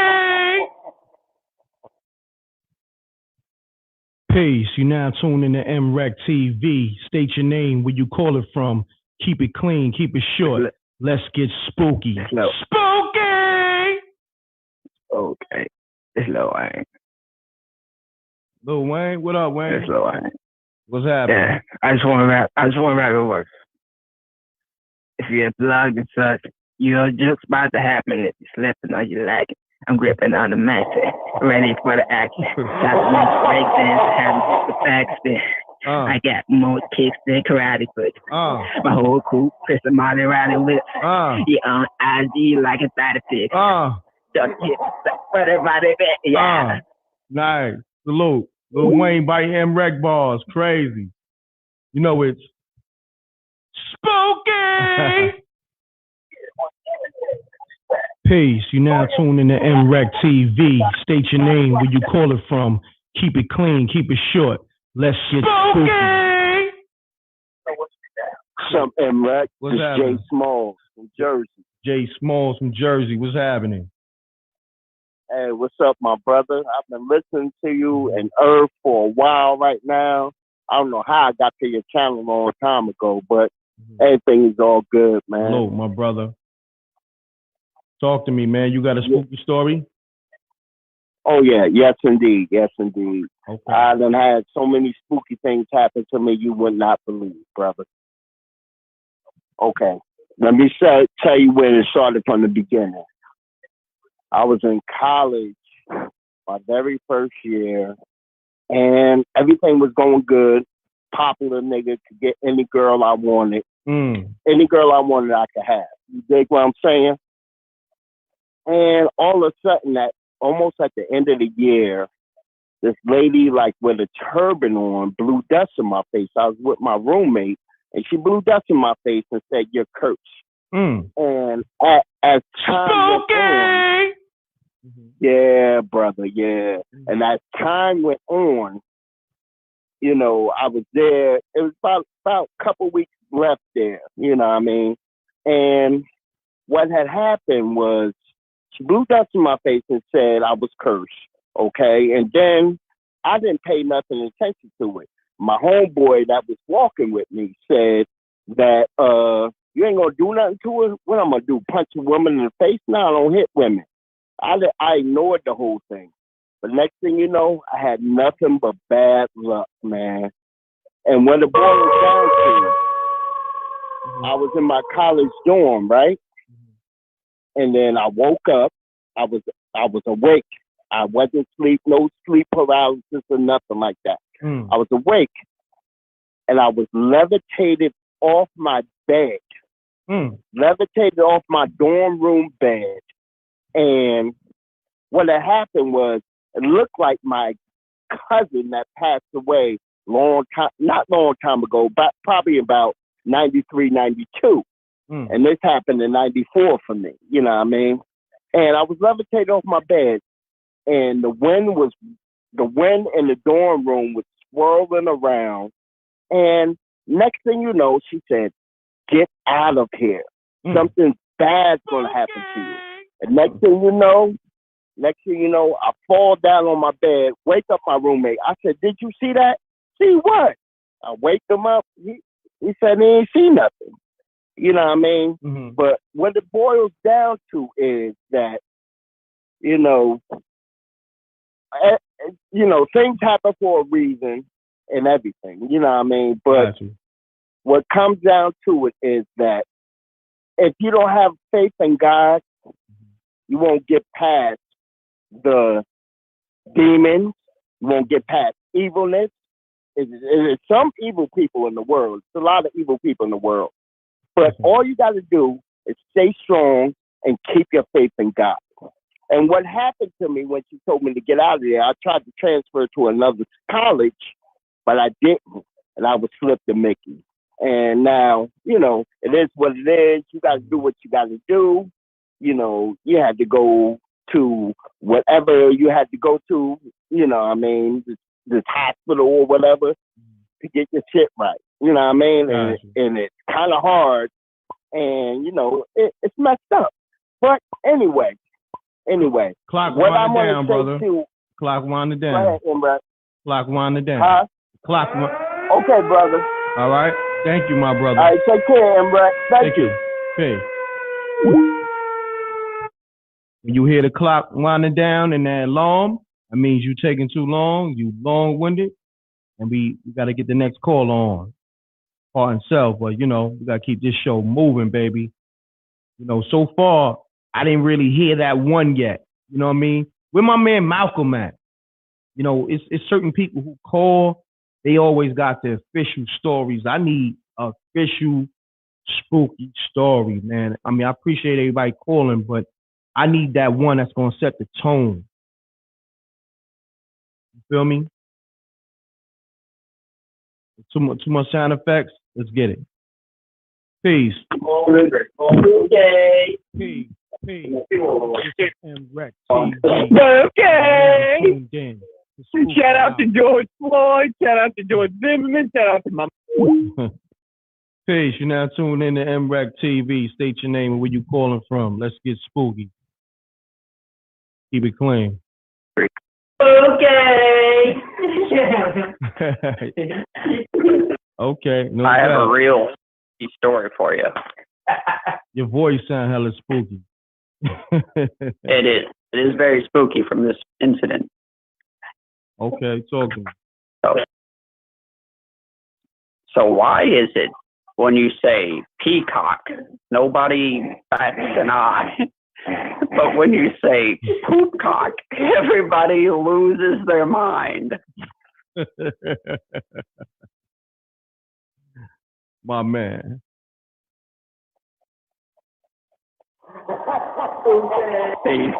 My man, appreciate you calling.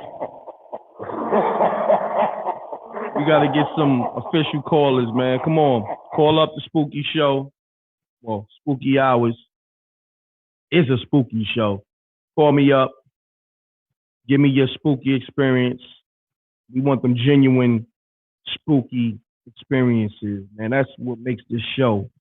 People call with real experience. Spooky Hours, the best thing going on Sunday. Salute M.Reck and all your ghouls. From me, Mr. Put Your Drawers on Inside Out. Let's get spooky. Salute to Pat the Barber, my guy. I appreciate you. Yeah, you know, on this show, if you got a hex on you or you spook the hell out, you got to put your drawers on backwards. That's what I was told, you know what I mean, since the first couple of shows. So we running with that over here. Salute to Pat the Barber. You heard me? Spooky! Oh, man, I missed some calls. My bad.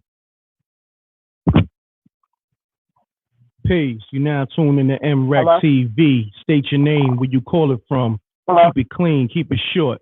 Let's get spooky. Okay, am I live? You on? You All live? right. You live. All right, I got a bomb spooky story for y'all, and we'll make it so bad it's real. Okay. Okay. Get it. So I'm in my 3-level townhome. We had been living there for a year, and it was my daughter and my Your phone is going in and out. So if you can't take me off speaker, okay, I'm sorry. Oh yeah, it's all good. Can you hear me now? There you go. You sound good now. Okay, cool. So it's just a regular night. Fiance going to work. Kids is wrapping it up, about to go to bed. All right. So I send my daughter upstairs, like, okay, it's time to go to bed. Good night. So on her way up to the stairs, we hear this loud boom. So she jumped from the hallway where she's at to where I'm at, which is like a hell of a long way. So that's how loud it was. Okay. So I grab her and I'm like, oh my God, like ain't nobody here but us. And we run outside. I grab my son, I pick up my daughter, we run outside. I call my dad. I'm like, I'm calling my friends. I'm like, hey, it's somebody in the house. It's something in the house, something going on. We did not go back in the house until my dad got there. My dad got there. He got the strap. We go back in the house. He go up the steps. It's my dad. He fearless. He like, Nick, I'm about to go up the steps. You know, somebody about to get popped. Man, while he go up there, he came back down. He had this look on his face, walking down the steps. He was real somber. He was like, the bed was knocked over. I said, what? I walked up the steps. Yes, walked up the steps. The bed was turned over like the frame. He goes to straighten it back up. Nobody is in the house with us. How did the bed get off the frame? A king size bed. Wow. Okay. So we at the bottom of the steps. You know, he's like, okay, he got his gun out and everything. He's like, you know, looking at me like, don't be scared. I got the strap. You know, I straightened it up. I can't explain what happened, but, you know, it's over with. All of a sudden, we feel this cold chill come on the back of our neck, and we hear this loud footsteps like it's coming from another dimension. While my dad said, let's get the hell up out of there. We burned out. Long story short, I moved out. We moved out. I don't blame you. Okay. Right. And I can't explain it. All my family knows, all my friends know. They, you know, I told them the story. Everybody thought, you know, think I'm crazy. But a couple of people that came over to the house would see shadows. Like my girlfriend used to come over and her kid used to go to the bathroom, which is downstairs. He was too scared to go upstairs. And he got like a sight. Like he's like one of them kids that he's like, I see dead people. He seen shadows in my bottom bathroom. And it was my plant, and like an elephant leaf plant. But at night or in the dark, the plant looked like a big hand. So he would not come over my house no more. So, you know, it was something going on in that house. But we moved out. Wow. It was over. Great story. And every time I ride past that house, I get the chill. So. Indeed. I appreciate it. Dope story. Thank you for calling. Thank you. You too. Hey. That was a good one. That was a good one. I like that. You had a good story. Her phone was a little spooky. Yeah. Let me see who's calling up next. Phone line is hot. I'll be missing a lot of calls. I'm trying to do a lot. Pound that like button. Y'all know the M.Reck room etiquette. How my mic sound? Let me know. Do my mic sound nice? Check 1. How the mic sound, huh?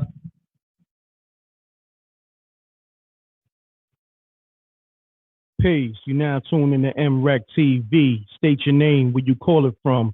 Keep it clean, keep it short. Let's get spooky. It's your boy Shaq from Texas, man. It's the spooky hour. Yes, sir. Talk to me. Hey, man. Now, I don't know if it's spooky for everybody else, but for guys that's, like you said, you dating a girl, like this, I'm fresh out of high school, right? So I'm dating a girl I met in high school, right? Now, most guys probably went through this, but, you know, it's spooky to guys, right? So I'm at work, right? Now, this right after September 11th, right? So, like, the airports change how they protocol, how you get inside the airport, right? Mm-hmm. So I'm working in, like, the food court area or whatever. And, all these, like the young chicks coming in, you know what I'm saying? The new hires coming in and stuff like that, right? So I'm talking to this chick, right? You know, we getting close or whatever. But now I got my girl at the crib, right? So when I get home, right, my girl at home, she like, yeah, I see you talking to. She was like, I see you talking to your little girlfriend or whatever at work. I was like, what you talking about? Now she said, yeah, the Lord showed me her. I said, what? Have you ever experienced it with a girl say, look, Nah, this G? Nah, I didn't experience that. That's spooky right there, my G. I ain't gonna hold you. Hold on. She described the girl from T, right? She described the girl from a T. Now, like you said, she never been to the airport ever. This was a young chick that just got out of, was still in high, like she was like 18 or whatever. So there's no way she ever would have knew who this was, right? I said, what? I'm looking like, now I couldn't, I'm like, what the fuck? Now, but she always had little stuff like that. She was like predicting the future and shit. She always told me about a chick I was gonna be with in a red truck or something, right? Now this is back in 2002. Fast forward to 2015. Now we ain't together. We done got separated, divorced, but we had moved to Texas though. So this is 2016. Now why I meet this chick at the job and she had a motherfucking red Tahoe, G. Nigga. Say word. Nigga, I said, what? Spooky! This motherfucker got me word. Nah, but yeah, it was crazy, man. I had to drop that, man. Yeah, I had to drop it. That was spooky, my brother. So now, the chick you was dealing with, was she like indulging in voodoo and all that? Or you don't know? Coming to think about it, like me learning stuff later on, because I ended up marrying her. We ended up getting married, and she had my only 2 kids. That's kids by her. You actually end up marrying that spooky chick, and you put babies in there? I ended up, man, look. You're a wild boy. She must have had some good spooky pussy, my nigga. Look here, man. I graduated in 2000, and she graduated in 2001. She was a track star, so oh man, that's a lot. Oh man, she was built like motherfucking like at that time she was built like motherfucking Gail Davis, nigga. She was, yeah, I mean, so she was doing Kegels with that pussy, huh? My man, salute. Hey, look here, man. I got 2 young ones out of it, you know what I mean? Oh, no doubt, you know, salute though. Yeah, you know what I mean? Yeah, salute, man. my brother. Salute, man.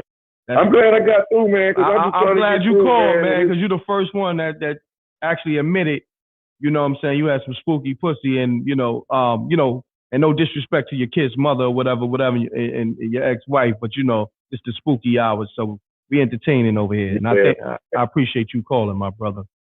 You know what I mean? Man, no doubt, man. And that track is fire, yo. What, the intro joint? Hey. Oh, I appreciate that. That's that M.Reck and China Black all in. Ugly face when that bitch come on, G. Man, I need to get the ugly face when that bitch come on, yo. I appreciate it. Thanks for calling, my brother. Salute. Hey. Yes, sir, man. Peace. Peace. You now tune in to MRecktv. State your name, where you call it from. Keep it clean. Keep it short. Let's get spooky. Shout out to the Rec Mob. Shout out to M.Reck. Shout out to Vina. All right, here go my story. It's really not my story. Hello, can you hear me? Yeah, I can hear you. Real quick. Pound that like button. Y'all know the M.Reck room etiquette. Yeah, fam. All right, so boom. Me and a coworker, right? We work for this company. So we ride in a van on our way to work. And he's from Haiti. So I used to always try to pick his brain, like, yo, what's up with Haiti? Like, you know, like any crazy stuff you ever seen? So he's like, yeah, man. Matter of fact, I got a story that's so crazy, like I don't even like talking about it because I started seeing goosebumps as he was talking to me. He's like, I'm still spooked to this day. So he was like, all right, there's a dude in town, like everybody go deal with whenever they want to do like a sacrifice or some type of ritual to get money. So he like, the dude told him to come with him. Like he was like, there's a friend of he lived in a village or whatever. He one of the homies, he one of my friends, whatever. He asked me to come with him to do a ceremony for somebody else. So he said, all right, I went. So they went somewhere in this little open field area. He said the dude drew like a little circle in the ground and he stood in it, and him and the other guy. So he was like yo, what's going on? So he said he started talking to like the sky, like mumbling something. Out of nowhere, he said a ball of fire. I swear to God, like he showed me the goosebumps. He even showed me to do Facebook and all that later. So I believe him entirely. So he said a ball of fire came out the sky and started coming down towards them. So now he's paranoid. He about to run. He don't know what to do.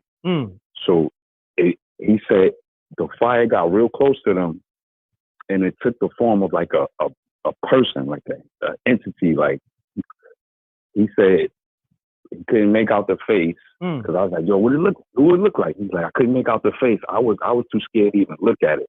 But it spoke to me. It said something to him of the note of like, you're lucky. And he was like, that's all he remembers. And the fire, the dude did a little ritual, spoke to the entity or whatever, and the joint just like shot back in the air. Like he was like, yo, I never went with him to do another ceremony again. Like I believe all that fire, like how it turned into an entity, and he was like talking to it. Crazy. Wow. Crazy. Wow. So anybody that know about any of that might want to call in to verify any of that, please do. But good looking, Reck. Thank you, One bro. love, That was a dope story too. Dope assessment, man. Hey. Good looking. No doubt. That was a dope story. So far, we're getting some dope stories. I ain't gonna hold you. So far, read back to back. Spooky! Let's get it, man.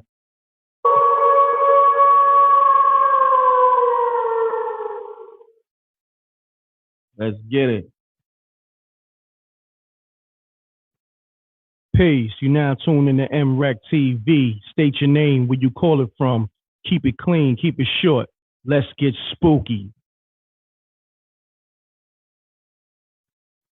Peace. You now tune in to MRecktv. State your name, where you call it from. Keep it clean, keep it short. Let's get spooky. Peace. Oh, fuck, it's awesome. Peace. You now tune in to MRecktv. State your name, where you call it from. Keep it clean, keep it short. Let's get spooky. Yes, good night, M.Reck. How you doing? What's going on? Mute your audio. Yes, good night, M.Reck. How you doing? I'm good. Remember, I called last week. I was mad. You didn't come on. Oh, yeah, last week I didn't come on due to I had other engagements going on. So what's happening with you? Your voice sounds a little spooky. What's going on with you? Yeah, remember I told you I was doing the transition. Oh yeah, you going through the transition. And I was telling you it's good if you can call me back when you go through the full transition, but you know, I'm gonna try to work with you because your voice sounds, you know, I'm gonna try to bring you up because your voice is definitely real spooky. You know what I'm saying? Okay. Spooky! Let's get it. I appreciate it because I'm taking my homework bill, so it's gonna take a while. But anyway, this is about, I was in a shower. I was taking a shower, and my dog was barking. I've been a Shih Tzu Pomeranian. So when I came out of the shower, I went to my door to see and somebody was there, but nobody didn't ring my bell. So I'm like, why is my dog barking? So while I'm walking to the door, I see my dog. She in the air. She in the air. In the air. Yeah, barking. And I'm like, what the hell is going on? Because remember I told you about my crystals and the fairies. So I tried to videotape it. I tried to record it. So I went to look at my phone. And by the time I got my phone, I went back. My dog was already on the floor. Damn. So I think the fairies put my dog on the floor. You said the fairy? Yeah, I think the fairies put at my dog because she was in the air barking. So I said, M.Reck is going to ask for proof. So let me get my video. So I went to look at my phone. And I came back. Hey, my dog is on the floor. And I said, what the hell? So I think the fairies did it because I saw fairies done. Well, let me ask you this. So basically, this happened, what, last week or something? Yes, I wanted to call that Sunday. Wow. Yes, and I wanted to call it and tell you about send you a video. So you got the video? You got the video? No. When I went to look at my phone, she was already on the floor. Oh, man. Sorry to hear that. The dog is all right? Damn. Is the dog all right? The dog still alive? Yeah, my dog, she good. But okay. I think it was the fairies. Oh, wow. The fairies is out here, man. Yeah. Fairies I'm telling you, because they took the crystals, remember? They took the crystals 2 weeks ago. Wow. They took the crystals and they put them back. Wow. So the fairies, yeah, they are good fairies. And I appreciate you. I appreciate you calling, my brother. You know, yes. Call back, man. I'm gonna be a sister too. I'm gonna be a sister too. Got you. I mean, you know, be who you want to be, man. You know, be who you want to be. Yes, I'm gonna be a superstar. Superstar? No doubt. I'm gonna be a superstar, but also I'm gonna spread knowledge. You want to spread knowledge? Okay. Yes. Got you. And I want you guys to look up tonight about the fairies. Definitely gonna do that. So on that note, you have a good night. Peace. Have a great night. Peace. Thank you. Welcome. Spooky!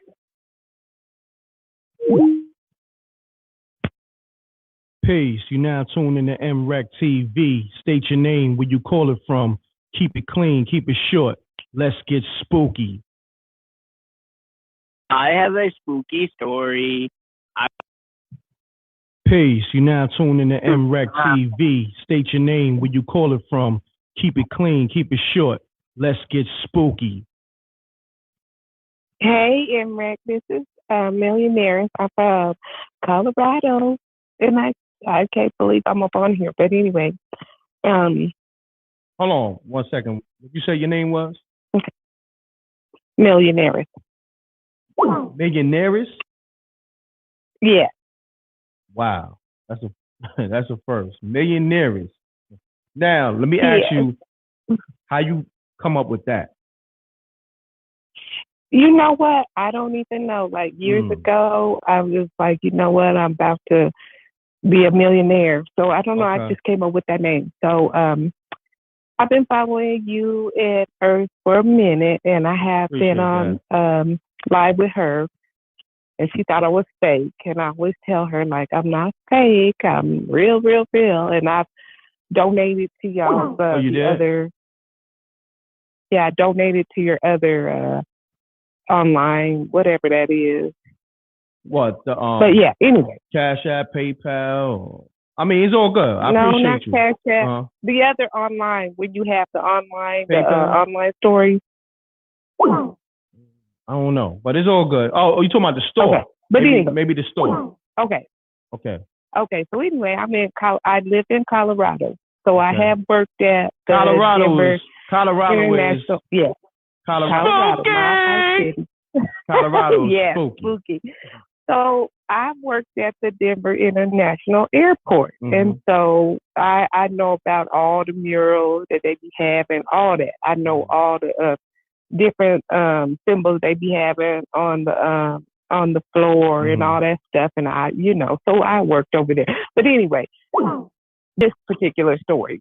Okay. So I lived in a place called Montbello, and this is where a lot of Black people lived over there back in the 80s, 90s, just the earlier part. Okay, so I lived with these people, and I was 18 years old, and I was with my boyfriend at the current time, and we was with the guy that lived there and somebody else. And then he's like, I got a Ouija board. So we're like, okay, let's play with it. So we got the Ouija board out, and I was always like, oh, no, I don't want to do this. I want to do this. I said, come on. So we got the Ouija board out, and we did play with it for just a minute or so. And then what happened is the door handle of the bedroom we were in, it just started just boom, boom, boom, boom, boom. It was just somebody was rattling it. Yes, word. They wanted to get up in there. Yeah. And we was like, damn, okay. So we was all tripping that whole time. So then I lived in the basement. I was staying in the basement of this home with these people, but my dude had went to jail. So I was just in the basement, whatever. And I don't know if you've been to Colorado, but those Montbello basements is just kind of closed off. They may have a window, but it's just dark as hell. So anyway, one night my dude was he was in jail, but I had to go. I was gonna go see him or whatever. So I went up and I was just ironing in the kitchen or whatever, and all I heard was some planks just banging, just banging together. And I was like, oh shit. So I looked down the stairs, and there was a black cat there, and I was like, what the fuck's going on? And so the lady that lived there, she was like, oh girl, this is how they do it. This how they do it. I was like, this how who do it? What you mean? So the whole night I slept upstairs, but then I went ahead and whatever, went to court with my dude or whatever. And so then my dude got out of jail, and we went back to the basement, we were chilling or whatever, went to sleep, and he woke me up. He's like, hey, do you see that? Do you see that? Do you see that? And I was like, what? And it was just dark as hell. He's like, do you see that? That ghost is floating up in the air. It's floating up in the room. And I was like, no, I don't see anything. And so basically, to make a long story short, and I do talk a lot, I ain't gonna lie. When he was gone to jail, I just always felt like someone was looking at me, and because I'm intuitive, and I was like, what's the fuck's going on? But that story confirmed that there was something there, because he was in jail at the time. And then when he got out, he confirmed that whole story, because I was like, damn, you saw something, but you was in jail, and I felt something too. All these planks was cracking, and something was up in there. And the lady that lived there was like, oh, this how they do it. So I was like, damn, it was something in that house. So now I always try to investigate. So I went back to the house. I was trying to go back to the house. And one time I went back to show somebody, and the house was boarded up. And then after that, I couldn't find the house no more. I tried to find it. I was like, damn, where is the house at? I mean, I knew the vicinity, but the street and everything, I could not find. So to this day, I would try to find that house, and I could not figure out what street it was at or nothing. And that's in Denver, Colorado. But I say Denver's got a lot of strange shit going on. A lot of strange shit, because we got the DIA airport, and I believe that they have an underground facility over there. I believe they do have an underground city or something underground over there. Gotcha. And that's an M.Reck. But I want to say I love you, and I love Earth, and I represent y'all. I'm following y'all. So we up here in the Mile High City, we are representing y'all. I appreciate you. Thank you. Okay. Take care. Take care. And that's a different kind Mute your audio. Mute your audio. Mute your audio. Peace. You now tuned in to MRecktv. State your name, where you call it from. Keep it clean. Keep it short. Let's get spooky. What's going on, fam? What's going on, fam? Peace. Yusuf from DC, baby. How you feel? Yusuf, DC, in the building. Mute your audio, family. I'm feeling good. My man, is that better? Yeah, you got people talking in your backdrop? Oh, that's your show, baby boy. That's your mute it. show. That's I need you to your mute show. it. Anytime you call, you got to mute the audio because it bleeds. Oh, I got you, fam. Well, let me make you quick because I know your format or whatever. And shout out to everybody. And this is an entertaining little junk, dog.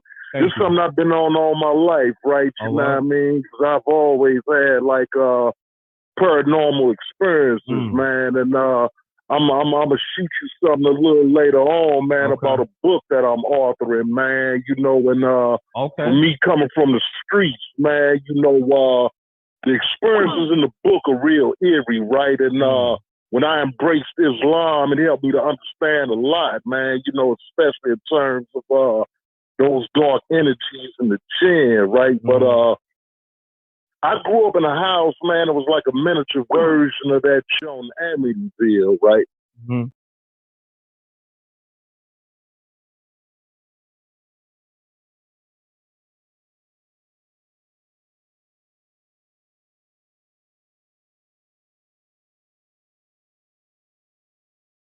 But in the first parts of my book, man, but real talk, man, we had a fireplace. We used to play with Ouija boards. I'm not going to sit up here and fake born and raised in St. Louis. My family indulged in all that, right? You know what I'm saying? But it was something about me, man, that never had a good feeling with none of that, man. You know, we had a fireplace in our living room with like 2 red windows right on the side of it. You know what I'm saying? And I used to be afraid to death to sleep in my bedroom.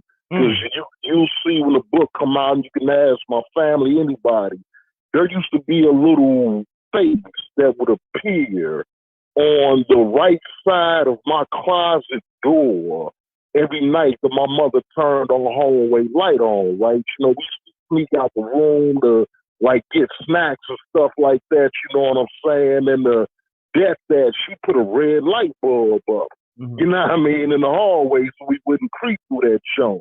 But every time she would turn it on, and this ain't no sleep paralysis or nothing like that, every time she would turn it on, his face would appear. So I used to start sleeping out in the living room with my back to the fireplace, right? One night, something crawled up on my shoulder. Even just telling you this, the hair on the back of my neck is standing up, man. But one night sleeping in front of that, and I had to be about like 7 or 8 at the time. But one night sleeping in front of that fireplace, and I used to always sleep with my back to it. And granted, this was like 82, 83, you know, I was a youngin', you know, so it was sealed off, you know, no air could get through it or nothing. The windows were red, what do they call it, the little stained glass joints. Ain't no air coming through them joints. But I felt something crawl up my shoulder real slow, and in the left side of my ear, it hissed. What? And I kid you not, here's my right hand to Allah. And I immediately turned my neck and I saw little wings dip off the left side of my shoulder. Do you know that it wasn't until I got introduced to Islam and the Quran where I read that Shaitan is a whisperer? And when you know anything about the jinn or beings that inhabit this earth with us, they just don't have physical form. So yeah, I don't know how you came up with this platform, man, but a lot of that shit is real. I could attest to that, man. And I think y'all will find my book very entertaining. Yo, so basically, you saying a snake with wings was whispering sweet nothings in your ear. No, not sweet nothing, Doc. And I love your humor, Doc. You a funny cat, man. I'm just joking, real talk, Aki. I'm talking about, like right now, as we all sitting and listening to this program, you have two of those beings on each of your shoulders right now. They're called Qur'ans, you know what I mean, in Arabic.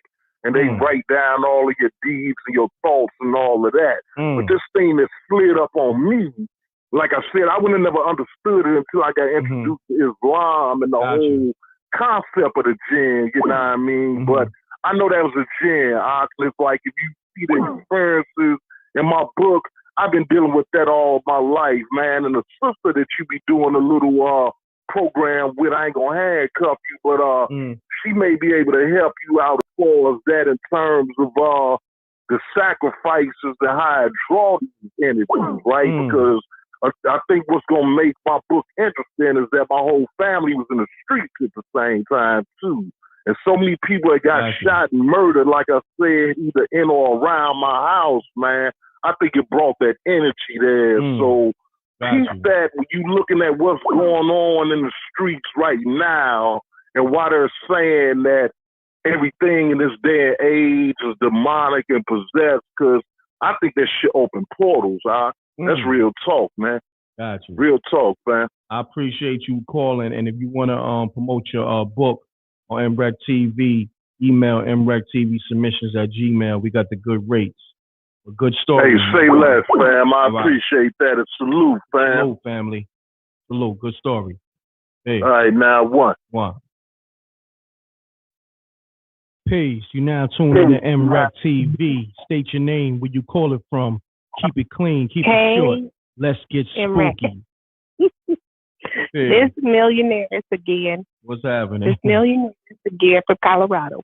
Okay, so I had to tell you another story because I'm an intuitive empath, so I got a lot of stories. But anyway, so this one, I was living in a 2-bedroom, like really, really nice place, and I was with my kids, and what happens is, like a lot of times when I'm dreaming, I figured that I'm on another plane and I'm fighting evil or I'm doing whatever. So anyway, I was in this dream and I was fighting something, just hella evil, and I was going in or whatever and fighting.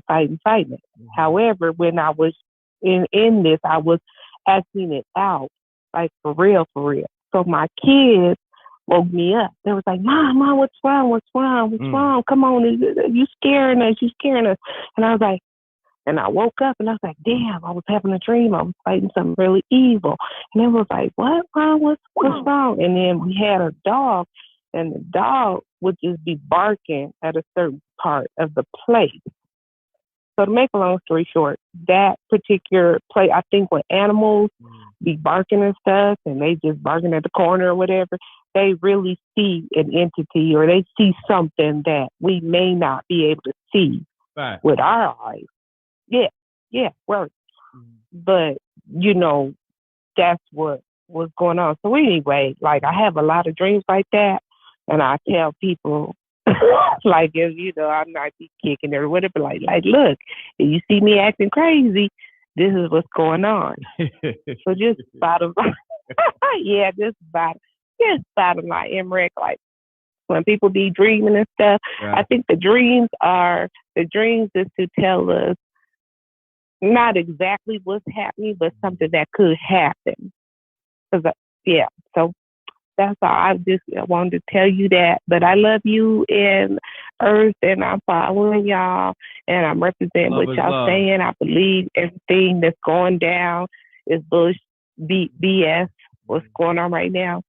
And it's a lot of us out here repping with y'all. So I just hope we can stick together. No doubt. Thank you for calling. All right. No doubt. All right. Have a good night. Have a great one. Peace. You now tune in to MRecktv. State your name, where you call it from. Keep it clean. Keep it short. Let's get spooky. Hi, M.Reck. My name is Peach. I'm calling from Delaware. I can't believe that I actually got through. I love you and Amina. I listen to everything that y'all do. Thank you. Peach, how you doing? How you get a name like Peach? It was given to me by my friends. I don't know. Maybe because I'm really nice. Because you're really nice, or you got a peach? Oh, Lord. Maybe that too. Maybe that too? Oh, okay. You trying to be modest about it. I hear that. So I'm calling in. I was really hesitant because I hate talking about this story. I have always been very intuitive, and I guess you could say there's spirits that speak to me. I hate even going back into this story. When I was 10 years old, I was playing hide and seek with one of my friends, and he was chasing me. And I almost reached base, and a voice said, "Turn around." So when I turned around, mind you, I was in front of my house, and when I turned around, I saw him in a parking lot, but he was older, and he was riddled with bullets. I could see the blood coming out his chest, his mouth. All I did was scream, and the voice said, "Tell him to take another path." Wow. I took off running into my house. So 15 years later, I had moved around a corner. The view of my house was a parking lot. Now, this is in North New Jersey. So I hear all these gunshots, and me being naive, I run to the window. And when I look out, I see him with the same stuff that I saw him in when I was a little girl, riddled with bullets. And the blood coming out his mouth, and he hit the ground. I couldn't do nothing but scream. That's crazy. Yeah, I have so many other stories. I'll call back in another time, but I'm not sure if that is spooky as the rest, but that certainly freaked me the hell out. Yeah, that was definitely spooky. People in the chat room is definitely saying that's spooky. So I appreciate you calling. Good story. And when we go live on Spooky Hours Part 9, definitely tap in with us. Okay, I will. I have so many stories to tell y'all. I'd have died with people, everything else. Oh, wow. All right. Take care, Peach. Delaware is real spooky, too, by the way. All right. Take care. Well, you have a good night. Thank you. You too. Yeah. Shouts to Peach from Delaware. Y'all crazy. Yeah, I was 49. Peace. You know, mute your audio. Okay, I will. I mute your audio, please. You gotta mute your audio. Fall back. You gotta mute your audio. Anytime you call an M.Reck show, please have your audio muted because it bleeds into the show. Also, pound that like button. Come on, man. There's over 500 something people in the room. Pound that like button. We ain't even got 500 likes yet. What's going on? The like button is free. Let's get it.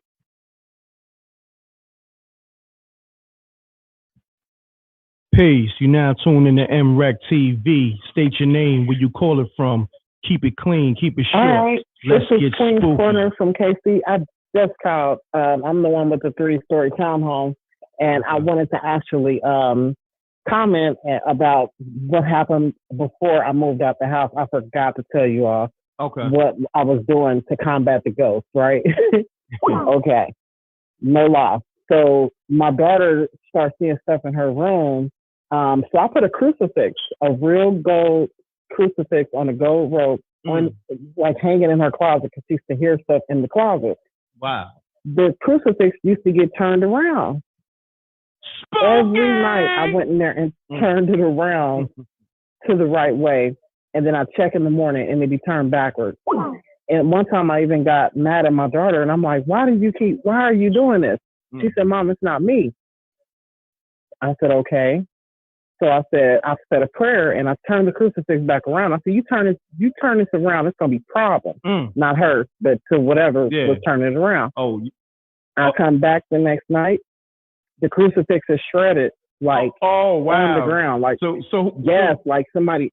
So whatever you spoke to wanted all the smoke with you. They said forget turning it around. They just shredded the whole crucifix. Like they was like, they ain't respect you at all. They had no respect for your gangster. Yes, they was like, I'm not even gonna play no games with you. I'm gonna just tear it up. So us having Native American in our blood, I said, okay, I'm gonna put up a dream catcher because I heard that gets rid of evil spirits because she was having bad dreams too. I put it up right in front of her door. The next morning, the dream catcher was shredded as if Freddy Krueger came in and like ripped it up. I mean, feathers was everywhere. Wow. I was like, okay. Whoa. So, you know, we would just be hearing stuff in the hallway. And I think there was like some kind of, not a blood bank, but like a cancer type institution or something where people went and got dialysis or something like that. But it was like right next door to us.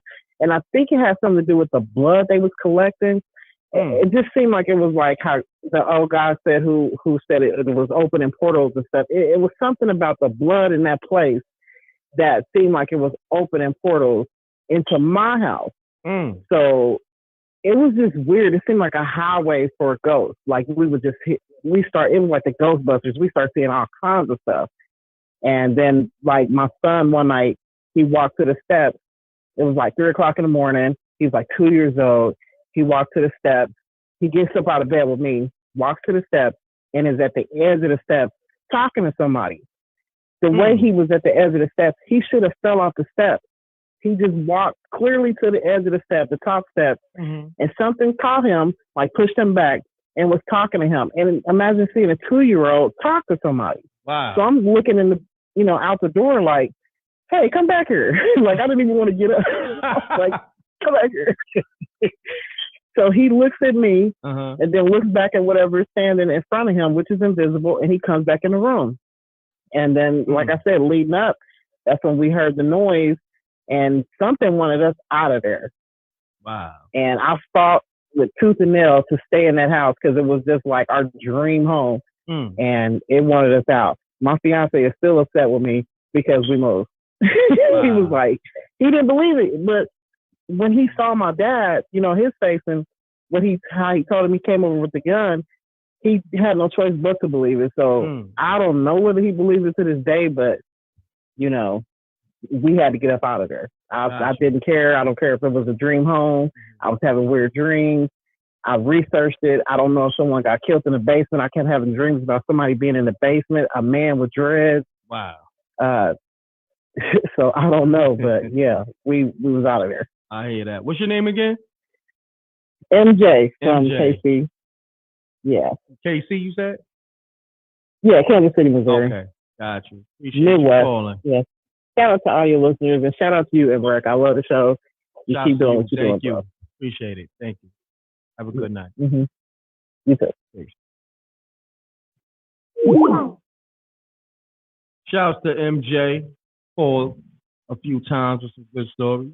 You got good stories and you make them short and sweet. You call up again.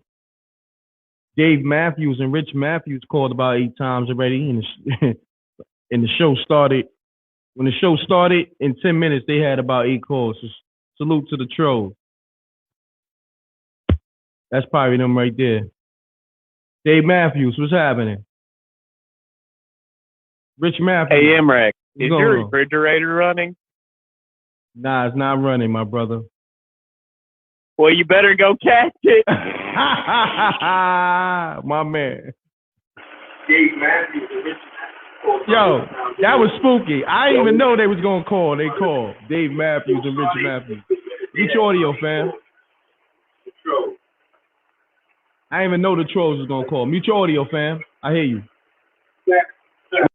Peace. Now tune in to Mute your audio. You now tune in to MRecktv. State your name, where you call it from.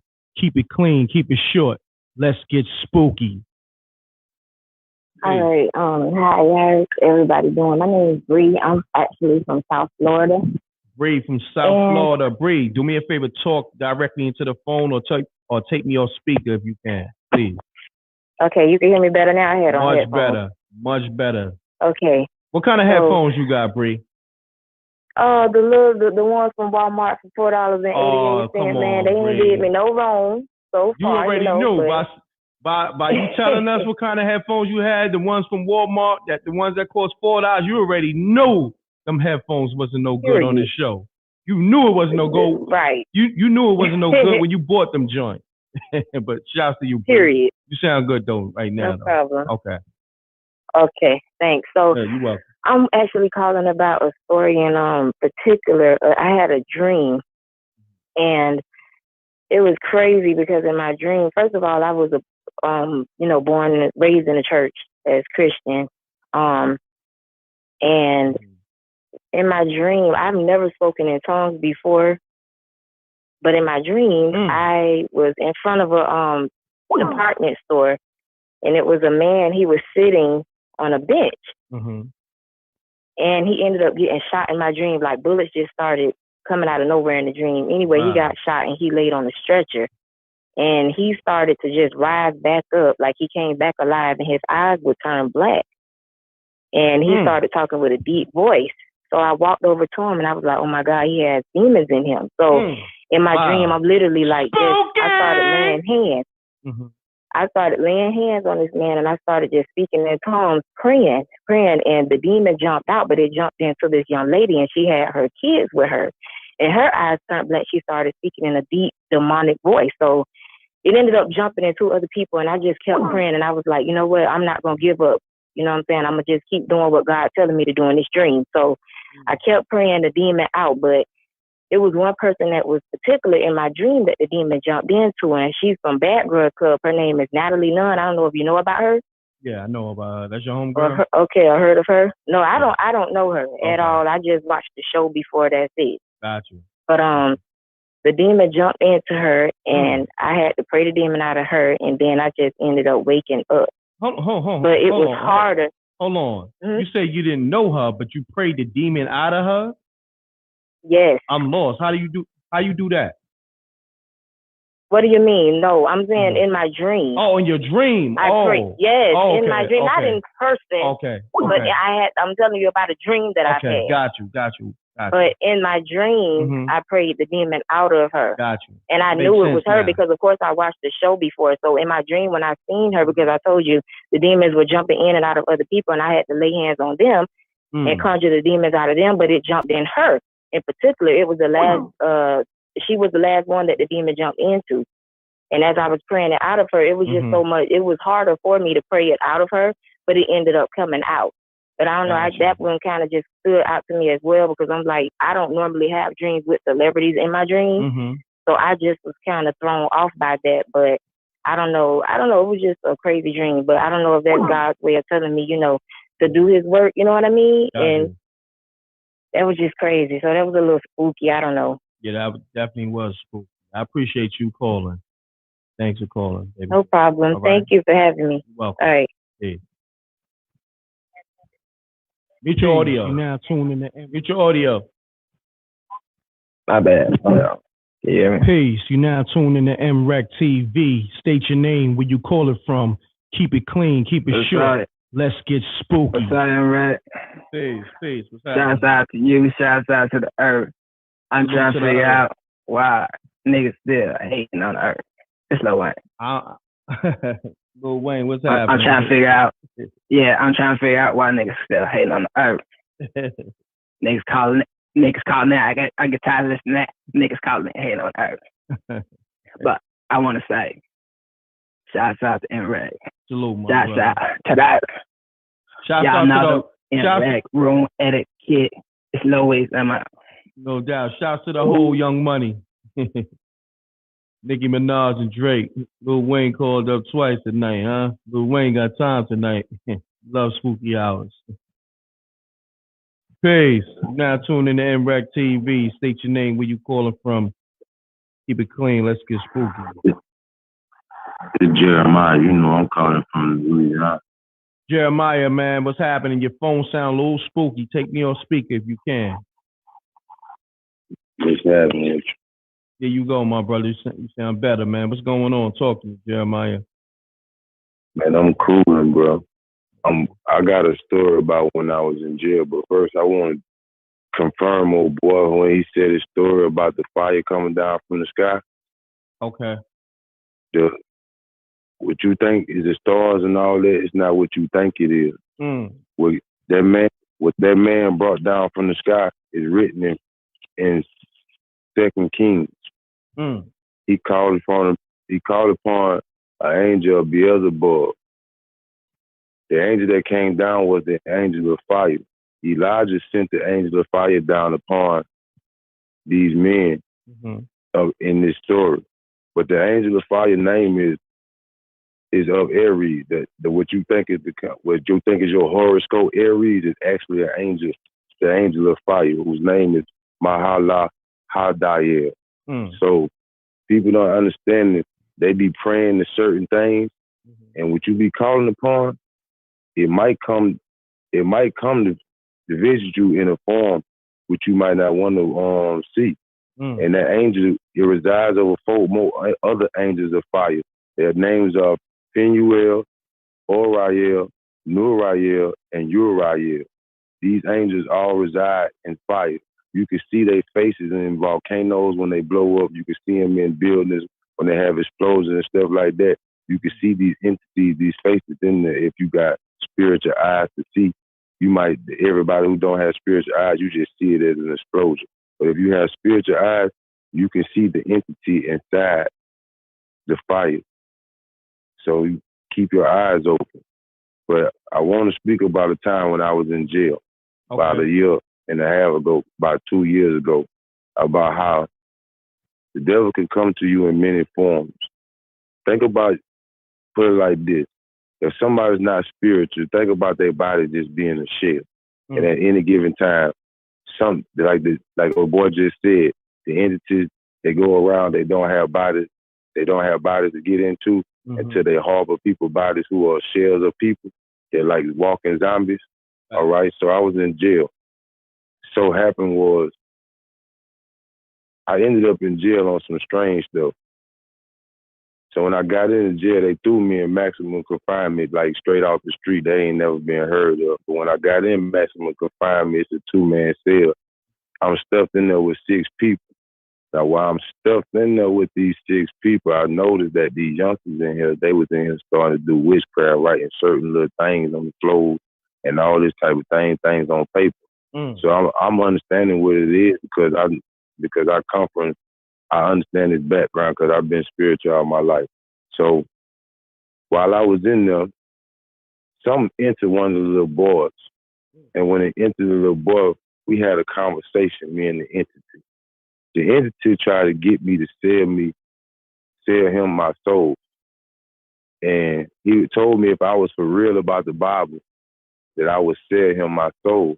But if he understood that I was real about the Bible, he would know I wouldn't sell him my soul because it's not mine to sell, right or wrong. So people not understanding this, these entities, they're jumping around. I want to speak about something else too, you being in New York. There's, these blue lights y'all been seeing in New York? In the sky? Okay, yeah. Yeah, the blue light. Definitely. Oh, I want to say a couple of years ago, y'all had some fire come over y'all city too, like a ribbon in the sky, a whole bunch of fire. Well, it's written in the book that fire been up there since Sodom and Gomorrah. The first half of it rained down on Sodom and Gomorrah. The second half is going to rain down on God in the Messianic time when Christ is supposed to come back.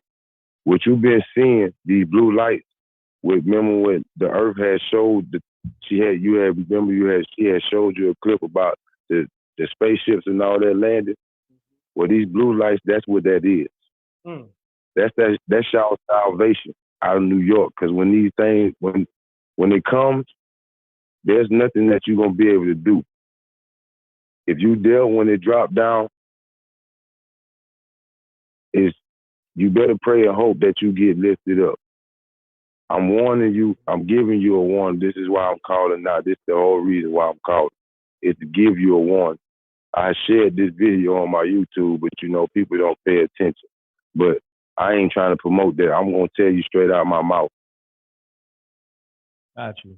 destruction is coming to that to your city and the many cities on that part of the coast.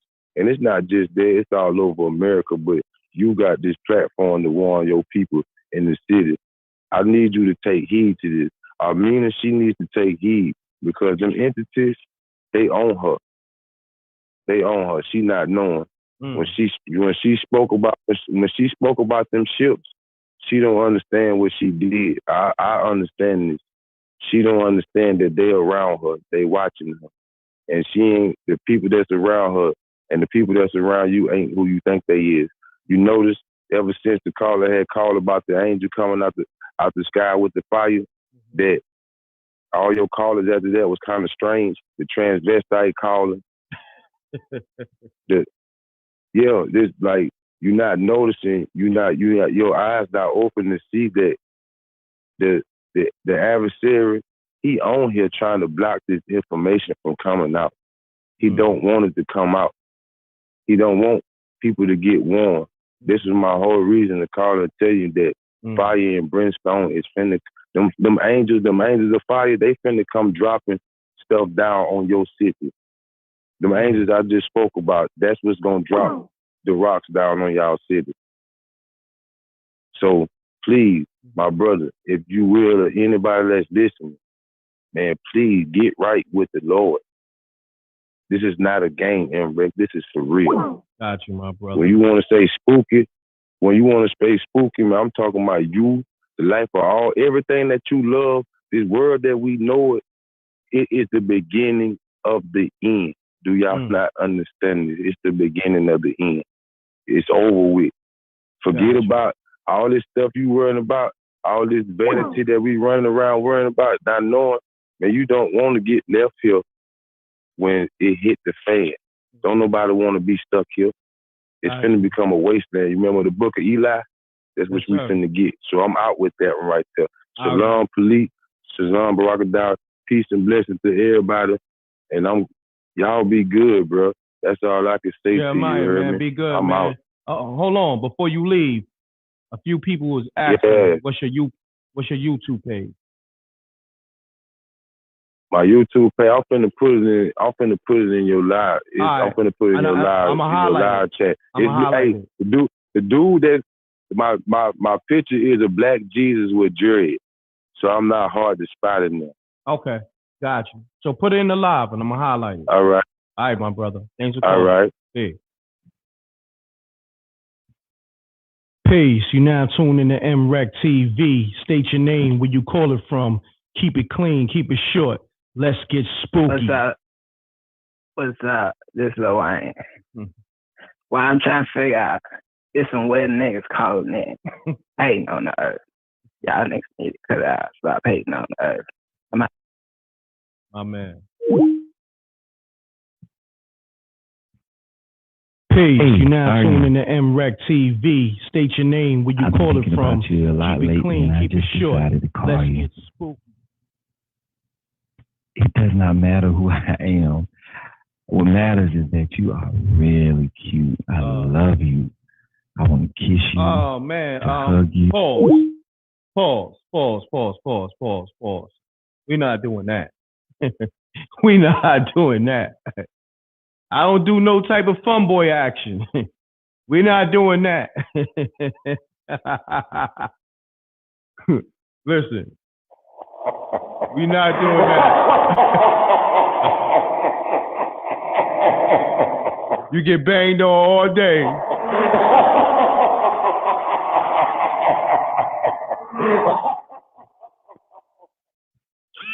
Peace. You now tune in to MRecktv. State your name, where you call it from. Keep it clean. Keep it short. Let's get spooky. Yes, my name is Net, and I'm calling from California. Net. And I'm calling. What's happening? Can you hear me? Your phone sounds far away. You sound like you on a cricket phone. It's probably my voice. Can you hear me now? Take me off speaker. Hello? Oh, man. Y'all got to stop buying those cricket phones, man. I'm trying to work with y'all. Somebody left a voicemail.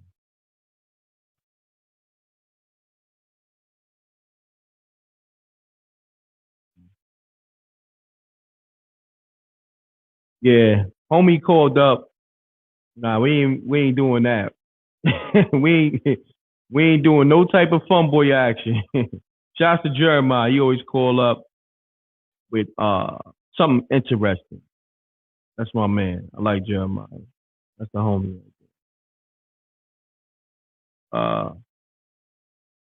Nell, or what's her name? She said Net. Net, call back. Your phone was a little spooky. Homie called like a minute ago. That was fruity. We don't do that. We don't do the fun boy action over here. I'm sorry.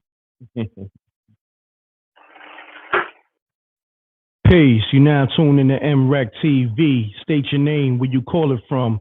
Keep it clean. Keep it short. Okay. Let's get spooky.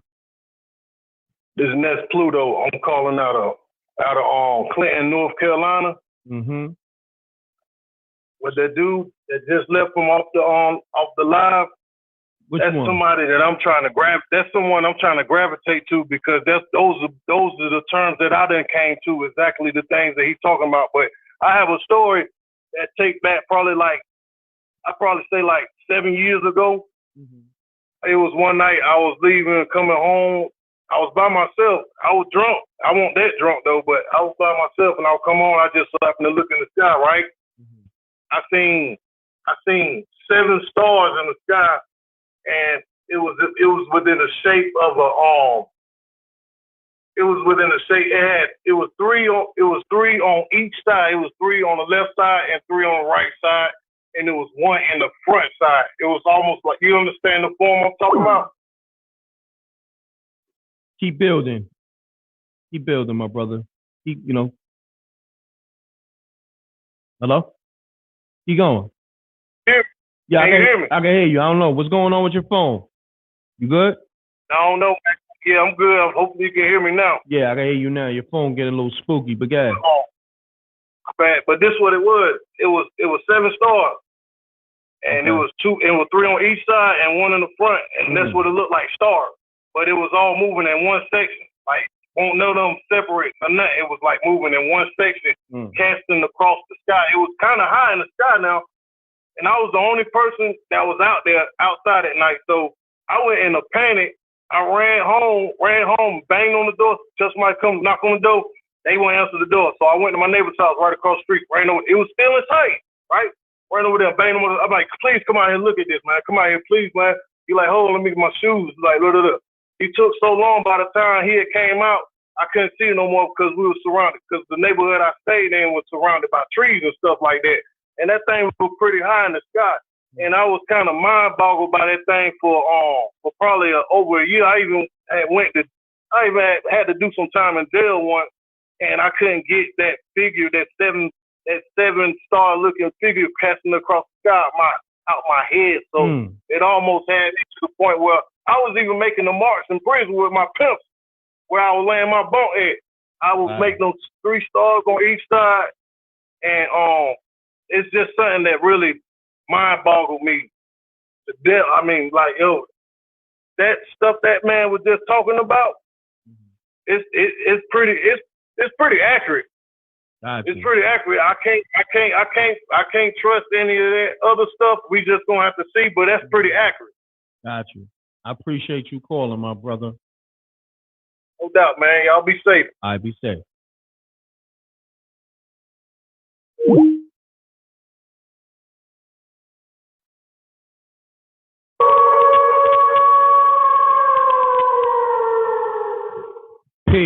Peace.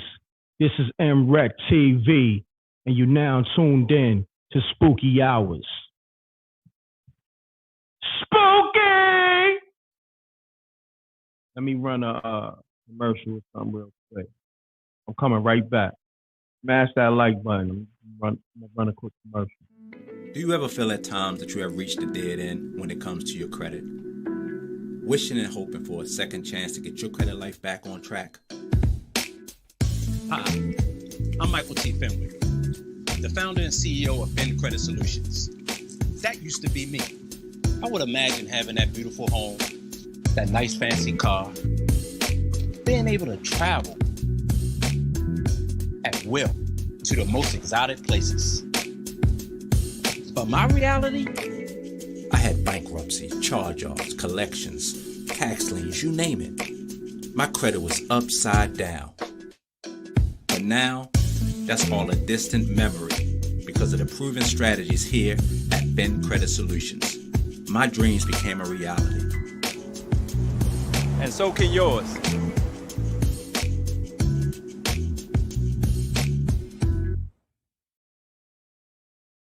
Peace. Peace. You now tuned in to MRecktv. State your name, where you call it from. Keep it clean, keep it short. Let's get spooky. Hey, what's going on, M.Reck? This is Kevin calling from DC, man. Kevin, what's happening? Shouts to the whole DC. DC is very spooky.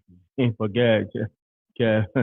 Talk to me. Yeah, man. We got the spookiest thing going on right now. I tried to tap in with you in the Essence earlier, man. I called like 12 times, but couldn't get through. But yeah, man. You know, the line everybody be on fire. that's listening, The line be on fire. The phone line be on fire, my brother. Nah, I'm hip, but I just want to give a message to everybody that's listening, man. Like, you know, I know that we got some patriots on here, and it look crazy right now, but man, just we like the Essence say, we watching the movie, man. Like, I'm just sitting back smiling. I don't know if I just DM'd you. Matter of fact, they got a fake tweet from Joe Biden where he's saying $600 is unacceptable. We need $2,000. Now everybody know Trump said that, but they putting out fake tweets and they doing all kind of stuff, man. But I mean, you already know, my brother. We got this, and I want to say again, you know, I thank you for having the channel because you know it helped solidify all the stuff that I've been telling people. Like my whole family, they think I'm crazy because I voted for Trump and everything. And you know, my wife, she's like, look, whatever you do, I'm riding with you. So once I made the decision, I just started coming to your channel and watching the Men Lives and listening to like the X-22 report, man. It's what's going on right now is crazy, but it's all about to come to an end, man. No doubt, it's my everything brother. about to get better. I appreciate you and salute to your wife for riding with you too. You got a real one. Yeah, man. Yeah. I ain't want to hold up your time. Now, I know this about something totally different, man, but I just wanted to share that. I appreciate you tapping in and following the platform. All right, no problem. Thank you, my brother. All right. See. Salute to that, brother. Somebody in the hallway making noise, and I'm doing a show.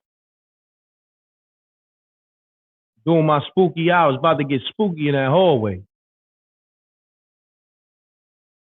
I go in that closet, about to get spooky. Listen, messing up the flow of the show.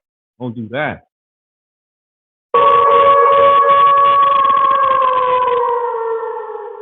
Call me up.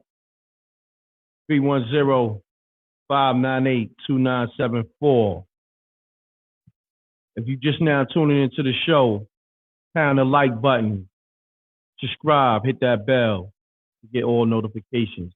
This is the Spooky Hours with M.Reck.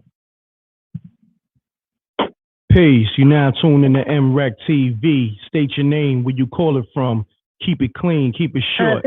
Let's get spooky. This is Nat from California. Nat, what's going on? What happened with your phone? I don't know. I got a different phone. So can you hear me better? I hear you much better. You got another phone, huh? Yeah. Okay, Nat.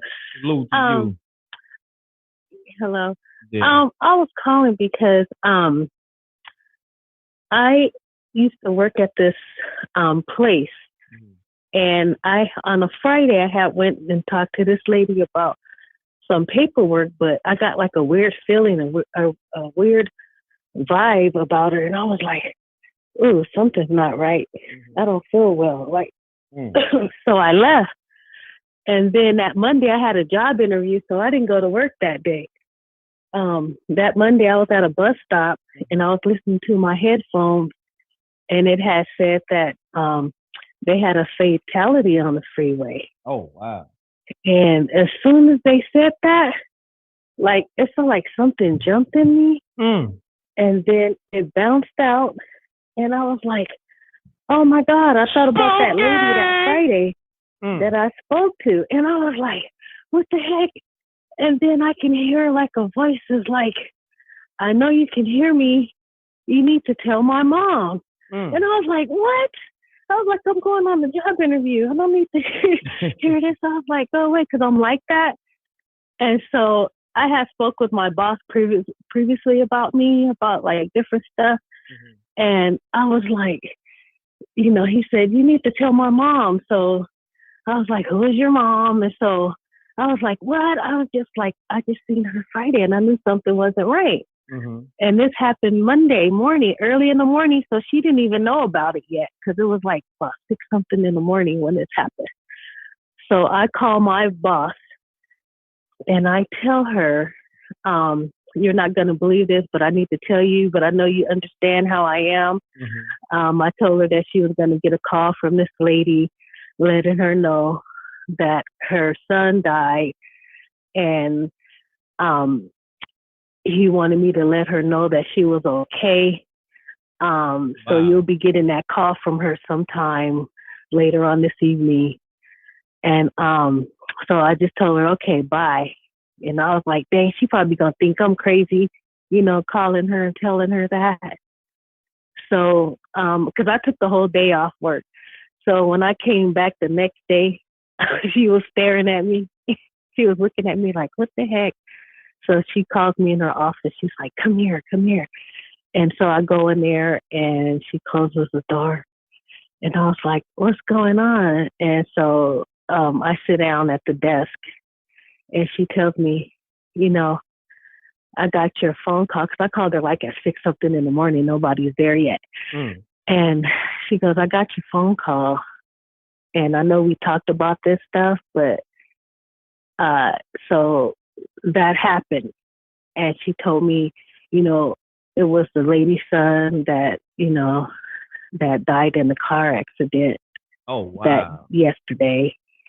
And how did I know? You know, she goes, I know you told me, but how did you know? I was like, well, he came to me and he was telling me to let his mom know that he was okay. But I was like, I don't have her number.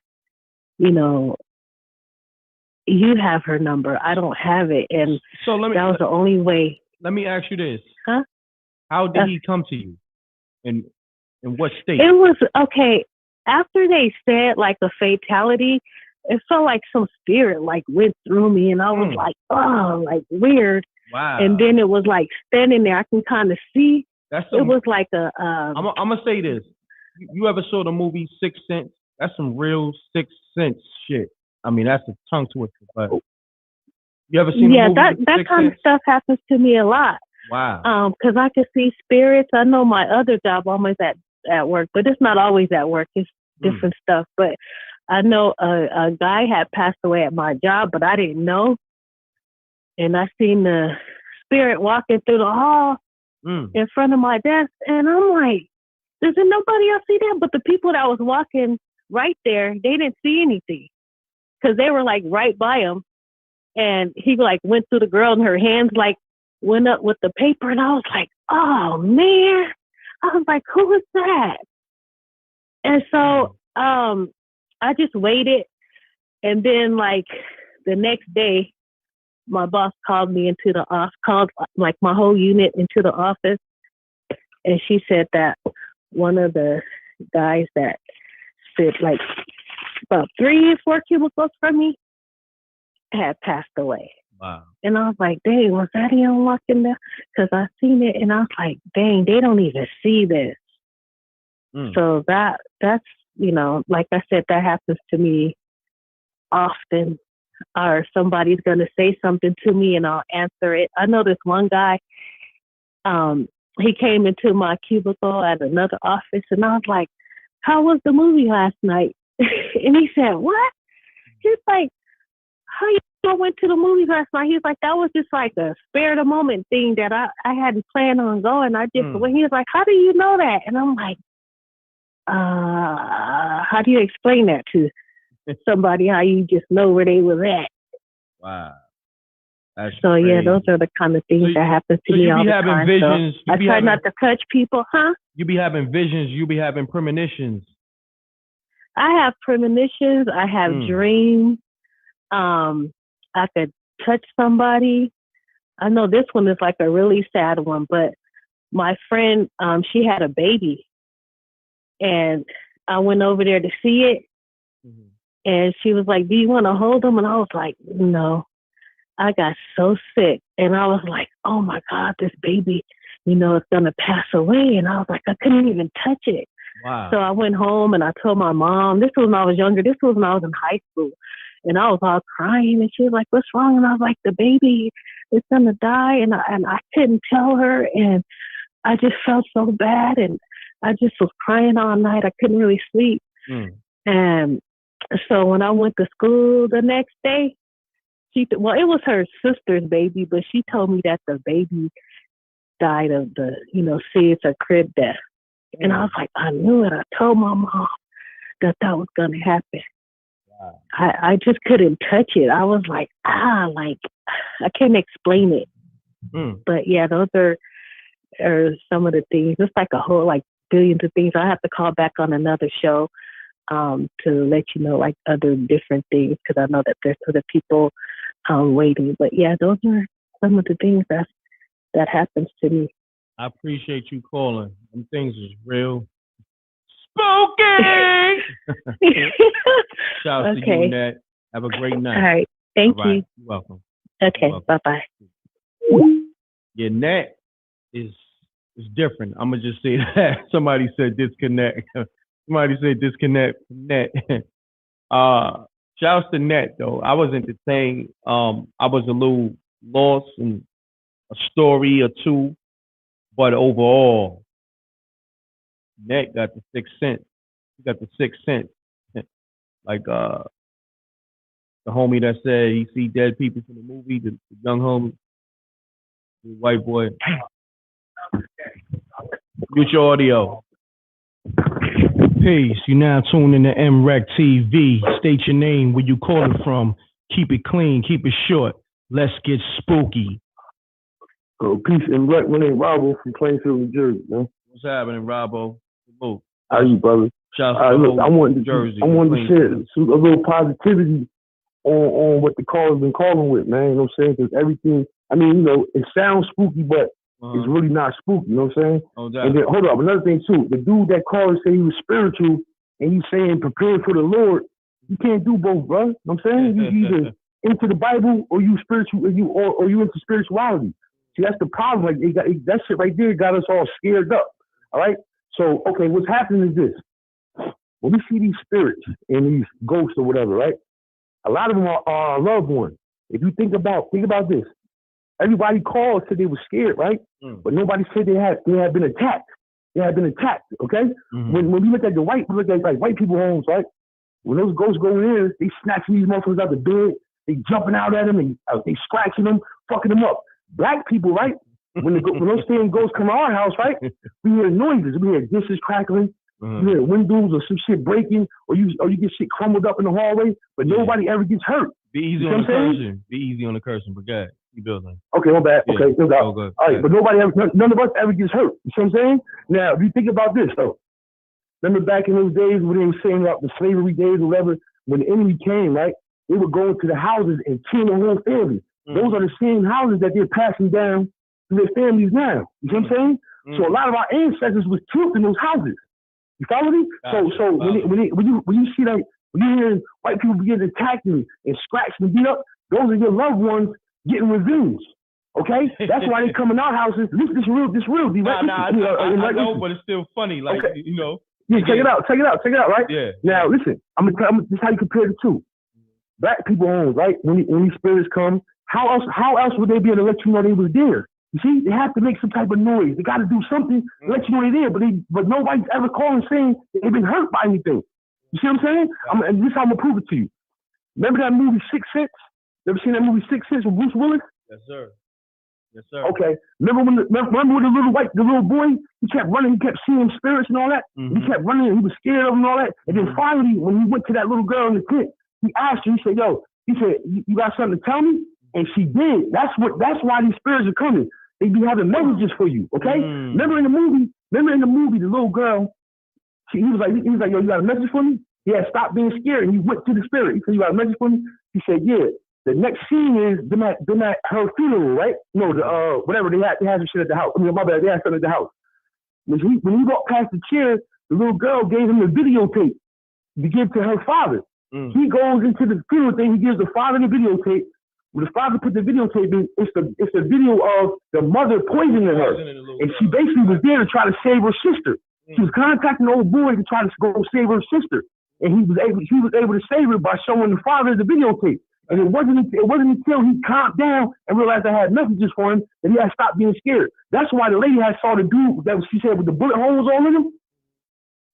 Okay, he had messages for him. I'm gonna tell you something else. Think about this too, right? If you look at how okay, wait, this might be a little deep for you, but ask Queen Goddess that worked with you. I forgot her name. I forgot what's her name? Peace to the earth, Amina. Yeah, Amina. Yeah, peace to Amina too. She fly too, yo. She knows a thing too, man. She knows what she's doing. Okay, check this out, right? If you tell her to explain what the indigo children are, right? The indigo children are a wave of children that have been born like early 70s to like mid 80s, right? And one of the qualities of an indigo child is you see spirits, you have contact with the spiritual realm. And all this has been taken away from us when they gave us religion. You see what I'm saying? They took our spirituality and they gave us religion. And this is why, okay, I'm gonna tell you something else. In all these movies too, those sci-fi movies be the real business, bro. Okay, here go one right here, right? If you wait, I just forgot. I just lost my train of thought, bro. Nah, it's all good, my brother. Your wheels are okay. turning. Well, basically, listen. That's what I wanted to tell you right then, right? I kind of wanted. I heard all the callers calling. It was kind of like fearful, man. I wanted to just tell y'all there's nothing to fear, man. And old boy talking about New York gonna go. Man, that's crazy. Now, check this out. I'm gonna let you go up this, right? Right? I have my own YouTube channel. It's called Planet Plainfield. Okay, I've been recording UFOs and all that, which is our family members for the last 4 years. That's real, right? If y'all want the real information, y'all all subscribe to a young brother named Young Pharaoh, dog. He's the truth. And all that, anything else you hear after that is bogus. It's bogus. Young Pharaoh, bro. Real talk, man. He got all the information. He's gonna explain everything to you. Subscribe to him, man. All right, but M.Reck, I love you, man. Good looking, man. The joint is dope. I'm always on here. It's official. Appreciate you, fam. Thank you. You got it, fam. Yep. All right, cool. Yeah, son. Salute the homie. I don't even know what to say, but salute to the homie. And he gave Young Pharaoh a commercial. So shouts to Young Pharaoh and his homie. That definitely got your commercial in. I'm gonna need that. I'm sending an invoice to Young Pharaoh. You know what I mean? But salute to him. He got a free commercial. I'm gonna send that invoice. Somebody say he got go subscribe to his channel. Oh, y'all crazy, man. Peace. You now tuned in to MRecktv. State your name, where you call it from. Keep it clean, keep it short. Let's get spooky. This Lil Wayne. Niggas calling in saying some weird stuff. Niggas don't know what they're talking about. They disrespecting the earth. They disrespecting MRecktv. Some niggas saying some spooky. Yeah. It's Lil Wayne, by the way. Anyway, I'm gonna hit y'all niggas back, man. No doubt. Shouts to Lil Wayne. Lil Wayne got time today. Called up the show like 80 times. Oh, yeah. Peace. You now tuned in to MRecktv. State your name, where you call it from. Keep it clean, keep it short. Let's get spooky. Mute your audio. Mute your audio. M.Reck. What's happening? Peace. M.Reck, can you hear me? Yeah, I can hear you good. Okay, lower the TV down. Okay, I'm calling because a lot of people, they talk about these spirits. They talk about these demons, but they don't have a clue. A lot of people, they go to these Mickey Mouse churches, that, you know, to give that prosperity gospel. You know what I'm saying? It's real. It's real. A lot of these Mickey Mouse churches, they tell people what they want to hear. Fact. Yeah. Real talk, bro. And it's like a lot of things, you know, they're scared. They're scared to talk about it. When it comes to the spiritual warfare, they're scared to bring it up. I'm talking about, you know, 99 out of 100 churches, you know, they're scared to battle that when it comes to that. Jesus, and that's a commandment that Jesus, you know, that he gave right before when he ascended to heaven. Let me give you the scripture. It's in the Bible. I was just reading it today, matter of fact.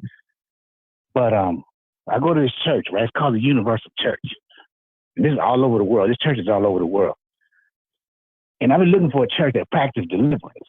Hello? Yeah. Can you hear me? Yeah, I'm looking for a church that practices deliverance. Hold on 1 second. So, you know, I was with this one girl. So I started going to this church. And I met this girl at, you know, at the gas station. I invited her over to church. I didn't know. So I brought her to the church, and the pastor started, you know, she was going through some problems. She was battling addiction. She was battling depression. And the pastor started praying for her. And he laid his hands on her, and she manifested with demons. See, what you call strong spiritual warfare prayers, a lot of people don't do that no more. You know, they play these little Mickey Mouse prayers and you know, cotton candy gospel. And this pastor, he goes, in the name of Jesus, you got to have authority over these spirits. Okay, if you don't, you know, and that's why, you know, that's why they roam and they do whatever they want, because, you know, they have nobody over them. They have no, you know, you're not challenging them. And that's what these pastors do. They challenge these demons. So the pastor was praying for her. She manifested with demons. And and that pastor said, in the name of Jesus Christ, I command you to tell me, how many are you?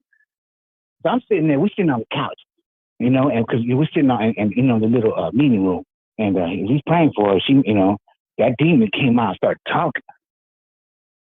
Oh, wow. And that demon said, he said, in the name of Jesus, I command you to tell me, how many are you? And that demon said, 10,000. Man, when he said 10,000 demons, my hair stood up. My hair stood up.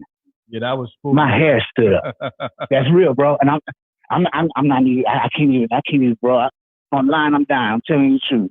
And she manifested. Hold on, what the demon said again? Come again? What the demon said again? Demon said the pastor asked him, how many demons is there? And that demon came out and said 10,000. Wow. So Jesus talks about, you know, the legion, you know, the demoniac. When the demoniac, Jesus was when he cast the demon out of the demoniac, he said, "What is your name?" He says, "You know, we're a legion. Our name is Legion, but we are many." But I want to read you a scripture in the Bible. This is in the Bible. Now let's get straight to the word. And you know, what I'm gonna tell you, everybody, y'all got the NIV Bible, throw them in the trash. Throw them NIV Bibles in the trash, because I'm serious, because they're missing a lot of scriptures. If you have an NIV Bible, go to Matthew 17:21. You're not gonna find it in your Bible. And if you have an NIV Bible, go to Matthew 17:21. That scripture is completely taken out of the Bible. It goes from 19 to 21. I'm from 19 to, no, it goes from 20 to 22. I'm sorry, Matthew 17:21. That scripture is missing out of that Bible. So if you got that Bible, throw it in the trash. But I'm going to read you a scripture. I'm going to be straight with you, because the devil is deceitful. But this is what Jesus said. This is what a lot of these churches are lacking. Say, go into all the world and preach the gospel. This is in red letters in the Bible, New King James Version. Go into all the world and preach the gospel to every creature. He who believes in my name will be saved, and he who does not believe will be condemned. And all these things will follow those who believe. In my name, they will cast out demons. They will speak with new tongues. They will take up serpents. He's not talking about serpents on the ground. He's talking about spiritual serpents, demons. If they drink anything deadly, it will by no means hurt them. They will lay hands on the sick, and they will recover. See, these Mickey Mouse churches, man, they're not doing it. They want your money, but they're not driving out the devil. They're not laying hands on the sick. Okay, and if you look, I know a lot of people, they don't know where to go, and that was the same thing with me. I didn't know when it came to spiritual warfare. I couldn't find no place. I couldn't find a church, because half these churches they're crooks, and the church is full of demons, and the demons reside there because they're not getting cast out. They're not being challenged. But if you're looking for a church that practice deliverance, they do deliverance prayers hardcore every Friday. Go to the Universal Church. Man, there's churches all around the world. They got them in L.A. They got them in Houston. They got them in New York, and you name it, all over Texas. And call and go. You know, our days are numbered. Our days we have a short amount of time. Got you. I appreciate you tapping in and calling, my brother, and giving us the good word. God bless you. God bless, my God brother. bless you. And I'm telling you, people need help. They need help. Go to the Universal Church. Find you a church that's closest to you. If you got to drive, drive. If you got to drive, drive. Some people in Africa, they walk to church. They walk for miles to church. By the time they get to the church, they heal. Why? Because they're going faith. They're hungry for God. They're hungry for Jesus Christ. They're hungry for the truth. They're tired of all this garbage. So God bless you, M.Reck. Appreciate what you're doing. You let the people know. You let them know. God bless you all, my brothers and sisters. Jesus is coming soon. Be ready. Be ready. Stay ready. Be ready. Thank you. Stay ready.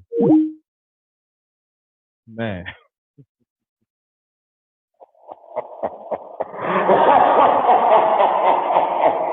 When the homie said Mickey Mouse churches.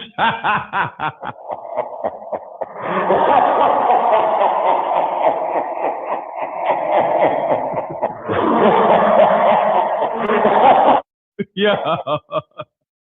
Yo. Mickey Mouse churches, that made my night. I ain't gonna hold you.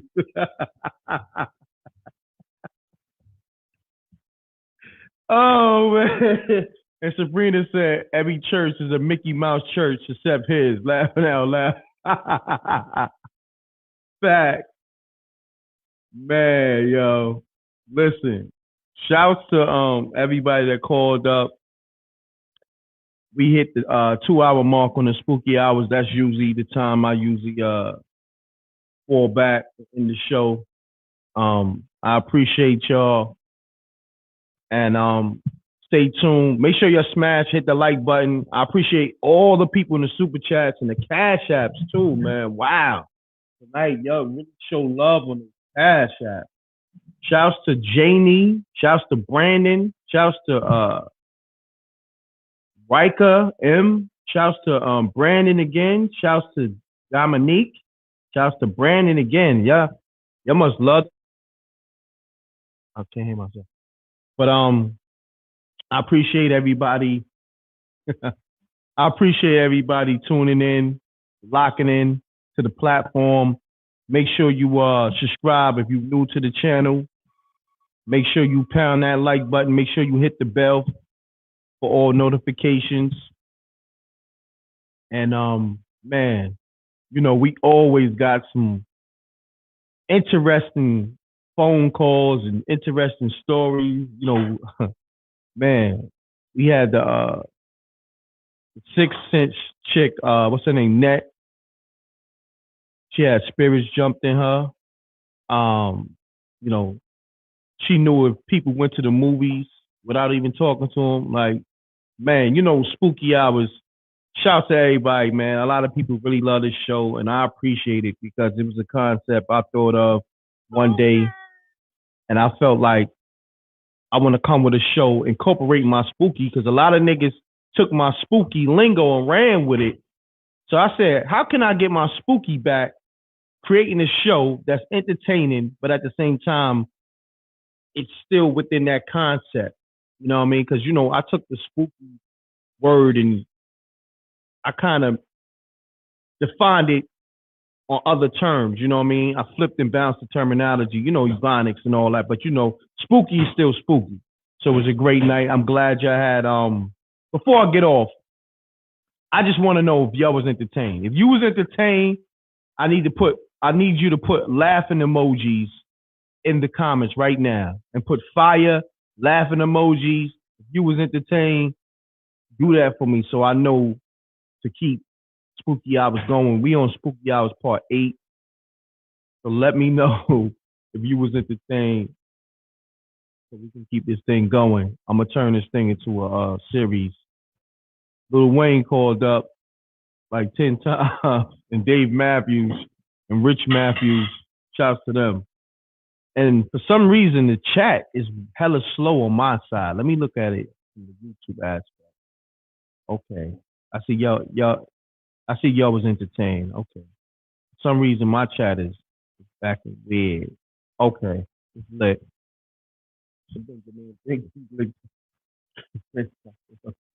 Hold up on it.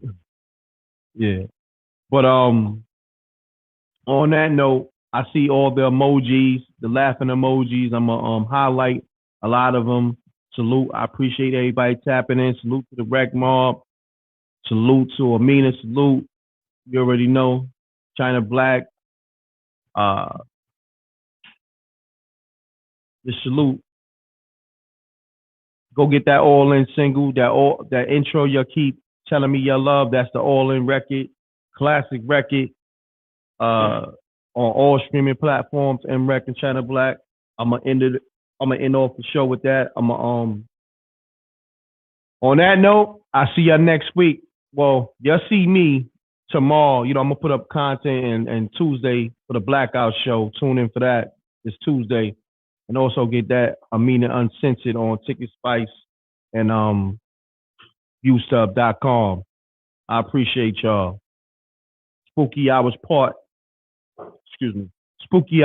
9 next Sunday. Tap in. All right? Make sure you share this live. I'm gone. Double deuces and bubble gooses. I'm gone.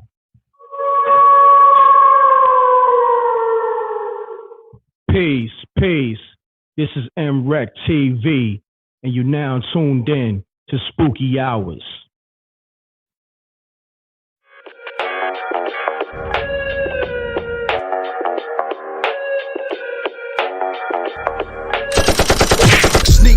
We don't see the competition. I drop off a ransom note that your art is missing, nigga. Pay it's in full with the money, or she gon' get her fingers clipped off like Lil Sonny,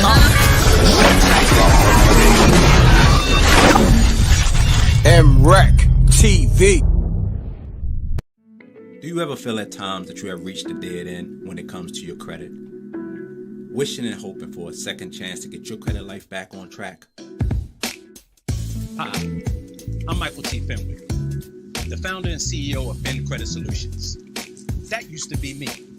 I would imagine having that beautiful home, that nice fancy car, being able to travel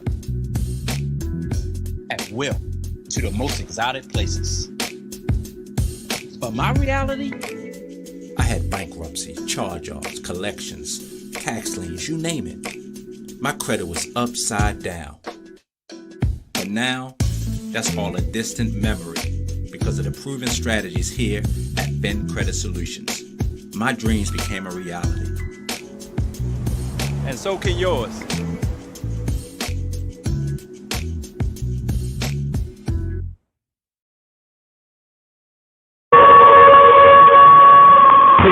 Peace.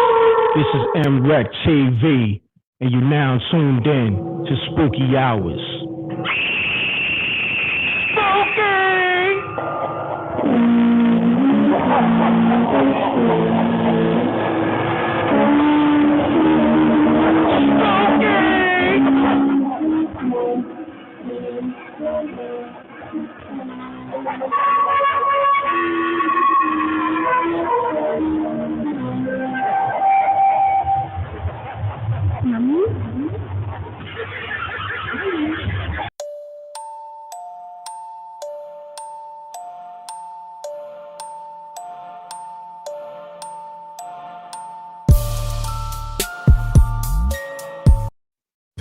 Peace. You now tuned in to Spooky Hours, and this is M.Reck.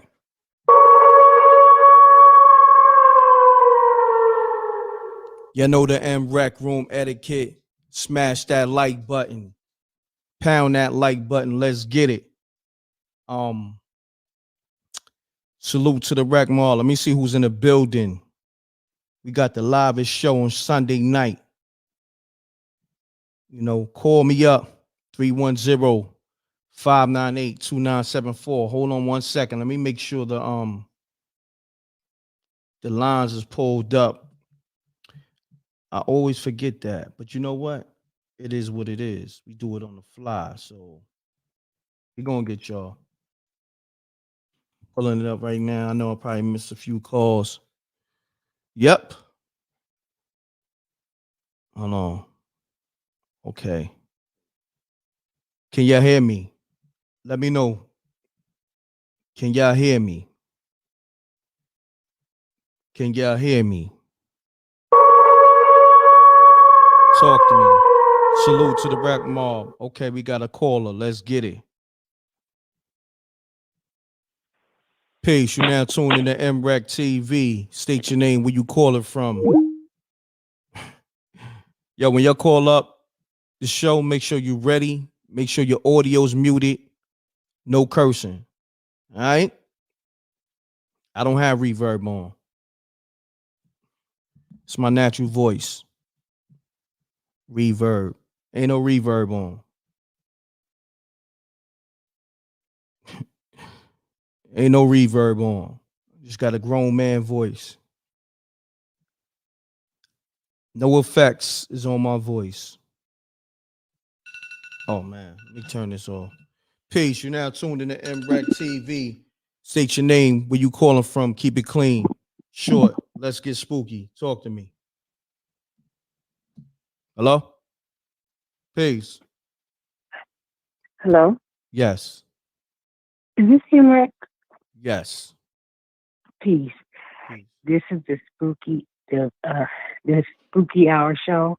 I normally don't stay up because I'd be too scared to listen to the show. But I had to stay up tonight because I wanted to call in because I got a call on last week, like right around that fake inauguration time. Mm-hmm. And this is spooky for me because I've been listening to you and Amina since about March. Okay. And y'all have opened my eyes to a lot of stuff. This is not a scary story, but it's scary in the sense that people are so asleep, especially in my family. So my brother calls me long distance from Germany, all frantic. Come on, well, what's going on in the States? Y'all okay? I'm like, listen, look, first of all, I'm in a seminar because I was listening to the live with Amina, and I get furious when anybody interrupts me. So first of all, I was like, well, I understand you calling from Germany, but listen, I'm gonna have to call you back. So he was all frantic, and I said, listen, just don't believe everything you hear on the mainstream media. He said, well, I was just calling and checking to see if y'all are okay. I'm like, we are fine. So, and it's scary to me that he's so asleep, and there's so many other people like him. They don't want to open their eyes to hear. They would hear the truth. It's just easier to believe a lie. So I just wanted to say tonight, thank you for all that you and Amina are doing for us, because it's really, really a blessing. You're welcome. Don't stop doing what you're doing, please, because there are people like you. We need y'all, you know. And I make it a point. I go down to North Carolina because my cousin, she's woke too, and I'll call her. I'm like, look, M.Reck, get ready, come on. Amina, get ready, come on. Are you listening? She's like, okay, I'm getting my laptop. So thank you. We really appreciate it. And we appreciate I'm not you. really savvy with this IG stuff, but I really would like to be able to be on her list of people that she takes in, as far as, you know, allowing them to follow her. So definitely. What's your name again? My name is Equilla. Equilla. Wow. And I'm following you already. Yeah. And I'm from, you know, I live in Ohio. That's a beautiful name. What's the meaning to that name? Thank you. You're welcome. Well, it actually, my father named me that. It actually means seamstress. And I do so. Oh, wow. Yeah. That's incredible. That's incredible. That's amazing right there. Yeah, well, thank you. So, and one other thing, you let Amina know, because I heard her talk about when this thing kind of blows over, she's going to have like a function, a cookout or whatever. Tell her, listen, I would love to come to wherever she's at. If she's in New Jersey, if she's in Philly, if she's in New York, I'll track up there. to be a part of that. She's going to hear this. She's probably listening now, but she's going to hear this, and I will let her know. But I appreciate you calling. Okay. All right? Yeah, and then you have my number. If she needs to call me back to get some more information, hey, feel free. No problem. Anytime. Thank you so much. Peace. All right? All right. Peace. Peace. We appreciate all the people showing that love. Call me back if I miss your call. This is Spooky Hours with M.Reck. And it's no reverb on my voice. I'm sorry. I just got the mic sounding good. That's about it. My voice is my voice. Call me up 310-598-2974. Salute to that caller who just called.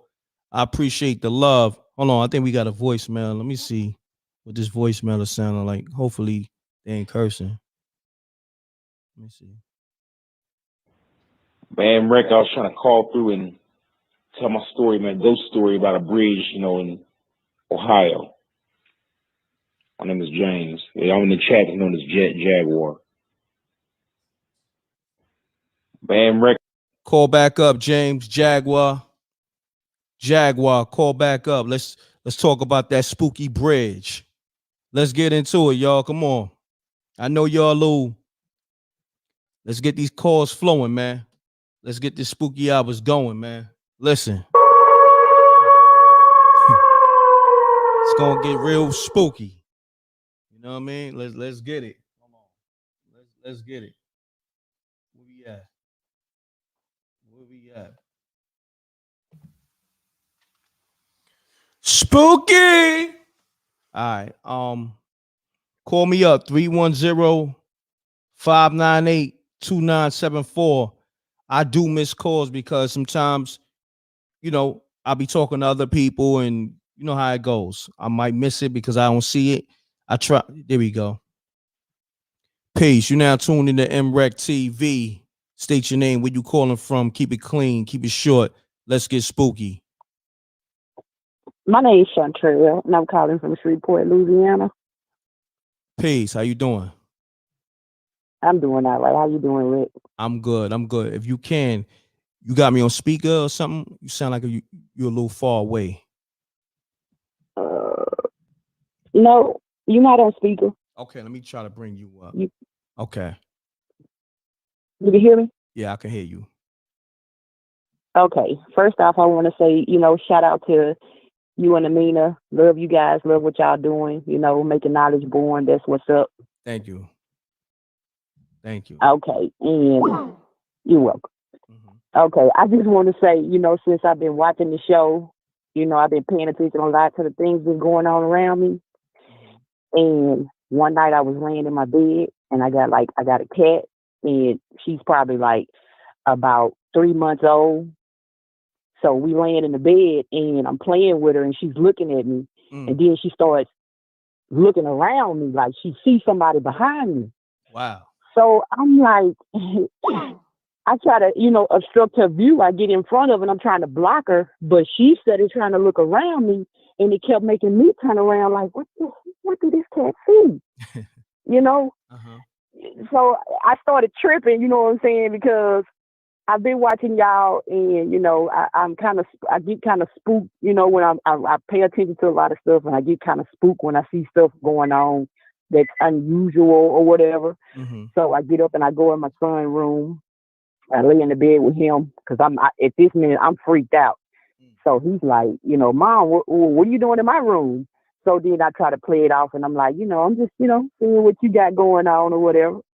And he's like, go back in your own room. And I'm like, I can't sit in here with you, for a little while and just, just chill. He was like, okay.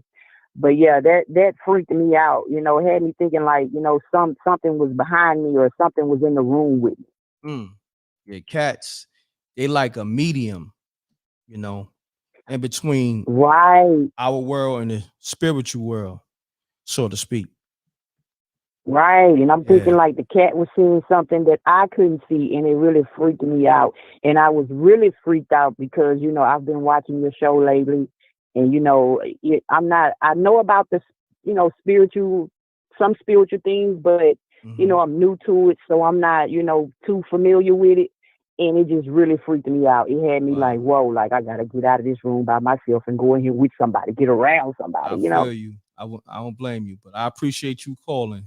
Thanks for calling. That's what's up. All right. That's what's up. Peace. All right.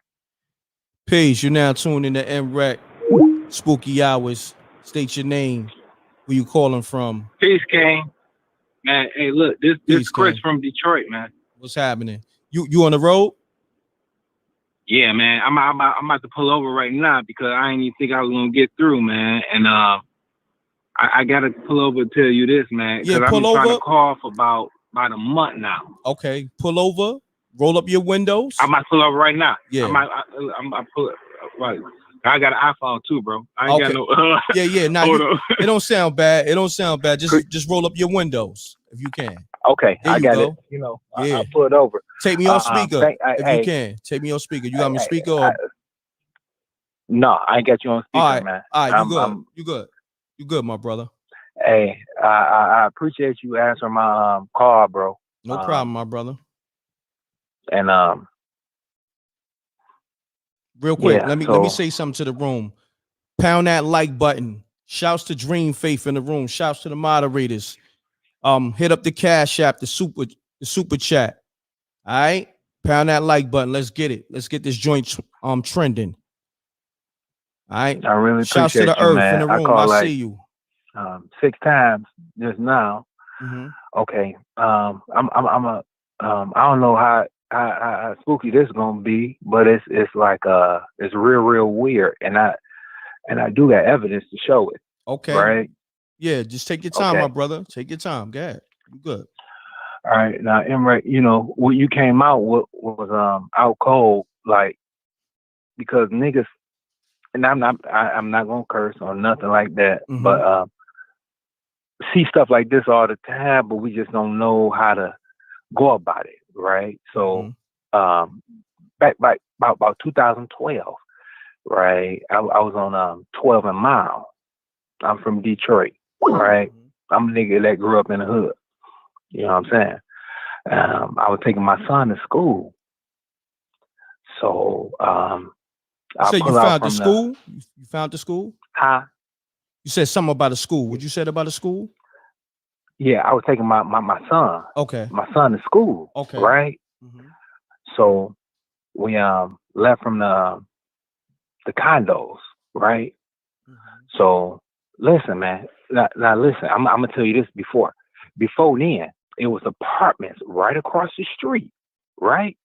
Now it's not. It's an army base. Okay. Mm-hmm.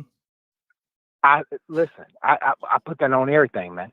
Anybody from Detroit know this, right? So I'm rolling down the road, and I got my baby in well, he's in the seatbelt in the back seat.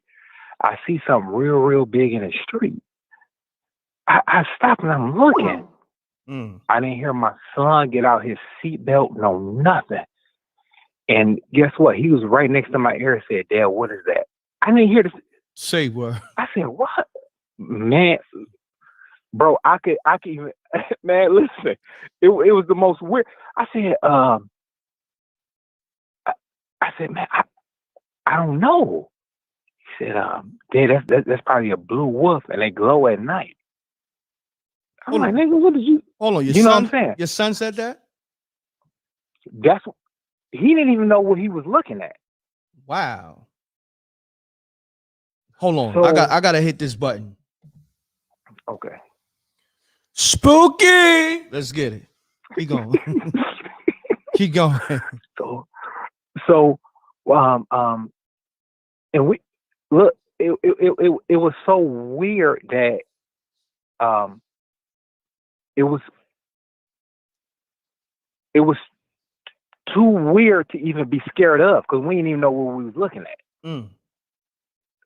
So I drove up. Now, bro, I swear, it was a car on the road right to the left. Nobody was in the car.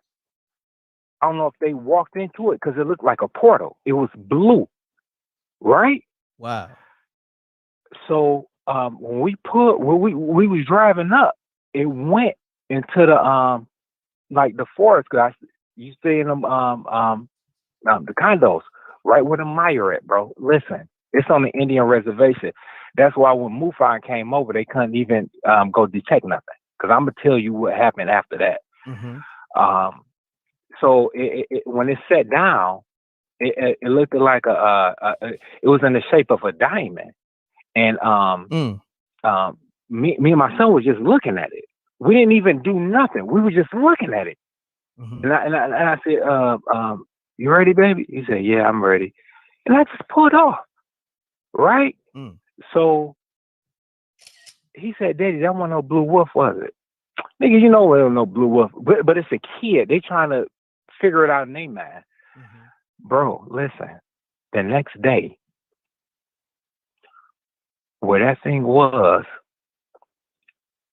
the trees bent in, and the trees that were standing, the leaves on the tips was burnt. And it's still like that to this day. Wow. Wow. Did you take and I'm so pictures? glad I was able to get my story out to you, bro. Did you take pictures or video? No, I could go over there and take a picture right now because it's still like that. Yeah. I want to see that, my brother. That's spooky. Yeah, because the trees is bent in, so whatever it was, it looked like it shot real quick. But in the summertime, the tips of the leaves was burnt, but the rest of the trees were standing up, but everything else was folded in. Wow. I never in my life seen that like that. I took my brother over there. He's like, what was that? What? He said, man, how did that happen?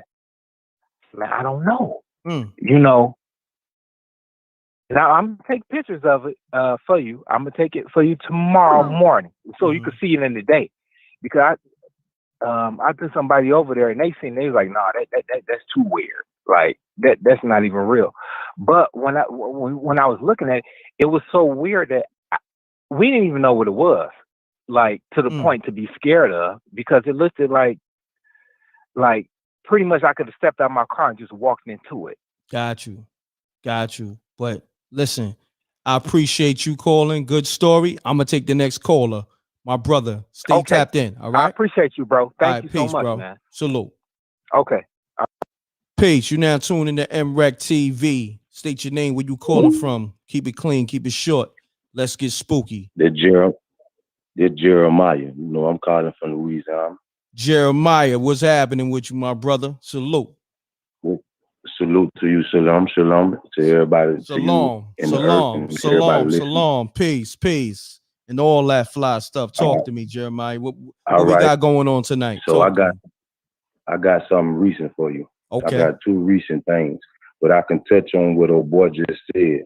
The video that I told you about the UFOs, there's one of those things he's talking about in the video. It speaks about it in Exodus. That I told you about the UFO, when the Most High came in the ships, it had burned the top of the mountain. It had left a mark on top of Mount Sinai when Moses went up there to go talk to him. That's why the people didn't want to go up the mountain. But to touch on my story, about a week ago, I was in here studying, doing what I normally do, and it came over me.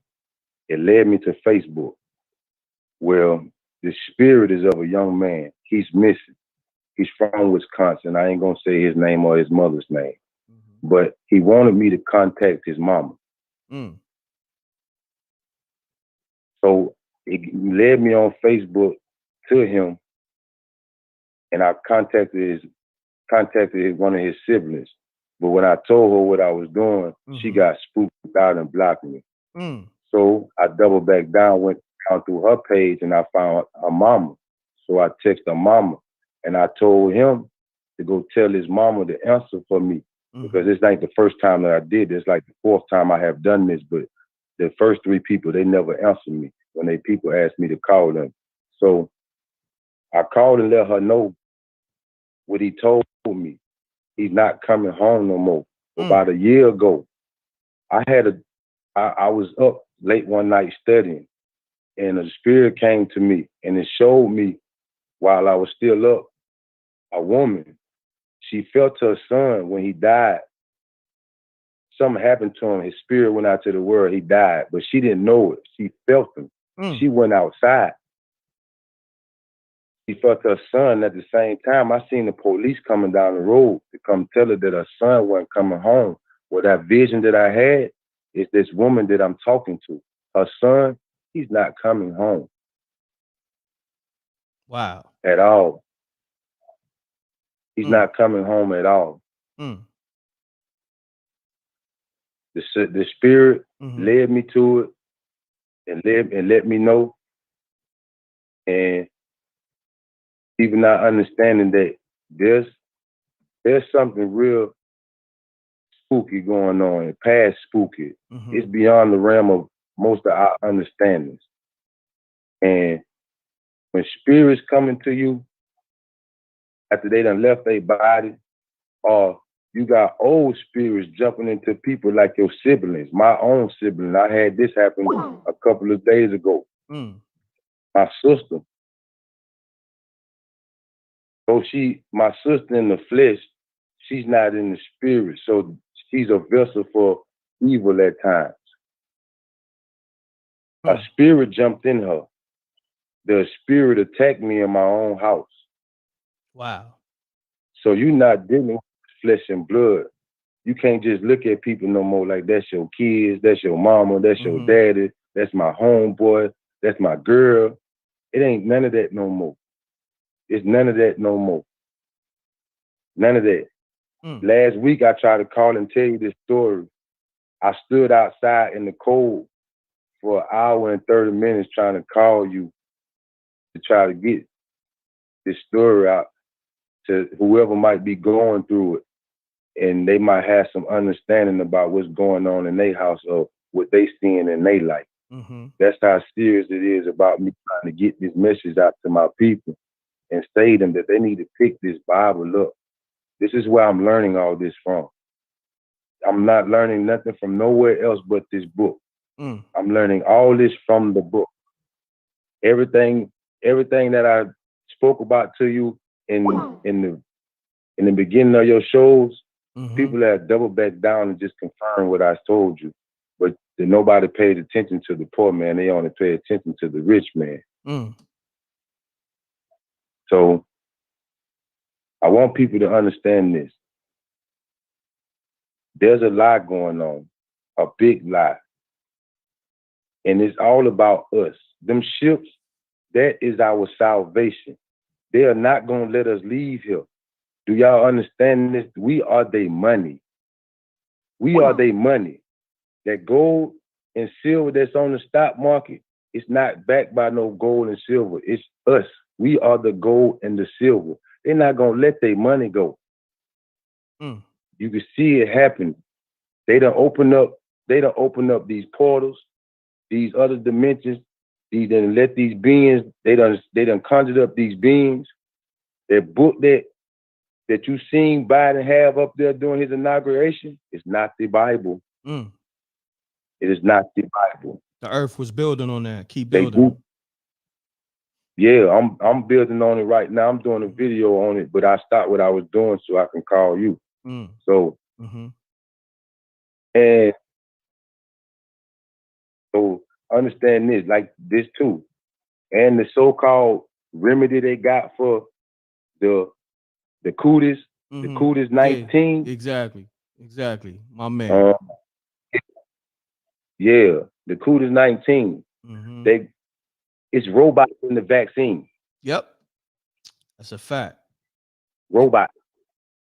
I think they call it nanobots or something like that. This is what nanotechnology. Yeah. This is how these entities are getting into these beings. This is how entities are getting into people. They be calling your show. They was trolling. Them trolls is not what you think they is. At the time, they trolling, but there's something inside of them making them do what they do. It's all good because listen, I'm strong spirited. Like, you know what I mean? Nothing good. Listen, Nothing can move. No, but you Feel need me? to understand. But you need to understand something about frequencies and vibrations. Your body is 70% water. Vibrations affect water.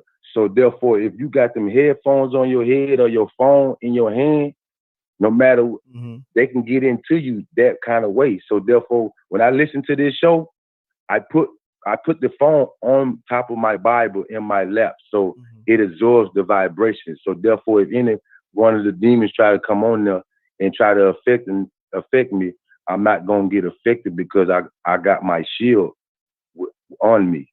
See, this is how this works. You gotta understand how deep it gets. But that's all I want to call in and let you know, Sunday, that they got spirits talking to you. People need to start paying attention to what's out there in the universe. This is why they want you to get your hair cut. Your hair is antennas. It's ether 9 hair. Y'all look it up. It picks up frequencies and vibrations. Talking about long before they even get to you. Long before they get to you. So, man, shalom, barakadah, peace and blessings. Peace and blessings. Kana. And consider. Grace and mercy be to my people. I love you, black folks. Y'all get y'all stuff together, you hear me? Love is love, my brother. Have a good night. Shouts to Jeremiah. Always either got a spooky story, his voice is just spooky. I'm definitely, when I do this production, high level production, he's on deck. Trust me. Call me up. I miss your call. 310-598. There we go. Peace. You now tuned in to MRecktv. State your name, where you calling from. Mute your audio. Keep it clean. Keep it short. Let's get spooky. First off, you're boring. You don't sound Nigerian at all. Jeremiah just spoke on y'all. You know what I mean? let me get to these calls. That's the same number, I believe. Let me see. Yeah, that's the same number. Let me see. Peace. You now tuned in to MRecktv. State your name, where you calling from. Keep it clean. Keep it short. Yeah, I think that was the same number. Them 606 numbers, I ain't gonna give them no wave today. Peace. You now tuned in to Spooky Hours with M.Reck. State your name, where you calling from. Keep it clean. Keep it short. Let's get spooky. Blessings, M.Reck. This is Malcolm. Malcolm, what's happening, good brother? Salute. Blessings, What's my going brother. on? What's Blessings going to on? you. How you doing? Yo, let me tell you something, bro. You viral out there. You viral. The story. Appreciate that. With the ghost face with no face with the leather jacket.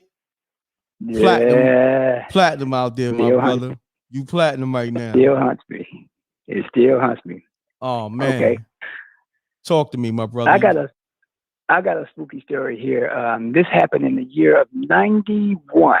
This was in Milwaukee, Wisconsin. Okay, hold on 1 second. So, let me talk to the people real quick.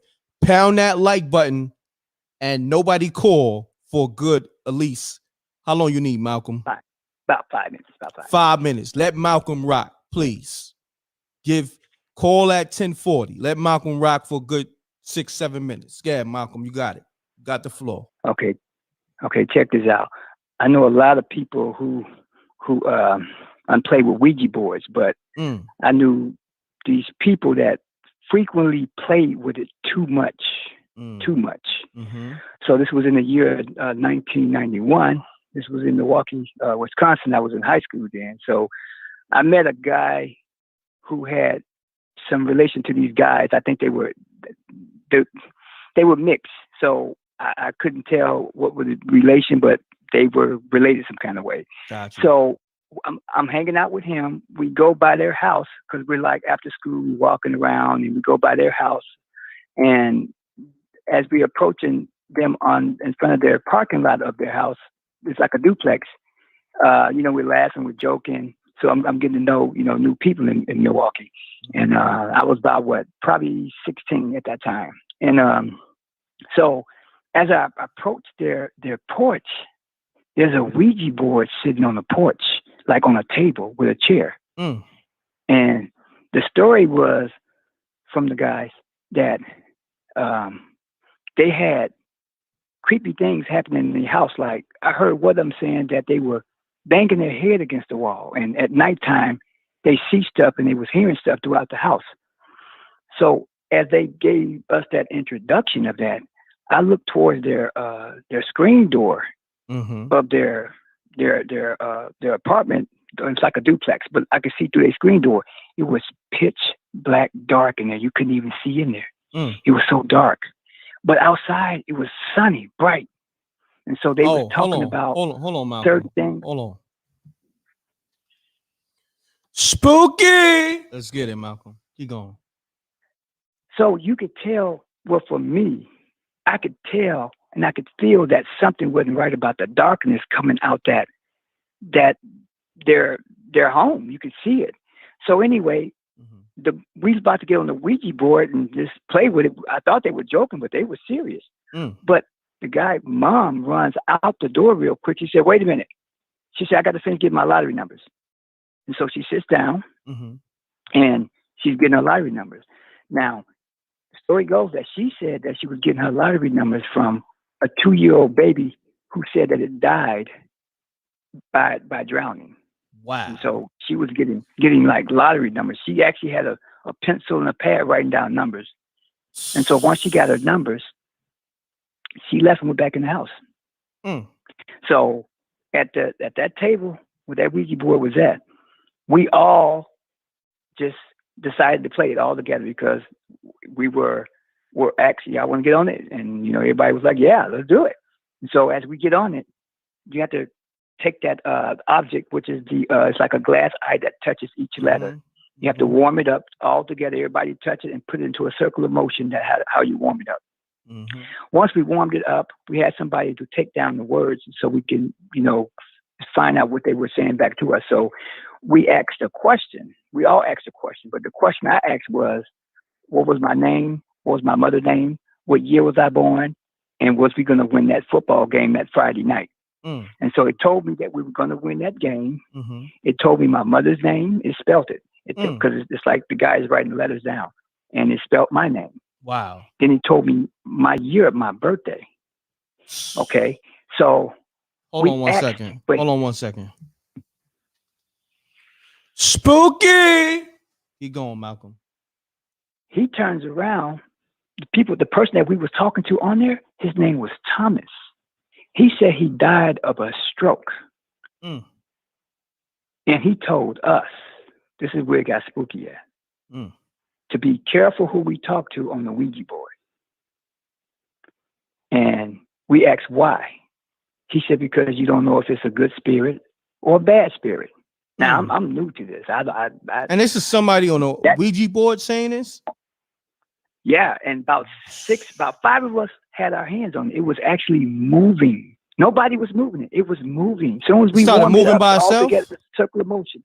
Yeah, and we started off. You have to warm it up in a circle of motion, like your hands touching it, your fingertips touching it, everybody's fingertips are touching it. So you go into a circle of motion, and all of a sudden you ask a question, and whoever comes through comes through.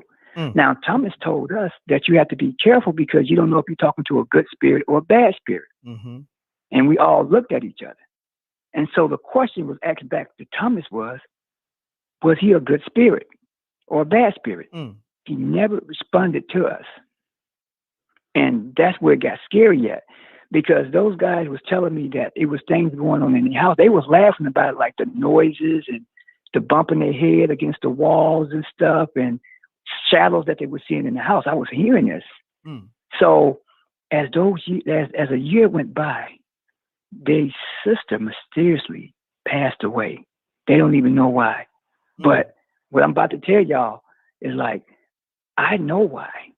Because when they started coming to my high school, they wasn't acting cheerful and had that brightness in their faces no more, like that live teenage look. They looked at pale or looked at just blank, like, and they wasn't friendly, like as in conversation wise. Because what I believe what happened was they started getting demonic attacks, started getting crazy with them because they would never let nobody come in their house. So their sister mysteriously passed away. Then when she passed away, the three brothers, all of a sudden, they became preachers, and they wasn't even in their 20s. Wow. It's like they changed their life. And I know why they changed it, because when they moved out that house, one day we went by their new house, and as I got into their yard, they had let all the grass grow up. The house looked just dark and spooky right there. It was bright outside, but you could tell that there was some negative, bad energy around that house in that yard, because I could feel it. I could tell. And so after their sister had passed away, they got saved. And my friend that introduced me to them, all of a sudden, he got saved. Now, this is what I'm trying to say. They stopped talking to me. They started almost hiding away, staying in their home. They wasn't out, hanging out with us no more. It's like everybody split up and went their separate ways. Wow. They wasn't hanging. And when you talked to them, you saw them, it was brief and short. It's like they didn't have no time to talk to you. It was something strange going on with them. And I know for a fact, because when that guy said that they had strange sounds in their house and they were laughing about it, and they said they were seeing shadows, they were joking about it. Their mom come running on the porch saying, "Wait a minute, before y'all play, let me get my lottery numbers." And she got her numbers and got up. Now, here's where it gets spooky at. When I turned 18, my mom gives me my birth certificate, my social security number.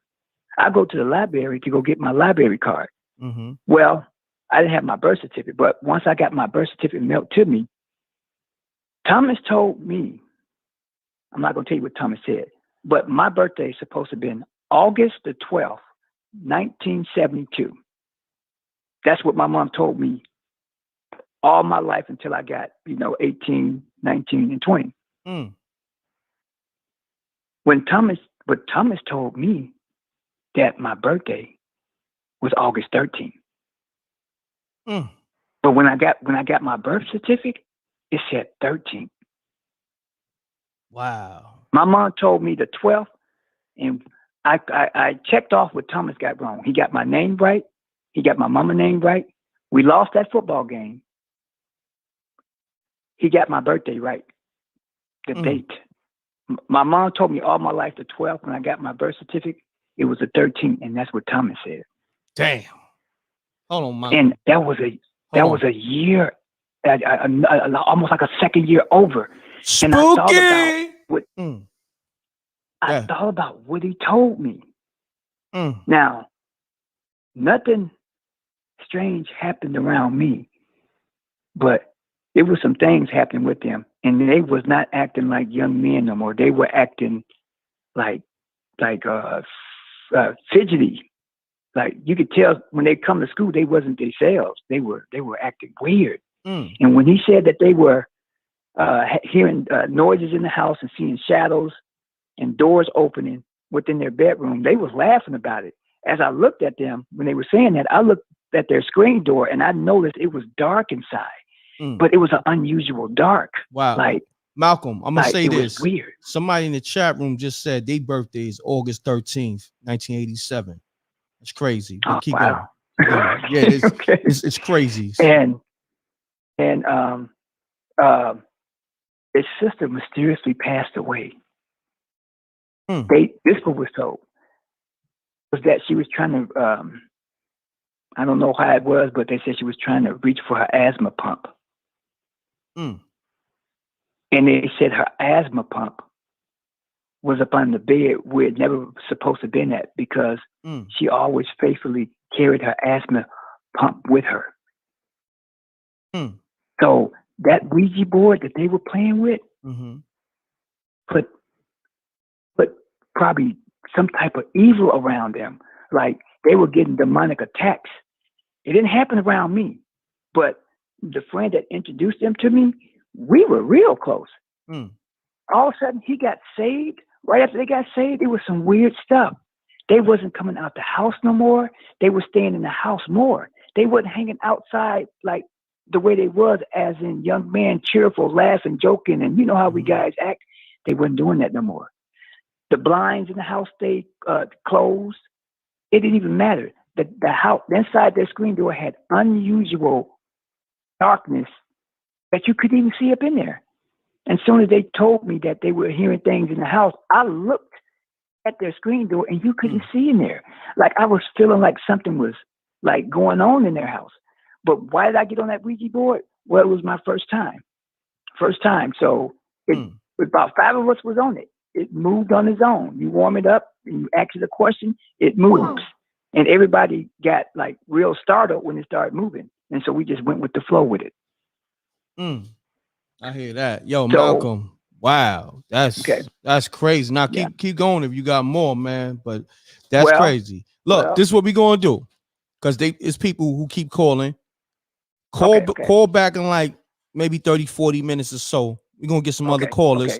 That was another good one, as usual. You know what I'm saying? What you like, 6 for 6? I don't know how many times you called, but Malcolm, I may be 6. All right. So look, call back 30, 40 minutes. I appreciate you, my brother. Okay. All right. Okay. Blessings. Okay. Peace. You're now tuned in to MRecktv. And this is Spooky Hours. Keep it clean, keep it short. Let's get spooky. Peace. You're now tuned in to MRecktv. This is Spooky Hours. Let's keep it clean, keep it short. Let's get spooky. Peace. Yo. What's good? What's going on? What's good? Yo, I'm calling from out of the Natty, man. So I grew up in this neighborhood called Forest Park. Okay. And, you know what I mean? When I was like, I don't know, it was the 3rd grade, however old you are in the 3rd grade. Okay. So I was adopted and shit, you know what I'm saying? But, you know, my parents, they was black. We lived in a little multicultural neighborhood. And every morning I'd go to school. I'd take myself to school, you know, 3rd grade. So, you know, my sister, she'll leave out and it'll just be me eating cereal or whatever, watching TV and shit like that. You know, my bad. I know we can't cuss. My You bad, still but, cursing. Yeah, no doubt. You got to send something in, but go ahead, keep going. Just don't curse. Go ahead. Yo, that's the craziest thing, right? So I always thought the house was, you know what I mean, kind of scary or whatever, but I heard this. When I was locked up back in the day, I heard about shadow people or whatever. You know what I'm saying? I don't know if you hip to that, but I used to listen to this show called The Art Bell Show. And I think I came in encounter with one of these so-called shadow people because I'm sitting down watching TV, and it's like a 3-floor house. It's upstairs, you know, and then a common floor, and then it's a basement. I'm sitting watching TV, and I can hear something coming down the stairs. So I'm like, damn, I thought my sister left already. So I'm like, yo, Denise, what you going to school? And I can hear this breathing and the footsteps getting louder. So I'm getting shook because, you know, I'm like, damn, well, what is that? You know? And I'm looking in the hallway, and I'm starting to see a shadow. So I jump up and I dip like, oh, nah, something ain't right because ain't nobody supposed to be there but me. You know what I mean? This is my routine every morning. So I get up, run out the house, bust through the fence, run up the street to a neighbor's house, beat on the door. I'm like, somebody in my house, right? They pulled me in. They like, you gotta calm down. What's going on? And I'm like, somebody in my house. They was just chasing me. I heard them breathing. And they were like, well, what they look like? I was like, I ain't seen them. I got out of there before they could get me. So they get me, hold me on the porch, make a call to the police or whatever. And then the police come and they like, you sure you heard something, this, that, and the other? And I'm like, yeah, like somebody is in there, man. So we, you know, they go check the house and everything, and then they wait for the people to bring me over whose house I ran to. And then when we get over to the house, the officer like, it's clear there's no one in the house, or so we don't know what you saw or heard, but whoever may have been in there is not in there anymore. I promise you, man. This is the craziest thing. So I went to school as normal, you know, that's pretty much the story, but I went to school as normal. But man, that day I know for a fact, you know, reflecting back on what I heard about shadow people, but it probably was one of them joints in there for real. Wow. Straight up. That's crazy, man. That's crazy, man. I'm glad you got out the house safe, man. Appreciate you calling, man. What's your name again? Hey man, I want to shout out your show, man, because y'all, you know, I be paying attention, and you know, a lot of people think it's outlandish or whatever, which I be talking about. But if you got good sense, man, you know what I mean, you could pretty much rationalize what y'all be saying. So just keep up what y'all doing and shit. Just 513 Cincinnati, and we just giving a shout out, man. Stay No up. doubt, my brother. Appreciate you calling. Salute. Peace. You're now tuned in to M.Reck. Spooky hours. Keep it clean. Keep it short. Let's get spooky. Hey, M.Reck, how you doing? I'm good. What's your name? My name is Johnny. I'm from Houston, Texas. Hey.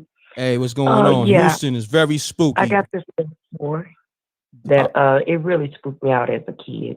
Do me a favor. You got me on speaker? Because you sound far away.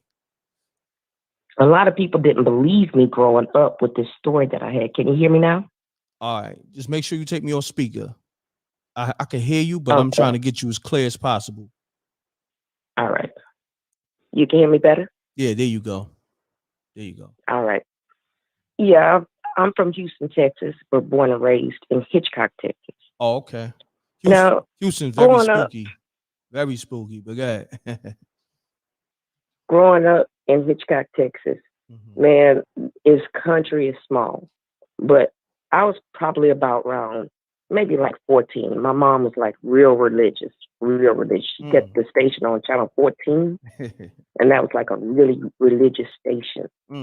All right. I remember laying in the bed. Now, my mama had a lot of dogs in the house, mind you. How many dogs? And, oh, wow, man. She had like a pet cemetery going on. Hold on. You say your mom's had a pet cemetery?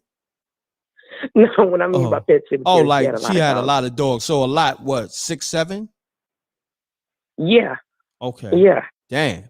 And this one dog. How the house smell? Like your mom's kept the house clean and all that? Because dogs, man, especially when you got a lot. Heck of no.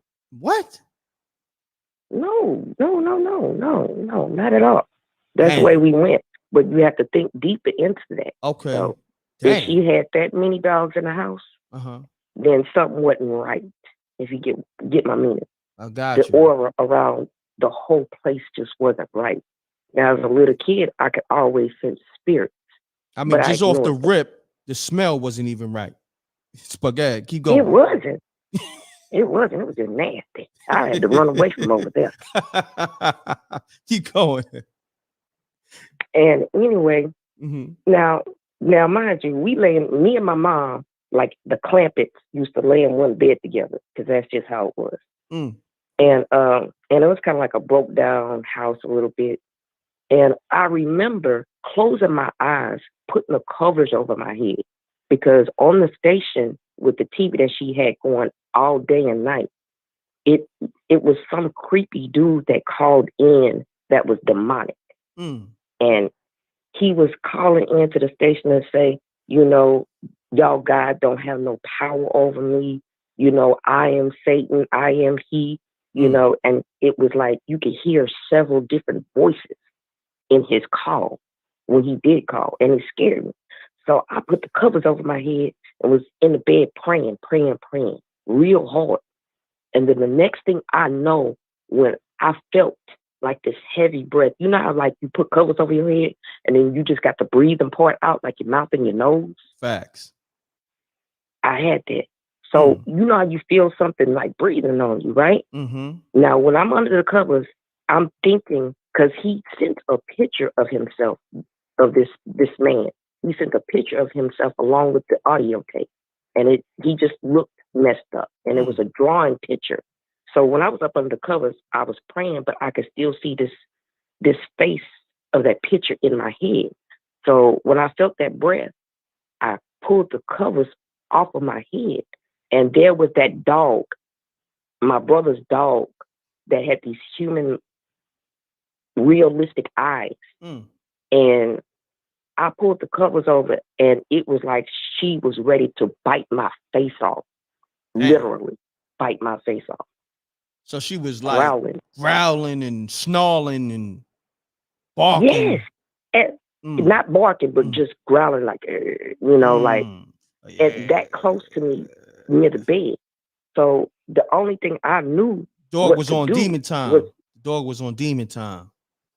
Exactly. Exactly like she was possessed. What they call like a hellhound. Hellhound. Yes. Most definitely. And it freaked me out because I was a young kid, like 14. So when I heard them in the background saying rebuke it in the name of Jesus, that's what I started doing. I was like, I rebuke you in the name of Jesus, but I was scared of my heart. And apparently that dog knew I was scared of my heart because she didn't move. And I was like, you know what? It's me and you, dink dog. I'm like, I rebuke you in the name of Jesus. Now you go get up out my room. And she retreated, but she didn't retreat the correct way. She retreated backwards. You gave the dog the good word. You hit the dog with the good word. Go ahead. Keep going. And she retreated. Now think about it. Dogs retreat in another. They turn around and circle. She retreated backwards. Oh, and word? kept her on me the whole time. Retreated backwards. Hold on 1 second. Spooky. Yeah, keep going. Hey, that's the end of my story. That's the end of your story? Yeah. I could go a little bit further, but you said hurry up, and I'm hurrying up with my story. No. Go ahead, keep going, because it started getting real good. Once you said the dog started walking backwards, listen, yes, everybody in the room. Backwards. Yeah, keep going. Keep going. Okay. So it was another time where, I told my brother about it. And he was like, nah, I don't know what you're talking about after that.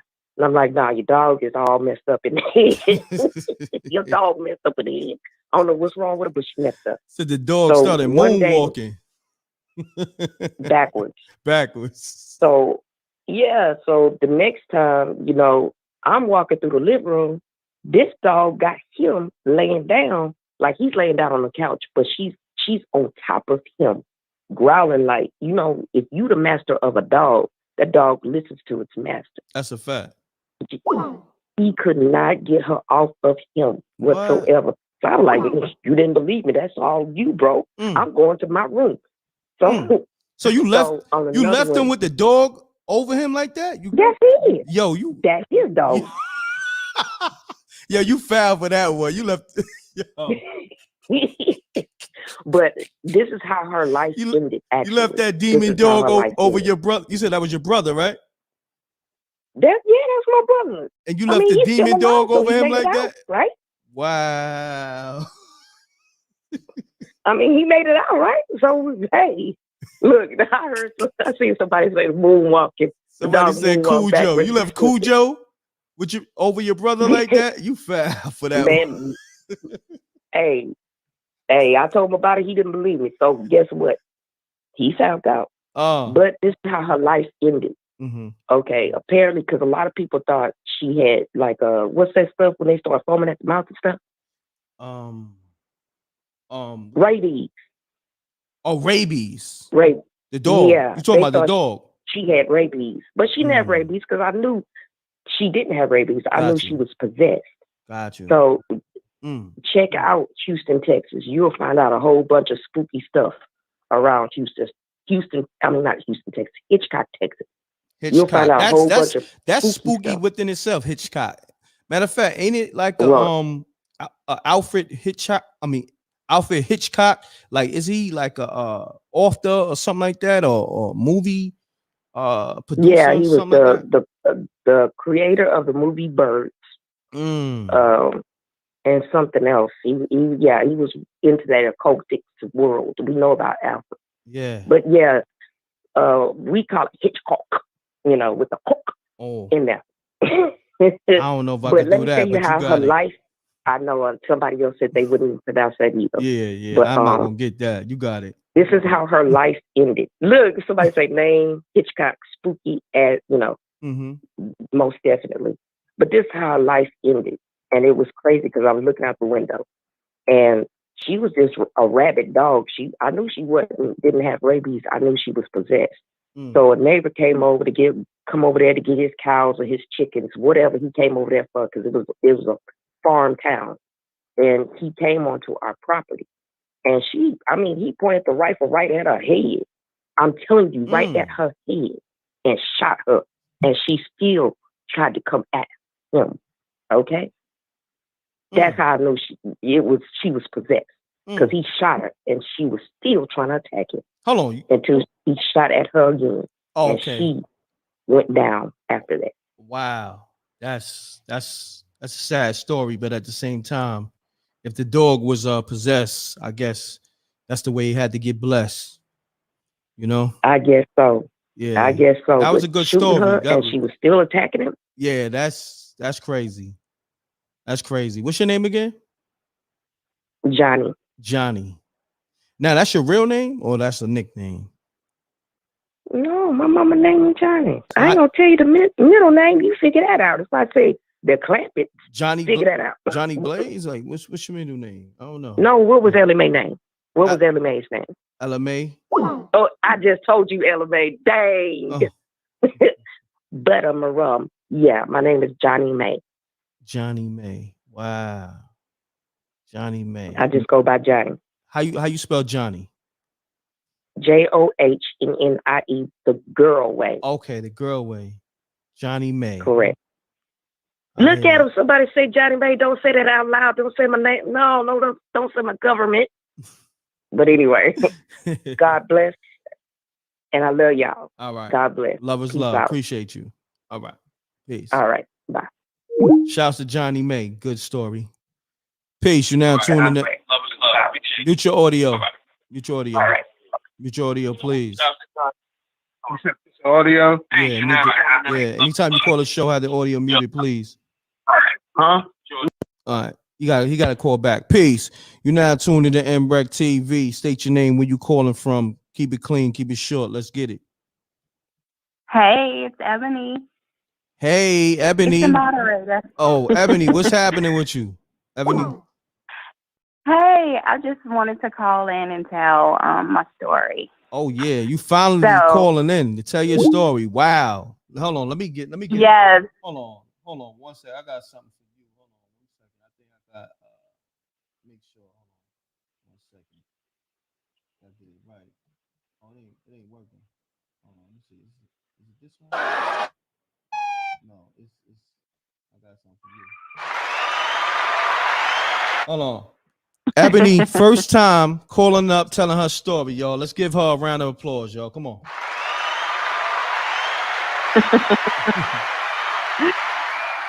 Yes, I love it. So this was like 2019, and I was in the hospital because I got really, really sick after giving birth to my twins. So yes, I was on medication. I'm not going to lie about that part. I was on heavy meds, but this experience is so real for me.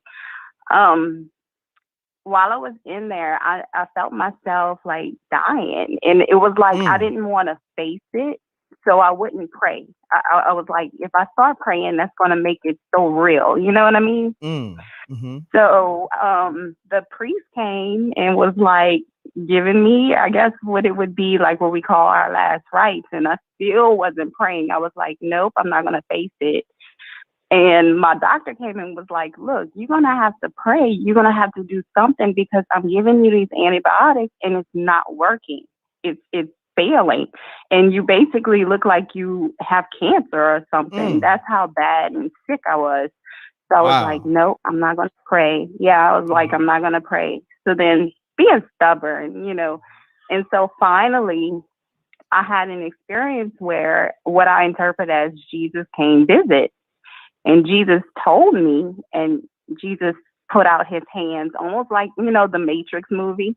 And it was literally like, do you want the red pill or the blue pill? And, like, do you want to go right or left? He said, I can take you now. And I was like, no, I don't want to go. I don't want to go. I don't want to die. I want to see my twins. I want to go home. And he was like, so you want to go right or left? And I was like, I want to stay. I want to stay. I don't want to go. Mm-hmm. And he said, good, because you weren't going to go where you thought you were going to go. Wow. So he basically was telling me I was going to go to hell. And he said, hold on I one was second, like, well, Ebony. why? Hold on 1 second. Mm-hmm. Okay. Spooky. Let's get it. Keep going. Very. And he said, you weren't going to go where you thought you were going to go. And I was like, well, why? What did I do? I'm a good person. I'm sweet. He said, because you counted on man too much instead of calling on me. You're calling on the doctors. You're calling on your mama. You're calling on your brother. They can't save you. Only I can. Yep. And that is my story. Wow. That was spooky. Wow. That's real. Wasn't that spooky? Yeah, real life spooky. Like, and you just. No, it's real life. Like, this really did happen. And It's like, I'll tell anybody. I'm like, look, you got to believe in something. Believe in something. Because, that was my experience. Like I said, I was on medication, but that was like the realest thing that ever happened to me in my life. And this was after you had the twins or during the time you? Yeah, this was right after I had the twins. I contracted MRSA, from being in the hospital. So I'm allergic to antibiotics. So everything was failing. Like, wow. I don't know what happened. I'm allergic too. I'm allergic to penicillin. Yeah, like all the penicillin, amoxicillin, like everything. So everything was failing. And so it wasn't until I prayed that, God spared me. Yep. Well, bless you. Mm-hmm. Bless you and them babies and your husband and all that, your whole family.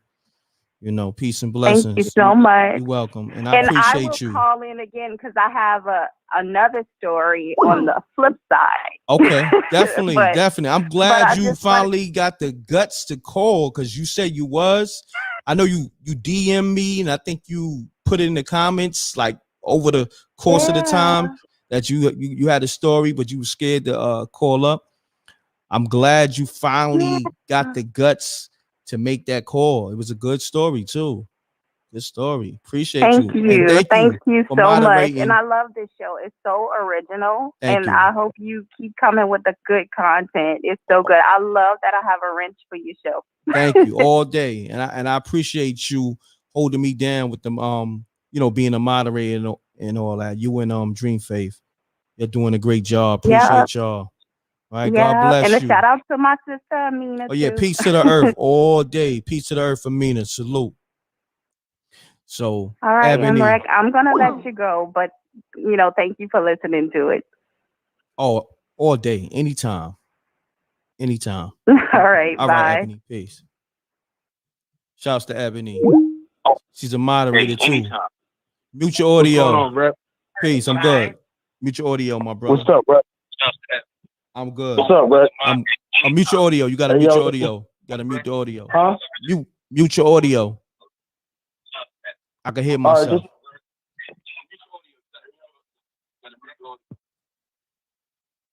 Peace. Peace. You're now tuning to MRecktv. State your name, where you calling from. Keep it clean. Mute your audio. Let's get spooky. Seth Rogen. Fuck. Peace. This is MRecktv. State your name, where you calling from. Keep it clean. Keep it short. Let's get spooky. This is Miss Pete Bundy, and I'm calling from Tulsa, Oklahoma. What's your name? I'm Peggy. Peggy. Talk loud on the phone, Peggy. Talk directly in the phone. I can't hear you. Kind of low. I'm talking directly in the phone. Can you hear me now? Yeah, but you kind of low. Raise your voice up if you can. The people, they want to hear you. There you go. There you go. There you go. Let's get it, Peggy. You sound kind of piggybacking off of her story. okay. When I was like 16, I was in a bad sleep, and one night I was awoken by something. I don't know what it was, but I couldn't talk. I couldn't. All I could do was just open my eyes, and I felt like a heavy presence just laying on top of me, and I was trying to call out for my mother. I was trying to call out for somebody to just come and help me, but no one could hear me. I couldn't speak. And tears started rolling down my face, but it was like steam coming off my body. So all of a sudden, my body just erected up off the bed, and I was just moving through the house. Where we lived at, it was a cemetery on the other side of the church. So as I was moving through the house, through the bathroom, you could see a light coming off of one of the graves. And something was telling me to go sacrifice my body on this grave. What? And before I knew it, I was just woken up out of that trance, and I just started crying and praying, and I went and called our pastor, and he told me everything I had been doing with my friends and asked me, was I going to serve God or was I going to serve the devil? And that was my time to decide on what I was going to do. It's time to become an adult. And I've been serving God ever since. Wow. That's crazy. Yeah. I don't even know what to say. That was I'm getting the chills right now. Every time I think about it, when I talk about it, I get the chills. I mean, the chills just go through my body. Yeah, you just. So I just wanted to share my story. Yeah, that was a good one. I appreciate you calling, Peggy. Alrighty, have a good day. I'll be back. Have a good one. All right, no problem. Thank you. Peace. You're now tuning to MRecktv. State your name, where you calling from. Keep it clean. Mute your audio. Let's get it. Peace. Peace. Peace. Yeah. This Tom Brady. You know, we just beat Aaron Rodgers. You know what I'm saying, man? Just want to tell y'all that's spooky. No doubt, family. Salute. I appreciate it. Peace. You now tuned in to MRecktv. State your name, where you calling from. Keep it clean. Keep it short. Let's get spooky. Yes. My name is Terrell, and I'm calling from Indianapolis. No doubt, Terrell. Salute to the whole Minneapolis. I can never get that damn state right. I always slip up, but salute to you. Yes, it's Indianapolis, Indiana. Oh, Indianapolis. Okay. Yeah, Indiana. Yeah. You got it. I always jack that up. You got it. Yeah. Tell your story, my brother. Oh yeah, thanks.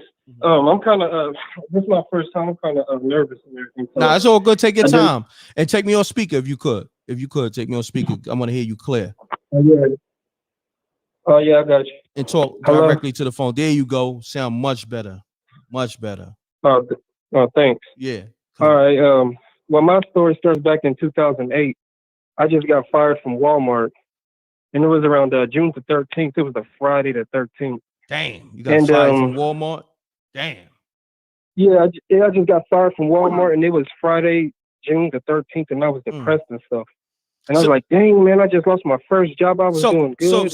So before you get into the story, how did you know you got fired? Did your manager call you in and just say, yo, you terminated? Like how? Give me that story real quick before you go into the spooky story. Well, the weird thing is, you got fired on your day off. She was hello? Yeah. I said you got fired on your day off on a Friday, but yeah, you know, the movie Friday. I'm just joking. No, it wasn't my day off, bro. Yeah, no, I'm joking. I actually went into work. I went into work and he told me you terminated. Oh, damn. Yeah. Yo, you didn't even you just got in and he just fired you on the spot, huh? Yeah, yo. Damn. Yeah. I was yeah, but the weird thing is, since you asked that, when I was at Walmart, I met this little Hispanic girl. She was really cute and stuff. And there was these voices. They was telling me, they said, you need to talk to her. You need to talk to her. I didn't understand at first. And I was like, no, I ain't talking to her. And they said, if you don't talk to her, you will regret it for the rest of your life. So I went over there and talked to her. So I Voices from it was really loud too. Voices from where? So in your head? Voices in your head, or where the voices yeah, come from? It was like all around me. They was like, "Oh, you will talk to her. You're gonna talk to her." Wow. They said if you do not talk to her, you will regret it for the rest of your life. So I went to go because and it scared me for us. I mean, it really scared me. It was really loud. So I'm like, okay, I'm gonna go see what she's about. And dang, I am nervous, so Nah, it's all good. Now you're doing good. You're doing good. You're doing good. Keep going. I went to go talk to her, and when we looked at each other, you ever heard of that saying, "Love at first sight"? Yes, sir. Yes, sir. Yeah, that's real. Because when we looked at each other, we couldn't stop staring at each other. And I was like, dang, did she put a voodoo witchcraft spell on me? And they said, no, just talk to her. And I was mind blown. She was mind blown. We couldn't stop looking at each other. And I put my hand on her heart, and she put her hand on my heart, and our heart was beating at the same pace. Hold on. And our breath was. You put your hand on her heart? I mean, her breast. Yeah, over her heart, and she put her hand over mine. And it was beating at the same time, and it was freaking me out. And I was like, "Is this voodoo? Is she putting voodoo on me?" And they said, "Ask her who." And they said, "Ask her who Anarblo is." I said, "Who is Anarblo?" And she almost got up and ran out the break room. And I was like, "Dang!" I said, "Hold on, calm down, calm down." But long story short, she did. They was telling me everything about her history and stuff, and they was saying she needed help, but she got fired, and I couldn't help her. And that's when they told me, you better help her or you will regret it for the rest of your life. Wow. And long story short, I got fired. And I was sitting and I was in the house. I was depressed. I was like, dang, man, I can't believe I got fired like that. And I was just watching ghost documentaries. This is the crazy part. I was watching ghost documentaries and stuff like that. I was depressed. And I was like, man, I'm just ready to get out of here. Man, I said, this stuff ain't real. I said, there ain't no God. There ain't no ghosts and demons and angels. And I was in the pitch black. I used to sleep in pitch black. And then the next day, Friday the 13th, 2008, June the 13th, I was watching TV, and I was like, damn, there ain't no such thing as ghosts. There ain't no such thing as demons. And I heard it was a real faint voice. And it said, Terrell Leo Gray Jr. II. Look at me. And I was like, what the heck? I thought it was my voice. I thought it was like my subconscious or something. I thought I was tripping. Where you heard this at, though? It was in your head again? It was in my head. I thought I was tripping. And I was like, what is that? And then I ignored it. And it said, look at me. You think I'm fake? I was like, what the heck is that? So I'm looking around, and I don't see nothing. And it's pitch black. So I'm thinking it has to be my subconscious. I'm like, maybe it's just me. I said, maybe I'm just thinking it. And then I seen a blue light flash real fast. I thought it was a car going by. I was like, what the heck? And I turned and looked. And I seen this face. You know how like those computer screens in the early thousands, and you can see your reflection on it. Yes, sir. Yeah, that's how I was. I was looking at that, and I saw the blue light reflecting off the computer screen, and I was like, "Oh, it must be a car." But before I could turn and look at the TV again, I saw this face morph inside the computer screen, and it was like demonic looking. And he said, and you're gonna think I'm lying, but he was like, "Yeah, nigga, I'm real." And then he started. He literally started. He called you a nigga too? Wow. Well, he didn't say nigga, but he was like, yeah, I'm real. He was like, I'm real. That's what he was saying. Oh wow. He was like, I'm real. Yeah, he was like, I'm real. And then I came to, I almost blacked out. When I got up, I was like, no. I said, I'm tripping. And he kept shaking his head like, yeah. And he was morphing in the computer screen and stuff. And I felt this big, huge presence next to me. It was like he was humongous. And it felt like he was like towards the ceiling and stuff. It was like huge. And something was telling me, don't run, don't be afraid, don't be afraid. But I was like, but I'm in the pitch black and I'm feeling this huge, gigantic thing looking down on me and this face morphing in the computer and stuff. So I'm like, so I start walking towards the stairs real easy, like, and then I can feel him walk behind me. I can feel the ground like moving behind me. I'm like, dude, something is behind me. And that's when I got freaked out and ran up the stairs and it jumped up on me and I started screaming. And I walked up to my mother, and she was upstairs at the time. She was asleep. And my mother, my brother, they thought somebody was breaking in the house. And they were like, what's going on? What's going on?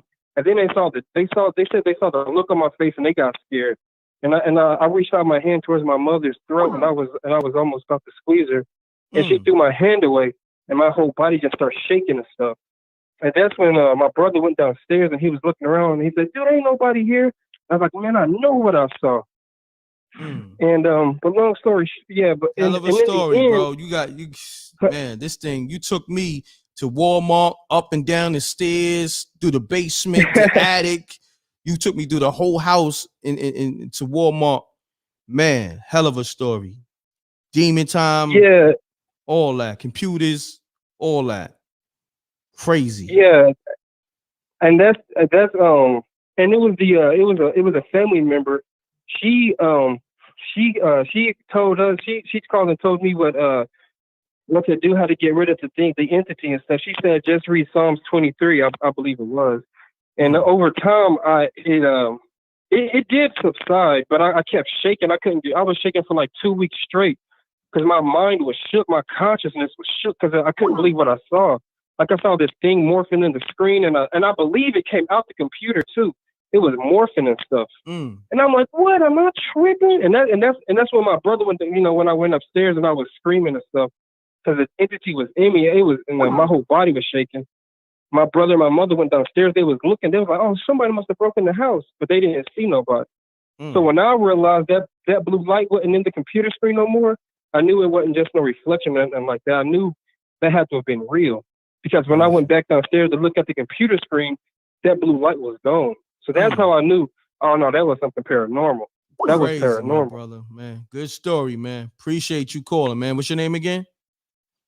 Terrell. Terrell, man. Thanks for calling, man. Tap in for the next show. Thanks, man. You're welcome. Peace. You're now tuning in to MRecktv. State your name, where you calling from. Keep it clean. Keep it short. Let's get spooky. Yo, Osama. What's going on, fam? How you?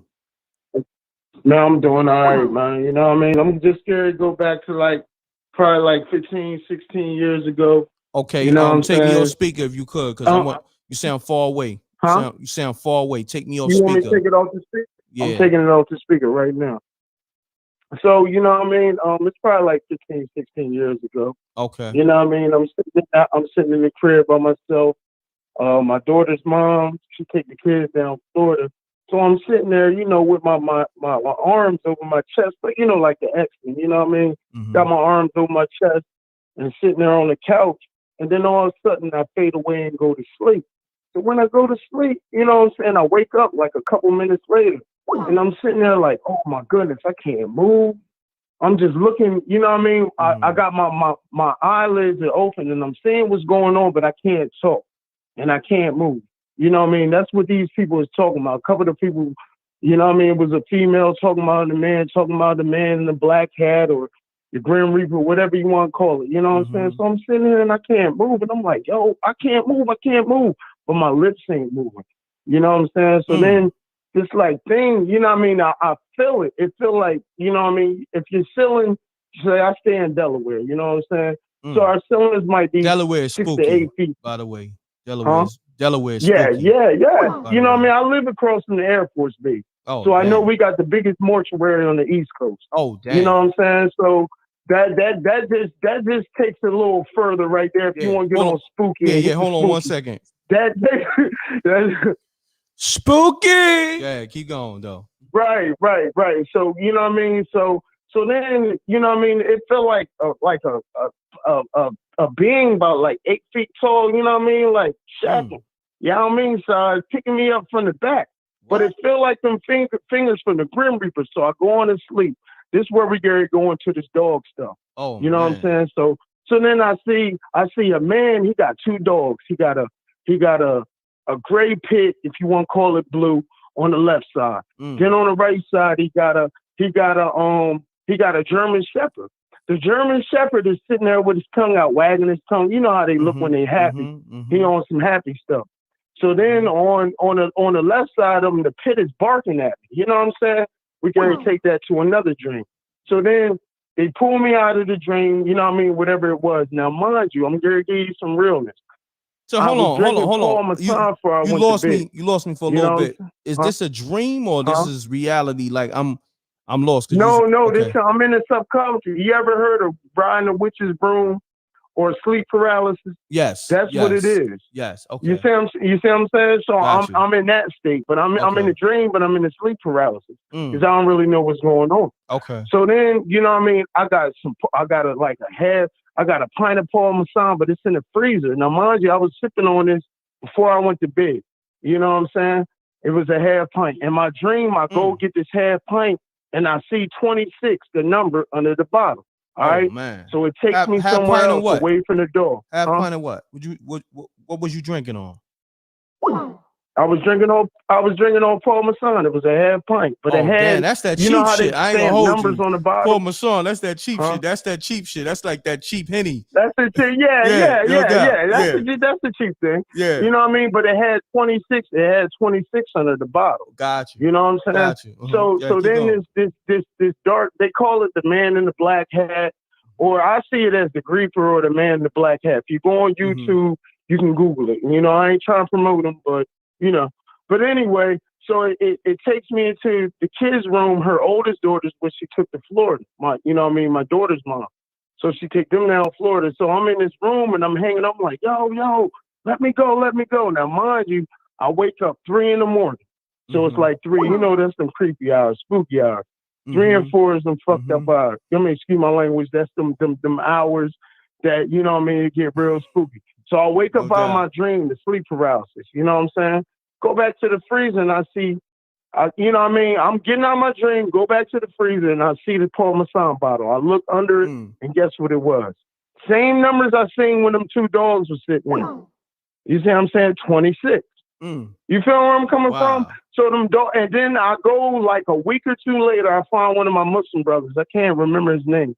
You know what I'm saying? So I find one of him. I'm like, yo, what is dog mean in your dream?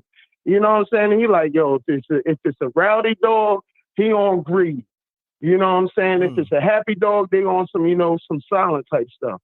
You know what I'm saying? So, and, you know, and I go to Janae's down here in Dover, Delaware, you know what I mean, to the barbershop, you know what I mean, talk to Muslims, talk to whoever got their mind open, you know what I'm saying? And that's kind of like this.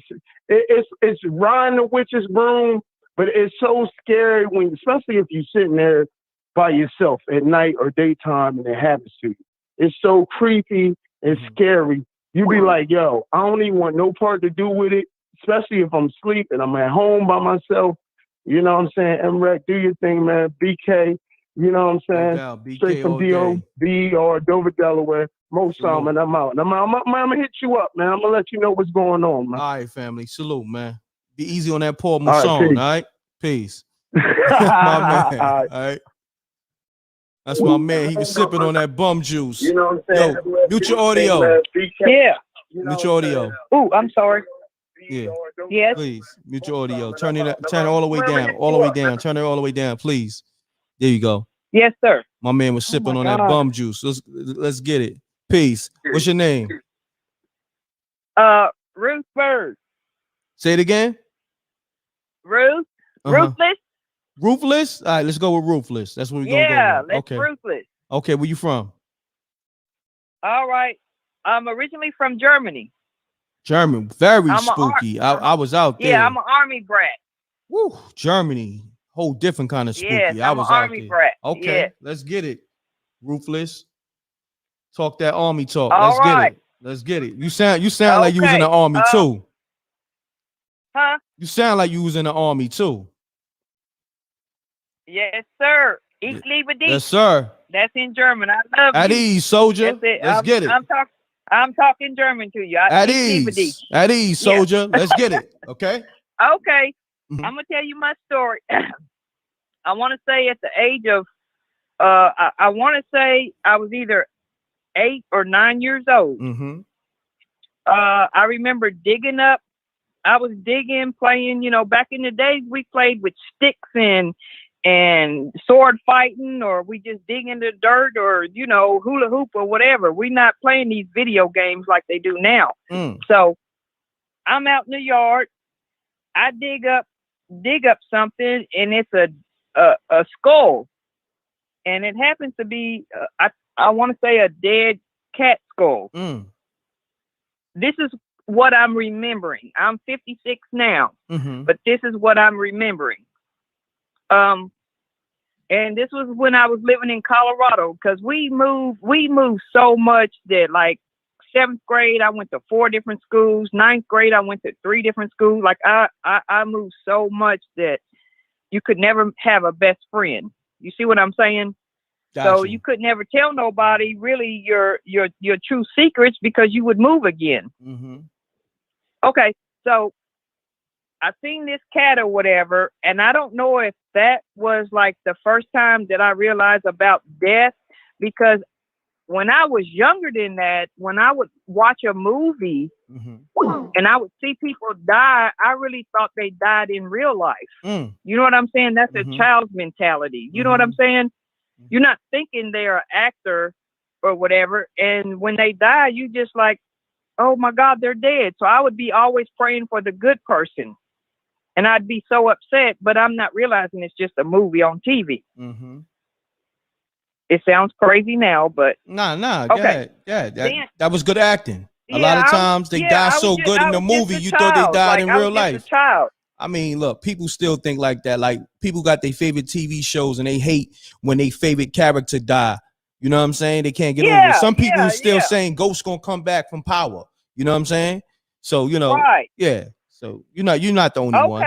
You're not the only one. Okay, but it should be where we shouldn't figure out the movie. But once you get enlightened, you figure out the movie, and you don't even want to watch it because you already know what's going to happen. You know what I'm saying? Facts. That's how they are now. Mm-hmm. But okay, so my mother, this is coming from my mother telling me what happened, and she's from Germany. She's originally from Germany, and my father's from Kentucky. Okay. But anyway, we're in Colorado at the time. I remember it. I still can remember. I dug up this skull, and it was a cat skull. And I don't know if that put something in me. I got scared or whatever. So I go to bed. And I don't know if it happened then, but I do remember my mother saying that I started screaming. Like I started screaming and hollering and hollering and hollering. And I kept hollering, the cross. And she was like, I don't know what I don't know what you're talking about. But, and she would like just literally lay there and hug me until I go back to sleep. Okay. But I do remember I felt like I was in a grave and worms was crawling. Like, decomposing, and there's worms up my legs and I could feel them. Oh man. I literally could feel them. So when I'm smacking them. Now where are you at now when all this is happening? Where are you? I'm in bed sleep. You in bed sleep and it feel like worms is crawling up your leg and you feel like you in the dirt. My blanket, I would kick it off or whatever. You had a lot of grit in your bed or something. Did you have a lot of grit in your bed? Did you dust your feet off before you got in the bed?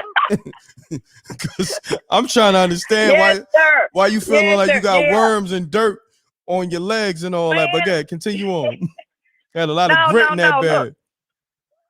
We had to take a bath. We was on a schedule. You know how them army men, and my dad was like a sergeant. So we had to do attention at the end of the bed and did like a bed check. Oh, so you did a bed check before you got in the bed, but it still felt dusty. Bed check. He wanted to make sure we fixed our bed. Got you. You ain't had no bed bugs and not like that, right? You ain't had them bed buggies. We ain't sergeants or whatever, but we had to make our quarter bounce off the damn bed, and we kids. Got you. Okay. So literally I remember that feeling. I'm glad to this day I don't have that, but yeah, it would feel like worms and I could see them, but I couldn't get them away or whatever. So that happened one night. And then my mother told me the next night I screamed again, the cross. I just kept hollering for the cross. It happened for the second time. And then the next night, like I was like fighting my mother. I did it for like the third night. And my mother my mother had a big cross in her hallway. You know how like our American families, we have like a cross and you might have, she had I think it was a picture of Jesus and Mary. Yeah, it was it went as a set. But she took that wooden cross off and nailed it up over my bed. And she told me as soon as she done that, I stopped. And I never had like a bad dream again. Like ever. But I'm telling you, when I'm talking about these worms, like they were literally eating me and I could see them eating me and I felt them eating my flesh, but I wasn't dead. You know what I'm saying? And you know, dusted, you know, you're literally decomposing. But I felt that as a child at like 9, 8 years old. Wow, that's crazy. That's crazy. Yeah. Yeah. And then one more. Do I have a little more time? Well, I got to get to another caller because they calling in crazy. But I appreciate you calling. Ruthless. Call again for, you know, maybe tonight or if not, Spooky Hours 11 next Sunday. Next Sunday, we do this every Sunday. This your Are you subscribed to the channel? Are you subscribed or this is your first time tapping in? Yes, sir. I'm subscribed to you and Amina. Big time. I appreciate you, Ruthless. I'm trying to wake my family up, but all I can do is just tell them what I can tell them. It's all good. They can hear the rebroadcast. Let you know, play the rebroadcast for them. Yes, sir. Yes, all right? Sir. Let me tell you one more time. Ich liebe dich. I love you. Love is love. I don't know what that means, and it sounds spooky, but love is love. On that note, take care. All right. It was just in German that I love you. That's all. Oh, okay. Love is love. I appreciate you. Love you too. All right. All right. You take care, man. All right. Take Thank care. You. Peace. You're welcome. Peace. You're now tuning to MRecktv. State your name. Where you calling from? What's good, M.Reck? My name Vaughn. Calling from VA. Vaughn, what's happening with you, man? Stand next to the window. Your phone is starting to get a little staticky. I don't know. You know how we do. We start roasting niggas with those Fisher Price phones. You come over here with the Fisher Price, you gonna get it. Get roasted tonight, man. How I sound now? You next to the window? Yes, sir. All right, you sound a little better. I ain't gonna hold you. You still got a little fuzz on it, but you know, I'm gonna let you rock though. Maybe that's just your phone. Right. You dropped it mad times. Yeah. Probably. Hopefully not. Hopefully not. All right, yeah, my brother. Man. But man, I know a couple people already called in tonight talking about the sleep paralysis and it's like all good. That. Everybody got their own story. Everybody got their own story. Go ahead, continue on, my brother. Speak. Yeah, all right. So, man, this gives me chills just thinking about it, bro. This happened back in 2009, the fall of 2009. I was 19 at the time, and I was sleeping in my bed, bro. And one of my walls was painted black. So when people say they sleep in pitch black, I was in pitch black, bro. So this particular night, it was just me and my little brother. It was me alone in my room. My little brother was in the next room down the hall. My mom wasn't there at the time. She was like spending the night at her boyfriend because we was old enough to just chill at the crib by ourselves. So I remember I'm laying on my right side. My knees. It's I'm kind of like in a crouch position, laying on my side, and my hands is together underneath my cheek. And all of a sudden, I wake up out of my sleep and I feel like I'm halfway in, halfway out my body. I can't move. I can't talk. I'm trying to yell for my brother. I'm trying to yell for help. This is no cap, man. Hold on. You say your hands is on your cheek? Like my hands, you know how you laying down at night and your hands is sort of like propped up underneath your cheek just to prop your face up. Just to hold your face up. Okay. Because when you said cheek, man, you know, it got spooky. I'm thinking you talking about the other cheek. So I was about to say, you called the wrong show. When you said cheek, I'm like, this ain't the fun boy hour, but you know what I mean. But never that. Okay, never that. Continue on. I got my hands underneath my face, and I can't move. Yeah. I'm trying to concentrate on moving my hands, like separate my hands, just try to move a finger or something. So there's a small fan at the foot of my bed, and it's blowing air, and no lie, this is how I knew I was sort of like outside of my body. The breeze was coming through me. It felt like my body was a honeycomb. It felt like it was just moving through me. And there was a light that appeared where the door was, but the door was closed, and it was just floating there for a split second. Every time I would glance at the light with my eyes, my body's still stuck. I can't move. Every time I would glance at the light, I would feel this like this pressure, this sensation on my head, almost like I'm being like pulled under like a water like force. And I do that for about 2 or 3 times. And I stopped looking at the light. And bro, no lie, my door, I don't know, I can't really explain this part, but the door is open and there's this shadowy figure darker than the wall that's painted black, bro. That shit was void black. It was skinny and the head shape was odd. Hold on. I didn't feel Hold on. A skinny shadow? A skinny, it was like a very, very, very bony shadow. Those shadow people, they say it come in different forms. And man, I was spooked. I was trying to logically break it down in my mind. Like maybe moms came home and she was just checking on me, looking into the room. Maybe my bro was going to the bathroom up, down the hall next to my room, and he was peeping in. I was trying to just think of anything logical, man.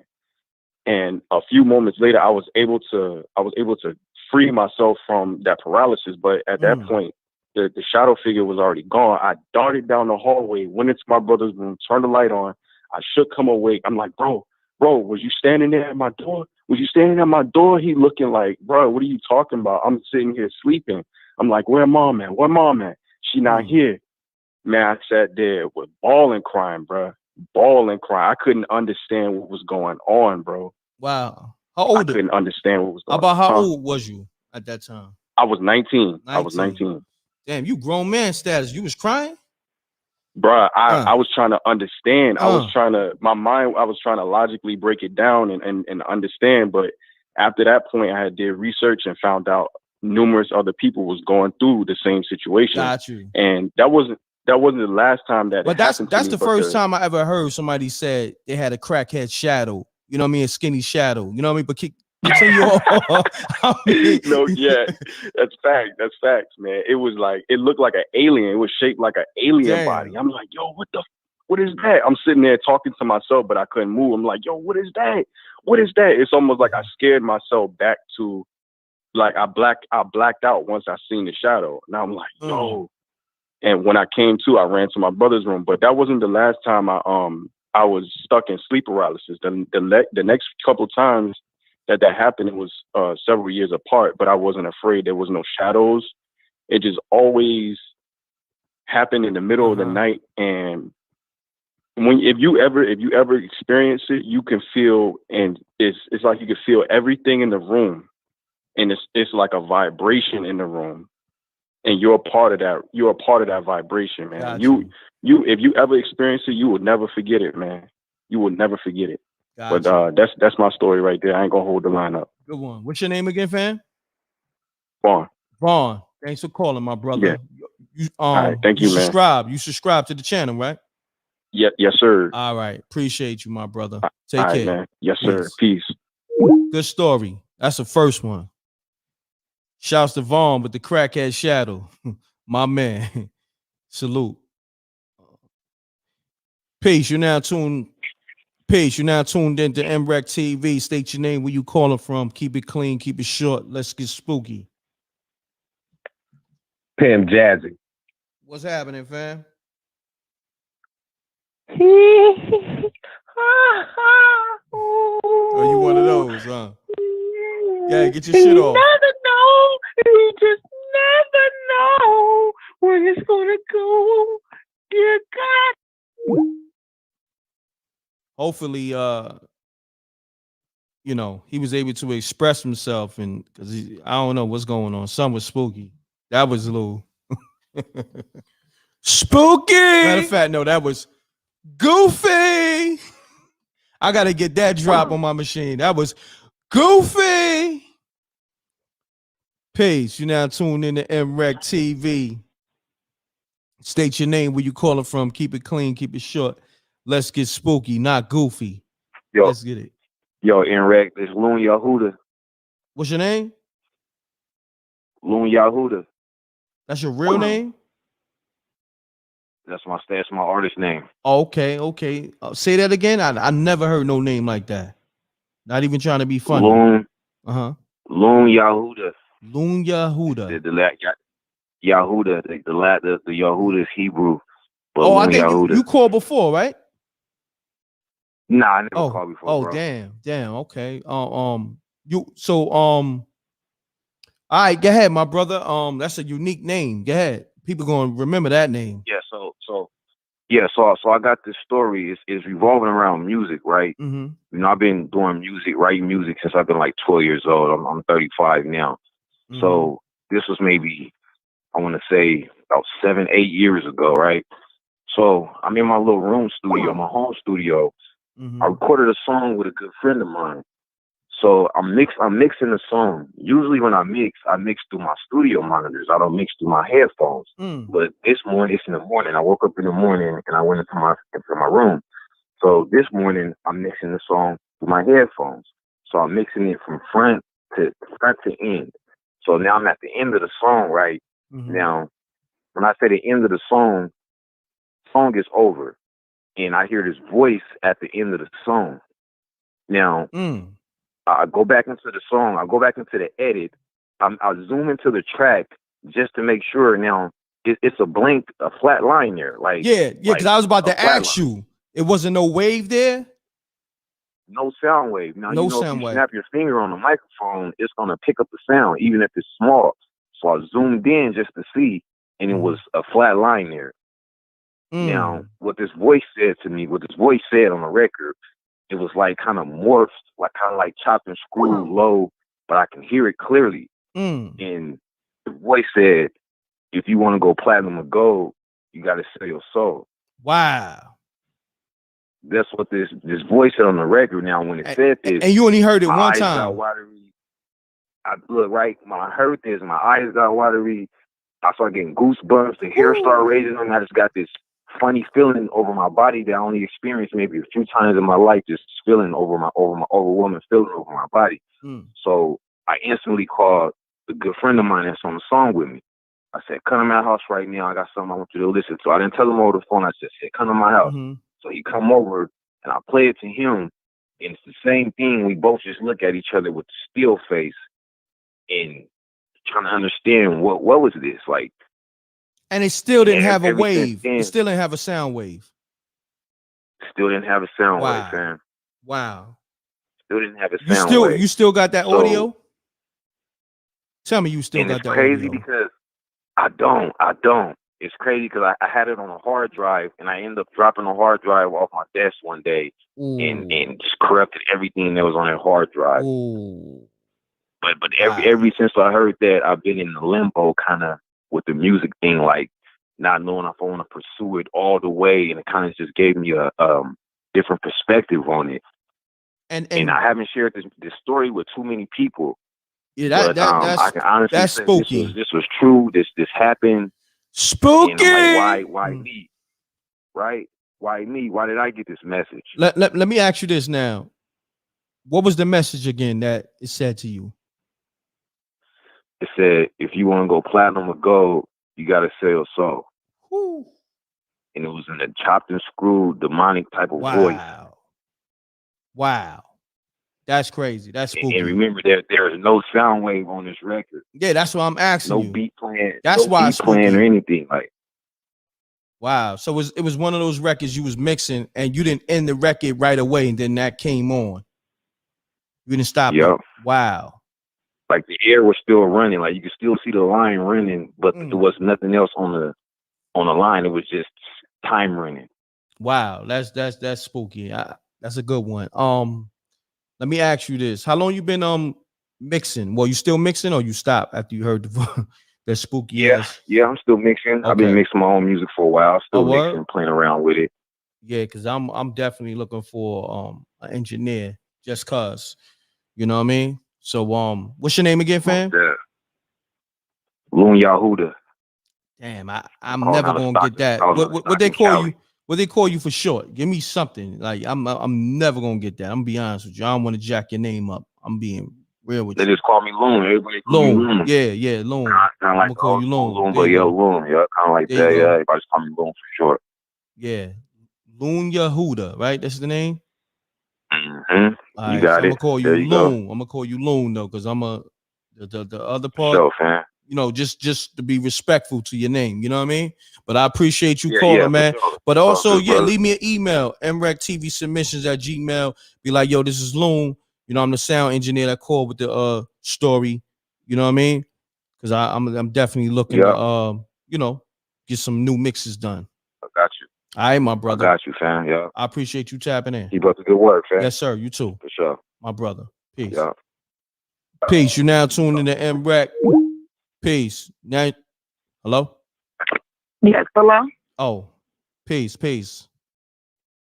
Hi, I'm Tasia, and I'm calling from Dayton, Ohio. Tasia from Dayton, Ohio. What's happening? Ohio is very spooky. Yes, it is. Take me on speaker if you got me on speaker. If not, speak directly into the phone, if possible.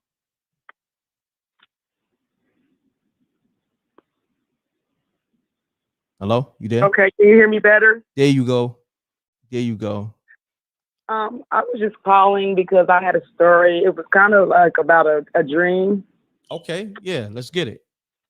Because I've always been a dreamer. As a matter of fact, when I was younger, I was like a sleepwalker. My family would tell me I would sleepwalk. And I would do like creepy stuff. Like I would just get up in the middle of the night and I would just wake up and grab a shoe, go hit somebody, like one of my siblings or something like that. So hold on. Yeah. You was hitting people with shoes while you were sleepwalking? Yeah. Stuff Wow. like that. Yeah. That's what they used to say. I never heard nothing like that in my life. Like you sleepwalking, slapping people with shoes. That's crazy. Yeah, it is kind of crazy. With the hard bottom shoes too. At that, the heels and the hard bottoms. They would say like my granny's house shoe or something like Okay. that. Like, Okay. Crazy. Yeah. Continue on. And like I said, I've always been like a dreamer. I mean, like my whole family, like my siblings, kind of like that, and so were my kids. So I had a dream one night. I had went to sleep, and I was like in this parking lot, and I was waiting on my sister or whatnot. And for some reason, we was waiting there to like fight these girls or whatnot. And it's real short and simple. And like I got like we went through like these apartment complexes or whatever, and I seen a dog, and the dog bit me. Damn. And it kind of ties into the story from earlier about the blue dog, where the guy was calling it the blue wolf. I always said a blue glowing dog. Like every time I tell the story, I say that it's a blue glowing dog. So the dog had bit me or whatnot, and when it had bit me, where bit you like, at? Huh? Where did it bite you at? It bit me on my arm. On your arm? Damn. Yeah. So, but anyway, when the dog bit me, like I jumped up out of my sleep, like, and like my arm was hanging off the bed. So it felt like my arm was kind of like, like dead or asleep or something like that, tingling or whatnot. But like when I got up the next morning, like I had a certain condition. And this certain condition I found out is called like Ronald's disease or Ronald's disease, to where like if you get cold or you get spooked or something like that, like my arteries will close up and it'll make like my fingers and toes and stuff like that turn blue and purple. Damn. For real? So, yeah, and I thought that like I never had nothing like that happen, and I still have that condition to this day. And like when people ask me like, well, what happened? Like, how did that happen? And I tell them like what happened in my dreams. Like, wow. And you said your fingers turn purple? Yeah. Yep, they turn blue and purple. Like they get real cold. Like, yeah. That's spooky. Blue and purple. purple. It is. And you said it still happens to this day? Yeah, like if I get cold or anything, like I can't, even in the summertime, like, I can't be around air conditioning like that. Like if I get cold, like I instantly lose the circulation in my fingers, toes, and stuff. Wow. So it was a part of my life. That's a condition. I felt like I was transitioning spiritually because I was out there doing a lot of stuff that I shouldn't have been doing. So, what you been doing? You can't just throw that out there. What you was out there doing? No, I was just, just doing stuff, drinking, having crazy parties, taking pills and different stuff. Hold on. Rewind. You said parties and you said something about pills. What was going on with them pills? I was just like, but I was transitioning. Like I didn't want to. That's not the lifestyle that I wanted to continue to live. So I feel like when you out there and you doing bad stuff, you know, sometimes it's like you make a pact with the devil, and you know, to get out of that pact, sometimes you got to trade stuff for different stuff. Got you. So you was out there having orgies and all that, those type of parties? No, I wasn't out like that. Okay. No. Okay. Okay. So you had some, like, it was liquor and some drugs going on at these parties you had? Yeah, I mean, I used to be like just, you know, just wild like that, you know, fighting all the time. Rock star. Just, you know, rock star lifestyle. Ratchet.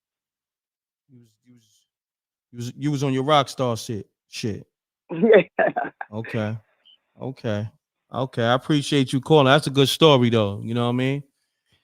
But, no problem. What's your name again? I watch the show, listen to the show all the time. Thank you. What's your name again? Tasia. From Ohio, right? Yeah. All right, Tasia. Thanks for calling. Make sure you subscribe, right? Yes. Thank you. I appreciate you tapping in. Okay, no problem. All right, peace. Mute your audio. Peace. Okay. It's muted. Okay. What's your name? My name is Monica. Monica. Hold on one second. Let me talk to the people in the room. Pound that like button, please. Monica, where you calling from? I'm calling from Baton Rouge, Louisiana. Okay. It's spooky out there. And I have a story. I've been listening to your show for a while, pretty much since you started. And okay. Thank you. I have a kind of a story to tell. Okay. It was a bunch of us used to hang together. I was about around 17, 19, somewhere between there. Mm-hmm. And we used to all hang together at one of my friend's house across the street from my house, which was an apartment complex. So we used to all hang at her house. Okay, one day it was just me and her and the kids. And two of the guys, well, one of the first guy that used to be there, he got shot in September of 1991. Okay. Mm-hmm. This happened in November of the same year, what I'm about to tell you. Okay, they were best friends. We was at the house. We was just playing the Nintendo, sitting up there laughing, talking, joking, daytime. And all of a sudden, pictures started falling off the wall. Stuff just, like the one time the lamp fell, pictures fell off the wall, pictures knocking off the table. And we kept wondering about what, just looking at each other like, what the hell going on? The kids are upstairs, mind you. It's just me and her in the room. So finally, we just keep, kind of just left and just knocked it off and kept playing the Nintendo. Next thing I know, the Nintendo goes out. So we blows, and you know how you used to blow in the cartridge to make it work? Facts. We was doing all that. We couldn't get the thing to play for nothing. So finally we decided to say, okay, well, we're going to go over to the Candy Lady house. We goes across the hall to the Candy Lady house. On the way across there, we saw a bunch of ambulance in the other set of apartments. So we took off running down the stairs. And halfway across there, somebody had passed us up. And they was like, what happened? What happened? We was asking what happened. And they say, Dre just got shot. And my feet fell. It was like my face hit the ground because my feet just left from up under me. So I went, my friend, she stopped. She picked me up. We go over there, and Dre is the brother of one of my other best friends. Well, I could count my friends on one hand. So she came over there. She said, Monica, I got to see him. So I took her upstairs where he was, and he was sitting. He was laid out. They shot him in the head. walked up to him and shot him in the head. Wow. So, and walked off. He didn't run. He walked off. And we went when I let her go see her and see her brother. She held him in his head in her hands, and we stood there. We just waited. We just looked around. We just waited. So next thing we know, finally she left. So he died like 7 days later.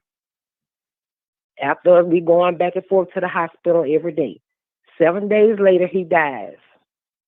The best friend that died the few months before him, I went to his mom's house to talk to her. And it was early that morning. And I went to his mom's house to talk to her because we was real close.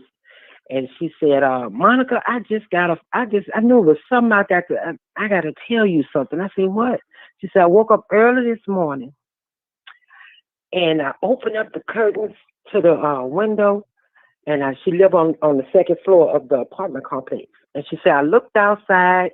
It's a beautiful day. I was going to clean up, and I looked outside and I saw one of those double Dutch bikes with the two people ride on it.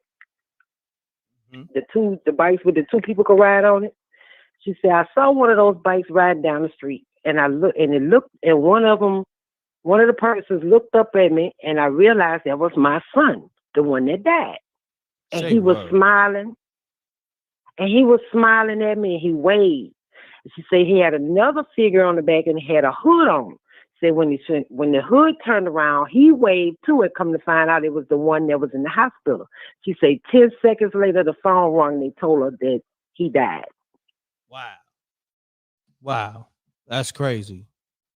That's crazy. And that was my best friend. My best friend. We used to always hang together. Every day. Every day. Wow. I appreciate. But I love y'all's show. Thank you. I really appreciate everything that you and Amina is doing. I even talked my grandmother out of taking the vaccine. Oh, you did? I'm glad. I talked her out of doing it, and I'm so happy that she received her, my mom, my stepdad. I talked all of them out of doing it. Thank you. Yeah. Yeah, they were thinking about it hard. Oh man, I'm glad you stopped them because people dying from that vaccine. Hank Aaron. They're getting the shakes and convulsions and all kind of stuff. Larry King, I believe, he had COVID. I think he took the vaccine. And he's gone. Hank Aaron. Yep, Hank Aaron. Crazy. Mm-hmm. It's a bunch of them. Mm-hmm. I appreciate you calling up. Hello? That's Ebony. Oh, okay. Oh, so what's your name again? Monica. Monica, thanks for calling. Monica, if you don't mind me asking, because I just like to gauge, my listeners and my demographics. How old are you about? Mm-hmm. Well, I am 50. 50? Wow, nice. Thank you for tapping in. And I'm always on your screen under Monica Matthews. I love your show. I love the show. I love the Democrat. Especially this one. This one is kind of keep me on the funny side, even though I got to get up at 4 o'clock in the morning. Oh, you got to get up at 4 in the morning? Wow. Yeah, but and you listening to me? Keep stay up. Wow. Listen. I appreciate you, Monica. I love it. Thank you, Monica. Get some type of sleep. At least get you gotta wake up at 4. Go to sleep right now. Try to get at least 3 hours, 3.5 hours in, I'm gonna get it in. I appreciate you staying up with me. Be bouncing like a 12-year-old while I'm at work. Set your alarm. All right. Get that money and be safe. I got it covered. All right. Be safe now, Monica. Thank y'all so much. You're welcome. Hold on, real quick. Where you work at that you getting up 4 in the morning? If you don't mind me asking. I work for the city of Baton Rouge. And what is that? What do you? I do landscaping. I cut grass, weed eating. Wow. And you do it that early? Wow. Well, I get up at 4 because I have 2 daughters. I have to get them up, get them ready for school, drop them off before I go to work. I have to be to work for 6:30. Wow. That's a lot. So you doing it here, everything, ironing their clothes, fixing breakfast, all that. All that. Wow. Wow. Applaud you. Let me give you a round of applause for Monica. Thank you. You're welcome. Welcome. Yeah, I'm a working mom. Shouts to you, Monica. Shouts to you. A busy mom. Shouts and to a you. grandmother of 6. Oh, wow. Wow. I'm applaud you again. Bless. Peace and blessings to you and your children, your grandchildren, everybody. Peace and blessings to all y'all. All right. So to have a good night, Monica. You. Get some rest. All right. Thank you. You're welcome. Okay, thank you. Good night. Right, good night. Shouts to Monica. Wow, man. The demographics is so is got them from 16 to 81 calling up, showing love. Man, ain't nobody got those type of numbers. Trust me, nobody. Peace. You now tuned in to MRecktv. State your name, where you calling from. Keep it clean, keep it short. Let's get spooky. Yeah, I'm in Indiana and I go by Don't Ya. What's happening with you, fam? Black folks, don't you take the vaccine? Black folks, don't you take the vaccine? Black folks, don't you take the vaccine? Shouts to Don't Ya. He sounded like Coming to America, that Soul Glow commercial. Let me find that Soul Glow commercial real quick. They probably won't monetize if I play it. He sounded like Duke from that Soul Glow commercial. That Soul Glow. Take this last caller. We on the 2-hour mark, but I might stay. Call me up again. Okay, here we go. Peace. You're now tuned in to MRecktv. State your name, where you calling from. Keep it clean. Let's get it. Yo, what up, M.Reck? Peace, God. This O'Shea calling in from Minneapolis, Minnesota. Peace, God. What's happening with you?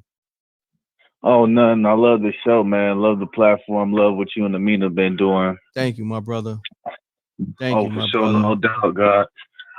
No, I just wanted to share a story that my OG told me about. That something that happened back in the 90s on the Red Lake Reservation.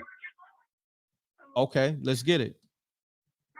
My brother. Okay, so now this is staying true to this day because this house has been it's been demolished and the land's been bought. My aunt and them, they threw a party out there at Red Lake Reservation. It's a little bit off the road here in Minnesota, way far away from the cities. Ojibwe Reservation. They threw a party. Everybody, was having a good time at the party and whatnot. They remember, my aunt remember telling me, they met someone, was a guest, I guess. On the res, it's like different rules. So, and it's during the 90s time, people coming and going, party essential and shit. Oh, excuse my language. So I guess throughout the night, everybody was noticing the handsome man who got invited into the party. He was dressed really nice, had nice jet black hair, they said, dressed in all black, had an all black coat, leather coat, was having drinks with everyone. So let me say this, because this ain't the fun boy hour, but you didn't call him handsome, right? That's the female said that, right? Let's no, make that yeah, clear. that's what my aunt said. Yeah, that's what my aunt said. Oh, your aunt Yeah. said. Okay, we gonna put it on your aunt. All right, continue on, my brother. Let's get it. Continue on. I got a fiance. I ain't with all that. Yeah, exactly. We got to make that be clear over here. You know what I mean? This ain't the young buck. This ain't the young buck hour. Let's be clear. All right, let's get it. But yeah, my aunt was telling me that it was a handsome fellow who came to the party or whatever. So throughout the whole night, everybody drinking, taking shots and whatnot. The next day, everybody who was there is picking up, cleaning up, and my aunt is sweeping. Well, she's sweeping on the floor. She's sweeping all the little beer cans and whatnot, a few bottles, wild night on the res. No different. She started noticing there's burnt hoof marks in her floor. So she starts sweeping a little bit more, and she started noticing that there's like hoof marks everywhere that man, the outsider who invited himself in, because he knocked on the door and whatnot, but they let him in and whatnot. You know, because it's different when they drinking on the res. They don't really care who stopped by. And I'm pretty sure a bunch of, you know, chicks thought they was gonna get on with them or whatnot. My aunt telling me, because she would not stop commenting on how neat he was dressed and how handsome he was and whatnot. No homo. Your aunt was on him. Your aunt was on him. I ain't Yeah. gonna hold you. Her and her friends. Damn. Yeah, so everybody ended up passing out or whatever, how the party go. But you remember she was cleaning up the place with my mom, and they start noticing that there's burnt hoof marks throughout the whole entire house. After that, a lot of weird stuff. They noticed that after the, you know, I don't even want to call him, you know, the dude that they was feeling. They noticed that when he walked in. Yeah. Oh, okay. I mean, it was a chill. She said there was no ill vibes or nothing, but they just said he was just out of place. He looked extremely out of place, but well dressed. Okay. Yeah, continue on. And I was like,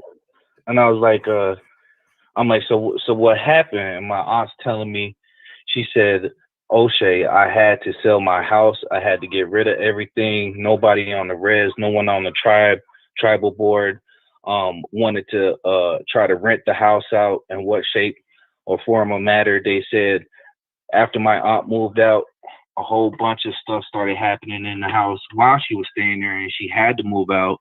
It was so bad that they had to have the FBI come up there and take pictures. Now, my aunt got pictures. I got pictures. I could email them to you. Yeah, please do. To MRecktv submissions at gmail.com or MRecktv promo at gmail.com. Either one or both. Yeah, for sure, God. Okay. I got you. Okay. And continue on. Yeah. So she just told me, she was like, I'm trying to remember. She was like, where's these burnt hoof marks coming from? Where my mom and my aunt put the story both together, and they start realizing that, oh damn, it was the guy that they invited in who's knocked on the door, who came in and had drinks with everybody in the house. Wow. And now, not only just that, but that story, there's been sightings of that man in Bemidji and throughout the whole reservations in Minnesota. Wow. So but the house got demolished. It got demolished. But you got the pictures. I need those. Send those in ASAP. Oh yeah, I got pictures. And what I'm gonna do a special spooky hour show, because there's a few people that sent videos and pictures in. I'm gonna do a show, maybe the first, I don't know how much content I got, but maybe the first 30 minutes or so, I'm gonna show the pictures and videos from people like you that's sending them in. And then we're gonna start the show with the calls. So I might do it for spooky hours part 11, but send those pictures in. But continue on. You the story's done, or you that was No. Are you finished or you I done? Still got more. Okay. I don't mean to tie the phone. No. You good. This anyway. But for sure. Yeah. So my aunt, she said she ended up having to move because so much stuff was happening in the house, and it got so bad. She started having sleep paralysis. I believe a few callers spoke on that. She started seeing shadow people in her house and whatnot. So she moved. The tribe contacted her and said, "Hey, we tried to have this place rented out, and we cannot have no tenants. No tenants want to stay in there." They said people done got possessed. A few murders happened. Now this is after the gentleman done came to that party. And my aunt told me, she was like, yeah, they had to call the FBI up there. The FBI got involved. Pictures got taken. That's how my aunt got the pictures, and my aunt gave them to my mom. And my mom has them right now at her house. Wow. One more thing. Somebody just reminded me, because you mentioned the FBI being there. Yep. Yeah, somebody said, why was the FBI there? The FBI is the only task force that's allowed, outside authority entities that are allowed on the reservation if it includes a murder or any crime that happens, because they have tribal police there, but tribal police can't do nothing when it comes to a murder happening. Got you. Okay. Especially due to the nature of the story, how everything happened. Got you. And I'm gonna try to find my mom to see. I'm gonna call up tomorrow and see if she got them pictures, and I'm gonna go over there and go see her and take pictures of it up with my phone, and I'm gonna send it to you on your email. But yeah, and I'm gonna try to see if she got news clippings too for that. I need that. Appreciate it, my brother. Good story, good assessment. Appreciate that. Oh, no doubt, no doubt. All right. Peace, M.Reck. Peace, my brother. What's your name again? My name O'Shea from Minneapolis. O'Shea. Long live George Floyd. No doubt. Salute, my brother. Salute. Peace. Good story, man. Good story. Shouts to O'Shea. Yeah, man. We on that 2-hour mark, 2 hour and 10 minutes. So far, people want me to stay on 600. Got more people. A lot of people just waking up. You know what I mean? Like, I'm about to take it down, but a lot of people just waking up. But if y'all gonna rock out with me, send those super chats and them cash apps, because I've been on this damn thing over 2 hours. And, you know, I've been doing this, 10 weeks straight? Pound the like button. Let's get it. Call me up, 310-598-2974. Let's get it. Hit up the super chat, cash apps, PayPals. Peace. You now tuned in to MRecktv. This is Spooky Hours. What's up, man? Can you hear me? What's going on, my brother? You must got a story. You ain't even let me get my intro off. You was like, yo, can you hear me? Like you was like you in the booth ready to go. Like you had your story from like 8 weeks ago. I want to hear this. This better be this gotta be the best story of the night. I'm gonna let you get the floor. I'm gonna fall back. I'm gonna let you do you. And look, I appreciate the love, brother. Check this out, man. Now, I just called for the story. I know it's a story time. I just wanted to say, man, I never really watched your joint like that. This is my first time watching. Oh, word? Okay, salute. To your show. Yeah. And so hold on, let me say this, and I appreciate that. So this is your first time coming across MRecktv, or you just was like, nah, I ain't gonna subscribe. You know what I mean? You gotta make me a believer. Like what type of time you was on? Oh no, I'm subscribed to your joint. Okay. I don't know what made me subscribe to it, but you had posted something one time that I thought was good, so I'm gonna go ahead and subscribe to your joint. Thank you, my brother. Appreciate that. Hold on 1 second. Shouts to Taya T on the super chat. Spooky Hours is super lit. Appreciate you, Taya. But my brother, give us your story. Let's get it. What's your name again? One more time. Oh yeah, my name is Alfred. I'm from Richmond, Virginia, man. Richmond, Virginia. I got family out there. It's very spooky out there too. Nothing but woods out there. I don't know if it switched up, but when I went out there, it was nothing but woods. Yeah, heavy spooky. It gets pitch black out there. I know. Let me know if I'm bugging. It gets pitch black out there. I mean, black. Yeah. In the country areas. Yes, man. It's yes, dark yes. Because I got family in the country areas, and I didn't go out when it got pitch black like that. Because first of all, you get lost in the daytime. They houses in the woods too. You get lost in the daytime. And I remember they had powdered milk and all that. It was years ago when I was a kid, but they were still drinking powdered milk and all that. And I was like, yo, listen. I think it was my grandmother's twin. You know what I mean? I remember. My bad to cut you. I remember them days. Yeah, powder milk days and shit. Definitely, my brother. So, hey, my bad to cut you off. I ain't got no story, dog. I just wanted to say. Oh, you just wanted to tap Doggy in. Diamonds a little bit. Say it again. You sound like Doggy Diamonds a little bit. Oh, okay. Yeah, that's my partner. You know what I mean? Yeah, Doggy, my dude, man. But anyway, long story short, but I just want to say I enjoy these spooky joints you're doing, and keep on doing your thing, man. It's called to show you some love, dog. Thank you, my brother. That's love. I appreciate that. I like when people just call up and show love. Salute to you, my brother. All right, have a good one. Yeah. All right. All right, buddy, too. All right. Yeah, y'all. I'm gonna take another caller. So we on that 2 hour and 15 mark. Shouts to everybody showing love, because y'all did started sending more super chats too. Let me shout out The Truth. He says he loved the show. Let me highlight his super chat. Appreciate you, my brother. Thank you. The Truth said love the show, bro. I love the support, bro. I love the people, man. This is the people show. This is, Spooky Hours. This is for the people to tell their stories. Oh man, I'm missing these calls. Oh, my bad. Call again because I missed the call.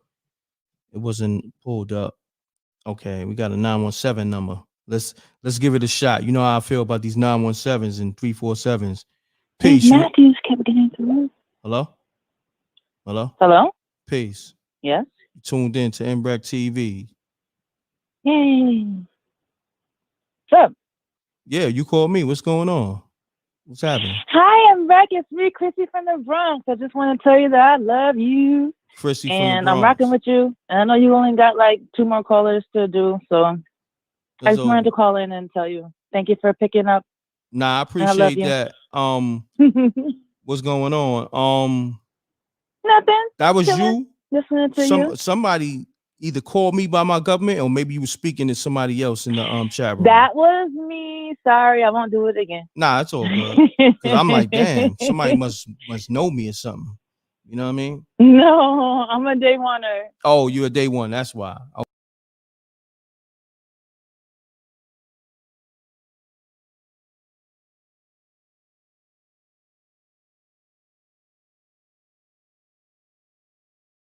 Yo, peace. Can you hear me? Cause it cut off real quick. Peace. Could you hear me? Can you hear me? Let me see if I'm still on the app. Let me know if y'all can still hear me. Cause I had to get back on the app. Can you hear me? Okay. Thumbs up. Okay, let me hear this caller. Peace. You now tune in to MRecktv. State your name, where you calling from. Keep it clean. Keep it short. Let's get spooky. What up, though? This is Mr. 313 from BK. You know what I mean? All right, check it. I respect you, my guy. Oh, hold on. Love the show. What's happening? I think it's 2 callers on the line. Hold on. Yeah, tell that caller he gotta hang up. Nah, you gotta hang that up, bro. Well, you gotta hang up, man. I've been rocking with M.Reck forever, Listen, man. You sound like a new caller, man.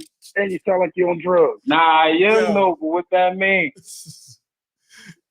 Anyway, M.Reck, well, he can just listen and then we'll see who got the better story.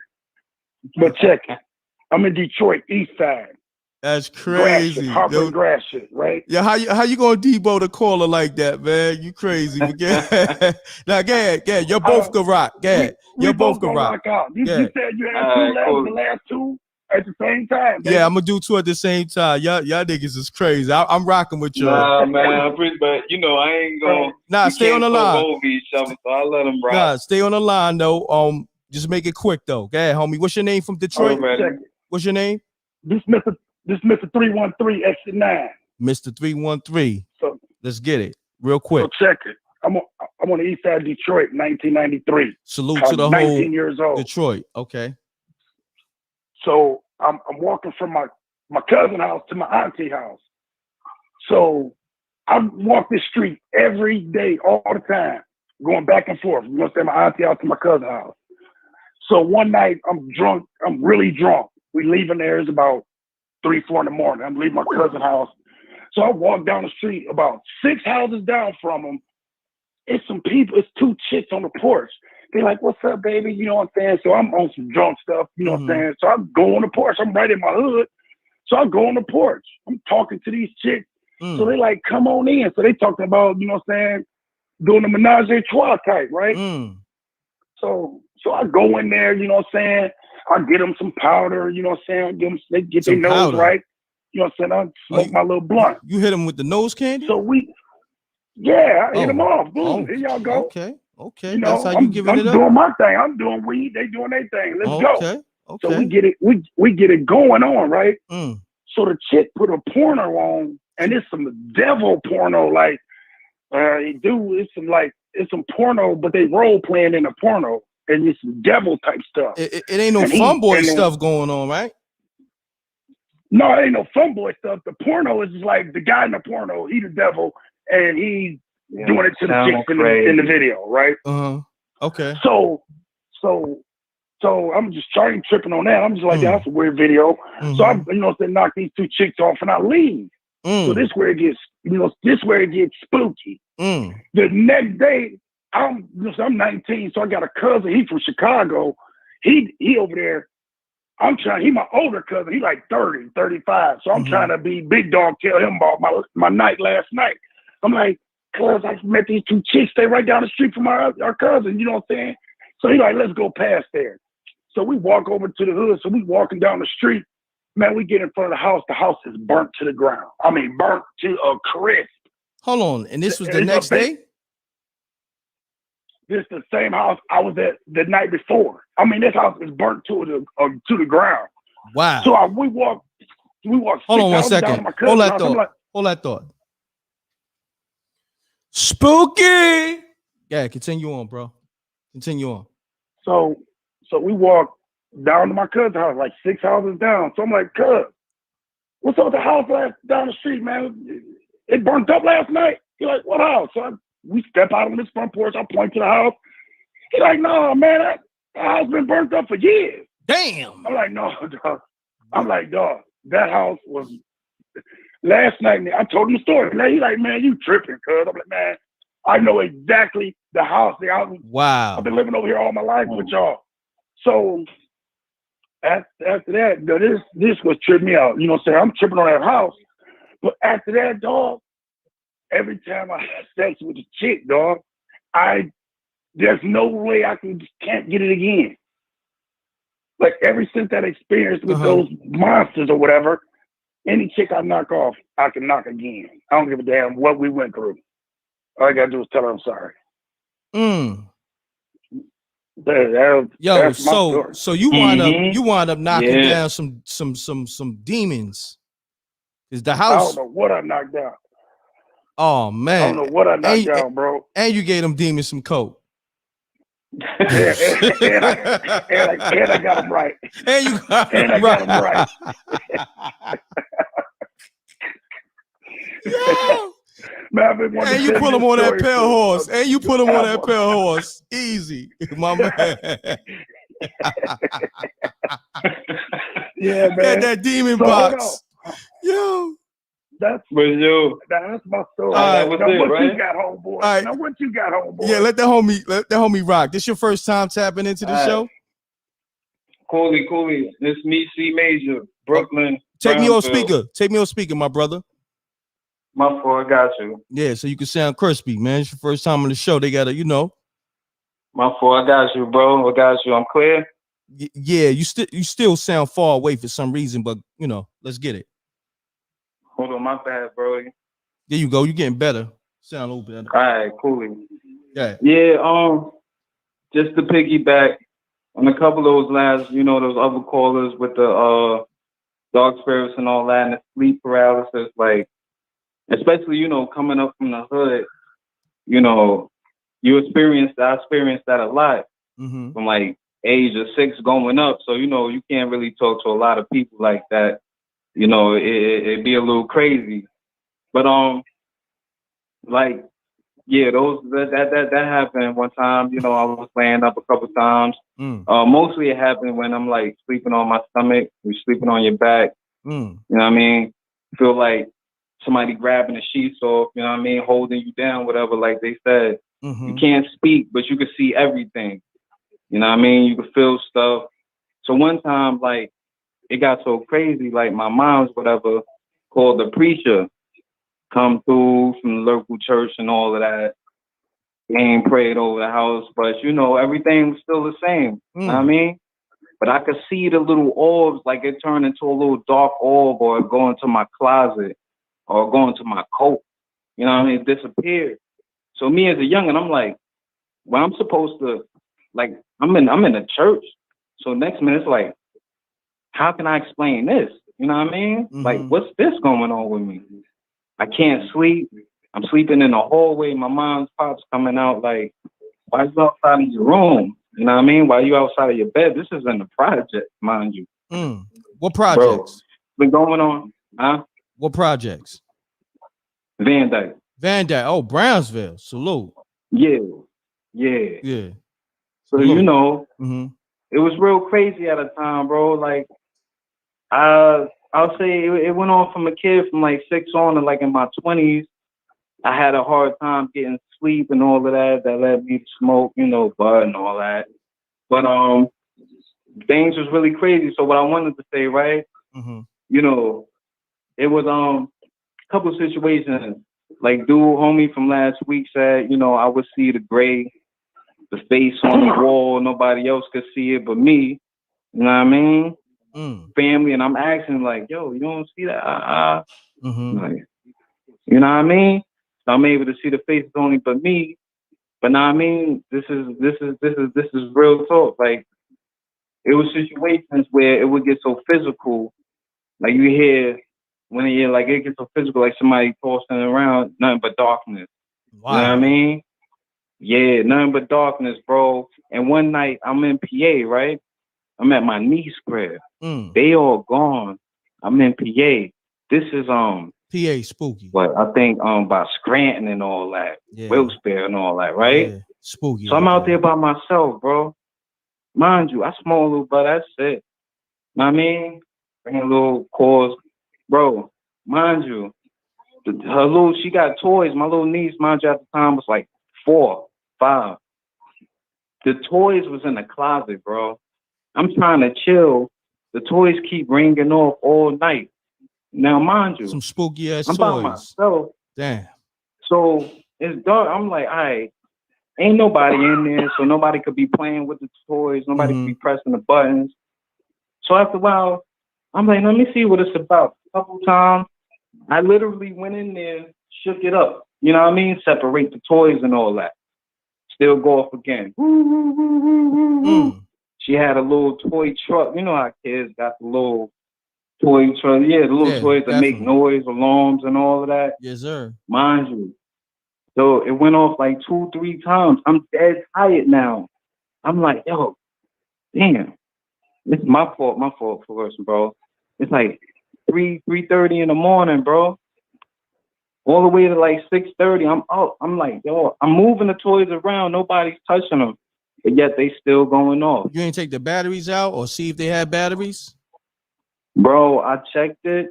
Some of them didn't have batteries, bro. Some of them had batteries. Know what I mean? Bro, I took some of them out. Like, it was so many of them, I ain't take all of them out. You know what I'm saying? I took a couple out that was making the noise. You think you might have been checking the same ones? You think you might have been checking the same toys that had the batteries and putting it down because you was high off that New York not even, bro. Not even, bro. Like, literally, it was so, like, I was taking apart, and it was some under her bed that was ringing off, bro. Wow. For real. And it's dark, mind you. All the lights is off. I'm in there by myself in the whole crib. I probably would have broke all those toys. You in there right now? Not for nothing. I was gonna run out in the hallway. It got that spooky. Like I was I'd have put them toys outside. I was gonna run out in the hallway, like. Yeah, them but my toys niece came later that morning. Yeah, them toys. I guarantee you, I was out of there that next day. Yeah, back in the city, bro. Yeah, I would have put them toys outside, try to get a little rest. Yeah, yo, I was. It was on that type of time. You feel me? Poltergeist. Like, nah, I can't do this. Yeah, poltergeist. That's what's going on over there. Yeah, I can't do this. Toys going off. You know, the shadow people, like shadows, like they running, smiling. I'm like, oh, nah, we ain't. Bro, it ain't that much. Trust me. We ain't I'm good, man. Nah, but I appreciate both of y'all calling. Good stories. You know what I mean? Nah, I appreciate you for this show, bro. No doubt. Appreciate you, man. Appreciate you. Hey, I really appreciate you, M.Reck, being no the doubt, first my brother. person on the M.Reck first verses. The caller verses. First scary. Yeah. First spooky hours. The spooky hour verses. For real, that was ill, bro. That's ill. We gonna close out the show with y'all. I respect your shit too. This story, my fault, bro. Nah, it's all love. It's all love, man. But I got love for both of y'all, man. I appreciate both of y'all staying on the line and keeping the peace, man. You know, I like the little static in the beginning, but y'all kept the peace to keep it going. That was dope. Yeah, you know what I mean? And no disrespect, bro. No disrespect, New York, man. I was just trying to, you know what I'm saying, get with the program, man. No doubt. It's all good. Nah, no disrespect, bro. Man. It's all good, my brothers. BK. Yo, salute. BK all day. Beeville, Eastern York. Salute. Detroit in the building. Salute. You already know. We gotta hit him with the spooky. But yeah, man. So on that note, it's the first spooky hours. We had a versus, 2 callers. They about to go at each other's throat to get these stories off. Yo, listen. This is when you know you got something special. When niggas about to fight. Yo, listen. I can't make this up. So salute to both of them. Homie from the Ville and homie from Detroit. Man, I gotta end the show with that one, man. You know what I mean? Love. Appreciate you, Ebony. Much love. Shouts to Chrissy, shouts to everybody, shouts to Taya, shouts to Dream Faith, shouts to the homie Shaq, shouts to Al Street, shouts to everybody, man. Everybody, the truth. I'm shouting as many people I can. Shouts to Monica. Get some sleep, Monica.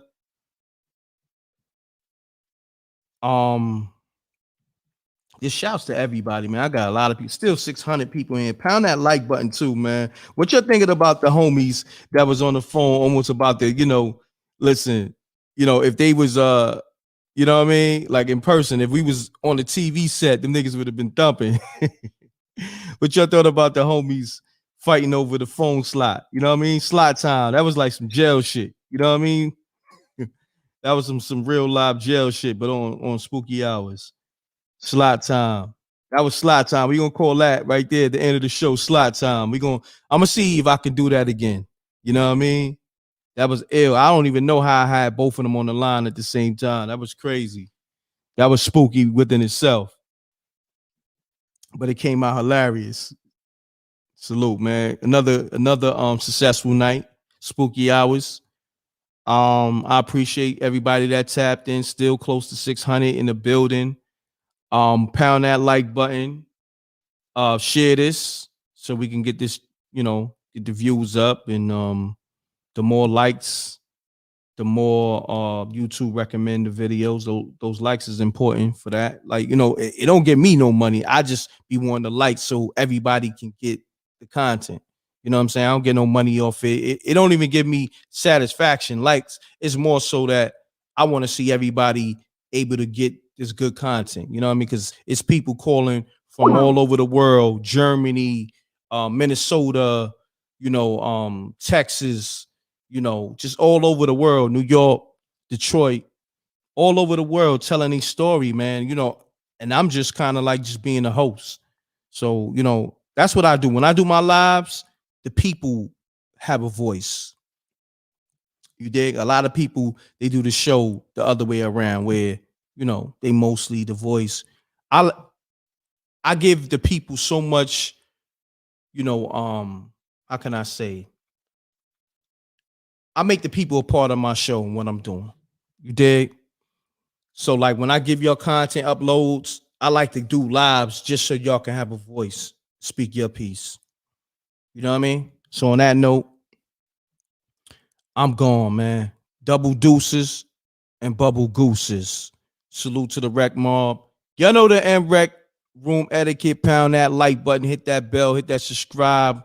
Shouts to Dream Faith. Shouts to Ebony for holding me down on the moderation. Shouts to them, the moderators. Let me make sure Dream Faith got a wrench. Let me make sure. Because Ebony, I thought she had a wrench, but let me see. Dream Faith, you got a wrench? Let me make sure.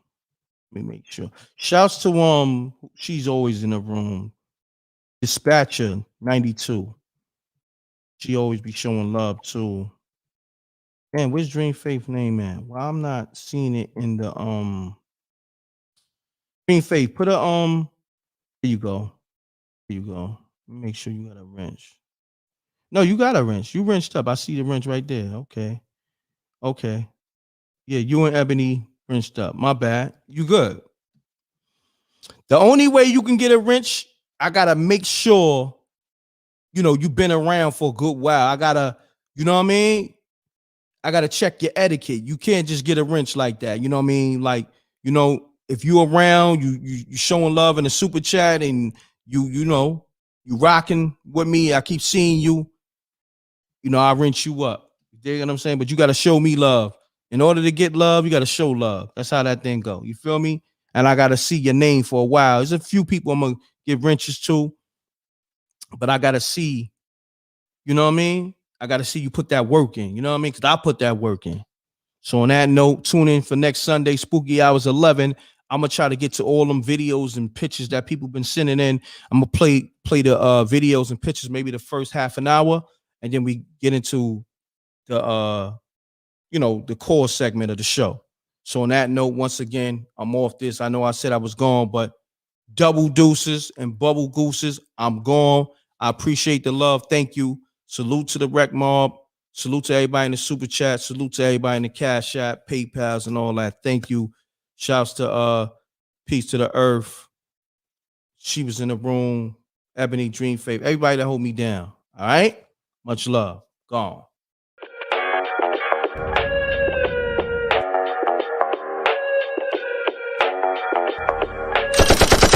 Sneak this and we don't see the competition. I drop off a ransom note that your art is missing, nigga.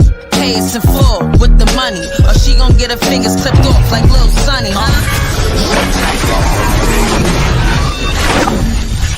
M.Reck TV. Peace. Now tuned in to Spooky Hours. Hold on, man. I'm not even doing it right. Let's get it right, y'all. Pound that like button. Y'all know the M.Reck room etiquette. Let's get it. Salute to the Rec Mob. Peace. This is M.Reck TV, and you now tuned in to Spooky Hours. Hold on, I gotta salute to all the sponsors. So if you're looking for a good streaming service, streamboss.com is the place to be. Let's get into that commercial real quick. You hear something? Have you guys heard of StreamBoss? It's a new IPTV provider that gives you over 5,000 channels for only $20 a month. Oh, cool! $20 for live TV, local TV, movies, TV shows, pay-per-views, and so much more. Huh? What? If you have a Fire Stick, smart TV, or streaming device, then head on over to streamboss.com to begin your setup process.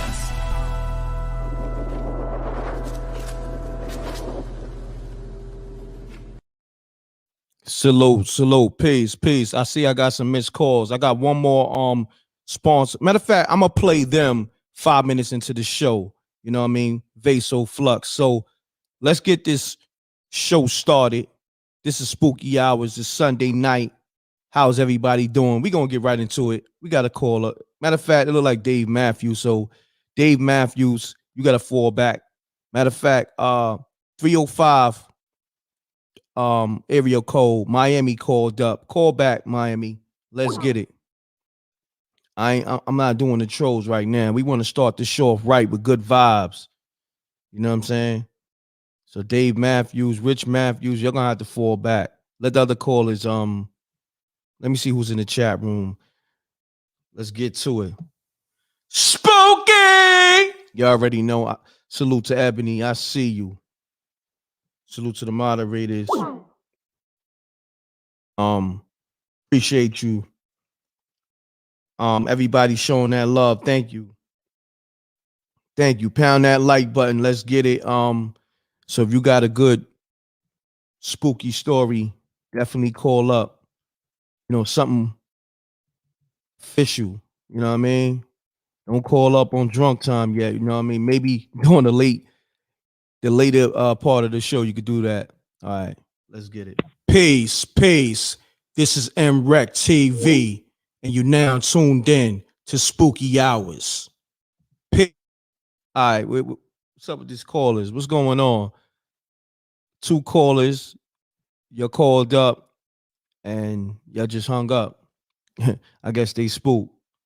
You know what I mean? It is what it is. Misha said this is her first time catching Spooky Hours live. Okay, salute.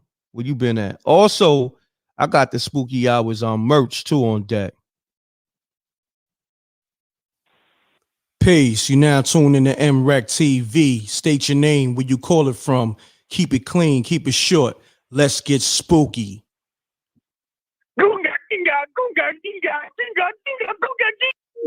Yeah, that's the trolls. The trolls is working. That's one thing I respect about the trolls. The trolls is always working. And we working right with them. The trolls keep me motivated, and I motivate the trolls. You got to respect the trolls. You know why? They stay on their job. Other people, they fall off. I'm never going to fall off. Never. I work, forget 7 days a week. I'm making up new days, 9 days a week, 26 hours. What is it? 26 hours a day. You got to add an extra 2 for me. 9 days a week and 26 hours a day. You feel me? Call up Spooky Hours. Stop being scared. Stop being shook. Salute to the rec mob. The ladies be repping heavy. Shouts to the homies. Yeah, that was the trolls calling. Let's get it. Hello, M.Reck. Peace. You now tune in to MRecktv. State your name, where you call it from. Keep it clean, keep it short. Let's get spooky. Peace to you, M.Reck. Peace to Earth. This is James, Jet Jaguar. Called last week about the Spooky Bridge. No doubt. Salute, Jaguar. Peace to the earth. What's going on? Talk to me, family. Yeah, I originally was living in Dayton, Ohio, and out there a place called Inglewood. It's right down from Myers on Main Street. And there's a bridge out there that I'm originally from Brooklyn.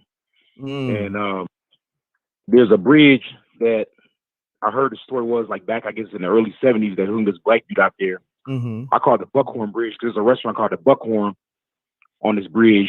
So one night, me, my brother, and my friend Tim, we all go out here on this bridge. It's like around probably 11 o'clock at night. So I'm standing there on one side of the bridge with my boy Tim, my brother on the other side. I ain't seen anything.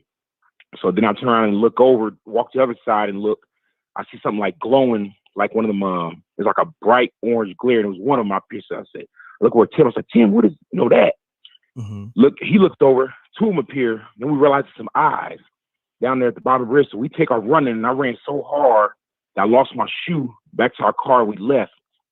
So I go back later that night. We kind of static. So I turn around and go back, get my shoe. And then we come back out there like maybe 2 weeks later with 2 more of us. And one of my best friends is out there with us too. We go out there, we went to all these little different places that were haunted. So when we go out there this time, we hear this screaming. And on the same side of the bridge on the right side, we hear this screaming, and we all took off running.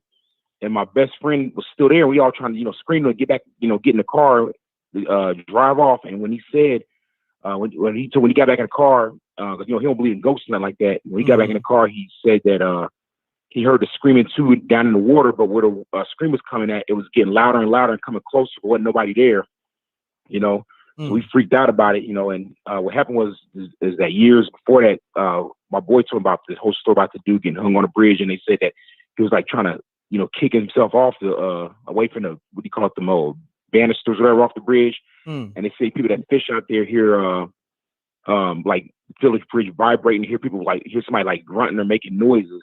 And it's not a story you're gonna find on line or any kind of haunted site or nothing like that. I guess that's just the word on from people that go out there all the time. But I got other stories about other bridges and everything, but I ain't gonna hold you up. I'll call back about it. I got one story about a ghost, and we went to this place and this ghost that followed me home. So yeah, I'll call back and get some other stories. Nah, it's all good. Now with this bridge, is it open still, or is it closed off? It's a bridge people regularly use it. Okay. Yeah, it's a bridge that people use. I know somebody actually went across the bridge and they family had a car accident on there one time, right? They got injured real bad, but it's a regular looking bridge, a tall bridge, but it's it's it's a regular open bridge. A lot of people don't know about it really, but it's in Inglewood, and I call it the Buckhorn Bridge. I can't even I ain't been there for a bit, but yeah, out there. You know, it's open bridge. People be fishing on it sometimes, and got a restaurant on it that's nice. But, and people actually go to that restaurant and eat on that spooky ass bridge. Oh yeah. The bridge, Wow. it's a nice little bridge just out there. It's wooded, you know, but it's a nice little bridge and everything like that. But just that story I heard about somebody getting hung on it back in, I guess it was in the early 70s. But damn. I heard the story years ago. But it was scary. I mean, I'm kind of trying to shorten it up, but it was scary. It's dark when you park out there. You can't see nothing at night. Wow. But it's yeah. And I got other stories, you know, about stuff. Just I just think about when as I go. Because there's another bridge in another place, man. It's the way out here in it's called Eaton. You know, I've heard people, you know, they got the fudge roll beasts. Some little creature they see, you know, running around out there. And they had a house that some drug dealers got killed at out there back in the day. They call it like the little, the dwarf house, something like this. So I didn't see the house, but when they go to the bridge out there and something happened too, you know, it was another spot. But there's a lot of little creepy stuff out there, you know, in Dayton, you know. I live in Columbus now, but you know they got stuff like that. But I can hold you up though. Now, real quick, I know you said it already. Where is the bridge at exactly? What city? What state? It's Inglewood. It's a suburb of Dayton. So Inglewood, you talking about in Cali? No, Inglewood, Ohio. Oh, Inglewood, Ohio. I didn't know they had an Inglewood in Ohio. Yeah, it's a suburb of Dayton. Got you. Got you. Well, I appreciate you calling, man. Good assessment. What's your name again, fam? James. James. I'm in the chat as Jet Jaguar. Okay. Shouts to James, man. Salute, Jaguar. I appreciate you, man. All right, peace. Peace, my brother. Shouts to James. Nice, good story with the bridge and all that. I think this is Dave Matthews. They keep calling, man. These. Matter of fact, let me go to commercial. It's real quick because I actually supposed to play the commercial. It's real quick. All right. Ladies and